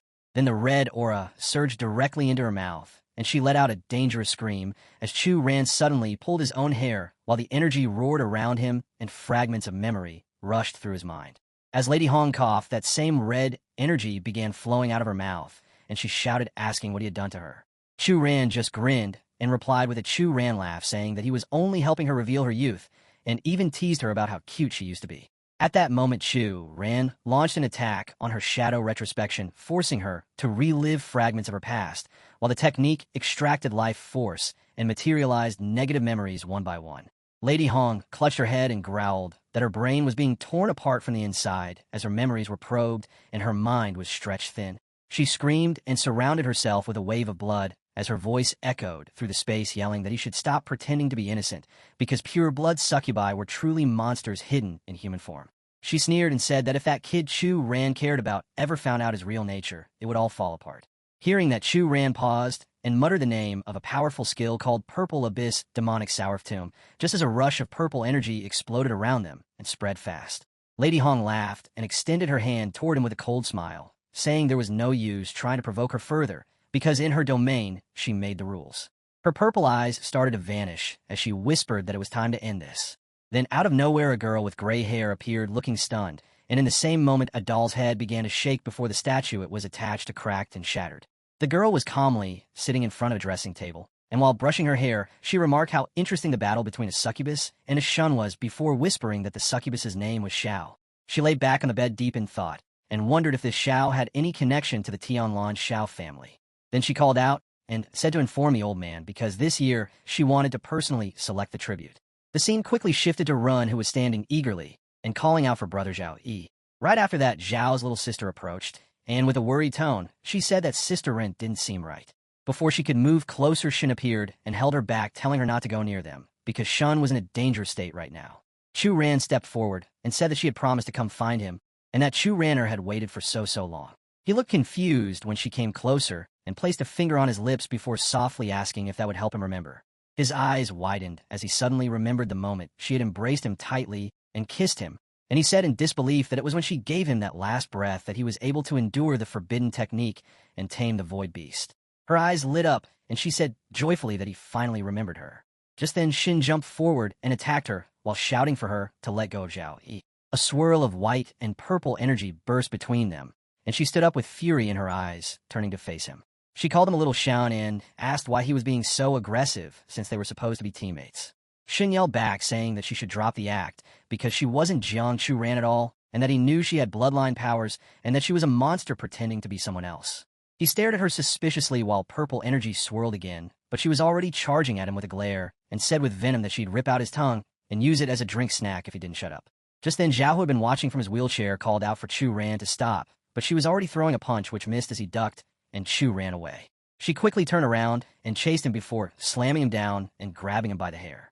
He groaned and asked if she was angry because he called her a monster, repeating the word over and over as if to trigger her. Zhao began coughing again, but before he could do anything, she punched Shini in the face and snapped at him, calling his words nonsense. She continued gripping him tightly and taunted him, saying that if his claws couldn't even scratch Madame Hong's skin, then he had no chance of hurting her because he was still the same arrogant fool. Zhao finally shouted for her to stop, but she began to unleash her holy power shield and blasted everything around her in a fit of rage. Then Zhao stood up slowly and pleaded with her not to hurt Shin anymore.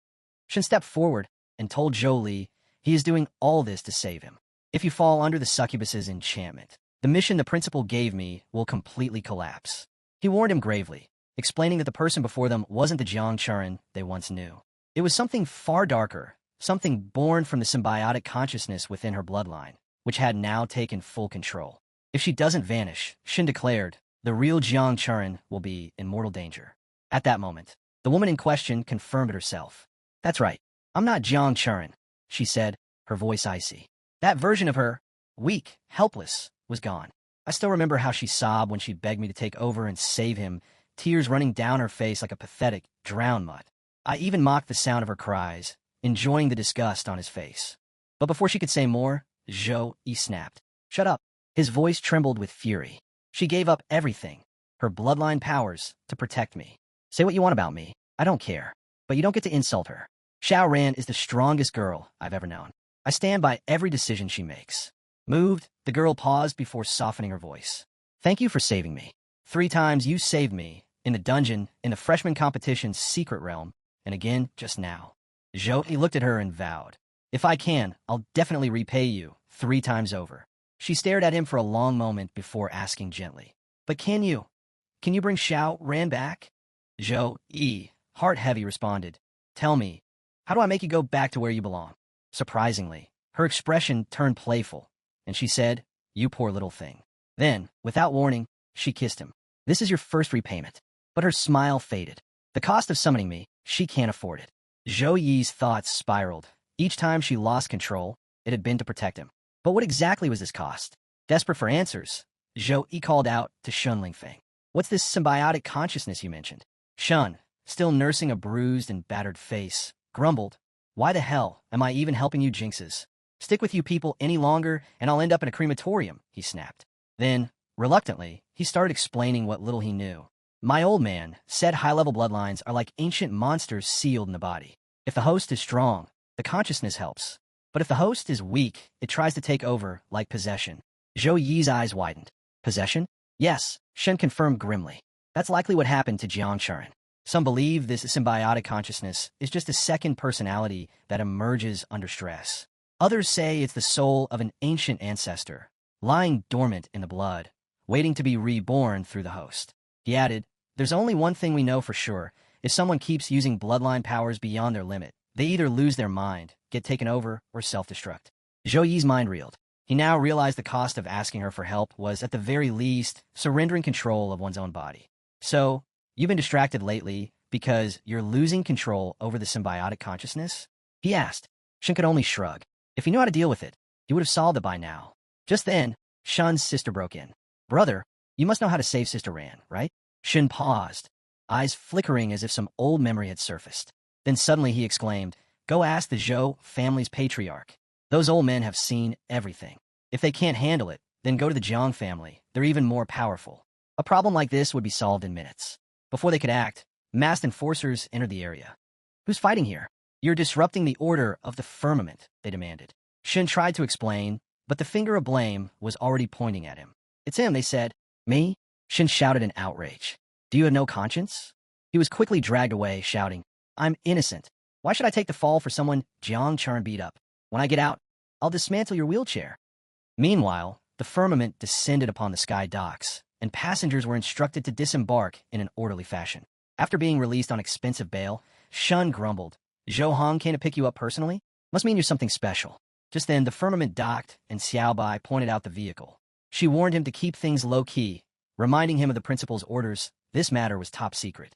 Uncle Hung greeted them warmly. "Year, you've worked hard. Get in and rest." Zhou Yi, startled by the familiar tone, replied, "Thank you for the trouble." But the moment they drove off, something went wrong. The tires burst, pollution spewed, and a spider web-like net enveloped the vehicle. Jiang Churen, or perhaps the consciousness inside her, identified it at once. "This is an S-ranked item. Is sold, spiderweb." Uncle Hung chuckled. "Miss Jiang has a good eye. But what the principal wants to discuss must stay inside this barrier. It blocks all mental transmissions." Inside, Xiaobai formally introduced herself. "I'm your cousin, Zhou Xiaobai," he said with a grin. "Here, a gift for our first meeting. Hope you like it." Uncle Hung silently observed, relieved by the positive interaction. Though Zhou Yi had refused to change his class to the hidden ice element profession, his willingness to allow Zhou Yun to train within the family was a good man. As long as she stayed, Zhou Yi would remain connected. Later, Uncle Hung briefed him. The Zhou family's power is divided between the Patriarch and the Elder Council. The old Patriarch guards the Ice Dragon Tower, while the Elder Council, led by Elder Zhou Feng, manages resources for outer disciples. The two sides rarely see eye to eye. To avoid conflict, only he and Xiao Bai were informed of your arrival. Even the guards at the sentry post didn't know about the secret path we used. Zhou Yi thanked him and asked, "Uncle Hung, what kind of place is the Ice Dragon Abyss secret realm?" Uncle Heng's eyes glowed with pride. "It's where the Zhao family's ancestors buried Frostfang, the legendary ice dragon. When our ancestor encountered it in the northern ice field, its scales were harder than profound iron, and its breath could freeze glaciers. He fought it for a year, 49 battles in total, before forming a blood pact and taming it as his mount." He continued, "When the demon race invaded, Frostfang carried our ancestor into the thick of battle. In a final stand, it blocked the demon cave with its body so the clan could retreat. By the time our ancestor returned, Frostfang was dead, but its soul lingered. Fearing its spirit would fade, Our ancestor carved a sealing curse into its bones and sealed its soul within its own body. Eventually, the dragon's remains and soul transformed into a secret realm, the Ice Dragon Abyss. Its outer walls are made of its scales, its pillars are bones, and its lakes are blood, Uncle Hung said. The realm has 3 checkpoints. Disciples who reach the 3rd layer may enter the inner sect. However, most Zhou family members lack sufficient ice bloodline concentration and are limited to the surface layer. He looked Zhou straight in the eye. Frostfang's soul still tests everyone who enters. When I first made it to the 3rd layer, it shattered 3 of my ribs and tossed me out like trash.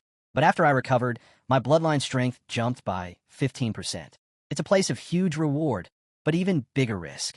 50 years ago, a 3rd-rank elder tried to force his way in. Frostfang's breath froze him on the spot, turned him into an ice pillar instantly. Zhou listened, the weight of legacy, danger, and destiny settling heavily. Uncle Hung kept it real with our guy, telling him he had to head up to the 3rd floor where the Frostfang's remnant soul was chilling, literally. But this wasn't some regular stroll up the stairs. To make that icy beast submit, he'd need to bring out the same kind of wild, desperate energy their ancestors once had. Basically, go full beast mode or go home. Our hero just nodded and said he got it. But Uncle Hung wasn't done yet. He asked, if you're still feeling like trash, when exactly are you planning to dive into the Ice Dragon Abyss? Then he mentioned there's a hidden base near the abyss where he could crash and recover for a bit. But just then, our boy glanced at his screen.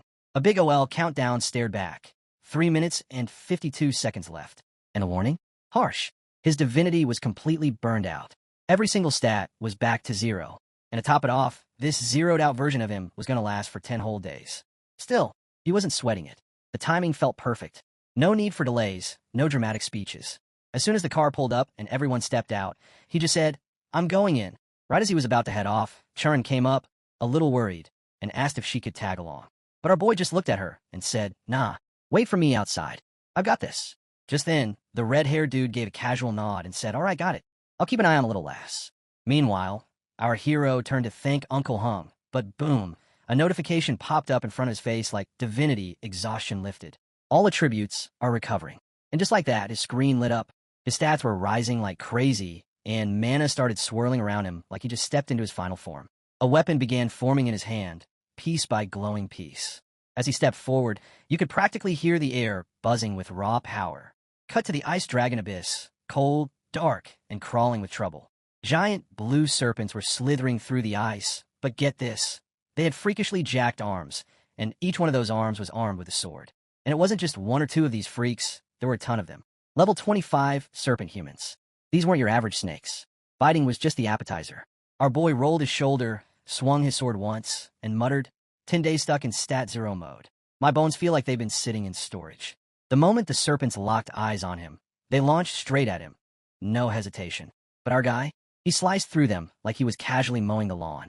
One by one, they dropped. He figured he might as well warm up with these overgrown reptiles. As more energy crackled around the serpents, they came at him with both swords swinging. That's when he unleashed his move, Divine Storm. A raging tornado of mana exploded from him, sucking the serpents in like a vacuum.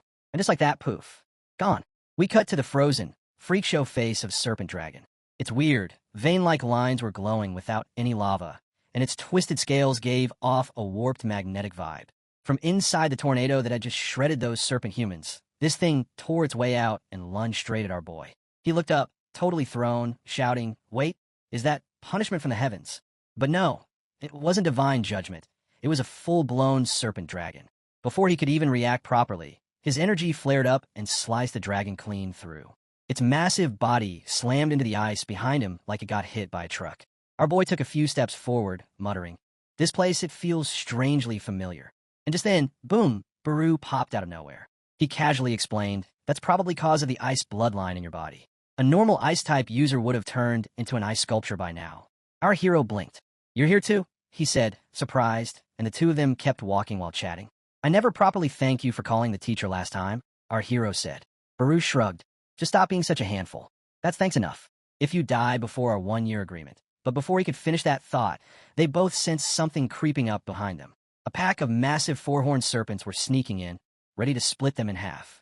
But yeah, not today. In a blink, those beasts were chopped up and scattered like confetti, clean, fast, and smooth. Our hero turned to thank his overpowered little demon buddy, but Baru just scoffed, and called those enormous monsters side snacks. Then, things took a wild turn. As the remaining serpents crashed into the ice, the entire area cracked and collapsed. Our hero slipped and slid right into a massive underground cave, jumping across slabs of ice midair like a pro, trying not to eat snow. He glanced down, his nerves kicking in, and muttered, "What is this place?" Below him was a massive army of demons. Literal ice demons. As the mist cleared, he realized this wasn't just a group. It was the frozen remains of the demon army that went head-to-head with the ice dragon Frostfang back during the demon invasion era. He scanned the area, and his stomach dropped. There had to be around 200,000 of them down there. And the worst part? He'd only made it to the second level of the secret realm. He needed to play it smart and save some strength. But of course, the demon army noticed the intruder. Without hesitation, our hero went full power, pulling out his go-to combo, Blessing of Dawn and God's Covenant. Yellow and blue mana buzzed and crackled around him like fireworks on steroids. The ice element density here, it's way more intense than outside, he said. Enough to bury all of them. Suddenly, the entire battlefield exploded with thunderous energy. Up above, the Monster King roared, "Everyone, guard the skies." Too late. From the clouds, a massive hand broke through and slammed a mountain of ice down on their heads like a divine high-five of destruction. Not wasting a beat, our hero raised his hand and shouted, "Freeze!" The blast of energy hit the area, instantly locking the remaining demons in a wall of solid ice. You could practically hear them getting cold to death. But our boy wasn't done. He gave a slight tilt of his head, and boom, divine storm again. The freezing wind twisted into tornadoes, ripping through the demon ranks. Bodies smacked into each other, unable to resist the pressure. It was chaos. Multiple mini-cyclones tore through the battlefield, turning the demon army into powerless ants. No one could stand against him now. The Demon King was losing it. "You sneaky little worms," he bellowed. "Our clan's battle soul will never fade. How dare worthless ants like you challenge us?" His guards began pounding their weapons in rhythm, ready to turn the tide. And that's when it happened. A thick, pitch-black mist started swirling around them. Something bad was coming. Out of nowhere, a squad of soldiers fired their weapons, releasing a sharp black energy that rings so loudly our hero has to cover his ears, wondering what on earth just happened to the bone skeletons. In that moment, a terrifying creature emerges, a giant abomination known as a bone symbiosis. It's a skill born on its own from the demon army, long dead for centuries, yet still channeling their strength into fallen comrades, restoring vitality, and dragging them back from death. Watching this, our hero mutters that even if these monsters shatter apart, they only stitch themselves back together again. Could these bone demons really be unkillable? Yet there's no notification of gaming experience for defeating the Ice Abyss Bone Demon. The massive creature lowers its head toward him and growls. "Found it." Our hero grips his sword, yellow energy flowing from the blade. With calm defiance, he says that legendary beings are never simple, but he refuses to believe they can't be slain. He fires his radiant energy toward the bone symbiosis demon, declaring that it isn't unkillable. The monster throws its arm up to block, but the blast rips its hand apart. At once, the skeletal army swarms forward, yet our hero's sword flashes so fast that each strike cuts them cleanly in one blow. The towering demon draws its own blade and crashes it down with brutal force, but our hero lunges aside just in time. Using the planted sword as leverage, he vaults upward, leaping toward the demon until he's staring right into its hollow eyes. The beast gapes its mouth wide, summoning a strange blue sphere, while our hero readies his sword in advance. Both forces collide. Blue energy versus yellow. Yet before the outcome is revealed, the scene shifts. Elsewhere, Zhao Yin freezes as word spreads that the left Fang is collapsing. Reinforcements are being called for when suddenly, someone approaches, lays a hand on his shoulder, and urges him to hold steady. Zhao Yin demands to know what he means. The man explains they must buy Lord Frostfang some time, but before he can finish, countless blades rain down from the sky, impaling him instantly. Our hero looks up and sees the sky itself transform into a gate, spilling sharp debris as if the heavens were tearing apart. He realizes a demon-raised, interdimensional portal has opened. From it, hulking monsters pour into the battlefield. Commanders rally their men, ordering Zhao family disciples to follow. One soldier cries that they must fight to the death and never allow the demons to break free into Tianlan territory. A mounted demon lashes a soldier with its whip, killing him in a heartbeat. In response, the commander cleaves the rider in half, roaring that they will live and die with Tianlan. His voice grows louder, declaring the arrival of Lord Frostfang.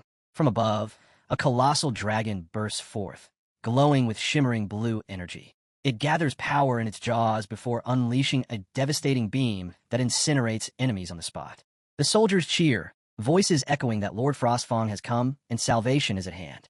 Zhao Yin stares at the dragon, his thoughts heavy, wondering if this very battlefield has once again become the stage of the demon invasion from 100 years ago. Frostfang rampages through the battlefield, crushing demons beneath its massive body, leaving nothing but dust clouds in its wake. Emerging from the haze, the dragon gazes down at the demon army. Suddenly, great pipes are fired at its body, tearing into its scales and drawing a roar of pain. Without even glancing down, Frostfang slams its body with overwhelming force, reducing the ground and the gate demons into rubble and dust. Yet a handful of gate demons slip past and charge at the humans. Blades flash as they slice clean through human necks, while others unleash streams of blue energy that pierce through rows of soldiers in a single strike. Shouts rise among the defenders, cursing the arrival of demon scum. From above, a figure rides in on a massive black eagle, its voice thunderous as it declares death upon everyone below. The aura it releases is suffocating, thick with rage. Its eagle tears into men, crushing them with its claws. Frostfang narrows his eyes at this rider, silently watching. His body bleeds from the spears already lodged into him by the gate demons, but he does not waver.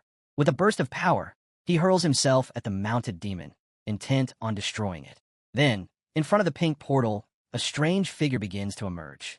Frostfang immediately senses the aura and his heart tightens. Could it be the sky demon? The thought chills him, for if the portal is broken open, Tianlan itself will fall into the hands of demons. The land will rot, and every living being will become nothing more than nourishment. Without hesitation, Frostfang steps forward, declaring to himself that he will not allow them to break through. If this tide of demons cannot be stopped, then he will sacrifice his very dragon body. Wounded yet unyielding, he soars straight toward the sky demon, ripping through the air with unstoppable speed. With one colossal strike, he smashes into the creature, forcing it back into the portal. But in the same instant, the sky demon surges forward, dragging Frostfang with it. Both are swallowed whole as the pink portal engulfs them in a blinding light. Zhao Yin watches in shock as Frostfang hurls himself into the portal, sacrificing his body to stop the sky demon. From the collapsing portal, a massive figure crashes down onto the icy ground, shaking the battlefield as a cloud of smoke spreads. It is Frostfang, his body brutally wounded, but the moment he lands, the portal behind him shrinks and fades away. The human warriors stare in shock, then break into cheers as they realize the portal has vanished. Hope floods their hearts as they shout that the demons have been repelled by Lord Frostfang, and that Tianlan's defense line still stands. Their voices rise together, chanting "Long live Frostfang." But Zhao Yin's thoughts are different. He quietly realizes that Frostfang must have thrown his dragon core into the portal and detonated it. Lying nearly lifeless on the icy ground, Frostfang breathes heavily. Zhao Yin looks at him and whispers that at least he has not failed his promise. Suddenly, a voice calls out Frostfang's name. Zhao Yin turns and sees a man running in panic. He is the Zhao family's ancestor. His thoughts scatter into the past, but he snaps back to reality as a massive sword slams down at him. He manages to block with his blade, though the sheer impact hurls him across the icy field, slamming him through one mountain, then another, before finally pinning him into the third. Still, he steadies himself and lands firmly. Ahead, he notices a strange gleam. Looking closer, he realizes its dragon scales embedded into countless bony skeletons. He laughs at himself, walking forward casually, muttering how he failed to notice earlier. Their movements are too uniform, their attacks too mechanical. These bone demons aren't natural at all. The demon swings its sword again, but this time, Zhao Yin doesn't move. The blade halts just above his head, unable to touch him as his aura flares. He smiles coldly, saying his ancestor was right. These skeletons are indeed the culprits behind Frostfang's tragic fate. The enraged Zhao family ancestor would never allow such enemies an easy death. Shatter and reform, an endless curse of resurrection. Using Frostfang's dragon scales as fuel, they've been refined into Frostfang's tomb guardians. Anyone who dares trespass is attacked, the skeletons endlessly reassembling even after being broken. Even a second-year master would crumble against such endless attrition. Now he understands why Zhao disciples always fail at the second checkpoint. Yet if one refrains from violence and poses no threat, these mindless guardians lose their target. It is a cruel but brilliant revenge, transforming the enemy's body into a barbaric weapon and trapping them in their most hated undead state. A punishment far worse than death. Narrowing his eyes, Zhao Yin thinks of his old ancestor.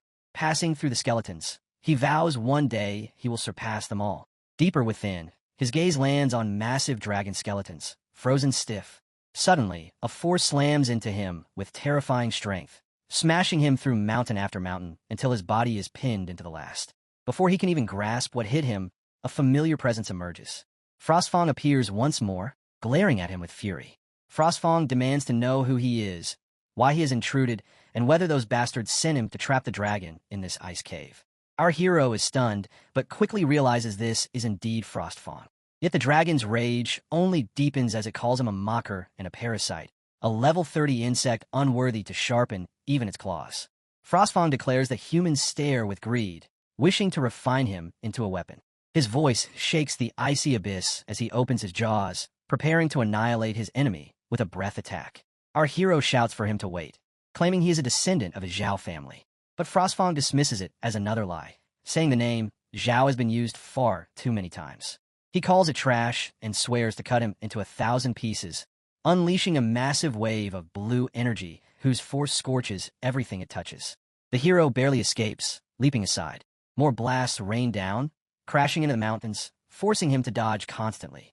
He insists Frostfang once sacrificed his dragon core to seal the demon portal, that he was remembered as a hero of the Zhao family. But Frostfang spits back in fury, calling it nonsense. The dragon core is his heart, he says, and no dragon could rip it out himself. He claims it was the intruder who stole it, and now dares try to mislead him with lies. Each accusation is followed by devastating blows that send the hero smashing from mountain to mountain. Still, he refuses to yield, knowing Frostfang vows to tear apart anyone who deceives him. Finally, when the hero manages to stand before him again, he pleads for Frostfang to calm down and listen. But before he can finish, Frostfang's massive tail whips him away, slamming him hard. Even so, he lands on his feet. His eyes harden as he realizes Frostfang's memories are broken. Trapped in this icy prison for centuries, the dragon has grown deranged, blaming anyone who approaches for his suffering. The once proud ancestral beast is now consumed by madness. Even in this state, the remnants of Frostfang's dragon's soul still radiate fear, the same fear that lingered even 100 years later. The hero admits his own level is far beneath Frostfang's might, but giving up is impossible. Since he has come to the Ice Dragon Abyss, he refuses to return empty-handed. A glowing cross forms on his forehead as he declares that if Frostfang wants a fight, then he will fight until the truth is remembered. Yellow energy erupts from his body, clashing against Frostfang's piercing blue mana. The blasts rattle the abyss as he leaps with his sword, challenging the dragon directly. He roars that if the Zhao ancestor could forge a contract with Frostfang, then he too will prove his bloodline and make the dragon acknowledge it. His ultimate slash strikes, landing hard against Frostfang. At that moment, the scene shifts. Far away, Shun Lingfeng bites into a dragon fruit.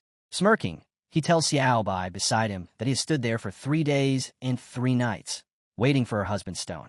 Xiaobai warns him sharply that if he keeps talking like that, he'll lose his tongue. Shun Lingfeng only laughs and teases her further, asking if she is pretending to be Jin Churen now.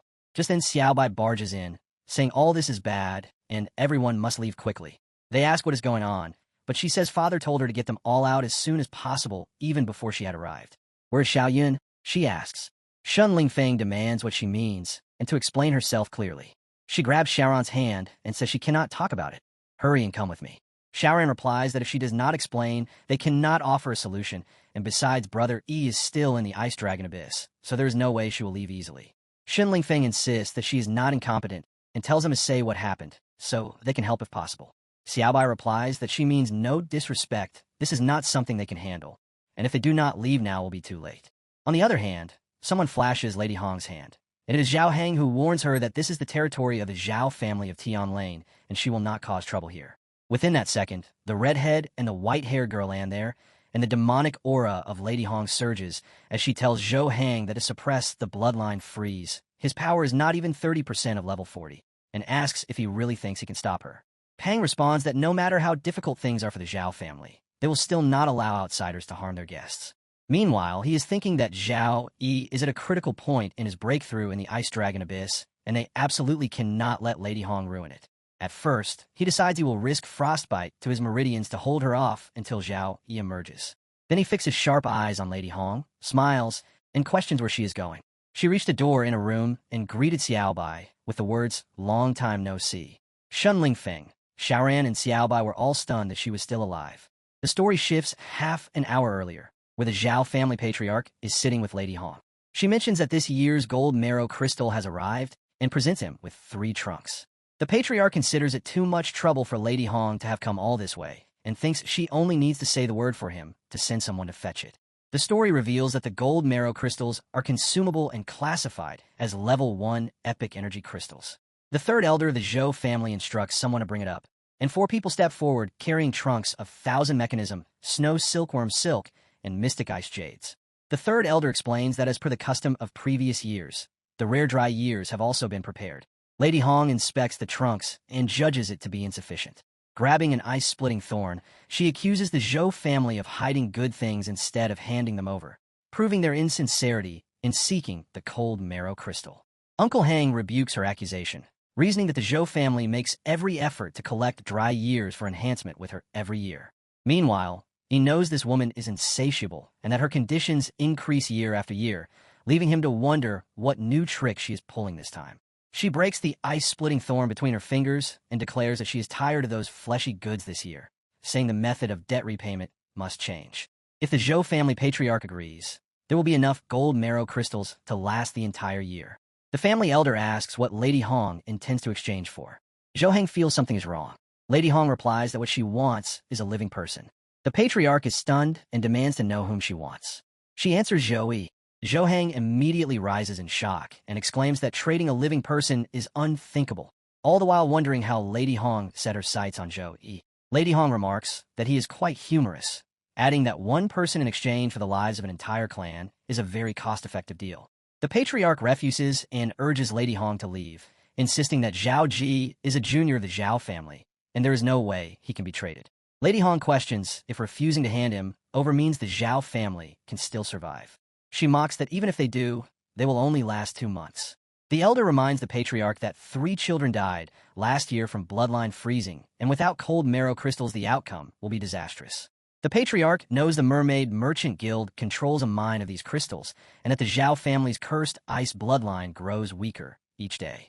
They need the crystals to strengthen their bloodline, speed cultivation, and ease the freezing, so they have no choice but to trade large amounts of resources with the guild every year. The patriarch says there is no need to continue, for the Zhao family would rather face extinction than trade lives for survival. The elder urges him to at least think of the children, reminding him that Zhao Yi is a genius but still too young to save the clan. He insists the family must stay alive to see any hope of resurgence. But the patriarch replies that Zhao Yi has never been protected by the clan and should not bear its burden. When the elder insists the children can wait, the patriarch dismisses Lady Hong. In his heart, he knows the elder is a fool, for Lady Hong is forcing a choice between Zhao Yi and the family, and she clearly sees that only Zhao Yi's limitless future holds their true chance of recovery. Lady Hong smiles, pleased that the Zhao family will protect Zhao Yi from today. She turns and orders the supply of cold metal crystals to be cut off, declaring that the Zhao family and the rotten old man will perish together. Then she snaps out red strings and thanks Xiaobai for leading the way. She wraps those strings around Patriarch Zhou's neck and snaps them, and he falls to the ground. Lady Hong snarls that the patriarch dared to wink at Xiao Yun right in front of her and asks if he takes her for a blind person. Xiaoran and Shun Lingfeng pounce, vowing that this time the enemy will die by their hands. Lady Hong's minions move to stop them, but Shun Lingfeng slices the minions to strips with his sword. A few minions rush Xiaoran, who holds a sword. She cuts them like crispy cloth, and they drop dead. Shun Lingfeng casts a spell that burns away the remaining minions. Lady Hong watches and comments that in just 3 days they will learn to cooperate, and notes that it seems they practiced in private, finding them increasingly interesting. She thinks Xiaoran and Shun Lingfeng both show subtle signs of a breakthrough and could be considered geniuses, though she adds that with a pearl already ahead they will eventually turn to dust. Xiaoran thinks that guarding Patriarch Zhou limits her movement and distracts her, and wonders if this woman was not eliminated last time, and how she is with the Zhao family again, and whether Patriarch Zhou is not allowed to speak about her, and whether Brother Zhao he is not allowed either. Suddenly a few strings shoot right past her face and bind her in seconds. Lady Hong sneers that Xiaoran's combat experience is lacking. More strings shoot from the ground and bind Shun Lingfeng. Lady Hong declares that she loves these young masters and ladies from the families, calling them talented yet useless. With the warm-up over, she decides to deal with them personally. She slams into Shun Lingfeng, taunting him as a little succubus, then slams Xiaoran and taunts where her power from last time is gone.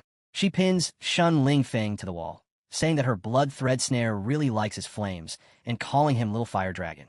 Now they hang from the ceiling as she demands to know where Zhao Yi is. Shun Lingfeng rages and vows to burn her to ashes if released.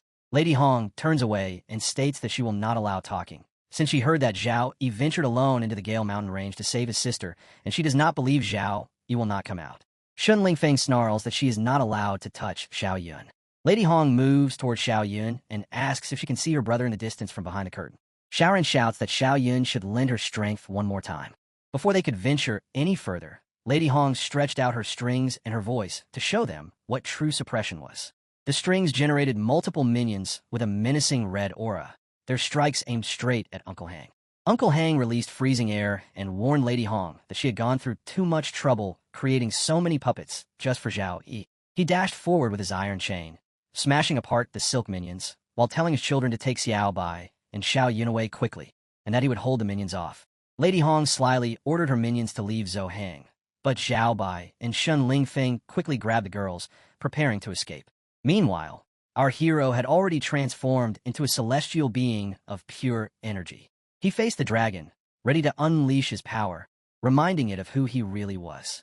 The dragon fired a surge of blue energy, but our hero simply stepped aside, letting the beast release the frustration it had bottled up after being trapped and roasted for so many years. With just a flick of his wrist, our hero slammed energy onto its forehead. He then prepared a soul-blending punch, demanding obedience. The dragon's memories suddenly surfaced, and it recognized our hero as its master. Yet when the blow struck, clouds of smoke erupted as the dragon was slammed down, jaws wide open, while our hero stood on its mouth, relieved that the dragon was finally quiet. The dragon then asked again who our hero really was. Exhausted and lying on the ground while healing, our hero answered that he was Zhao Yi, the descendant of Zhao Fan. His body recovered slowly from the damage inflicted by this unfathomable dragon. He explained that 100 years ago, the dragon sacrificed its life to destroy the demon realm portal, bringing peace to Tianlane. His ancestor, Zhao Fan, had sealed the dragon's body and soul before departing alone to find a way to resurrect it, but he never returned. The dragon recalled the promise of a life of luxury made by its master. Our hero told it that being sealed here had trapped its soul, causing it to gradually lose its sanity, and that he had no choice but to use certain methods to help it recover. The dragon questioned how it could be resurrected with its core shattered, admitting disbelief that a century had passed and assuming its master had long perished. Then it asked if he had come for the dragon's soul. Our hero stayed silent, prompting the dragon to note that his foundation was damaged and in need of repair with pure energy. Infusing the dragon's soul into his body would feel like 10,000 ants gnawing at his heart and his flesh being torn apart millions of times. So it asked if he was willing to endure it. Our hero declared that he was, because compared to the pain of helplessness and weakness, the inability to protect those he loved was far worse. Energy then surrounded him as he lifted himself up. The dragon acknowledged his courage, smacking a surge of blue energy straight into his heart. The pain blended into his shining yellow mana as his blood vessels awakened with the icy lineage of the Zhao family. Blue energy began oozing out from him as transcendent power surged back. His every vessel brimmed with radiance, and he could feel everything vividly, even sensing Xiaoran standing outside before the dragon. The dragon told him to endure, warning that his shattered radiance would not last a month without proper repair. Our hero then inspected the cracks across its spine and at the shattered radiance, healing them one by one, though blood poured from his eyes, nose, and mouth under the strain. His heart suddenly pulsed, releasing immense energy that extended farther than ever before. At last, he obtained the Ice Dragon Soul with complete fusion, restoring his foundation. His ice element strength rose to new heights, and the system congratulated him for completing the hidden quest, granting him his perfect second awakening. He was rewarded the Dragon Body's God skill, vowing to use it to protect Tianlane. Elsewhere, Lady Hong was brutally suppressing the Zhao family. Shun Lingfeng was nearly beaten by her red silk, and now it was Xiaoran's turn. Lady Hong called her a good sister and coaxed her to come closer, insisting she would not hurt her. But Patriarch Zhou hesitated. Lady Hong then lashed her strings and forcefully seized her, demanding to be taken to her brother. Just then, Shun Lingfeng grabbed her foot and told her to get lost. Lady Hong mocked him as a stubborn little fire dragon, eager to play the protector. Shun Lingfeng warned her not to touch Xiaoran. She laughed at his resolve, ridiculing him as a stray dog who could not even protect himself, yet still wished to protect others. But Shun Lingfeng retorted that she knew nothing, swearing that even if he died, he would never let her touch a single hair on Xiaoran. She ordered him to move aside, but he refused, pressing against her shoulder in pain, yet not letting go. Xiaoran wept, crying for him to let go, pleading that he should not worry about her and should escape quickly, insisting her brother would not blame him. But Shun Lingfeng bit Lady Hong's foot in defiance, despite the punishment. Lady Hong struck him hard, sending him flying, but he resisted even that blow, crawling back toward her. This made Lady Hong pause, thinking that this boy had tougher bones than she had expected. To make someone of the proud fire dragon bloodline submit in such a way proved his worth. And though he was indeed stubborn, he was also a very valuable person. Lady Hong was truly impressed, yet she warned Shun Lingfeng that he was courting death. She had no real desire to kill him, but since he was forcing her hand, she would make him reborn. Her strings coiled around his neck as she bid him farewell. Shun Lingfeng began choking while Zhou Bai cried out for him. With a snap of her strings, no one knew if he had died, and Zhou Bai wept bitterly, begging Lady Hong not to let her brother suffer and to release him. Suddenly, a deafening burst erupted outside, followed by a cloud of smoke and trembling waves of blue energy. Lady Hong turned toward Zhou Bai, her expression shifting as she wondered where such terrifying pressure was coming from. At that moment, a surge of blue light engulfed her, shattering her red silk into fragments. From within the wave, radiant yellow wings unfolded. It was our hero, who finally appeared carrying Zhou Bai in his arms. She wept softly, calling out to her brother. Our hero looked at Shun Lingfeng, who was gravely wounded, and then at Xiaoran, who remained pinned to the wall by Lady Hong's silk. When he looks at Zhou Bai and Uncle Hang, who are also wounded, Uncle Hang still emits red, freezing energy that shoots toward our hero, but his eyes beam with blue and yellow light as he counters. He raises his hand, and sharp chains of energy lash out at Lady Hong. She smiles like a maniac and summons 2 minions made of silk, then multiplies herself into replicas, declaring that Zhou Yi has finally come out. The chains slam down from above, shredding her minions from every side, but she leaps behind our hero and taunts him to be a good girl and returns home. He stomps the ground, breaking it apart, then spins and fires blue energy that almost catches her. She realizes he holds terrifying power. The level 20 puppets were nothing, but even her level 30 elites and level 40 guardians, her life's work, were crushed by his sharp blue icy fangs. She smashes one, only to have her leg freeze. She mutters in disbelief that he is only level 30 and should never be able to bridge a 15-level gap. Yet the thrill only makes her want him more. She unleashes a final move, weaving her puppets into a massive silk trap strong enough to engulf the area around him. She arrogantly points out that fighting above his level is useless when he is burdened by the girl in his arms, then forges a silk weapon and slams it down to crush him. Our hero stands unmoved. The sharp silk binds him, but it cannot affect him. A sacred storm bursts from him, and in an instant all the silk evaporates under his yellow energy. The wave spreads, melting everything in its path. Lady Hong realizes this power is beyond measurement, not something levels can define. Panic sets in. She should retreat. But our hero summons Frostfang, the dragon glowing at his side. Lady Hong quickly raises a hand, tapping out, warning him that if he dares touch her, the Mermaid Guild will never let him go. She claims this is the guild's highest wanted order and threatens that his Zhao family will be dragged down if he acts further. But Frostfang devours her aura in seconds, shocking her completely. Wide-eyed, she tries to recover her composure and tells Ahil it is all a misunderstanding. She admits her mistakes, going after her sister, hurting her friends, opposing him, and begs for her life. She offers gold marrow crystals, then even the Mermaid Guild's gold marrow crystal mine, saying it produces thousands of pounds each year, enough to free the Zhao family from their frozen bloodline and let them cultivate in peace. She even declares she can become his subordinate, willing to follow him through hell and high water, while secretly planning to escape the moment her puppet strings connect.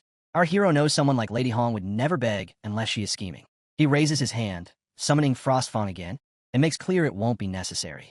A true powerhouse fears no threat and is not swayed by temptation.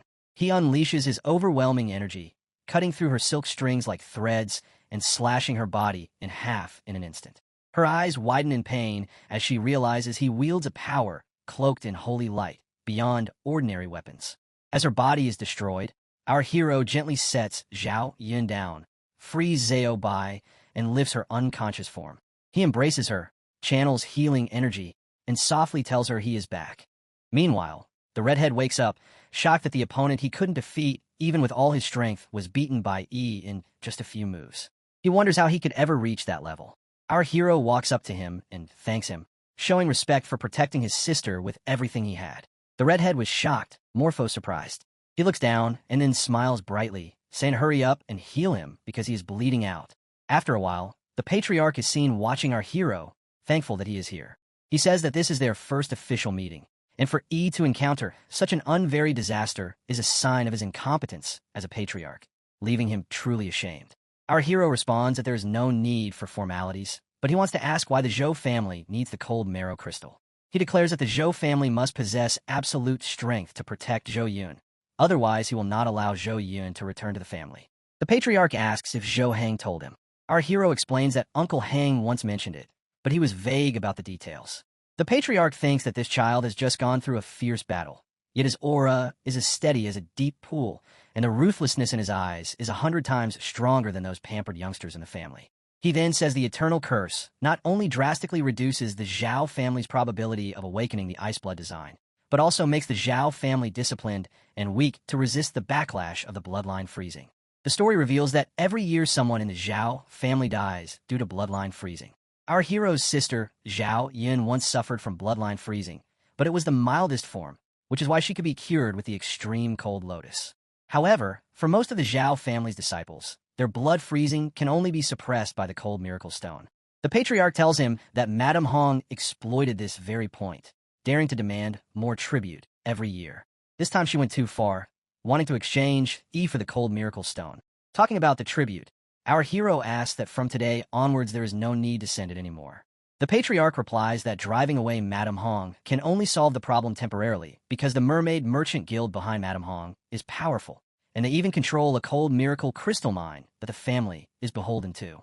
Our boy then says Madame Hong is dead. This shocks the patriarch, and he asks what he just said.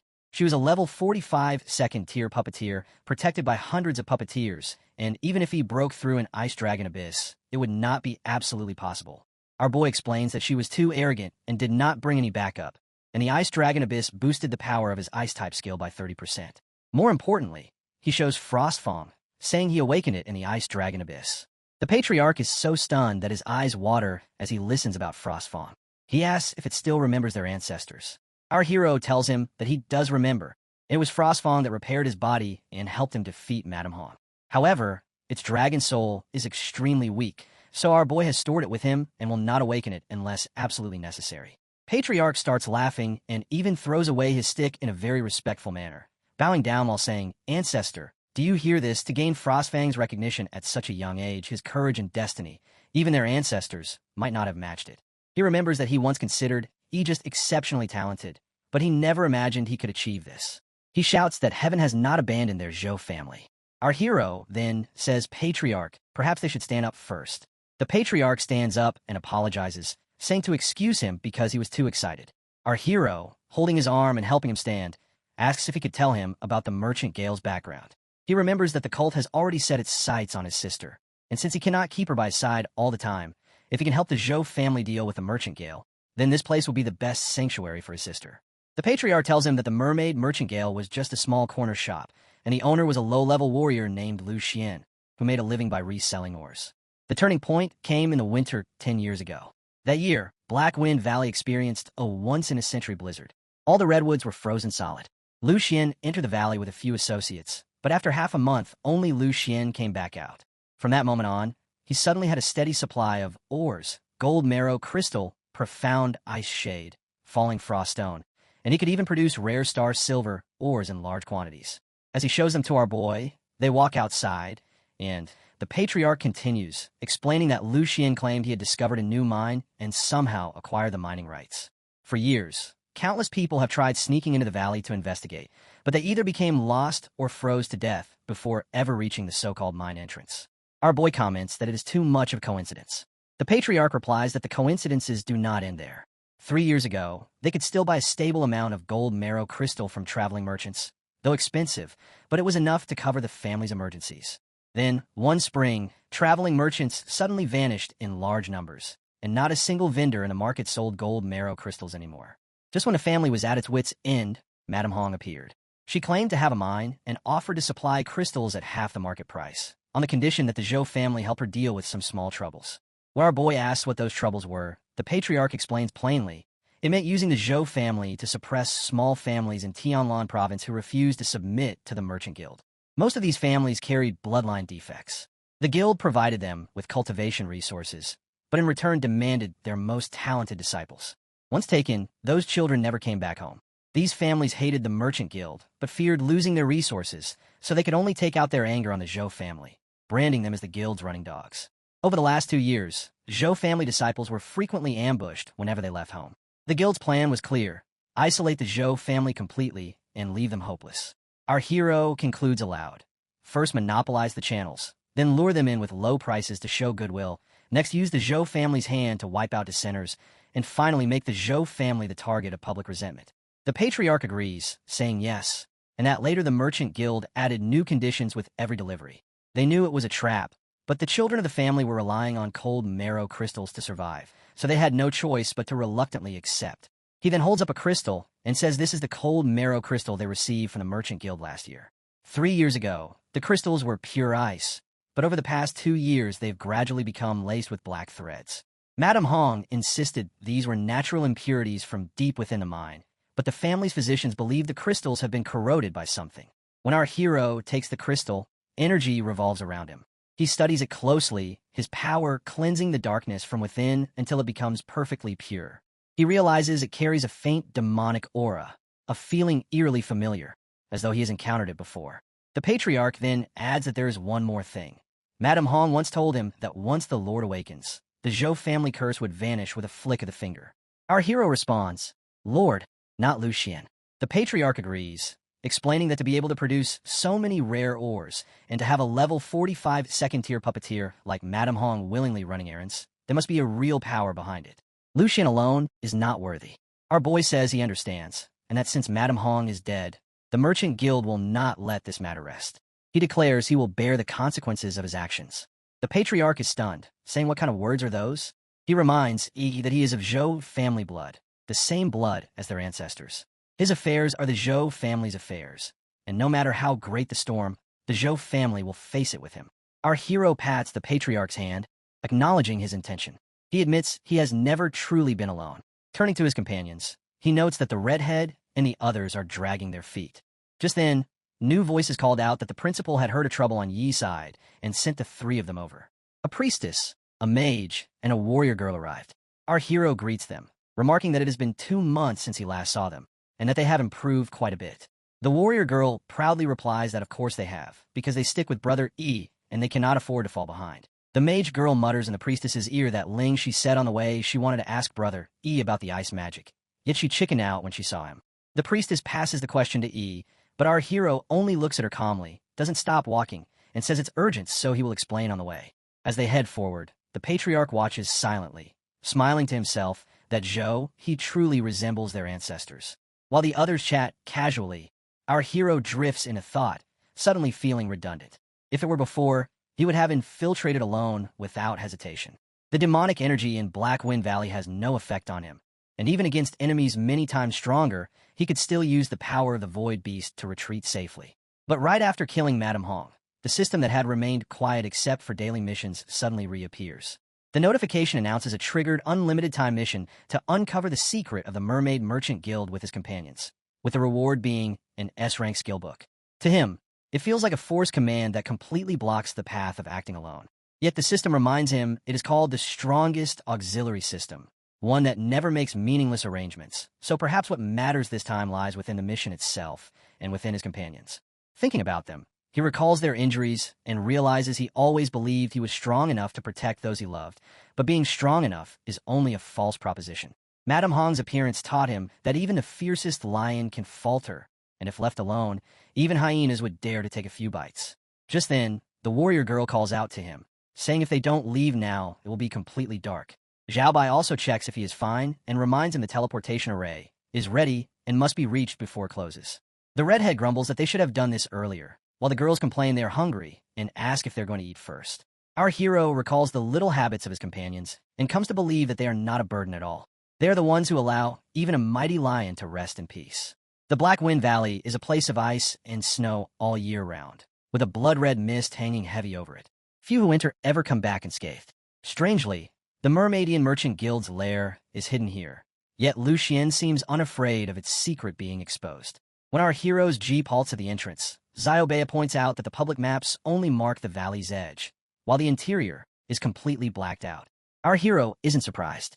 He summons his possession skill, and a butterfly appears, carrying his magic into a circuit that marks hidden coordinates. This butterfly can tear through the void and jump instantly to deserted spots. Tai Xian curses the place, saying the wind feels like thorns. He agrees, noting it's even colder than the deepest ice.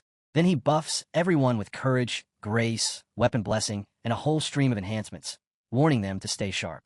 His companions light up, thrilled. This is their first time receiving Yi's amplification. Their skills surge to several times their usual strength. Lingxi laughs, saying her combat power jumped by nearly a third, and she's eager to test it. But before she can, several strings lash out and wrap around her leg, dragging her backward. Shun Lingfeng shouts in alarm. He reacts instantly, cutting the ropes clean in one stroke, and catching Tai Xian as she falls. She thanks him breathlessly, while they all stare at the writhing strings. They look like Madame Hong's puppet threads. Shun Lingfeng wonders if she could still be alive. He incinerates them, and the sizzling remains prove otherwise. He tells them these aren't puppet strings, they're living tentacles.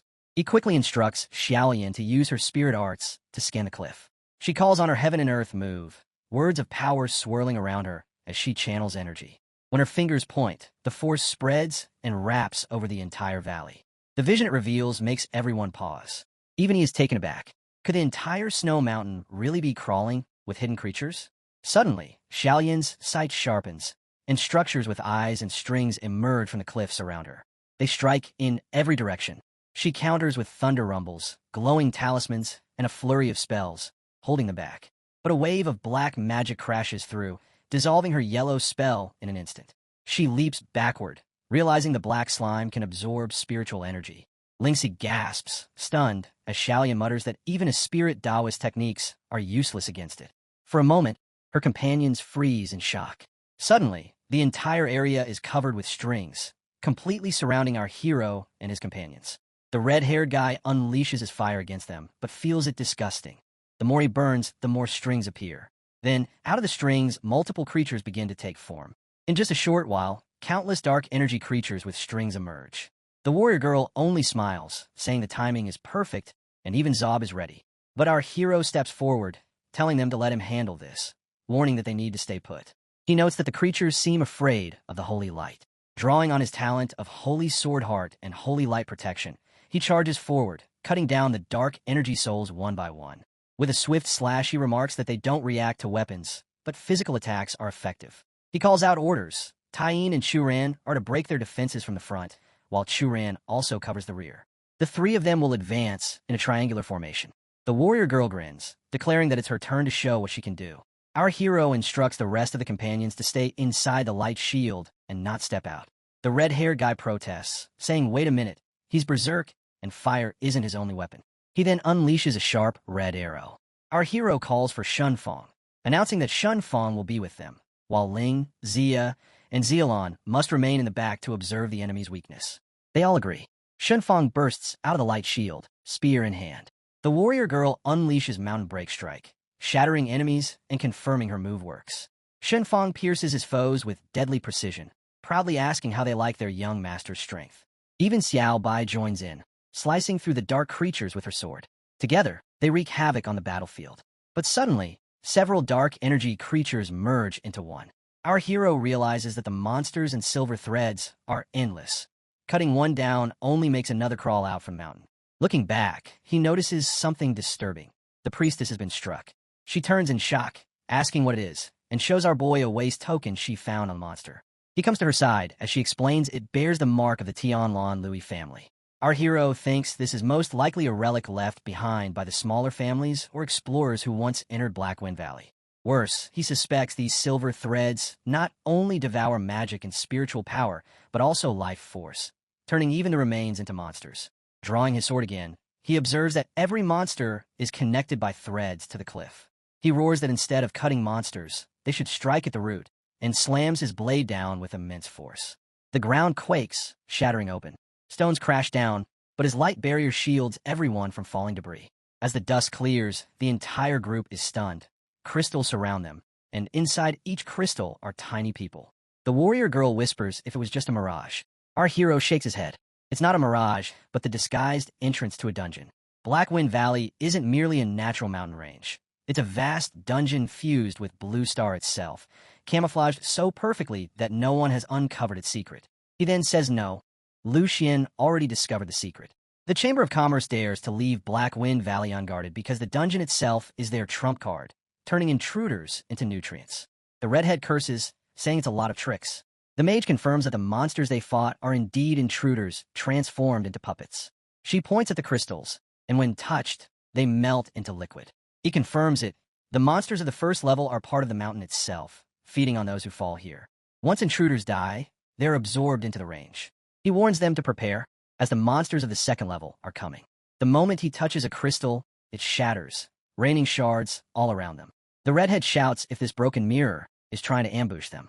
He calls for Lingxi to cast a double layer of ice and earth defense, ordering her not to give the enemy any chance. She complies instantly. From every shard of broken glass, reflections of their companions appear. He looks ahead, sensing an ominous presence. Out of the smoke and cloud, a figure begins to walk toward them. In that instant, they're all suddenly teleported. The priestess finds herself in a strange location and desperately calls for E, but there is no reply. Fear grips her. The redhead, too, even while using his full energy, is transported somewhere entirely different. The mage girl hides in her own isolated place, shaken by what just happened. Xiaobai gasps as she finds herself in a seawater-like space, while the warrior girl appears in a graveyard, panicking as she runs and slashes wildly in terror. Tai Xian strikes hard against her own clone, shocked that the clone is even copying her strength. The clone repeats her words, and she feels disgusted, so she pushes back her weapon and slams a punch. The clone blocks it, but then Tai Xian swings her leg, sending the clone flying 4 steps back and erupting a cloud of smoke. She mocks the clone, telling it that it doesn't even know what a fiend is. The clone, pinned down on the debris, repeats her exact same words. Tai Xian laughs, convinced that it only imitates complete moves, not diverging movements or changes. But suddenly, the debris bursts apart, and the clone's hand shoots out in an attacking position. She blocks it and realizes the clone's learning speed is getting faster and faster, so she feels the need to finish her quickly. On the other hand, a large yellow flame crashes to the ground. Shunfang swiftly dodges aside, questioning why the clone isn't mimicking him and whether it is trying to copy his flame dragon body. The clone leaps onto him, and the real Shunfang vows to prove the difference between the original and a knockoff. He readies his weapon, but the clone dodges easily. Shunfang notes that the clone is copying his moves at a rapid pace. He decides to unleash another move, declaring that if the clone intends to learn his techniques, then he will provide plenty to learn. He fires a drilling flame called Heaven Burning Sting, but the clone counters with a simple strike. As their arrows meet, a massive explosion shakes the ground, scattering debris. Among the falling stones, the clone still stands firm. Shunfang slams his staff, unleashing a great fire slash onto the twin clone. The twin blocks it swiftly with his staff. Dodging all those attacks, the clone strikes with his weapon, stabbing Shunfang as fire burns across his real body. Shunfang concludes that the clone can only copy complete moves and cannot keep up with changes or the flame dragon power within him. He grabs the weapon and pulls it free, mocking the clone as a clumsy fool. Above him, a fire dragon appears, and he calls forth multiple fiery scriptures that crash down at insane speed from all sides, culminating in a giant explosion. Meanwhile, Xiaolan hides behind a wall. Suddenly, a spell slams into her position, and she barely dodges the blast. Her minion mocks her, saying he thought she would be more capable. As she runs, dodging attacks, Xiaolan explains that Daoist talismans must be drawn on the spiritual energy of heaven and earth, and that imitating the form means nothing without capturing the spirit. She bites her fingertip and points forward, explaining that the rain and the wind themselves are part of the Tao. Electric and yellow mana buzz outward as she adds that the heart of the body and the power is the function. She tells the clone it lacks a heart and will never understand. To her, revering and fearing the Tao allows one to borrow from nature, and no matter how many talismans are imitated, they remain only empty shells. The clone mage bites her fingertip in the same way, but instead of mana, threads spill from her finger. Lingxi is shocked because it should be impossible. Suddenly, her body is pierced from all sides by sharp weapons, and she dies instantly. Elsewhere, Lingxi faces her clone. The clone tells her that struggling is useless, insisting that even as a copy, it can still defeat her. Lingxi, bruised and weakened, thinks to herself that she is not struggling, but waiting for the clone to reveal its weakness.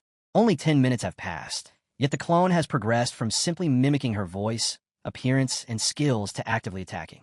Lingxi wonders how the clone can even set up special traps for her. Its growth speed is astonishing. But since the clone is a dungeon monster, there must be a way to defeat it. Lingxi blasts a flare of mana, blinding the clone to hide. The clone quickly reads her move and accuses her of trying to hide, demanding she come closer so their bodies can unify.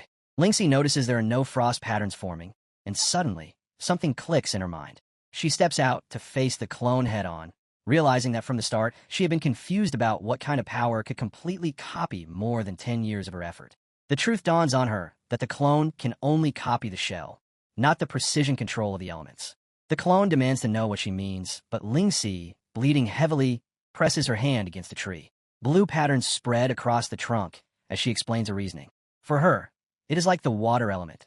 A novice can only summon droplets, while a master condenses them into needles.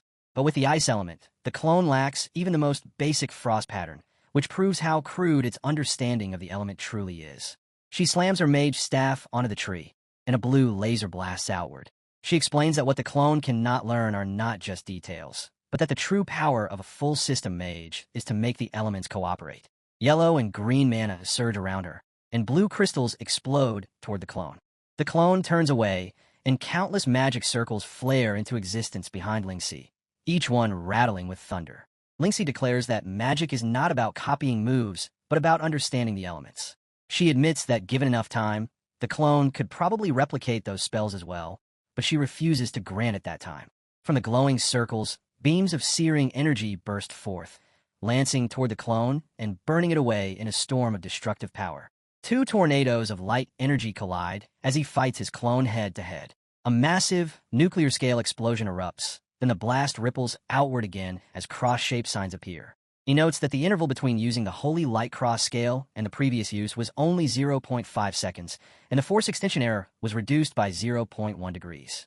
He realizes the clone's imitation accuracy keeps improving and that its moves are no longer the mechanical copies they were at the start. More disturbingly, he can feel the clone analyzing his weaknesses in real time as they continue to trade blows. He lunges with his eye-strong move and presses forward, thinking that a sparring partner that learns this quickly is too valuable to waste. They clash viciously with their swords, attack after attack. He observes that this time the clone's imitation lagged by nearly half a second and cannot explain why. Both of them slip into berserk mode, and their skin tones shift, the clone changing as well. He recognizes that they are replicating a scale from a different dimension and that copying a formation of a different element drastically increases the delay. He wonders whether the clone's database gets jumbled when integrating a new formation. As they strike fiercely, mana buzzing around, while he is pushed aside, the clone finally speaks. It taunts E for being talkative, calling him a chatterbox and demanding to know what he wants. The clone feigns thoughtfulness, then smirks arrogantly and declares that its only desire is to see how far the replica can go. It insists that it knows everything about E and therefore cannot be killed. He answers by recalling an old saying from his homeland about talking big. He extends his hand as lightning crackles around it, shatters the surrounding ice crystals with a strike, and warns the clone that its tongue might sprain from boasting so much. In an instant, the clone cracks and collapses, crying out as it breaks apart. He realizes he always knew the mirror had been reflecting him from the moment the fight began, and that every delay in the clone's learning coincided with a flash on the mirror surface. The clone's learning depended on real-time observation through that mirror, and despite its attempts to hide by unleashing a continuous barrage of skills, it could not escape the fact that it was created from E and thus known to him. With that, the clone shatters and vanishes. He turns and finds Lingxi standing nearby, worried plainly on her face. She runs to him the moment she sees him and checks if he is all right. They stand before the mirror, Lingxi asking whether he managed to save Chu-Ran, while E asks what has become of Xiao-Ran. On the clear surface of the water, Chu-Ran stands facing her clone. The clone, clad in her own succubus form, taunts her by insisting that she is suppressing it again, too afraid to accept her own bloodline power. Such cowardice, the clone sneers, makes her unworthy of being called Hammond's chosen daughter. Ran struggles with the pull of her succubus consciousness, feeling as if countless hands are clawing their way out of her body. The succubus within offers its aid, warning that she will not be able to dodge the clone's next attack. Yet, Ran hesitates, desperate not to lose her consciousness again. At the very least, she resolves to stay in control and complete this mission with Zhao. Her succubus self whispers that Zhao will be disappointed if he sees her defeated and reminds her that her only true power lies within the succubus consciousness itself. Ran cries out, declaring that this power exists to obey her command alone. At her call, the succubus energy stirs, but the clone immediately lashes forward, mocking her resolve. It demands to know why she does not try blocking with the very hand she is too afraid to unleash. Drawing her demon blade, Ran manages to dodge the strike. The clone slashes again from the side, but she narrowly evades once more. The clone smirks and declares that the difference between them is obvious. Ran worries about too many things: Zhao's opinion, the fear of losing control, and even the presence of her clone, while the clone fears nothing. Succubus mana surges violently around the replica as she swings her sword at Ran's throat. Ran pulls back just in time, but the assault continues. The clone insists that no matter how refined Ran's swordsmanship or how powerful her spells are, her refusal to use her bloodline makes her no different from an ordinary class user.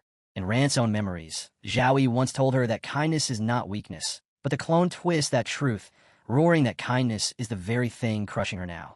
A massive wave of water rises with its attack as it vows that when Ran is ground into dust, Zhao will remember her only as kind and useless trash.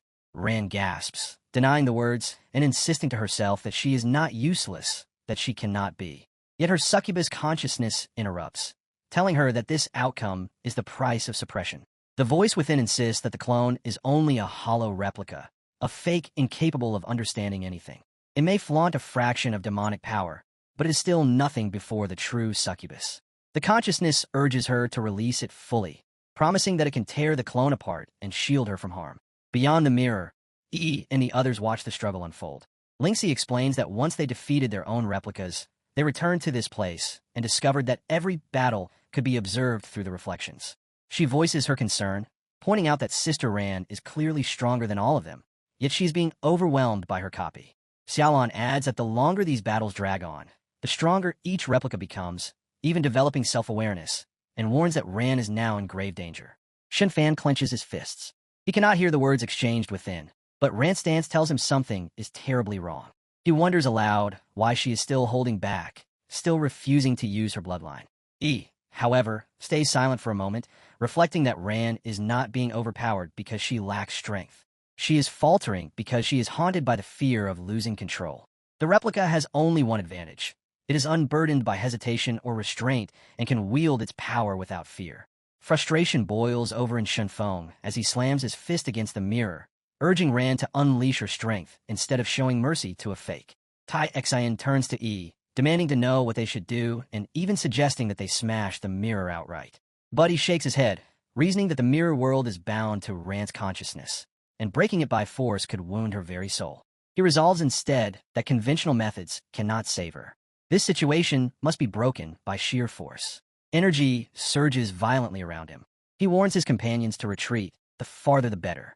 Sparks of power dance across his body as he rises into the air, his mana swelling into the fourth stage. The mirrors surrounding them shudder, then whirl together as if drawn into his gravity. His companions stare in shock, realizing what he is attempting. He is forcibly dismantling the second stage energy hub of the dungeon itself in order to save Ran. The ground trembles, the mirrors scream, and all are left stunned at the overwhelming might he has chosen to unleash. The clone had pinned Xiao Ran down, laughing at her misery as if her struggle were nothing but entertainment. Xiao Ran turned her face aside and barely managed to mumble a few words.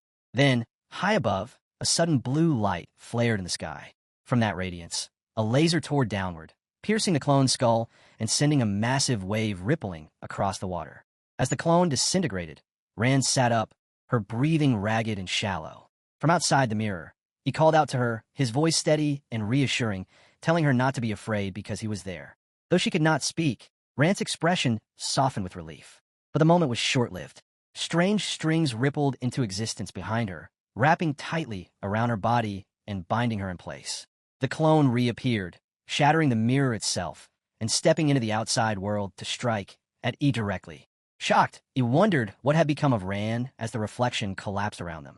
Ran's blade slammed downward, forcing E to summon a defensive mana barrier. The impact threw her back with devastating force, and the onlookers gasped at the chaos unfolding before their eyes. Ran attacked again, her footfalls cracking the earth with every step. She swung her sword with terrifying power, driving it toward E. He slipped aside, just in time, unsettled by the thought that the holy light should have burned her, yet she showed no reaction. Her constitution should never have resisted that light, and the realization left him rattled. She came at him once more, her weapon glowing with mana-infused energy. He responded by raising his barrier, but this time he deliberately dispelled it, unwilling to risk harming her. He recognized that lightning and holy light would wound her, so he switched tactics. Another skill flared from his hands, chains of energy binding her arms and winding firmly around her legs. Piece by piece, every limb was restrained until at last the sword slipped from her grasp. He knew this was the only way to hold her without causing injury. Stepping closer, he urged her to meet his gaze. Before she could respond, the ground trembled. Shards of ice scattered behind him, rising slowly into the air. One by one they fused, forming a colossal structure, until the frozen pieces knitted together into the likeness of a human face. The icy visage resounded with a declaration that dungeon rules had been invoked and the ultimate purge protocol initiated. From the crystals, shapes began to emerge, monstrous forms taking solid shape. A silver-scaled spider, a rock-armored soldier, a bone lion, and countless slimy water creatures assembled in a grotesque army. Lynxie stepped forward without hesitation. With a single strike, she shattered them, cutting down the water beast with precise force. Watching the remains collapse, she observed how the silver threads were weaving unnaturally, forcibly stitching the creatures together in defiance of natural order. Xiaolan unleashes her Bing Fire command, burning away the evil and shattering the illusion. She activates the Spirit Glass Talisman, sending multiple yellow scripted papers flying into the heads of the monsters. Meanwhile, Tai-Zin wields her axe with relentless power, hurling it forward so that it cleaves through every enemy in its path. At the same time, Shunfan rides atop a spider that once threatened them and now cuts it down with merciless precision. Watching her, our hero realizes that the silver threads controlling the monsters all trace back to the same source. His thoughts turn toward Ran. The dungeon's core logic has always been about filtering out the strong. Just as in the first stage, where those who failed were enslaved by silver threads and turned into monsters, the same rule applies here. Even though he destroyed the energy hub of the second stage, Ran never fully broke free during her mental trial. Her unstable succubus bloodline left an opening, and the dungeon seized it, turning her consciousness into a puppet. The true master of this scheme is the dungeon's final boss, who views him as the greatest threat and has been forced to release every monster to wipe him out. Determined, our hero surrounds himself with the blue mask technique. His mind races, recognizing that an enemy who wields such vast mental control usually hides its true form far away. But if Ran is ever to be freed, the final boss must be dragged out into the open. With a heavy heart, he steels himself. To run, he silently apologizes, knowing that what comes next may bring her pain, but only for a little while. The ground trembles as a massive red rectangular block erupts upward, followed by others until they encircle Ran completely. In moments, the blocks close in, trapping her inside. She hammers against the walls, but her hero forces himself to look away, his voice calm as he declares that if someone cannot wield their power safely, they should not touch it at all. He immediately calls Xia Lan, urging her to seal the energy around Ran with a key-locking talisman. Lan, locked in her own battle against the beasts, answers at once. She draws upon the talismans of heaven and earth, invoking their boundaries with solemn words. The flow of chi has limits. The evil miasma shall be cut off without, the chaotic breath sealed within.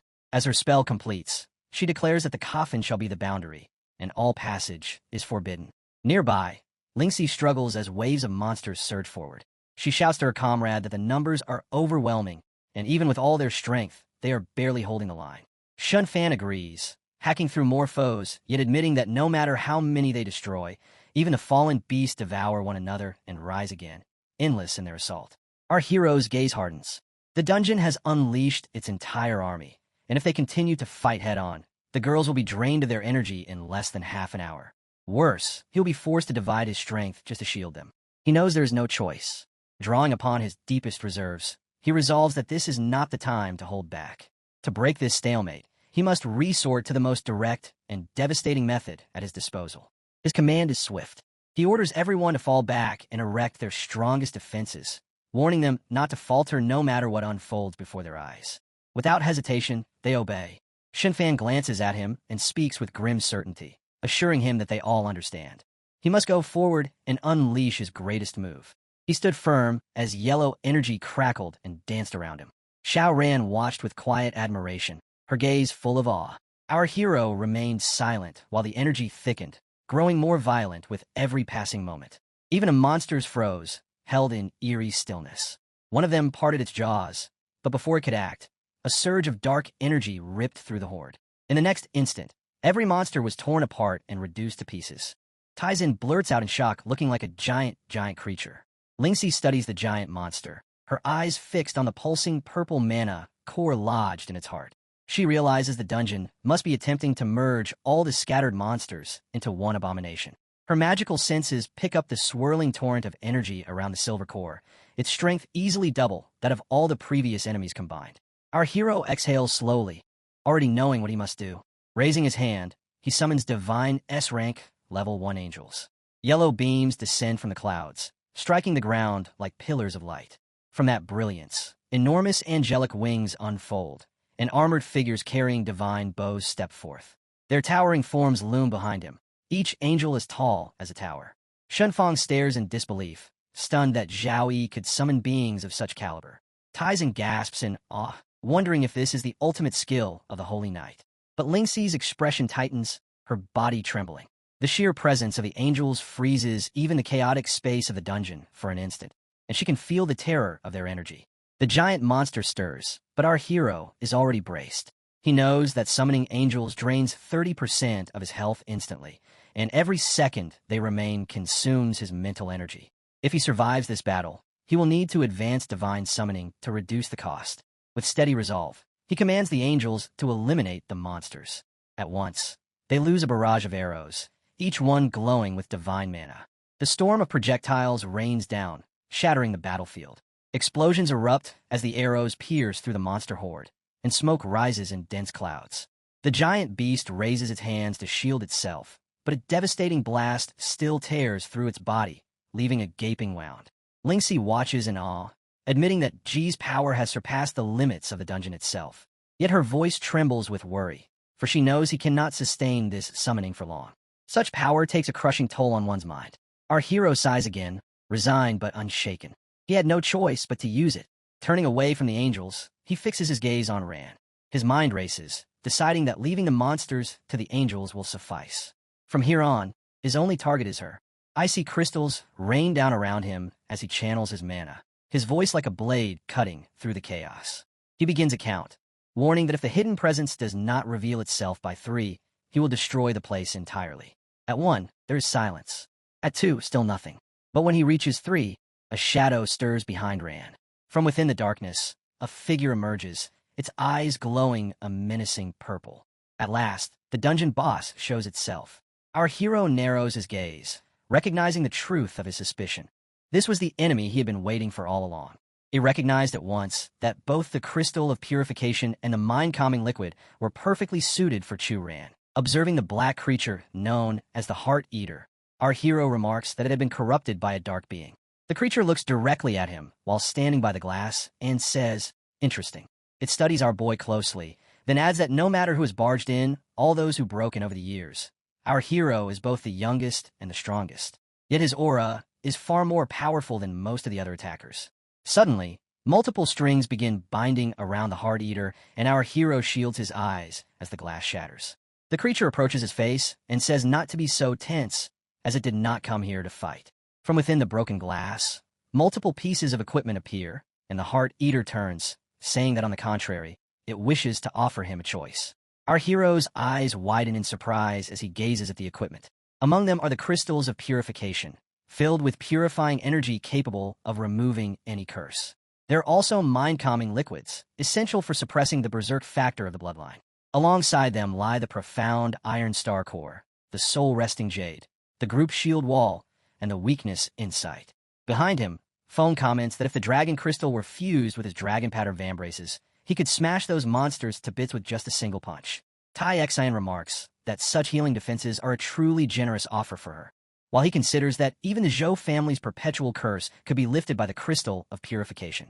The Heart Eater stepped closer, its gaze fixed on the boy, and asked whether he was not tempted. It gestured toward Rant's suffering form, pointing out how a single drop of the mind-calming liquid could grant her peace, ensuring she would never again have to fear her bloodline spiraling into madness. The creature then waved toward the array of treasures, calling them nothing more than appetizers, and declared that forcing it to reveal itself was proof enough that the boy had passed the dungeon's trial. This, it said, was his rightful reward. Take it and leave. For a moment, the hero's mind turned heavy. He acknowledged that if he yielded now, he could indeed gain a wealth of treasures beyond measure. Yet in the same breath, his thoughts darkened with the image of his brutally wounded comrades, of the quest to uncover the secrets buried within the mermaid commercial guild, and of the countless burdens that bound him to his companions. The temptation was great, but his conviction weighed greater. He raised his sword and declared through action alone that the Heart Eater was mistaken. With a thunderous strike, he swung, forcing the creature to slip aside. His mind blazed with clarity. He had not come to Black Wind Valley in search of rewards. The system quest, the vengeance owed to his companions, and even the ancient curse afflicting the Zao family were trials that could never be solved by accepting a monster's handouts. While the angels were occupied battling the endless tide of monsters, the Heart Eater grinned and mocked him, questioning whether he truly intended to abandon a reward that lay so easily within his grasp. He stood firm, noting how familiar this creature seemed with his circumstances, down to the Zhao family's curse, and reasoned that such knowledge reeked of a trap designed specifically for him. His decision made, he allowed his berserk form to awaken, his aura surging violently. The crystal of purification and the mind-calming liquid would be taken for Rant's sake, he resolved, but the Heart Eater itself had to be destroyed. Dragon God's body erupted around him in a flash of divine power as he lunged forward. The Heart Eater met him with dense mana coiling like chains, but Yi's blade struck true, cutting through the writhing strings with ruthless precision. Snarling, the creature gathered the surrounding stones into itself, its form twisting and enlarging until a massive stone monstrosity towered before him. The Heart Killer, hidden within the body of a stone mountain, slammed his massive hand down, and so did the giant monster. The impact crushed our boy beneath the rubble. Suddenly, multiple mana-induced cuts rippled through the stones, and in the next instant, our hero burst free, shattering the entire monster apart. From among the rubble, Ran unexpectedly leapt out, pleading for our boy's help. But he struck her hard with his sword, knowing full well that the Heart Killer was attempting to distract him with illusions.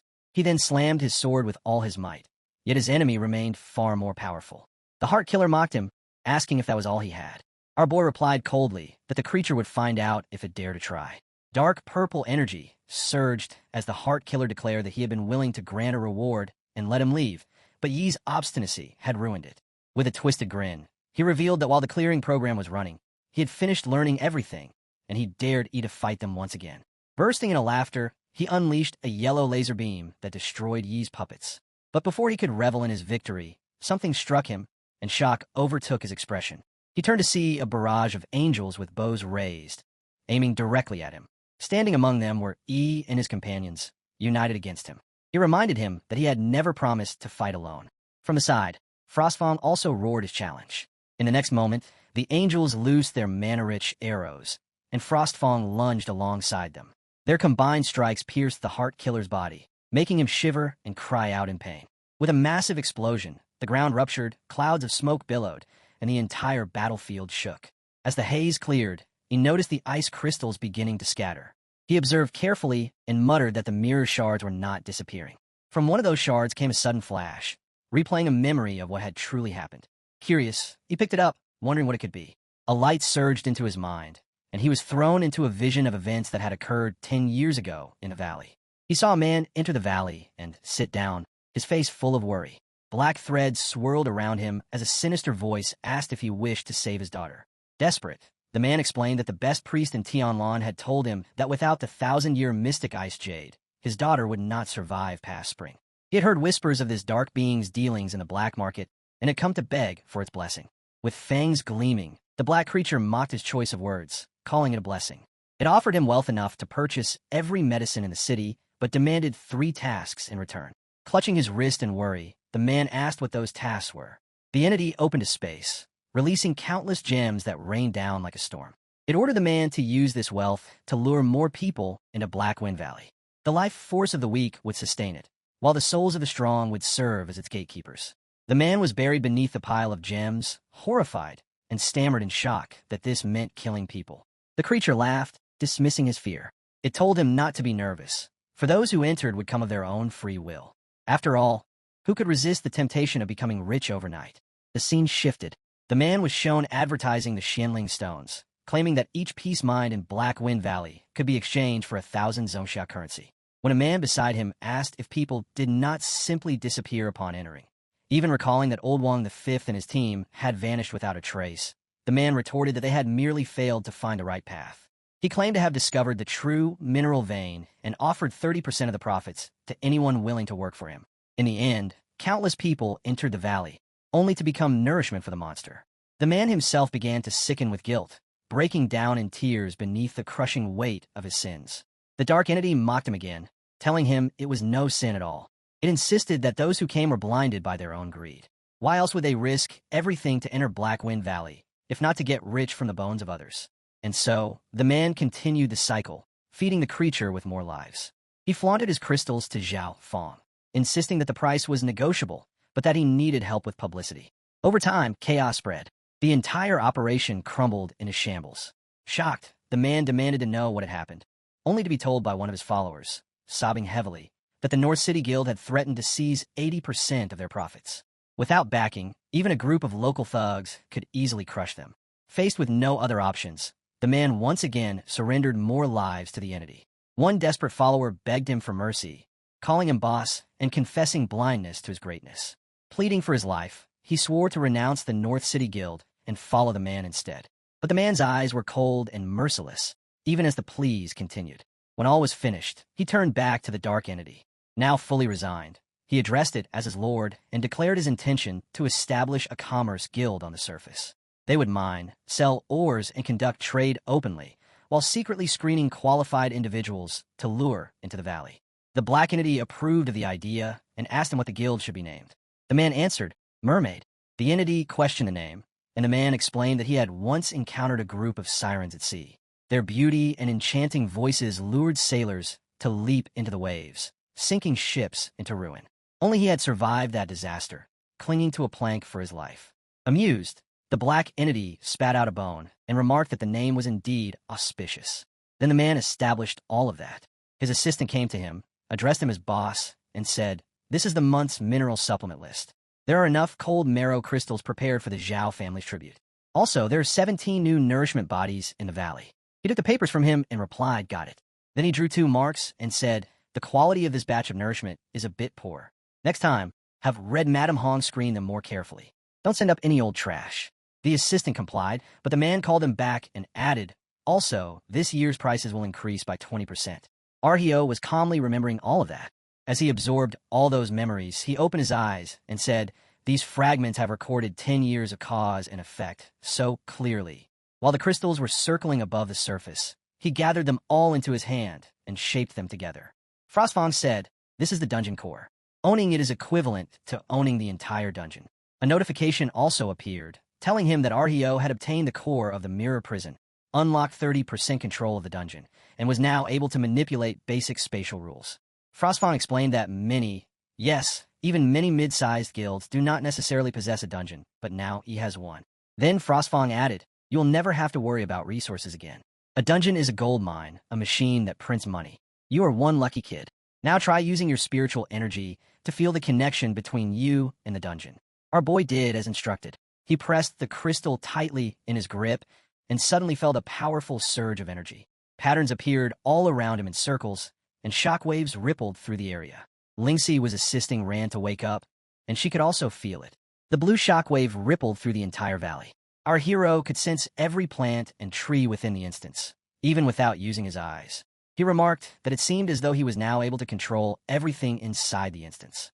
That same energy extended outward and brushed against someone watching them from afar. When he turned his focus, he was shocked to see that it was his sister. Appearing behind her, he asked why she had come. She explained that she had been worried about him, so she looked up the route guide online and made her way over. Our hero was annoyed at her recklessness, causing her to quickly apologize. Frostfang then said, Little girl, you are quite bold and also lucky. Now that he can control the instance, even if you stay here, nothing will happen. Our hero gave her a small punishment and warned her to behave herself, or else he would send her back. Then he opened a system window, read the notification, and announced the next task, to uncover the secret of the Mermaid Chamber of Commerce along with his companions. Our boy walked toward his teammates with his sister at his side. Taizan demanded to know why the little sister was here, and Shunfang warned that this place was dangerous and not for sightseeing. He tossed the scroll to the red-haired guy and told him to protect his sister. He caught it, bristling as if the instruction were obvious, and then asked what the scroll contained. Inspecting the parchment, he realized it described a rage of bloodbath technique, a skill that siphons blood energy from enemies to form blood orbs. Those orbs coalesced into a soul blood sphere that could be hurled to trigger a catastrophic blood energy explosion. He was stunned to recognize it as an S-rank skill book. He distributed other scrolls to the others and said they were for them. As they examined the pages, they confirmed that the books were indeed S-rank and wondered aloud why he would give them treasures of such value. Lon reminded them how much these were worth on the black market. 7 million coins per book if one could find a seller and the skill at all. He explained that these were hidden rewards for clearing the dungeon, divided by class, and that he intended them for his companions. The red-haired guy protested at first, saying even his Shun family owned 3 S-rank skill books and that it felt wrong to accept such wealth, but he insisted they had cleared the dungeon together. Ling Zi pressed that the scrolls were too precious, noting that even with class restrictions they could be sold for enormous sums. One of the scrolls in her hands described an elemental forbidden zone with devastating effects. He packed Ling Zi's protest away with a simple question about priorities, what mattered more, money or their lives, and reminded them that the road ahead would only get harder. He could not let his teammates head into more danger empty-handed. Shunfang waved off the worry and called Yi a true friend, vowing that next time he would be the first to charge into any fight. Yi, exhausted, walked on while everyone else buzzed with excitement. Taixien announced that this was her first S-rank skill and that she would henceforth fight on the front lines in dungeons. Lon pledged to master the 3 Annihilation formation and vowed not to hold back. Lingzu agreed with them. Shunfang then demonstrated the mechanics of his new skill, explaining how it absorbed an enemy's blood energy and triggered an explosive release, marveling at how cool it was. Taixien countered that her own skill could instantly kill low-level foes and teased that his method required build-up, calling it lame. Her move, Raging Tide Earthquake, also carried devastating power. He smiled and called a truce. First, everyone would hone their skills, then they would confront the big shot hiding in the depths. Shunfang boasted that he would master his book in 10 minutes. Taixien shot back that she could master hers in 5. Lon urged everyone to prepare, unwilling to let them practice on live enemies. At that moment, Rand seized Yi by the shirt and praised his ability to unite people. He answered casually that perhaps it was simply because they were companions. He produced a small vial of mind-calming liquid and pressed it into Rand's hand, saying he had almost forgotten about it, and that her bloodline issue could be solved for now. She tucked the vial near her heart as he vowed to do everything in his power to keep her from falling into danger again. Tears welled in her eyes. She hugged him and, looking directly at him, affirmed that she believed in him. The scene shifts to the headquarters of the Mermaid Commerce Guild, top floor. At the center of the chamber, a massive crystal shrouded in black mist pulsed ominously, while several scientists monitored its behavior. They watched uneasily as the mist grew more violent. One of the scientists nearly got caught by the surge, and only the defensive barrier saved her at the last instant. The mist crackled and slammed against the barrier with alarming force. One scientist turned toward the shadowy figure at the head of the room and called out, addressing him as boss. He reported the anomaly, and the boss replied that the crystal was linked to the dungeon core in Blackwind Valley. It had remained stable for 10 years, never once behaving like this. His thoughts raced, and he concluded that with that personage guarding it, Blackwind Valley had always been an impenetrable fortress where intruders amounted to nothing more than fodder delivered straight to their doorstep. But now, with such violent energy fluctuations, something unexpected must have happened inside. His eyes narrowed in suspicion. At that moment, the black mist finally tore through the defensive barrier, lashing out with brutal force. It struck down everyone in the room, sending the secretary flying and smashing the scientists to the ground, their bones breaking as they screamed in pain. The boss, however, remained standing, cloaked in his own black energy. He ordered his secretary to send a message to Madame Red Hong, instructing her to go to Blackwind Valley immediately and uncover the source of the disturbance. Without waiting, he turned and swiftly left the scene. The perspective then shifted to Madame Hong herself. She stirred awake from her rest, clutching her chest in pain. With a bitter expression, she cursed the Holy Knight, recalling that if she had not been cautious enough to spend a fortune on a resurrection item a year ago, she would have been killed outright in her last encounter. But resurrection items could only restore the body. They could not return her to her peak condition. Now, she lamented, not only was her puppet formation broken, but she also could not control more than 10 puppets at once. Her strength was barely a third of what it once had been. She downed a potion to ease her condition and resolved that she needed 6 months of recovery at her base before she could hope to regain her power. She vowed that nothing and no one could drag her out before then. Just then, the pendant of communication at her side lit up. The voice of her superior issued an order. She was to investigate the energy anomaly in Black Wind Valley immediately and report the results. Madame Hong clenched her teeth in frustration, annoyed that she was being forced ahead into Black Wind Valley at a time when she was far from her prime. She thought to herself that Black Wind Valley was showing signs of an energy anomaly and wondered if it was Zhao Yi's doing. In her current state, running into him would be a death sentence. But if the guild discovered she was seriously injured, those circling her position like hyenas that had smelled blood would surely pounce. They would rip apart the power she had struggled so hard to build. She reflected bitterly on how much she had sacrificed to climb this high, determined that she could not allow all to go to waste.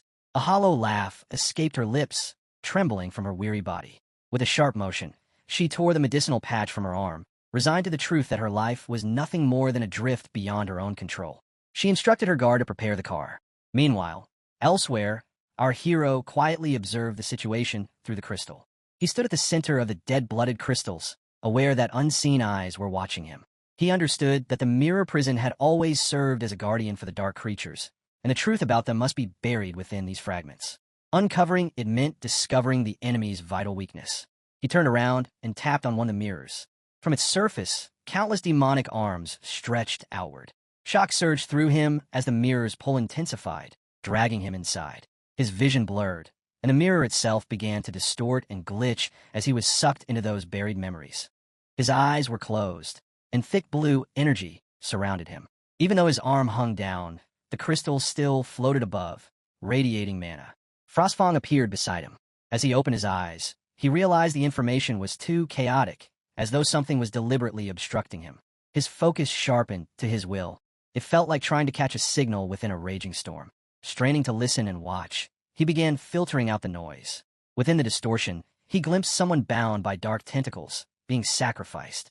Then he found a pathway among the crystals, where heaps of terror and monstrous figures stood ready to unleash havoc. Suddenly, a blinding light erupted from the crystals. Shielding his eyes, he was still thrown backward by the pressure. When the light finally faded, he opened his eyes again, drenched in sweat and badly shaken. Frostfang noticed his state and asked what he had seen, remarking on how terrible he looked. Our boy answered that he had seen the pathway and understood now. No wonder the demonic energy within the cold marrow crystals felt so unfamiliar. Frostfang pressed him further, and our boy recalled that a few months ago, in the Gate Mountains, he had encountered the demon clan infiltrating through a medium-sized rift. The aura here was exactly the same as theirs. Frostfang understood and asked if he had seen the demon clan inside the core of the mirror prison. The answer was yes, and it was worse than expected. He envisioned a giant demonic entity far larger than Earth itself. From the memories of the mirror prison's core, he had discovered that the dark creature was actually an otherworldly gate taking form. Its purpose was to channel resources from another world to Blue Star, using the Commerce Guild to willingly deliver living people as so-called life supplies, when in truth, they were being sacrificed to open the Rel pathway. Once enough life energy was absorbed, a complete otherworldly gate, large enough for countless members of the demon clan to pass through, would fully open. Frostfang compared it to the events 100 years ago and asked if he was scared. Our hero admitted he was not scared but cautious. Rushing headlong into this would not solve the problem. Tai Sin and the others had just fought a brutal battle, and they were not yet familiar with their new powers. The conditions were not optimal. Going in rashly was not bravery, it was foolishness. The enemy was not unbeatable, but he and his companions needed more time to become stronger than they were now. Frostfang reminded him that caution was the first rule of survival for a hunter, then asked how he intended to help his companions adapt. After all, real skills could not be trained by sitting idle. Our boy agreed they would not sit around. He believed that this middle realm represented the perfect training ground. On a basic level, he could control it and perhaps generate simulated opponents. This way, everyone could fully experience their powers and techniques, pushing their S-rank skills to the limit in a completely safe environment. They could even undergo extreme pressure tests. Frostfang found the idea amusing and called it interesting. Our hero then turned to his companions and announced a change of plans. They would not be delving deeper for now. Shenfang was surprised and asked why. Shrugging him off, our boy explained that the entity inside was stronger than any enemy they had ever faced. He refused to let anyone get hurt due to being unprepared for something even worse. Before the final operation, they all required special training. Tai Xin was equally surprised and asked what kind of special training he meant. Shen Fong repeated the question, pressing for clarity. Our boy explained that he would manipulate the dungeon's energy to generate simulated opponents, matching or even surpassing their strength. Combat had only one object that could come indefinitely close to reality, and through it, he would squeeze out their potential, ensuring they completely mastered the new powers they had obtained. Shen Fong grew excited at the thought of simulated combat and volunteered to go first. Lingxi intervened, reminding him he had only just recovered from an injury. But Shen Fong brushed it off as a minor wound, insisting he had long since healed. Our boy warned him that this was not a game. The pain and pressure of simulated battle would be real, and the difficulty would dynamically adjust based on performance. Death would likely happen many times over. Shen Fong grinned, saying he could not ask for more. Our boy sighed and activated a crystal, which danced with yellow mana before pulling Shen Fong into an entirely different place. There, a masked swordsman, a shadow stalker, attacked from behind. Shen Fong transformed into his dragon form, launching a fiery punch, but the enemy vanished instantly. He created multiple clones of himself to strike from all sides, yet the shadow stalker continued to dodge and circle, effortlessly evading. His frustration grew as his attacks went to waste. Observing closely, our hero noted that the shadow type was elusive, difficult to pin down. He adjusted the simulation, perceiving the details of the fight, and modified the opponent and environment to increase interference. Shen, unfamiliar with shadow types, now faced rising difficulty as the adjustments intensified. At last, Shen Fong exhaled flames, nearly smoking the shadow warrior to death. Standing cockily, Shen then found himself confronted by multiple warriors wielding giant swords, lunging at him together. He mocked them as disappointing for needing to attack in teams. Meanwhile, our boy turned toward the rest of his companions and asked if they were ready. Their expressions had grown more confident. Suddenly, mana-induced puppets appeared near his sister. She looked around with excitement, clearly eager to practice, but when she gazed at him expectantly, he warned her not even to think about it. Pouting, she turned away and began building a snowman instead. Frostfang glanced at him and asked how it felt to control the mirror core. Handling the fight from every angle, our boy admitted that it felt strange, like holding a key that was heavy yet fit perfectly. Our boy noted that the connection was very faint, but he could definitely feel it dipping. Each time he built and maintained it, the connection to this space became a little clearer, and the power he could command increased by fraction. Frostfang acknowledged this, and supposed he had some talent, reminding him that this thing was like a new arm, one he must use often and practice with frequently until he could command it as he would his own limb. When he could control it fully, every blade of grass and every tree in the entire Mirror Prison dungeon would move at his will. That, Frostfang explained, would be the true might of the masters of the dungeon. Our boy resolved that he would achieve it. At the same time, while his sister was playing with the snowman, it collapsed and she ran toward it, hugging it tightly. Immediately, someone appeared. Her eyes widened in shock, her legs trembled, and she cried out for her brother. When her brother rushed over, already fighting, he asked what was wrong. She explained that it was her, the woman in the red dress, the one she feared. Lady Hong had entered the Black Wind Valley. She commanded her silk puppets to scout ahead stealthily without being discovered. As they moved through the mirror, she adjusted the plan, ordering 2 puppets to enter the valley from the front, 2 to circle around to the back and sneak in through the rear crevice, and the remaining 2 to stay and protect her. Meanwhile, our boy reflected that his spiritual power was deeply connected to the core of the Mirror Prison, and his perception could spread throughout the entire Black Wind Valley. It was as though holographic security cameras had been installed all over, leaving no room for escape. No matter what tricks Lady Hong had, she could not escape his palm. He could sense she was not dead yet.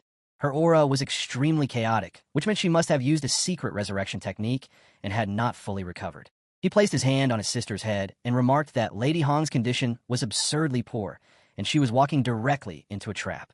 He reassured his sister, telling her not to be afraid because Big Brother was going to show her a game. She asked curiously what kind of game, and he explained that it would be a game of cat and mouse. On the other side, Lady Hong herself was unsettled. She thought something was not right. The valley was too quiet. A pervasive feeling of being watched crept over her, as though the entire valley was monitoring her movements. She knew she had to find the source, so she could report back to her boss. She ordered her silk puppets to move stealthily in front. As they advanced, she noticed the first pass had been completely destroyed. It looked as if it had been split open with a single sword strike, and a faint, familiar trace of energy fluctuation still lingered. She placed her feet on the ground and recognized it. Holy light. While rushing forward, she thought that it had been him after all. Perhaps she should report to the boss and let him handle it. But she quickly countered her own thought realizing that doing so would expose her inability to complete the mission. She decided instead to first contact the hidden surveillance points in a valley to confirm the situation. If successful, she might even pinpoint Zhao Yi's exact location. Raising her sleeve, she activated her contact beads, but they failed. She considered the possibility of interference, though she thought it impossible. Even the Commerce Guild's highest-level secret communications were being blocked. She noted that puppet strings were powered by soul energy, and thus should not be affected by ordinary energy shielding. Yet there was a certain pressure present ever since she had entered the valley, and it had slowed the connection considerably. She forced out red energy from her finger and focused. She could still feel it. Suddenly, a blast of red energy erupted. She cried out as the connection vanished. Looking toward her puppets, she realized they had been hit mid-run, pierced through their ribs. She shouted again, and as she watched, the other two were struck as well. Her thoughts raced. Could Zhao Yi really have developed a partial skill, or was there more than one intruder? To take out 4 combat puppets in an instant without giving them even a moment to react was extraordinary. In her current state, she knew she had absolutely no chance of winning against him. Abruptly, a lady in a white dress appeared before her. The newcomer asked why her sister's face looked so pale. Lady Hong demanded to know what she was doing there. The woman replied that she was just passing through to collect the sex tribute. She reminded Lady Hong that when she had been better than before, it was she who had collected all the sex tribute in her place. She even offered to take care of this mission for her too. Lady Hong, furious, accused her of killing her puppets. The woman feigned confusion, claiming she did not understand what Lady Hong was talking about. It looked, she said, like Lady Hong had run into serious trouble, and she advised her to hurry back and recuperate. Perhaps, she added, there was more than one intruder, and Lady Hong should not risk dying again. Lady Hong snapped back that her sister was as sharp-tongued as ever. The woman countered playfully that maybe it was from spending so much time together, and that she must have picked it up from her. Lady Hong relented slightly and ordered her to go ahead and scout further. But while flying, she suddenly turned back toward the girl. The girl in the white dress was shocked. She realized that replicas stood before her and demanded to know how Lady Hong possessed puppets like this. She pressed her for an explanation, distressed. Lady Hong only looked toward the mirror as the girl wept, begging her to spare her life. They had been best friends, yet Lady Hong was willing to kill even her own people for the sake of status. The girl cried out that the replicas were growing stronger, unlike the puppets that had died earlier. She asked desperately what kind of powerful being Lady Hong had used to refine them. With no choice, she tried to escape. The white-dressed girl screamed as she stood in the center, surrounded on all sides by replicas of herself. She declared that they could even mimic her moves, and if she would be defeated by a few fakes, she could never show her face in the wild again. As she tried to fly upward, all the replicas lunged, dragging her back down. She shouted that the hardships she had endured were no less than those of Red Madam. The replicas swarmed her like bees, and her cries grew desperate. She pleaded not to be bound by money, reminding Red Madam of the days when they had shared a single cornbread bun in the slums. She begged for mercy, promising never to tell anyone, vowing she could leave right now and never return to that province again. Her voice broke as she accused Red Madam of being willing to kill even her own people for status, of valuing wealth and glory given by boss Lu more than 20 years of friendship. She recalled the moment when Red Madam had once told her, "Little one, you must be hungry. Wipe the blood from your face and come with me. From now on, your name will be Hong."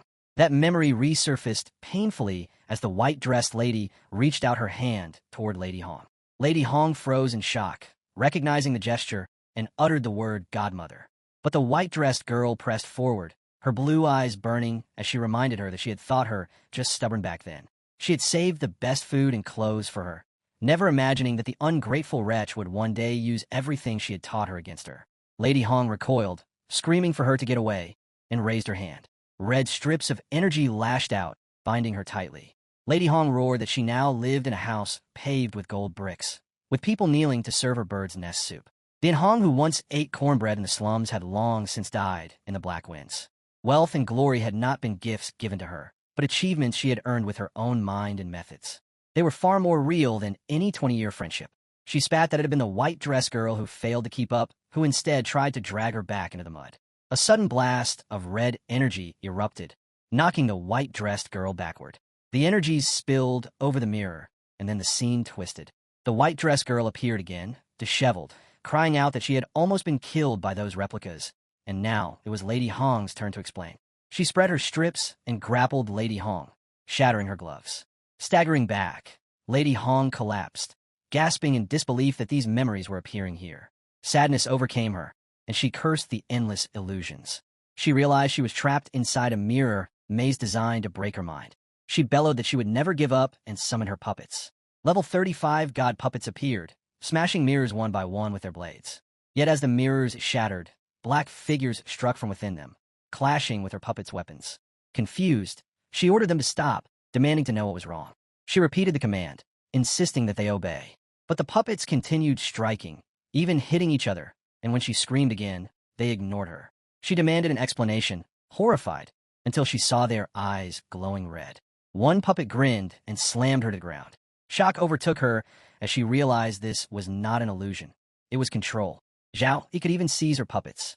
His dominance over Black Wind Valley was completely beyond her comprehension, and now she was utterly alone. She decided she had to escape to report what had happened directly to the boss. He must surely have a plan. She ran frantically, only to feel the ground split beneath her. She was hurled down hard, barely able to rise. Her puppet strings were being interfered with, toyed with like a spider trapping an insect in its web. She cursed, realizing she was nothing more than a plaything in Zhao Yi's hand. She screamed for him to come out, demanding he kill her directly instead of hiding like a rat. The mirrors activated, and Zhao Yi's voice declared that she would struggle just as though she had sacrificed and struggled, forcing her to feel despair. This hunting ground had been made just for her. She screamed back, warning him that the Commerce Guild's power was beyond his imagination, that the boss still had trump cards left to play.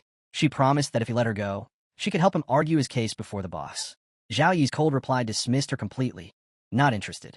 Lady Hong shouted again, threatening that the guild's legions would arrive soon and he would not be able to trap her. In desperation, she revealed her trump card.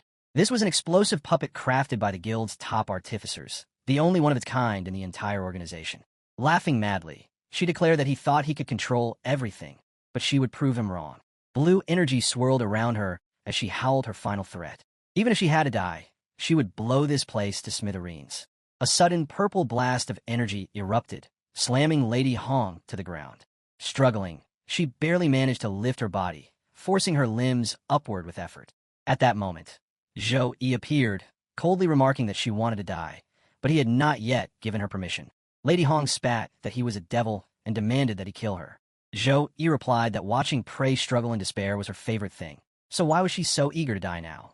He mocked her as a hypocrite, saying it was her turn to feel the same torment. Lady Hong's face twisted with rage as she accused him of being the one who had killed the woman earlier, since he now controlled the Black Wind Valley. She sneered that many others wanted to take her position anyway, mentioning Zhou Hong and Zhou Xiaobai still at the Zhou residence. She even threatened his younger sister. As she spoke those words, a chain shot forward, binding her tightly. Zhou Yi appeared beside his sister and gently told her not to look, assuring her that her big brother would finish things quickly. Xiao Yun, however, kept her gaze fixed on Lady Hong. She spoke firmly, confessing that Lady Hong had tried to kidnap her, hurt him, and harm their sister Xiaoran. Fear still lingered in her voice, but she declared that if she continued to fear Lady Hong, that fear would haunt her forever. She refused to let this nightmare control her and begged her brother to let her face it. Zhou Yi placed his hand on her head and agreed, promising that he was right there with her.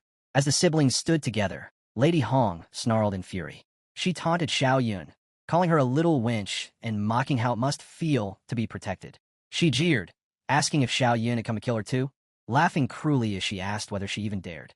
With her dress in tatters, Lady Hong rose into the air, unleashing a wave of black energy aimed directly at Xiao Yun. The blast struck Xiao Yun's cheek, but she turned her head sharply and stood her ground, declaring that the woman was evil and that she was no longer afraid. Energy flared around her as she summoned her strength. Lady Hong sneered at the sight, mocking her again, saying she had not forgotten how Xiao Yun used to cry behind her brother, hiding in fear, and now dared to point a weapon at her. Blue energy spread from Lady Hong as she screamed her fury, proclaiming herself as Madame Hong and declaring that the Zhou family and Zhou Yi should have belonged to her. She demanded how she, a woman of such power, could ever fall at the hands of little brat. Seizing a mirror, she hurled it toward Xiao Yun, shouting for her to die. The mirror shot forward with terrifying force. Zhou Yi cried out desperately for his sister, but Xiao Yun braced herself. Summoning her energy, she redirected the mirror back toward Lady Hong, shouting that she was never to appear before her brother again. The power surged until Lady Hong's body shattered into fragments, dissolving into black energy. Her form tattered apart, her eyes turning blind as her strength drained, until nothing remained but fading darkness. A screen appeared before them, declaring that the instant's dungeon had absorbed Madame Hong's energy. The core of the mirror prison had increased to 30%, and a new guardian had been detected, Crimson Silk Phantom, now added to the dungeon database. Xiao Yin turned to her brother, voicing her resolve. She no longer wished to be used as a weakness against him. Zhou Yi reassured her, telling her it was over, that she had done well, and that she had grown. He acknowledged that she was no longer the little girl who always needed protection. Meanwhile, elsewhere, Lu was silently observing the battle unfold on the screen. He concluded that Lady Hong's value was nothing now, no more than a discarded piece. His attention shifted to a greater threat. He recognized the secret stirring within Black Wind Valley, the Dark Compass, a soul fragment forged from demonic bones and abyssal crystal, its core embedded with the remnant soul of a demon lord. Whoever wielded it could fuse with the demon lord's power, amplifying their own strength and dark energy tremendously. From the shadows, dark owls emerged. One carried the wind string, a dark elf. Another was a necromancer. The third, a swordsman. The fourth, an assassin, wielding the shadow string. The boss assessed the threat and declared that Black Wind Valley was in chaos and needed immediate cleanup. Their master was still sleeping and must not be disturbed. The intruder had to be annihilated with utmost speed. If needed, they were authorized to consume a blood marrow pill to unlock their full potential. One knight stepped forward confidently, vowing that Dark Owl forces would ensure the intruder never returned alive. The boss gave a final order: find the rat causing this trouble and crush them. As the scene opened in the boss's court, one man was punishing a captive. The air was thick with cries, and someone barked harshly that the chains binding their bodies could not be broken, while the brand seared straight into their limbs. Lady Hong stood nearby, her gaze cold, and she declared that rather than letting the man live and waste resources, it was better to turn him into nourishment for the master. She lay on the ground in submission, reporting that this month they had already offered 177 people to the master. On the other side, Zhou Yi observed quietly. He recognized the mark of the Mermaid Guild and thought back to the female assassin who had died earlier without her body being absorbed by the instance dungeon. That meant the guild must already have learned of Lady Hong's death. His worry deepened. Lu Xian was likely already on his way to kill him. As for the evidence of the guild's human sacrifices and their collusion with the demon tribe, he resolved that it was best to hand it over to his teacher. Only his teacher had the authority and power to mobilize forces swiftly enough to stop Lu Xian and eradicate the guild entirely. Zhou Yi contacted his teacher immediately. The elder's voice was stern as he asked why his student was reaching out at this hour. Zhou Yi explained with urgency that he had uncovered the Mermaid Guild's dark secret in Black Wind Valley. The guild was feeding living people to a dark creature hidden within, and though he could not yet speak of the mirror prison's core, he attributed the discovery to Lady Hong. He confirmed to his teacher that the dark creature was feeding on sacrifices to accelerate the growth of the otherworldly gate. Once it matured, the demon tribe behind it would pour out endlessly, bringing the Zhongxia kingdom into the same calamity it had faced a century ago. The teacher's tone grew grave as he asked about the current state of the gate. Zhou Yi answered that it had absorbed too much energy and had entered the dungeon's dormant digestion period. This was their final deadline. Once the process ended, the gate would stabilize permanently. The teacher responded with resolve, saying he would immediately use his highest authority to alert the military and order an elite unit to seal off Black Wind Valley at full speed. For now, Zhou Yi and his companions were to evacuate immediately. Before Zhou Yi could respond further, a violent blast shook the ground. Lu Xian had arrived far faster than expected. Zhou Yi instantly spread his golden energy, summoning all his followers to him. Among them was a girl with a purple band around her neck who looked at him with concern and asked what the explosion was. Zhou Yi kept his composure and told everyone to gather around. It was an emergency, and they needed to listen carefully. He explained that Lu Xian commanded 5 subordinates, all with an average level over 40, and Lu himself was level 46. The gap in power was far too great, and they had no chance in a direct confrontation. He resolved to send them away, first while he remained behind to hold the line until the military arrived. But Shun, one of the boys in his group, clenched his fists and refused. He said he was not going anywhere. If Zhou Yi wanted to send people away, then send the others, but not him. He was a man who had trained hard, not for the purpose of running away, and he would not allow Zhou Yi to play the lone hero. Zhou Yi tried to reason with him, telling him this was not the time for pride, that the gap between their levels was far too great. Yet Shin was not swayed.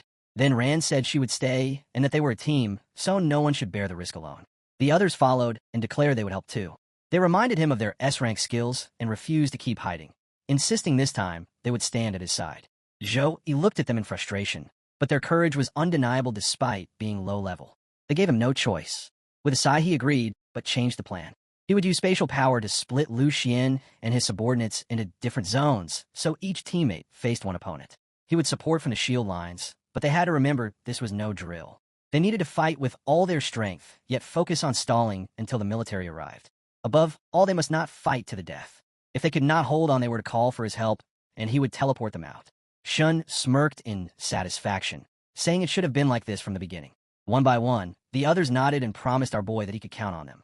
Suddenly, the boss appears with striking blue energy all around him.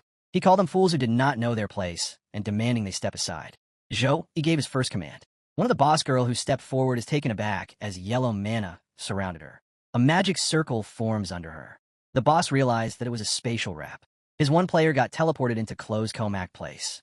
She looks around. Ran was already attacking her with her sword, but she turned swiftly, sneering and remarking that Ran must be a little rat to carry a sneaky attack. The girl smirked and said it was a pity, wondering what a mere level 26 could possibly do to her. Ran immediately swung her sword at her, but the opponent vanished right in front of her eyes. Shocked, Ran kept her gaze fixed as she scanned the area, slashing her sword around. This time, the girl blocked with her mana and defense, remarking that Ran could actually see through her shadow steps. The sword in Ran's hands rattled as the girl forced it upward before disappearing again. Ran realized that even though assassins did not specialize in strength, the raw power of a level 40 was overwhelming, and taking that clash head-on had not been easy for her opponent either. Her hero observed the fight closely, thinking to himself that Ran should not confront the enemy directly. The opponent's speed and strength far outmatched hers, but Ran could rely on her succubus keen senses to lock onto her position and then use the sword formation to force her to appear. Since an assassin's greatest advantage lay in stealth, stripping that away would greatly weaken her. The assassin girl dodged continuously, leaping into the air and hurling mana-infused daggers at Ran, calling her reckless for daring to resist. Ran slammed her sword into the ground, releasing a ripple of energy. A defensive layer of mana spread around her, shielding her from the incoming attacks. Her succubus energy triggered the phantom sword shadow formation, which summoned sword souls to attack the enemy and inflicted a high stagger rate with poison. No matter where the assassin struck from, her blows were blocked, and the soul shadows sliced at her whenever she appeared. The assassin girl was shaken when a sudden slash tore across her body, blood spilling out. Every moment she remained within the formation, her speed dropped, making it harder to maintain perfect stealth. As she tried to heal her wound, she cursed the poison hidden in Ran's sword. Her form flickered as her body reassembled from the shadows, until she stood in full shape again. She admitted that despite her higher level, her assassination skills were completely countered by this frontal control formation, forcing her to fight head-on, which frustrated her to no end. Appearing directly in front of Ran, she decided the core of the formation had to be this brat. If she killed Ran, the formation would collapse on its own. She stabbed from behind, convinced she had succeeded, claiming victory and boasting that the level gap was immeasurable. But Ran suddenly caught her hand, shocking her. Before she could react, Ran channeled her mana, summoning all the soul shadows to merge into a massive sword. Dozens of spectral hands lifted it high above them, and Ran declared the command for the soul shadows to return to silence. One place in the battle, there are large pits on the ground, likely showing some epic battle aftermath. Then we see Shun Lingfeng fighting with the enemy swordsman, Bloodfang. Shin bursts on the enemy completely, but the enemy is a powerful tank that blocks the attack with his shield. Shin uses his flame dragon fist to shatter the junk shield of his enemy. His flame goes up as he uses the scarlet flame fist. Bloodfang forwards his spear out of nowhere, calling our boy a mere ant. Shin immediately turned his fist to an elbow defense stance, but it was too late. A huge energy outburst ripples out, and from the center of the stake of yellow light clearly appears, tearing through Shun's defense. But before damage is done to Shun, he summons a mana barrier in front, and the spear couldn't even pierce it, and just a spark went through the mana barrier of Shun. However, Shun got sent backwards with the sheer force of Bloodfang. This is the moment when our hero speaks to him. He tells Shin that his opponent is a level 43 Dark Warrior, whose physical defense and strength are both at their maximum boost. He warns that Shin will lose if he clashes with this enemy head-on. Our hero advises him to burn the enemy with the dragon's breath, wear him down, and engage carefully. His chance will come in the brief opening that appears after the enemy goes berserk. Bloodfang smirks and remarks that it is his first time meeting someone rougher than himself. He notes that the opponent's moves are large and sweeping, yet without any clear opening. He then adds that reaching level 26 at such a young age is truly a pity. He slashes his weapon again and declares that when it comes to strength, he will not lose. At that instant, Shin slams his fist into the ground, shattering it, and shouts that he is not trading blows with his opponent. The Dark Warrior is taken aback and glances down to see what is happening. But that was a trap. Shin breaks the ground to throw him off balance, since he carries the weight of heavy weapons. Then Shin leaps upward, recognizing an opening, and unleashes the dragon's breath. A mana circle forms before his face, but before he can release the attack, Bloodfang thrusts his spear through the circle within seconds. Then the blood sword charges forward with both spear and blade, dashing with immense speed. Mana energy ripples around him as he shouts that the opening was a bait, asking if Shin really thinks a level 43 fight is that simple. He slams his spear into the ground. Not at Shin, but the strike proves far more devastating than it appears. The ground explodes, forcing Shin to leap back just in time to avoid the blast. Shin laughs at the attack, mockingly calling him an iron turtle. The warrior slashes his spear repeatedly, but Shin dodges with effortless grace.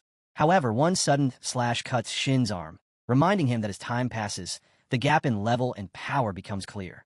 He knows he must endure until the enemy's blood runs dry. Yet that sword strike sends him flying, crashing into the ground.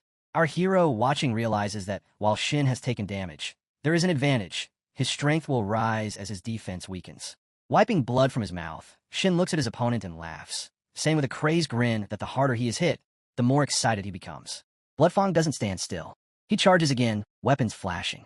Shin's smile doesn't fade, for he has a plan. He extends his hand, releasing a burst of red energy, declaring that since Bloodfang wants to crush him with strength, today he will show what blood for blood truly means. The ground suddenly turns gritty red as blood-like liquid seeps out, spreading in every direction.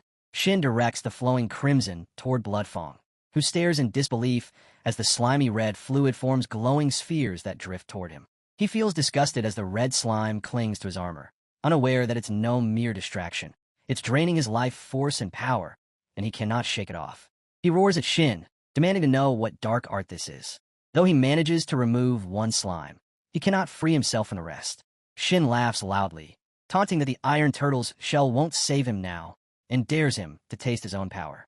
Then Shin activates Bloodbath Fury. A system notification appears, stating that Bloodbath Fury draws the blood chi from the enemy to form a bed of blood.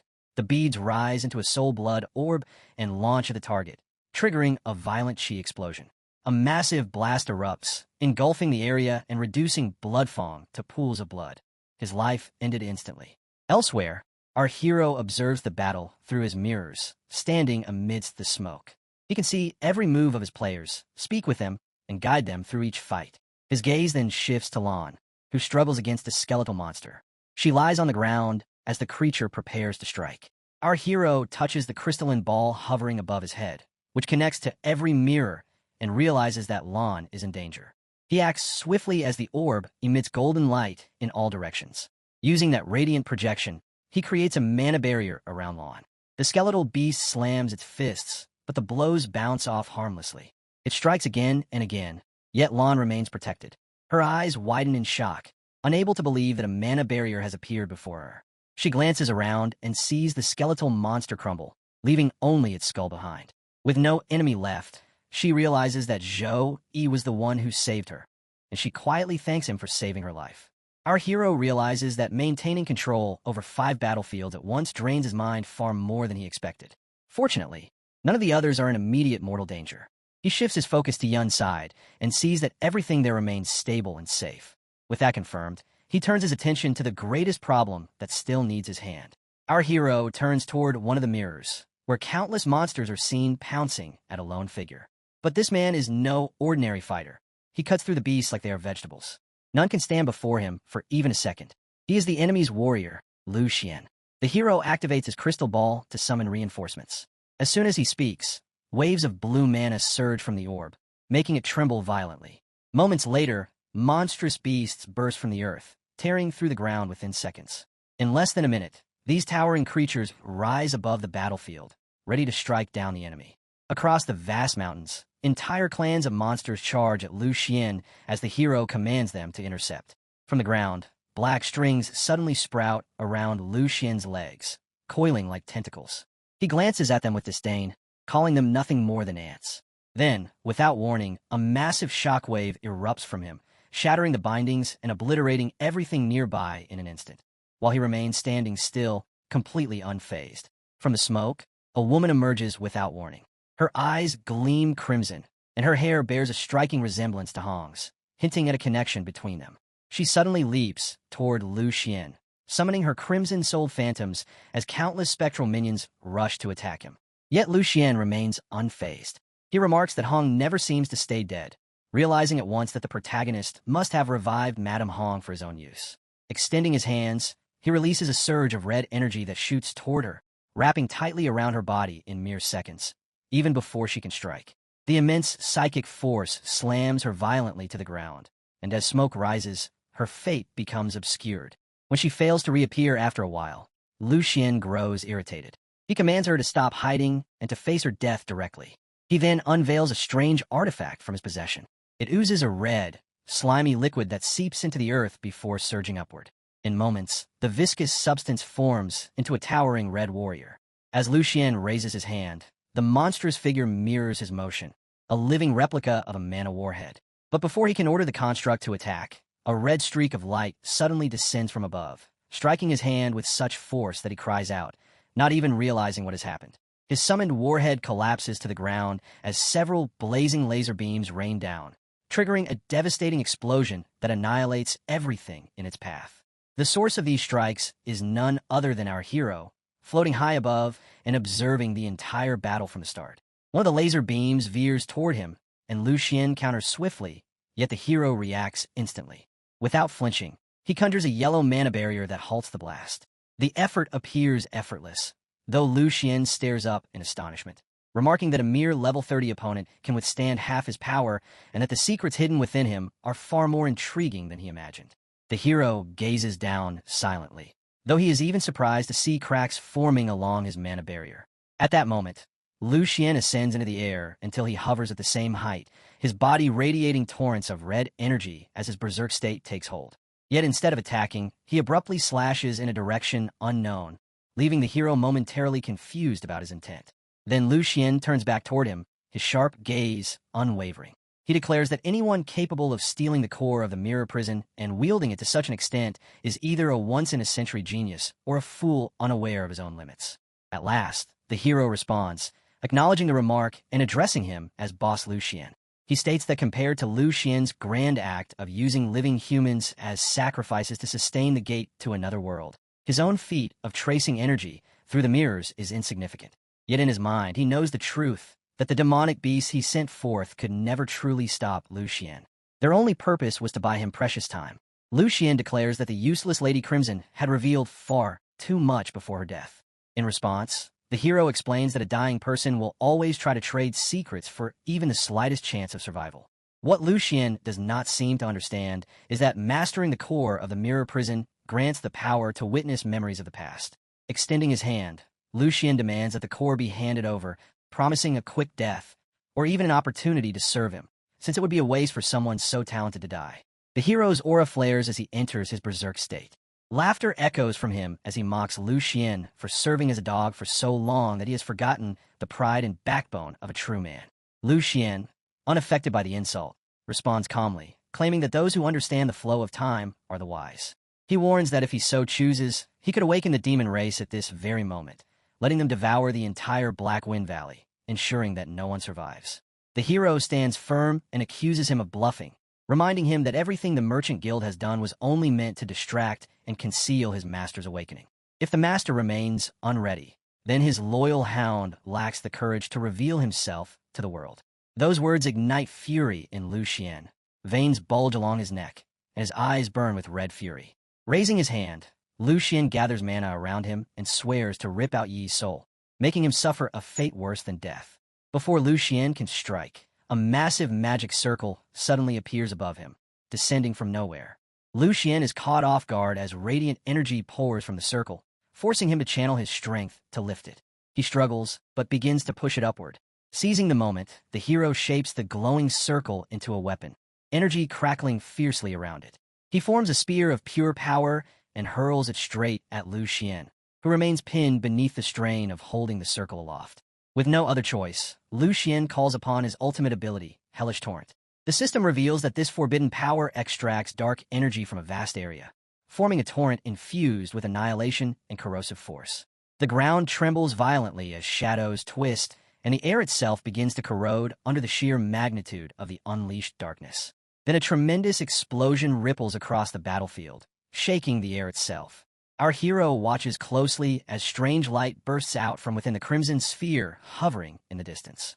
In that instant, he understands that the Angel of Justice, wielder of the light attribute spear, must have unleashed a devastating blow upon the land.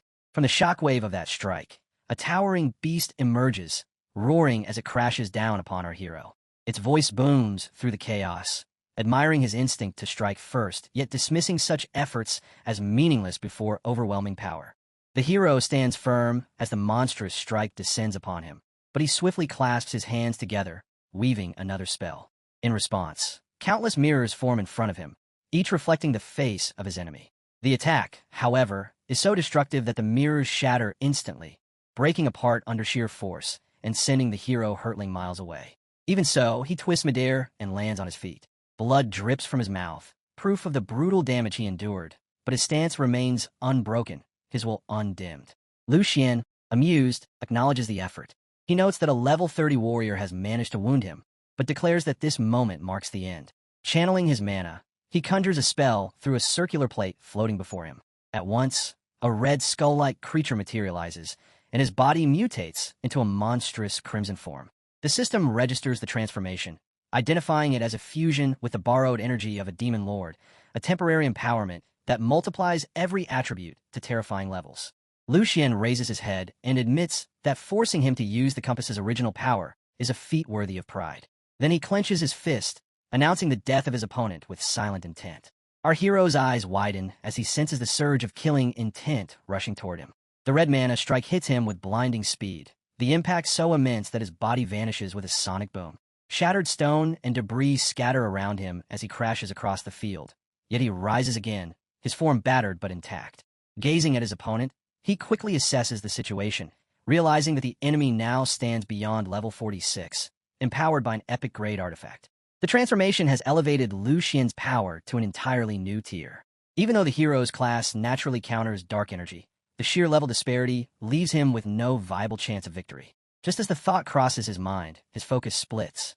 Across the battlefield, he spots Tin locked in combat against another warrior. She barely avoids the relentless sword strikes, and her weapon is already gone, leaving her defenseless. The hero swiftly channels power through the crystal sphere, creating a shimmering mana barrier around her, ensuring the enemy can no longer harm her. Lu Xian takes notice of this action and laughs, realizing what the hero has been doing all along. He comments that the core of the mirror prison has been sustaining 5-meter-wide spatial zones throughout the battle. That explains why the Dark Owls have been unable to penetrate the hero's defenses within his territory. It will take them effort to escape, he observes, but with the hero dividing his focus, victory will not come easily. Our hero wipes the blood from his mouth and, with calm determination, dismisses the taunt. In his mind, however, he understands the truth. Maintaining multiple mirror spaces while fighting at full force is draining his mental energy at a dangerous rate. His only option now is to gamble everything, to divert the mental power used for maintaining the mirror spaces and pour it entirely into driving the core of the mirror prison at full capacity.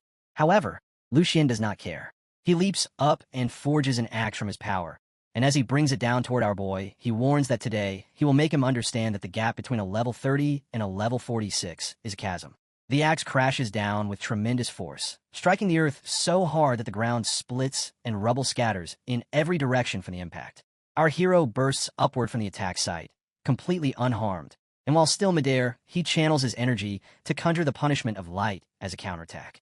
From the sky, a massive burst of lightning crashes down upon Lu Xian, and the electric shock is so immense that for a moment, he almost vanishes within the blinding light. The continuous drilling of the lightning tears through the battlefield, shaking the very foundations of the place. Yet that attack serves only as a prelude. Our hero follows it by summoning chains woven with lightning, each link glowing with divine radiance. These mana-induced chains strike the ground and surge toward the enemy, binding him firmly in place. The system declares that the sacred thunder has been activated, the chains of the heavenly prison, sealing the opponent where he stands. Using a fragment of stone hurled into the air by the explosions, our hero propels himself toward Lu Xian with tremendous force. He swings his sword in a powerful arc, piercing through the enemy's defenses. But before he can press the advantage, a massive red explosion erupts toward him. He raises his hand and calls forth the hand of God to block the red mana sphere, though the power is so great that his hands begin to fracture under the strain. Blood sprays from his shattered fingers, and just then, Frostfang materializes in a flash of white mist. The dragon opens its jaws wide, preparing a devastating mana burst, declaring its arrival to aid its master. The unleashed mana collides with two incoming fireballs, meeting them head-on in an explosion that rivals a nuclear blast. The resulting detonation obliterates everything in its radius. When the dust settles, our hero has reverted to his human form, and Frostfang looms protectively above him. He commands his dragon to retreat, and the creature immediately vanishes into the ether. Lu Xian, however, remains completely unharmed. He mocks the fading dragon's soul, calling it a foolish creature rushing toward its end. He admits our hero's strength, but declares that no amount of trump cards can defeat him. Lu Xian's eyes widen as 5 mirrors suddenly materialize in front of each one revealing a different battlefield. Shock flickers across his face as he realizes what is happening. In one mirror, Xiao Ran is struck by several black spears, her strength completely spent, no longer able to heal or fight back. In another, Shun is brutally slammed to the ground by Bloodfang. The defensive armor lands on the back of his neck. Little Yun appears next, overwhelmed and brought down under the relentless assault of skeletal beasts. The most harrowing sight of all is the blue-headed girl, her body pinned to a wall, crucified by a storm of arrows. The last remaining member of Yi's team, the one clad in black, also falls, his body pierced by numerous blades until even his shadow trembles and fades. Watching this massacre, and seeing Yi still desperately channeling the mirrors to shield his fallen comrades, Lu Xian bursts into uncontrollable laughter, the sound echoing across the broken field. Amid his cruel amusement, he raises a massive rock and hurls it straight at Yi, slamming him violently into the ground. Dust and energy ripple from the impact. Yet even after taking blow after blow, Yi refuses to fall completely. Using the last reserves of his strength, he releases a surge of raw power so intense that the earth beneath him begins to quake. Energy streams from his hands, wild and unstable, as he lets out a furious, defiant roar that shakes the entire battlefield. Our hero is far from finished. Energy begins to radiate from his head, sending shockwaves across the entire battlefield. The air trembles as he unleashes a roar that triggers a system announcement. Sacred Thunder, Stance of Revelation. His resistance to abnormal effects surges by 60%, his lightning skill damage increases by 60%, and the stance duration locks at 15 seconds. His body expands with divine energy, transforming into a hulking warrior of light. He leaps toward Lu Xian, bringing down a slash so powerful that it nearly cleaves through the distant mountain ranges.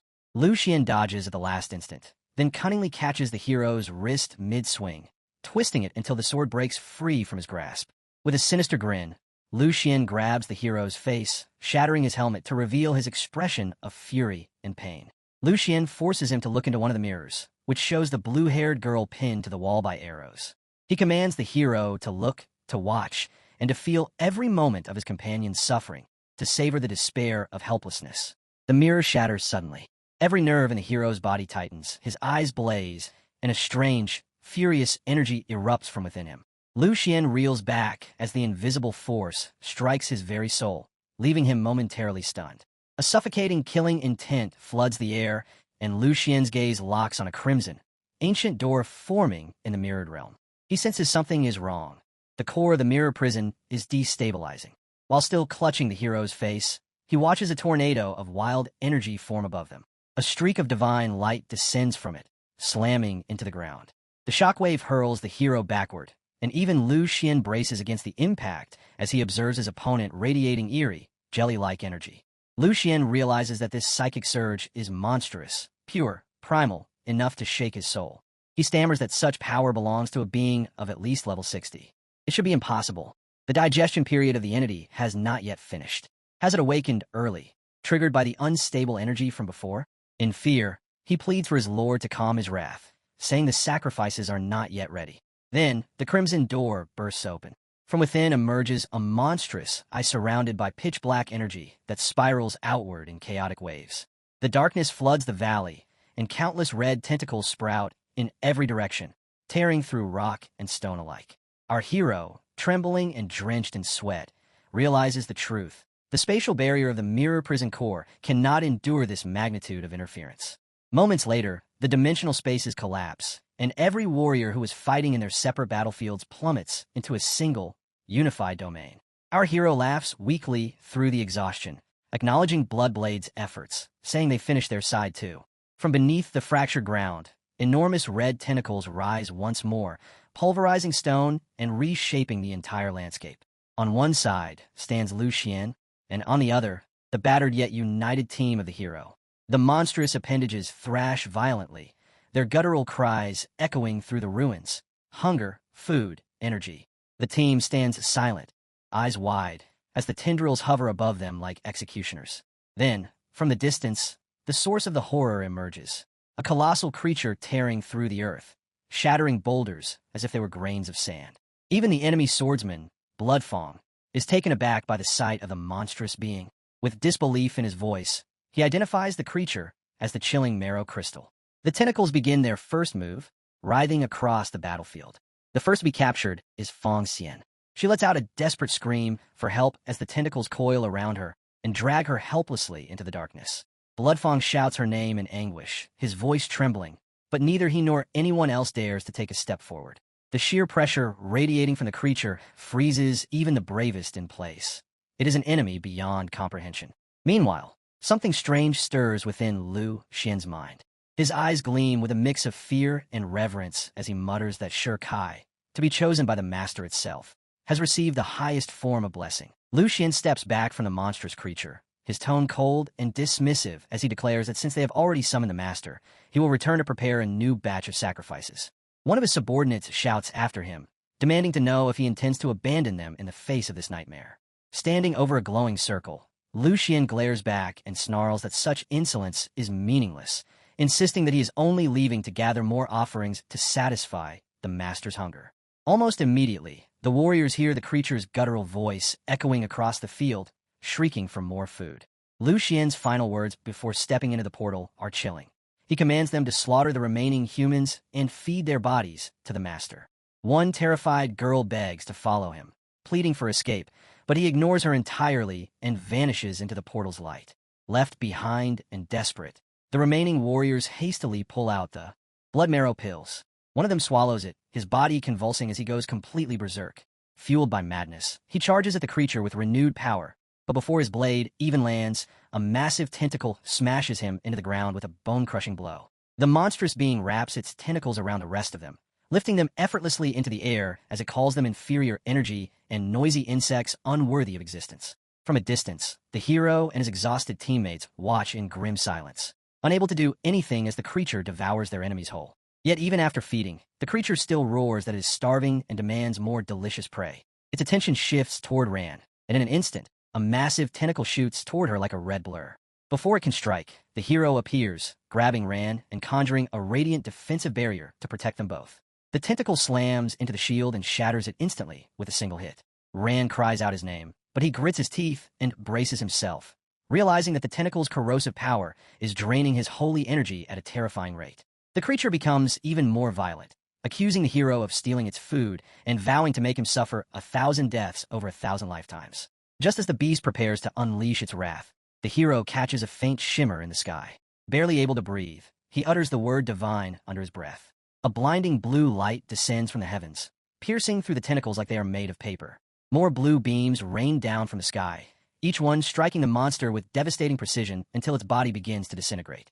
The hero, wide-eyed and trembling, looks toward the smoke and finally understands. Reinforcements have arrived. Out of the haze, Zhou's voice echoes across the battlefield, announcing that the Demon Hunting Division of Longsha Nation, Northwest Theater Command, has taken command of the situation. He orders all military units to disarm hostile forces and suppress any resistance immediately. Beside him stand a man with a sharp, monkey-like face, his gaze unwavering as he issues tactical orders. Moments later, thick plumes of smoke rise as airships descend overhead. From their open hatches, squads of soldiers in full combat gear leap down, landing in perfect formation. They move with mechanical precision, rifles blazing as energy rounds tear through the battlefield. One soldier rushes toward the hero, urging him to cooperate and move to a safe evacuation point immediately. He tosses a device that bursts above them, forming a luminous barrier that expands into a spherical shield. The shield lifts them upward toward the aircraft, safely enclosing them inside. As they ascend, the hero looks down and mutters that this is bad.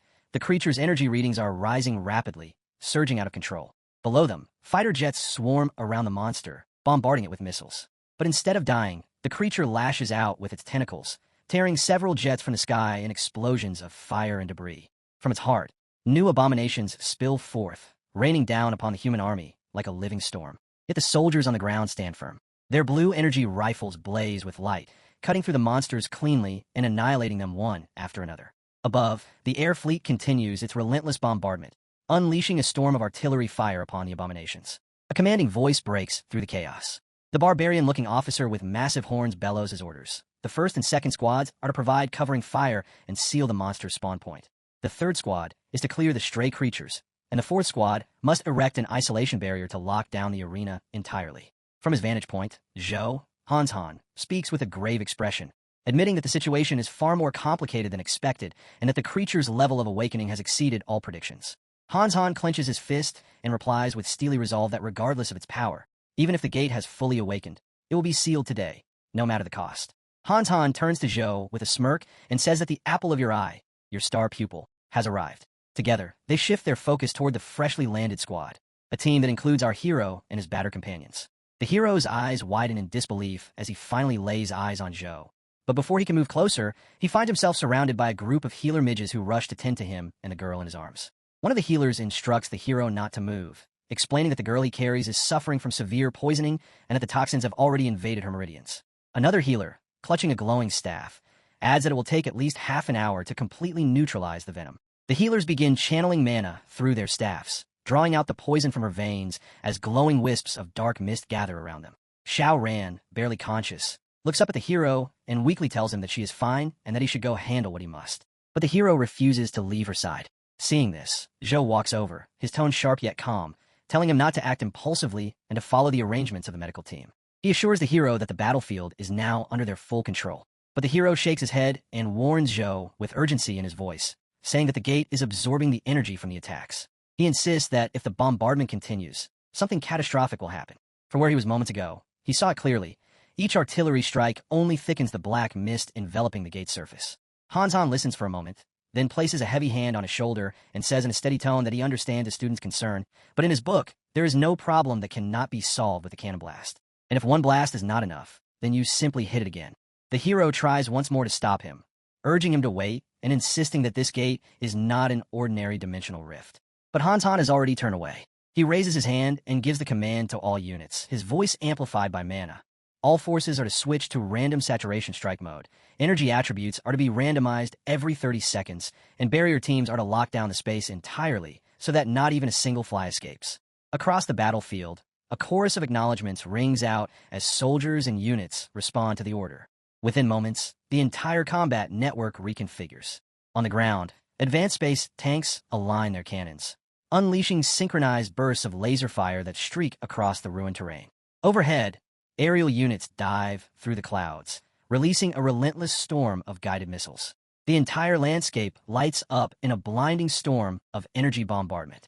And in that split second, the sky itself seems to tremble. The formation of mages assembles in a precise line, their eyes glowing as they prepare a combined assault. Dozens of radiant magical circles bloom before them, overlapping like celestial symbols in the air. Together, they channel their energy into a massive, full-spectrum elemental cannon. From the converging circles, a brilliant multicolored beam bursts forth, cutting through the air and slamming directly into the monstrous gate beast. None of them truly understand what they are striking, yet every mage pours their entire will and power into the attack. The resulting explosion is colossal, a deafening shockwave that ripples through the battlefield and sends dust and smoke spiraling skyward. But instead of faltering, the beast only grows more enraged. Its colossal tentacles lash outward, extending beyond their usual reach and raining destruction across the lines of armored space tanks. One brutal strike is enough to crush several tanks into twisted metal, leaving soldiers scrambling in panic. Amid the chaos, Zhou descends personally from above, cutting through the beast's sinewy tendons with precise arcs of magic. As his boots touch the ruined ground, he looks up and sees the towering monster still standing tall and utterly unscathed. Their gazes lock for a brief, dreadful moment, and a sudden beam of concentrated energy erupts from the monster's eye, nearly vaporizing him on the spot. The same deadly energy ripples outward, reflecting the same frequency as the very attacks they have been firing. In that instant, the horrifying truth becomes clear. The creature is reflecting their own firepower back at them. Space jets fall one by one from the sky, consumed by returning blasts of blue energy. A searing beam cuts directly toward the hero's team, wiping out several soldiers in its path. Han clenches his teeth as realization hits him. The gate is mirroring and amplifying every single attack they unleash. A nearby soldier reports in panic that the gate's rate of evolution has surpassed all projected estimates, and that both its physical and energy resistances are rising continuously with no sign of slowing down. It turns out that Zhou, the one struck down moments ago, was merely an imitation created for combat projection. The real one steps forward now beside Han, his face grim, declaring that conventional firepower is useless. They must locate and destroy the gate's core before it evolves any further. Han nods heavily and recalls the grim history of their encounters with otherworldly gates. In the past, soldiers had to sacrifice themselves to probe such anomalies, attacking various points and observing reactions. Thousands would die before they could pinpoint the true location of the core. He then orders the 9th Squad to stand by, announcing that in exactly 1 minute they will commence a core-finding operation. The hero listens carefully, every word searing into his mind. He steps forward and asks whether this core they speak of is the point where energy fluctuations are the most intense and unstable. Zhou confirms that he is correct, explaining that the core of the Otherworld Gate is both the nexus and the weak point of its energy system. Once it is destroyed, the gate collapses. That principle has guided the military for over a century. But the hero reveals something that makes both Zhou and Han freeze. He produces the crystal core he obtained earlier, and explains that it had once absorbed the dark energy of the mirror prison. That energy left an imprint, and through it, he can faintly sense where the gate's energy converges. None of their external attacks affect that point, meaning it must be the true core. Han approaches, his expression serious, and warns that knowing the core's approximate position is not enough. A spatial distortion field encases the entire gate, deflecting every strike and making direct hits impossible. The hero remains silent, thinking quickly, before finally proposing that he could open a temporary pathway to enter the gate directly and locate the mark of the core himself. However, he would need the military to create a large-scale diversion to conceal his actions. Zhou immediately refuses, declaring the plan far too dangerous. But the hero insists that they have no alternative. The gate is evolving with every passing second, and delay means more lives lost. He tells Zhou that certain paths must be walked, and someone has to take the first step. Silence follows. Zhou exchanged glances, unable to refute his resolve. Moments later, Xiao Ran and the others rise despite their exhaustion, volunteering to join him. Zhou protests furiously, calling them reckless and forbidding their involvement, saying their levels are too low and entering the gate would be suicide. Han glares at the hero and demands whether he truly understands what he is getting into, warning that the dark energy within the gate will strip away his consciousness and turn him into a mindless killing monster. But the hero meets his gaze calmly. He knows the risk, yet he declares that they have no choice. Han stern face softens slightly, and a faint smile breaks through. He pats the hero's shoulder and says that he's got guts, and if he manages to return in one piece, this old soldier will treat him to the finest drink available. Before anyone can respond, multiple alarms light up across the battlefield displays. Han ignores them all and issues his command in a booming voice. On his mark, maximum firepower protocol will commence. Every main cannon, every fighter jet, is to unleash everything they have on the gate. Light mages are to employ advanced purification magic to suppress all demonic auras, drawing the gate's attention. The light battalion assembles at the front line, their combined chants resonating like a hymn. Together, they form a planetary-scale light formation and invoke the holy decree to purge all darkness, preparing for synchronized discharge. Meanwhile, the space cannons finish charging, locking onto the gate's presumed core. On Hanshan's signal, they prepare for simultaneous bombardment. But the water mages cry out over the comms, reporting that their shields can no longer withstand the tentacle strikes. They beg for reinforcements as dark mages join to hold the line, preventing the rays from breaking through. Inside the operation zone, the hero has already begun his ritual with the crystal core. Zhou assists beside him, focusing on replenishing and stabilizing his holy energy, urging him not to hold anything back. Brilliant blue light swirls around them as raw mana surges through the air, Every muscle in the hero's body tenses, veins glowing with power as sweat pours down his face. When he finally opens his eyes, they blaze with divine radiance. In that instant, he transcends his limits. His perception sharpens beyond mortal bounds. He can see through the monsters themselves. Then, with a single blinding motion, he launches forward at incredible speed. From the command post, Hanzon witnesses his movement streaking like a star across the battlefield and immediately shouts for activation of the Earth System Forbidden Spell, Aegis of Earth. A massive protective dome rises as the ground trembles. Within the gate, a grotesque landscape unfolds. Gigantic monsters and endless tentacles writhe in madness. The hero dives through the chaos, cutting straight through a colossal skull, obliterating it in an instant. He drives deeper, tearing through wave after wave of creatures until he finally reaches the inner sanctum. There, pulsating and grotesque, lies the true core, an enormous organ connected to veins of blood and shadow. And then, horror strikes as a monstrous eye opens upon the core itself and fixes directly on him. The hero realizes he has been discovered. Countless tentacles lash out toward him with lethal precision. He dodges with everything he has, narrowly avoiding the deadly strikes, while below, the monstrous horde turns its attention to him entirely. Outside, his physical body remains within the ship, surrounded by his allies who can only watch, helpless, as the battle between light and darkness unfolds in the heart of the gate. From below, monstrous flames surge upward toward the hero, but a crystalline barrier materializes before him, absorbing the inferno completely.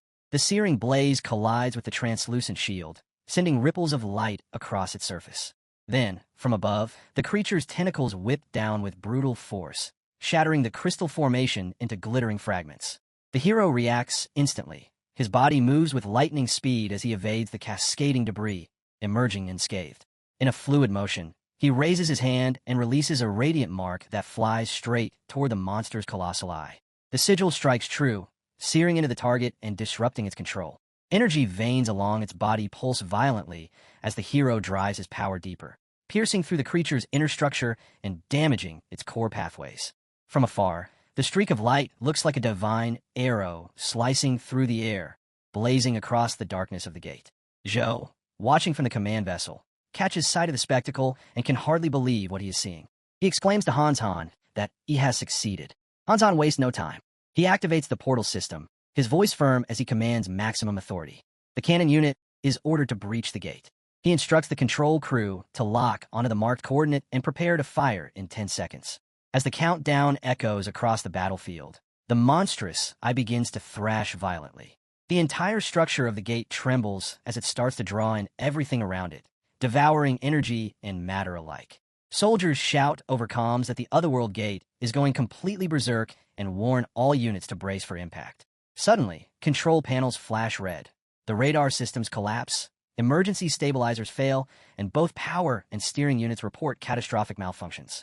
Crew members cry out that they are losing control and request the presence of priests for spiritual reinforcement, while frontline warriors are ordered to hold position because the mages are still channeling their spell for the ship's main cannon. Inside the control deck, Hanzon finishes the final countdown and gives the order to fire. The mages release their combined incantation, and a colossal burst of magical energy erupts outward, a beam vast enough to engulf the entire battlefield. The explosion strikes the creature head-on, smashing through its crimson core with divine precision. The impact shakes the entire realm, tearing the space around the gate apart.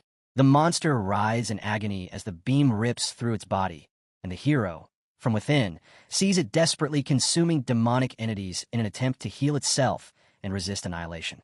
Hanzon bellows across the comms, demanding all units to unleash their full power and strike while the creature is weakened. Ground and aerial forces respond immediately, unleashing a rain of laser fire that bombards the core from every angle. Zhou joins the assault, summoning his own devastating magic. His eyes glow golden, a sign that he has entered his berserk state. Another glowing projectile surges toward the gate, his legendary weapon, the Spear of Judgment. The hero recognizes it instantly, realizing that this is Zhou's ultimate technique and that the battle is reaching its endgame. Zhou stands firm amid the storm of mana, lifting his weapon as divine energy swirls around him. His voice rings out across the battlefield, declaring his oath as the guardian of order and the blade of judgment against evil. With a resolute heart, he channels the holy decree, invoking purification and final condemnation in the name of light. The radiant spear surges forward like a comet and pierces the core of the gate directly. A blinding explosion follows, light erupting from every crack and corner of the abyss. The resulting blast is so powerful that its shockwave reaches the hero, hurling him through the void. He coughs blood, his body nearly shattered as he plummets downward.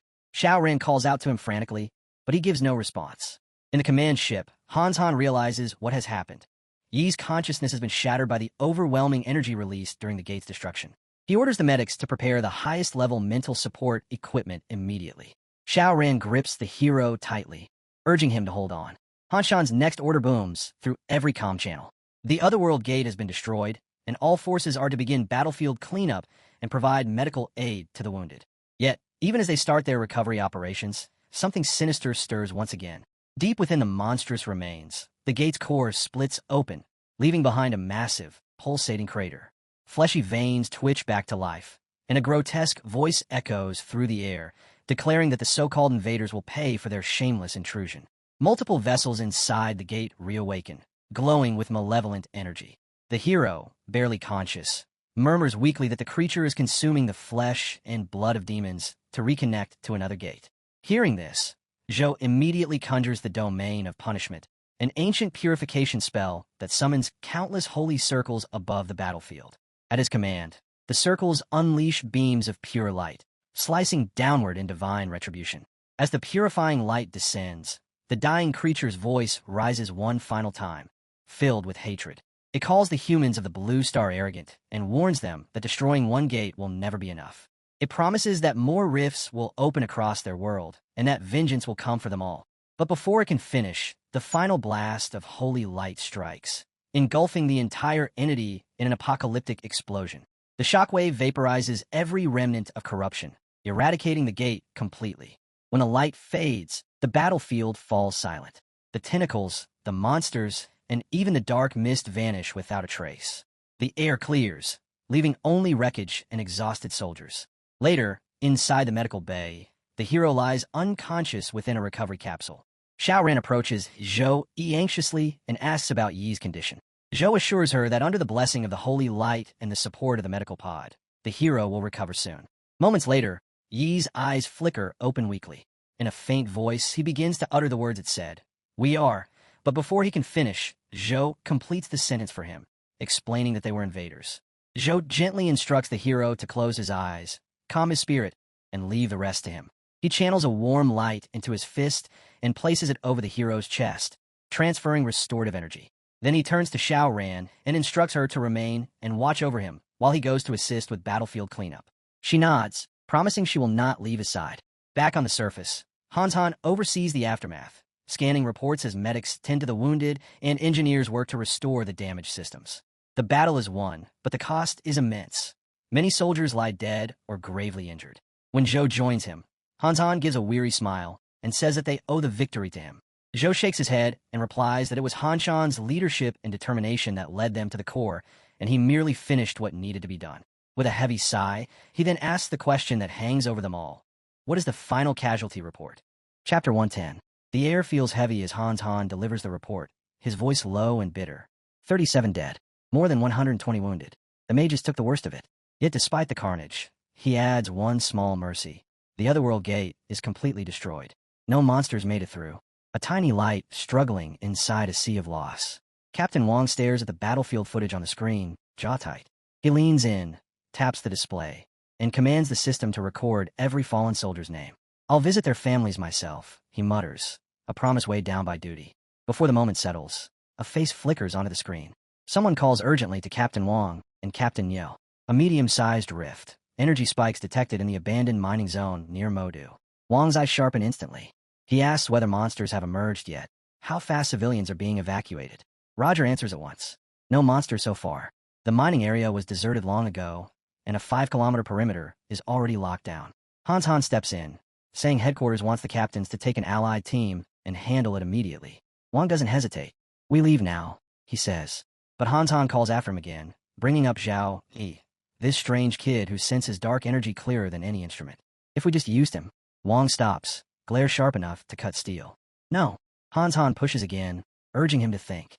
As they stride toward the damaged sector, engineers rush around them, repairing the wreckage.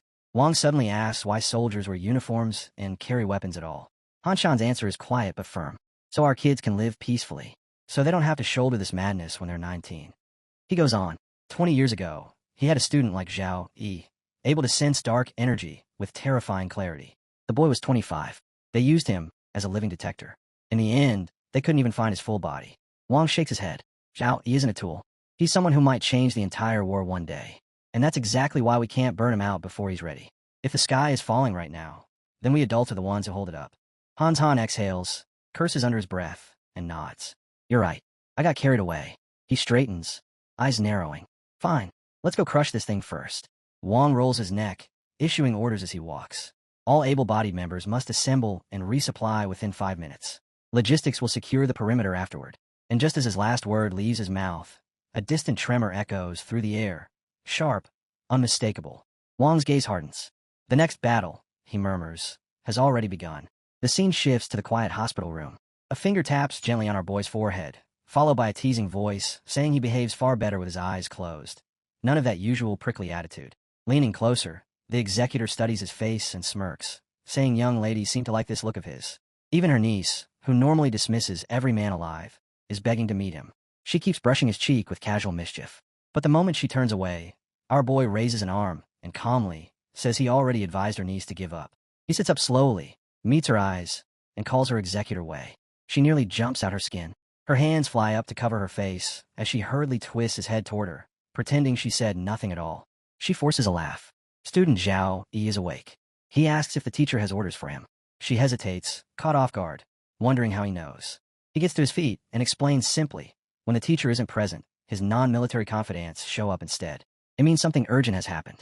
And urgency is something he has grown used to. She sinks into the couch and tells him the guide master is already heading to the motor rift. What happened at Black Wind Valley far surpassed expectations. The original plan was simple. Zhao Yi would use the Zhao clan's Ice Dragon Abyss to stabilize his second transition foundation. No one imagined it would drag him into a war of that scale. She says the guide master feels guilty and wants Zhao Yi to stay at the Zhao estate and recover. Everything else can wait until he returns. Her tone shifts as she continues. Lu Xiang has been captured by the military. A tribunal awaits him, and every force he's secretly controlled, open or hidden, has already been seized and dissolved. A few low-level followers slipped away, but they're insignificant and won't cause trouble. Crossing one leg over the other, she tells him plainly, he turned the tide. His contribution stands out above everyone else. Because of that, the military has officially transferred ownership and usage rights of the entire Black Wind Valley to his personal name. She raises her hand, magic shimmering, and an item drops softly into her palm. The land deed. According to the guide master, the resources there may help resolve the Zhao family's urgent problems. Zhao Yi steps forward and studies the deed, saying the teacher must be referring to the scattered, cold marrow crystals. He really does know everything, he murmurs. She nods, saying her message is delivered. She gets up, bids him farewell, and turns to leave. He is still holding the deed when she suddenly stops. She leans close, rests her forehead against his, and asks softly, one last time, if he truly isn't considering joining the Tianyu Guild. His answer is steady. I'm not considering it. And with that, she slips out of the room, leaving him alone with the deed still warm in his hand. When the door shuts, silence folds around him. Our boy stands still, arms crossed, thoughts sharpening like blades. He lifts his hand, and the cold marrow crystals rise, drifting weightlessly. Their pale glow reflects in his eyes as he murmurs that the strength of his second transition is far too small, laughably small, before the weight of a real war. The crystals hum, magic awakening, and a faint voice rings out. On the climb toward the peak, a lone wolf eventually collapses. Borrowing the momentum of others is not cowardice. He watches the swirling light and answers quietly that the road ahead is filled with danger, thorns, and unseen traps. What he needs is a kingdom, one completely under his command. Energy coils around the crystals like mist tugged by a storm. The scene shifts to the Zhao family corridor. He stands there just as his little sister comes sprinting toward him, her voice trembling as she scolds him for disappearing and frightening her. She leaps into his arms. He places a hand on her head, telling her he only worried that the Black Wind Valley battle might spill over and affect her. Then he turns to Uncle Hung and Cousin Xiaobai, thanking them. Uncle Hung replies that protecting Yun is their responsibility, and the matter Zhao Yi requested has already been handled. Uncle Hung gestures for him to follow. Our boy nods. His little sister blinks, asking where they're going, what they're doing. He taps her head gently and says they are heading to the heart of the Zhao family tower to retrieve what rightfully belongs to her. The scene jumps to a meeting room crowded with anxious clan members. Whispered conversations fill the air. One asks why the clan head summoned them, and what could be happening. Another mutters, he heard Lady Hong is dead. A man jolts, panicked about their supply of cold marrow crystals. Dozens of young clan members rely on those crystals to suppress their bloodline freezing. They beg for a solution, insisting the family's survival depends on securing more. Their eyes drift toward the main seat at the center, but the chair remains empty. Instead, an old man sits beside it, silent and waiting. Suspicion and tension, not the air. Then the door opens. Every head snaps toward it as our boy enters, holding his little sister's hand. His uncles walk behind him. The room falls into a stunned hush as the Zhao family watches them approach. He steps before the clan head and greets him politely. The clan head nods and tells him to sit. Zhao drags a chair out and sits with unshaken confidence. A man nearby glares. Another sneers, asking if he really thinks he's qualified to sit there, whether he understands respect or seniority. A third gives a shallow smile, but reprimands him anyway, saying that even a high-purity bloodline shouldn't make him act so brazenly. Our boy's gaze sweeps over them. Calm, cold, a blade dipped in frost. His eyes narrow, gleaming with warning. He says he did not come here for pleasantries. He doesn't circle around it. He states his demand clearly. The Zhao family must promise one thing. Zhao Yun will become the next heir. The clan will give her the best resources, full priority, and every advantage their lineage can provide. The room explodes with outrage. One man shouts that he's arrogant beyond measure. The heir position is sacred, forged through hundreds of years of tradition. How can someone who refuses to return to the main house dare to make demands? Another slams his hand on the table, accusing him of exploiting their crisis and begging the clan head to uphold justice. A third rises angrily, yelling that a bit of talent has gone to Zhao Yi's head if he thinks he can hand their centuries-old foundation to a little brat. Uncle Hung rises at that moment, voice steady. He says he can prove Zhao Yun's bloodline concentration. It's 3 times greater than his own. With her, the Zhao clan might reclaim its former glory. Xiaobai follows immediately, saying Zhao Yun's talent is frightening.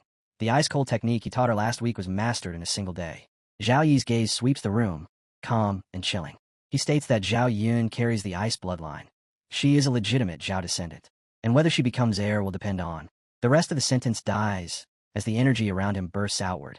An elder roars at him, calling him insolent for unleashing force inside the meeting hall. But the pressure only intensifies. Chapter 111. Frost-laden power erupts through the room, shaking the entire hall. Clan members instinctively raise their arms to shield their faces as the violent waves crash against them. Zhao Yi remains seated, hands loosely clasped, as unstoppable torrents of energy radiate from him in all directions. The force bounces from one person to the next, spreading wider with every pulse. One man takes a direct hit. Blood erupts from his mouth as he collapses, screaming.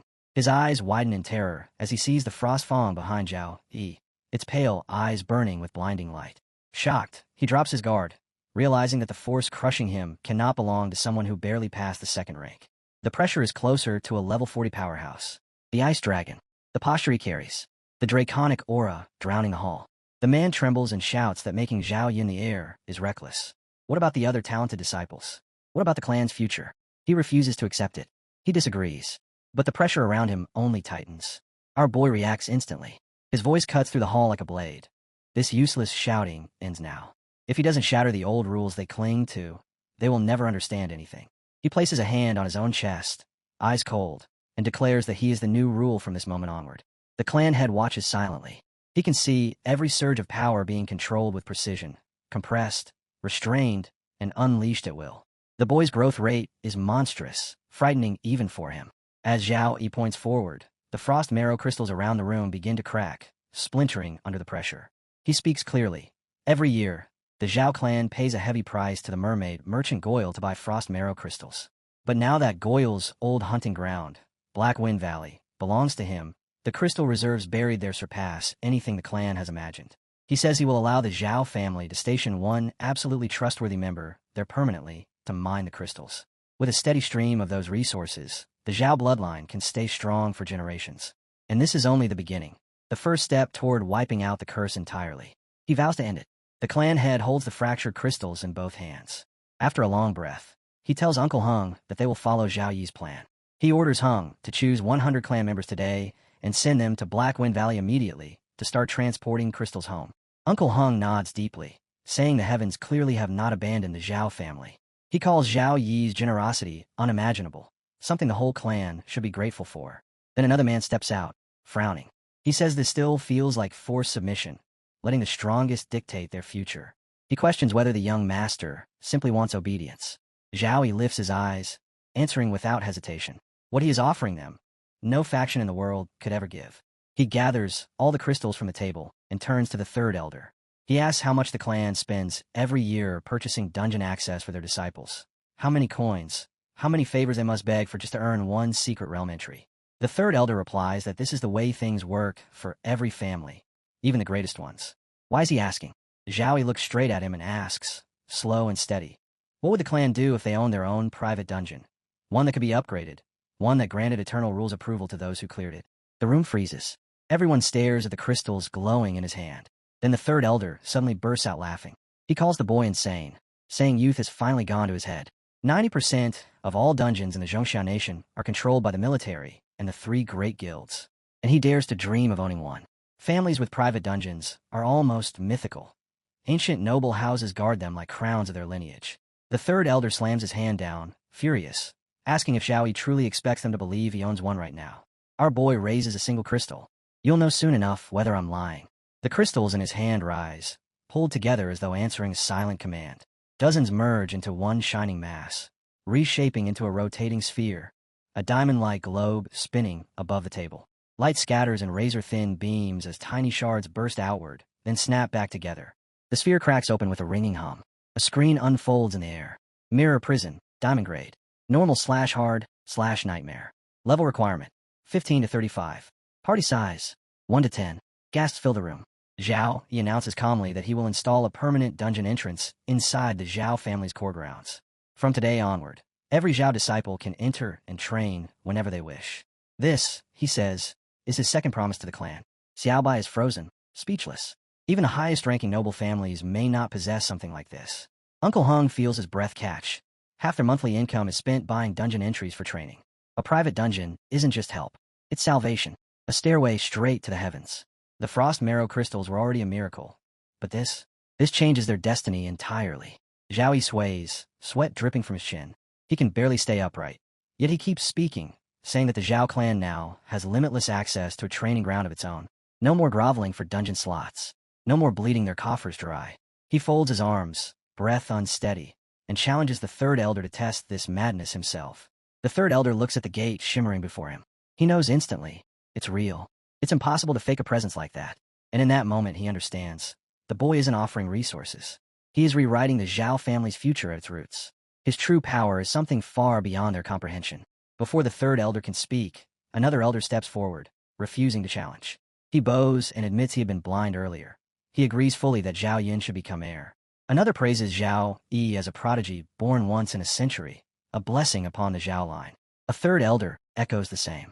The clan head stands and declares that with no objections remaining, Zhao Yun is officially the sole young master of the Zhao family. Zhao Yin freezes, panic flashing across her face. The clan head simply adds that seeing her is the same as seeing him, and her authority from this point onward is absolute. The scene shifts. Cold energy roars through the valley, mist swirling like living frost. Zhao Yi stands amid the icy wind, explaining that most Zhao disciples range from level 13 to 20. The basic monsters in the dungeon's easy mode should be manageable for them. With a final sweep of his hand, he adjusts the terrain, transforming it into a vast glacial field that suits the Zhao bloodline better than anything else. Energy streams from the crystal in his hand as he begins shaping the dungeon's structure. He describes the first stage, walls of ice crystals, level 10, mindless but numerous, shattering into frost zones upon death and slowing movement. Clear ratings will depend on how often the disciples end up frozen. They'll be forced to learn spacing, timing, and rhythm instead of charging in like brainless tanks. The energy spreads farther, melting into the forming walls as he continues explaining. The second stage becomes a shifting labyrinth of moving ice crystals. These ones have armor. Attacking head-on is pointless. His disciples will need to observe, reposition, and strike at the weak points. He calls this the perfect ending to the early training loop. More bursts of power ripple outward as he shapes the hard mode boss. He chooses the red silk phantom born from the mirror prison core, absorbing Lady Hong's remnants. After years of exploiting the Zhao clan, her lingering shadow will now help the next generation grow stronger. This, he says, will be her final contribution. The crystal suddenly flares upward, shooting cold light into the sky. Streams of energy weave across the mountains, forming a radiant path. Monsters begin emerging from the light. Then, out of the glowing trail, a girl steps forward with two men behind her. Our boy freezes. Even with only 35% control, he created something this detailed. He raises a hand toward the crystal, mind racing. If he can shape a dungeon like a creator god at 35%, what happens at 100? Could he rewrite base rules? Bring dungeon powers into reality? Before he can spiral any further, the Frostfang erupts from the energy and slaps him hard. He yelps, and the Frostfang snaps back that this dungeon exists to strengthen the Zhao clan, not to inflate his god complex. A true master uses power. He doesn't let power use him. Zhao rubs his cheek and nods. You're right. A striped tiger trots by, and riding atop, it is Zhao Yun, waving excitedly and calling out to her brother. Chapter 112. The scene shifts. Zhao Yun now stands quietly in front of him. He studies her for a moment, then tells her the dress she's wearing looks beautiful on her. The ceremony is tomorrow. Why does she look so sad? Yin finally speaks, voice trembling. These past days, everyone smiles at her, calling her young chief, asking her to lead them in the future. She confesses she doesn't know if she can carry such responsibility. She's afraid of disappointing him, or the Zhao clan members who now rely on her. He lifts a hand and gently cups her cheek, a soft smile breaking his usual cold composure. He calls her silly, telling her she has never disappointed him, and she never will.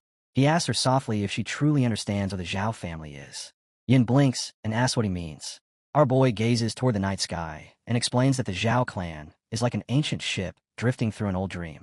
From the outside it still looks magnificent, but inside, it's rotting, cracks everywhere, holes patched with desperation. They even bow their heads to enemies for frost marrow crystals, just to keep the ship afloat.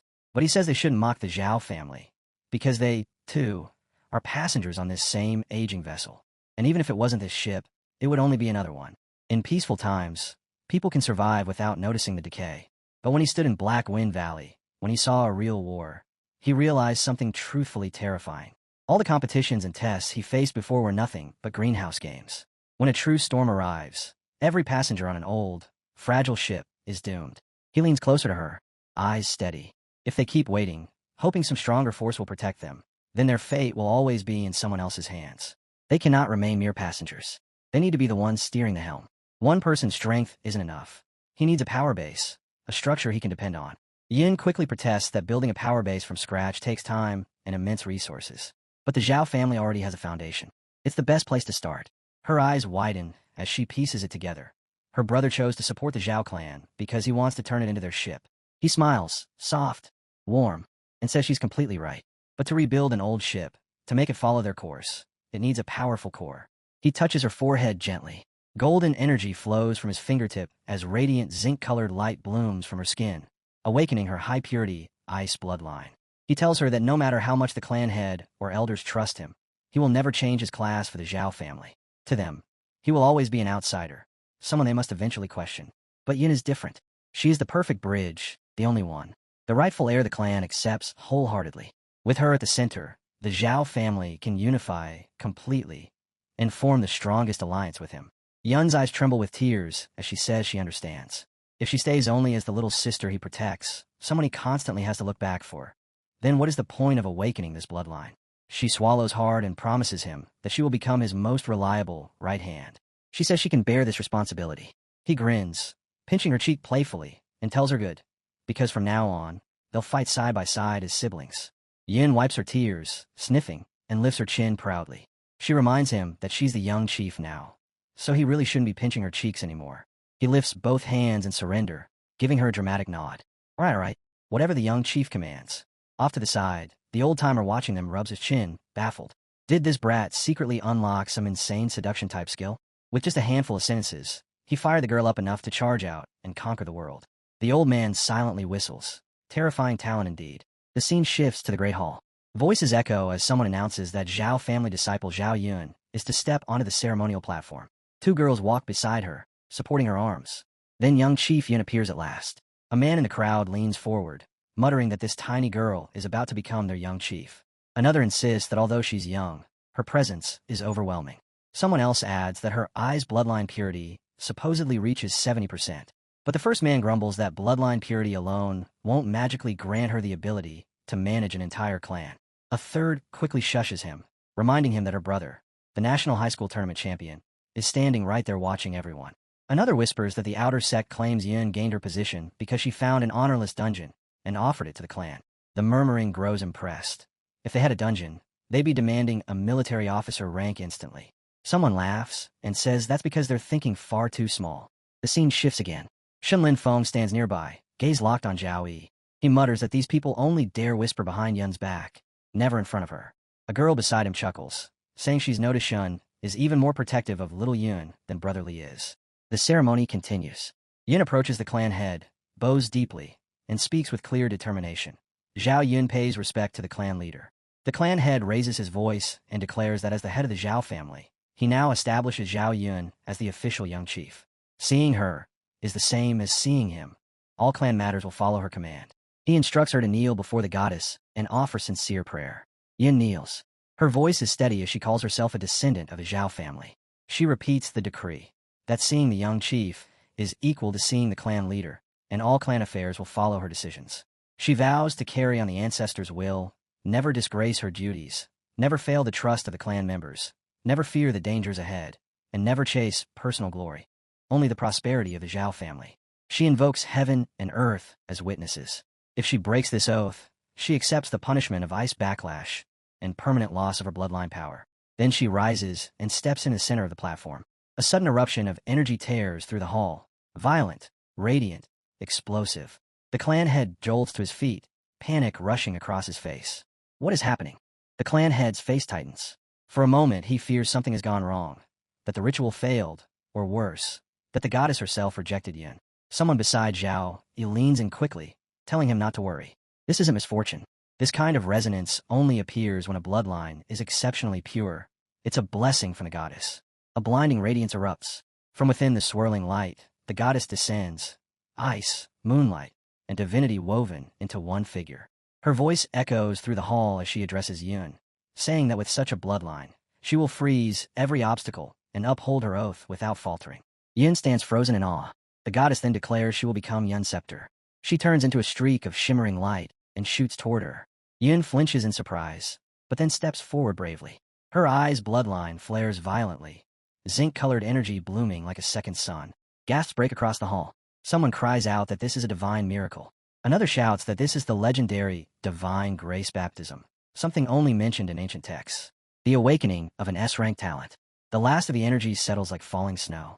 The clan head immediately asks her talent level. A glowing screen appears. S-rank. Legacy of the Ice Goddess. The clan head explodes with joy.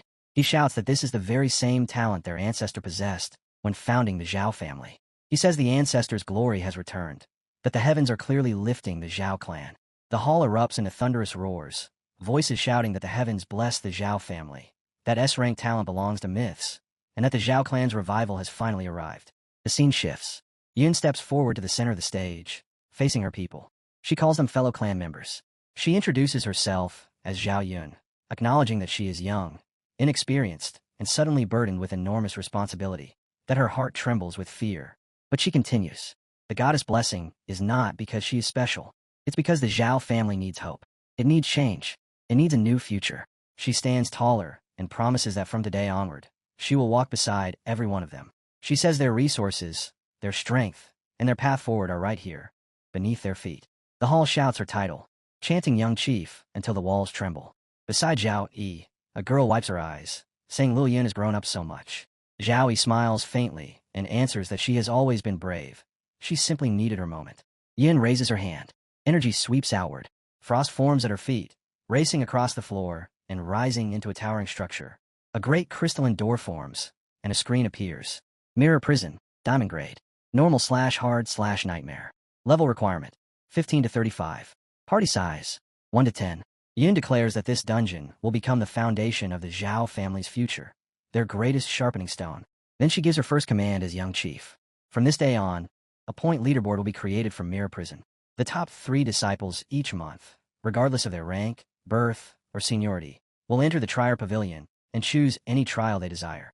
Yin continues, announcing that the top 10 will receive priority access to the purest frost marrow crystals for cultivation. Every resource, she promises, will go to those who fight for the clan. For a heartbeat, silence. Then the hall erupts. Shouts, cheers, buzzing voices, chaos in the best way. Whispers race through the audience like sparks catching dry grass. Some say they actually heard correctly for once, both inner and outer sections. Others laugh in disbelief, saying that in the past they had to bribe elders just to enter a single dungeon trial. But now anyone can try. More whispers rise. People thrilled that they won't need fathers, connections, or politics anymore. They can finally earn resources with their own strength. Someone recalls last year's Evil Wolf Guide's dungeon, where they fought with everything they had, only for 70% of the rewards to be seized by higher-ranking disciples. But now the Zhao family possesses its own diamond-grade dungeon. Chapter 113. As Yin watches the hall explode into excitement, the third elder immediately steps up, voice sharp and analytical. She starts summarizing her thoughts on the spot. First the divine grace appeared, then the baptism, cementing Yun's legitimacy. Then the dungeon was revealed, capturing the people's hearts instantly. She keeps talking, praising the entire sequence as a leader-tier strategy. It breaks the inner sect's monopoly overnight, shares resources, ignites motivation across the clan, and proves Zhao Yi is a terrifying strategist. And this young girl? She's clearly not just some ordinary kid. The third elder thinks to herself that the Zhao family might actually be standing at the edge of real transformation. She steps forward and raises her voice, asking who among them will become the Zhao family's vanguard. Who will take the first step onto this brand new path? The crowd starts murmuring. One boy nudges his friend. Go on, you first. His friend panics immediately. He says he has no clue whether the dungeon is stable, and if he goes in and never comes out, that's it for him. Before the hesitation can grow, Xiaobai raises her hand and steps boldly toward the front. I'll scout the path for everyone. Yun's eyes widen, and she runs after her. Xiaobai reaches the dungeon door and turns back, meeting Yun's gaze. She tells her that the Zhao family has been suppressed for far too many years. She doesn't want it to collapse during Yun's generation. She simply asks Yin to save her a spot in the top 10. That's all it takes. The moment Xiaobai volunteers, the entire hall ignites. Hands shoot up everywhere. Voices shout over each other, claiming spots, demanding chances, burning with excitement. One boy yells that he's going too, and several follow right behind. Then someone behind Yin shouts loudly that he'll show that kid from the Lin family what real strength looks like. The momentum has begun. The Zhao family is moving. Yin stands there with his arms crossed, silent, steady, until his energy suddenly surges outward like a shockwave. The crystal formation around him blooms and spreads, casting shimmering reflections across the hall. Someone in the crowd gasps, whispering that they can actually match what's happening inside the dungeon in real time. As they step closer, the truth hits them. The observation system inside this realm isn't ordinary. It's military grade. In the future, they'll be able to replay battles, study mistakes, and learn techniques directly. No more dying blind. No more falling without knowing what struck them. The murmurs grow louder as people begin questioning the true origins of their young chief. They enter the room together. A translucent screen materializes, listing their names and levels one after another. Huangfan, Fistmaster, level 18, challenge difficulty, easy, party size 4. Zhou Shiran, Mage, level 18, challenge difficulty, easy, party size 4. Mo Momo, Assassin, level 18, challenge difficulty, easy, party size 4. Zhou Dong, Priest, level 18, challenge difficulty, easy, party size 4. The challengers step into the inn, and the world shifts. Thick fog rolls in instantly, swallowing the room and blurring their vision. Voices erupt in confusion. Zhao Yuran's sharp warning cuts through the chaos. There are enemies in the mist, and they're fast. A pack of wolves bursts from the fog, snarling as they charge. Zhou Dong takes command without hesitation. She orders Huang Fan to use Earth-Shaking Fist to break their momentum. She tells Shiran to cast ice fog behind the pack to distort their sight, and she directs Momo to slip into stealth once the fog appears, then take down the slowed alpha wolf. Huang Fan braces himself. Shiran lifts her sword, crystal energy spiraling around the blade like frost lit by fire. A floating screen appears, explaining Earth-Shaking Fist. Ground shock, minor damage, heavy slow. The moment Huang Fan punches the earth, the ground quakes violently. The wolves stagger, limbs buckling, their entire charge collapsing in an instant. Shiran darts forward, eyes sharp and focused. A wolf lunges at her. She swings, connects, and then flinches in shock as the beast detonates into fragments. She stumbles back while someone shouts for holy light. Green energy erupts behind Zhou Dong, wrapping her in shimmering protection.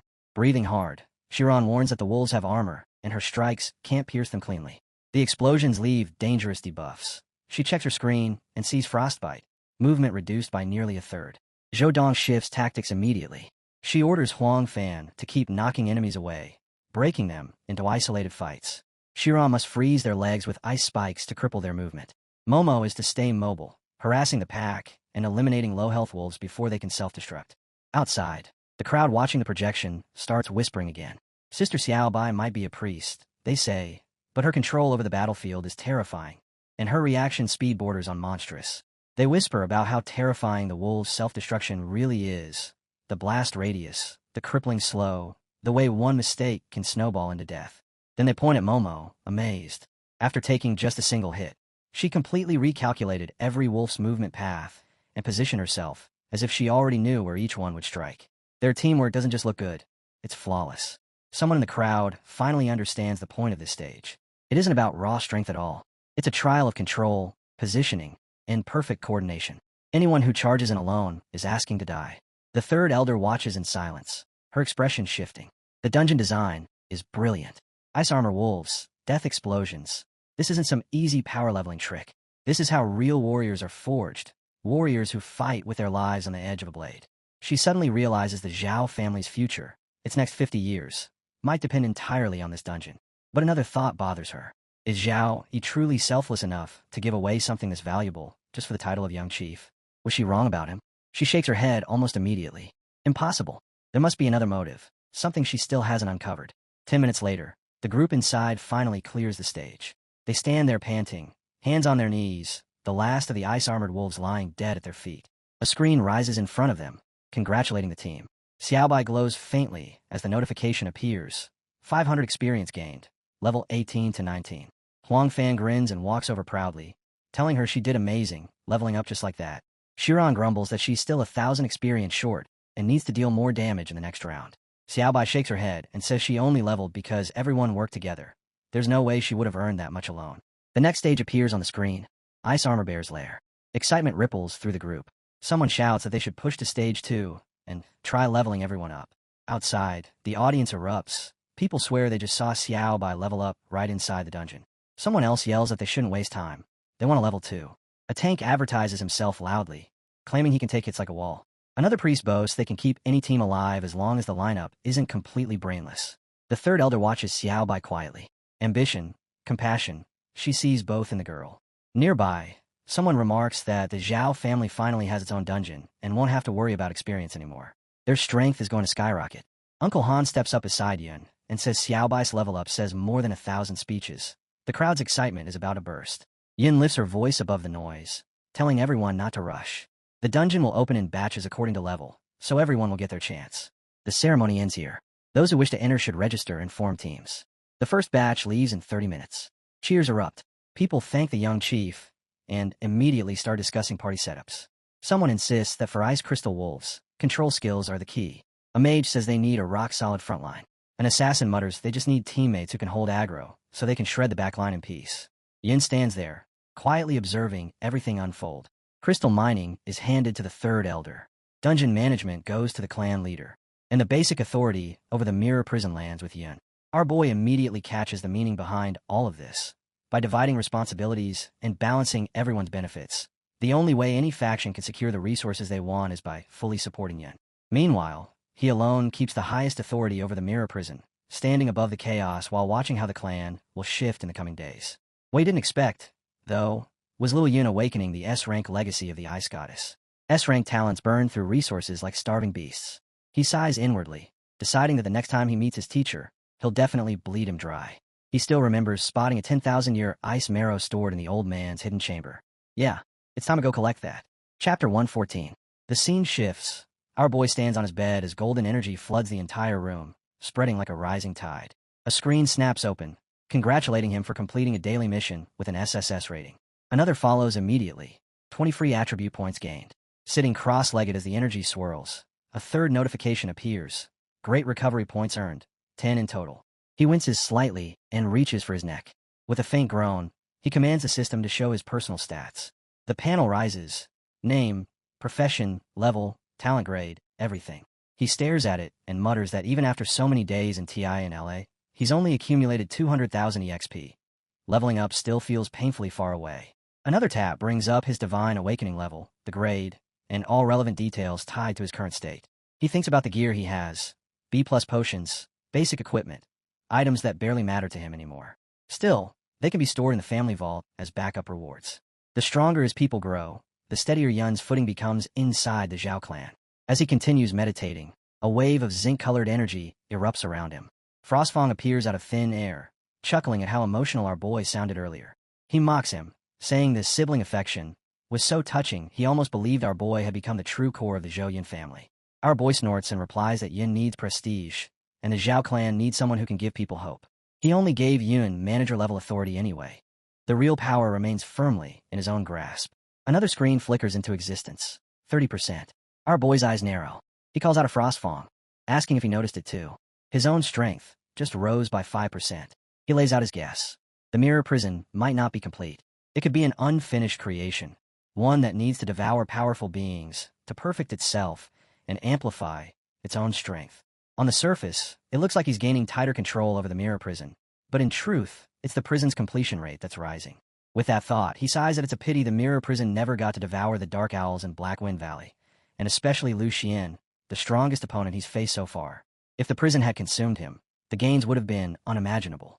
Frostfang reminds him that although Lu Xian's level wasn't high, he could borrow a demon lord's strength. If the military hadn't interfered, that fight might have gone either way. He warns our boy not to let his hunger for power turn into greed. Our boy stands tall, confidence radiating off him, and declares that the one capable of defeating him hasn't even been born yet. Frostfang scoffs and calls him an arrogant brat. Our boy starts recalling the final words spoken by the Otherworld Gate in Black Wind Valley, but he's cut off by a knock at the door. A voice calls out, addressing him as young master, announcing that a steward from the Jiang family has arrived, and Miss Jiang Chuan wishes to see him. He finds it odd for a Jiang family steward to appear this late. The scene shifts to Chuan, who immediately questions Uncle Fu about why he came. Uncle Fu bows respectfully, saying the young miss has been pushing herself hard in the Zhao family, and he heard she just finished her training. Chuan, towel over her shoulder, says training daily is good for the body and asks whether his journey tired him, offering tea or rest. Removing his mask, Uncle Fu explains that the mistress misses her and that the family's grand competition is approaching, so several matters require Chuan to return and prepare. The mistress personally ordered him to escort her back to the state. Chuan frowns, saying she remembers the competition, but she spoke to her mother just yesterday, and her mother said nothing about returning. Uncle Fu insists that perhaps the mistress wanted to surprise her.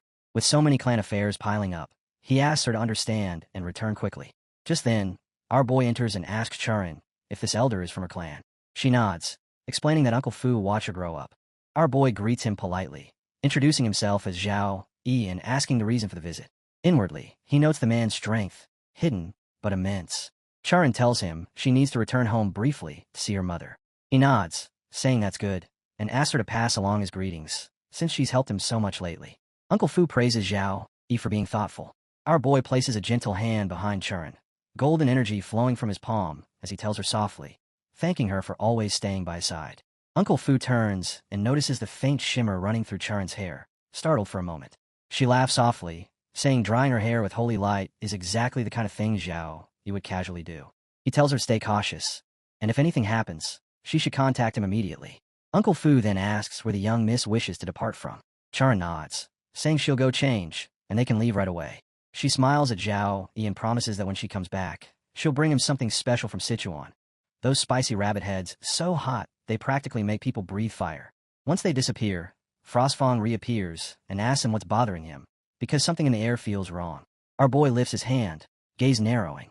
He can't put a finger on it, but something isn't adding up. Sichuan and Tianlan both have official teleport routes. There's no reason to rush off the old-fashioned way, unless something else is at play. Night falls outside the house. Frostfang brings up what he meant to ask earlier. The Otherworld Gate, right before it shattered, claimed that Blue Star humans are the invaders. Our boy asks Frostfang, who has lived over a century, if he knows anything about that. Frostfang shakes his head, saying his memories before the Eternal Advent are a chaotic blur of screaming, grief, and rage. He can't distinguish whose memories they even are. A voice suddenly answers the question, one that has been studied for decades. Our boy turns and sees his teacher, and immediately asks if he's hurt. The teacher explains that the Modu Rift has been temporarily sealed, but at a far greater cost than expected. The light system mages suffer the most, because their holy light naturally suppresses demonic energy, making them the demon's first targets. The teacher lifts a blue stone toward him, cold, glowing faintly.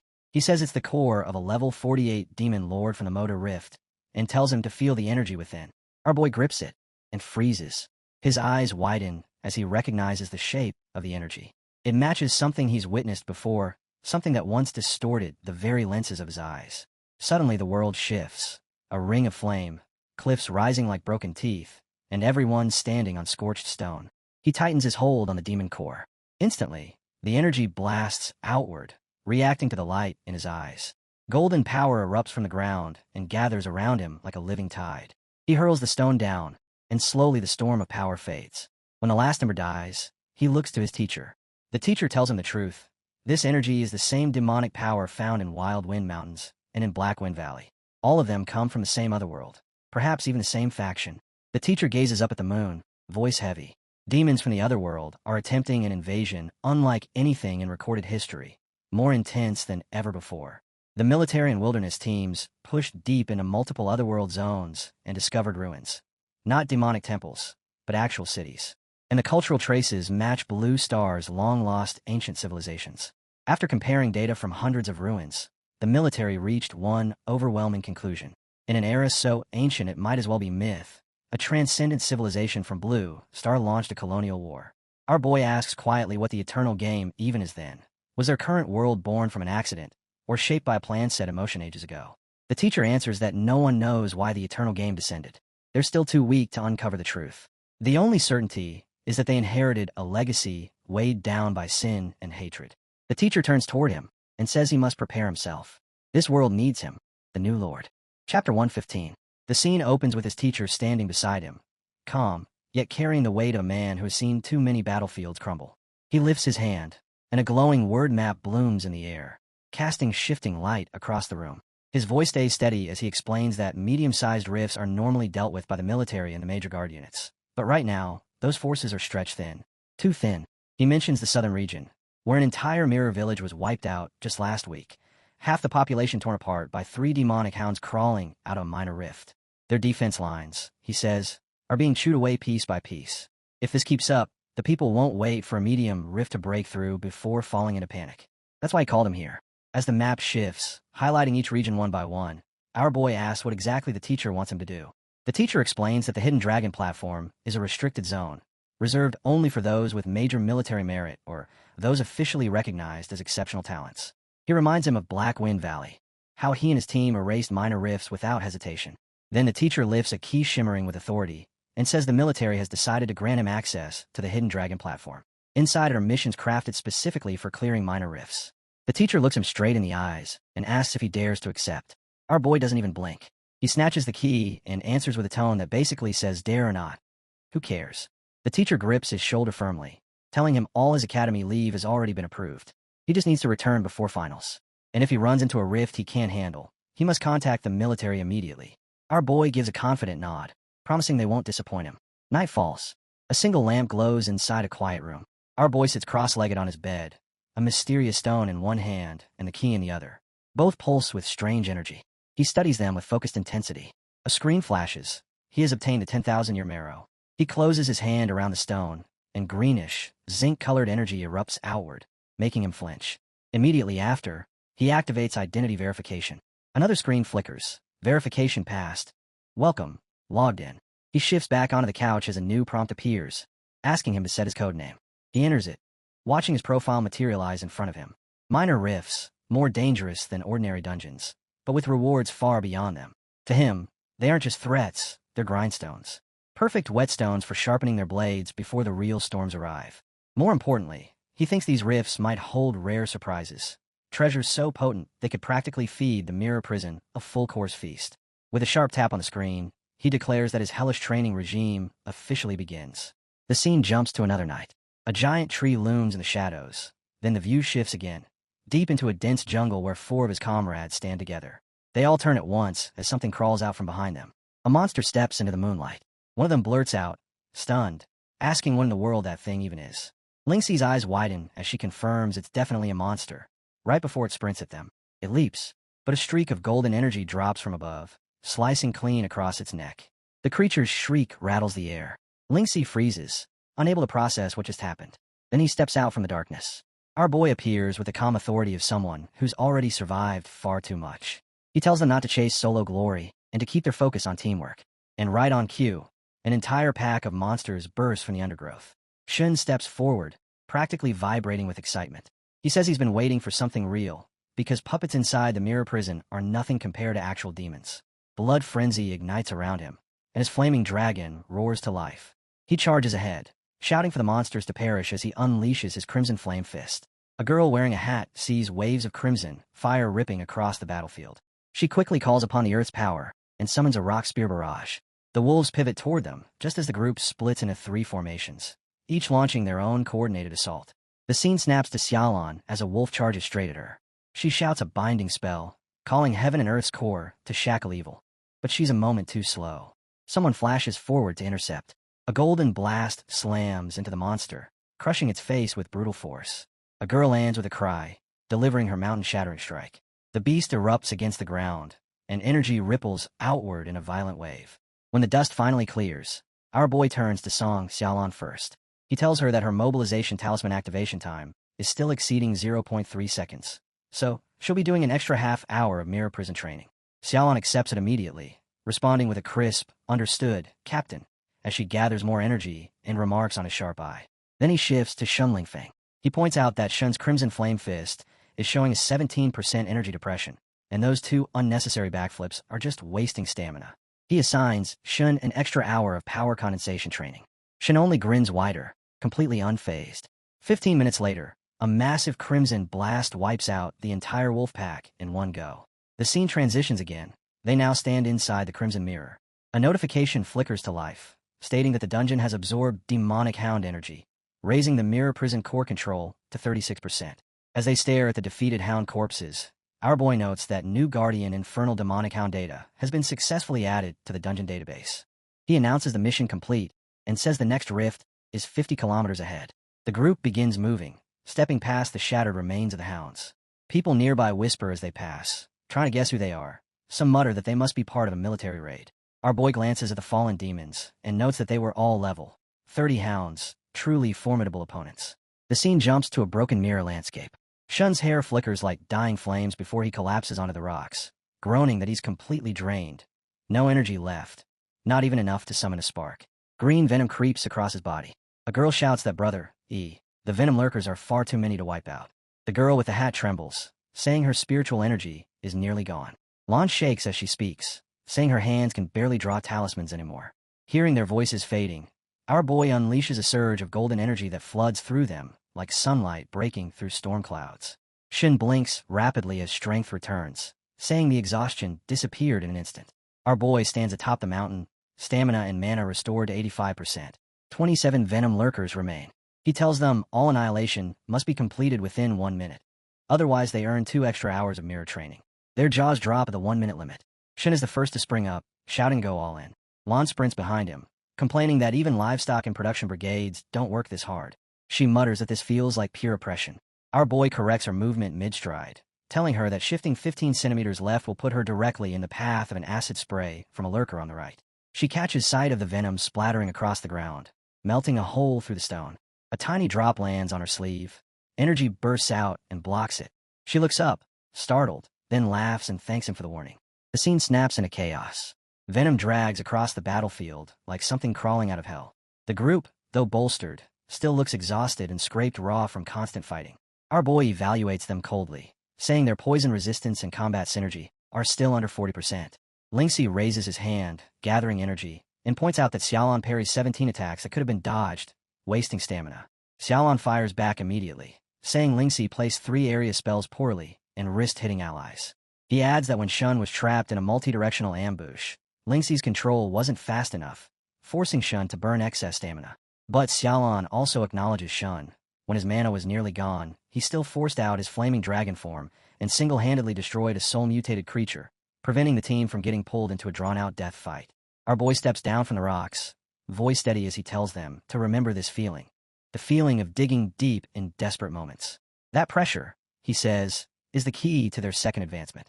Shun exhales heavily, wiping sweat from his face, and suggests they rest for 5 minutes before heading back into the mirror prison for today's special training. About a month later, the atmosphere around the grounds was lively, with people hanging around in small groups, chatting and killing time. Someone suddenly pointed toward a disciple from the Zhao family and loudly remarked that even an outer disciple was showing off B-grade enchanted boots. The comment instantly drew attention, and the crowd reacted as if it were some outrageous luxury. Right after that, a girl standing nearby added in a hushed but excited voice that she'd heard the Zhao family even possessed a diamond-grade dungeon, and that both inner and outer disciples were allowed to enter it. That single sentence lit a spark. A group of students close by immediately joined in. One of them boasted that during his latest run, he'd managed to shave an entire minute off his dungeon clear time, and because of that, the clan leader personally rewarded him with an enchanted ice skull short blade. Another person beside him nodded enthusiastically and said that if someone stayed inside that dungeon all day, they'd turn into an expert, even if they'd start out as a nobody. Someone else chimed in, saying that with momentum like this, the Zhao family was practically destined to rise. Just as the discussion was heating up, a boy suddenly rushed over, his voice filled with excitement. He claimed that as long as outsiders handed over 50% of the dungeon profits, they could also enter and farm the Zhao family's dungeons. He said it was far more cost-effective than dealing with the Hungry Wolf Guide, and urged everyone to hurry up and register while they could. But halfway through his pitch, his words cut off. His expression stiffened in confusion as a jeep came roaring in at high speed. The screech of brakes tore through the air, the tires skidding sideways, and the students nearby jumped back in shock. The jeep door swung open. A man stepped out first, followed by a group that clearly looked like his crew. One of them barked loudly, demanding that the Zhao family's manager come out immediately. The way he stood made it seem as if this place already belonged to him. At that moment, the girl stepped forward, frowning, and asked why the Hungry Wolf Guide had the nerve to show up on Zhao family territory. The leader of the group, that infamous Hungry Wolf, strode straight up to her with a mocking grin. He asked her what she thought she was doing and told her to stop playing dumb. With a cold voice, he declared that in Tianlan province, all dungeon business had always been under the control of the Hungry Wolf Guide. He accused the Zhao family of breaking the rules and stealing their customers right out from under them. His hand clenched into a fist as he demanded to know whether they didn't owe him an explanation. The girl took another step forward, her expression firm, showing no intention of backing down. She replied that the dungeons belonged to the Zhao family, so why should they explain anything to outsiders? She reminded him that when the Hungry Wolf Guide had monopolized the dungeon business and squeezed every other force dry, they'd never once bothered to talk things out. Hearing that, the Hungry Wolf leader burst into laughter. He mocked the idea of peaceful discussion, called her a little girl, and said that in Tianlan province, the Hungry Wolf Guide's fists were the only law. If they didn't hand over the dungeons, he warned, the Zhao family would be flattened without mercy. Ling's anger finally boiled over. Zinc-like energy surged out from her body, rippling through the air as her eyes turned icy with fury. She said coldly that it seemed all of the Zhao family's past concessions had made the Hungry Wolf Guide forget something important: who the real king was, and who was nothing more than a pawn. Just as she was about to push things further, a hand grabbed her arm. Shin stepped forward and placed himself in front of her. With a calm but cutting tone, he asked what kind of mongrel dog dared to bark so early in the morning at someone else's doorstep. The Hungry Wolf leader shot him a sharp glare and sneered, calling him Little Shun. He mocked that Shun hadn't even grown his fur yet and still dared to interfere, asking if he even knew who his grandpa was, dripping sarcasm as he called him a little hero. Shun didn't react to the insults at all. He simply told them that he would count to 3, and that they and their dogs had better disappear from his sight. That sentence snapped the last thread of restraint holding the Hungry Wolf leader together. He roared that Shun was courting death, and immediately ordered his men to attack and cripple the brat. His subordinates rushed forward, purple energy swirling wildly around their bodies. Shun remained where he was. He stood firm, unmoving, not even lifting a hand to counterattack. But just as the charging gang was about to reach him, Tai Xen burst forward. The girl swung her axe with force, and Shin calmly reminded them that he had already given them a chance they chose to ignore. Tai Xen's axe erupted with violent red energy as it slammed into the attackers, tearing through them one after another. She announced herself as the immovable bastion, standing tall as the last body crashed to the ground, and her axe sank into the dirt beside her. The Hungry Wolf leader pointed straight at her, grudgingly admitting that she had some skill, before barking an order for everyone to go all out. His entire crew surged forward again, every one of them glowing with dense purple energy. Tai Xen raised her hand and began chanting, calling upon heaven and earth to establish the foundation of the 5 elements. She hurled out a gravity talisman, and golden energy exploded forward toward the charging enemies. Before it could strike, a deafening blast erupted. The explosion shook the ground, and both Tai Xen and her targets were thrown violently backward, slamming into the dirt right in front of the Hungry Wolf leader. He stared at them in shock, his mind racing as he wondered who these people really were. Before he could sort it out, something rolled between the fallen figures, spinning on the ground in a swirl of red energy. Flames ignited in Shun's hand as he shot up into the air, his gaze locking on a hungry wolf with terrifying intensity. The leader's eyes widened as he muttered in disbelief that Shun was only level 27. Shin dropped back down, fury pouring off him like fire. He charged straight toward Hungry Wolf, slamming his feet into the ground as a massive burst of energy exploded outward. He shouted back at him, repeating level 27, and declaring that level 27 was more than enough to deal with someone like him. The students watching from the sidelines were completely stunned by the blast Shun had just unleashed.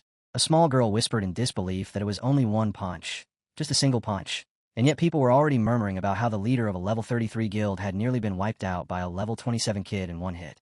As the smoke cleared, Hungry Wolf suddenly transformed, his body swelling into a massive wolf-like form. He threw his head back and let out a savage howl before launching himself straight at Shun with terrifying force. He roared that the talk about one punch was nonsense, that the damage was nothing more than a tickle. Snarling, he called Shin a foul-mouthed rat and swore he'd tear his mouth apart. The students standing in front of the transformed beast watched in shock as Hungry Wolf raised his massive paws, trying to shield himself from the flames. But the fire only grew heavier and more intense. He began shouting that it was too heavy, struggling against the scorching heat, snarling through clenched teeth that he still had fangs, refusing to retreat. When the blazing assault finally subsided, Hungry Wolf opened his mouth again, stubbornly repeating that he still had teeth. Link, who had been observing closely, suddenly widened her eyes and shouted for a stone wall to rise. A thick rocky barrier surged up in front of Hungry Wolf. Agal stood straight, muscles tense, ready to react at any moment. At the same time, Shin leapt back into the air, calling Hungry Wolf out for being too accustomed to acting arrogant. He said that even back when he was a fallen noble, he wouldn't have bothered looking down on someone like him. Shin surged forward once more. Link, still stunned, hurriedly activated a fire attribute amplification. Lane reacted just as fast, eyes wide as she invoked 5 Thunder Body protection. A new wave of red fire exploded from Shun, crashing into Hungry Wolf head-on. The wolf let out a piercing cry as the energy engulfed him. Shin shouted at him, calling him nothing but a beast. The overwhelming power made Hungry Wolf's massive body tremble violently. He screamed, coughed up thick black blood, and was hurled backward, slamming hard into a wall. His body slid down until he collapsed against it, and his wolf form faded, revealing his human shape once more. Panting heavily, he stared at Shun and the others, muttering that they were monsters, that these people were definitely monsters. Shun and his team landed firmly on the ground, standing tall and unshaken. Shun looked down at the defeated Hungry Wolf and calmly asked how someone with such weak ability dared to come causing trouble with the Zhao family. He even mocked him, wondering aloud if he should praise Hungry Wolf for his childish innocence. Hungry Wolf didn't respond right away. He sat there with his head lowered, his thoughts racing. These people weren't ordinary level 27s at all. Their control over force and their combat instincts were clearly honed through countless life and death battles. He even realized just how terrifying the benefits from his dungeon must have been. Then, with a twisted grin, Hungry Wolf lifted his head and burst into laughter. He claimed it had only been a near tie, loudly boasting that it had been 4 against 1. He sneered and warned them that his guild leader was a level 42 Dark Knight, someone who would never let any of them walk away alive. Right as his words fell, something heavy slammed into the ground. An arrow pierced the earth with brutal force. Hungry Wolf lowered his voice and muttered that if they handed over the dungeon and allowed his boss to slaughter the entire Zhou family, there might still be room for compromise. The arrow quivered where it had landed. Shin calmly stepped forward and planted his foot on it, pressing it into the soil. He asked flatly whether they should just kill them here and now. From the rooftop of the nearby mountain, the boy who had been watching the entire scene finally spoke, his voice calm as he said there was no need to go that far. Shin increased the pressure of his foot on the arrow and told Hungry Wolf to crawl back and deliver a message to his guild leader. Mind your own business. He warned him that if the Zhou family was bothered again, the one who would move next wouldn't be him, but their captain. Outside the city, a towering building glowed beneath the night lights, its glass walls reflecting the cold brilliance of neon and steel. As the view slipped inside this ultra-modern structure, the atmosphere immediately turned oppressive. A group of people stood gathered around a long table, the tension thick enough to suffocate. Some of them looked exhausted, battered, and barely holding themselves together. One man complained bitterly that they'd risked their lives, nearly wiped out their entire team, and this was all the reward they were getting. Demanding 80%, he said, was no different from outright robbery. Another man stepped forward, hands pressed together, as if begging for mercy. He said that according to the old rules, they were only supposed to hand over 70%, and the remaining share was meant to help the brothers buy supplies, repair their gear, and survive. Before he could finish, the leader's foot lashed out. The kick sent him crashing hard to the floor. The leader coldly told him to shut up. The boy on the ground tried to speak, calling out Captain, but the leader cut him off without hesitation. He said the dungeon had been cleared by their guild's guards, and since it was their territory, their rules applied. Either they handed over 80%, or they'd be stuck in this place forever. Panic spread through the room. The man who had been kicked clutched his stomach, trembling in pain as he struggled to stay conscious. Someone nearby whispered that they should just accept it. Just last week, another captain had resisted, and ended up trapped inside a dungeon forever. At that moment, glowing butterflies began drifting through the air. They shimmered softly, releasing streams of golden energy that floated like dust. At the table, two men leaned close, speaking in low, sinister tones. One muttered that the crazy bastard who used fire should be torn apart. The other laughed quietly and said that when the timing was right, they'd kill the Zhao family's men, and the woman, and the dungeon would belong to them. Their laughter cut off abruptly. Both men collapsed where they sat, blood spilling across the table as a single golden butterfly fluttered upward, radiating the same mysterious golden light. The scene shifted to the left, where two more men stood frozen in shock. Without warning, a violent burst of golden energy detonated between them. The shockwave sent one of them stumbling as the other was forced back several steps, the pressure crushing down on them in silence. Outside, a different scene was unfolding.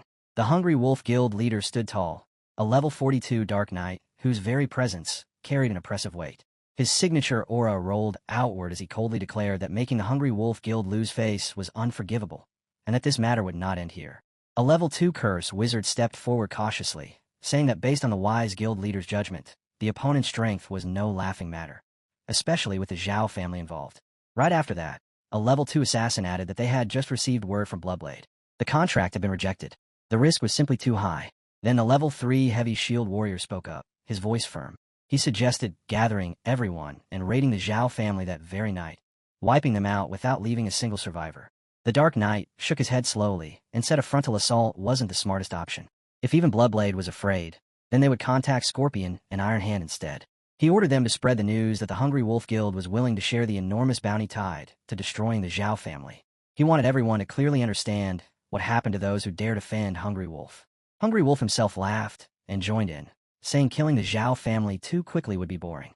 He said that once their defenses were broken, they would capture the girl Zhou, then Xiao Bai, followed by Song and Tang, and Zhao Yi as well. He boasted that they would tie them all up, and that he would personally. He never finished the sentence. A flash of golden energy erupted behind him and sliced cleanly through his neck and upper body. One red-eyed man shouted in shock, but before anyone could react, Hungry Wolf began screaming in terror, blood pouring from his mouth as he collapsed. Above them, our boy and his group stood calmly, unmoved.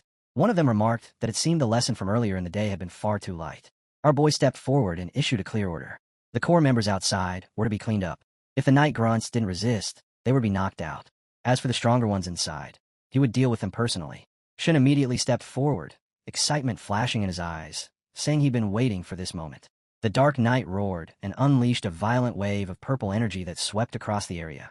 He shouted that someone from the Zhao family, especially a mere level 30 nobody, had no right to trespass on his territory.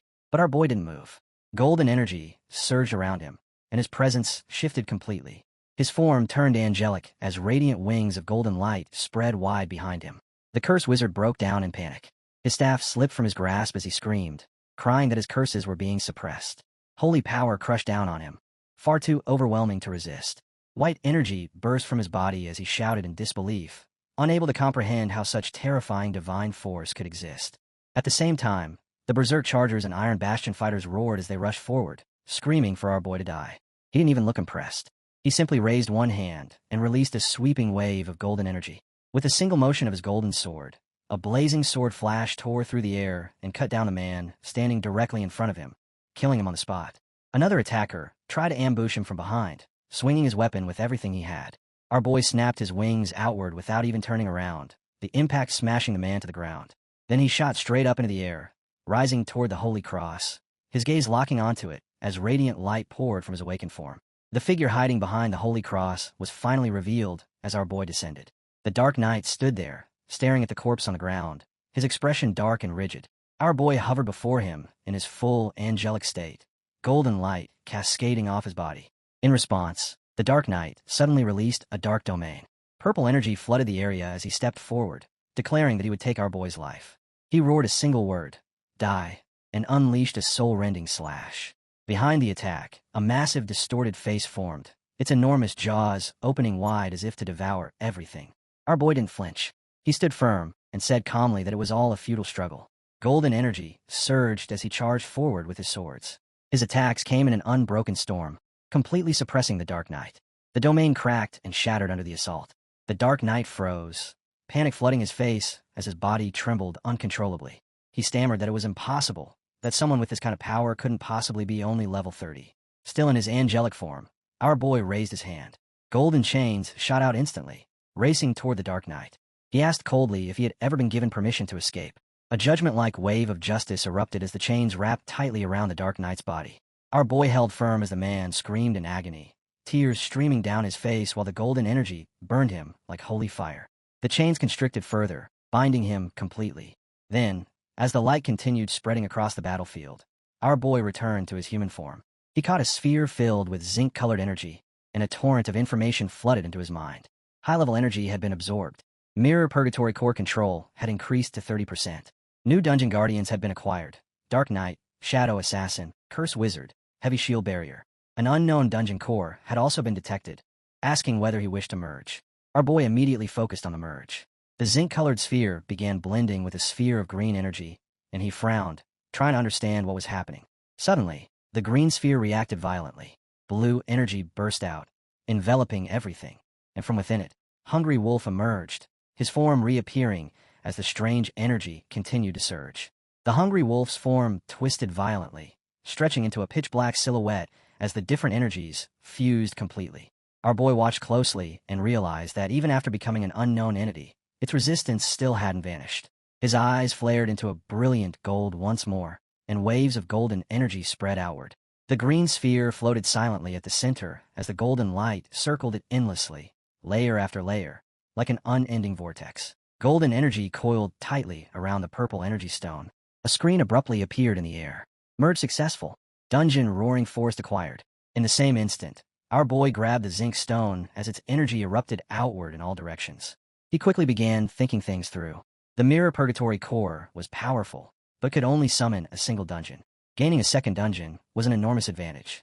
However, every dungeon had its own unique contents. If he released this one for the Zhao family to use, other factions would immediately assume the Zhao family had annihilated the Hungry Wolf Guild. That kind of misunderstanding would throw everything into chaos. Showing it off now would only drive the onlookers watching the Zhao families rise into a frenzy like rabid beasts. For now, this dungeon had to stay hidden. His gaze dropped to the ground where zinc energy continued to pour out. He leapt away from the glowing area and headed straight into the dungeon's basement. The moment he arrived, he froze. Shock flashed across his face as he instantly activated his appraisal skill. Every box lit up at once, information flooding his vision. S-grade potions, epic-grade equipment, a piece of gold equipment, and even S-grade medicinal treasures. Standing there with the zinc stone still pulsing in his hand, he realized just how outrageous this haul was. No normal guild would ever hand over resources like this. It was proof of how brutally low-tier professionals have been squeezed dry and exploited.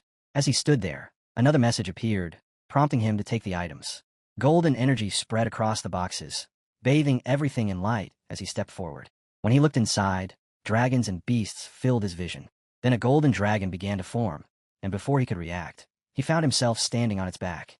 His eyes widened as the dragon surged forward and slammed into something, sending several pieces of armor flying through the air. He recognized one of the armor sets immediately, but before he could process it, a full golden armor set stepped forward. Several more armored figures appeared around it, crossbows raised and ready. Near the golden dragon, a massive beast suddenly emerged. The armored figures fired their crossbows in unison, but the beast shattered their weapons effortlessly, snapping them apart like twigs. Another screen flashed before him, asking whether he was willing to accept the Apocalypse Dragon Knight's inheritance trial, experience the true power of war, and confront the shadow of destruction. He only hesitated for a brief moment. The inheritance of the Apocalypse Dragon Knight was something he absolutely could not miss. He accepted without hesitation. The moment he did, a violent surge of energy slammed into him. His vision shook, his eyes blinking uncontrollably as the power flooded through his body. He slowly closed his eyes, and a deep, ancient voice echoed in his mind. The Apocalypse spoke, telling him that this was the true power of the Apocalypse Dragon Knight. A new screen immediately appeared before him, displaying a quest: defeat the Beast King. A massive one-eyed beast materialized in front of him. Its single eye glowed with dense zinc energy, surrounded by several smaller beads that shimmered with the same light. At the front of the battlefield stood the Golden Apocalypse, riding atop the dragon's head as he issued a challenge to the towering creature. The dragon's eyes blazed with gold as it charged forward, striking straight at the beast's glowing eye. The beast roared and swung its enormous paws in response. They clashed again and again. After several violent exchanges, the beast's eye began to pulse with an even brighter light. The Apocalypse raised his arm, unleashing a surge of golden energy that exploded outward. He called out for the strike to carry across the dragon's body and hit the beast directly. Steadying himself, he released a sweeping wave of golden power that flooded the entire battlefield. In the next instant, the golden dragon surged in close and blasted the beast with overwhelming golden energy. The beast's body started to disintegrate almost immediately, its limbs being sliced apart one after another. Our boy shouted as his eyes widened, watching the dragon pour out even more terrifying power. The pressure was so overwhelming that it slammed the beast straight into the mountain rocks. The creature couldn't even struggle, completely pinned and crushed by the force. The dragon's power kept driving the beast deeper into the mountains as shock waves rippled outward in every direction. Then the dragon shot up into the sky. The Apocalypse stood tall, gripping his sword as even more golden energy erupted from him. That destructive power shattered the beast entirely, its body exploding into countless fragments that scattered across the battlefield.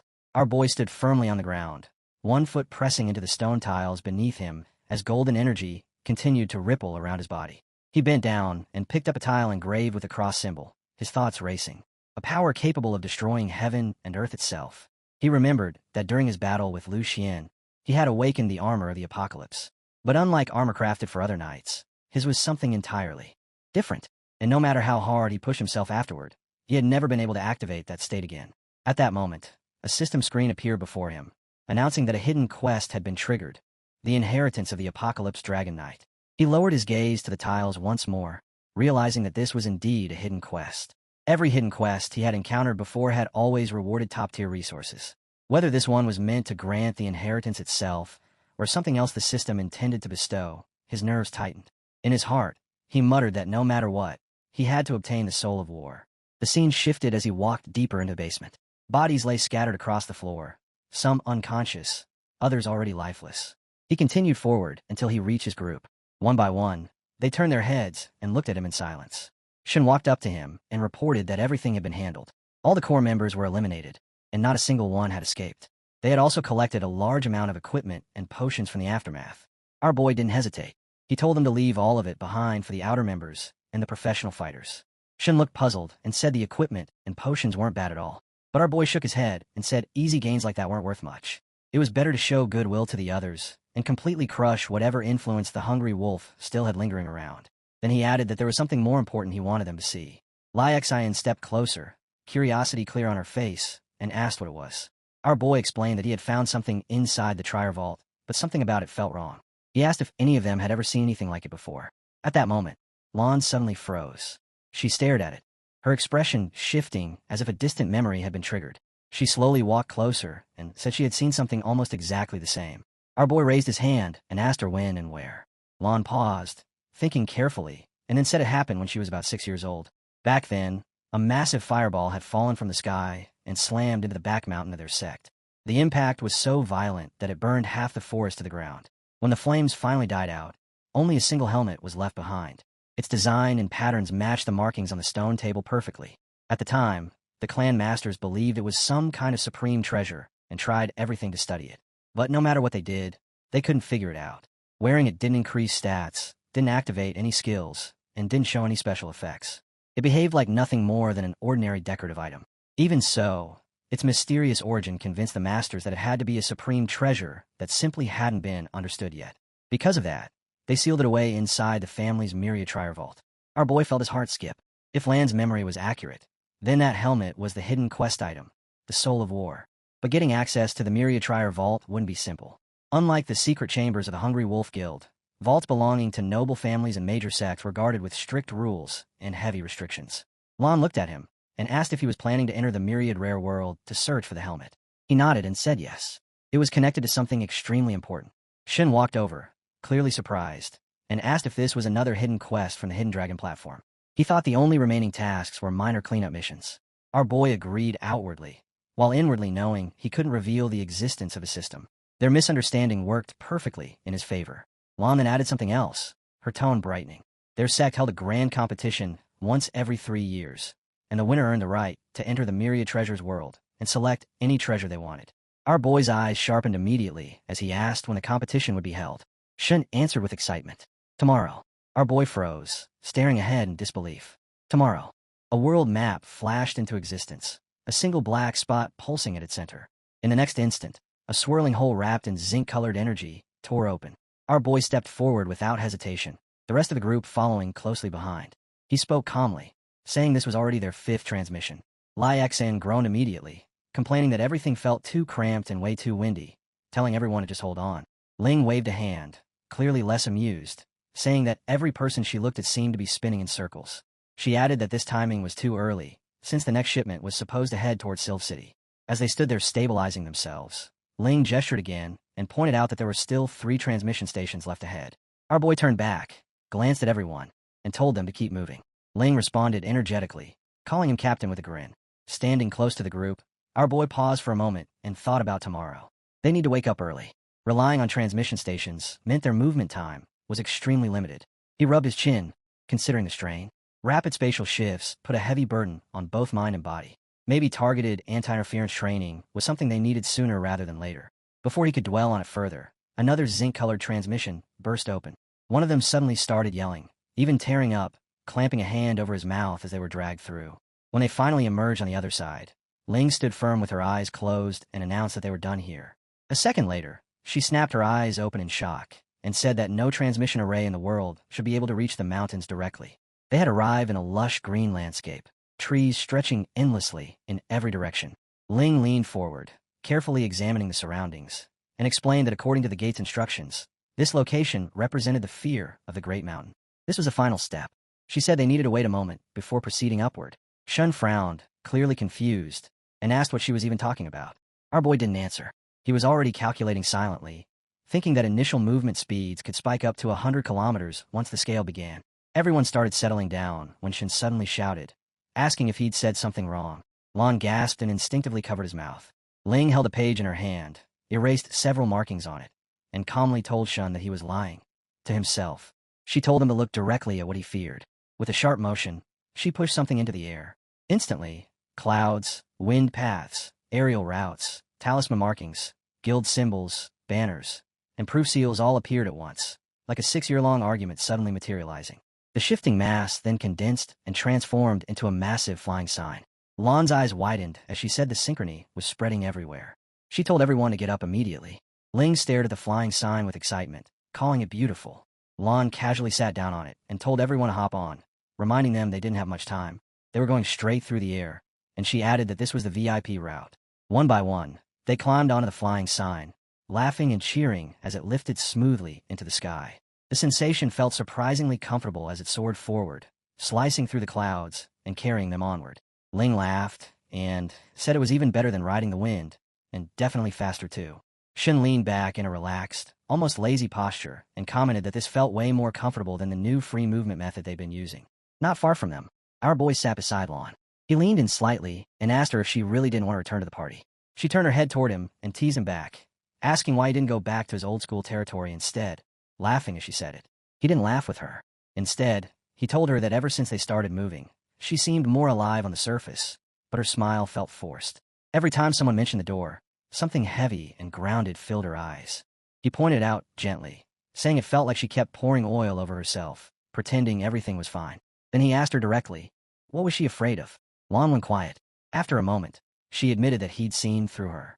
In her thoughts, she called him Joe and quietly said nice to meet you. Shun, who had been listening the whole time, suddenly broke the silence. He said that the ultimate winner wouldn't just gain the ability to judge thousands of trailers worth of terrain, but would also earn the right to inherit the strongest ancestral secret technique, the Nine Heavens Thunder technique. As soon as the words left his mouth, he froze, shocked by himself, and asked Lon if she'd heard him correctly. Lon nodded calmly and said it was good. She added that it carried a low-level lighthouse effect on the mind. Even if the level itself wasn't high, the markers and dents were top quality. With unique items like that, one could dominate the oceans, restore resources, and become completely self-sufficient instead of endlessly searching for new paths. That was also why the philosopher was so respected among the world's great powers. Lon continued explaining while our boy stood quietly behind her. He finally spoke, saying that what they were seeing felt self-sustaining and unfathomable, strange in a way he couldn't quite describe. Lon nodded and continued, saying she had received her first one when she was 12 years old. Back then, everyone at the gate had surrounded her. The old man personally guided her before the gods of her grandfather passed down the law. Everyone believed she would become the wall of the next century. But during the final transmission process, right when all eyes were on her, she suddenly collapsed. The shock rippled through everyone present. She tried to explain that her grandfather's goddess had rejected her, that she couldn't inherit the 9-year-old rockets. All the elders investigated, but no one could find a reason. Her existence, she said, wasn't approved by her grandfather's transmission. In a single night, she went from being praised as a prodigy to becoming the disciple everyone whispered about. Her voice grew heavy as she spoke, but then she suddenly looked toward the group ahead. Panic had spread. People were shouting, and Ling was crying openly. Lon apologized again and again, saying she had been with them for so long, that she understood how hard things had been for everyone. She said that maybe her grandfather's god was no different from the old man.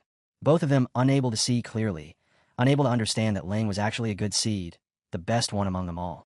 Lan's gaze softened as she looked more closely at Ling. Then she sighed and said it had been far too long. Apropos suddenly stepped in, his voice firm, saying that just because the road in the sky had broken didn't mean she should give up. He insisted that she should go to the big state and attend the University of Suzy. Lan's eyes lit up immediately. She said the place had given her a new chance, and more than that, it allowed her to meet everyone standing here today. Apropos crossed his arms and stood tall, saying that since they had given up on her back then, now was the time to truly see the sky for what it was, to stop looking backward and start looking ahead. The flying sign surged forward again, gliding smoothly through layers of mountains and clouds. As they climbed higher, butterflies and drifting flowers passed them, carried gently by the wind. Before long, they arrived at their destination and touched down. They had barely steadied themselves when a voice suddenly rang out, asking who they had brought with them. In the next moment, the apocalypse dragon descended from above. Someone riding on its back scoffed, saying that this was the so-called once-in-a-century talent of the Heavenly Taoist sect, yet she had been personally rejected by their own patriarch. He called her Song Xiaolon, junior sister Song. The speaker was Chun Lei, the sect leader's second disciple, standing there with a folding fan in hand. The sect leader spoke next, saying that Lon could not walk out of the field because the road had already been sealed. Lon calmly crossed her fingers and replied that it had been a long time since they last met. Chun Lei sneered and snapped back, telling her not to speak so familiarly. He said his grandfather never approved of her and questioned how she even dared to show her face again. He demanded to know if she planned to leave and whether she had returned only to reclaim resources. Shun, who had been quietly listening, froze in shock. He glared toward the sect leader as golden energy suddenly spread across the area.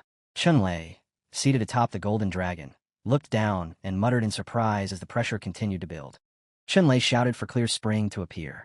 In an instant, a golden slave burst forth, zinc-colored energy flooding the entire area. A violent blast of golden light exploded outward, mixed heavily with that same zinc energy. Shin glanced at Chun Lei and burst out laughing, saying he looked like a helpless chicken that had slipped into water. Chun Lei trembled, staring toward our boys' group as he shouted back through tears. Shin cut him off immediately, saying he wasn't talking to him at all, before calmly calling out another name. Jin Loi. Jin Loi locked eyes with Shun and silently assessed the situation. Aside from that one powerful guy standing on the left, the rest of the group looked like weaklings who hadn't even completed their second transfer. He couldn't understand where they got the courage to provoke him in the first place. If the set competition weren't so close, he would have already made them pay. Jin Loi straightened his back with forced confidence and called out to Song Xiaolon, telling her that with the path she was walking, she was heading straight toward her stubborn master. He warned her it was pointless, that if she went now, she wouldn't even find a single trace of him left behind. Lon snapped instantly, shouting and demanding to know what had happened to her master. Chun-Li barely reacted. He told her to go check for herself, saying he didn't have the patience to waste words. As he turned to leave, Lon shouted his name, but before she could move, our boy calmly stepped forward and asked if Chun-Li thought he had permission to walk away. Lon didn't say a word. She simply stood her ground. Chun-Li suddenly froze. Out of nowhere, golden chains burst into existence, wrapping tightly around his body. Panic flooded his face as he screamed and struggled, crying out in shock. Standing on his flying sword, our boy shoved him forward without mercy, sending Chun-Li crashing hard into the ground. Rage exploded from Chun-Li as he shouted, demanding to know if they dared attack someone inside the Tiandao sect. But the moment he lifted his head and looked at our boy and Lon, an overwhelming pressure slammed down on him. It was heavier than even the sect leader's aura when enraged. His mind went blank. Who was this person? Just staring up made his instinct scream that taking even one step would mean instant death. Chun pressed his face into the ground, his entire body trembling. Then he felt it, the subtle but terrifying shift in the auras of the three people standing behind our boy. His fear deepened. Where had Lon found monsters like these? He swallowed his pride and chose to endure the humiliation. This wasn't a battle he could win.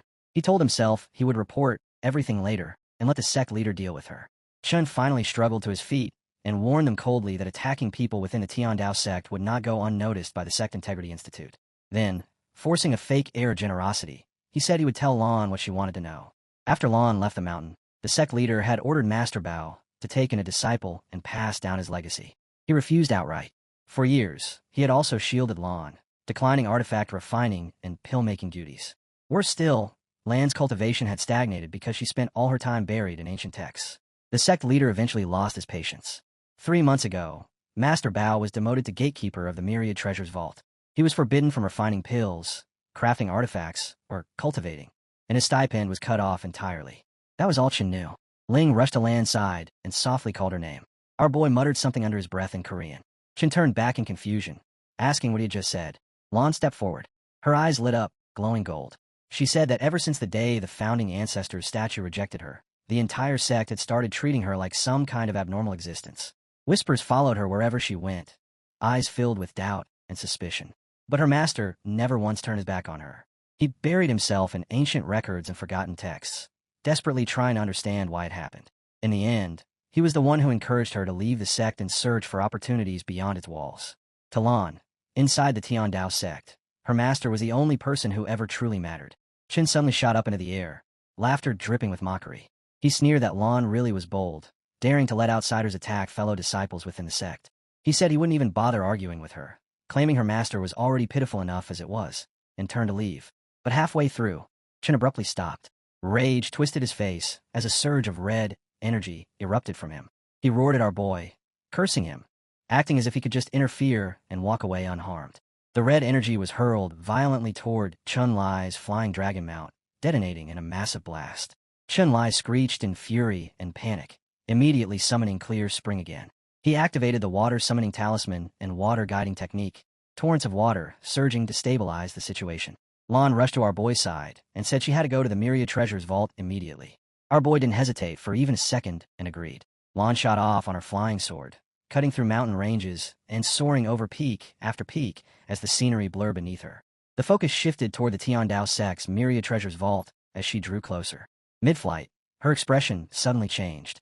She said the 12 Yuan 10 spirit-looking array had been activated, and even the sect leader had deployed the inner mansion guards.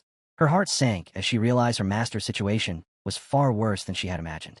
Her gaze hardened, and she silently vowed that no matter the cost, she would save him. Just then, as she rode her flying sign, someone on the ground shouted for her to stop. She glanced down coldly and said she was looking for Elder Bao, warning that if he tried to block her, she wouldn't show mercy. Before anything else could happen, another man stepped out from behind and declared that this was the trial world, a restricted zone where trespassers would be killed on sight. He immediately began chanting a long incantation, calling for heavenly thunder to descend, earth fire to rise, and 8 trigrams to assemble into a heavenly formation.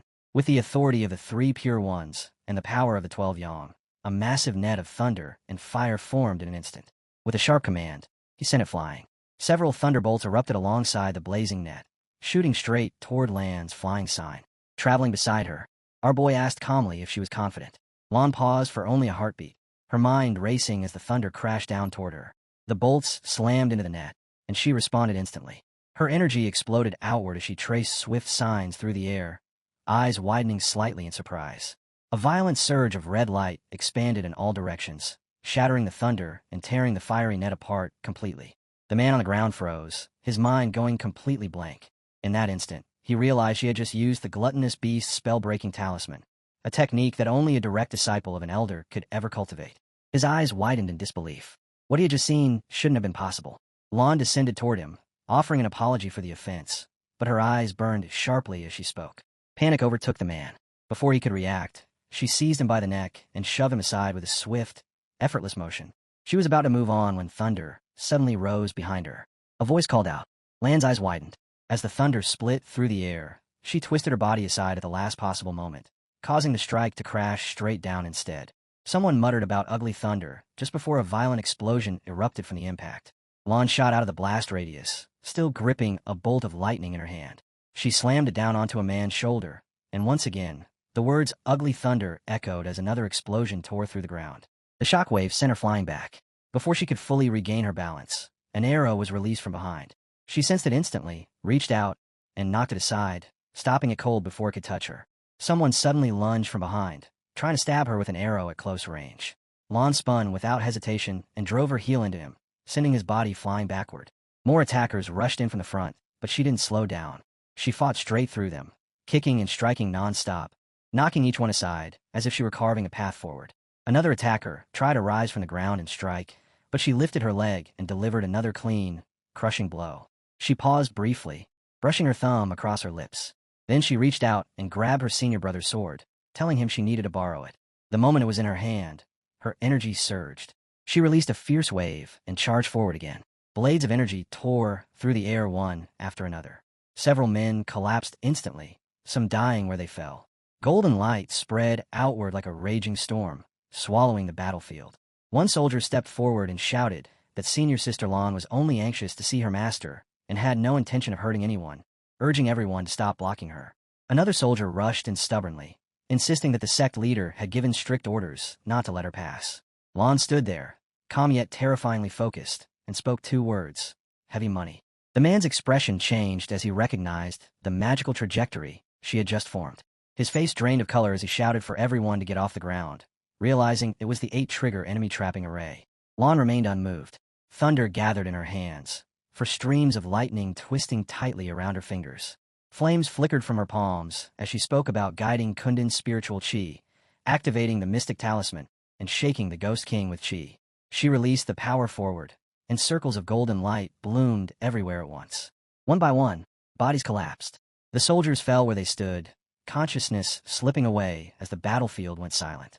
She stepped up to a golden door and pressed her palm against its surface. Someone behind her hurriedly warned that the sect leader had personally set up the 12 yuan 10 spirit locking array, saying that even if she had subdued the disciples outside, there was no way she could break through it. Before the words had fully landed, a sudden burst of force surged outward. The golden door was pushed open, and the scene shifted to the outside of the building as the pressure rolled through the air. Lon spoke calmly, almost casually, saying that she had already passed the 12 yuan selection when she was 8 years old. She just hadn't gotten along with her 11 senior brothers and sisters back then. The man collapsed on the floor, completely lost his composure, staring at her in horror and calling her a monster as the door opened wider. Lon rushed inside, calling out to her master again and again. The moment she saw the room, her eyes widened. Books were piled everywhere, pages scattered and left open, and a bowl with a chicken sat casually on the table. Lying on the bed was her master, Elder Bao. He asked who had come in, but the instant he saw her, he jumped up with excitement, calling out to his precious disciple and asking why she had returned. Lon hurried over and explained that she had heard he'd been demoted and that his stipend had been cut. She said she'd been suffering from worry over him, but before she could finish, Elder Bao burst out laughing. He told her he wasn't suffering at all. It was quiet here, nobody disturbed him, and it was the perfect place to research whatever interested him. As for stipends, he said he could just draw a few talismans or refine small trinkets and trade them for snacks whenever he felt like it. Behind Lon, the group of boys watched the scene unfold. One of them whispered that Elder Bao seemed a little different. Our boy replied calmly that cultivators often age strangely, and sometimes even appeared younger over time. Lon then proudly introduced the group, saying these were companions she had met outside the sect, and that they had shared life and death experiences together. Our boy stepped forward and introduced himself along with the others as Junior Zhao, Yi, Shun Lin, and Feng, respectfully greeting the third elder. Elder Bao looked them over carefully, then nodded with approval. He listed their levels one by one. Level 32 Arbiter, Level 29 Berserker, Level 28 Barrier, and Level 28 Mage, praising them for reaching such heights at such a young age and calling them hard-working and ambitious youngsters. He then turned to Lon and remarked that she had already reached Level 29 in such a short time, calling it astonishing and saying she must have endured plenty out in the world. Lon immediately replied that her captain, Brother Yi, had always led their squad in training and leveling. She explained that she had returned this time because she wanted to help Brother Yi retrieve something from the Trier Vault. Elder Bao's expression changed instantly. He reminded her that the inner vault of the Trier Vault could not be opened without a decree from the sect leader, and that this rule was absolute. Lon already knew that much, so she calmly explained that she planned to enter the sect competition and earn the right to access the Trier Vault properly. Elder Bao didn't respond right away. She just kept nibbling on her biscuit, chewing slowly as if she hadn't heard a word. Then, all of a sudden, she looked surprised and nodded, agreeing that she would help Lon with it. The scene shifted, cutting through rolling clouds and arriving at the Tindu Sect's Central Martial Arts Arena. The massive arena buzzed with activity as an elder arrived with his entourage. The instructor announced that time was up and that the selection pool would be closed. He clasped his hands together, lifted his fingers, and spiritual power surged outward as he chanted words that sounded like eat, then go. The energy swept across the gates, activating them in an instant. Elder Bao stepped forward and announced that she wanted to register. She declared that she was entering her disciple, Lan. The steward in charge froze, staring in disbelief as he said that the third elder had thrown the name plate into the heaven pool. He reminded her that the heaven pool was meant for the heaven throne and was filled with second-tier experts wielding deviant force, essentially cultivators above level 30. His eyes widened as he wondered if Elder Bao had completely lost her mind, because this move was far too reckless and unpredictable. Elder Bao immediately put on an act, shaking her hands and claiming she must have accidentally tossed Lan's name plate into the wrong pool. She made a big scene out of it, insisting it didn't count and pleading with the steward to help retrieve it so she could throw it again properly. Standing beside Lan, our boy quietly analyzed what had happened. He realized that the moment the name plate entered the mystic pool, a hidden spiritual force had struck it and forcibly diverted it into the heaven pool. Someone was clearly trying to use the heaven pool to eliminate Lan. Lan turned to our hero, Brother E, and asked if he could trace the source of that spiritual energy. He replied that it had come from the high platform, but the method used was deliberately concealed. Lan understood immediately. Just then, someone stepped forward and addressed Elder Bao as Junior Sister Bao, saying that everyone had seen the pool selection and that it couldn't be changed. The speaker was none other than the Tian Dao sect leader, Xin Yangzi. He scolded Elder Bao sharply, asking how an elder could treat the sect's rules like a child's game. Elder Bao argued back, saying the rules only stated that destiny was decided by where the nameplate landed, not that slipping was forbidden. She insisted her hand had slipped. It was a complete accident, and therefore shouldn't count. She demanded another throw. Another elder stepped in, saying rules couldn't be twisted so casually. He ordered Junior Nisong to withdraw from the competition at once, warning that the heaven pool was filled with second-tier experts above level 30, and that entering, it would be no different from walking straight to her death. A second elder followed up, adding that those second-tier experts could draw upon the power of heaven and earth to amplify themselves, leaving Lan with absolutely no chance of winning. A third voice joined in, urging her to withdraw immediately before it was too late. Yangzi looked at Lan calmly and said that if she felt fear, the sect could allow her to quit. There was no need to suffer through a meaningless struggle. Elder Bao tried to speak, wanting to say something to Lan, but before she could finish, Lan stepped forward. She said that since her nameplate had already fallen into the heaven pool, then that was fate. She was willing to accept it and compete there. Deep down, her thoughts raced. Someone on the high platform had tried to harm her the moment she returned. Only the sect leader, the second senior uncle, and the fourth, fifth, and sixth senior uncles were seated there. One of them had clearly targeted her.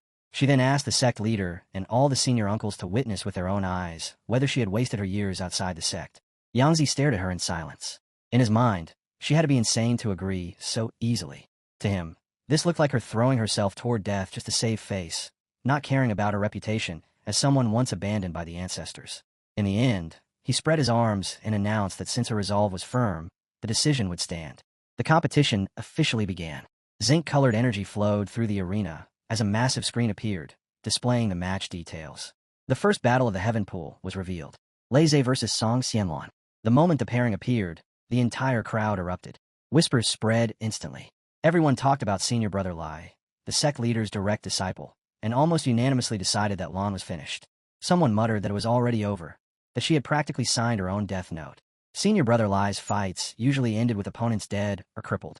In their eyes, there was no suspense at all. Inside the arena, Lai stared coldly at Lan, his gaze sharp and cruel. In his mind, he wondered how Song Lan planned to escape this situation, already looking forward to watching her struggle. The view shifted to our boys' group. Shun snorted, calling the spectators frogs trapped at the bottom of a well. Ling asked quietly if senior brother Lai was really that strong, but before anyone could exaggerate his reputation, Shun waved it off casually, saying he was just the strongest of the new generation and nothing worth fearing. At that moment, Ling's master walked over and told her go.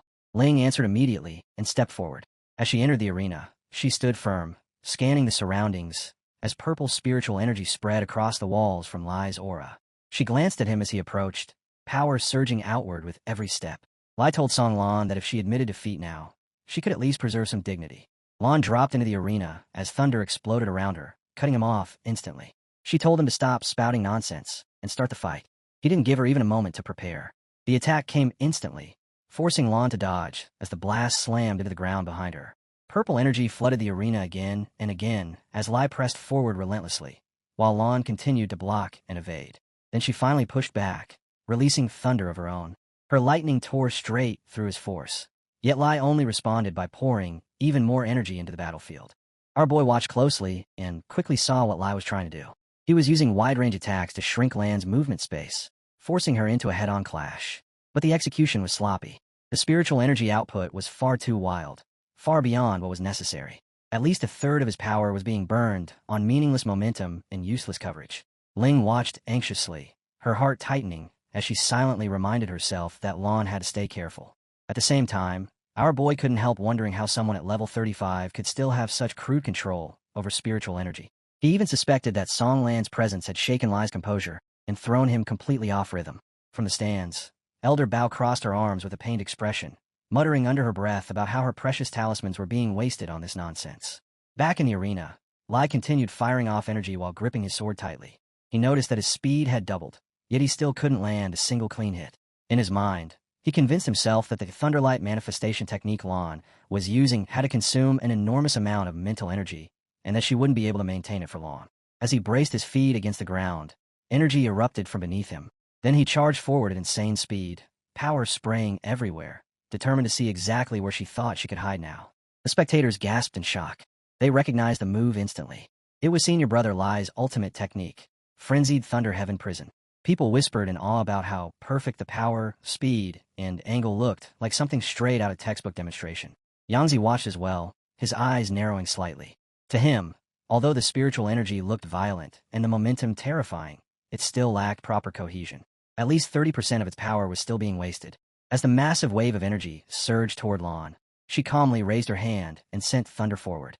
Her lightning shot straight ahead as Lai unleashed an enormous blast of his own force. Then, in an instant, everything changed. She suddenly channeled golden thunder energy and landed heavily, releasing a powerful burst as a lotus-shaped barrier formed around her. Elder Bao's eyes widened in disbelief. Crossing her arms tightly, she realized that Lan was deflecting energy with absolute mastery. She couldn't believe how sharp her disciple's mind had become after spending time outside the sect. Inside the storm of thunder, the dense spiritual energy was redirected by the spinning lotus petals, shattered into countless thin streaks of lightning, and released harmlessly outward. When the golden energy collided head-on with the purple force, both powers began collapsing into each other. The crowd reacted instantly. Someone watching blurted out that Lan's control was insane, but the way she smoothly operated her spiritual energy and dismantled the attack with pure technique was on an entirely different level. Another onlooker muttered in disbelief, wondering what kind of insane opportunities Lan must have run into while training outside the sect. Back in the arena, Lai refused to acknowledge anything remarkable. He sneered that her techniques were nothing more than cheap tricks, unworthy of a grand stage like this. Without hesitation, he began chanting his next art. Kuan-Yan, thick earth, heed my command. Bind spirits and lock forms, suppress. As his voice echoed, the energy across the arena suddenly sank deep into the ground. The battlefield went unnaturally quiet, leaving Lan standing there with no visible spiritual energy swirling around her. Then the earth exploded. A violent blast shot up beneath her feet, chunks of stone flying everywhere. Lan flinched for a split second as a massive stone hand erupted from the ground right in front of her. But she recovered instantly. Raising 2 fingers, she released red energy and calmly remarked that the flow of spiritual energy in this technique was sluggish and riddled with massive flaws. From the sidelines, Elder Bao narrowed her eyes and muttered that Lan was drawing a basic spirit-gathering talisman. She couldn't understand the point. Why use something so simple at a moment like this? Lan didn't hesitate. She completed the talisman and sent it straight into the giant stone hand, declaring evenly that all things return to their origin and the spiritual pivot releases. The talisman immediately began absorbing energy, pulling it in like a whirlpool. Power drained away at a terrifying pace. The stone hand trembled violently before collapsing into rubble. Elder Bao froze in shock. She realized Lan had just used a spirit-gathering talisman to siphon the spiritual energy out of the earth-binding array itself. She muttered in disbelief that this made no sense. Spirit-gathering talismans were gentle tools, meant only to attract ambient energy for cultivation. How could anyone use one like this? Then she corrected herself, eyes sharp, explaining that Lan wasn't draining heaven and earth's energy, but the root power of the array. She called the move wonderful, unorthodox but brilliant. With a proud snort, she added that it was exactly the kind of thinking worthy of her disciple, Ba Shuang's.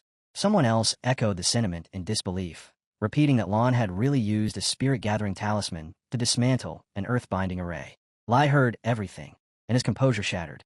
He roared that her methods were heretical and swore she wouldn't be able to counter his next move. His energy spread wildly as he began summoning power on an entirely different scale. Lord of the Nine Heavens thunder, heed my command. Lightning absorbed the screaming energy and erupted everywhere, as if the sky itself were tearing open. The Nine Heavens thunder talisman formed, Thunder Domain 1 activated, and every ounce of his power fused into a single, devastating strike. The attack surged straight toward Lan. She stood calmly at the center of a glowing circle as the mixed forces closed in. Spiritual power wrapped around her completely, forming a shell of shifting light. The energy spun and twisted, enclosing her like a radiant cocoon as the battlefield held its breath. She planted her feet firmly on the ground and spoke calmly through the raging storm. Heaven and earth positioned, mountains and lakes connected, a shift of stars. With those words, energy rippled outward from her body like waves spreading across still water.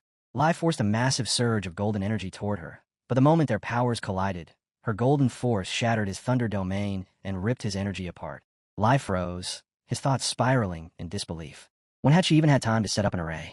Lan appeared behind him, her voice steady as she laid out his flaws one by one.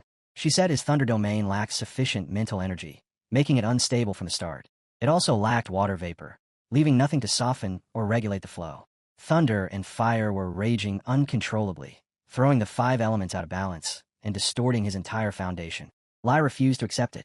He roared in denial and slammed another violent surge of purple energy up from the ground, heavy and oppressive as it rushed straight toward her. Lan didn't hesitate. She sent thunder back at him and calmly explained that the true essence of talisman arrays lay in mutual generation and mutual restraint, in understanding the core nature of each element rather than brute force. As the thunder spread, wave after wave, it wrapped around his attack instead of clashing head-on, forming a complete circle. Lai stiffened, panic creeping in as he shouted that the thunder domain's magic circuits were broken, that this shouldn't even be possible. Lan landed lightly on the ground and addressed him as senior brother Lei Zhe. She told him his thunder magic had form, but no spirit. Stepping closer, she said he had only ever chased raw ferocity, never truly understanding the talisman arrays that gave power its meaning. He stared at her, shaken, as memories flooded back.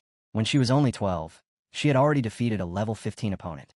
Back in a yellow pool arena, her talent with talismans had been on an entirely different plane, far beyond anyone else, and everyone had said her future was dazzling. From the moment she entered the Tian Dao sect, all eyes turned to her instead of him. He trained relentlessly for 10 years, pushing himself to the limit, yet none of it could match the effortless brilliance she displayed. People called her the future pillar of the Tian Dao sect, the one destined for ultimate potential. She never even tried to take it from him, yet she claimed everything he believed should have been his: the attention, the cultivation resources, and even their master's expectations.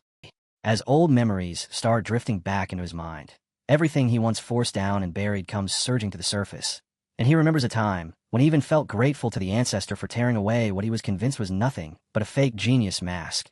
After Songlan left, the world finally went silent again, and he returned to being the center of the Heavenly Dower sect, the lone prodigy everyone admired. So he abandoned everything, grabbed every chance he could, and clawed his way upward through constant struggle until he stood where he is now. Yet one question keeps scorching him from the inside. Why did she have to come back? All at once, Lei's voice explodes across the field, sharp with panic and anger, as he screams that Song Lan should never have returned and that she needs to stop staring at him with those eyes. While opposite him, Song Lan simply stands there, composed, those golden eyes fixed on him without fear and without wavering. In the same breath, Lei starts crying, his emotions snapping loose and spiraling out of control as his wings unfurl and sweep around his body, power surging from him in a wild, unstable tide. He throws his head back and roars while activating his technique, invoking the 9 heavens' divine thunder, burning his own blood, burning even himself, to feed the attack, and as blood seeps out from his body, thunder detonates around him, and lightning lashes across the battlefield. Shouting and sobbing at once, he unleashes everything he has and calls forth the Thunder Dragon. And from the torrent of his energy, a gigantic monster takes shape, glowing in blue and purple, its white eyes snapping. Onto Song Lan as it turns toward her. Far away, the spectators can only gape, one of them blurting out that this is the final form of the 9 heavens thunder art, the world-destroying Thunder Dragon, and that Brother Lei Zi has actually reached such a realm, while another person beside them speaks with a shaky voice and says he's gone insane, because if that power keeps escalating, someone is definitely going to die. Yet Song Lan doesn't retreat a step or show even a trace of panic, and from the distance her master watches in silence and thinks he's a fool, forcing an upgrade through sheer self-destruction, paying for it with severe damage, and leaving his foundation needing a long time to recover after such reckless madness. At the same time, one of Lei's fellow disciples yells himself hoarse, desperately ordering Lei Zi to disperse his energy right now unless he wants to completely cripple his cultivation. Base. On the battlefield, though, Lei has already decided, telling himself this is his trump card. The movie never intended to reveal, but now all he wants is to see Song Lan annihilated, while Song Lan stays calm and still, lifting her index finger just slightly as she quietly calls him stubborn. At once, golden lights begin to appear around her like fragments falling from the sky, each one activating the moment it touches the ground, until a dense rain of golden rays pours down and spreads across the battlefield, the lights drawing together and spinning into a circular formation as she guides them with exacting control. Song Lan recites her technique, breaking those lights apart and drawing them back together again as an array, letting the formation settle into its natural circulation. And as countless golden rays link one after another, they weave into an enormous net that drifts straight toward the Thunder Dragon. The Thunder Dragon answers with a violent reaction, its power flaring as it charges at a terrifying speed, intent on scorching everything into ash. And Lei grits his teeth as he forces the assault onward, driving the dragon directly at Song Lan. She keeps producing golden rays without pause, her focus unbroken, and while casting another spell, she shapes a spirit net, so that the instant the Thunder Dragon slams into the golden spirit formation, it is caught on the spot, sealed inside a spherical prison of light. Even then, Song Lan doesn't halt for a breath, continuing to cast with steady calm as she holds the formation in her grasp while the trapped thunder energy thrashes inside, until, with complete certainty and absolute control, she issues a final command and orders it to disperse. Without stopping, she sends out rolling golden waves, spreading that golden energy across the entire battlefield as the flowing currents gradually angle toward Lei and wrap the space in crushing pressure. Then she opens her eyes completely, extends her hands forward, and unfurls her palms, calmly commanding the Thunder Dragon to divert, turning its raging thunder might into golden energy and reshaping it under her control. After which she interlaces her fingers into a precise hand sign and softly calls for purification. And, as the energy changes, something deep in the air seems to draw taut, like a soul being carefully pulled through a cleansing strain, leaving the nearby onlookers frozen in shock, unable to make sense of what they're witnessing. Next, she brings both index fingers and thumbs together to form another seal, activates the following technique, and guides the 5 elements through their cycle, sending everything back toward its origin while dispersing the excess power. Across from her, Lei Zi stares at his Thunder Dragon, as if he can't believe his own eyes, screaming that it's impossible and that his Thunder Dragon cannot end like this. But before he can do anything else, a sudden burst of fire erupts inside the formation, and the Thunder Dragon detonates in a violent explosion, the blast rolling across the battlefield as a scream rips out, so loud, so full of pain that the entire scene feels crushing. He drops to his knees, folding forward as blood spills from his mouth, while Song Lan remains planted on the ground, composed and unwavering, and explains that what destroyed his dragon wasn't some mysterious, profound array at all, but merely the basic technique he himself chose to abandon. At those words, Lei Zi's strength drains away, and he lowers his head in front of Song Lan, desperately bowing as he admits defeat. The leader presiding over the match is plainly shaken by the result, and after a brief pause he starts to announce that this bout belongs to Song Xiaolan, declaring her the victor, only for his tone to turn icy as he continues, and says the win is void, reminding everyone that Song Xiaolan is the one the founder rejected with lightning before all eyes, calling it fate itself refusing to accept her. Because fate has rejected her, the leader declares that she has no destiny at all with the Heavenly Dao sect. Song remains where she is, silent after hearing those words, plainly caught off guard. Yet she neither answers back nor argues, while the leader keeps going, saying that if it weren't for the Thunder Elder back then, a path-broken person like her would have been driven out long ago.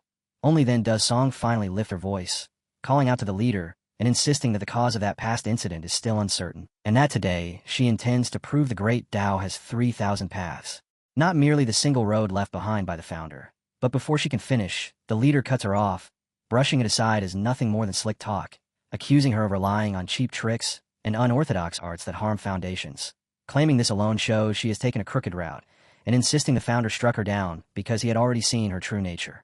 Still standing there, the leader announces with icy finality that the Heavenly Tao sect will not acknowledge her victory in the slightest, and Song stays rooted to the ground, staring straight at him without moving.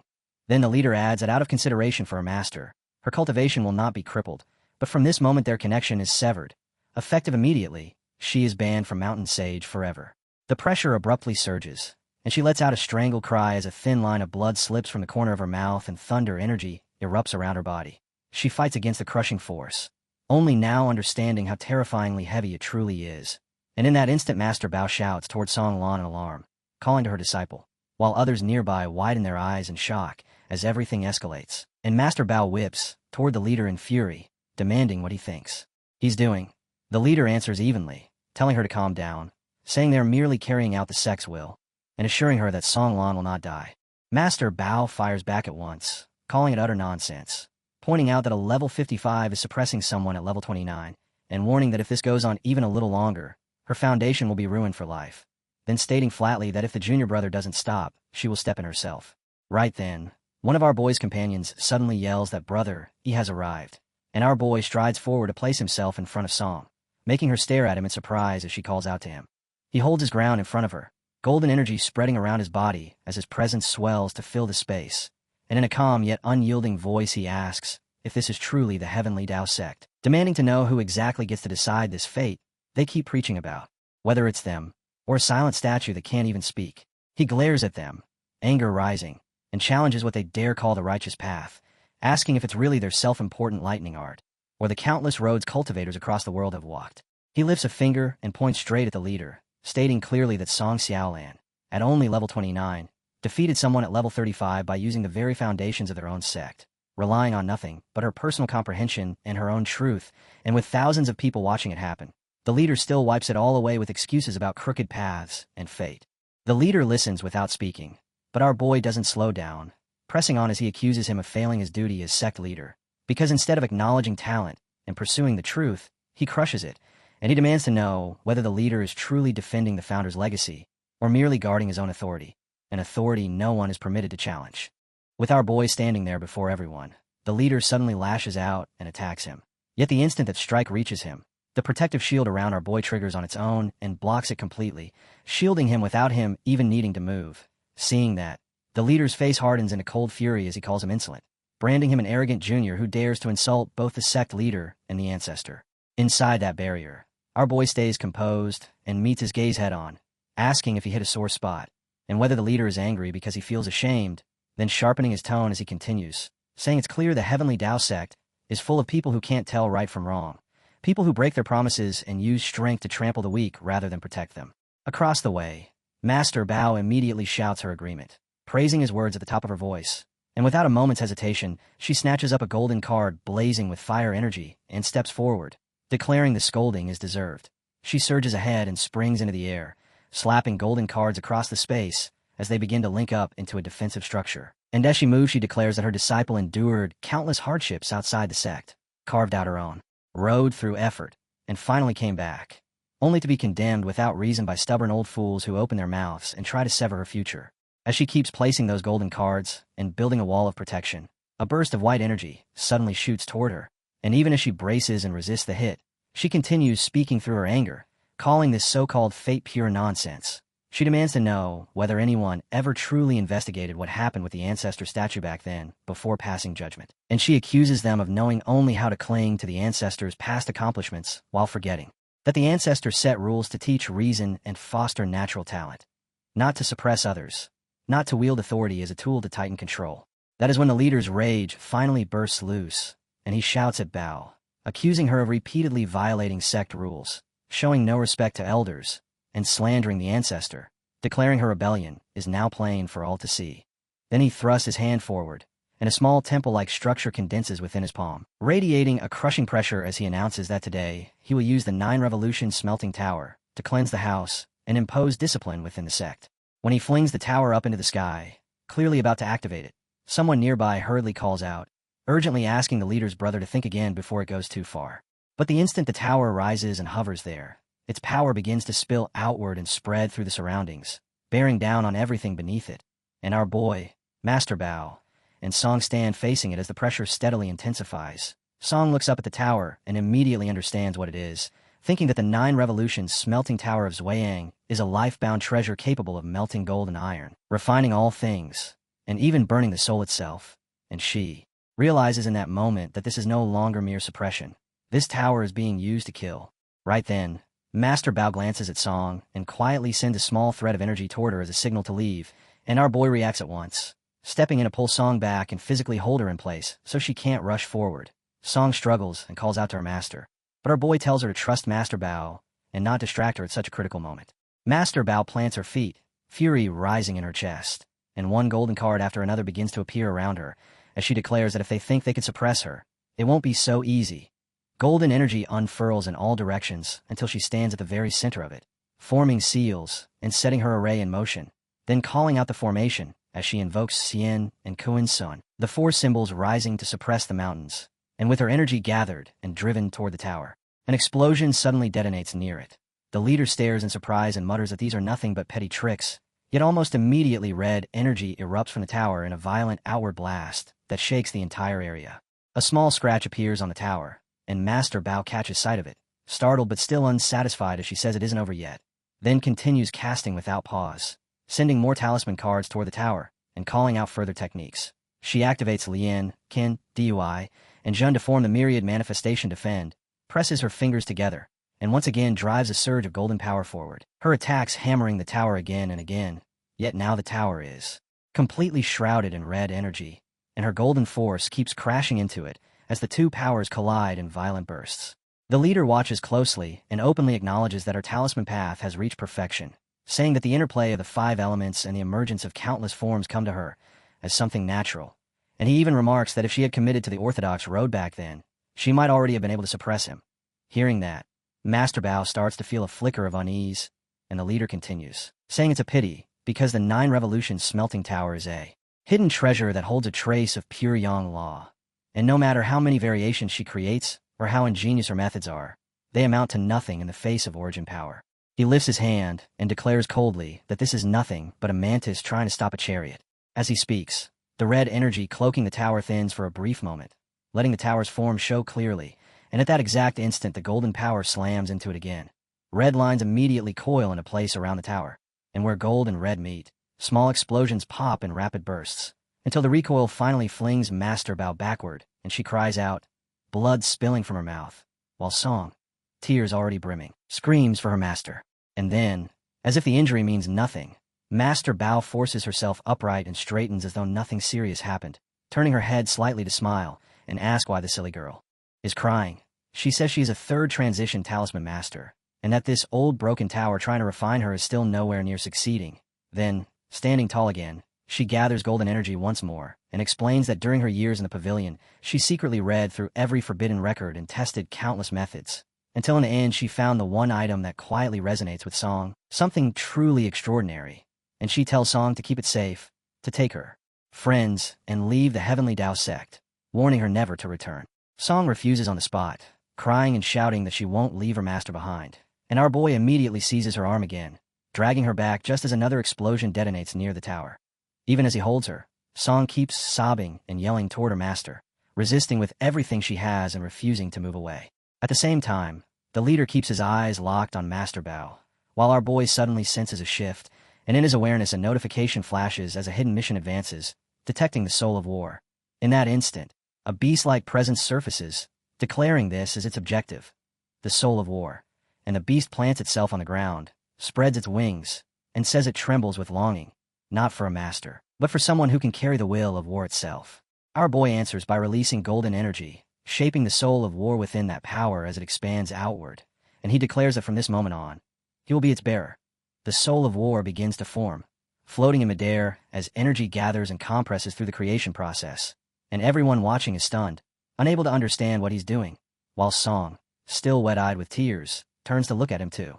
At last the formation completes, and the soul of war fully takes shape, and the moment it's born, it pivots and shoots straight toward the red energy surrounding the tower. A huge golden blast erupts on impact, golden power spreading to cover the tower completely. Then one explosion after another rips through the area, shaking everything, until the leader shouts in disbelief, unable to accept what he's seeing as he demands what kind of power this even is. Right as the tower finally shatters into pieces. Across from them, Master Bao steps forward laughing, her presence calm and unwavering as she stands firm and declares that she, Bao Shuiying, has returned once again. When Song turns to look at her master, she freezes on the spot, stunned into stillness as she calls out to her, and in that instant everything she's endured over the years comes flooding back at once. The cold looks from the people in the sect, the ridicule and the whispers thrown behind her back, the loneliness that followed being rejected by the ancestor statue, the nights drowned in self-doubt, helplessness, and confusion, until she's reliving how she questioned herself again and again, wondering if she'd lost the orthodox thunder path, wondering if the road she chose was simply wrong. And all of that emotion, all of that pain and uncertainty compresses into this single moment so violently that it feels like something deep inside her finally cracks and shatters. She stands there and slowly begins to draw energy again, her expression shifting as confusion drains away and clarity takes its place. And in a low voice, she says she finally understands. Back within the Tao sect, the leader's disciples rush forward in a panic, asking whether the sect leader is all right and demanding to know what's happening with the thunder energy surging around them. While at the same time, the golden armored figure of the Soul of War appears once more, standing firm, its presence utterly different now, not like something bound by spells or constrained by talismans, but like a force of heavenly punishment itself, meant to purge corruption, uphold justice, and snap chains apart. All around, people watch Song with desperate, shaken faces, and despite everything she's suffered, she lifts her head and speaks up toward the heavens, calling on the ancestor above, saying that if this path was truly founded with a heart that was just and protective, then the ancestor should open his eyes and look clearly right now. She demands he look at this so-called orthodoxy blinded by greed, look at this morality shaped by power rather than truth, and answer her, and answer all the disciples present, while someone in the crowd whispers in shocked disbelief, wondering if she's gone mad. Yet Song only keeps shouting, demanding to know what the true way of thunder actually is. As her words ring out, energy begins to circulate around her in a wild churn, gathering and refining as it moves, and the scene shifts beyond the Tao sect into the surrounding bushes, where countless spiritual items and treasures float up and tremble in response. Someone yells in confusion that their treasure is moving by itself. Another cries out that even their Bagua mirror is reacting. And then voices rise in sudden alarm as people begin shouting that the ancestor has appeared, that the ancestor's true form has manifested. Back on the battlefield, Master Bao and the Soul of War both lift their gaze in surprise, and above everyone the ancestor finally appears, drawing every eye to him as he raises his hand, and purple energy begins to gather and spread outward. In the next heartbeat, that purple energy twists and turns toward Song, and she looks up in shock, unable to understand what she's seeing. Then the purple power surges straight at her and launches into an attack. Song spins and tries to flee, crying out as she runs, her voice full of fear and pain, while the energy pursues her without mercy. Master Bao shouts her name too, alarmed as she calls out to her. Yet Song keeps crying and screaming while the purple energy closes the distance, until that crushing power fully encircles her and her figure is swallowed up, the surge engulfing everything around her as well. From the other side, the ancestor looks toward her and releases even more energy, thinking she is a foolish child, and the purple power continues to spread around Song, ripping apart her already damaged clothes and wrapping her from every direction. The ancestor's voice rolls out as he explains that by witnessing authority, she has come to understand justice, and by enduring injustice herself, she has finally comprehended the heart behind it. While Song writhes in pain under the overwhelming force, thunder roaring through the area as the power strips away everything unnecessary, leaving behind only pure energy and truth as she undergoes her transformation. As the thunder rages on, the ancestor acknowledges that she has finally seized the true meaning of the thunder law, and Song stands there with her hair lifted and floating in the air, thunder energy surging wildly around her body as though answering her will. The ancestor continues, saying that although the heavenly Tao sect preserved his tradition, it lost his true spirit, and now, with the last remnant of his will, he clears her name and reconnects her to the original tradition, declaring that she now holds the authority of the heavens, the thunder that carries out judgment between heaven and earth. And suddenly an enormous burst of purple energy erupts outward, shaking everything as it tears across the battlefield with overwhelming force. Nearby, the golden figure of the Soul of War watches in silence as the surroundings burn and tremble, then releases golden energy in response, countering and balancing the destructive power flooding through the air. At the same time, the ancestor's manifestation sharpens and becomes clearer, his presence transforming into the thunder astral existence itself, and Song, now standing in her entirely new form, bows deeply to offer thanks as disciple Song Xiaolan expresses her gratitude to the ancestor. Her cultivation climbs as well, rising from a level 29 Spirit Taoist to a level 30 Thunder Astral Taoist. Behind the leader, someone speaks in stunned shock, realizing the ancestor has personally manifested to pass down inheritance. While the leader himself thinks in disbelief that the ancestor's remaining will has directly pushed her into the second transition and granted her the very same hidden class the ancestor possesses. Then the ancestor calls out Xianyang, and immediately the leader bows deeply and answers that this disciple is present. The ancestor's voice turns cold as he says that although the leader was supposed to guide and protect the sect, power has taken root in his heart, selfishness has blinded his judgment, and his stubbornness drove him to suppress talent, nearly ruining the sect's true traditions. And for that reason, the ancestor declares punishment is warranted. Hearing it, the leader panics and starts shouting frantically, trying to explain himself. But before he can get the words out, thunder energy slams down onto his body, leaving him completely stunned, unable to resist at all. The ancestor announces the sentence, stripping away the leader's cultivation and condemning him to the Nirvana Thunder Abyss, cast down into its lowest layer. And in the same instant, chains forged of thunder snap into existence and coil around the leader, locking him up completely. He screams in fear and regret, begging for mercy while admitting his faults, but the judgment doesn't pause, and the ancestor declares that 10 years of thunder cleansing will be required, and that without enlightenment, he will not be permitted to leave, leaving the leader hanging in midair. The leader's followers can only stare in shock, realizing that a level 55 celestial master is utterly powerless before even the ancestor's remnant will, while thunder energy keeps spreading and shaking the entire sect.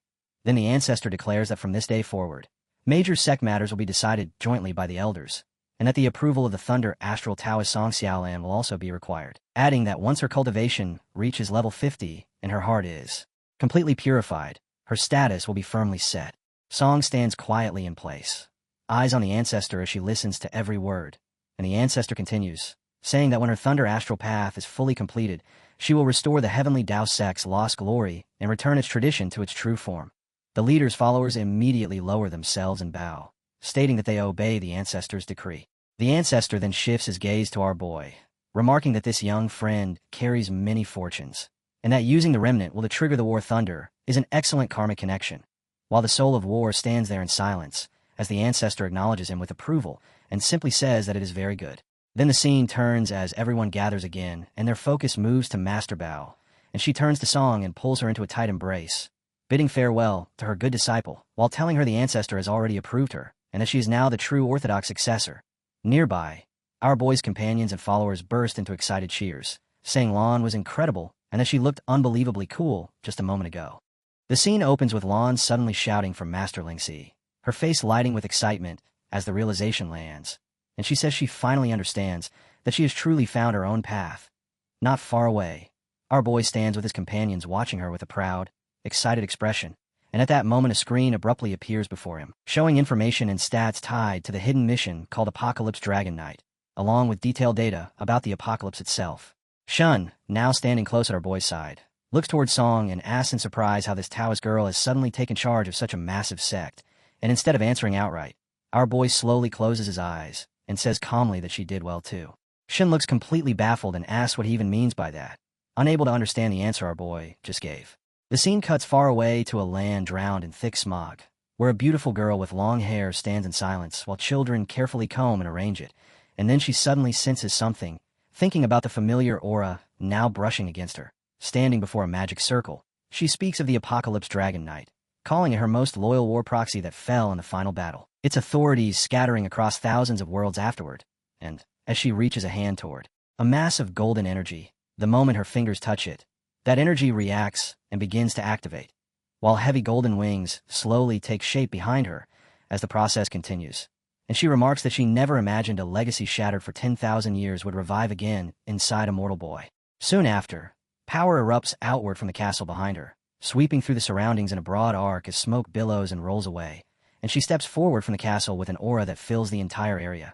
Her voice reverberates as she says that if Zhou he can find the second fragment of war, it will prove he has both the qualification and the luck to bear that authority, and when that happens, she will personally summon him. Then the scene snaps back to the present, where Chen looks at our boy and asks what just happened, joking that maybe a bird dropped something on his head since he froze so suddenly. Our boy answers that for a brief moment it felt like something washed over him, and Chen immediately spots something off, pointing at the soul of war and asking why it looks cracked. Our boy leans in for a closer look and realizes that when it resisted the 9 revolutions smelting Tower's power earlier, even a legacy-grade artifact took damage. And then, right in front of him, another small crack forms on the soul of war, catching him off guard. He instantly understands this is bad, thinking that trying to fix it with holy light power right now might cause secondary damage instead of helping. And he also understands that the hidden mission connected to the apocalypse, Dragon Knight's legacy, has to remain continuously linked, otherwise there won't be any next stage after he gets the helmet. He quickly pulls up the system screen again, and several options appear, and he chooses the helmet option, prompting new information to pop up. The legacy item Soul of War helmet is damaged.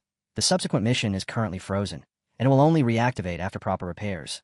Only then does our boy fully grasp that the crack is directly interfering with the mission trigger, meaning the helmet has to be fixed first before anything else can continue.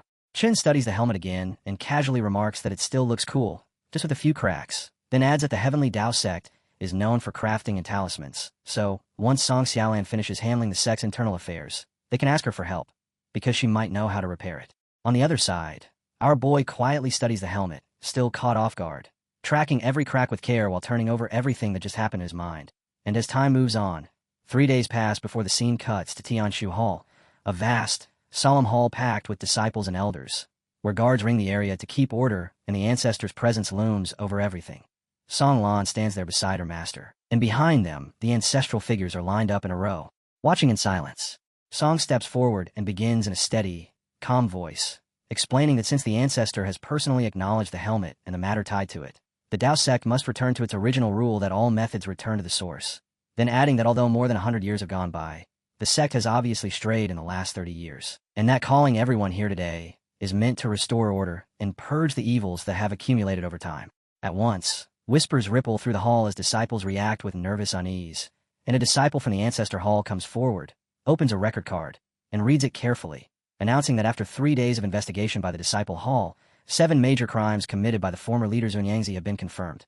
The first crime, he says, is abusing power and embezzling resources. During Xuanyangzi's 37 years in command, more than 70% of the spiritual pills and 60% of the artifact produced each year were secretly diverted to his mortal family, the Lei family, disguised as losses or failed trials. He continues reading into the second crime, explaining that it concerns tampering with the sect's legacy and severing traditions, because in order to cement the Lei family's standing, Xuanyangzi claimed that mixed cultivation arts harm practitioners, and on that basis he banned 42 branches of literature and archetypal legacy manuals, forcing the sect onto a single rigid road while using the excuse that all methods must return to the source. Hearing that, the hall stirs with fresh murmurs, and someone mutters that they once wanted to study feng shui, but could never find the books, and now it finally makes sense why the sect has focused only on lightning and alchemy for decades. Then Master Bao speaks with icy restraint as she adds the third crime, suppressing dissidents and persecuting members, and she explains that Song's rejection by the ancestor statue was never fate at all, but the result of Xuanyangzi secretly interfering with it, because he wanted to install his grandnephew Lei Zhe as the next leader, and he obviously couldn't allow a true genius like Song to block that plan. At those words, emotions in the hall boil over, one disciple shouting that his father questioned the unfair distribution of resources and was sent to plant herbs in the back mountain, only to vanish the following year and never return, while another disciple says his senior brother awakened a rare telepathic summoning talent, only to be branded unorthodox and forced to abandon it so he could study lightning instead. More charges pile on after that. Nepotism, stealing other people's achievements, and abandoning ancestral teachings. Each one written down and preserved in detailed records, until Song speaks again and says the third report will be posted publicly on the bulletin board for 3 days, so everyone can read it for themselves. She acknowledges openly that many were forced to take part, forced to stay quiet, or forced to comply under pressure. And because of that, the Disciple Hall is opening a confession hall, where anyone who voluntarily confesses or reports wrongdoing will be shown leniency. And as she speaks, purple energy slowly rises off her body, her demeanor composed yet crushingly authoritative, as she warns that anyone who keeps hiding things or tries to resist will be punished severely. In the crowd, a young girl whispers with excitement that Lan looks unbelievably cool, saying she has the aura of a true grandmaster, while another girl remarks that her mix of mercy and severity is handled perfectly. Right then Shun strides forward and, bristling with anger, says that if Xuanyangzi pulled something like this in the Shun family, his legs would have been broken and he'd have been tossed to beasts. And Song answers without wavering, declaring that she has returned, and that from now on, things will be different. Some of the younger disciples start praising her with open excitement, calling Lan amazing, saying they admire her, even blurting that they want to be as cool as her one day, and someone actually runs up and wraps Song in a tight hug out of sheer admiration. Meanwhile, Shin suddenly scans the hall and asks where Chun Lei is, pointing out that he was Xuanyangzi's second disciple, and wondering if he should go teach him a lesson. He steps in and explains that Chun Lei already confessed to doing dirty work under Xuanyangzi's orders, and according to sect rules his cultivation has been abolished, his memories wiped, and he's been expelled. Then he pivots, saying that as for repairing the helmet, he's found useful information. Within the sect, The finest craftsman besides Xunyangzi once served as the artifact hall's head. But after opposing Xunyangzi 20 years ago, he resigned and went into seclusion in 3 days.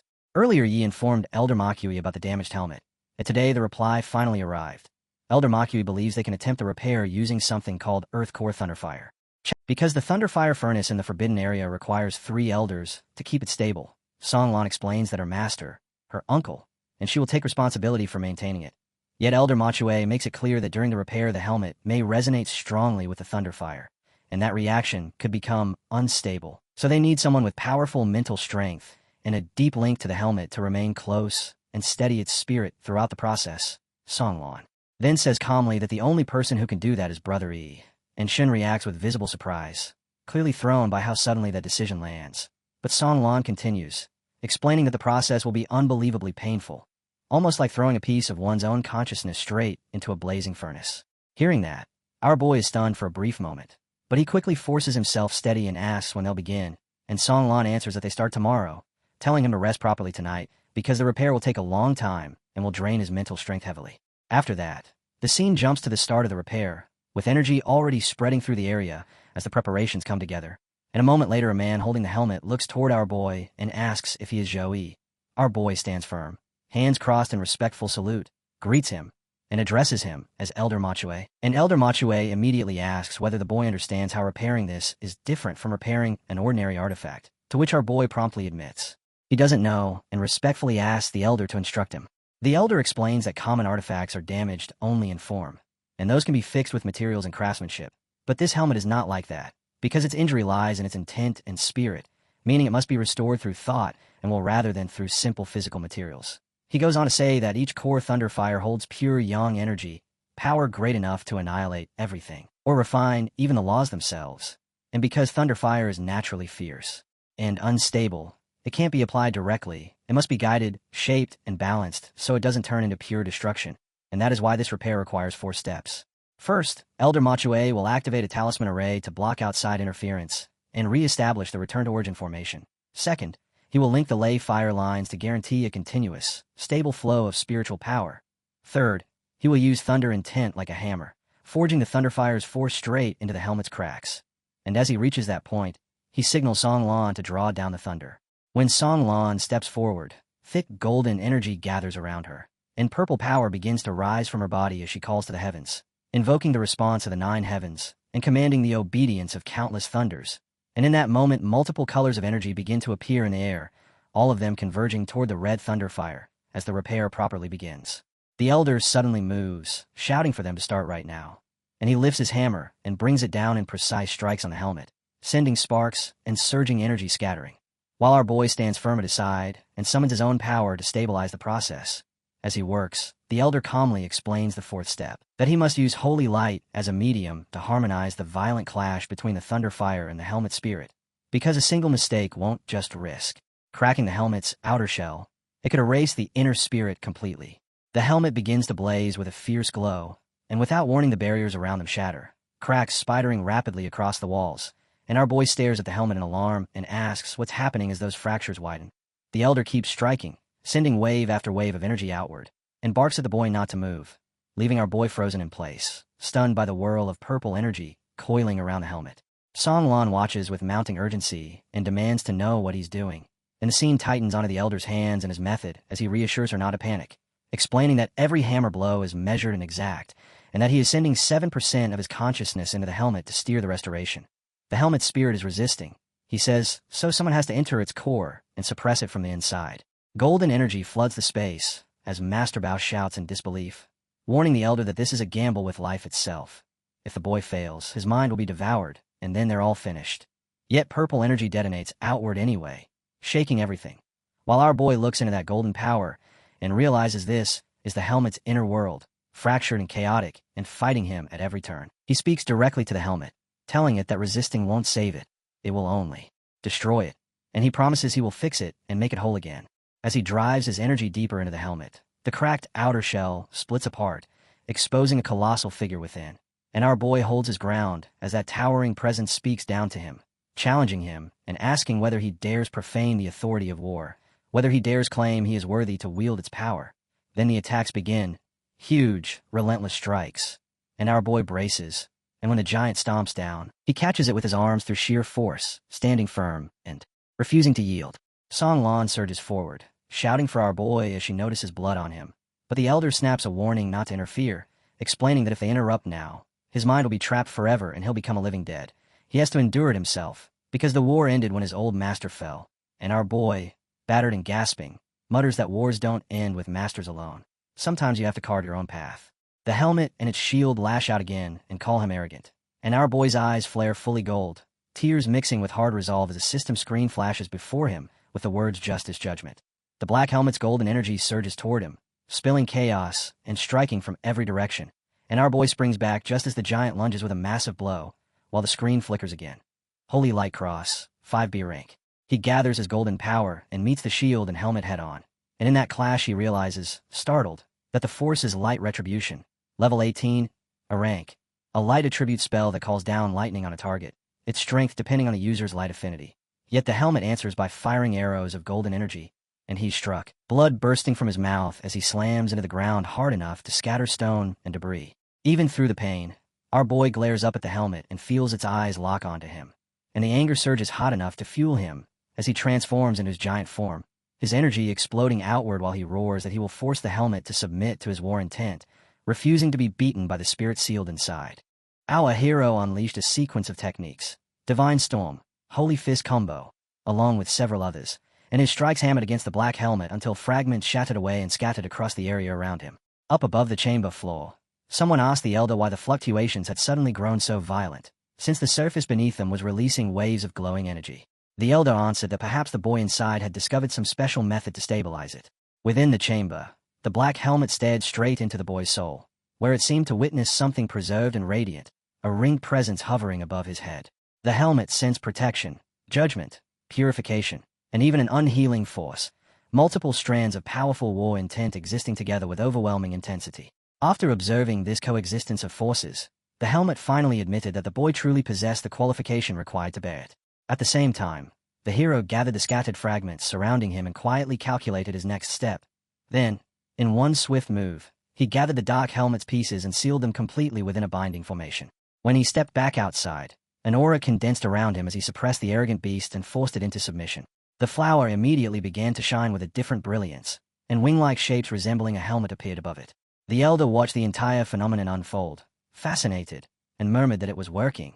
The helmet was actively cooperating with the repair. Everything remained steady as the process approached its final stage, and then suddenly a burst of dazzling light shot upward, striking the roof and smashing straight through it.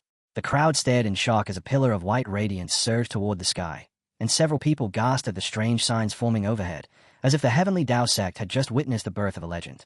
The flower fully released the helmet's energy, and the helmet itself slowly rose into the air before drifting toward the hero. The moment he reached out and touched it, a system prompt appeared. The Soul of War helmet repair was complete, its rightful owner had been recognized, and Raid Thunderfire Infinity was now equipped. The item greatly increased resistance against thunder and fire damage, while also activating a hidden quest titled Apocalypse Dragon Heights Legacy Mission, along with a clue directing him to return to the Roach Mountain range along the Dragon Spine line. The elder looked at the boy with clear appreciation and said that not only had he restored the helmet, he had even made it acknowledge a master.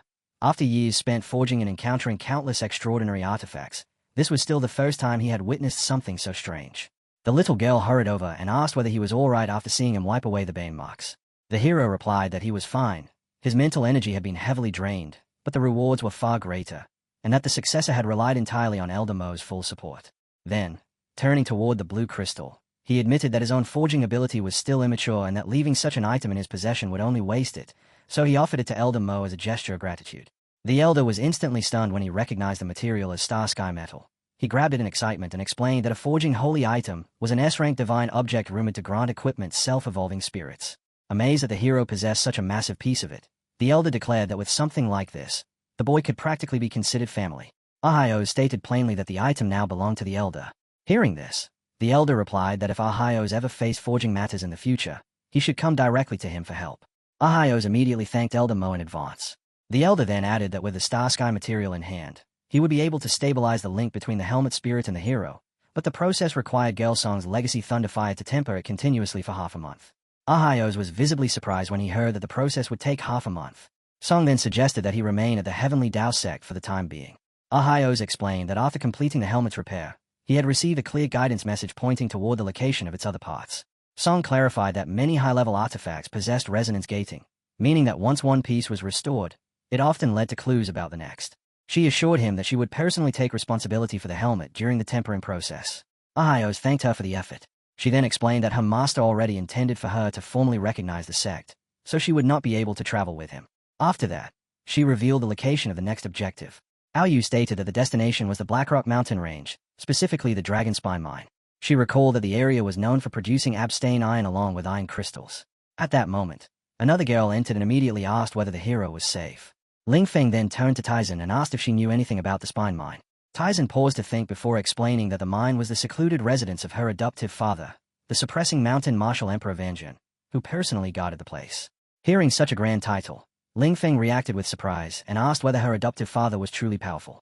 Taizan confirmed that he was extremely strong, explaining that 30 years earlier he had been a renowned fist master throughout the central Xia continent. However, she also revealed that 30 years ago her adoptive father had lost his right arm in an accident. After that incident he changed his temple retreat and rarely allowed outsiders to see him again. He had established a strict iron rule. Unless the mine itself was threatened or the visitor happened to be an old acquaintance, any trespasser would be personally escorted out by him. Ling Feng reasoned that they were not going there to cause trouble but simply to ask for help, so they could just explain their purpose, and besides, as friends of his daughter they should be allowed to pay a visit. Taizan insisted that Ling Feng did not understand her adoptive father's personality, describing him as extremely stubborn, and she did not want everyone to waste the journey or accidentally spark a conflict. The hero thanked her for considering his situation, but stated that he still had to go and meet the man.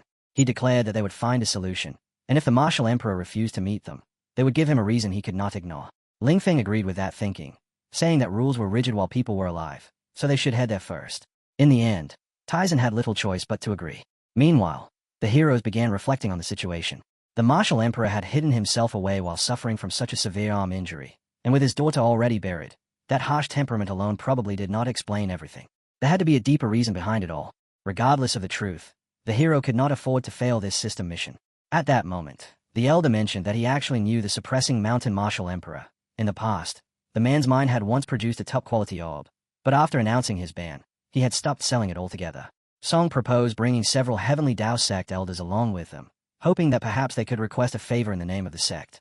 The old man immediately shook his head and said it would be pointless, explaining that in the past people had already visited in groups and even tried offering free forging services, yet none of it had worked. The hero then told Song that the Heavenly Tao sect needed her and that this place was the battlefield where she should prove herself. If she could establish a position here, the entire sect would eventually become a powerful ally for her in the future. With that understanding, everyone around the hero quickly reached the same decision. They would head to the mine first to scout the situation, while in half a month Song would bring the Soul of War helmet to meet them there. Song spoke with hope as she told the boy that she understood his plan and that he could leave without any worries. While they walked, she promised that she would guard this place, learn everything she needed to learn, and turn the Heavenly Tao sect into support he could rely on in the future. She assured him that in half a month she would absolutely arrive on time with the helmet. The blue-haired girl also wished them good luck and reminded them to eat properly. Song waved goodbye as they departed. Before leaving completely, the hero glanced back and noticed a blue butterfly diving into the green liquid. He thought about how the mountain's protection array possessed enormous energy, yet during certain transitions it still produced tiny gaps, openings that were perfect for the void. Using that opportunity, he guided the butterfly to leave behind a coordinate. He might never need it, but having a backup was always safer. Later, while they traveled aboard their ship, he considered that if the Heavenly Tao sect ever changed in the future, or if they urgently needed to return, that coordinate would give them another possible route. Song silently hoped that she would grow stronger, strong enough to face whatever challenges the future might bring. Meanwhile, the group of heroes had already transferred to a cart. Eventually the cart arrived at their destination, Dragon's Pine Mine, and the driver told them to get off. The moment they stepped down, the driver blew smoke straight toward their faces and even asked them to leave a 5-star rating. The blue-haired girl immediately felt that the air here was heavy and that breathing was somewhat difficult. She wondered how a mine of such enormous scale could feel so silent, since there were no visible miners, no sounds of machinery, and not even a trace of lights. Taizan pointed toward the house ahead, explaining that it belonged to her adoptive father, and instructed everyone to follow closely behind her, speak as little as possible, and allow her to handle the conversation. However, before she could take a step forward, the hero suddenly grabbed her arm and called out her name, leaving her surprised by the unexpected gesture. Our hero gently told her that the slow healing skill carried a calming effect, and that he hoped it would help her relax. He added that if she felt troubled about the meeting, he could speak to her adoptive father personally. Tyson shook her head and replied that it was fine and that she could handle it herself, explaining that although her father was strict, he was not unreasonable.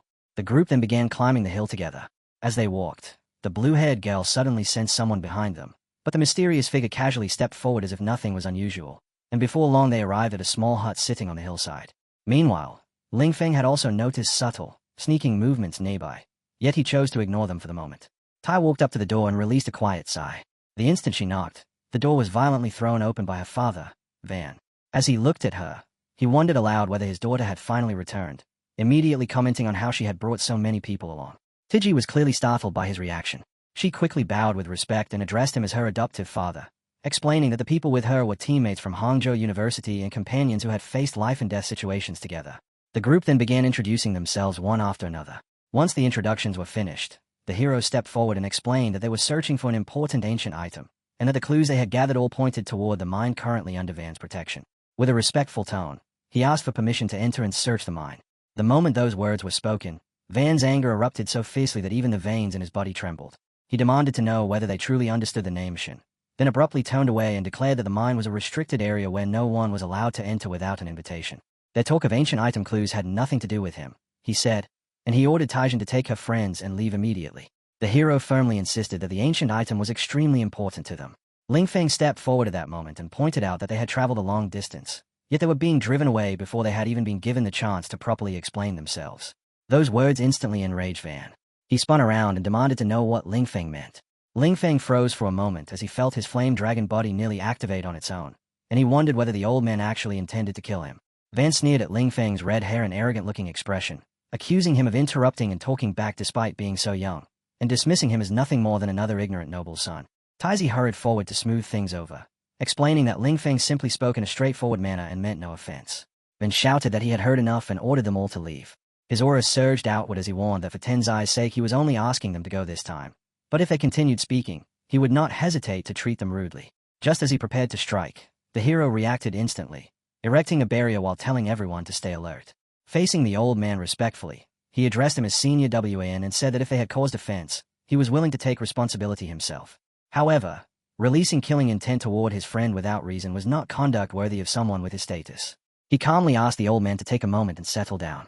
Van was stunned that such a young man had managed to steadily block his furious strike, though he remained wary. When the barrier gradually faded, the old man shouted that the boy had quite a sharp tongue. Tiexin's daughter immediately rushed forward, trying to stop her adoptive father from escalating things further. Yet at that exact instant, the hero made his move. In a flash he appeared behind the group, raised another barrier, and unleashed the holy chain. The chain shot outward, wrapping around his companions and pulling them backward. At the same moment a massive explosion erupted through the area. The old man quickly retreated into his house and slammed the door shut. The blue-haired girl trembled and admitted that she had been frightened out of her wits, muttering that Tiexin's father was terrifying and that she simply could not understand why he had reacted with such intense anger. Ling Feng, still seething, slammed his fist into a nearby stone, cracking its surface as frustration spilled over. He complained that the old man was completely unreasonable. He had done nothing wrong. Yet the man had clearly tried to kill him even though they had never met before. Unlike the others, the hero remained composed. He could sense that something about the situation was not right. The hostility Tiexin's father had shown toward Ling Feng had erupted far too suddenly, and felt strangely targeted. It was not the reaction of simple dislike. The red hair, the remark about a noble son, those details suggested they had stirred up an old memory buried deep within the man's past. Whatever grudge the old man carried was clearly far deeper and far more complicated than they had first assumed. Turning to Taishin, the hero told her that her father's reaction likely had a reason they did not yet understand and that she should not blame herself for it. For now, they would remain nearby and try to find another way to uncover the truth. She quietly nodded and agreed to follow his lead. As the group moved through the area, the hero began noticing another odd detail. The mine was far too silent. Even after work hours, a place this large should not feel so completely lifeless. He asked Taishin whether it had always been like this back when she had lived there. An eerie stillness hung across the entire site. Then, suddenly, a strange sound rang out from above, sharp enough to put everyone on edge. The door creaked open once again, and her father stepped outside with a deep frown, as if something troublesome had appeared at the worst possible moment. Focusing his senses, the hero traced the sound toward the large mining tunnels in the southeast. It did not resemble the cry of a beast. Instead, it sounded like a human voice, yet twisted and distorted in a way that felt deeply wrong. Ling Feng remarked that the sound felt evil. Taizan immediately asked her father what had happened inside the mine, but the man gave no reply. Instead, he suddenly leapt forward, heading straight toward the source of the noise. The hero quickly told the others to follow him. When they arrived near the tunnel, the old man slammed his foot into the ground, releasing a surge of power that instantly formed barriers sealing the mine entrance while thick purple energy began leaking out from inside. As the hero and his guru approached, he felt a chilling presence. Demon energy, pure abyssal power saturated with violent corrosive properties. Without warning, the energy burst outward in an explosive surge, shattering the surrounding rock. From the fractured opening, grotesque tentacles began slithering out, each one covered with twisted faces that writhed and snarled as they crawled into the open air. Tyson stared in horror, unable to comprehend what kind of monster she was witnessing. The hero explained that the creature had once been a miner but had been polluted by demon energy and transformed into a demonic being. Its swollen body had become grotesquely round and was covered in ghastly faces, poised to attack at any moment. The old man stomped heavily onto the ground, releasing a violent shockwave that blasted several of the creatures away and sent debris flying in every direction. Yet even that powerful strike failed to completely destroy them. Standing firm with one hand and one foot braced against the ground, he cursed the disgusting monsters and warned everyone to leave immediately if they valued their lives. The old man raised his arm as dense aura condensed around his head, crimson energy surging through his body before he drove the power forward in a violent strike that tore open a massive gap between himself and the others. His adopted daughter immediately panicked and shouted for him not to push himself any further, but the hero gently reached out and stopped her. He explained that her father clearly understood the monster's characteristics better than anyone present, and if they rushed in blindly they might disrupt whatever strategy he had already prepared. For now they would simply observe, and only intervene if the situation reached the point where he could no longer manage it alone. Hearing this, she forced herself to calm down and accepted the decision. The creature attacked. Grotesque figures burst out from the cracked sand and shattered ground surrounding the old man, crawling upward in waves until they surrounded him from every direction. Even with only one arm, he stood his ground as thick energy gathered around his body. His punches were strange yet incredibly precise, moving as though they warped the space around them. Every strike instantly crushed the diamond-hard demon bodies, while rings of force radiated outward from his fists to form invisible barriers that the creatures could not cross even by a few meters. Watching from a distance, the group finally realized how terrifying his strength truly was. Blow after blow landed without hesitation, each one eliminating another demon. Yet the old man's expression gradually tightened. The injury he had carried for years was beginning to flare again, and he could feel it clearly. Even so, he believed the final demon had just been destroyed. Then the situation changed. Behind him, the corpses of the fallen creatures began releasing a strange energy that slowly seeped into the air. The group stiffened at the sight. The blue-haired girl suddenly pointed toward the mountain, as the ground began trembling violently, as if the entire mountain itself had awakened. Stones and rubble cascaded down from above, and a massive scaled boulder shot directly toward the old man. With nothing but the raw strength of his single bare arm, he swung forward and split the enormous rock cleanly in half. But this time the shattered earth gave rise to even larger demons. They emerged together, surrounding him completely. His daughter cried out in fear, yet within moments the overwhelming swarm swallowed him whole. Then, from the writhing mass of bodies, a brilliant streak of light erupted outward. The hero had moved. He appeared at the exact moment needed, cutting straight through the demonic horde. Calmly, he told the old man to leave the rest to him. From the collapsing mountain, more enormous boulders hurtled toward him, but he immediately activated the holy sword heart. The sword sharpened his senses and amplified his sword intent, heightening both precision and power in a single instant. Leaping forward, he slashed through the incoming rocks as though they were nothing more than soft marble, reducing them to neat fragments that scattered through the air like shattered plates. One boulder after another broke apart beneath his blade until he carved a clear path leading directly into the cracked mine entrance. He had located the source. Inside, chaos awaited him. Twisted demonic creatures crowded the interior in a frenzy, ready to lunge again at any moment. Without hesitation, he formed a radiant ring in the air and summoned chains of holy light that whipped outward, binding the creatures tightly where they stood. They struggled violently but could not even scream, trapped beneath the suppressing brilliance that robbed them of the freedom to act. It was time to finish it. Just as he prepared to destroy them completely, a surge of overwhelming yellow energy erupted from deep within the mountain. The immense pressure shook the entire area, forcing several of the remaining creatures to scramble outward in panic. Outside, those waiting could only watch helplessly, unable to see what was unfolding within the mine. Moments later, the hero stepped back out. Calmly, he announced that the main culprit had been eliminated. In his hand he carried the severed head of the primary demon. Afterward, he produced a sword and said that it belonged to the old man. The father examined the weapon closely and quickly recognized it. It had been forged by Qijin of Qingjin. The blade was the holy radiant light sword that had been gifted to him long ago. His eyes narrowed as he studied the young hero far more carefully. A suspicion began forming in his mind. This youth was clearly no ordinary cultivator. If his guess was correct, the boy must have been one of the champions from that year's national freshman competition. Before the conversation could continue further, The hero glanced at the ruined surroundings and remarked that this was hardly an appropriate place to talk, since the entire mine had already become a disaster zone. The old man followed his gaze for a moment, then turned his attention toward the red-haired warrior. Without saying anything else, he simply told them all to follow him inside the house. The old man finally reveals that the chaos began a month earlier, when miners initially reported odd sounds and fleeting dark shapes moving through the deepest tunnels, incidents that seemed minor at first, so he personally went down to investigate and found nothing more than scattered traces of soul energy, which he dispersed with little effort. However, as time passed, the situation escalated, and an intensely pure, corrosive demonic energy began surging from the depths of the old vein, and any miner who came into contact with it lost their sanity as their bodies twisted grotesquely, driving them to attack their own companions, forcing the old man to kill an entire group while removing the source, only for another to appear almost immediately afterward. As more miners became contaminated and mutated with no way to halt the spread, he had no choice but to order a full evacuation of the Black Rock mountain range, leaving behind this damp, hellish place where only he and those crawling creatures that were once human still remain. Ling Feng asks whether he never sought assistance from higher authorities, the military, or the guild, but the old man shoots him a sharp, irritated glare that makes Ling Feng immediately understand the answer. Even so, the old man explains that he did file reports through emergency channels, yet no response ever came. Our hero comments that remaining alone to both wait for reinforcements and contain the spread is an act worthy of respect. Though before continuing, Ling Feng recalls the earlier look of disdain from the old man. Then our hero explains that they came here in search of an ancient item, with every clue pointing toward the depths of this mine, and since that item is crucial to him, he proposes a deal with the senior. The old man tells him to go on, so our hero states that the old man has already witnessed his ability, that holy light which completely suppresses demonic monsters and energy, meaning he can thoroughly explore the mine, locate the source, and resolve the disaster entirely. And in return, he only asks for permission to search for what he needs within.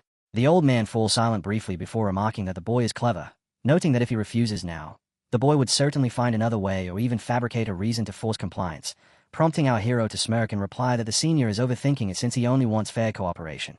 The old man answers that a deal can be made, but it comes with one condition. And as Ling Feng and Taishan grow curious, he declares that the two of them must fight tomorrow. Hearing this, our hero's eyes widen while the others react in shock. Yet the old man calmly adds that they are to fight with everything they have. Ling Feng slams his hand onto the table in frustration, demanding to know what this is supposed to mean, complaining that he has been treated poorly from the very beginning and is now being forced to fight Taishan without reason, making the entire demand incomprehensible to him. While Taishan also questions her father, pointing out that Ling Feng is her teammate and someone she trusts with her life.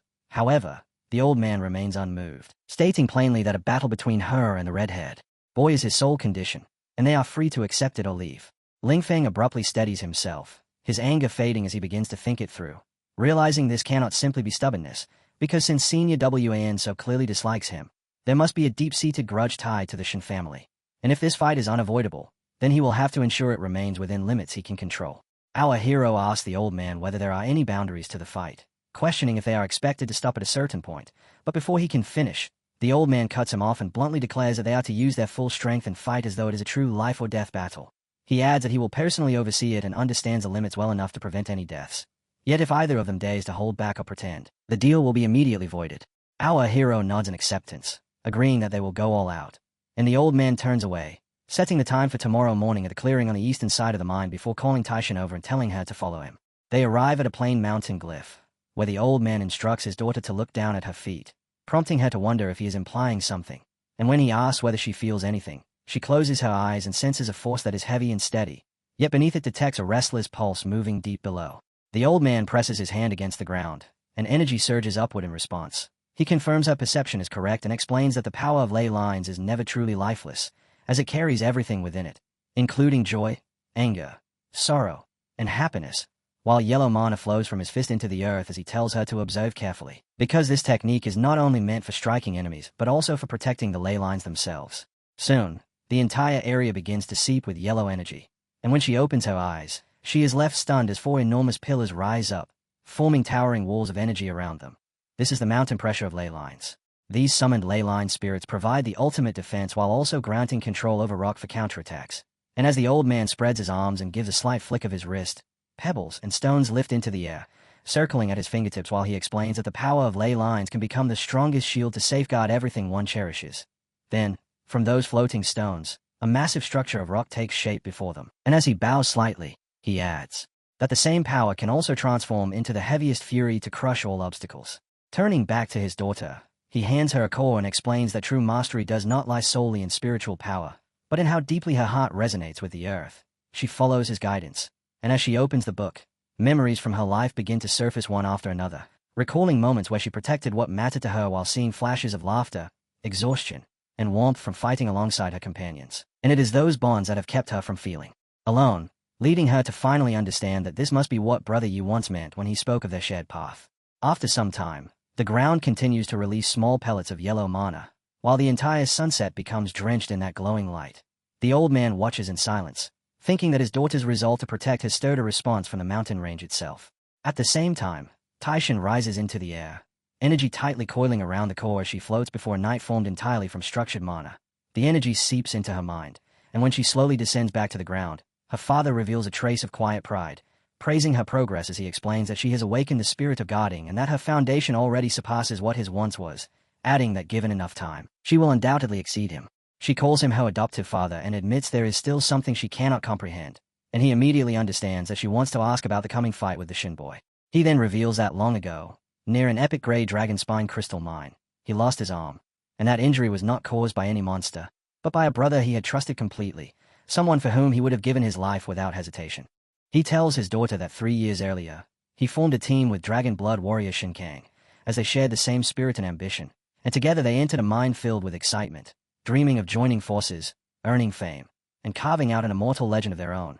By chance, they wandered into a barren mountain, fought beasts for half a month, and eventually uncovered an epic crystal mine. But just as they celebrated their fortune and began planning their bright future, they encountered a demon hidden deep beneath the vein. Among his companions was also a red-haired man who radiated dense, solid energy. Yet that man became infected and later launched a sudden attack on Tiashin's father. During that brutal battle, he lost his arm while fighting the redhead, and upon hearing this, Taishin stands frozen in shock, unable to speak. Her father explains that the demonic energy corroded his wound, rendering normal healing useless and forcing him to seek a specific cure, which required him to travel to the headquarters of the Church of Light and request a bishop to perform a great holy healing art. However, to secure the bishop's help, he had to truthfully report the cause of his injury, and although the red-haired man had regained his senses and knelt, begging him not to reveal the mine since they could not protect it alone, when he refused, his former brother ordered the Shin family to hunt him down, accusing him of betrayal and theft.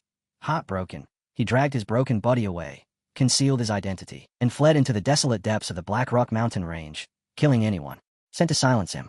Through tears, Taishin apologizes for never knowing any of this, but her father reassures her that it was never her fault and that he would not direct his anger at a young man simply for being part of the Shin family. Yet the rage that has burned inside him for 3 decades cannot be erased, and he tells her that he wants her to win tomorrow's battle not out of revenge, but to prove a point, that the child Wan raised alone in these wild mountains with a single arm is stronger than the Shin family's dragon blood prodigy who grew up indulged with endless advantages. At last, Taishin understands her father's feelings, and she vows to give everything she has in the battle tomorrow, prompting her father to praise her and say she truly is his daughter. The scene then shifts to our hero's side, where the blue-haired girl offers Lingfeng a drink, but he refuses, saying he is too consumed by anger to even consider it. She asks if he is still upset about the old senior, and Lingfeng admits that he is, since the old man wanted him dead upon first sight and now demands a duel without any clear reason.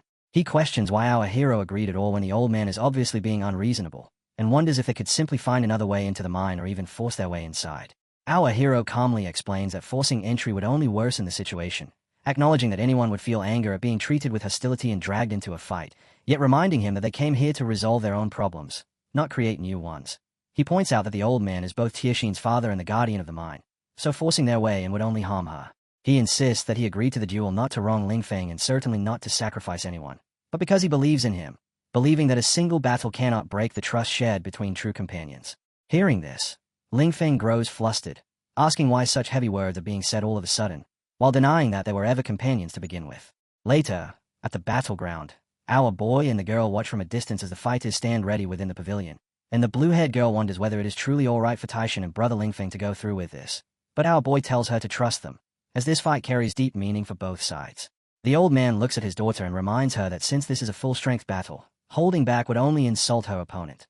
The moment the fight begins, both fighters dash forward, cracking the ground beneath their steps as Lingfeng immediately gathers fighting energy into his fist and drives a heavy punch toward Taishin, who raises her defensive shield and blocks it without hesitation.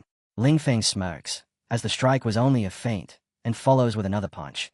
But Taishin reacts faster than expected, slipping aside and completely avoiding the blow before launching a counterattack, only for Ling Feng's defense to remain steady and unshaken. They continue to exchange attacks in rapid succession, yet none of their strikes truly land, as the same pattern repeats again and again.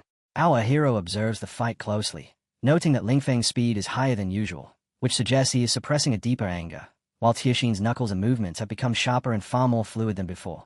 Ling Feng subtly shifts into a defensive stance, blocking each incoming strike with precise control, and our hero quickly realizes this is a problem, because the two know each other's habits too well. Their actions driven almost entirely by muscle memory, meaning the duel risks turning into a prolonged battle of endurance with no clear winner. Without warning, Ling Feng's horns emerge as dense energy begins to leak from his body, and he activates Blood Rage, boosting both his attack power and speed by 20% while pushing himself into a heightened, excited state. Tixin immediately responds with her own technique as the ground erupts, sending sharp crystal-like stones shooting toward him.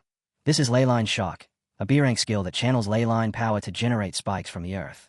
Ling Feng grows irritated as he is forced to halt his advance and fully commit to defense to avoid being hit, shattering one stone after another until every spike is destroyed, after which he lands briefly and asks when she learns such a move. She tells him to look more carefully, reminding him this is not a friendly sparring match on a training ground, and while she acknowledges that her level, skill grade, and combat ability are all below his, this is still the full-strength battle they both agreed to. She declares that this duel carries the answer her father has waited 30 years for and stands as her first true test to prove herself, insisting that he may defeat her, knock her down, or leave her unable to stand. But he must never treat her with pity. As their clash continues, those watching fall into a brief, stunned silence. Our hero reflects that his earlier guess about the 30-year answer was correct, as Senior WN clearly harbors a deep grudge against the Shin family, while Ling Feng stands momentarily stunned before letting out a quiet sigh and admitting she is right, accepting this as a real battle rather than a simple exchange of training blows. With that resolve, he summons his Flame Dragon body, tearing the ground apart across several meters as the Flame Dragon Bloodline trait activates, raising all his attributes by 40%, his form expanding as he warns Tixin to be careful. As the dust slowly settles, Old WN steps forward from within the drifting clouds with his fists tightly clenched, and at that moment, as he opens his eyes, the image of a red-haired fighter shouting fiercely appears in his mind. He recalls that figure with red hair whipping in the wind, dragon scales covering his body, and the unmistakable aura of the Flame Dragon, remembering how they once trusted each other completely, how they had placed their lives in one another's hands, and the memory causes his fists to tighten further, yet he forces himself to steady his resolve and remain calm. On the other side, our hero's expression turns completely serious as he thinks to himself that the complete Flame Dragon body places an immense burden on its user, something Ling Feng rarely dares to unleash, meaning Tixin's words must have struck deeply, and only now has the battle truly begun. Ahead of them, Ling Feng clashes violently with his opponent, the ground beneath his feet already shattered beyond recovery, and without warning, he launches a powerful strike, his hands blazing with intense crimson light as he closes the distance. Tixin is momentarily stunned, sensing that this attack is nothing like the earlier probing blows, as its power, speed, and killing intent carry an overwhelming pressure.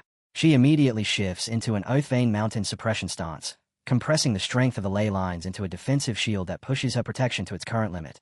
And the moment the thought completes, she activates the skill, forming a barrier to intercept the strike. Yet the impact proves so terrifying that a massive explosion erupts, causing the surrounding mountains to begin crumbling. Seeing the destruction and overwhelming force, our hero quickly creates a protective barrier and retreats to a safer distance, while Old WAN reacts in the same way, shaping a shield around himself to withstand the shockwave. As both sides defend against the aftermath, Ling Feng lets out a fierce grin and raises his hands in approval, praising her solid defense before immediately following with a thunderous roar as he unleashes dragon breath, flames bursting violently from his mouth like an uncontrollable inferno. In response, Tixin summons massive boulders in front of her, forming a thick barrier to resist the flames, yet the destructive force steadily devours the rocky shield, threatening to break through at any moment. And in the next instant, an enormous blast shakes the battlefield as dust surges into the sky and the mountains crack under the pressure. Then, in a sudden flash, Tixin appears directly in front of Ling Feng, catching him completely off guard, and shocked by his sudden advance, he hastily forms a defensive shield. The moment that barriers collide, another violent explosion erupts, sending shockwaves rippling across the already shattered ground. Ling Feng's shield breaks apart, and his body is flung backward, crashing heavily into a jagged cliff as his condition worsens instantly. Yet in the same moment, Tixin presses forward with another attack, clenching her fists as she charges straight at him with extreme speed. Ling Feng quickly forms another shield, and once again their defenses collide with tremendous force. Watching from a distance, our hero grows more serious as he analyzes the situation. recognizing that Ling Feng's strength lies in explosive bursts of power and the burning damage of his flames, but the complete flame dragon body drains his energy far too quickly, meaning he must end the fight soon. While Tiexian's strength lies in defense and endurance, using steady protection to wear down Ling Feng's stamina over time. Meanwhile, Ling Feng now appears in terrible condition, his clothes torn, his body covered in wounds, and his posture lowered into a strained defensive crouch as he struggles to withstand her relentless assault. Yet as the battle drags on, Taixian also begins to tire. She comes to a stop, raises a hand toward her face, and fixes her gaze on Ling Feng with unwavering focus. In that moment, Ling Feng regains some strength, spreads his arms, and begins explaining that this technique, called Rage of Blood, is an S-rank skill once taught to him by a brother, noting that she has seen it before, but that just yesterday he spent all his saved skill points to raise it to level 5, causing it to transform completely, now allowing it to absorb blood energy from the battlefield by gathering scattered life force and the remnants of combat into a sphere of destruction. He adds that once detonated, it releases triple damage, and as soon as he finishes speaking, red droplets begin to fall from the sky. Within seconds, strange eyes form within those drops, and they rush toward Taixian at terrifying speed. At the sight of those crimson droplets, she quickly raises multiple shields around herself, her eyes widening with shock, disbelief, and alarm. From afar, old Wan watches with heavy thoughts, noting that this red-haired boy understands battle rhythm and the chaining of skills far beyond what others his age can achieve, admitting that while the Shin family may be detestable, their training of younger fighters is undeniably formidable. Meanwhile, Ling Feng laughs and shouts that the triple damage stack has aligned, declaring that if she can withstand this, then Shin Ling Feng will truly accept defeat. But before he can say more, his expression suddenly turns serious as fear becomes visible and sweat begins streaming down his face. At that exact moment, Taixian drops to her knees, surrounded by a completely different kind of power, and with a soft smile, she speaks of how mountains possess souls and the earth carries veins, expressing her wish to become part of that mountain itself. Seeing this shift, Old Wan's eyes widen in disbelief as he tries to call out her name in alarm, sensing her intention. But before he can finish, her eyes turn completely white. In the next instant, enormous stone pillars erupt from the ground, forming a colossal barrier that leaves only a narrow opening at the top, and within that enclosure, a brilliant yellow light radiates outward. Suddenly, from that gap, a surge of golden aura shoots into the sky as violent winds sweep across the battlefield. Watching this, Old Wan mutters in stunned disbelief, realizing that mountain resonance cannot be activated by skill level alone, as it requires extraordinary affinity with the earth veins and a heart devoted entirely to protection. Yet Taixian had only begun learning it half a day ago, meaning this is not merely talent but the depth of her heart, a profound love within her that causes the mountains themselves to answer her call. On the other side, Taixian stands calmly in place with her eyes closed, now fully restored, as a steady yellow aura continues to flow around her body. Ling Feng smiles as he looks at Taixian and urges her to come at him.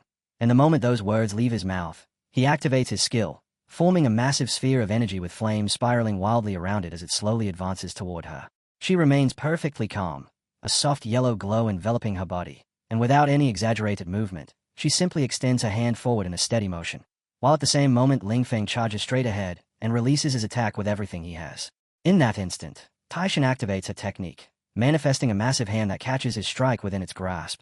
On one side, Ling Feng pours every remaining ounce of strength into his attack, while on the other, Taixian channels all her power into resisting him, causing Ling Feng's condition to deteriorate rapidly as blood begins to stream from Tiexian's eyes as well. In that critical moment, she reminds herself that she cannot lose, because this battle serves as proof for her foster father, and as their forces continue to collide, violent turbulence spreads across the battlefield until something resembling a tear begins to form in space itself. Seeing this enormous, our hero is filled with shock as fear appears on his face, and within mere seconds, the rupture expands to a massive size. Ling Feng and Taixian stand on opposite sides of the widening gap when our hero suddenly shouts for Ling Feng to get away, immediately activating his skill and sending out chains resembling iron toward both of them. However, at that same moment, Ling Feng becomes trapped within the pull of the expanding rift and cries out that he cannot move, as the strange force is draining his energy. Meanwhile, our hero's ability binds Taixian first, preventing her from being dragged further, and as she watches Ling Feng being pulled toward the void, she desperately stretches both arms toward him, trying to stop his fall. Seeing her determination, Ling Feng is stunned and calls out her name in disbelief, while Taixian firmly orders him to give her his hand. Within seconds, she manages to halt his descent and pull him closer to her. Ling Feng, who had been suspended in mid-air, collapses into her arms once freed, and when their eyes meet, he offers a weak smile, acknowledging how remarkable her power is and even noting that she managed to create a point of spatial distortion. At that moment, a system notice appears, explaining that such a phenomenon occurs when extremely high energy collides within a confined area, causing the local spatial structure to temporarily collapse and generate a terrifying suction force. After reading the notice and hearing his words, Taishin smiles faintly and insists the fight is not over yet, reminding him that she endured his attack and that the outcome must now be decided. Hearing this, Ling Feng smiles, slowly closes his eyes, and admits defeat, fully accepting her technique. Meanwhile, the rift created by their clash continues to expand violently, releasing intense disturbances and powerful winds across the area, as old Wan, our hero, and the companions beside him watch everything unfold from a distance. Suddenly, our hero's expression changes completely as a bright yellow glow appears before him, and at the same time, a liquid-like substance begins dripping from the rift, splashing onto the ground below, while the key tied at his waist starts shining brilliantly, leaving him momentarily stunned at the sight. On the other side, that glowing fluid threatens to fall onto Ling Feng and Taishin as well, leaving both of them shocked by the imminent danger, and at that instant, old Wan shouts in disbelief, questioning how so many spatial rifts could appear at once and wondering if the recent energy fluctuations triggered them.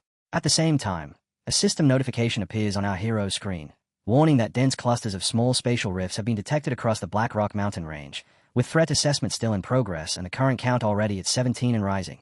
Soon after, another alert follows, announcing the activation of an emergency mission, stating that the multiple spatial ruptures now qualify as a Level 3 regional disaster and recommending that all nearby combat personnel intervene immediately as the number climbs to 25. While our hero processes these urgent messages, old Wan calls out sharply, urging Taishin and the red-haired fighter to retreat at once, as this crisis has already exceeded what they can handle. But right after shouting, he suddenly falls silent, and a strange smile spreads across his face, while at the same moment, our hero activates his skill, swiftly dodging the falling liquid as he rushes straight toward Ling Feng and Taishin. He forms a yellow shield around them, places his hands on their shoulders, and asks whether the flame dragon body can still hold. Hearing this, Ling Feng grits his teeth in frustration and replies that it is enough, while Taishin gives a faint smile, wipes her face with her hand, and calmly assures that she is fine. After confirming their condition, our hero turns, scans the chaotic battlefield, and immediately begins issuing commands, telling Ling Feng that 5 rifts have opened on the left side and the monsters have not fully emerged yet, so he must use Dragon Breath to suppress the exits. Then he directs Taishin to the 3 rifts ahead on the right, explaining that the rock layers beneath them are weakest and should be collapsed first to seal the openings. The moment he finishes speaking, both Ling Feng and Taishin rush forward into battle. Ling Feng grins wildly and shouts that Big Brother is stepping in before activating his skill and charging ahead, wiping out 4 or 5 monsters with a single strike. While on the other side, our hero also launches his attack, and after advancing a certain distance, he turns back and calls out to his companion, instructing her to position herself directly above the largest rift, where the concentration of demonic energy is highest, and deploy an elemental forbidden zone. Hearing this, Lingxi raises her staff high and begins casting a complex spell, and moments later, the magic activates, Elemental Forbidden Zone at level 6, forming an isolated elemental field that summons crystalline projectiles to bombard the area, triggering secondary explosions and dealing devastating damage. As a result of her spell, shard-like projectiles resembling ice begin raining down across the battlefield, and at the same time, our hero draws his weapon and charges straight into the mass of monsters ahead, swinging again and again with precise force, cleanly slicing his enemies in half one after another. Then he presses 2 fingers against the ground and activates another skill, and in an instant, every monster before him is completely incinerated as blazing yellow light floods the entire area. Watching all of this from afar, old Wan stands utterly stunned, realizing that they never hesitated, because from the moment the rifts appeared to the launch of a full counterattack, barely 5 seconds had passed. As our hero continues fighting, he calls out to Ling Feng once more, informing him that 3 additional rifts have opened along the left flank and that Dragon Breath must be used to suppress their exits. Old Wan studies Ling Feng closely, wondering how this young fighter of the Shin family still has strength left when the flame dragon body has clearly faded by more than half, leaving him barely able to stand. Yet even without any reserve power, he continues executing every command flawlessly, his trust in Zuyi's orders appearing absolute. It is a 4-person team with an average level below 30, yet they harvest monsters like a perfectly synchronized war machine. And that Holy-class warrior Zuyi seems even more terrifying, as every skill he uses not only eliminates enemies but also perfectly fills the gaps in firepower between his allies' attacks. His movements may look ordinary at first glance, but in reality, he constantly maintains a triangular formation, keeping the 2 melee fighters, Ling Feng and Taishin, within immediate support range while positioning the mage at the safest possible long-distance point. As old Wan reflects on this, Ling Feng continues unleashing skill after skill, annihilating the monsters around him, and seeing this, our hero calls out again, issuing another precise instruction regarding the second rift on the left, front top right 3rd red light point, directing that Dragon Breath be used to handle it. While giving these commands, He realizes that even in such chaos, Ling Feng still retains the ability to observe the entire battlefield and respond with frightening accuracy. Fighting in high-intensity close combat while simultaneously monitoring the entire battlefield and issuing tactical commands requires an almost inhuman level of mental processing, something far beyond what would normally be expected from a mere level 30 youth. He wonders whether Ling Feng has ever commanded battles on the scale of a legion, yet given his age, that seems unlikely, leaving only one reasonable explanation: relentless, day after day, hellish training that forged him into what he is now. Meanwhile, on the other side, our hero continues cutting down monsters without pause. The old man reflects on the way these youngsters fight together, their coordination flowing like water in motion without the slightest interruption, a level of harmony that could only be forged through countless brushes with life and death. He recalls his own youth and wonders whether he ever truly shared such a bond with his companions, and perhaps he once did. Yet when they faced that legendary great monster and greed took root in their hearts, that trust and cohesion shattered as easily as fragile glass. Now, as he watches these four young fighters, he quietly feels a sense of relief, knowing his daughter has found true companions, a team she can entrust her life to without hesitation. Before long, they begin clearing the chaos scattered across the battlefield, with our hero moving like a streak of yellow light as he swiftly eliminates the remaining black demonic creatures, leaving behind only a thin black line in his wake as he sweeps through, finally announcing that everything has been dealt with.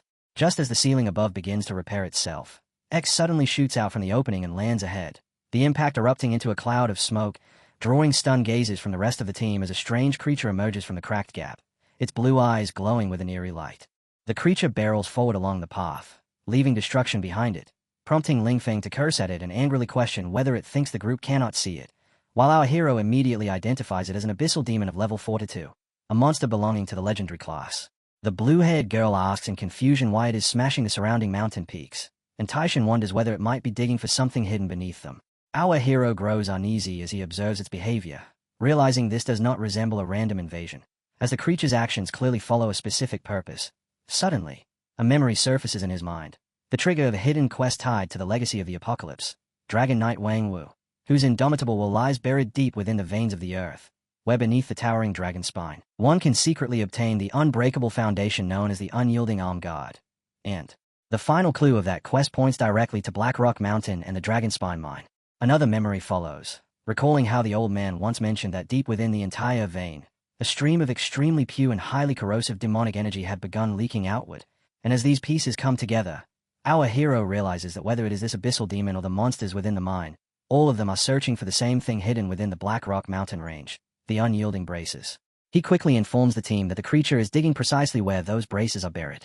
Without hesitation, he grows his scales, summons his sword, and leaps toward the creature, striking again and again at the demon's shield. Yet no matter how many blows he delivers, not even the slightest dent appears. The defense proves far stronger than anticipated, bolstered by the protection of a legendary grade monster. So when brute force clearly fails, the hero immediately unfolds his domain, multiple rings forming above his head as he leans slightly forward, and in the same instant a complete dimensional barrier locks into place, freezing the creature where it stands. The demon thrashes in bafflement, unable to understand why its body no longer responds or why the very laws of existence seem to deny it, until realization slowly dawns that unseen threads of command are seizing control of the surrounding space, shaping a domain of order that suppresses enemies and rewrites the balance of everything within it. It can sense the presence of magic, yet finds that conclusion absurd, because it has already become a newly born demon. Unhurried, the hero tells it that within this domain it is nothing more than a stubborn rock that simply takes a bit more force to shatter, prompting the demon to tense every nerve and proclaim absolute loyalty to its god's will, insisting it cannot fall here and will never be defeated by a mere demon. And then, drawing on all its strength, it tears apart the dimensional barrier and bellows praise to the demon god. The resulting shockwave slams the hero's companions back into the stone walls, after which the demon turns toward the young fighter and demands to know what kind of trick a human used to make a low creature like him feel fear. And in answer the hero calls forth a radiant golden structure. This construct is, in fact, an immortal soul seal that shields the soul while continuously restoring energy, and its greatest advantage is that the longer the battle drags on, the more the wielder's power steadily increases. Yet before the hero can complete its activation, the monster lunges forward and brings its massive hammer crashing straight down toward him, causing the old father to cry out in shock, convinced that no young fighter could survive a full-force blow from such a beast. Taishan immediately seizes his arm to hold him back, insisting he must not rush him because Brother Yi can endure it, while the father argues that the demon before them is a level 42 creature and that even with strength far beyond ordinary people, defeating such a demon alone should be impossible. However, the girl calmly states that she trusts Brother Yi, adding that their priority is to leave at once, since once he becomes truly serious, everything within 100 miles could collapse into ruin. Behind them, Ling Feng mutters that the old man should simply watch closely, because that young fighter is himself a true monster. And as the old man glances back at the descending hammer, a faint glow forms at the point of impact, revealing that the weapon never even makes contact with the hero, who has already activated the Mandate of Heaven, an ability that functions like a hand of destiny, manifesting whenever its host suffers a fatal strike to dismantle the killing blow and return the damage to its source.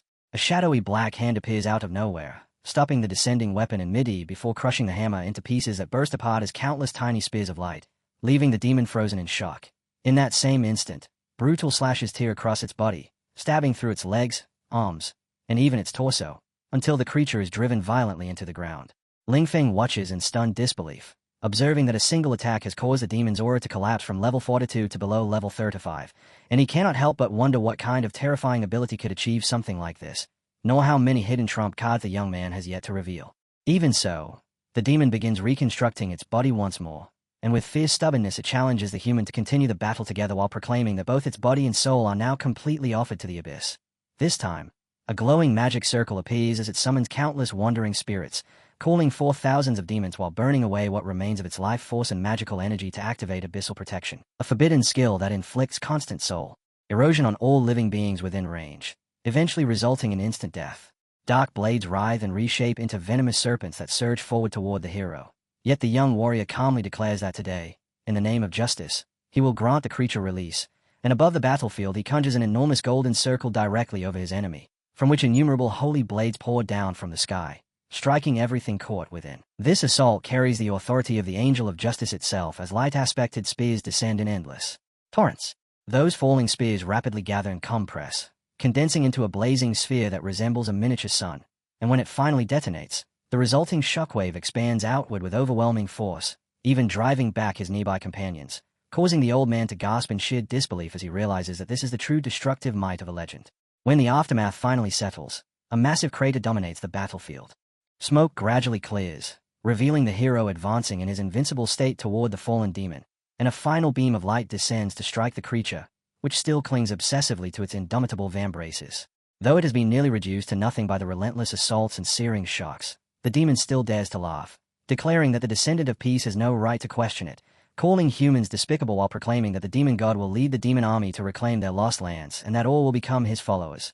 This irritates the hero, as he recognizes these words as identical to those spoken by the mid-sized rift demon in Blackwind Valley, though his teacher never provided much explanation, and as the demon's eyes burn with its claim that the demon god will one day purge everything, the hero swings his blade across its face and declares that regardless of past grievances, he will protect this realm, and any who dare invade this city will be destroyed.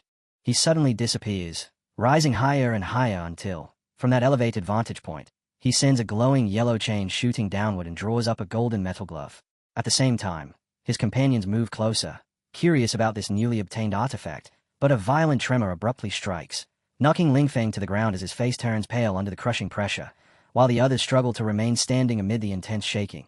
Confusion spreads through the group, and even the hero senses a lethal intent approaching from afar as ominous black souls gather, followed by an arrow that shoots straight toward him, and although he tries to block it with his wings, he immediately realizes it is useless, leaving him momentarily pinned and unsure how to respond, until a small hand appears just in front of the arrow, belonging to a little yellow-haired girl, and upon impact, the arrow dissolves into smoke. The hero questions her boldness, and the angelic girl calmly replies that, by order of the chief goddess, she is here to question the seventh monarch of the others, warning that such actions may violate the laws established by the Twilight of All Worlds Treaty, which forbids direct divine interference within the immortal realm. She further states that if he continues, her master will summon a council of gods to demand an explanation for his recent actions across boundaries. And with that, she vanishes, leaving the land calm for a single moment before it suddenly shatters into rubble as a voice declares that once fully returned, its first target will be her divine realm. She listens without reaction, then turns toward the hero and respectfully requests, on behalf of her master Cyril, the goddess of light, that he accompany her to the divine realm. The hero wonders whether he has truly attracted the attention of a goddess, questioning if it is because of the artifacts he possesses, his overwhelming combat strength, or perhaps a change in his very identity. And though hesitant, he agrees to go.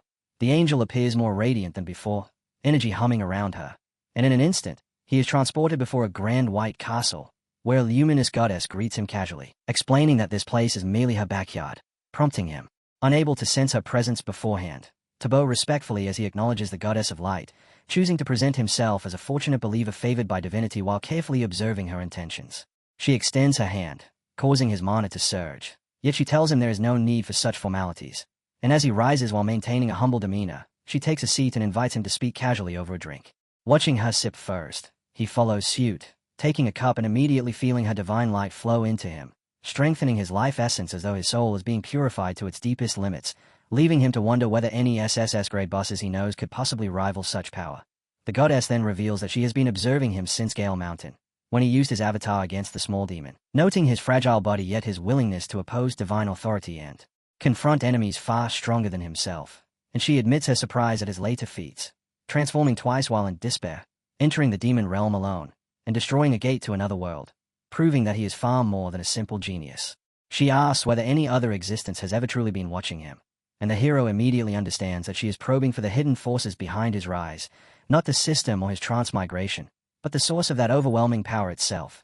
At the same time, he sees the system interface showing that pure divine holy light has been absorbed, his experience climbing as his level advances to 31, and he reasons that if she can perceive the system, then her enhancement should have no effect on him. He explains his growth plainly, saying he never had a choice. His parents were gone, his sister was critically ill, her life hanging by a thread with no room to retreat, and with a cliff at his back, a single step backward would have meant complete failure, forcing him to fight with everything he had. Even after his sister recovered, he never allowed himself to relax, continuing to grow stronger to protect everything he holds dear. And when it comes to the Apocalypse Dragon Knight relics, he simply attributes encountering them to fate. The goddess calls him a clever child, remarking that conviction carries responsibility and is what drives mortals to reach their peak, and she accepts his answer before revealing that the helmet and vambraces once belonged to Cole, her paladin, and the formidable Apocalypse Dragon Knight, who sacrificed his life to grievously wound the evil god, allowing the gods to take that entity away. 10,000 years ago, the demon god and the evil god formed a rare alliance and unleashed a war that shook countless worlds. She goes on to explain that although the gods paid a tremendous price to seal the evil gods and imprison the demon god, they were never able to completely destroy them, and had the war continued, the myriad realms would have slowly withered into ruin, leading both sides to agree to the twilight of the myriad realms accord in exchange for the survival of their followers, creating a fragile era of peace. Now, however, as Carl's relics begin to resurface one after another, it signals that a second war spanning the myriad realms is approaching, with the authority of war choosing its new master, and she tells the hero that the relic has selected him, which catches him off guard. She instructs him to gather the complete inheritance of the Apocalypse Dragon Knight, promising that doing so will grant him the key to the demigod realm along with the right to wield the authority of war, leaving the hero still pondering the meaning of the demigod. She then adds that two questions remain unresolved. First, why the demons are so intent on obtaining the indomitable braces, and second, why they consistently refer to humans as plunderers and thieves. She explains that the demons conceal the braces under direct orders from the demon god, since the authority of war possesses the power to slay gods, making it natural for the demon god to seek a weapon capable of the same. While the deeper conflict between humans and demons remains something humanity must uncover on its own, as even the gods refuse to speak openly about it. The hero cannot help but wonder how far this mystery truly extends as she stretches her arms, then tells him that as a witness to his journey, she has prepared a gift for him, instructing him to close his eyes as something begins to form in her hand. With his eyes closed, the system alerts him to a supreme origin intervention and the initiation of a divine grace baptism, while she explains that this blessing can only be received once in a person's lifetime, as its immense power flows through him.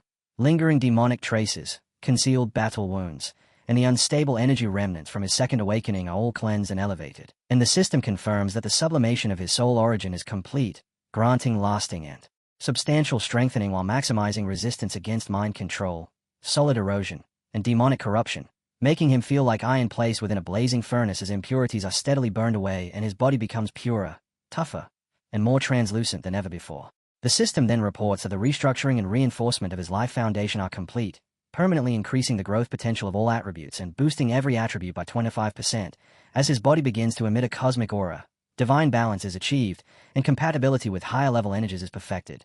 The hero realizes this is far beyond a simple increase in stats, as his entire being is undergoing a fundamental transformation, and when his level rises to 32, he understands that the real advantage lies in raising his future limits far beyond what any resource or skill alone could grant.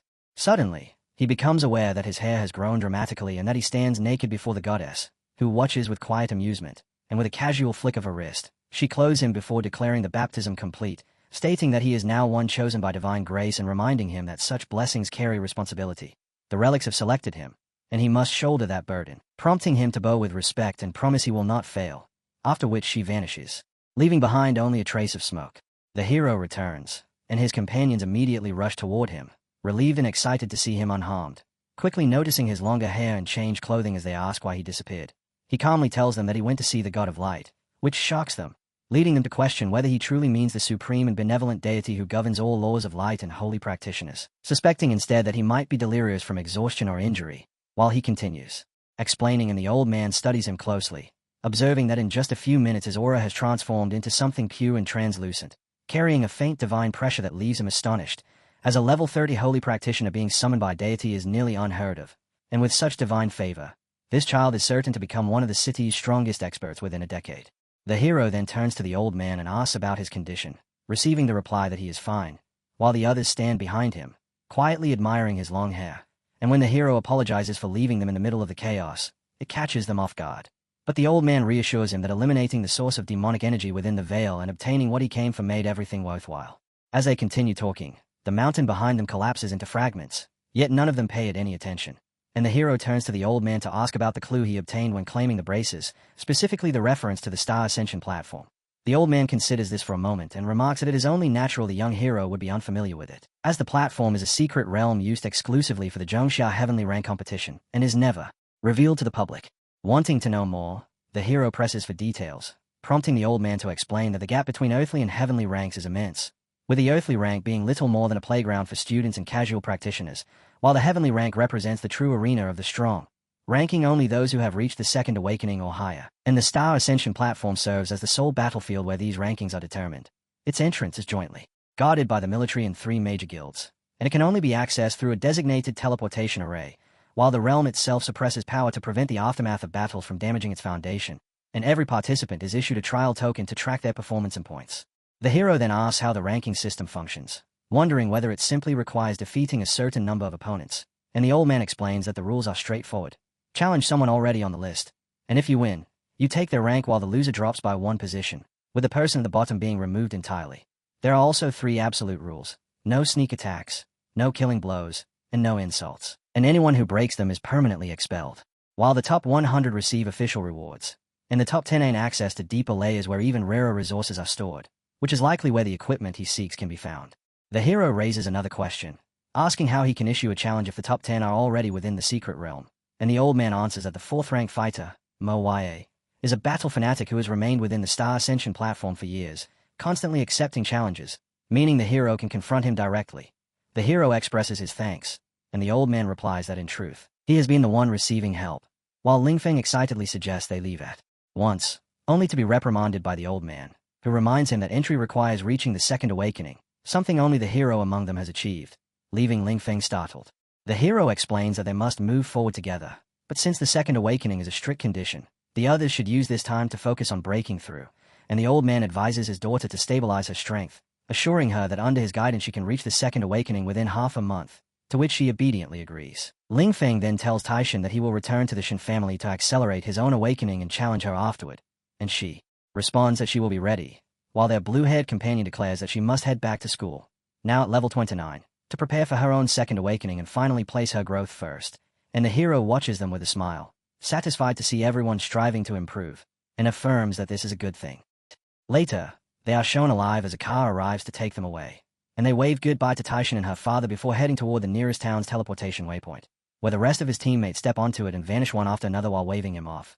Left alone, our hero lets out a sigh and admits it has been a long time since things were this quiet, making the silence feel unfamiliar, when suddenly a mage behind him announces that the teleportation array leading to the Star River Forest realm is about to activate and urges him to step into the designated zone immediately, prompting our hero to comply and enter the teleportation area. At once, the system announces that the hidden mission titled Apocalypse Dragonite Legacy has been completed, then congratulates him on obtaining a new ability called Holy Bulwark, classified as an S-tier skill, followed by another S-tier skill named Undying Amber, along with additional rewards that include free attribute points and 50 skill points. Shortly after, another system notification appears, informing him that he has acquired an item called the Unyielding Arm Guard, which possesses the property of forcibly reducing incoming damage to 30%, and at the same time, a new hidden mission is triggered, Apocalypse Dragonite Legacy, Mission 3. described as the breath of the gale liners by the throne, and the void scar brands the heavenly steps, granting him ultimate speed capable of shattering the void as well as a permanent war boost.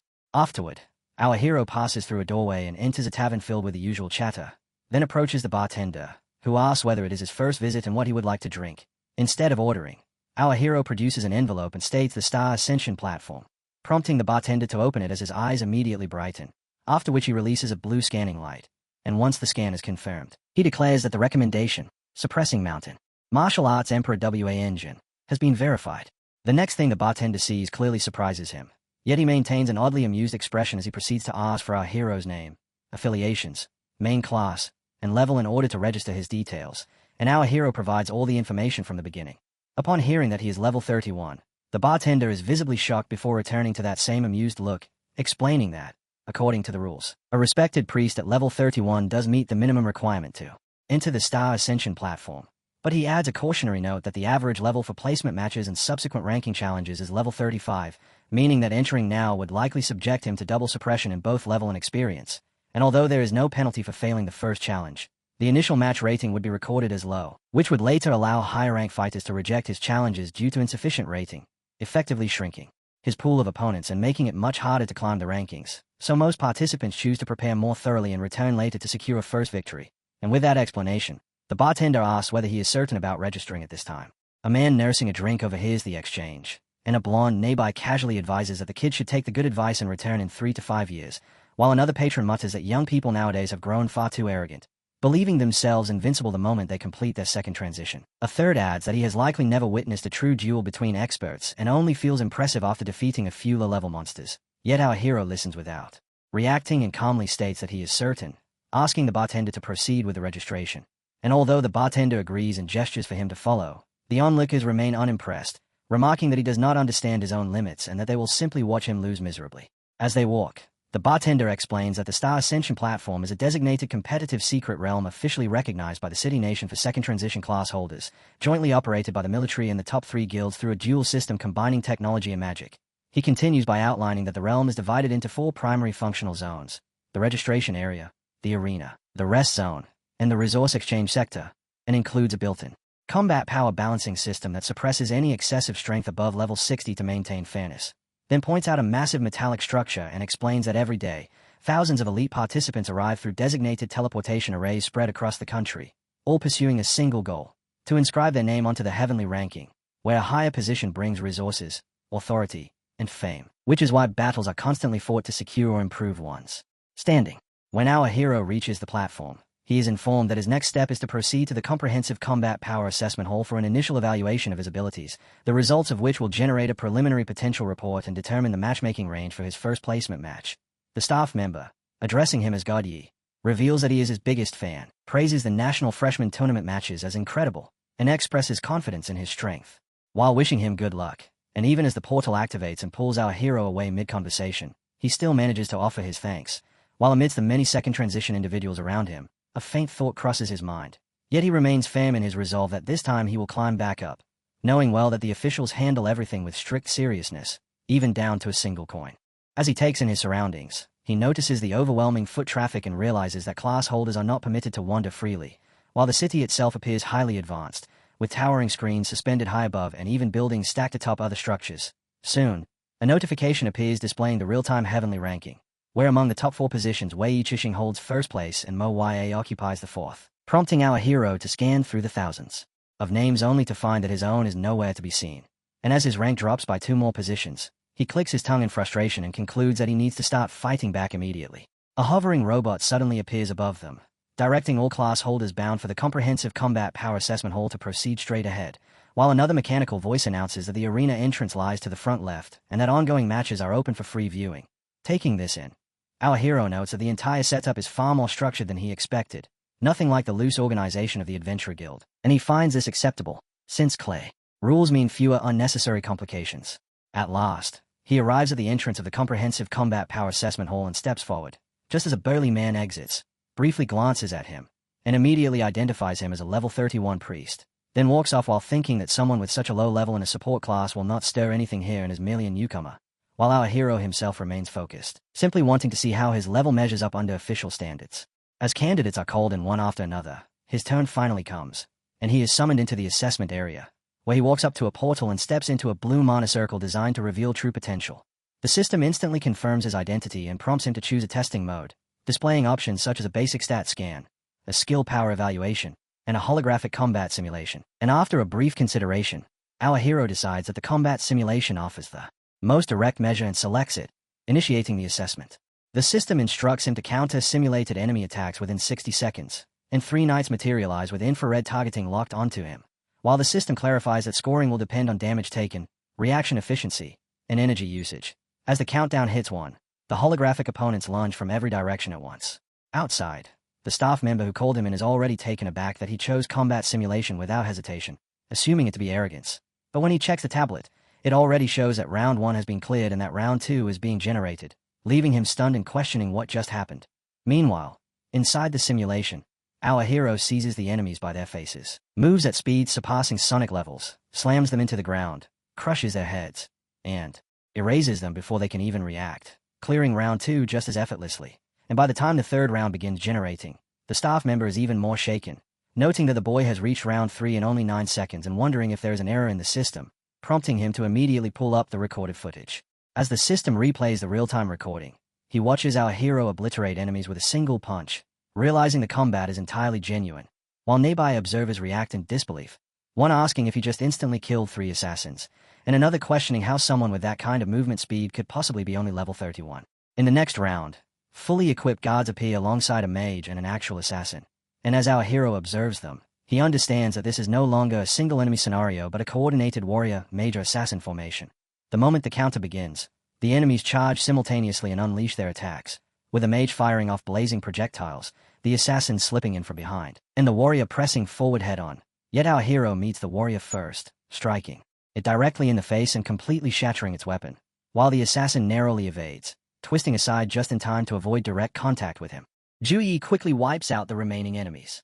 The mage and the warrior fall one after another, unable to stop his advance. The assassin tries to hide and strike from the shadows, but Ju-Yi tracks him down and finishes him off, clearing the stage completely.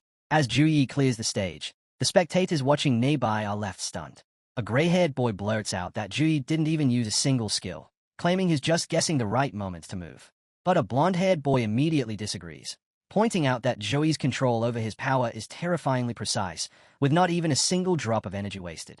Just then, the AI announces that Ju-Yi has successfully cleared Stage 4 and is now advancing to challenge Stage 5. Moments later, before the crowd can even process it, Ju-Yi clears Stage 5 just as effortlessly. Moments later, Stage 6 begins, and before anyone can react, Ju-Yi clears it just as instantly. Just like that, Ju-Yi charges into Stage 7 and destroys several opponents in an instant, clearing the stage without slowing down. After 60 seconds pass, Ju-Yi has already cleared every stage.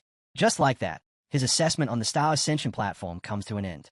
The AI system immediately begins generating a comprehensive combat power assessment report for Ju-Yi. The audience watching Ju-Yi's assessment live fall silent, their eyes locked on the screen as they wait for the update on his combat power report. Moments later, the AI releases Ju-Yi's combat assessment report. The screen shows his class as Paladin, level 31, with astonishing stats: Strength 860, Constitution 845, Agility 850, and Wisdom 890. Every core attribute is judged S rank, granting him an overall triple S rating. But the AI quickly announces something unexpected. His results exceed the platform's standard limits, and a special assessment calibration is required to verify the data. The moment the report appears, the entire crowd falls silent. Their eyes widen as they read the unbelievable assessment, completely stunned by Ju-Yi's overwhelming stats. Shock spreads through the crowd. A blonde-haired spectator grabs his head in disbelief, shouting that Ju-Yi actually received a triple S rank, something he's never seen in 5 years of watching assessments. Nearby, a black-haired boy stares at the screen and nervously lists the numbers: 860 strength, 845 constitution, 850 agility, and 890 wisdom, muttering that stats like that belong to a level 45 professional, not someone at Ju-Yi's level, and wondering if the machine is broken or if this monster's power is truly real. Moments later, the AI announces that the calibration is complete. The system confirms the results are accurate and declares that Ju-Yi has officially obtained initial access to the advanced zone of the Star Ascension platform. Just then, a brown-haired spectator quickly turns to his teammate and urgently tells him to inform the guild's upper management right away. An unconventional genius has just appeared, and they must recruit Ju-Yi into their guild at any cost. Just then, The AI announces that Juyi has unlocked the qualification to challenge rookie tier ranks 91 to 100 on the heavenly ranking. The crowd is left stunned by the announcement. One spectator blurts out that Juyi skipped the beginner and intermediate zones entirely and jumped straight into the advanced zone. Another nearby shakes his head in disbelief, saying he started from rank 2000 on the Star Ascension platform and it took him half a year just to climb into the advanced zone. Meanwhile, Juyi remains calm after hearing the announcement, thinking that skipping straight ahead will simply save him a lot of time. But before he can move on, guild members who have been watching his performance quickly surround him. One representative eagerly offers Juyi full resources and any A-rank skill book if he joins the Blood Kill Guild, only for another recruiter to cut in immediately, mocking them and declaring that the Thunder Guild can offer far more. Just then, as the crowd gathers around Juyi, a woman suddenly steps forward from among the onlookers. The woman reveals she is from the Tianyu Guild. Facing Juyi, she calmly states their offer: priority access to guild resources, a dedicated mentor, his choice of any 3 S-rank skill books, and full access to their material vault. As she looks closely at Juyi's face, she suddenly freezes, her eyes widening in shock. Juyi looks at her calmly and says, "Deacon Wei, it's been a long time." Deacon Wei points at Juyi, barely holding back her laughter. Shaking her head in disbelief, she laughs and says that of all people, it had to be him, this little monster showing up here again. Hearing Deacon Wei's reaction, the surrounding crowd is instantly shocked. A gray-haired spectator blurts out in disbelief that Vice President Wei actually knows Juyi. Another suddenly remembers and exclaims that Juyi is the personal disciple of the former president of the Tianyu Guild. A nearby woman adds that it finally makes sense. He's the legendary first-place freshman from Modu University. Even then, another onlooker shakes his head, saying that regardless of his background, stats like these are simply outrageous and completely overpowered. Deacon Wei grabs Juyi by the arm and pulls him along, laughing as she says he always shows up with new surprises, then asks how many trump cards is really hiding now. Juyi simply waves it off, replying that he just had good luck and built a solid foundation. Hearing Juyi's reply, Deacon Wei shoots him a cold glance. She clearly knows he's lying. Changing the topic, Deacon Wei tells Juyi that the former president, his master, left a message for him. Whether he joins the Tianyu Guild or not, he will still enjoy all internal privileges of the guild. He will also have access to their resource exchange network and receive combat analysis reports on any top-ranking fighter whenever he requests them. Hearing this, Juyi calmly thanks her for the support. Deacon Wei leans her elbow against Juyi and asks what kind of risky plan he has in mind now that he's on the Star Ascension platform. Juyi answers without hesitation, calmly stating that his target is Moya, the 4th-ranked fighter on the heavenly ranking. Hearing Juyi's answer, Deacon Wei goes completely silent, her eyes widening in disbelief. She then laughs it off and tells Juyi that it does sound exactly like something he would do. Saying this isn't the place to talk, she gestures for him to follow her and leads him away. Moments later, they arrive at the Tianyu Guild's exclusive VIP lounge. Deacon Wei casually offers Juyi a drink as they settle in. Juyi politely thanks her, but declines the drink. Deacon Wei then begins explaining about Moya, saying he guards the Star Ascension platform year-round and accepts all challenges, but no one can fight him whenever they want. The platform follows a 10-tier ladder rule, meaning challengers must climb through the ranks step by step before reaching him. Deacon Wei explains that the heavenly ranking on the Star Ascension platform is divided into tiers, with every 10 ranks forming one level. Ranks 91 to 100 are the rookie tier, 81 to 90 the excellent tier, 71 to 80 the elite tier, 61 to 70 the warlord tier, 51 to 60 the hero tier, 41 to 50 the lord tier, 31 to 40 the epic tier, 21 to 30 the legendary tier, 11 to 20 the mythic tier, and the top 1 to 10 stand at the immortal rank. She then explains the ranking rules more clearly to Juyi. On the heavenly ranking, challengers are only allowed to fight opponents 1 tier above their current tier. Because Juyi received a triple S rating, he skipped the lowest starting ranks entirely. That means he can immediately challenge anyone in the rookie tier, claim their position, and then continue climbing, moving from rookie to excellent, and advancing tier by tier from there. She then tells Juyi that if he wants to reach Moya quickly, he will have to rely on the second rule of the heavenly ranking, tier skipping challenges. She explains that under heavenly ranking rule number 2, if Juyi defeats an opponent with overwhelming dominance, he earns a tier skipping privilege. This allows him to ignore the normal rule and directly challenge a much higher tier. If that tier skipping challenge also ends in a decisive victory, he gains another privilege, creating a rapid path upward reserved only for true geniuses. After hearing the rules, Juyi asked if reaching the legendary tier would allow him to skip directly and challenge Moya. But Deacon Wei immediately shakes her head and tells him no. While pouring another drink, Deacon Wei tells Juyi that the immortal tier follows special rules. Only the fighter holding rank 10 has the qualification to challenge the higher positions within that tier. She explains that Juyi must first climb all the way into the immortal tier and secure the 10th position on the heavenly ranking. Only then will he gain the qualification to challenge Moya on the Star Ascension platform. She adds that once Juyi reaches rank 10 on the Star Ascension platform, Moya will absolutely accept his challenge. Juyi simply nods and replies that he understands. While sipping her drink, Deacon Wei reminds Juyi that the Star Ascension platform is not a deathmatch arena, so he can refuse any unwanted challenges as many times as he wants. However, if a ranked fighter within the lower tiers stays on the platform for 24 hours without accepting a fight, the consequences will not be good. She explains that if a ranked fighter refuses to fight for 24 hours, the platform will judge it as passive avoidance, and their position will automatically drop by 10 ranks. Hearing this, Juyi calmly replies that it makes sense, since the rule prevents people from stalling just to protect their rank on the Star Ascension platform. Deacon Wei's expression suddenly turns serious. She quietly remarks that while the rules of the Star Ascension platform may be reasonable, human nature is not. Deacon Wei warns Juyi that his SSS rating has already shaken the entire platform. Countless people will now be watching him, and many will try to snipe him. Some want fame for defeating a rising genius, while others may be hired by rival guilds to wear him down. They could bombard him with endless challenge requests, forcing him into a brutal chain of battles meant to exhaust him. Hearing the warning, Juyi calmly nods and thanks her for the reminder. Deacon Wei then hands Juyi a badge, explaining that it grants the highest access level to the Tianyu Guild's Star Ascension platform server. With it, he can instantly review any opponent's recent combat footage, skill analysis, and detailed weakness reports in real time. Juyi takes the badge and thanks Deacon Wei. She casually replies that there's no need. After all, the stronger he becomes, the better it reflects on the Tianyu Guild. Deacon Wei suddenly leans in close to Juyi. Her face inches from his as a mischievous smile slowly spreads across her lips. She then asks Juyi if he avoided using any special buffs during the assessment earlier. Juyi calmly confirms that he didn't use any buffs at all. Leaning back on the sofa, Deacon Wei smirks and tells Juyi that she's starting to feel sorry for his future opponents. Just then, the AI system notifies Juyi that rank 92 on the heavenly ranking, Xiaochen, is now available to be challenged. Seeing the notification from the Star Ascension platform AI, Juyi stands up and tells Deacon Wei that it's time for him to go. Deacon Wei simply waves him off in farewell. Before leaving the VIP lounge, Juyi suddenly asks Deacon Wei if it would be too ridiculous for him to reach rank 10 by the end of today. Deacon Wei stares at him, then lets out a sharp laugh, saying ridiculous isn't the word. If he actually pulls that off, his name will be plastered across the front page of every classhold and news outlet in the country by tomorrow. Juyi shows no reaction to her words. His expression remains completely calm and unchanged. Juyi walks out and the door slams shut behind him.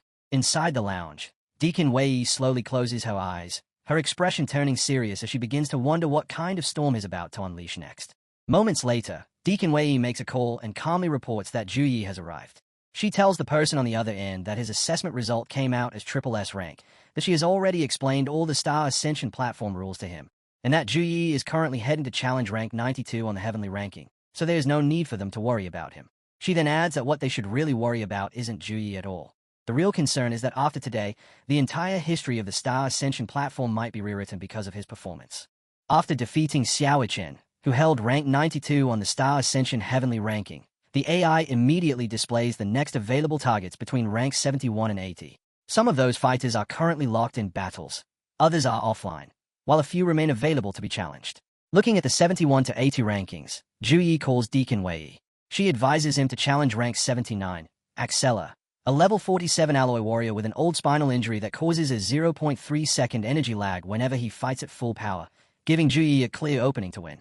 But Juyi ignores the suggestion and instead asks her to send the combat data for rank 75, Lei Bao. Deacon Wei pauses briefly, then agrees. After a moment, Deacon Wei sends Juyi the information on Lei Bao. She explains that he is a level 41 Thunder Brawler and a Black Panther Beastman, known for extreme speed and devastating striking power. Once he activates Frenzied Thunder, a super armor state that doubles his strength in Berserk mode, he becomes even more dangerous. She warns Juyi that she doesn't recommend fighting him, since Lei Bao nearly crippled the challenger just last week after losing control during Berserk. But Juyi simply replies that he knows exactly what he's doing. Juyi looks up at the AI drone hovering above and calmly orders it to initiate a tier-skipping challenge against rank 75, Lei Bao. The system immediately announces that the challenge has been issued and is now waiting for the opponent to accept. After a short wait, the drone informs Juyi that Lei Bao has accepted the challenge and the match will begin in 10 minutes. Juyi simply nods in response. Meanwhile, in the spectator section of the Star Ascension platform, the AI announces that Juyi has defeated Juichen. Another announcement follows immediately, stating that Juyi has issued a challenge to rank 75 on the Star Ascension platform, Lei Bao. The spectators are stunned by the announcement. One boy mutters in disbelief that Juyi is actually using a tier-skipping challenge to fight Lei Bao. Another shakes his head, saying Juyi must be crazy to challenge someone from the elite tier immediately after finishing a match.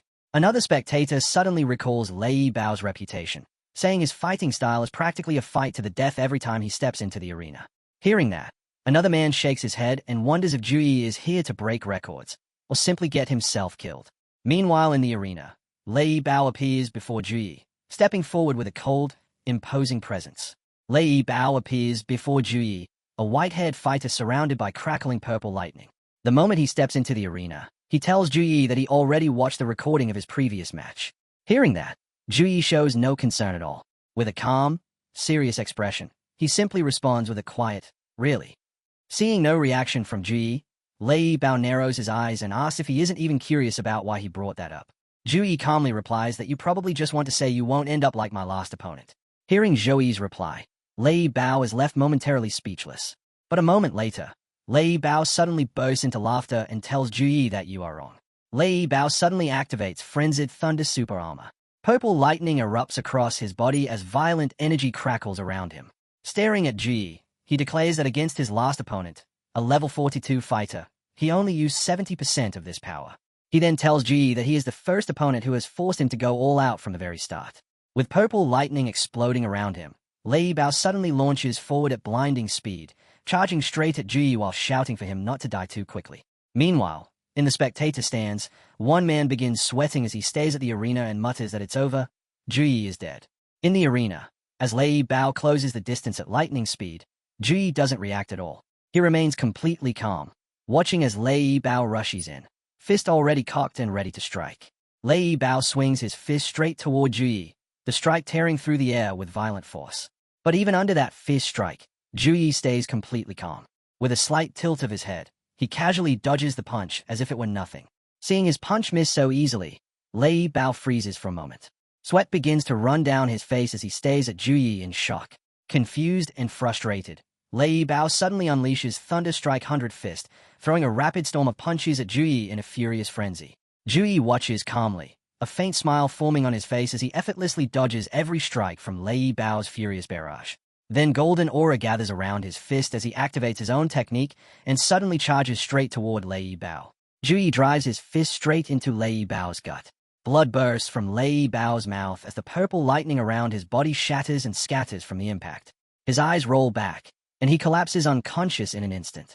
Meanwhile, elsewhere on the Star Ascension platform, Xiao Chen, who had just been defeated by Juyi earlier, suddenly sits up on the stretcher being carried by healers. Coughing up blood, he excitedly blurts out that the punch Juyi just used is the exact same move that Monster used on him. The healers repeatedly try to force him to lie back down as he keeps rambling despite his injuries. Meanwhile, in the arena, Lei Bao looking at Juyi was left stunned and confused. He looked at Juyi in a confused expression and could not say anything. Juyi just smiled at him and thanked him for the match. Juyi suddenly slams Lei Bao into the ground and sends him flying across the arena. Moments later, the AI announces that Juyi has completed the match in 5 seconds, landing only one valid attack, resulting in a crushing victory with a 100% win rate assessment. The AI then announces that for defeating rank 75 Lei Bao, Juyi has earned 1 tier-skipping challenge privilege. Hearing this, the spectators exchange stunned looks. One of them mutters in disbelief that Juyi defeated Lei Bao in an instant, finishing the fight in just 5 seconds. Another stands there with his mouth wide open, saying Juyi didn't even use any complex skills, just a single punch and a kick were enough to bring Lei Bao down. In the stands, someone blurts out that Lei Bao's Frenzied Thunder Super Armor, the same defense that withstood a level 44 fighter for 3 full minutes last week, was shattered by Juyi with just a simple punch. The crowd erupts into non-stop chatter as the entire arena buzzes with disbelief.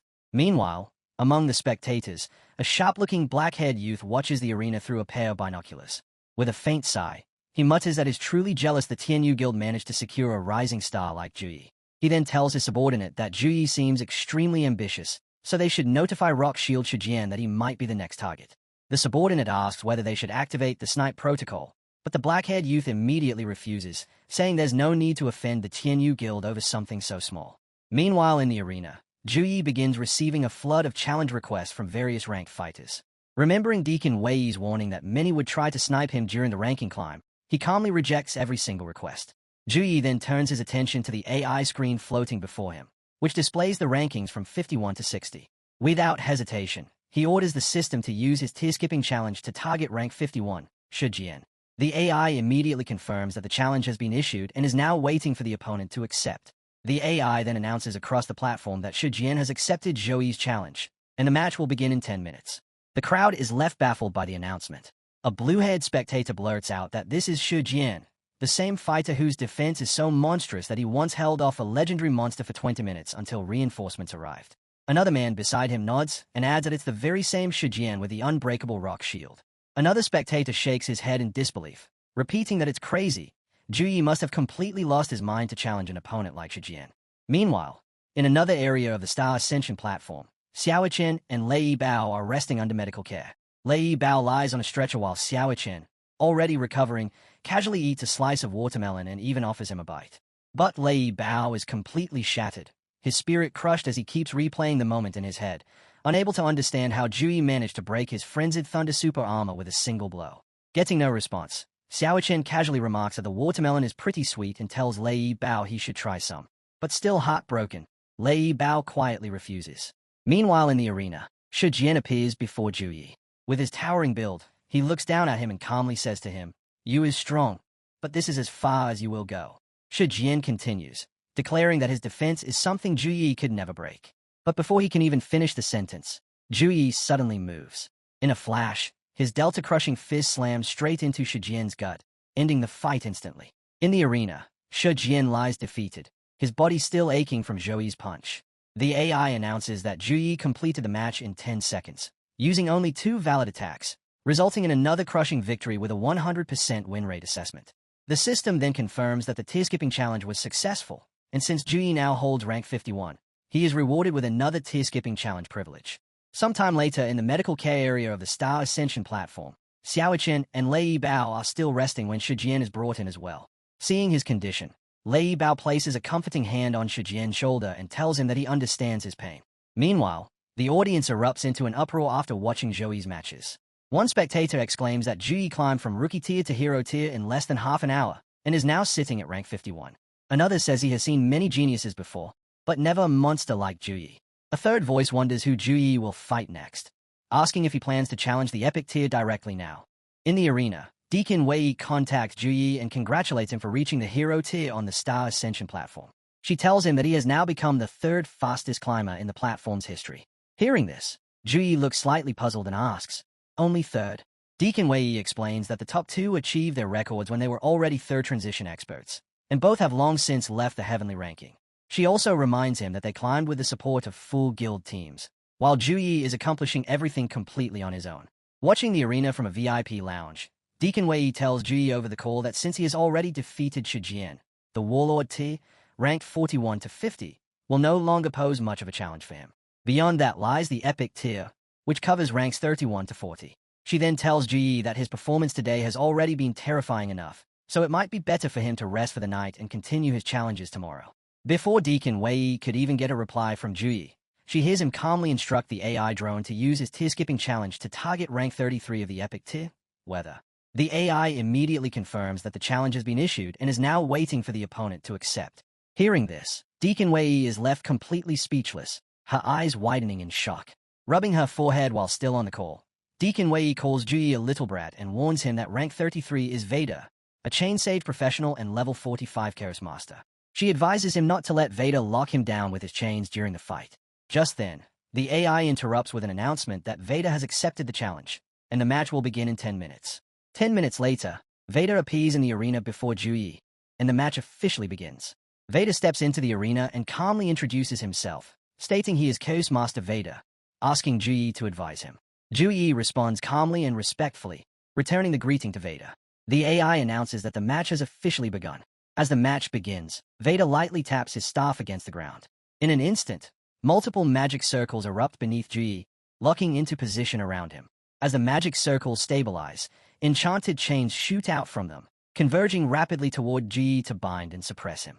Before the chains could reach him, Juyi shifts into a steady stance, preparing to counter. Juyi shoots upward into the air, releasing a thunderous blast beneath him. The force detonates outward, shattering all the magic circles below in an instant. Seeing Juyi break his chains and magic circles, Veda shows no hesitation. He steadies himself and prepares his next attack immediately. In the next instant, Veda unleashes a chain of curses: Slowness Curse, Gravity Multiplication, Magic Seal, and Mental Shock, firing them continuously at Juyi. Juyi moves through them calmly, dodging each one mid-air. Standing below, Veda then declares that every single curse is now linked to Juyi's actions. Any movement, even blinking, breathing, or a heartbeat, will trigger a detonation across all the curses aimed at him. Hearing that, Juyi's expression finally tightens, a hint of concern appearing on his face. Veda then tells Juyi that he only won his previous 3 matches because his opponents foolishly gave him openings to land a punch. But from the very beginning, he never intended to let Juyi get close at all. Veda continues stacking curses one after another, relentlessly attacking Juyi and denying any opening to break through. Still hovering mid-air, Juyi calmly looks at Veda and asks if he really said any movement. Hearing Juyi's words, Veda snaps out of his confidence for a moment and stares at him with a stunned expression. Juyi calmly brings out his divine sword. He activates his angelic divine body, and with a single slash of his divine sword, all of Veda's curses are completely erased in an instant. Even Veda's staff, used to cast the curses, is sliced cleanly in two by the slash. The slash continues forward, striking Veda directly in the chest. He is left completely speechless as the force engulfs him. The arena is engulfed by Juyi's slash, the structure shaking violently as it begins to crumble under the overwhelming force. As the smoke clears, Veda is found lying unconscious on the ground. The AI announces that Juyi completed the fight in 1 minute and 38 seconds, achieving a dominant victory, successfully activating the tier-skipping reward. With this win, Juyi takes over rank 33 on the Heavenly ranking and is officially promoted to the Epic tier. Meanwhile, in the VIP lounge, Deacon Wei watches Juyi's match footage and murmurs that he defeated a level 45 Curse Master in under 5 moves. All the magic arrays Veda deployed were completely useless against Juyi. She recalls the time Juyi came to the Tianyu Guild and was injured inside Blackwind Valley. The memory contrasts sharply with what she just witnessed. She realizes he has undergone a drastic, almost unbelievable transformation in just a few months. Now, if they were to face that same Blackwind Valley incident again, Juyi would likely walk through it without taking a single scratch. Meanwhile, in the arena, Veda lies on the ground, staring at Juyi in disbelief. He admits that he prepared 27 sets of control chains, each skill layered with multiple follow-up variations from start to finish. Yet Juyi shattered every setup with a single strike. Veda slowly stands up, still shaken, and admits he has never seen such a dominating attack in his life. He formally concedes the match. Juyi simply thanks him for the fight. Watching Veda walk away, Juyi recalls the fight and thinks to himself that after reaching level 40, battles are no longer just about raw strength, but about strategy and setup. That's what makes it interesting. Even though he would prefer to fight everyone on the ranking list, time simply doesn't allow it. Meanwhile, in the arena, the audience remains completely stunned. One man mutters in disbelief, asking if Juyi is serious about continuing to fight and wonders if he really intends to keep pushing forward. A woman nearby points out that he is already in the Epic tier, and the next stage ahead is the Mythic tier. The crowd understands the gap immediately. The Mythic tier requires at least level 50, a completely different realm of power. Yet Juyi is still only in the level 30 range, making his continued climb feel even more absurd. Just as the audience is still processing the gap, Juyi activates his tier-skipping challenge, directly targeting the Mythic tier. Even the opponents Juyi defeated earlier are watching in anticipation, wondering who he will challenge next after entering the Mythic tier. Even in the VIP lounge, guild representatives are watching closely, all waiting to see Juyi's next move. Then Juyi finally speaks to the AI, declaring his challenge. He will face Liu Ruoyan, rank 11 of the Mythic tier. Hearing Juyi's decision, the entire audience falls into dead silence. All they can do is stare at the rankings in disbelief. The AI robot then announces that Liu Ruoyan has accepted the challenge, and the match will begin in 10 minutes. The audience erupts into chaos. One man shouts that Juyi has completely lost his mind. Liu Ruoyan is the gatekeeper of the Heavenly ranking, the same one who single-handedly wiped out a monster tide 6 months ago. Shi Jian turns to Lei Bao and Xiao Chen and asks if they genuinely believe Juyi can win. Hearing Shi Jian's question, Veda, just brought into the healing center, responds that even if Juyi doesn't win, he definitely won't lose. He continues, saying Juyi probably didn't even use 10% of his real strength when he fought him. What looked like him being trapped for a moment was actually Juyi testing the limits of his curse techniques and measuring his strength. He then adds that Juyi completely defies all common sense. Meanwhile, in the arena, Liu Ruoyan appears before Juyi. As she appears, Liu Ruoyan says nothing. She simply stays at Juyi with a cold, serious gaze. Juyi mirrors her silence and stays back at Liu Ruoyan, meeting her gaze without a word. Even after several minutes, neither of them moves or speaks. Juyi and Liu Ruoyan simply continue staring each other down in complete silence. Meanwhile, Zhouyi's mind is racing. He notes that Liu Ruoyan is unusually quiet. In his experience, strong opponents are usually arrogant, cold, or openly release killing intent. But looking at Liu Ruoyan, Juyi realizes she is different. She stands there doing absolutely nothing, yet he still feels an invisible pressure locking onto him, as if he's already being targeted. Looking at Liu Ruoyan, Juyi feels something even stranger. She doesn't seem like she's staring at him at all. But to Juyi, it feels like she already knows exactly where he is at all times, even without directly looking at him. Meanwhile in the audience, the crowd erupts into cheers as Liu Ruoyan steps into the arena. Many are seeing her in person for the first time, while others complain that even getting a spectator seat cost them 10 times the normal price due to her appearance.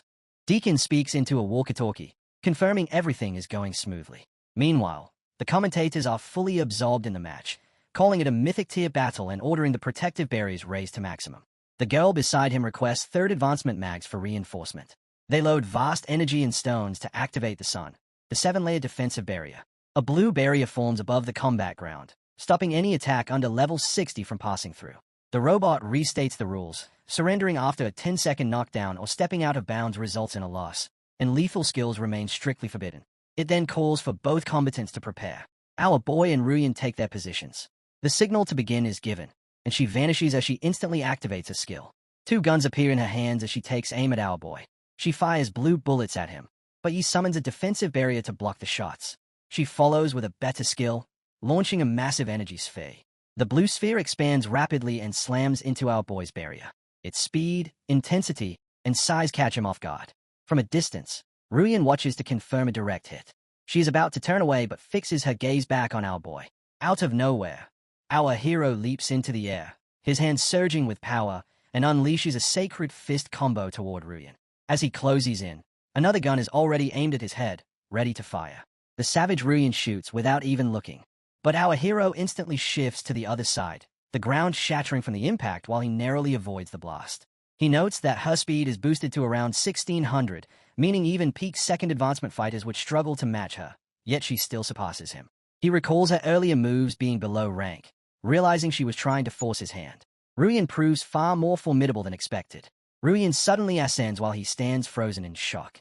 Multiple glowing mana spheres form around him.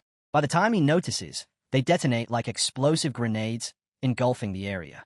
In slowed perception, our boy slips through the destruction, avoiding every blast with precision. Her eyes widen as she realizes he used 7 distinct boost patterns, dodging with a reaction time under 0.3 seconds. She presses on, drawing her guns again and firing relentlessly, forcing him into a defensive stance. This time, he calmly kneels, places a hand on the ground, and activates his skill, releasing a faint rain of light. The ground splits apart, forming defensive stone walls that block every incoming bullet while he stands atop them like a throne. Ruyan leaps upward and remarks that low-level skills will not work on either of them, urging him to reveal his true power, then unleashes an S-rank Frostfall Storm. She merges both guns behind her as blue energy surges outward. As the skill activates, beams of blue light fire toward our boy at explosive speed. Our hero studies them carefully, draws his Dragon Slayer sword, and with a single swing and light slash, the glowing trail from his blade neutralizes every incoming attack, casually deflecting even her S-rank assault. He then drives the sword into the ground, causing the terrain to shift and crumble into scattered stones. Our boy answers her challenge as golden trails of light begin to flow from his body. From the ground, Manhua-infused silver chains rise toward Ruyan, lifting her into the air. They coil tightly around her, forming a confined prison. Our boy observes from below. Within the glowing enclosure, she questions whether it is an energy cage of lightning combined with holy power. As she attempts to move, her legs are restrained as well. She realizes the barrier's primary effect is to immobilize the target. However, she soon senses that this is only the surface effect. Studying further, she detects a secondary ability altering her stats, watching the numbers steadily decline. She notes that in just 4 seconds, all 4 core stats have already dropped by 1% and continue decreasing. The prison fades, allowing her to act again. But as she moves, her gun begins to distort with blue energy, and a glowing sphere starts forming along her forearm. Rui infuses her 2 pistols into a diabolic machine gun, thinking that as long as she destroys the node she will be fine. As she fires, a thick cloud of smoke erupts from the ground, yet she fails to notice chains still creeping up behind her. In an instant, they coil around her again, forming another holy prison while our boy stands behind, silently watching it unfold. But his expression soon turns uneasy as she dismantles her own skill. A mana cannon blast surges through the machine gun and pierces straight through his prison realm, now only a few meters away from striking him. Then, out of nowhere, a massive white sphere appears in front of the weapon, far larger than the prison itself and nearly touching the combat boundary. Our hero shifts into his celestial form, rubble floating like sand around him as he stands completely unaffected. Ruyan clears the smoke and stares at him in shock. Our boy looks down and uses the hand of God, slamming a massive stone force onto her and crushing her under intense pressure. She grips her machine gun again. As she fires, a beam of light tears through the hand of God, shattering his mana and breaking the crushing force. From afar, the spectators watch as the entire stadium barely holds together under the immense pressure. Ruyan remains standing in place while the force presses the ground itself. Our boy realizes she has counted 3 S-rank skills in succession and understands that a heavenly leaderboard gatekeeper is no ordinary opponent. Ruyan notes from his reaction that she managed to surprise him, and now declares it is her turn to unleash an S-rank skill. She dismantles her weapon and reconstructs it into something far more powerful. Her weapon transforms into a nuke-like form, not just one but many, each with a face and eye to track its target, and she launches them all toward our boy. The nukes twist and bend to bypass defenses, rushing in from every direction with hostile intent. Our hero raises his honeycomb barrier, but as the strikes hit, alerts trigger for void flash, thunderburst, energy penetration, bombardment, and explosives that ignore energy defense. He is stunned to realize the nukes are not being stopped. They close within inches, tear through the barrier, and detonate in a massive explosion that engulfs everything in flames. White and red spheres erupt across the battlefield while Ruyan remains standing, calmly building her aura. She knows no defensive class has ever endured this attack. As the dust settles, our boy suddenly reappears, striking her and slipping away just in time to avoid a lethal counter. She activates another skill that blinds him. Ruyan summons her pistol again. As she fires, our hero recognizes the shot as a devastating F-class ability. Without gear that reduces incoming damage by 30%, he would already be critically injured and unable to continue. Still, he uses his abilities to evade some of the incoming hits. Ruyan loses her composure, shocked that such damage-reducing gear could even exist. Despite that, she keeps firing while our boy dashes around, trying to avoid as many hits as possible. The mags panic as their barrier begins to fluctuate, urgently requesting reinforcement from 3rd advancement mags. Approval comes instantly, but energy stone consumption is too high and the barrier can only last 10 seconds, forcing an immediate resupply request that is also granted. Meanwhile, our boy remains blinded as bullets continue to wound him, some striking deeply. Ruyan relentlessly pressures him, her weapons seemingly limitless in power. His attacks tear at her clothing but barely harm her. Suddenly, he appears directly before her, grabbing both her arms. In the next instant, he delivers a decisive strike to her gut, sending a shock through her body and nearly breaking her ribs. She is hurled into the defensive barrier with explosive force, causing it to nearly crack. She realizes that even while blinded, his combat instincts are dangerously sharp, constantly forcing her into close combat where she cannot use her strengths.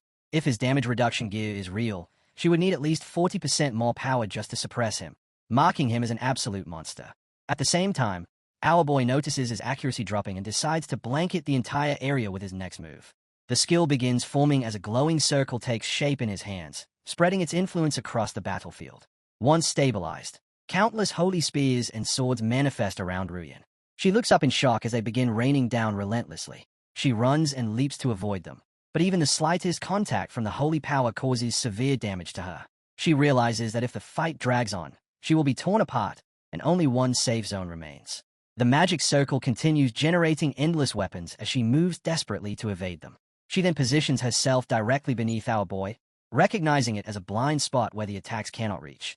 Summoning her weapon again, she considers how he handles such wide area attacks, concluding that if he relies on damage reduction, he will simply increase his firepower. Suddenly, the ground shifts into a steep incline, and the battlefield reshapes into a completely different domain. The stones rearrange into a circular formation with our boy floating above, observing the transformation. She completes the structure flawlessly, enclosing him within a circular arena while blocking the incoming magic weapons. Without warning, hidden mechanisms activate within the stones as machine guns emerge, all aimed directly at our boy. These are no ordinary weapons but diabolic constructs. The system identifies them as an omnidirectional firing array capable of saturated blanket strikes, with energy-condensed bullets that pierce most shields. At her command, every gun fires nuke-like projectiles toward him. Our boy remains still, watching the incoming barrage from all directions. Then he calmly closes his eyes. When he opens them again, they shine with power as two openings appear on his forehead. Our hero blocks every incoming bullet with a single freezing skill, trapping them all in ice. Ruyin stands there shocked and badly bruised, unable to comprehend how he managed to freeze every bullet mid-flight. The audience is stunned as they realize that attack was the ultimate move of the goddess Ruyin, an omnidirectional firing array that had never once missed its target, yet Yi completely shattered it. Our boy then activates another skill as a weapon forms in his hand, transforming into a long mana spear prepared to be thrown by his holy form. Before releasing it, he tells Ruyin that her aura revealed her exact position. Ruyin no longer focuses on defense, sweating under a pressure far greater than facing a level 50 striker. Our boy hurls the spear with soul-shattering speed, tearing through the air toward its target. She curses as she realizes she cannot move, not because she is restrained but because her instincts are frozen by fear. She understands that taking the strike head-on would mean certain death, yet she remains rooted in place as the spear closes in.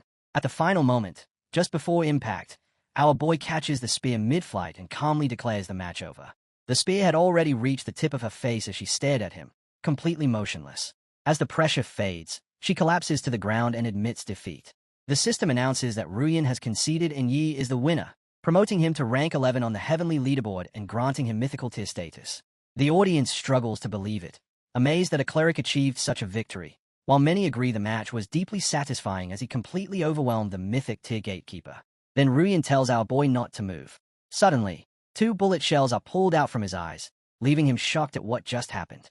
Ruyin explains that her bullets do more than blind, as they continuously erode the nerves, causing unbearable pain that few can withstand. Yet he endured it and still won, making him a terrifying opponent. Our boy responds that her marksmanship is the fastest he has ever seen and admits that without better gear he would likely have lost. She replies that a loss remains a loss and refuses to make excuses. She then leaves, informing him that his next match will be against Mo, and he simply acknowledges it. She adds that Mo is twice as fast as her, warning him to be prepared. The scene shifts to Deacon, who reports through a call that he has defeated Ruyin head-on and confirms that his next opponent will be Mo. We see a thug wondering how he ever had the nerve to boast in front of Juyi. His friend hands him a slice of watermelon and tells him to relax and calm down. The system displays the rankings, showing positions from 11 held by Juyi to 16 held by Jianyuo. The scene shifts to our boy, now healing himself while watching the system window. He combines 3 different skills to recover gradually. As the process completes, he feels fully relieved. Moments later, multiple system windows appear, listing the rewards he has earned, including a mythical tier promotion, win streak bonuses, elite tier upgrades, and several other items. He casually dismisses them, thinking the rewards are decent but not what he needs at the moment, then considers asking Deacon Wei to send them to Yuna later. Soon, someone enters the room.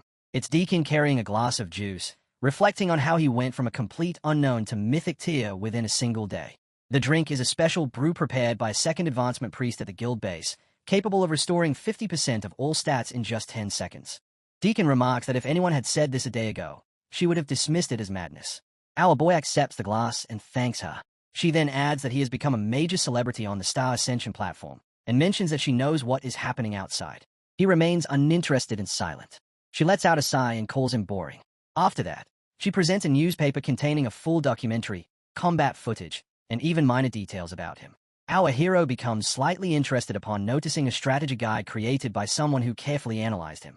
It explains that footage from his 5 matches today has been compiled into a guide and is selling extremely well.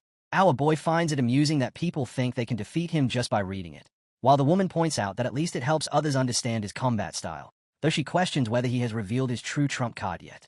He simply takes a sip of his drink and gives no response. At that moment, a system notification appears, confirming that Mo has accepted the match, scheduled for today at 7 in the evening, with both participants required to arrive on time. As our boy checks the match timing, the woman remains calm and notes that they have 3.5 hours, enough time for him to recover and for her to explain exactly what kind of opponent he is about to face. She reveals that Mo is a level 54 Shadow Blades master known as Shadowless, holding a record of 274 wins and only 22 losses, which immediately catches his attention. She further explains that all 22 defeats came against a rank 3 opponent. In earlier encounters, he could barely last a minute, but in their most recent match, he managed to endure for over 10 minutes, steadily improving through each battle. She then shows footage of his fight against the former rank 4, a level 54 elementalist. At that time, Mo was only level 51 and possessed just 2 signature skills. One of them is the S-rank skill Shadowless Step, which erases his aura, movement sound, and energy fluctuations, making him completely undetectable while moving and only visible at the instant he attacks. Another is the S-rank skill Flash, a strike so fast that it cannot be followed by the naked eye, once powerful enough to slice through a legendary tier weapon of equal level. His strategy revolves around remaining unseen, ensuring that by the time he is detected, it is already too late. Our boy reflects that being entirely imperceptible makes him a dangerous opponent. Deacon adds that he possesses one more skill, though it has only been used once against a rank 3 opponent. The fight occurred inside a sealed domain, so no one knows exactly what happened, but after the technique was used, the rank 3 fighter emerged 5 minutes later covered in injuries. She concludes with a strong suspicion that it was his true ultimate move, but it ultimately failed due to the gap in their levels. Our boy thanks Deacon Wei. She replies that she has already sent him all of his opponent's public battle records and suggests he take time to review them if he does not want to be caught off guard.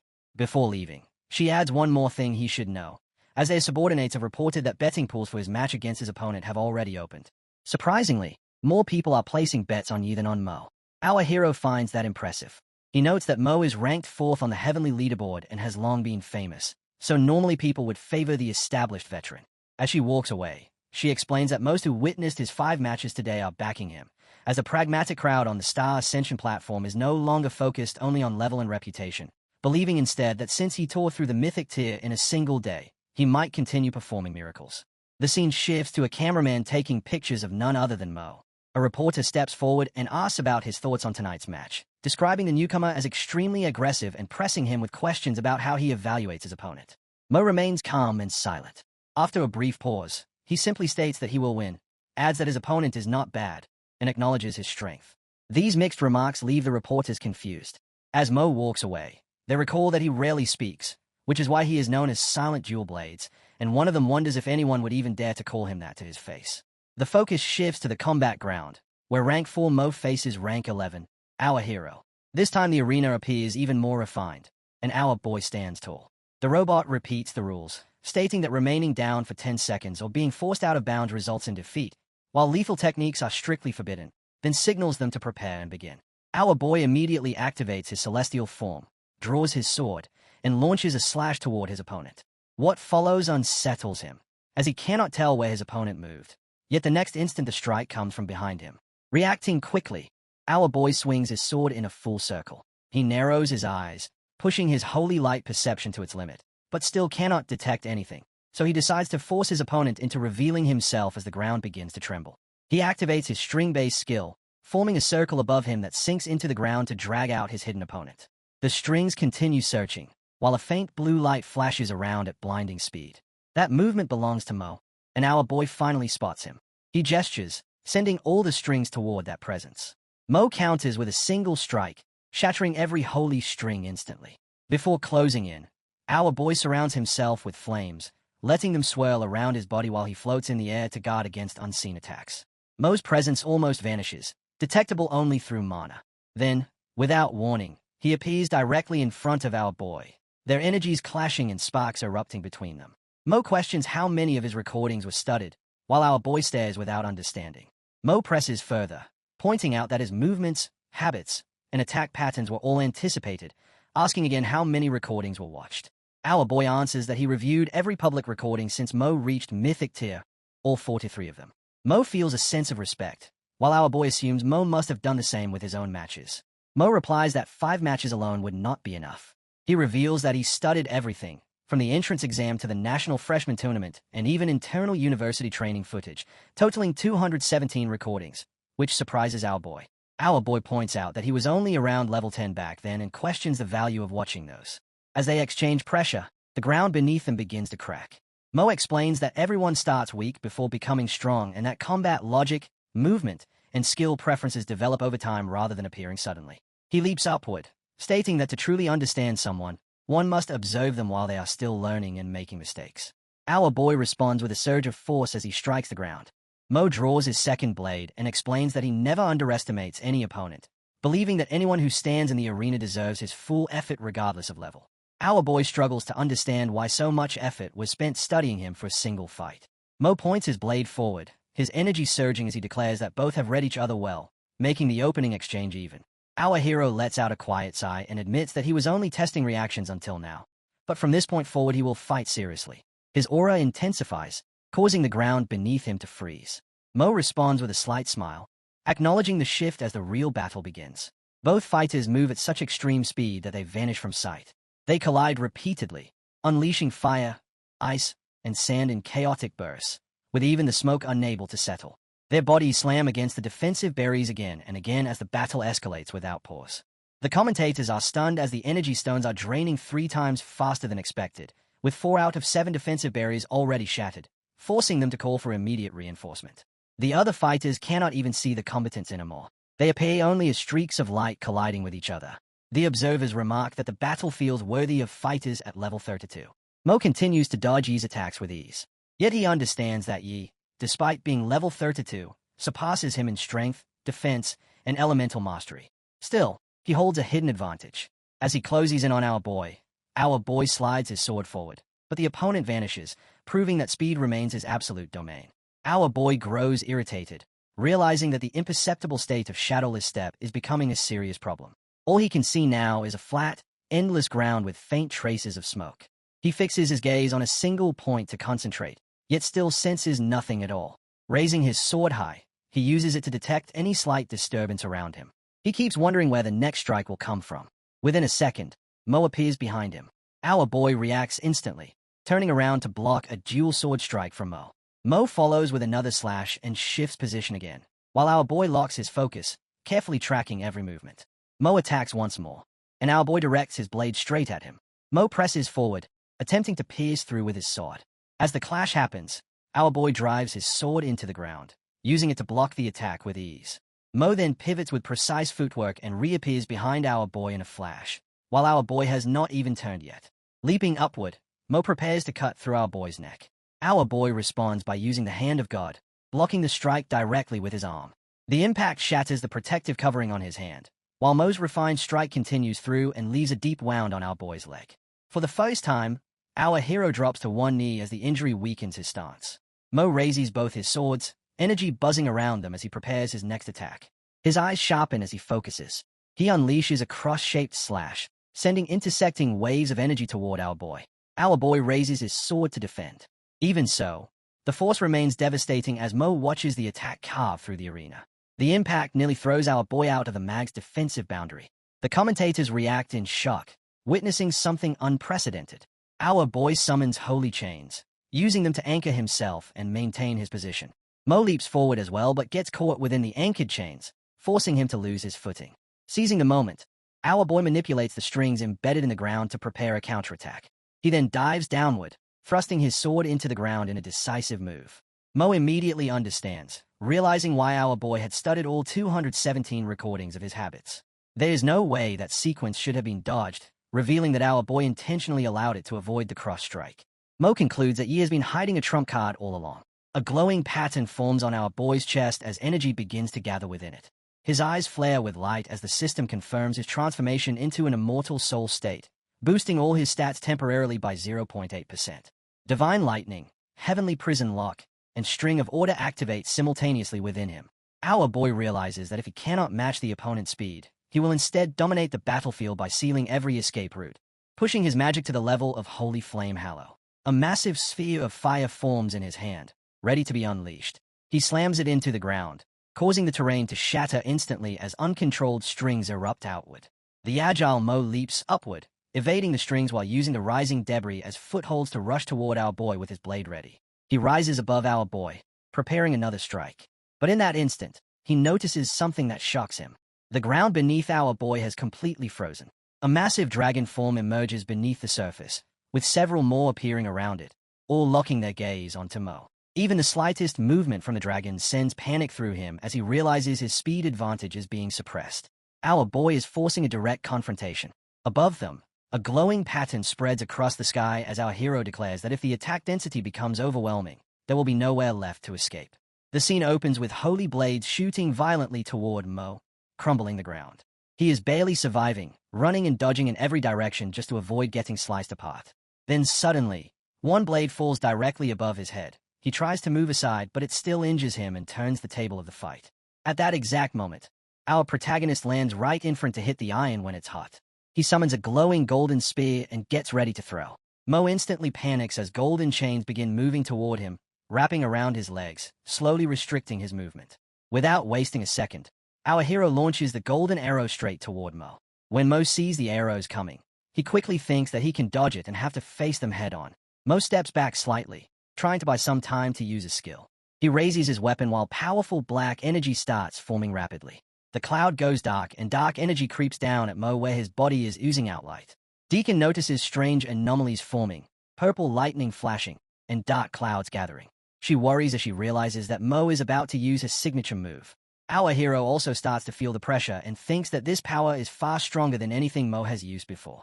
Then the purple energy spreads out, transforming into countless white blade-like attacks rushing toward our hero. These are thousands of blades meteor fall. Meanwhile, Mo's eyes turn completely black and emotionless as he stands still.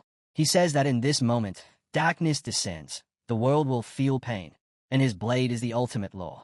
But then suddenly, he snaps out of it and questions himself, wondering what he is even thinking. Right after that, a massive strike hits the ground, causing an explosion that shatters everything around it. Even then, the golden chains break through the power of the blast. The explosion is so intense that stones scatter everywhere, almost like they are weightless pieces of cotton. Our hero then activates a giant golden hand, and energy begins spreading outward from it. The golden hand reaches toward the incoming white energy, but the energy pieces straight through it as if the hand isn't even there. After that, the golden hand starts melting, breaking apart into glowing particles like clouds. The scene shifts toward a divine bulwark. Our protagonist realizes that his immortal soul mark is converting part of the damage he takes into temporary stat boosts. The longer the fight continues, the stronger he becomes. But at the same time, his mana is draining too quickly, and he knows he won't last long enough if this keeps going. He looks shocked as he brings his hands together, thinking that he needs to find Mo quickly. Mo is hidden, but since Meteor Fall is still active, it means he is still somewhere inside the arena. As long as he's there, there has to be a weakness. Suddenly, more purple energy strikes appear, forming 3 thick lines of energy slicing through the area. Elsewhere, the system controllers watching everything are shocked. One of them immediately requests emergency intervention from a third advancement mage.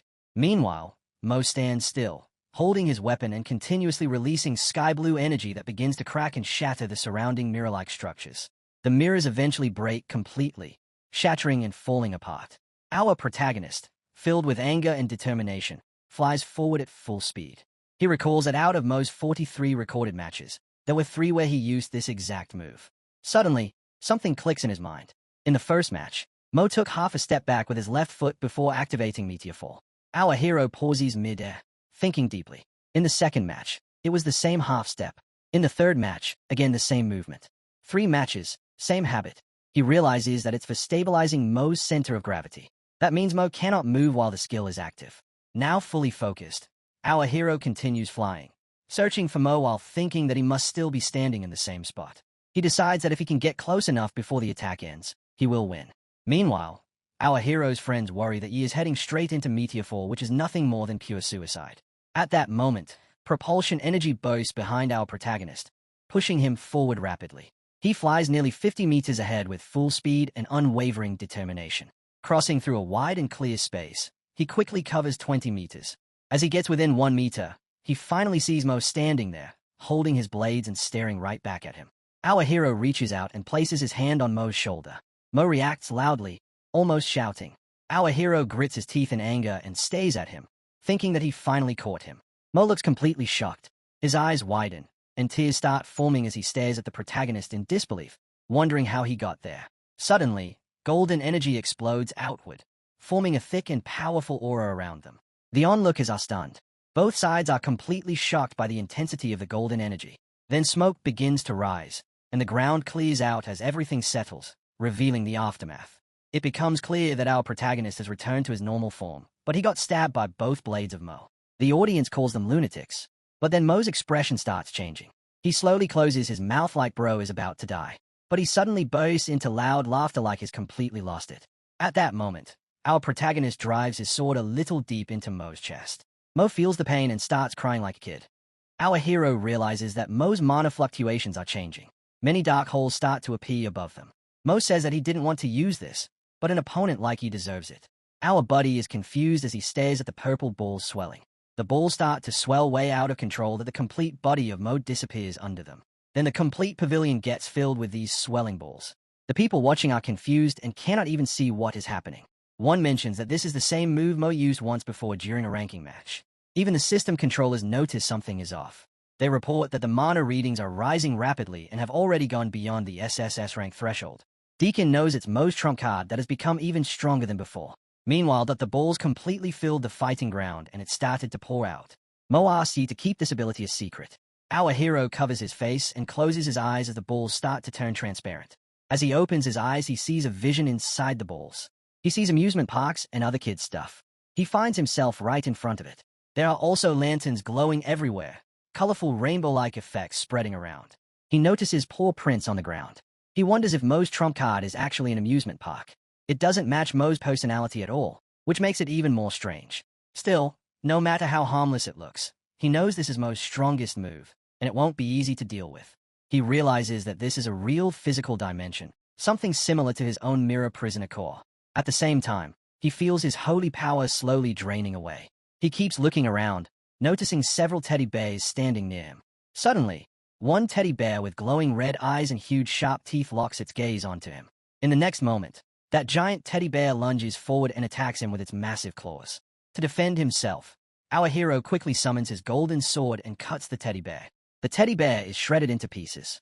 Several candies from inside the bears drop into the ground, making you wonder if these attacks feel too simple for Mo. Then purple energy begins flowing out from a carousel horse ride. At the same time, all the swings and rides start releasing purple energy, aiming directly at our hero and hitting him repeatedly.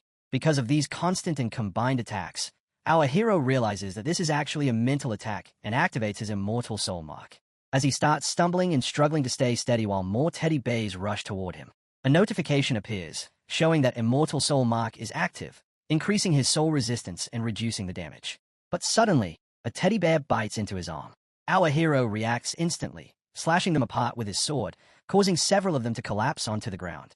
He then stretches out his hand and releases golden chains toward the enemies.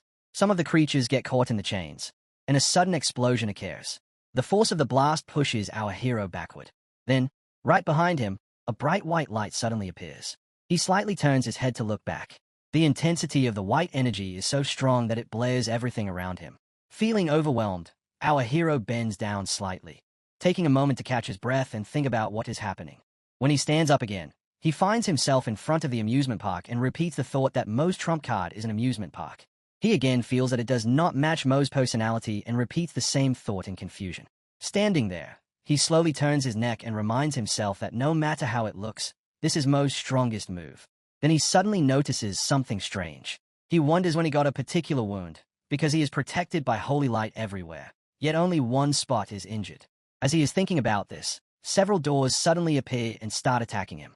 He quickly activates his holy light again, cutting through and breaking some of the bears. At the same time, several star-like objects with white light appear behind him once again. His eyes lock onto them, and he looks shocked as he stares at them with wide eyes. Now his mind starts replaying earlier moments, remembering when he was in his massive golden form facing Mo. He recalls placing his hand on Mo's shoulder during that moment. He then looks down at his own hands, feeling confused, thinking that he is sure he already caught him and questioning where he even is right now. Standing there, he also starts thinking about all the injuries on his body and wonders what is actually going on. Suddenly, everything in the amusement park, including the dragons and the glowing stars, starts releasing energy toward him. He feels uneasy and realizes something is wrong, like he has forgotten something important. More strange elements appear, all spreading white energy around him. While he is standing there, two teddy bears suddenly appear on his right side. Our hero tries to punch one of the dolls, but it bites into him. He immediately reacts by activating his holy light again, releasing golden energy to fight back. Back to vivid thoughts of amusement parks, those strange balls are still spreading everywhere across the area. Both of our heroes' faces look irritated and uncomfortable, almost like something is seriously off. Avery Era stands there, grinding his teeth in anger while staring at his own body. He slowly looks down at his arm and starts thinking that he was just about to duel Mo in the arena, but suddenly he ended up here. Now his body has multiple unexpected wounds that are completely different from the ones he got while fighting Mo. His protective holy light has dropped by 30%, and even his unyielding arm guard show signs of heavy use. He realizes that there are many people in the world who could hurt him, but using wounds to leave marks on his own body like this feels strange. Our hero becomes furious and says that it could only be himself. This is not the first time he has been here. Then, with his golden eyes glowing, he understands something deeper. He realizes that he has been him many times before, but his memories keep getting wiped. Every time he wakes up, he starts fighting again before he even has time to heal. With time running out, he has been using these wounds as a way to leave messages for himself. After realizing this, our hero releases his energy, and flames begin to rise around him. The fire grows into a massive blaze, spreading across the amusement park and starting to destroy everything in its path. Suddenly, a system window appears, giving an alert about firmament battle boots being detected. Our hero looks at the system window in shock and realizes that those boots are not even part of the heavenly leaderboard reward pool, yet Mo has them. He starts thinking quickly, remembering that the system mentioned clues at the Ascension platform. Since Mo has been stationed there the whole time, it raises the question of whether Mo already knows about this. Whether Mo knows or not, our hero decides that he must get those firmament battle boots at any cost.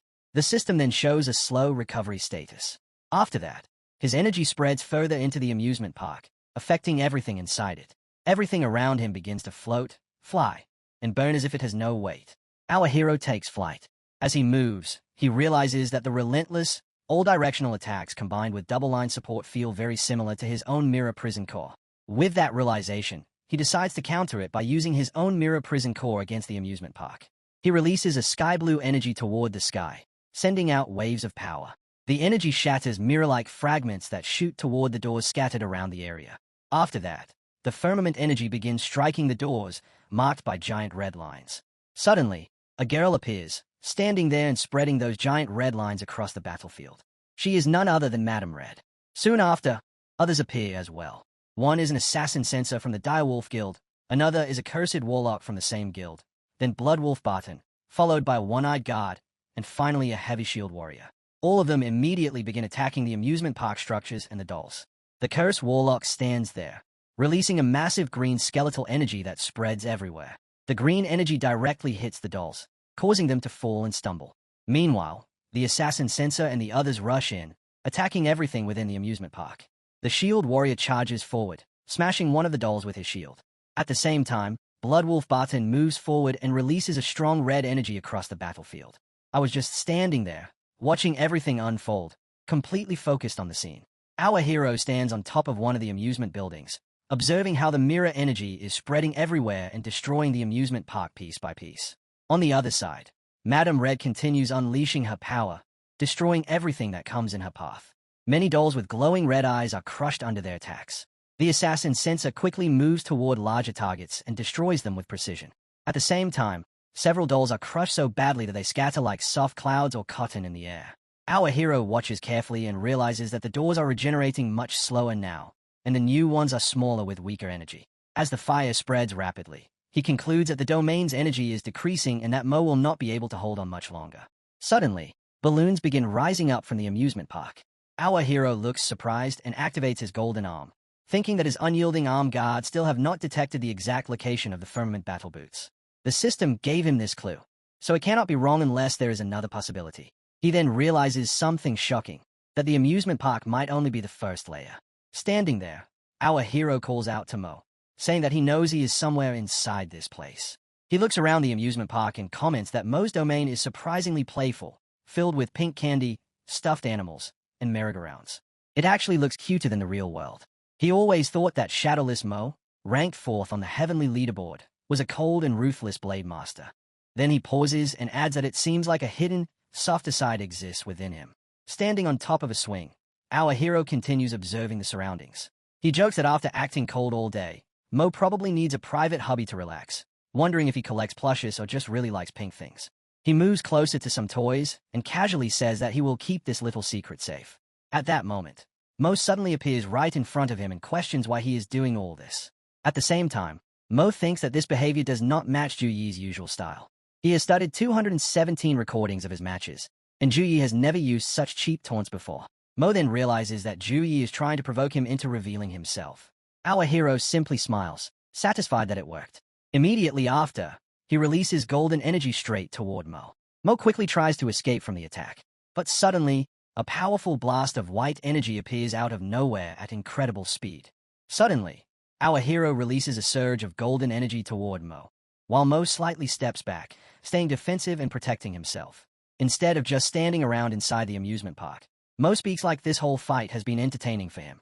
He admits that he has been holding back until now and says that our hero will be the first person worthy enough to step into this place, hoping that he will regret it. Our hero says nothing. He simply looks at Mo while holding his holy light and golden energy in his hand, completely focused. He keeps moving forward, gripping a massive golden sword as he advances. Then our hero firmly plants his feet on the ground, makes his golden sword disappear, and realizes that pushing Mo to his limits has successfully forced him to reveal another special domain. Around them, countless lanterns hang in the air, lighting up the surroundings with a strange glow. As our hero stands there, a giant Joker figure suddenly appears with its mouth wide open, and our hero is standing right in front of it. The Joker opens its mouth even wider, and golden light starts pouring out from inside. Our hero immediately realizes that this energy matches the aura of the firmament battle boots. He steps forward into a zone where blue circular patterns begin forming on the ground beneath him. Suddenly, the scene shifts completely into a kitchen filled with baked goods. Out of nowhere, a little girl runs into the kitchen calling for her father. She hugs him happily and asks if a favorite strawberry cake is ready. The man, confused, asks who she is.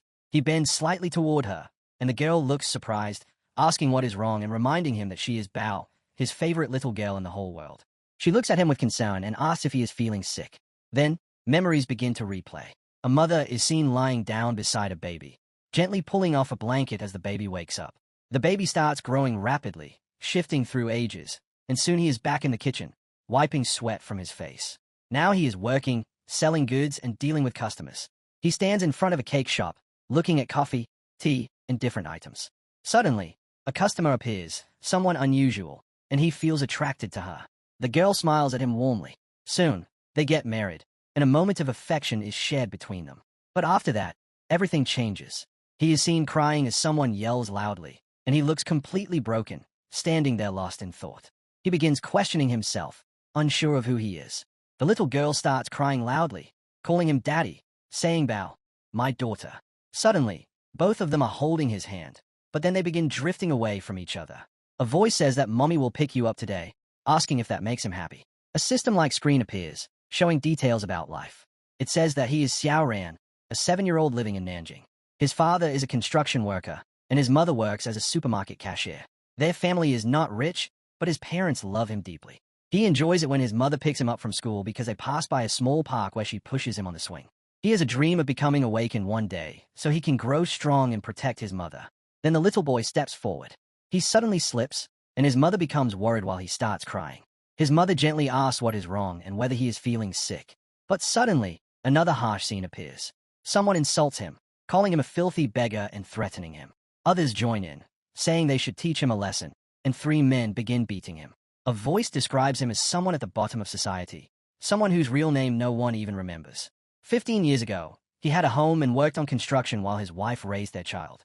Life was hard, but he found comfort in sending money home every month. Then a sudden illness drained all his savings. Even though he recovered, he lost everything. His wife left with their child, and he was thrown out because he could not pay rent. From that point on, the streets became his home. He starts questioning if he really is a beggar and wonders why these memories do not feel like his own. He insists that he should not be a beggar and says that he is old Zhang, but then immediately denies it, realizing that is not right either. Our hero is now completely confused, asking himself who he really is. The gamblers beating him say they do not care who he is. As he cries out asking who he is, strange pharaoh-like beings appear. Then monsters with swords shout battle cries, attacking him. Even as they strike him, he keeps asking who he is. Others yell at him to pay his debts, accusing him of trying to hide, and they continue beating him mercilessly. Our hero becomes overwhelmed and fed up with these endless memories. Different voices keep telling him different identities. One says he is Wang, a man with a daughter to feed. Another says he is Xiao Ran, whose mother is waiting. Another says he is old Zhang, forgotten by everyone. Another says he is Iris, sworn to protect the forest. Another says he is part of a horde that must fight. Another says he is Jiangwei with responsibilities due. The identities keep shifting endlessly. Countless soul-like figures surround him, each one insisting he is someone else. They say he is old Zheng, Iris, a warrior, Zheng, and many more. They describe him as Li Tiozhu, a miner who worked for 40 years until his lungs turned black.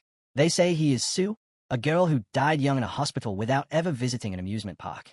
They say he is Granny Chen, who waited years for a son who never returned.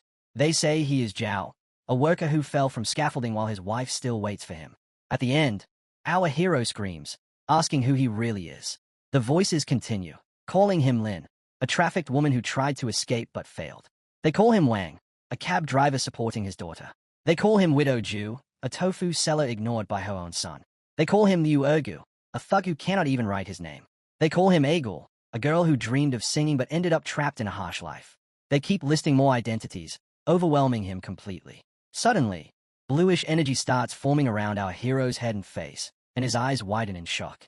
Then a figure named Frostfang appears, releasing cool bluish energy toward him.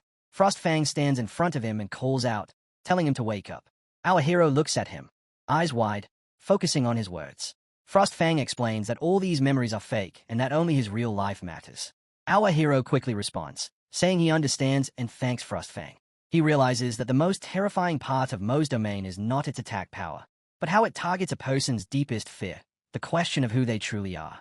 The first layer of the domain causes memory loss. The second layer goes even further by inserting completely realistic memories of other lives into the mind. Each life feels real, from Wang's love for his daughter to Xiao Ran's dependence on his mother, to old Jing's despair. Hundreds of emotions and regrets feel like they belong to him. The domain tries to overwrite his real identity with these fake lives, forcing him to feel their pain and lose himself completely. With the energy from Frostfang supporting him, our hero stands firm and declares that before his mind gets erased again, he will destroy this entire place. Our hero gathers immense power into a massive sphere, and the moment it crashes down, everything within its range is instantly frozen. Towering, razor-sharp cones of ice rise and solidify, spreading their form across miles. Every memory tied to his allies and companions gets trapped within the ice and shatters at once. He breaks free from those strange visions, including that eerie clown face, as everything collapses. Now, our boy steps forward toward his opponent, freezing everything in his path in a single moment. Mo stands frozen as well. Even within his own domain, our hero approaches him and points out that maintaining such a domain costs far more than just mana. Mo responds that despite experiencing hundreds of lives, he still held onto his sense of self. He admits that our boy is the most terrifying person he has ever encountered. Our hero calls forth his celestial sword, energy crackling around it, and declares that it is over. He drives the sword into Mo, shattering the ice as a surge of dark energy bursts outward. Back in reality, the domain collapses, and both fighters fall onto the battlefield. They crash onto the ground with heavy force, sending smoke rising everywhere. The spectators are stunned to see both fighters severely injured, questioning what exactly happened to their bodies. The system begins its analysis and determines that both sides have lost the ability to continue fighting. As the data is processed, the audience remains tense and fully focused on the outcome. The red-haired girl watches in shock as our boy slowly rises to his feet. The system immediately announces that Ju Yi stood up before Mo, declaring him the winner. His companions erupt with excitement, celebrating that their fighter has defeated the 4th-ranked contender on the heavenly ranking. Despite being only level 32, he overcame a level 54 opponent. Deacon finally relaxes, relieved that Yi secured the victory. Amid the lingering smoke, our boy stands firm while Mo is placed onto a rescue stretcher and rushed toward medical care. While lying there, Mo reflects on how Ju Yi is a disciple of Wang Hui from Shuang University. Wang Hui was already known as a monster in his time, yet his student has surpassed even that. His companions grow anxious, realizing that from tomorrow onward, the name Ju Yi will spread throughout the entire country. The scene shifts to a healing capsule where our boy is fully restored to his peak condition. He looks refreshed as he lifts his face out of the healing fluid. Our hero then sits up inside the capsule as the recovery process completes. Just as he prepares to step out, Deacon approaches and remarks on his rise from an unknown figure to mythic tier within a single day. She adds that class-holder forums across the country have exploded with reactions, describing how intense the discussions have become. She leans in close, nearly startling him, and questions whether he belongs to Tianyu Guild, wondering where such a monster was found. She brings up Wei Ningxin and how well Tianyu managed to hide him. Holding a dramatic pose, she continues that she said nothing, yet others filled in the gaps themselves. The old veterans constantly think about surpassing rival guilds, and this battle alone will leave them envious for an entire year. Noticing her expression shift, Our boy becomes slightly uneasy and calls her name cautiously, so she realizes he is still unclothed. She quickly turns away, shutting her eyes, and explains that the old president has always been too occupied with official duties to guide him personally, something he has long felt guilty about. Our hero acknowledges this as he prepares himself. Facing the other direction, she waits while our boy gets dressed, then explains that the president has always been observing his progress and reviewing recordings of every one of his matches. She mentions that the president asked her to deliver a letter. Our hero takes the letter, confirming that it truly came from the president. He opens it and reads that by now he should have already defeated Mo. It continues that rising from obscurity to 4th place on the heavenly ranking in a single day has exceeded all expectations. However, the message was not written to praise him, but to warn him of something important. Our hero pulls out a photograph enclosed within. The president explains that Liu Xian from Blackwind Valley has ties to the Holy Spirit cult in Longfeng City. During further investigation, Liu Xian escaped from prison and vanished. What makes the situation worse is that someone is investigating him, and that individual is clearly an enemy. If it were only Liu Xian, it would not be as concerning, but the hidden forces behind him are far more dangerous. Once his role in resolving the Holy Spirit cult and Blackwind Valley crisis becomes known, he will face relentless assassination attempts. An innocent man often suffers because of what he possesses, and in this case, there are already people seeking his life.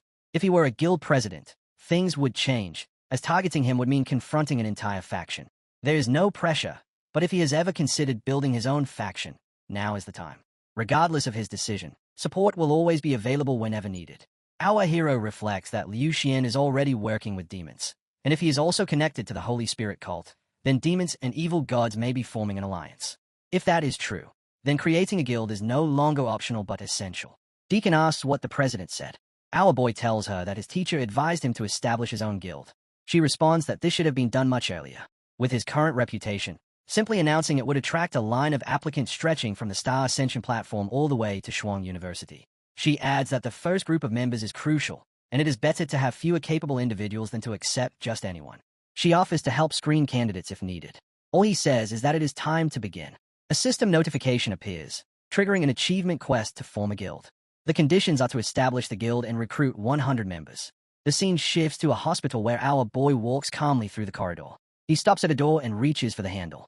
Before opening it, he pauses, lost in deep thought, with no one knowing exactly what is on his mind. A hero recalls that after Mo's second-layer domain shattered, Frostfang coiled around him and shot forward toward the golden glow ahead. That was where he discovered the firmament boots. Now he equips the boots, triggering a hidden quest titled The Legacy of Apocalypse Dragon Knight. The legacy reveals that holy light falls into the abyss of eternal night. The dragon's soul murmurs within ruined ruins. It speaks of retrieving the edge that serves fate, the Apocalypse Holy Sword, and hints at an otherworld rift. Our boy thinks the next quest prompt appeared right after he obtained the permanent buffs. But where exactly is the otherworld rift? Are there countless such rifts across Zhongxia? How is he supposed to locate it? He quickly drops the thought, deciding to focus on what lies ahead, and knocks on the door. Mo calls for him to enter. As the door opens, Mo shows slight surprise. He thinks about how he took the boots from Mo's domain without him knowing, and he cannot just walk away without giving something in return. Mo asks what he needs. Our boy summons a few books and offers them. Mo looks at them and questions whether they are skilled books, epic tier gear, or even mythic tier equipment. Our hero considers them simple compensation and calls them a small token of appreciation. The room turns quiet and heavy. Our hero just stands there as an awkward silence settles between them. Mo suddenly starts trembling and says he already sensed it. Our hero has no idea what is happening.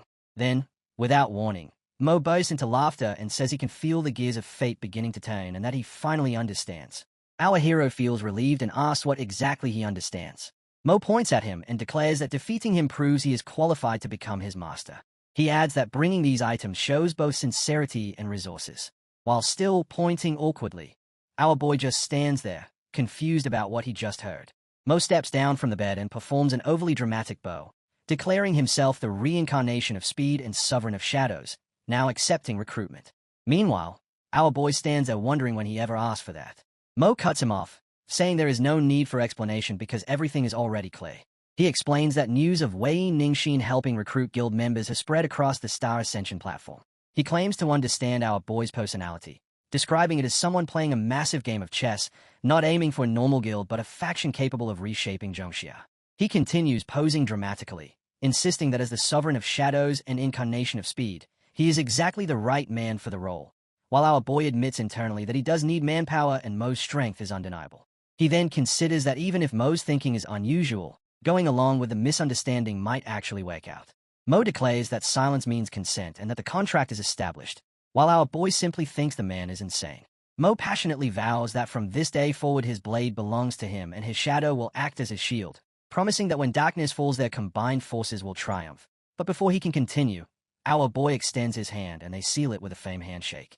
Our hero accepts him on the spot. Mo confidently states that he knew this would happen since no one could reject the loyalty of the Sovereign of Shadows. Our boy agrees casually, saying no one really could. Mo then asks if a guild name has been decided and suggests names like Shadow Sanctuary or Blade of Eternal Night, claiming they match their image, while our hero says he prefers something simple and has not chosen yet. Mo keeps throwing out dramatic names, making our boy regret coming in the first place. Finally, our boy settles on the name Holy Judgment. Mo freezes for a moment after hearing it and asks him to repeat it. Our boy confirms that the guild name is Holy Judgment. Mo becomes excited and claims he understands, while our boy questions what he understands this time. Mo explains that Holy represents holy light and divine authority, while Judgment stands for deciding fate and delivering verdicts against evil, though this interpretation is far from what our boy intended. Mo continues, saying the name declares that the guild will act as a blade of judgment among humanity, punishing injustice in the name of holy light, praising it as clever and subtle on the surface yet sharp enough to strike decisively at the right moment. Our boy simply thinks he chose it because he is a paladin, while wondering why his companion always turns everything into something overly dramatic. Hearing the explanation, Mo asks if that was truly everything he considered before choosing the name. Then he grows uneasy, saying it is only a name, so keeping it simple, direct, and easy to remember should be enough, and again questions if that was all the thought behind it. Our boy turns as Mo slips back into his usual dramatic tone, claiming that hearing such a plain reason hurts more than being killed, and our boy replies that then it is settled, Holy Judgment stands as it is. Later, while they continue talking, Mo says that since he agreed to join, he should contribute something valuable. He explains that after spending 10 years on the Star Ascension platform, he has gathered two major assets. The first is connections. He has fought nearly everyone in the top 100 and understands them thoroughly. As an example, he mentions the 87th rank of the heavenly ranking, the Iron Wall Shigandang, known for top-tier defense and a steady personality. He explains that Shigandang joined a guild early on, but their arrogance led them to accept a quest beyond their limits. Fewer than 10 survived, leaving him obsessed with absolute security. To recruit him, they must demonstrate overwhelming strength and dependable protection. Another example is the 63rd rank, the Windchaser Alice, who considers herself a genius and is extremely arrogant, meaning the only way to recruit her is to defeat her completely. Mo adds that there are also individuals on the heavenly ranking who excel greatly in one aspect, but have clear weaknesses. He believes they are underestimated and, given time, could break into the top 100, making it best to recruit them before they gain recognition. Additionally, Mo knows several retired class holders who remain powerful and are willing to serve as logistic staff or instructors, allowing them to establish a solid guild foundation. Our boy responds that he always thought Mo was just a quiet battle fanatic and did not expect such careful planning. Mo replies that observation is a decisive factor in battle, explaining that understanding strength, weakness, personality, flaws, and how to win people over are all basic skills. He adds that appearances can be deceiving and asks if our boy truly believed he could understand him at a glance. Our boy suggests moving on and asks about the second asset. Mo explains that the second is the large amount of points and resources he has accumulated on the Star Ascension platform, enough to sustain a small guild for half a year, and remarks that since our boy is still young, he likely lacks wealth, so he will step in to help. Our boy realizes that combined with his own savings, they already have the foundation of a guild. Mo then asks if this contribution feels substantial enough, and our boy replies that it is more than sufficient. He then questions why, with such strength and qualifications, Mo did not join a high-ranking position in a guild like Tianyu and instead chose him. Mo answers by asking what value there is in merely adding icing to an already complete cake. He explains that joining an established force means following others' rules and orders, which is far less satisfying than building something from the ground up with his own effort. He adds that from their first meeting, he sensed a unique aura, prompting our hero to ask what kind of aura it was. Mo admits he cannot fully explain it, but says that even when our boy stood still, there was something different about him, something that naturally draws people in and makes them want to follow and submit. While our boy watches him, this guy continues and says he has given that feeling a name, calling it the aura of a conqueror. The name lands like lightning tearing through darkness, and our boy finds it extremely vexing. Mo excitedly asks how the name sounds, insisting it fits perfectly, combining the aura of a king and the aura of a tyrant into the aura of a conqueror, while our boy feels a part of him quietly die inside. Later, they remain in the hospital as the sun nears sunset, and inside they spread out a stack of papers while Moa explains that this is the Holy Judgment Guild system he drafted by studying the rules of several major guilds. Our boy picks up a sheet and reviews sections on task rating, contribution points, promotion paths, and reward and punishment systems, noting that it is solid work and highly professional. Mo responds confidently that of course it is. Our boy then points out he wants to adjust a few parts. For guild profits, members will take 70% while the guild keeps 30%. Mo reacts in shock, saying 70% is far too high, since most guilds follow a 40 to 60 split, and some even go as extreme as 10 to 90. Mo argues that a guild should serve as a sanctuary for class holders, not a profit-driven business. They are the ones taking missions and risking their lives, so they deserve the largest share. The 30% retained by the guild is sufficient to maintain operations and build an emergency reserve. He adds that the guild will establish a mutual aid fund so that if a member is disabled or dies on duty, the family receives compensation. Even temporary members will be treated exactly the same as full members. Mo looks at him and asks if he is serious. Our boy answers that if class holders are willing to entrust their lives to him, then he must take responsibility for them. Mo questions how he understands how most wealthy groups treat class holders. They are often treated as expendable tools sent to die. Some guilds deliberately recruit temporary members for dangerous missions. If they die, the compensation is minimal, and if they survive, they are simply used again. Our boy reveals that this is exactly how his father died, which leaves Mo stunned. He explains that his father's level was low, so he could only join a temporary team recruited by guild, and they placed him in the front to absorb damage. Something went wrong during a mission involving an abyss, and when it erupted, it scattered the entire team. His father vanished into it, and they never even found his body. Our boy went to demand justice, but the guild dismissed it by saying his father was only a temporary worker and refused to pay anything. He declares that he will not allow such tragedies to happen within his faction. He follows this with the belief that in times of poverty one should perfect oneself, and in times of prosperity one should care for the world, stating that this is the path he chooses. Mo repeats the words about perfecting oneself in hardship, trying to grasp their meaning, and begins to reflect, thinking about his 30 years of life and the 10 years he spent on the Star Ascension platform, where he witnessed too much. He recalls seeing geniuses fall while villains rise, brothers betray one another, and human lives treated like weeds. He had come to believe the world worked this way, where the strong dominate and the weak are devoured, and that climbing higher required abandoning concern for others' lives. He then remembers that with Yi's strength and talent, he could have easily focused only on himself, yet he chose to speak of caring for the world in times of success. Mo thinks that if this ideal can truly be realized, he would devote his life to following him, and he begins to cry.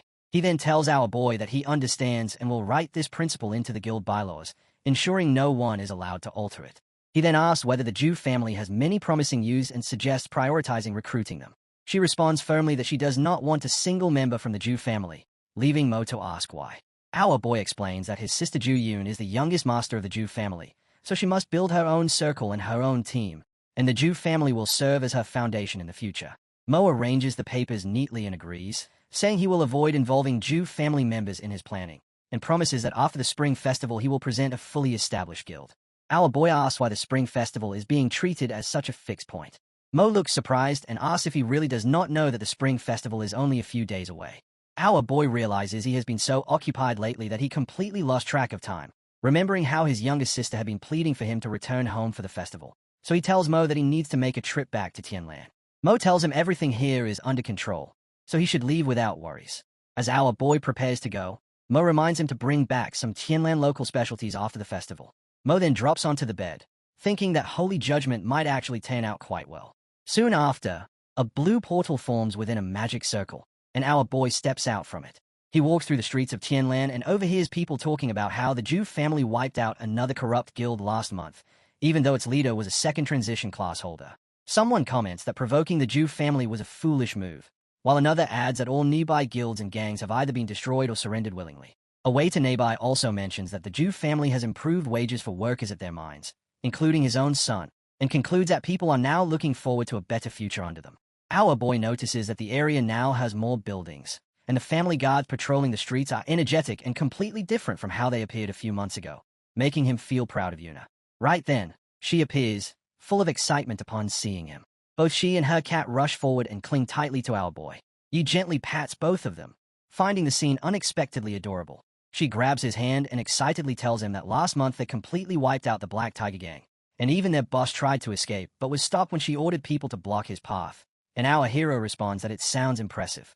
She continues by saying they also increased wages at the mine, which has attracted many new workers, and our boy replies that he already heard about it on the way. She eagerly adds that tomorrow is the Ju family's traditional season event known as the Crown Seizing Tournament, and since it will be her first time hosting it, she asks if he will accompany her. Our boy agrees with his usual calm smile. She clings to her brother once more, calling him the best in the world. The story begins as countless meteors crash into a castle and the surrounding land, setting the entire place ablaze. This is the homeland where the elves once lived. The few who manage to escape in time desperately run for their lives alongside other elves carrying small children in their arms. Amid the raging flames, a strange pattern suddenly appears as the terrified elves begin rotting alive. Their flesh and blood rapidly decay, while one of them cries in agony as his entire body crumbles into dust. A dark mist bursts out from his face as he dies. Then a woman is seen, silently watching everything unfold. Now she sits upon a throne while a young girl kneels at her feet, calling her majesty and pleading with a trembling voice through torn clothes to please save them. She continues begging without stopping. The woman sitting on the throne gently raises her hand and caresses the crying elf girl's face, leaving the innocent child completely shocked. Then from outside the building, gigantic eyes suddenly appear, glaring into the hall as monstrous growls echo everywhere. We soon realize that beyond the meteors, terrifying creatures filled with mana are also attacking and bringing destruction upon the entire land of the elves. One guard simply stands there in silence, while the woman on the throne watches without saying a single word. Suddenly, the story reveals that all of this is nothing more than a horrifying nightmare. We then see hands tightly bound by countless strings. It is a little girl completely chained by those strings as she lies there helplessly without any hope. Although she is awake, she turns out to be the same woman who was begging the elf queen inside her nightmare. The woman before her asks whether she is having nightmares again. The same elf woman from the throne now floats before her and asks how much longer she can continue enduring this.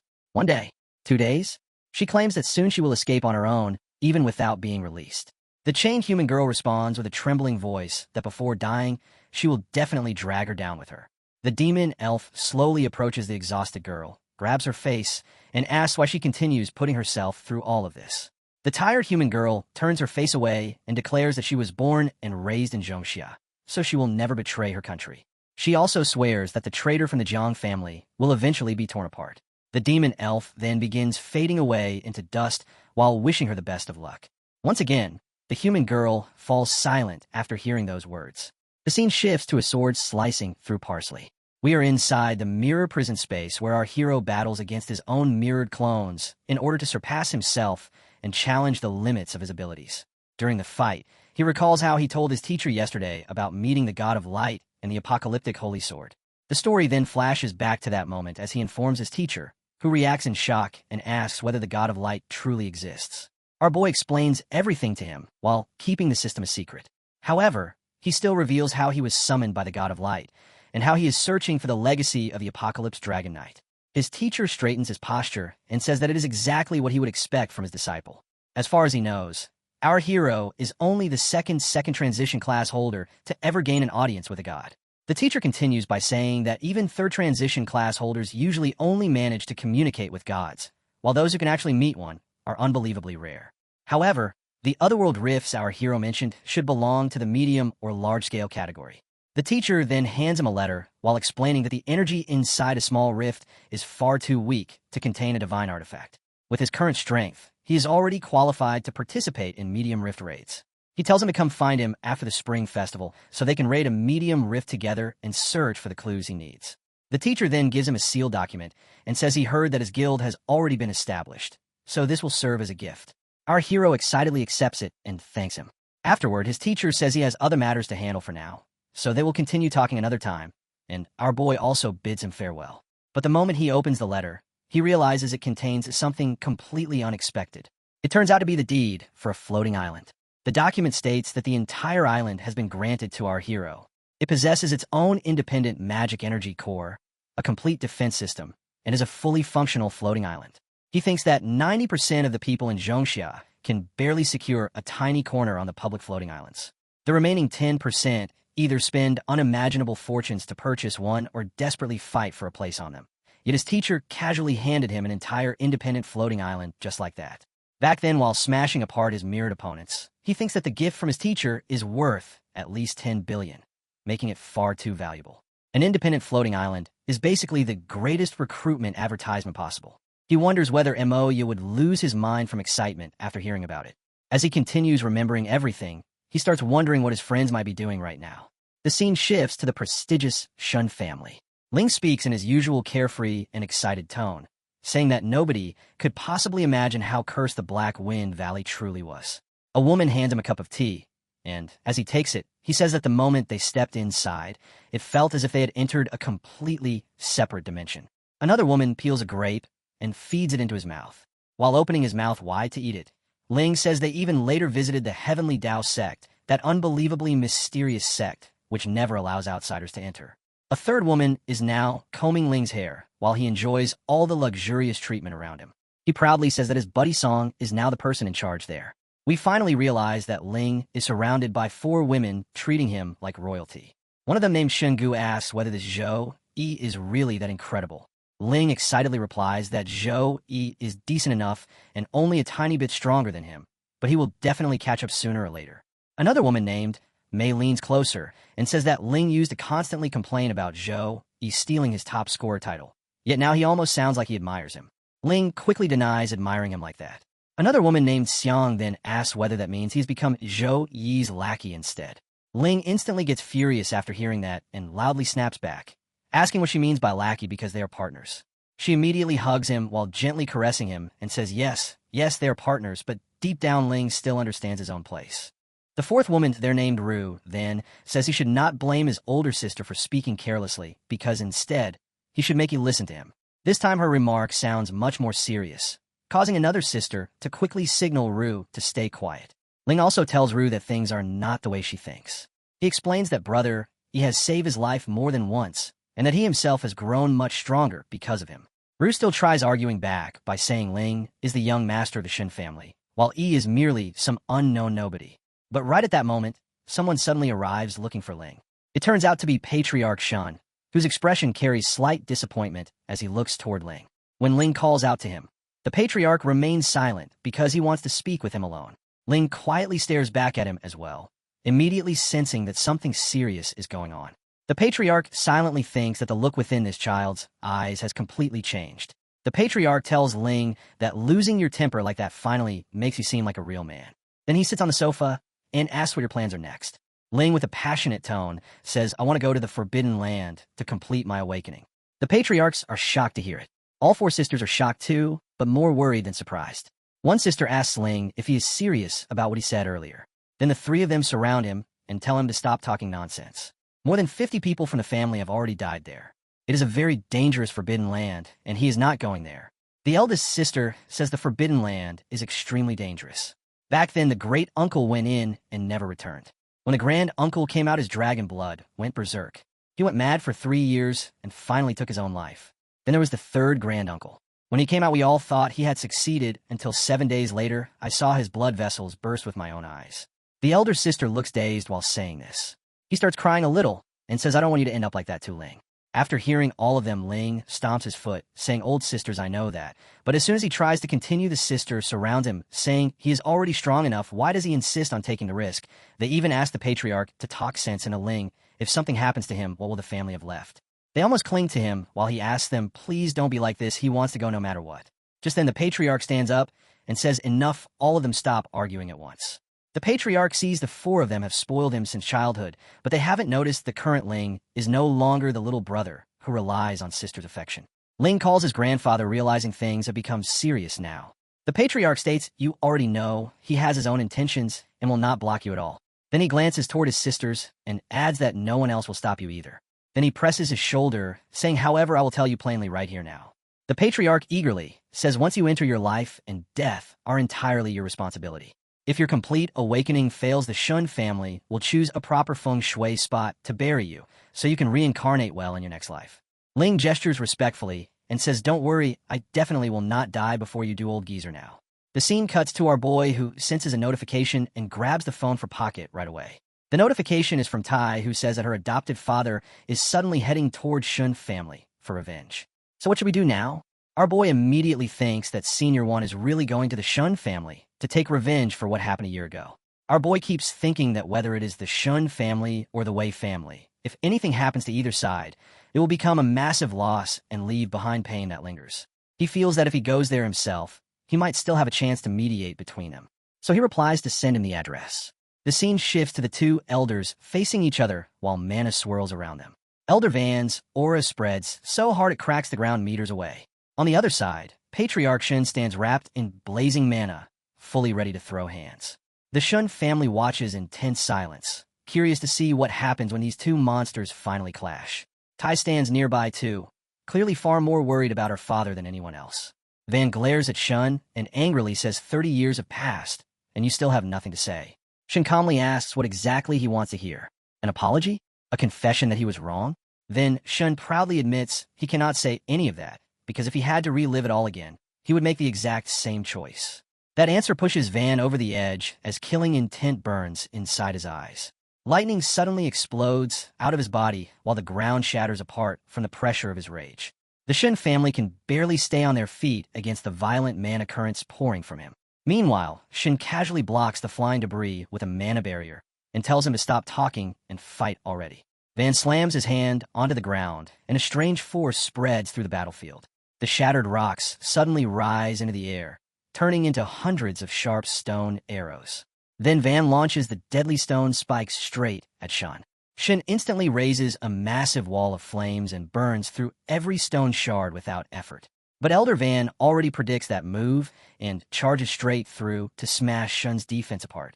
As his fist crashes forward, he reminds Shun that 30 years ago they were brothers who fought and survived together. He trusted Shun with his life back then. The impact sends both of them crashing deep underground. Van angrily says Shun now acts shamelessly innocent, like he was not the one who cut off his arm and left it to rot like trash. Inside the dark crater, Shun suddenly summons a gigantic crimson beast that surrounds the entire area. A massive dragon rises behind Shun, while he calmly explains the secret of the 4 veins could never leak out. He says once the entire Shun family learned the truth, none of them would have survived longer than 3 or 4 days. Juan asks if he was the price they had to pay. Shun instantly admits it, yeah, without hesitation. Then Juan summons a massive stone minion behind him and mocks Shun for being one hell of a patriarch.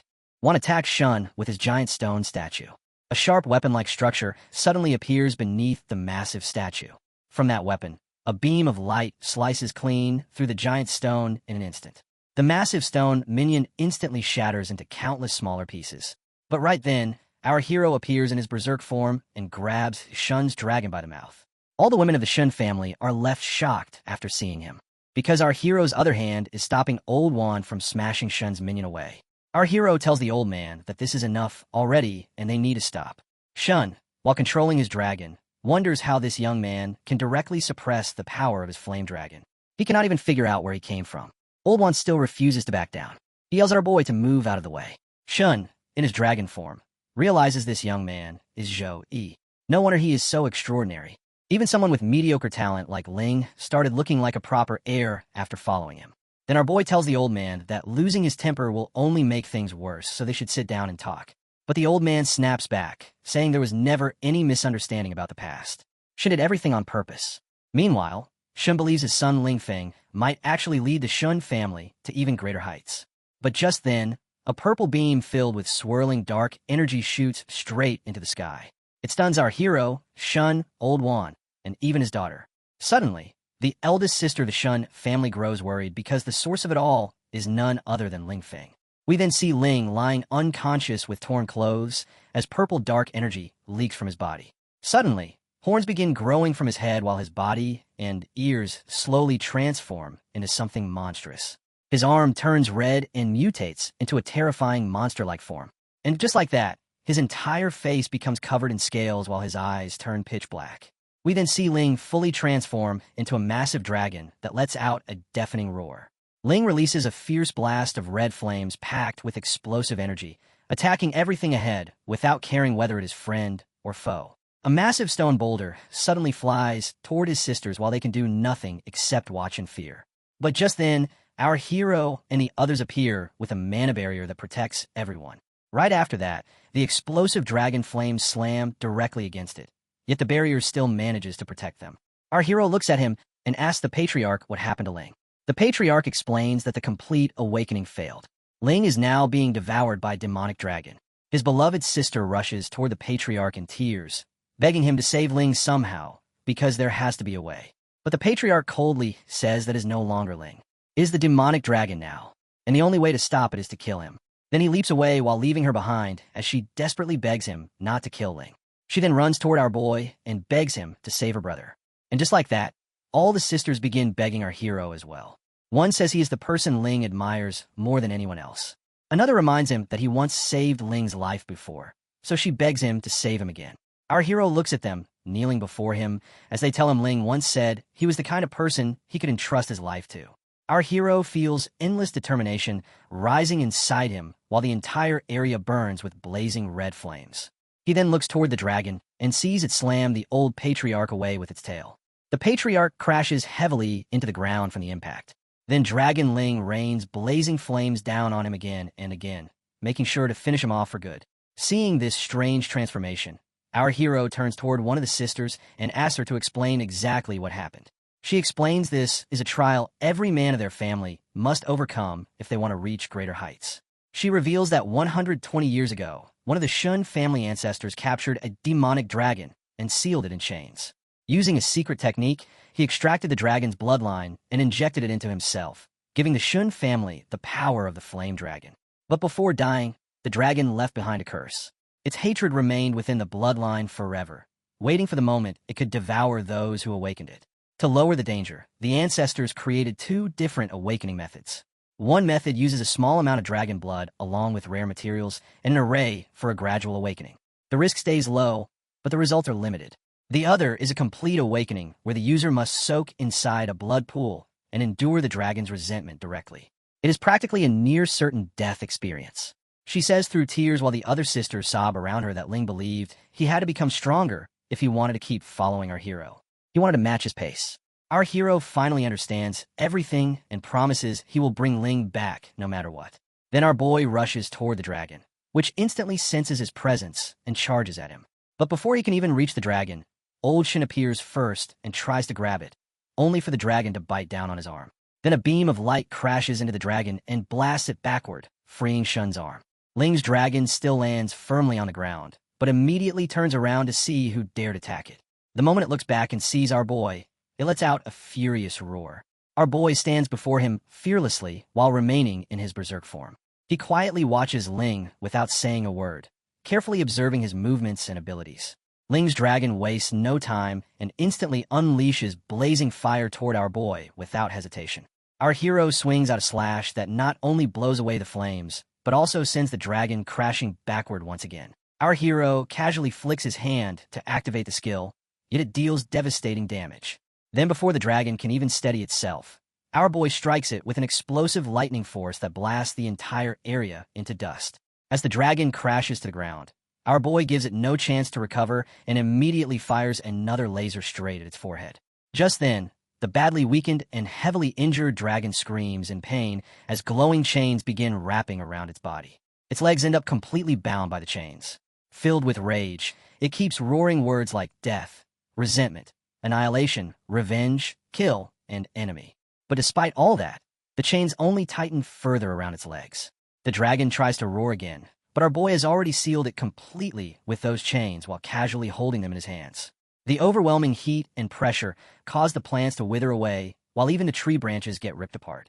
Before things worsen any further, Sister One arrives there with his daughter and quickly creates a magic circle to shield everyone. His daughter looks toward the sisters who are still deeply worried about their brother. Just then, Shin appears and reveals that the demonic dragon is devouring the Shun family's ley line energy. At this rate, the entire Shun family estate will turn into a wasteland. Even while trapped in chains, the dragon continues roaring at our boy, but can no longer cause any real damage because it is already exhausted. Our boy simply stares at it quietly while trying to figure out what to do next, but suddenly rain begins pouring from the sky. But this is no ordinary rain. It is actually dragon blood filled with dense energy. The dragon finally figures out how to escape the chains. It transforms its body into a massive pool of blood and breaks free instantly. The dragon literally becomes a gigantic wave of blood ready to swallow our boy whole. Even Old One has to pull out a massive stone wall and reinforce it with a defensive barrier because this blood tsunami is about to drown everything in its path. We then see a massive vortex form inside the sea of blood as it begins sucking in everything nearby, while our boy and Old Shin stand above it. Just then, Wan's defensive barrier finally shatters and blood begins seeping inside. Worst of all, one of the sisters gets dragged away by the sea of blood while Wan remains completely focused on the dragon. The violent waves of blood nearly drown her as she struggles to breathe. That blood is no ordinary liquid. It tightens around her body like a living grip and starts dragging her deeper underwater. She wonders why she is submerged inside this strange blood sea and suddenly starts seeing the corpses of Shun family members around her. Meanwhile, more streams of blood take shape and attack the other sisters, but Old One blocks them while ordering the remaining 3 girls to leave immediately. While barely holding back those deadly blood attacks, he starts feeling hopeless because the endless streams of blood simply refuse to stop. The 2 sisters barely manage to escape in time. One of them becomes furious at Ling and says she wants to kill him herself after seeing all the destruction he caused. Meanwhile, the scene shifts toward Shun, who is using a drilling axe to push through the poisonous blood attacking him. At the same time, our hero summons a magic circle that completely prevents the blood from even approaching him. The dragon roars again and reforms from the blood pool into a massive dragon once more. Filled with sinister energy, it launches giant streams of blood toward the magic circle and smashes against it violently. But the magic circle does not even budge. Our boy realizes that even holy light has no effect against attacks created from pure resentment. Now the dragon slowly steps forward as its rage spirals completely out of control. It swings its gigantic claw at Shun, who immediately takes a defensive stance to block it. But the dragon's overwhelming force sends him flying like a piece of wood straight back into the sea of blood. Shin instantly gets submerged underwater as bubbles surround him while he cries out in pain. Then memories of a young Ling appear in his mind. The same little boy who once happily called him Grandpa and ran into his arms. But that sweet memory slowly rots away into a disgusting lump of flesh. And all of it traces back to the old man who still seeks revenge while calling Shin a traitor. These are all Shin's memories. Then he suddenly sees the vision of his eldest granddaughter crying for help while saying it is too dark in there. But then a streak of light appears in front of her. Gets crushed apart as well. Shun can do absolutely nothing to save her. But just then, our boy grabs his arm deep beneath the water. Along with the eldest granddaughter, he pulls Shun back up to the surface. Our boy warns him that resentment corrodes the mind, so he should not make contact with it. Shin quietly listens to his words. The eldest granddaughter says Senior Shin's attacks are useless against the resentment. If this continues, the entire Shun family will be buried together with the dragon. She begs everyone to follow her so she can guide them out safely. Those words completely stun old Shun as he says they cannot retreat. The dragon has already fused itself with the Shun family's ley lines. If they abandon this place now, then the Shun family is truly finished. Then old Shun stares toward the dragon's shadow and says that besides, it will never allow them to leave alive anyway. Old Shun calls out to our boy and says they only just met, yet he already dragged him into this mess. He apologizes to him. Then his armor starts breaking apart as he tells the boy to leave and stay far away from the Shin family. Our boy tries to answer him, but a blazing burst of fire suddenly slams into him hard.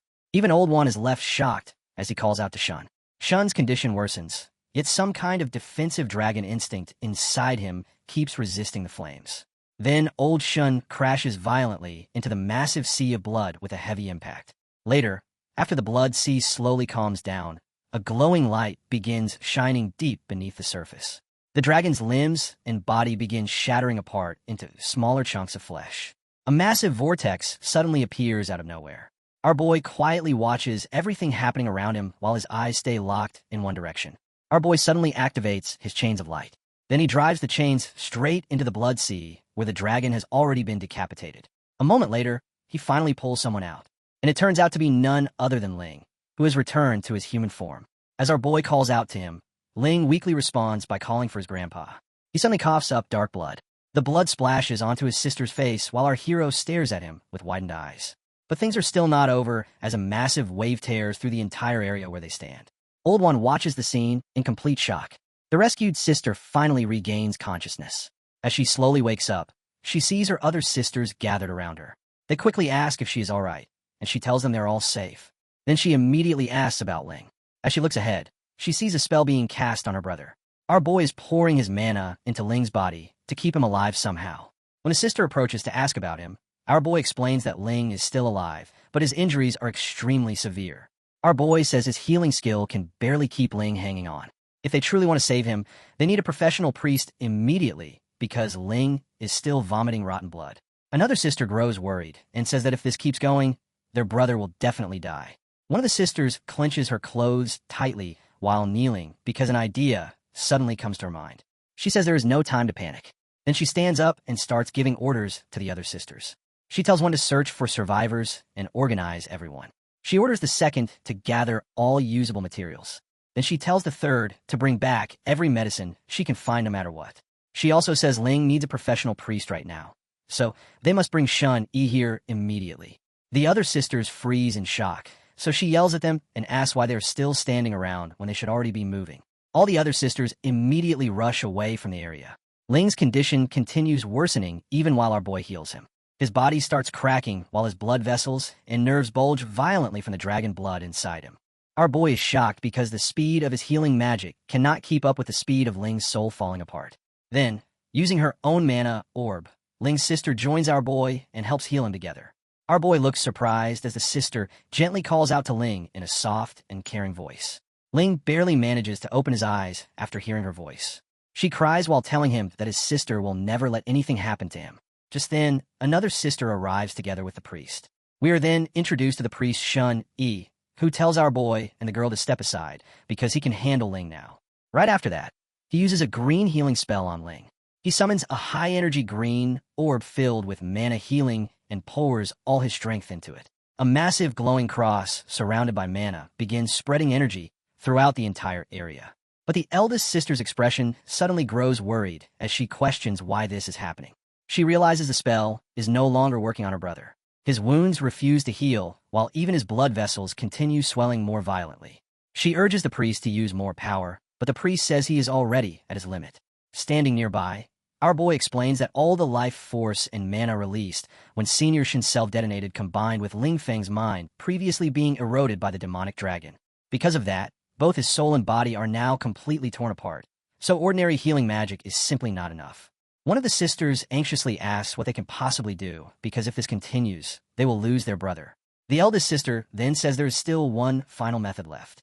They must find a third transition priest and use resurrection art. The green-haired sister moves closer to her brother and says that finding a third transition priest at a time like this is nearly impossible. And even if they somehow find one, Ling probably will not survive long enough to wait for them. But suddenly her eyes widened in shock. She realizes she can no longer sense Ling's bloodline aura anymore as his condition rapidly worsens. All the sisters immediately burst into tears after realizing their brother is about to die. Chapter 159. Our boy quietly says he is the only one capable of using that power. He slowly stretches out his hand as energy begins condensing above his fist from every direction. Even the priest and the sisters are stunned after seeing that.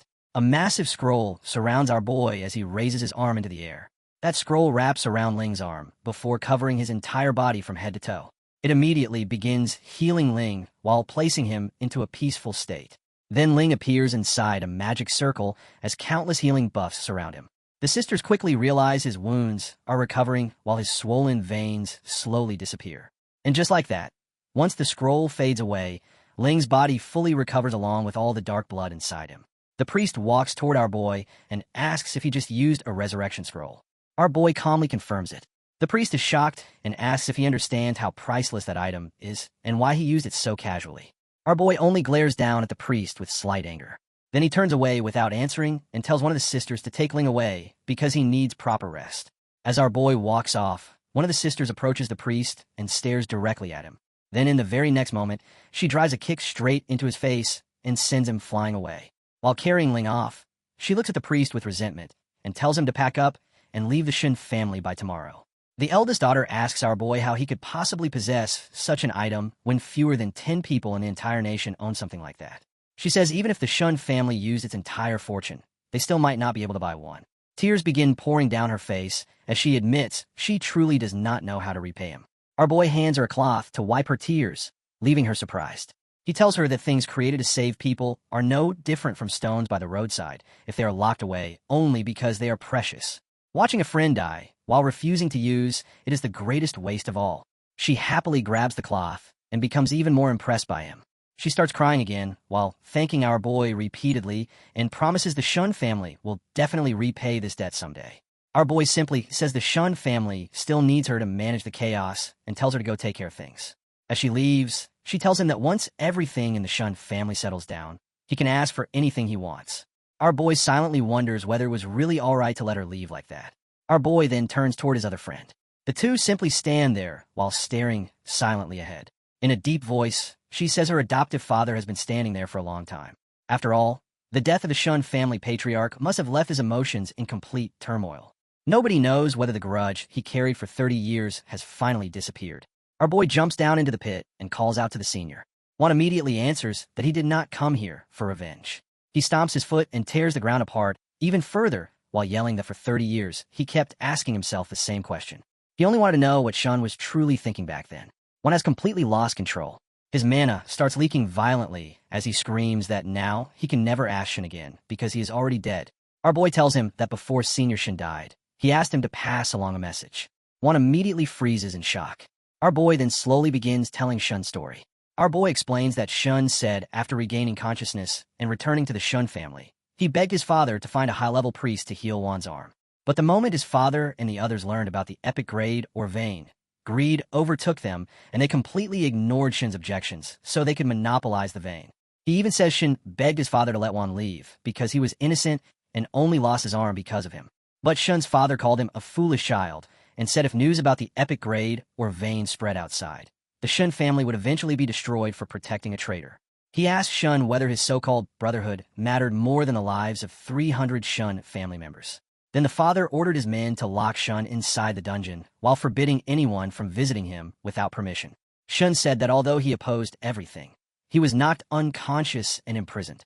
A month later, after finally being released, Shun was greeted by the corpses of over 100 Shun family disciples along with what he believed was the corpse of old Juan, leaving him completely stunned.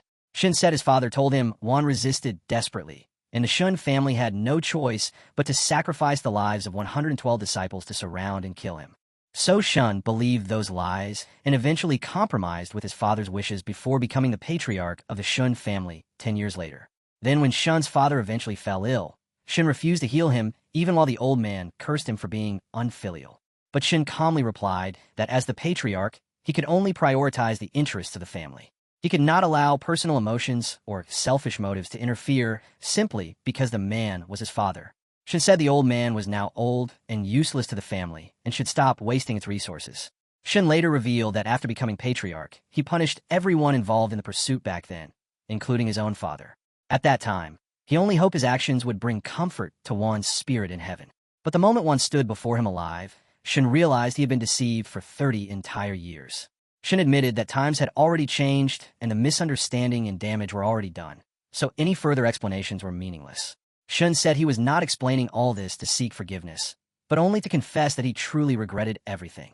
And carrying that regret, Shun killed the dragon and saved his grandson as well. Then he added that he already instructed Shun to transfer half the ownership of the old vein along with half the profits earned over the past 30 years into Juan's name.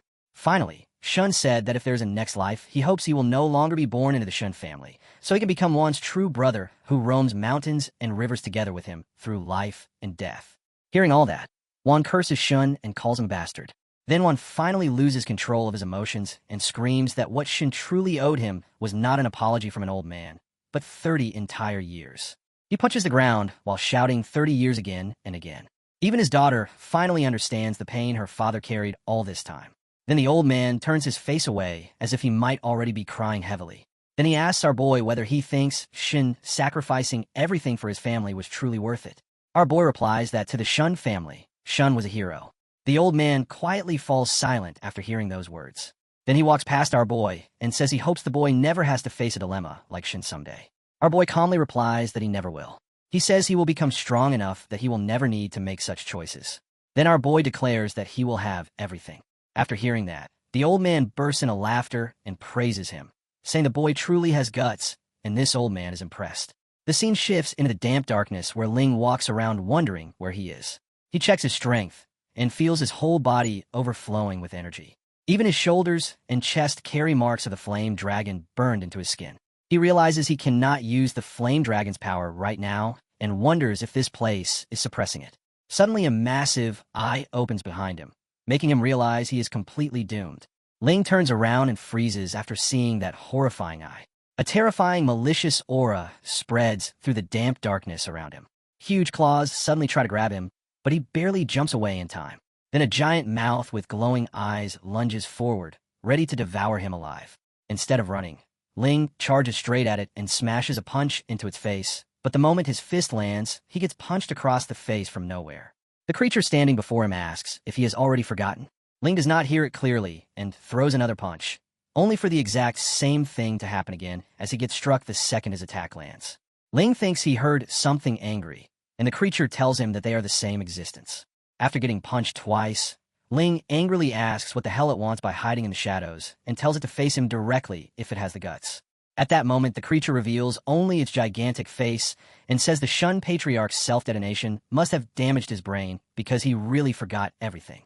Ling is shocked and furiously asks how it dares to insult his grandpa, demanding it come out so he can beat it to death. The creature calmly replies that it will simply make him remember. Ling roars at the beast to bring it on. The dragon suddenly projects memories before Ling, showing everything that happened up until the moment his grandpa sacrificed himself for him. Ling collapses to the ground while watching and hearing those memories. With a trembling voice, he realizes he destroyed his entire family and forced his grandpa to self-detonate. The dragon tells him it is all because of him. He is the one who doomed his family, and the beast laughs right in his face. It reminds Ling that he was the one obsessed with achieving complete awakening and becoming the perfect vessel. His grandpa sacrificed himself to save him, and the Shin family's century-old foundation was ruined by his own hands. Ling's eyes widen in horror as the truth sinks in. The dragon calls him the sinner of the Shun family. The beast continues crushing his spirit, saying his family deserves to have their descendants scattered and slaughtered every single day. Then it tells Ling to disappear along with them, causing him to panic completely. Darkness surrounds everything, endless pitch-black darkness where he cannot see a single thing. Later, when Ling slowly opens his eyes, he finds himself surrounded by massive stone structures. As his vision clears, he notices a sword pierced straight through his chest. The dragon asks why they should coexist when its blood flows through his veins and every heartbeat uses the dragon's power. It says Ling deceived it, yet still expects it to protect the Shun family. According to the beast, every member of the Shun family deserves death. Their glory was entirely stolen power. It then asks if Ling remembers how his father died. The dragon reveals it purposely stopped his father from using his powers at the critical moment, leading him to be trampled to death by monsters. Ling slowly loses his sanity hearing all this. He realizes the dragon is right. Their power truly was stolen. Blood drips from his chest into the damp darkness below.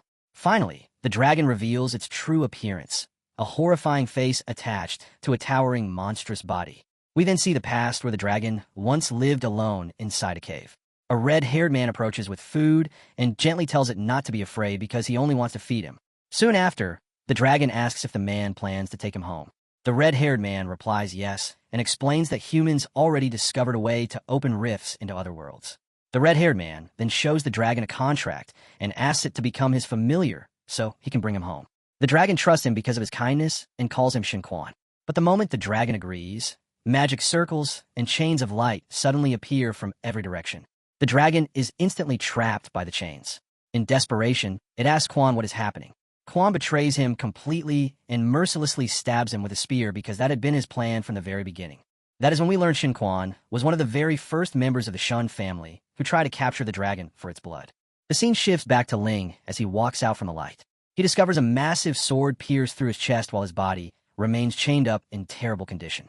The dragon suddenly grabs him with its claws and stabs another claw into his chest while roaring that he is a member of the Shun family and must go to hell together with him.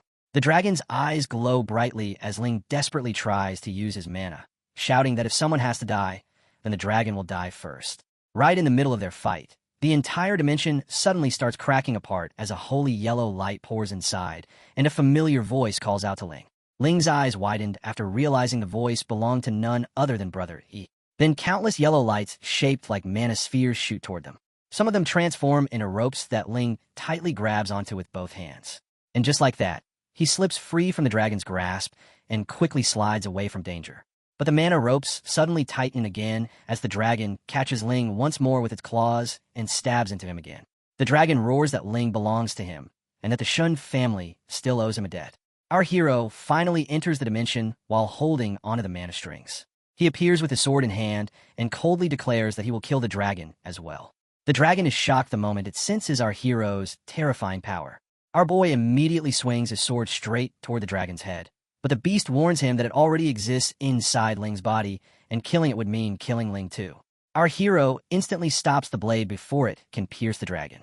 Our hero calmly asks the dragon if it really believes he has no way to erase this tiny fragment of resentment. At that moment, he summons an Esrin purification scroll together with holy water from the Palace of the God of Light, along with a top-tier exorcism talisman. He says he currently carries at least 5 different methods capable of completely erasing the dragon from Ling's body. Our hero explains he is not sparing the beast because he lacks the ability to kill it, but simply because wasting precious items on it is not worth the trouble. Hearing that completely shocks the dragon and leaves it speechless. Still unwilling to give up, the dragon argues that destroying it would also erase the flame dragon bloodline flowing inside Ling. Then it asks whether our hero would still accept an ordinary class holder without any dragon blood as his partner. Ling becomes shocked as well, because he also fears losing that power. Our hero replies by asking if the dragon seriously thinks he values Ling only because of the flame dragon bloodline. Our boy says Ling may be reckless, hot-tempered, stubborn, and obsessed with saving face, but he treasures friendship and loyalty more than anyone and never backs down from danger. Whenever our hero is in trouble, Ling is always the first person charging ahead. Whenever others insult him, Ling becomes even angrier than he does himself. Ling stands there completely stunned as our boy tells him that dragon blood or not, Ling will always remain his partner. Ling becomes embarrassed and tells his brother to stop talking already, because he's really not that amazing. Then our boy walks forward until he stands directly before the dragon, which can only let out a heavy sigh.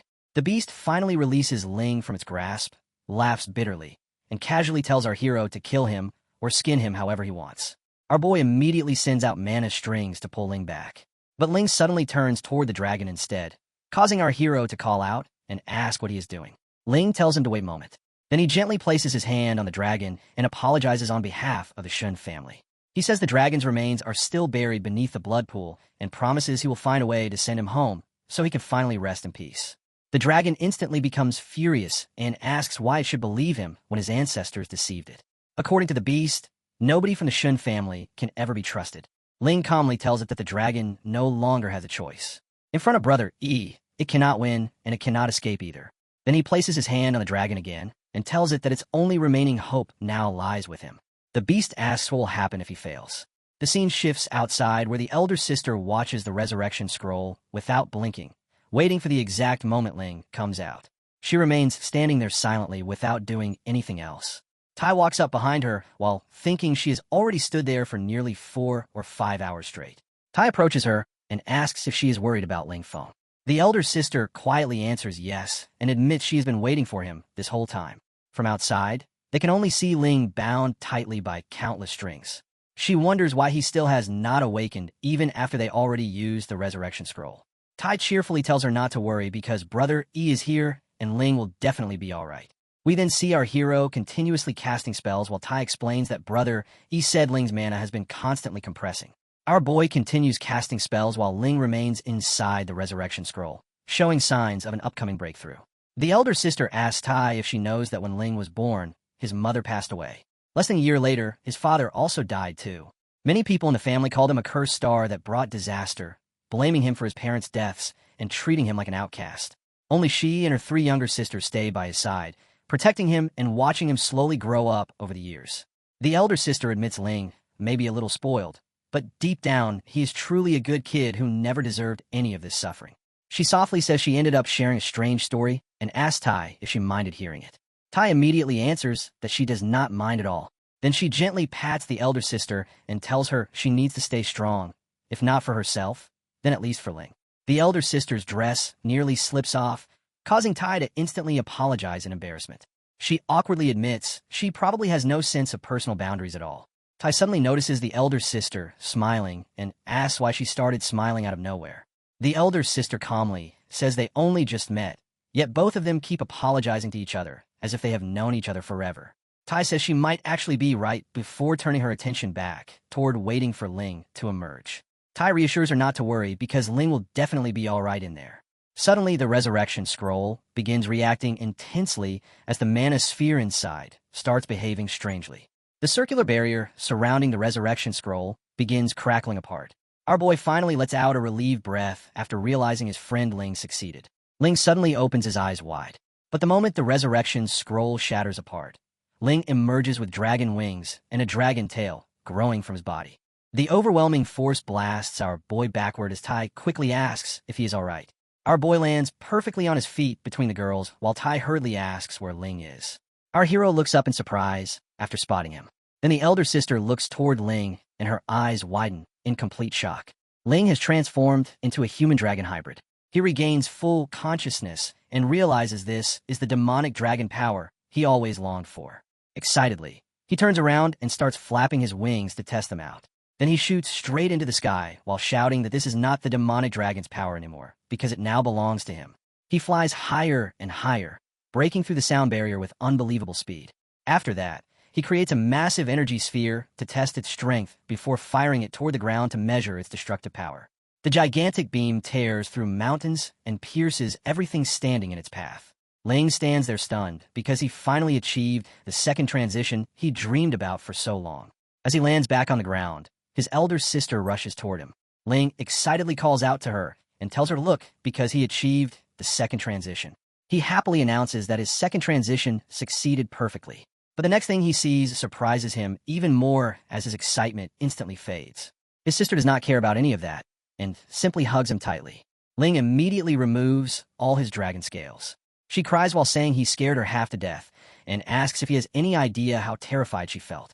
The elder sister continues weeping while saying she thought he would end up like the elders. Ling gently wipes away her tears and tells her to look because he is completely fine now. He reassures her not to worry because he has become seriously strong now. Better now. Just then, the other three sisters rush over to congratulate him for achieving complete awakening along with both the first and second transition, something completely unique across the entire nation. While everyone talks excitedly, Ling confidently tells them not to worry because with sisters as amazing as them, there's no way he would die this early. He happily gives all the credit to them. But at that moment, our boy suddenly appears in front of him. Seeing the sisters, Tai comments that she finally understands why Ling became so spoiled because he grew up surrounded by loving sisters. Our boy agrees while looking at his friend with a soft smile. Ling finally notices our hero and asks his sisters to wait a moment. He then walks toward our boy and says he knows the resurrection scroll was used to save him. According to Ling, there are only a handful of those treasures in the entire Zongxia nation. Ling then says our hero even came to save him inside the darkness too, and admits that if it were not for him. Before he can finish, our boy interrupts and says that even without him, Ling still would have made it out alive. Ling becomes surprised after hearing that. Our boy casually says Ling's vitality is basically like a cockroach because he simply refuses to die easily. Ling becomes completely dumbfounded after hearing the word cockroach since boys in this world have no idea what cockroaches even are. So he simply brushes it aside and assumes our hero means he is extremely tough and strong. Ling turns away while looking both annoyed and suspicious, asking who even told him to compliment him anyway. His elder sister quietly comments that Ling truly met a benefactor this time. Another sister says his entire aura feels completely different now, and she agrees with that observation. The elder sister says Ling no longer carries that flashy and hot-headed attitude from before. Instead, he now gives off a calm and sharp feeling, just like a freshly tempered blade. Later, they arrive at the very place where Ling's grandfather lost his life. Ling looks at it and slowly clenches his fists in regret. Ling wonders if things would have ended differently if he had not pushed for the full awakening. He tells him that no matter who entered the blood pool, the demon dragon would have still gone berserk. If it was not Ling, then someone else would have suffered instead. Elder Shun chose to self-destruct. He died protecting what he believed in, and none of that was Ling's fault. Ling lowers his head and speaks toward his grandfather, saying he never expected that stubborn old man would leave before him. If only he had been stronger, maybe none of this would have happened. It reminds him that before Elder Shun passed away, he said he chose the Shun clan and had no regrets.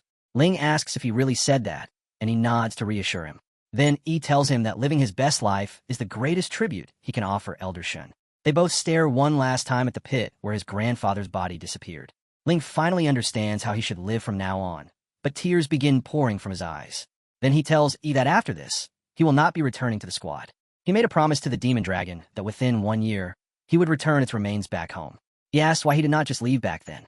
He could have abandoned the demon dragon completely since there were many ways to cleanse the resentment away. Ling admits he does not really know himself. He says maybe the demon dragon's pain simply felt too real to ignore. The loneliness, betrayal, and imprisonment crashed into his mind like a tidal wave. At one point, he could no longer tell whether those emotions belonged to the demon dragon or himself. For generations, the men of the Shun clan either died young or ended up crippled by disasters. It was like the sword of Damocles hanging above every man born into the clan. The Shun family never discovered the reason until the demon dragon finally revealed the truth. Its resentment had always remained hidden inside their bloodline. Whenever a Shun clan member tried drawing out the flame dragon's power in a desperate moment, the resentment would sabotage them.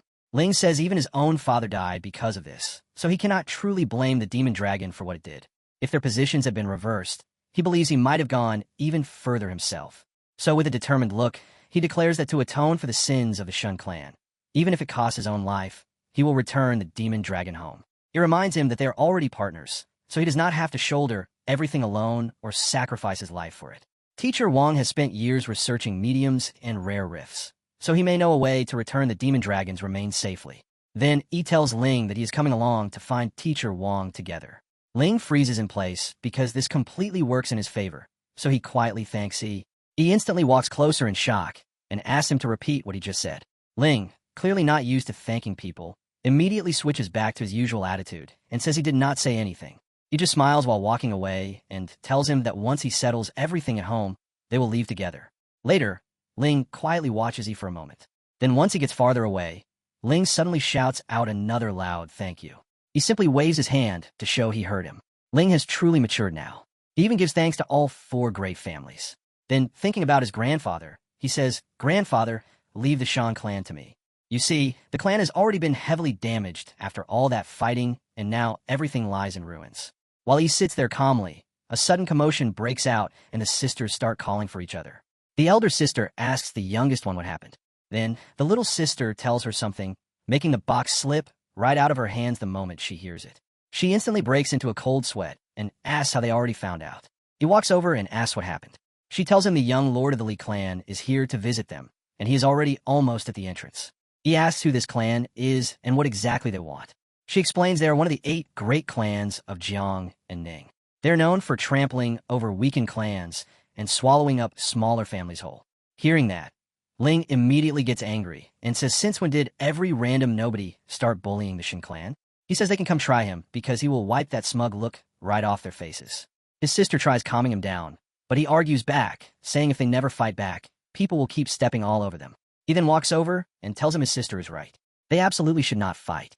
He explains that even if they chase away the Li clan today, tomorrow the Zhang, Wang, and Zhao clans will come knocking too. Maybe he can deal with 1 clan, but what about 10 of them?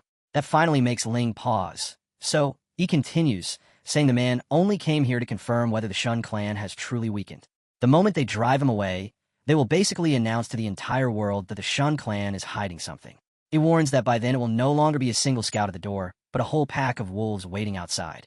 Ling then asks what they should do now. He simply tells them to open the gates and welcome their guests. Later, a car drifts through the ruined remains of the Shun clan. A man steps out in a flashy manner. He is the leader of the Li clan. One of the sisters greets him politely and asks Lord Li to forgive them for failing to welcome him sooner. He simply glances around like the whole place disgusts him. All around him are collapsed ruins. Broken debris and shattered metal arrows cover the ground. Then Li smiles and says not all. He was the one who came without warning, so the apology should be his. Meanwhile, he secretly thinks this level of destruction is so obvious that the Shun clan is not even trying to hide it anymore. The clan is clearly finished. His eyes drift toward the eldest daughter as he thinks about the old businesses, the stores, and the 4 Shun daughters becoming his sooner or later. The girl gestures for him to continue inside, so he says he heard Uncle Shun has not been feeling well lately and asks how he is doing. As they walk, she calmly explains that young Lord Li must have heard some baseless rumors because the clan head is perfectly healthy. He is currently in closed-door cultivation and is not receiving visitors, so she will personally host him instead.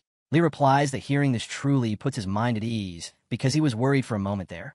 He says it is good to know the Shun clan head is doing fine. Meanwhile, he is smart enough to understand that closed-door cultivation usually means either dead or already buried underground. Then Lee tells her that despite being so young, she is carrying the entire responsibility of the clan on her shoulders. He praises her as a woman capable of putting countless men to shame and says managing everything alone must be exhausting. But she humbly replies that he is praising her too much and she is only doing what must be done. Just then, the secretary behind him suddenly senses a strange boundary formation the moment he steps across a certain line. While they continue talking, the girl calmly tells them the Shun clan still has plenty of capable people around. Even with the clan head remaining in seclusion, everyone who should be present is still here. This happens the moment the secretary unknowingly crosses the hidden boundary line. Later, that barrier suddenly disappears. Still, it gives the manager a slight jolt, enough for him to notice it. The manager immediately tenses up after realizing what it was. He quickly contacts the clan head and reports that someone has set up a barrier inside the Shun estate. He says he cannot see through it at all. The leader immediately thinks about Afyu's appraisal skill, an S-rank ability capable of sensing even traces of a third-tier powerhouse aura. So who could possibly create a barrier powerful enough to block it? Is it some hidden expert from the Shun family, or someone they secretly invited from outside? Then she leads them near that massive crater recently created after the battle. But before she can even explain anything, Lee suddenly asks whether the Shun family recently received any notable guests. He says he heard several rising talents have been stirring up the city lately. She calmly replies that the Shun estate is located too far from the busy areas, so they rarely receive visitors. Hearing that, Lee wonders that if there truly are no outsiders around, then who exactly created that barrier? Still, he continues by saying that on his way here, he saw collapsed buildings and destruction everywhere, which made him worry whether something dangerous had happened. He reminds her that all 8 great clans are practically one family and should support each other. If the Shun family ever needs help, the Lee clan will be there. She turns toward him and calmly says he is worrying too much. In fact, all this destruction is actually wonderful news for the Shun family. Lee immediately looks confused hearing that. The girl continues by saying that a once-in-a-century genius has finally appeared within the Shun family, and he achieved a breakthrough just yesterday. Right as she says that, a massive explosion suddenly erupts behind her. Huge waves of smoke burst upward and spread across Lee's stunned face from the sudden explosion.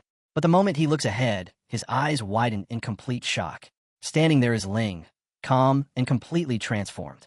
Ling reveals his demon dragon scale body. Not only that, he unleashes a dragon flame strike, and a gigantic sphere of fire explodes from his hands. As he fires it forward at terrifying speed, the attack tears through the mountains ahead like they are nothing but soft cotton. Seeing this, the sister proudly says her brother has finally completed the full awakening of the flame dragon blood. Once the flame dragon blood fully awakens, cultivation speed rises at an unbelievable rate. Throughout the family's entire history, every person who achieved full awakening eventually became a third-tier powerhouse. Lee watches everything in complete disbelief. The girl then calmly adds that her brother will clearly be no exception. Now he grits his teeth while thinking that this is not merely a full awakening. Judging from the aura, Ling has already stepped into the second tier. A second-tier practitioner still in his teenage years is something the entire city has never seen before. Still, Lee quickly regains his composure and says talents like this always shine brightest when they are young. He says even during his first meeting with young Master Shun, he could already tell he was destined for greatness. Such news is truly worth celebrating.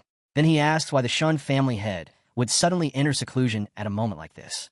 The girl replies that yesterday her brother awakened the true soul of the flame dragon, and its power resonated with the bloodline of every member of the Shun family.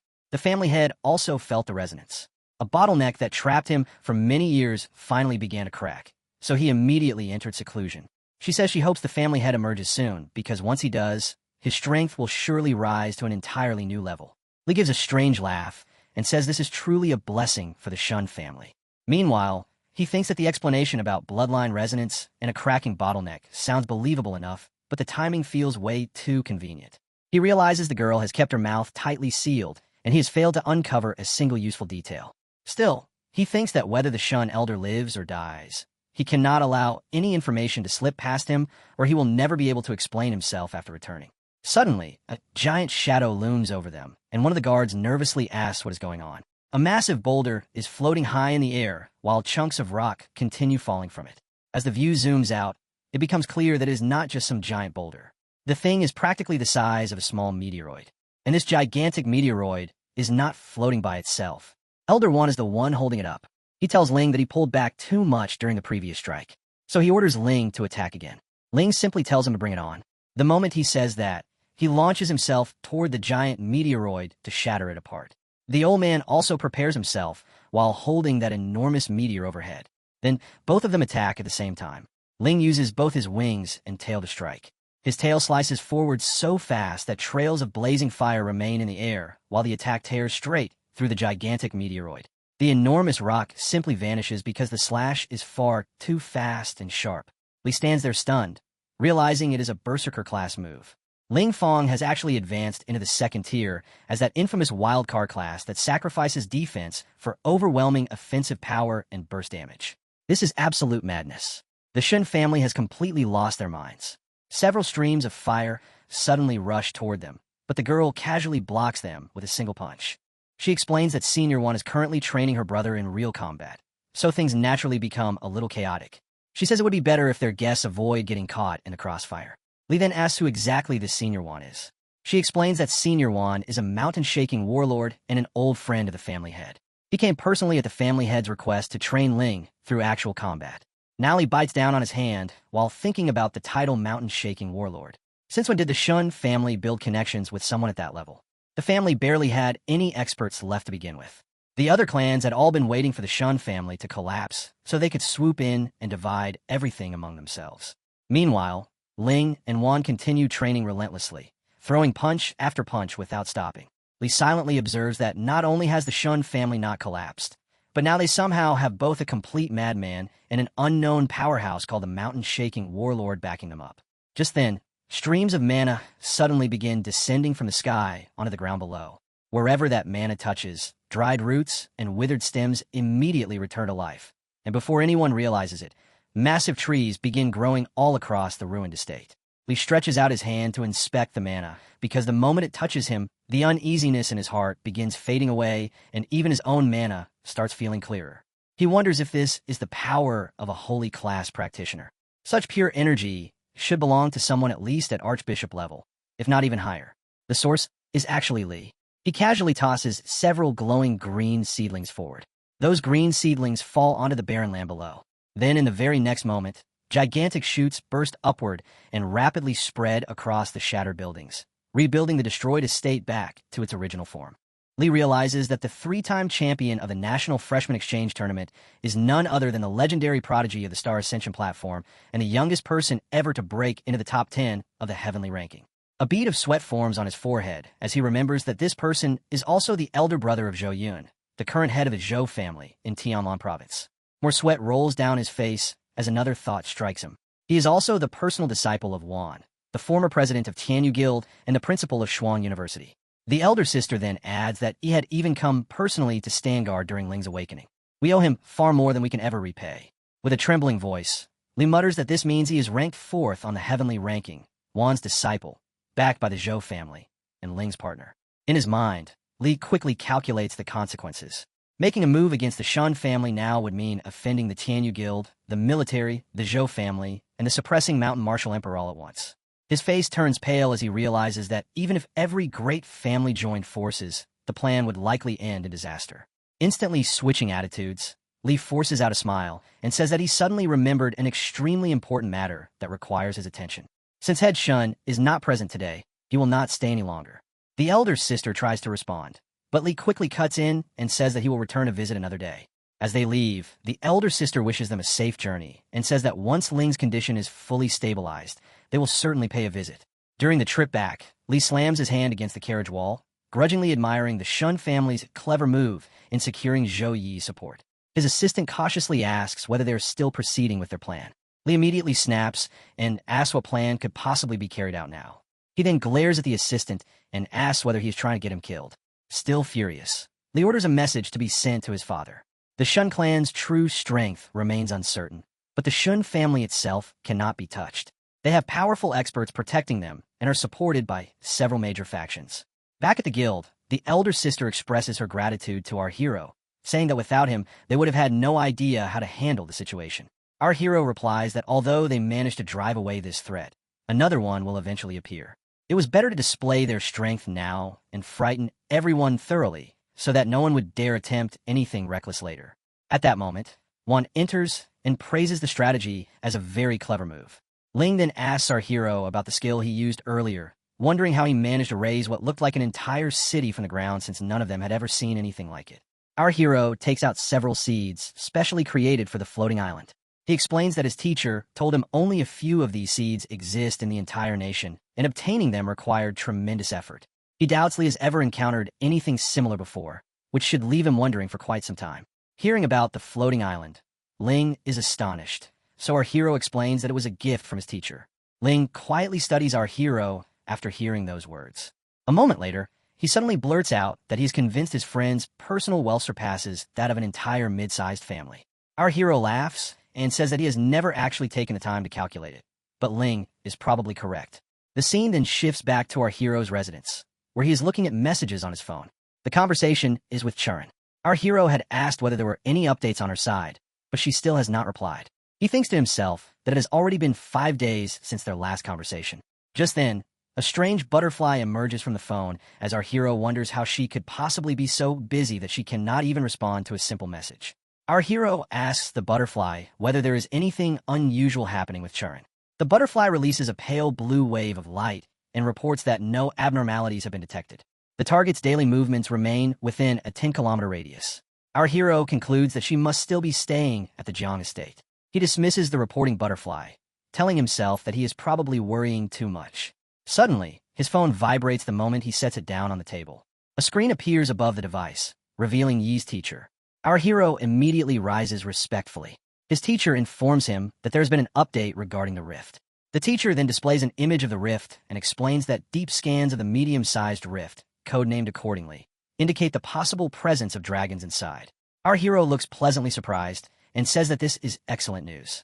The teacher explains that the rift has recently become unstable and is now extremely dangerous for anyone below the third transition. He advises the boys to come and observe first while the military continues studying its behavior before making further arrangements. Without hesitation, our hero asks when he should depart. The teacher replies that an airship has already been dispatched and will arrive early the next morning to pick him up. Our hero thanks his teacher, and the call ends immediately afterward. The scene changes to an advanced airship descending while 2 young men watch from below. Moments later, it lands directly in front of them. This vessel will carry our hero and Ling. The elder sister waves goodbye and reminds her brother that gaining levels and experience is important, but he still needs to take care of himself. Ling confidently tells her not to worry because he can handle everything perfectly. She walks over, gently pats his head, and says that he will always be a child in her eyes. At that moment, the 4th sister arrives carrying several heavy bags. Ling hesitates before asking his 4th sister what she is doing and tells her to return inside. The 4th sister immediately protests, saying that she wants to accompany them to search for the Flame Dragon's homeland. Grandpa is gone now, and she must contribute to the family as well. Ling bluntly tells her that she is not strong enough and would only slow them down. Medium rifts are incredibly dangerous. The 4th sister grips her sword and slowly pulls it free from its sheath. Then, with astonishing speed, she thrusts the blade toward Ling and declares that she has already reached level 20. She has met the military enlistment requirements and will not be a burden. With another motion, she unleashes a sword slash so fast that a visible sword aura cuts through the air. The aura strikes a nearby stone structure and reduces it to fine dust with a single attack. Ling stares at her in shock and asks when someone with a support-type class became capable of such feats. The 4th sister proudly smirks and says that she has been secretly training all this time.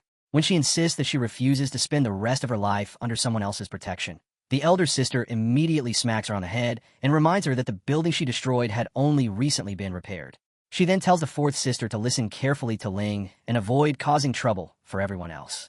The 4th sister quickly apologizes and adds that she is actually a very good cook and can still be helpful. That is when our hero steps forward and agrees to let her come, provided she follows orders and never runs off on her own. The 4th sister immediately jumps with excitement and promises that she will obey every instruction. Ling then asks our hero why he decided to allow it. Our hero calmly explains that if they refuse, she will probably follow them secretly anyway. That would make her much harder to protect. Besides, as long as she stays with the rear guard, she should remain perfectly safe. At that moment, our hero notices one speaking privately with his daughter for quite a while. So our hero approaches the old man and says that they are leaving the Shun family in his care. The old man reassures him and says that there is nothing to worry about. Then he adds that he is entrusting his daughter to him. Our hero replies that Tai is a partner he trusts completely and promises to protect her with his life. His words leave Tai visibly surprised. The old man simply pats our hero on the shoulder and says that he already knows. Soon, the time for farewells arrives, while the fourth sister has already sprinted onto the airship without looking back. Our hero then turns his head, wearing a calm but thoughtful expression as he silently reflects on something important. The scene finally shifts to a grand castle, the destination where the airship is about to land. The airship cuts through the sky, its engines pushing it forward at tremendous speed. Deep within a dense green forest, the airship finally descends and touches down. As our hero and the others step outside, several guards arrive to welcome them.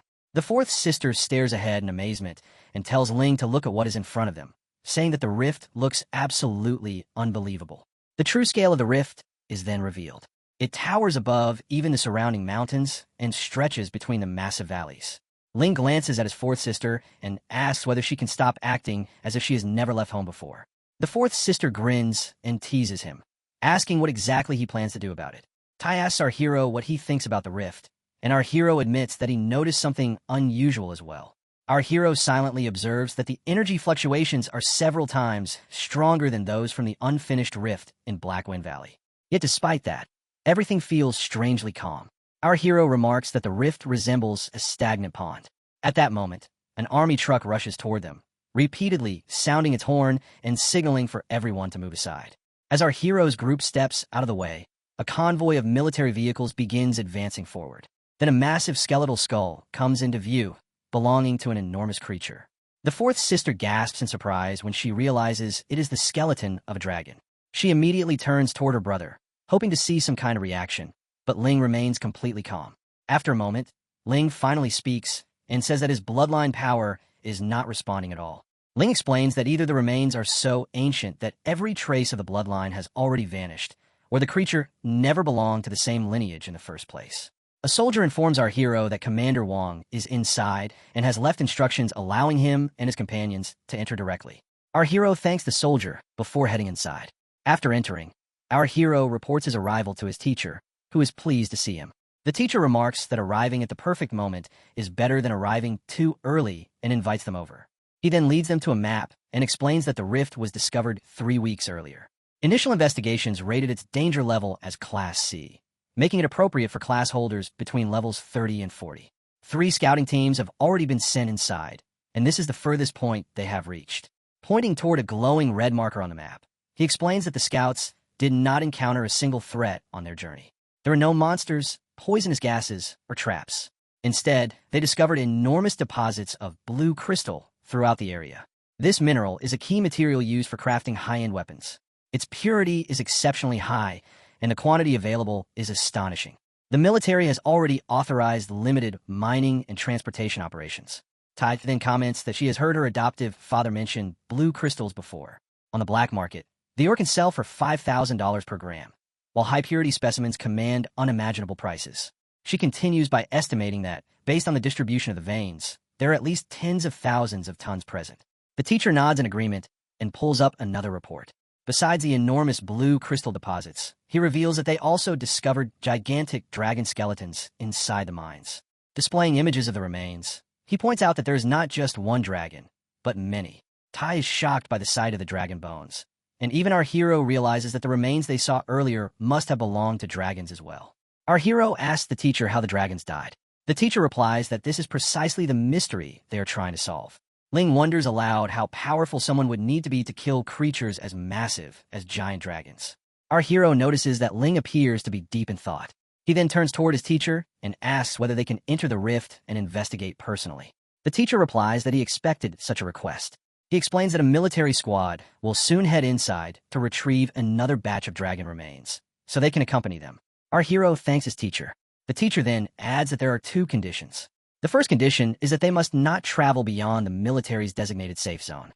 The second is that if they notice anything unusual, they must immediately retreat. There will be no playing hero. Our hero readily agrees to those conditions. The colossal rift crackles with dark purple energy overhead.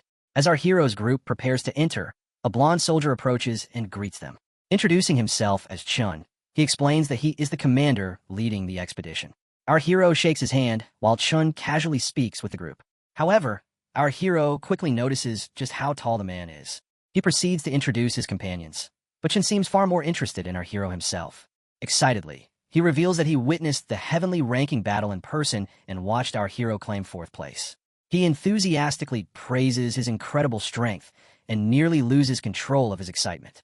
Our hero humbly responds that Commander Chun is giving him too much credit. Chun immediately asks him not to use such a formal title and says he can simply call him Chun. Meanwhile, the fourth sister watches in surprise as a military officer behaves almost like a junior in front of our hero. She smiles to herself, convinced once again that our hero's charisma is truly remarkable. Then Chun lowers his armored helmet into place and announces that it is time to depart. Inside a deserted and shadowy landscape, multiple moons illuminate the night sky with their bright glow. Our hero leaps through the rift and enters the mysterious world beyond. As the rest of the group follows him inside, Commander Chan pauses to take a final look around. Our hero studies the surroundings and cannot hide his surprise. Strange and unfamiliar trees fill the area, making the entire place feel unsettling and unnatural. Chin points toward the route ahead and asks whether everyone can see the beacons lining the path. He instructs the group to remain vigilant and stay close to the glowing markers as they advance. The team advances through the dense green forest.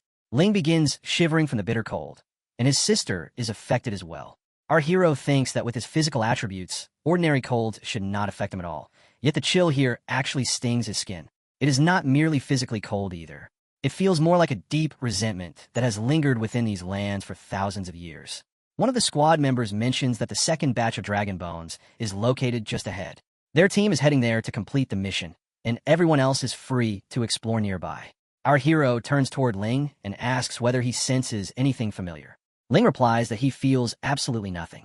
Meanwhile, on the other side, Commander Chan leads several soldiers toward a deep pit, saying that it is not every day they get the opportunity to explore a medium rift and that there is no need to rush. Everyone listens to the soldier descending into the deep hole below and keeps calling out to ask whether he is all right. The group struggles to assist him, shouting that they can hear him and warning him not to move because they can pull him out. Suddenly, a green glow begins shining from the eye socket of a dragon skull. The soldier immediately asks what is happening. An enormous explosion erupts from the skeletal dragon's head. Our hero instantly wraps his companions with lightning threads and orders everyone to run. The soldiers trapped within the spreading green mist remain caught where they stand. As the smoke gradually clears, a gigantic skeletal dragon emerges from within it. Without hesitation, our hero leaps forward while summoning his lightning sword. Even so, he can still feel the overwhelming dragon aura radiating from the creature. From below, Chun shouts for him not to act recklessly because they still know far too little about the rift. Our hero silently studies the skeletal dragon, while the commander continues yelling that one wrong move could cost all of them their lives. In response, our hero dismisses the sword from his hand. However, he does not do so out of caution. Instead, he immediately freezes the dragon in place with his skill Freeze. He then rushes to rescue the soldier who had fallen into the pit, noting that although the dragon aura is powerful, the creature itself seems fragile. It appears to be nothing more than a lingering dragon soul causing disturbances. Just as our hero is about to retreat with the rescued soldier, a voice suddenly calls him a despicable invader. Our hero turns around, searching for the source of the voice. Although the dragon remains frozen, it continues speaking, saying that there is nothing left here for them, and asking why they have invaded its homeland once again before ordering them to leave. Our hero is shocked to hear it speak again and wonders what exactly the dragon means. At that moment, another explosion erupts from the ground below. Thick clouds of smoke mixed with green mist begins spreading everywhere. Suddenly, enormous limbs and dragon heads burst from beneath the earth. The soldiers panic, wondering where all these dragons are coming from and shouting that they need to escape. Chin demands to know how many dragons there are.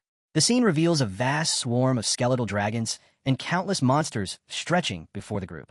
Our hero quickly realizes they are now facing thousands of enemies. Our hero orders Chun to gather his men and retreat outside the rift. Chun responds that he does not have authorization to withdraw. Our hero snaps back that authorization no longer matters. There are simply too many bone dragons for them to hold back. Chun immediately organizes a 5-man squad and orders them to provide covering fire while everyone else retreats.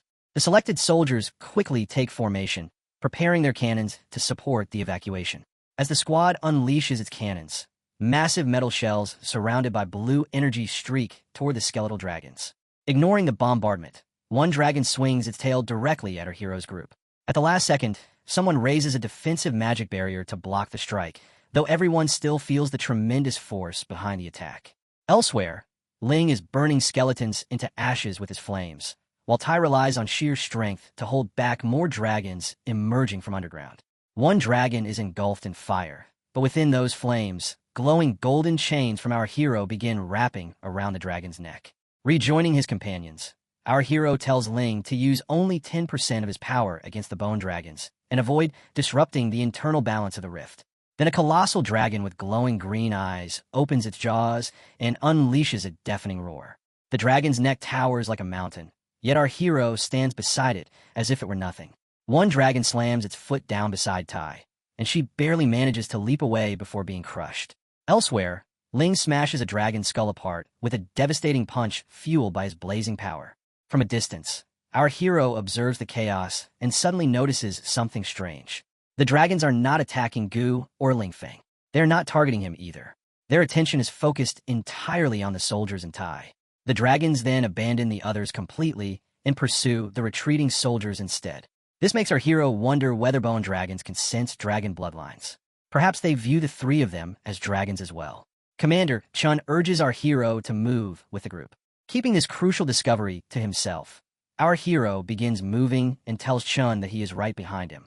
His gaze then falls upon Ling and fourth sister Gu. Ling finally reaches our hero and says that perhaps his flame dragon power is responsible for attracting all of this. Our hero has already considered that possibility, but instead he tells Tai to take Gu and leave immediately. He and Ling are going deeper into the rift. Gu has sensed it as well and immediately insists that she is coming with them and refuses to leave. At that exact moment, a dragon spear is hurled toward her with deadly precision. Golden rings instantly wrap around Gu and pull her backward just in time, allowing the spear to pass harmlessly beneath her arm. Our hero firmly refuses and says they cannot guarantee her safety. He orders Tai to take her back. Tai immediately grabs Gu by the arm. She then leaps toward the exit while resisting the holy chains, even as dragons continue prowling behind them. Standing near the edge of the rift, Chin tells our hero that the commander instructed them not to interfere if he chose to act independently. He wishes him safety, and our hero thanks him. Chun then withdraws together with the remaining soldiers. The dragons suddenly turn away, alter their direction, and begin marching elsewhere. The dragons march straight past Ling and our hero without paying them any attention. Ling wonders where they are headed, while our hero decides the best option is simply to follow them. As they travel, our hero points out something unusual about the wounds covering the bone dragons. These injuries clearly were not sustained during battle. Ling asks what he means by that. Our hero explains that in a genuine fight, bones would be shattered, cracked, or splintered apart. Instead, these wounds are astonishingly clean, and nearly all of them strike critical areas. In other words, every dragon was killed with a single blow. Ling considers the idea of instant death but struggles to accept it. These are dragons after all. Who could possibly accomplish something like that? A god? Who could have that level of power?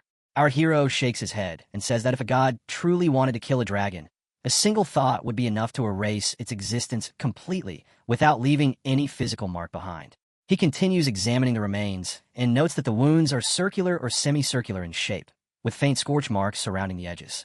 The uniformity and precision of the cuts suggest that every dragon was killed by the exact same weapon, perhaps some form of energy weapon similar to a laser cannon.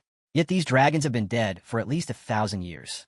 Blue Star could not possibly have possessed such advanced technology during that era. Ling suggests that perhaps aliens were responsible. Our hero admits that the theory makes sense. Beastmen, elves, and dwarves all arrived on Blue Star through rifts. From a certain perspective, they could be considered aliens. Following that logic, other civilizations may have entered this world through rifts as well. As they continue walking alongside the dragons, our hero adds that this possibility would mean a civilization possessing technology vastly superior to modern Blue Star existed thousands of years ago. If they ever encounter such beings, they might end up no differently than these fallen dragons.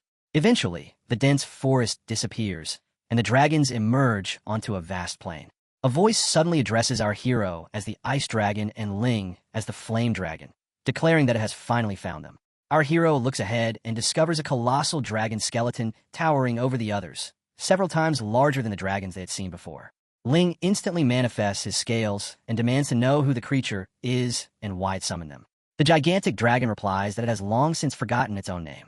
The dragon race was annihilated 10,000 years ago, and it never imagined it would feel the aura of its bloodline again. Our hero reflects on the mention of an event 10,000 years in the past, realizing that the truth is even older than he initially estimated.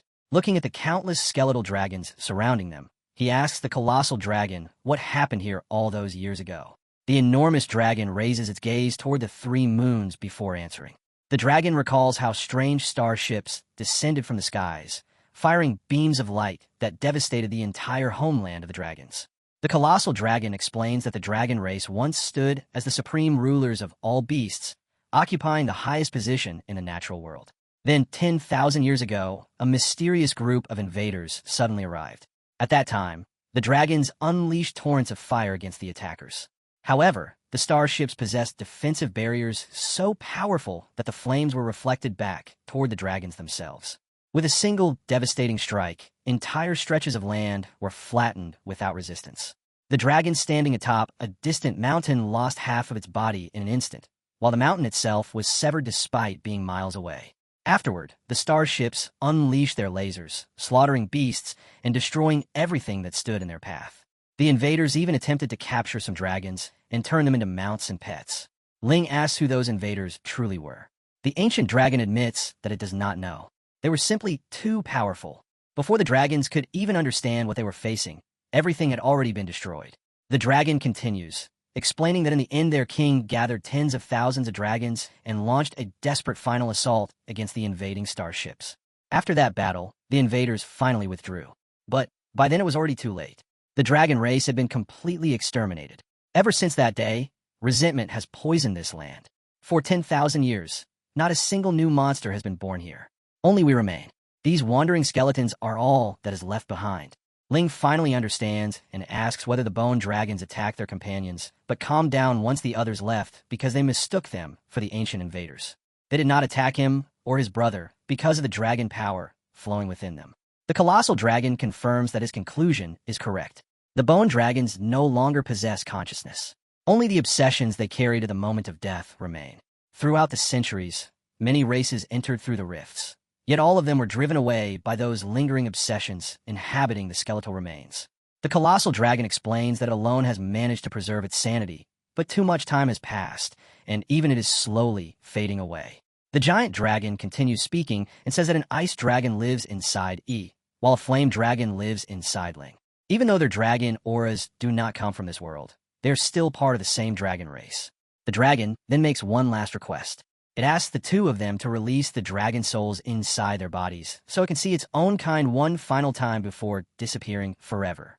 Ling becomes emotional after hearing those words and turns toward our hero, asking if they should agree to the request.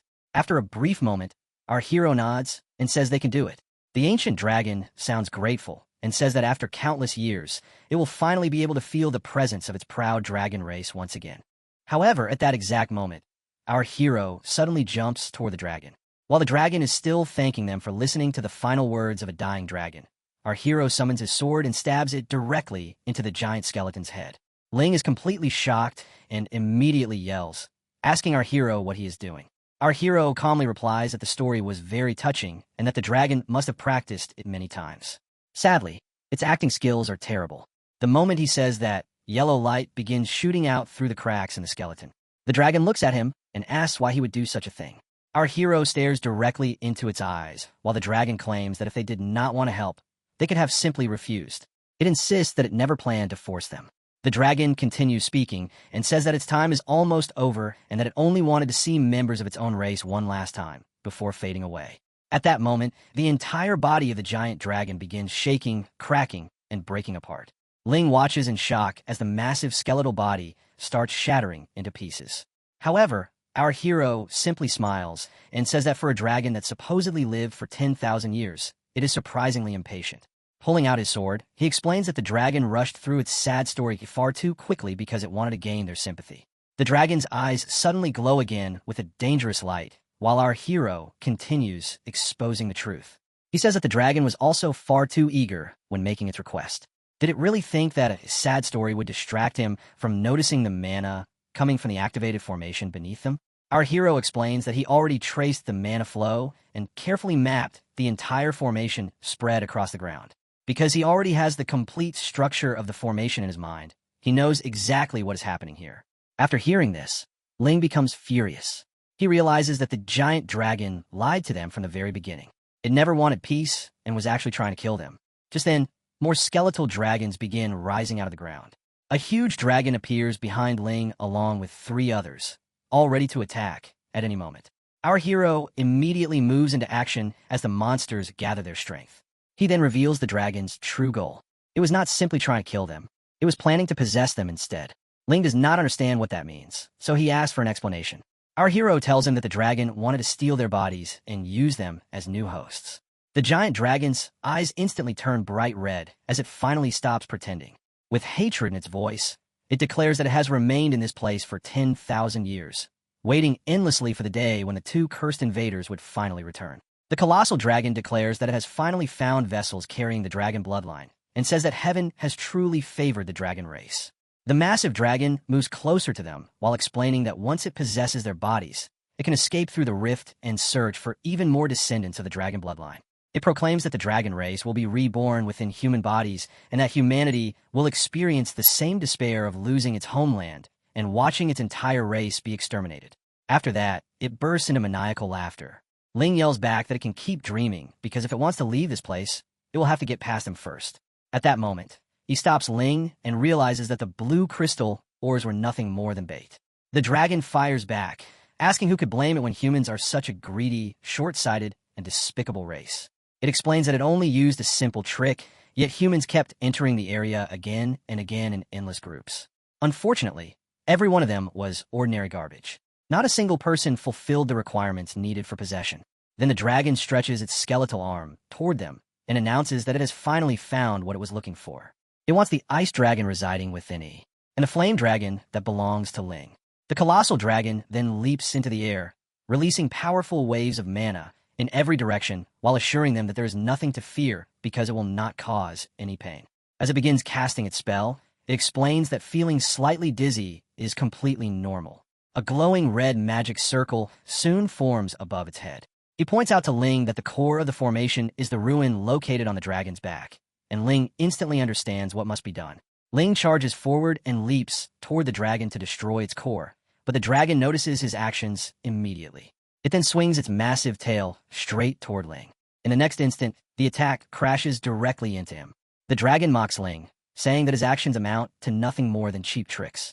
The dragon starts calling them a bunch of fools, but what it suddenly sees stops the words in its throat. Its enormous tail has been caught with a single arm by Ling. While gripping the massive tail firmly, Ling asks who it was calling foolish a moment ago. The dragon snarls that it is not finished yet.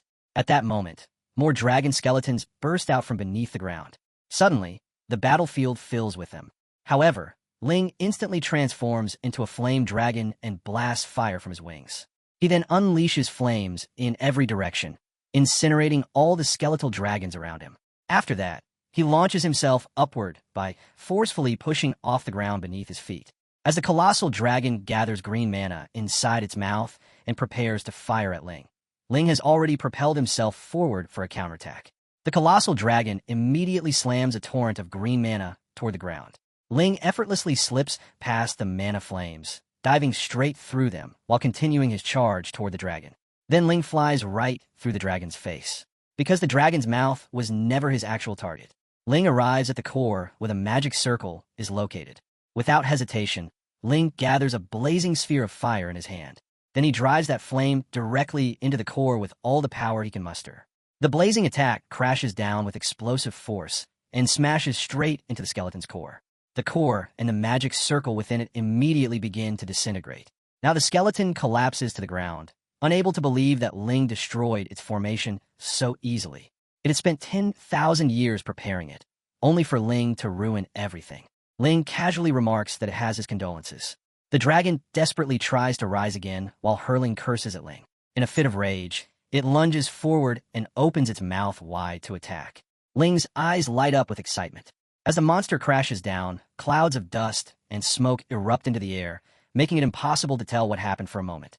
When the dust settles, the dragon has been completely stopped. Ling is holding its gigantic fangs apart with nothing but the strength of one arm and calmly says that he has a question. While gripping both of the dragon's jaws, Ling asks whether it has really gone the past 10,000 years without brushing its teeth. He then apologizes, saying he forgot the dragon cannot actually open its mouth right now. With a devilish grin spreading across his face, Ling begins applying more force. The dragon's spine bends the wrong way before it cracks apart. Ling practically tears apart the dragon's neck and rips its head clean off. He watches the colossal dragon's severed head crash into a nearby skeleton.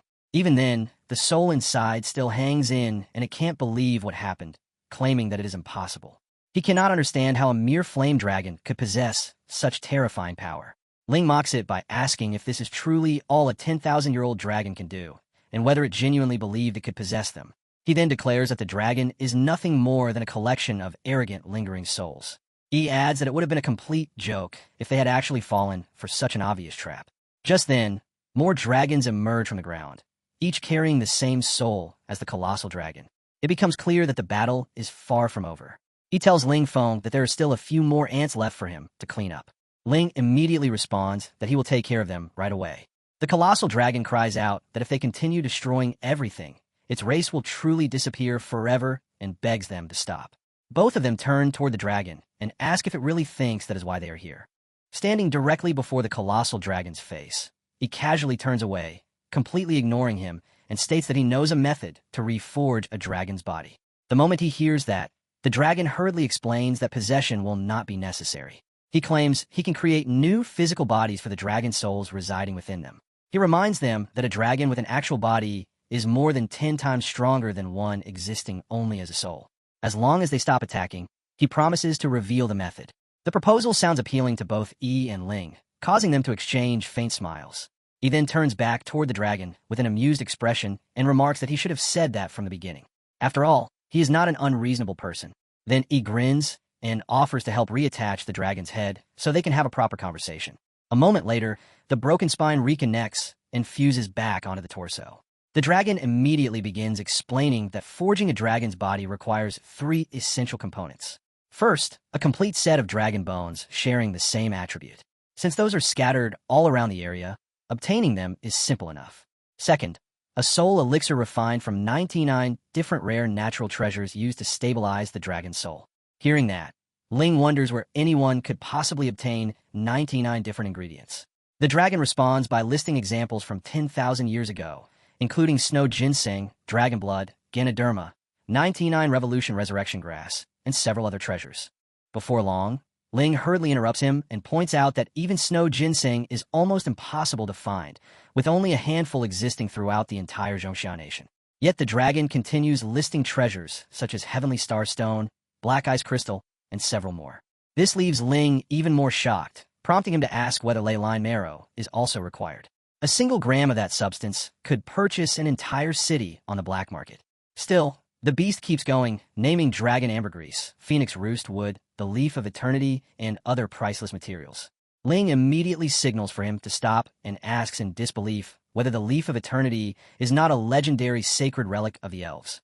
The dragon ignores the interruption and calmly states that those are merely part of the list before adding a few final items, including Falagar outbreak. At that point, Ling becomes completely irritated and demands to know whether the dragon is making fools of them. He argues that even if the entire Zhongxia nation combined all its resources, gathering those materials would still be impossible. The dragon calmly replies that this is a secret technique passed down through generations of the dragon race, and that those ingredients were once obtainable. The dragon continues by explaining that the invaders stole many of those natural resources and destroyed whatever they could not carry away. Besides, if gathering them were still possible, he would never have resorted to something as dangerous as possession. Ling is practically going crazy because the dragon seems completely unconcerned about how anyone could collect those materials today. So Ling questions him directly, saying that after everything he has said, it sounds like he is simply stringing them along. Since gathering the materials is impossible anyway, he could invent any method he wants, and they would have no way to verify whether it is true. The dragon immediately responds that he has observed humanity's greed and paranoia for 10,000 years. He insists that he has already revealed the method, and whether they believe him or not is entirely their choice. Flames begin gathering around Ling's body, and he stands only moments away from completely losing control as he shouts that he is about to smash the dragon's ancient bones into pieces right then and there. However, he suddenly steps forward, calms Ling down, and casually reveals that he actually possesses every material the dragon mentioned. The dragon's jaw nearly drops from shock, while Ling is left equally stunned after hearing that declaration. He simply raises a glowing sphere of blue light in his hand. The sphere transforms into an inventory space that begins pouring out countless treasures, including heavenly star stone, molten fire core, dragon blood, phoenix tail, 10,000-year snow ginseng, and many other rare materials. Both the dragon and Ling stare at the collection in complete disbelief and astonishment. Ling can only ask whether those treasures are even real. He recalls that some of them came from random gift boxes obtained through the system's daily quests. Others were rewards for achieving new first clear dungeon records, prizes earned from the Star Ascension platform and the exchange tournament, or gifts received from his teacher. He realizes that it is surprisingly easy to overlook just how valuable those items are when he has been carrying them around for so long without thinking about it. Ling stares at him and says that such wealth is absolutely terrifying. He even wonders whether Yi's pockets are secretly connected to the national treasury. He then turns toward the dragon and asks what the third requirement is. The dragon answers that the third component is a dragon's physical flesh. He immediately makes a strange expression because that is definitely one item he does not have stored in his inventory. So he raises his fist, clearly preparing to teach the dragon a lesson for playing games with them.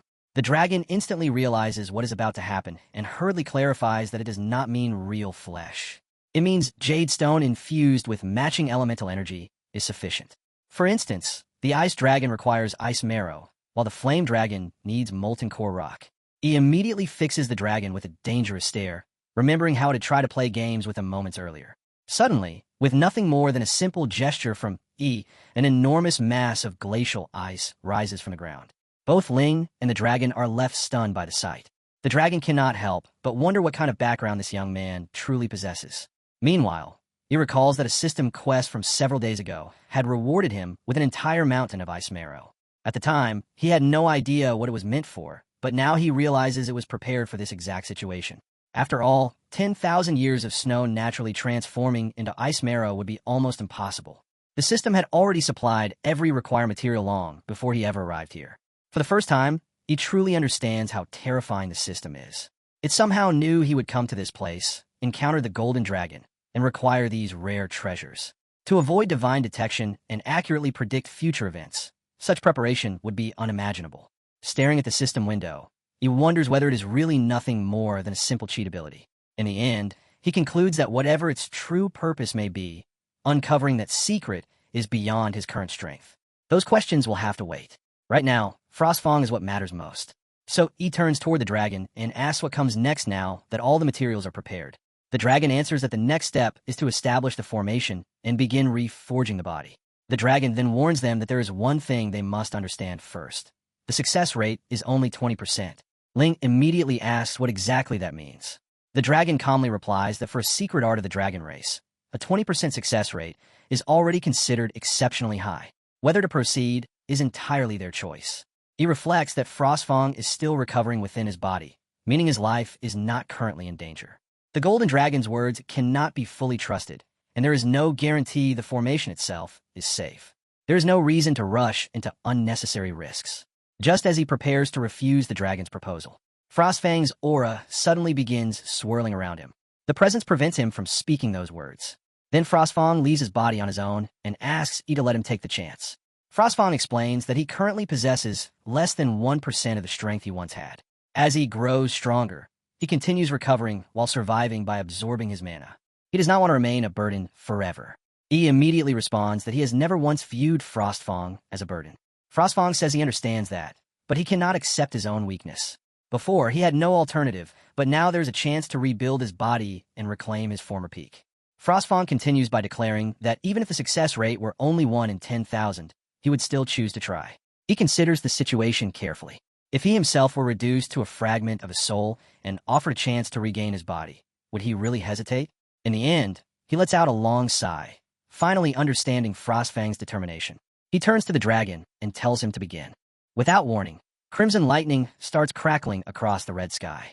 The heavens fill with countless colorful magical formations as the colossal dragon rises into the air. It begins chanting an ancient spell, invoking a covenant of blood and bone and declaring that it is releasing the will of the slumbering dragons. It calls upon every frozen spirit to merge within its fractured vessel, transcend the boundary between life and death, and gather here. One by one, The magic circles align and unleash streams of brilliant light toward the earth. As the celestial dragon's ritual awakens, massive clouds of smoke erupt from the ground where the beams strike. The force and pressure are so overwhelming that he immediately summons a protective barrier. Remaining silent, he carefully observes the formation unfolding before him. He quickly realizes what the dragon is doing. It is actually burning away its own soul to sustain the ritual. The entire formation is being powered by its life force, while simultaneously repairing its shattered bones. Seeing this, he cannot help but wonder why the dragon is willing to go to such extremes. Then the dragon's feet slowly rise from the ground. Its entire body is lifted into the air by the immense energy surging around it. At that moment, the ice marrow crystals also begin floating upward. The countless ice crystals start circling around Frostfawn. Soon afterward, they merge with the skeletal frame, creating a massive vortex of bones and frozen crystals. As the surrounding dust finally settles, a complete skeleton takes shape. Using the ice marrow as a foundation, flesh begins growing over the newly formed skeleton. Just like that, Frostfawn obtains a completely restored body, or more accurately, a fully reforged one. Meanwhile, the colossal dragon has nearly exhausted all of its mana. So he channels his own mana into the formation to keep it running. He supplies the colossal dragon with enough energy to continue the ritual. The colossal dragon notices who is providing that support from behind. After realizing the source, it turns its attention back toward Frostfawn. Frostfawn remains suspended within a sphere of green energy as his body continues healing. One by one, the 99 rare ingredients provided by E are refined and infused into him. The colossal dragon slowly transfers every material into Frostfang's body to complete the process. Once everything is prepared, the dragon announces that it is now Frostfang's turn. The soul of the ice dragon immediately shoots forward and rushes toward him. Before merging completely, it violently collides with the white dragon. In the next moment, the soul fully pours into Frostfang and becomes one with him. At the same time, the colossal dragon crashes heavily onto the ground. It no longer has the strength to even raise its head and weakly declares that the formation is complete. The rest depends entirely on Frostfang. E and Ling watch the scene without blinking. Now Frostfang and the ice dragon's soul have completely unified. His body begins adjusting to its newly restored peak condition. The green energy continues swirling around him, granting one final enhancement. Suddenly, the scene shifts deep into Frostfang's consciousness. There, he sees a man and immediately asks where this place is and who that person might be. Frostfang approaches the cloaked figure and demands to know why he is there, telling him to speak. When the man finally turns around, Frostfang is shocked to discover that it is actually Zhou Fan. Zhou Fan pats Frostfang on the shoulder and says that he must head to the front lines, asking him to take care of his family in his absence. A commander standing nearby announces that the front lines cannot wait any longer and urges them to move out. As the commander pushes Zhou Fan to leave, Zhou Fan once again asks Frostfang to wait for his return and continue protecting his family. Back in the present, Frostfang regains those memories as he fully synchronizes with his restored body and peak strength. He slowly opens one eye. Then he opens his mouth, and the surrounding mana becomes incredibly dense under his pressure. A moment later, Frostfang unleashes a massive white beam into the sky. The power is so overwhelming that the ground beneath him nearly shatters, while countless crystals begin raining down from above. Yet Frostfang does not stop there. Without missing a beat, he immediately redirects the beam toward the ground below. Now he swings the beam across the battlefield, testing the overwhelming strength flowing through his restored body. Down below, E and Ling quietly watch the spectacle unfold. Ling trembles in fear and mutters that summoning wind and rain while reshaping heaven and earth must be the power of a true dragon. Meanwhile, the colossal dragon remains silent, almost appearing jealous of what it is witnessing. Finally, Frostfang descends and approaches E. Seeing his successful rebirth, he warmly congratulates his dragon on gaining a new life. Frostfang approaches E and explains that during the reforging process, some of his lost memories returned. Among those memories, he saw someone wielding a divine sword with the name Apocalypse engraved upon it. Then Frostfang becomes emotional and nearly breaks into tears as he reveals that the man was Jiang Ming of the Jiang family, a figure who lived roughly 100 years ago. He immediately recalls hearing that name before. Although he still has questions, he first thanks Frostfang for sharing the information. After that, he turns toward Ling Feng and asks whether he wants to use this opportunity to reforge the flame dragon residing within him. Ling falls silent and thinks about it for a moment. Eventually, he remains quiet and decides to ask the dragon itself. However, His expression soon darkens when the dragon says that it has no desire to do anything anymore. After living for so long and becoming detached from life, it simply wishes to return home. Ling understands the dragon's feelings, and he also pats him on the shoulder, respecting the dragon's choice. Just then, the colossal dragon shifts slightly and announces that everything is finished. It tells them they can leave now because it intends to return to its slumber.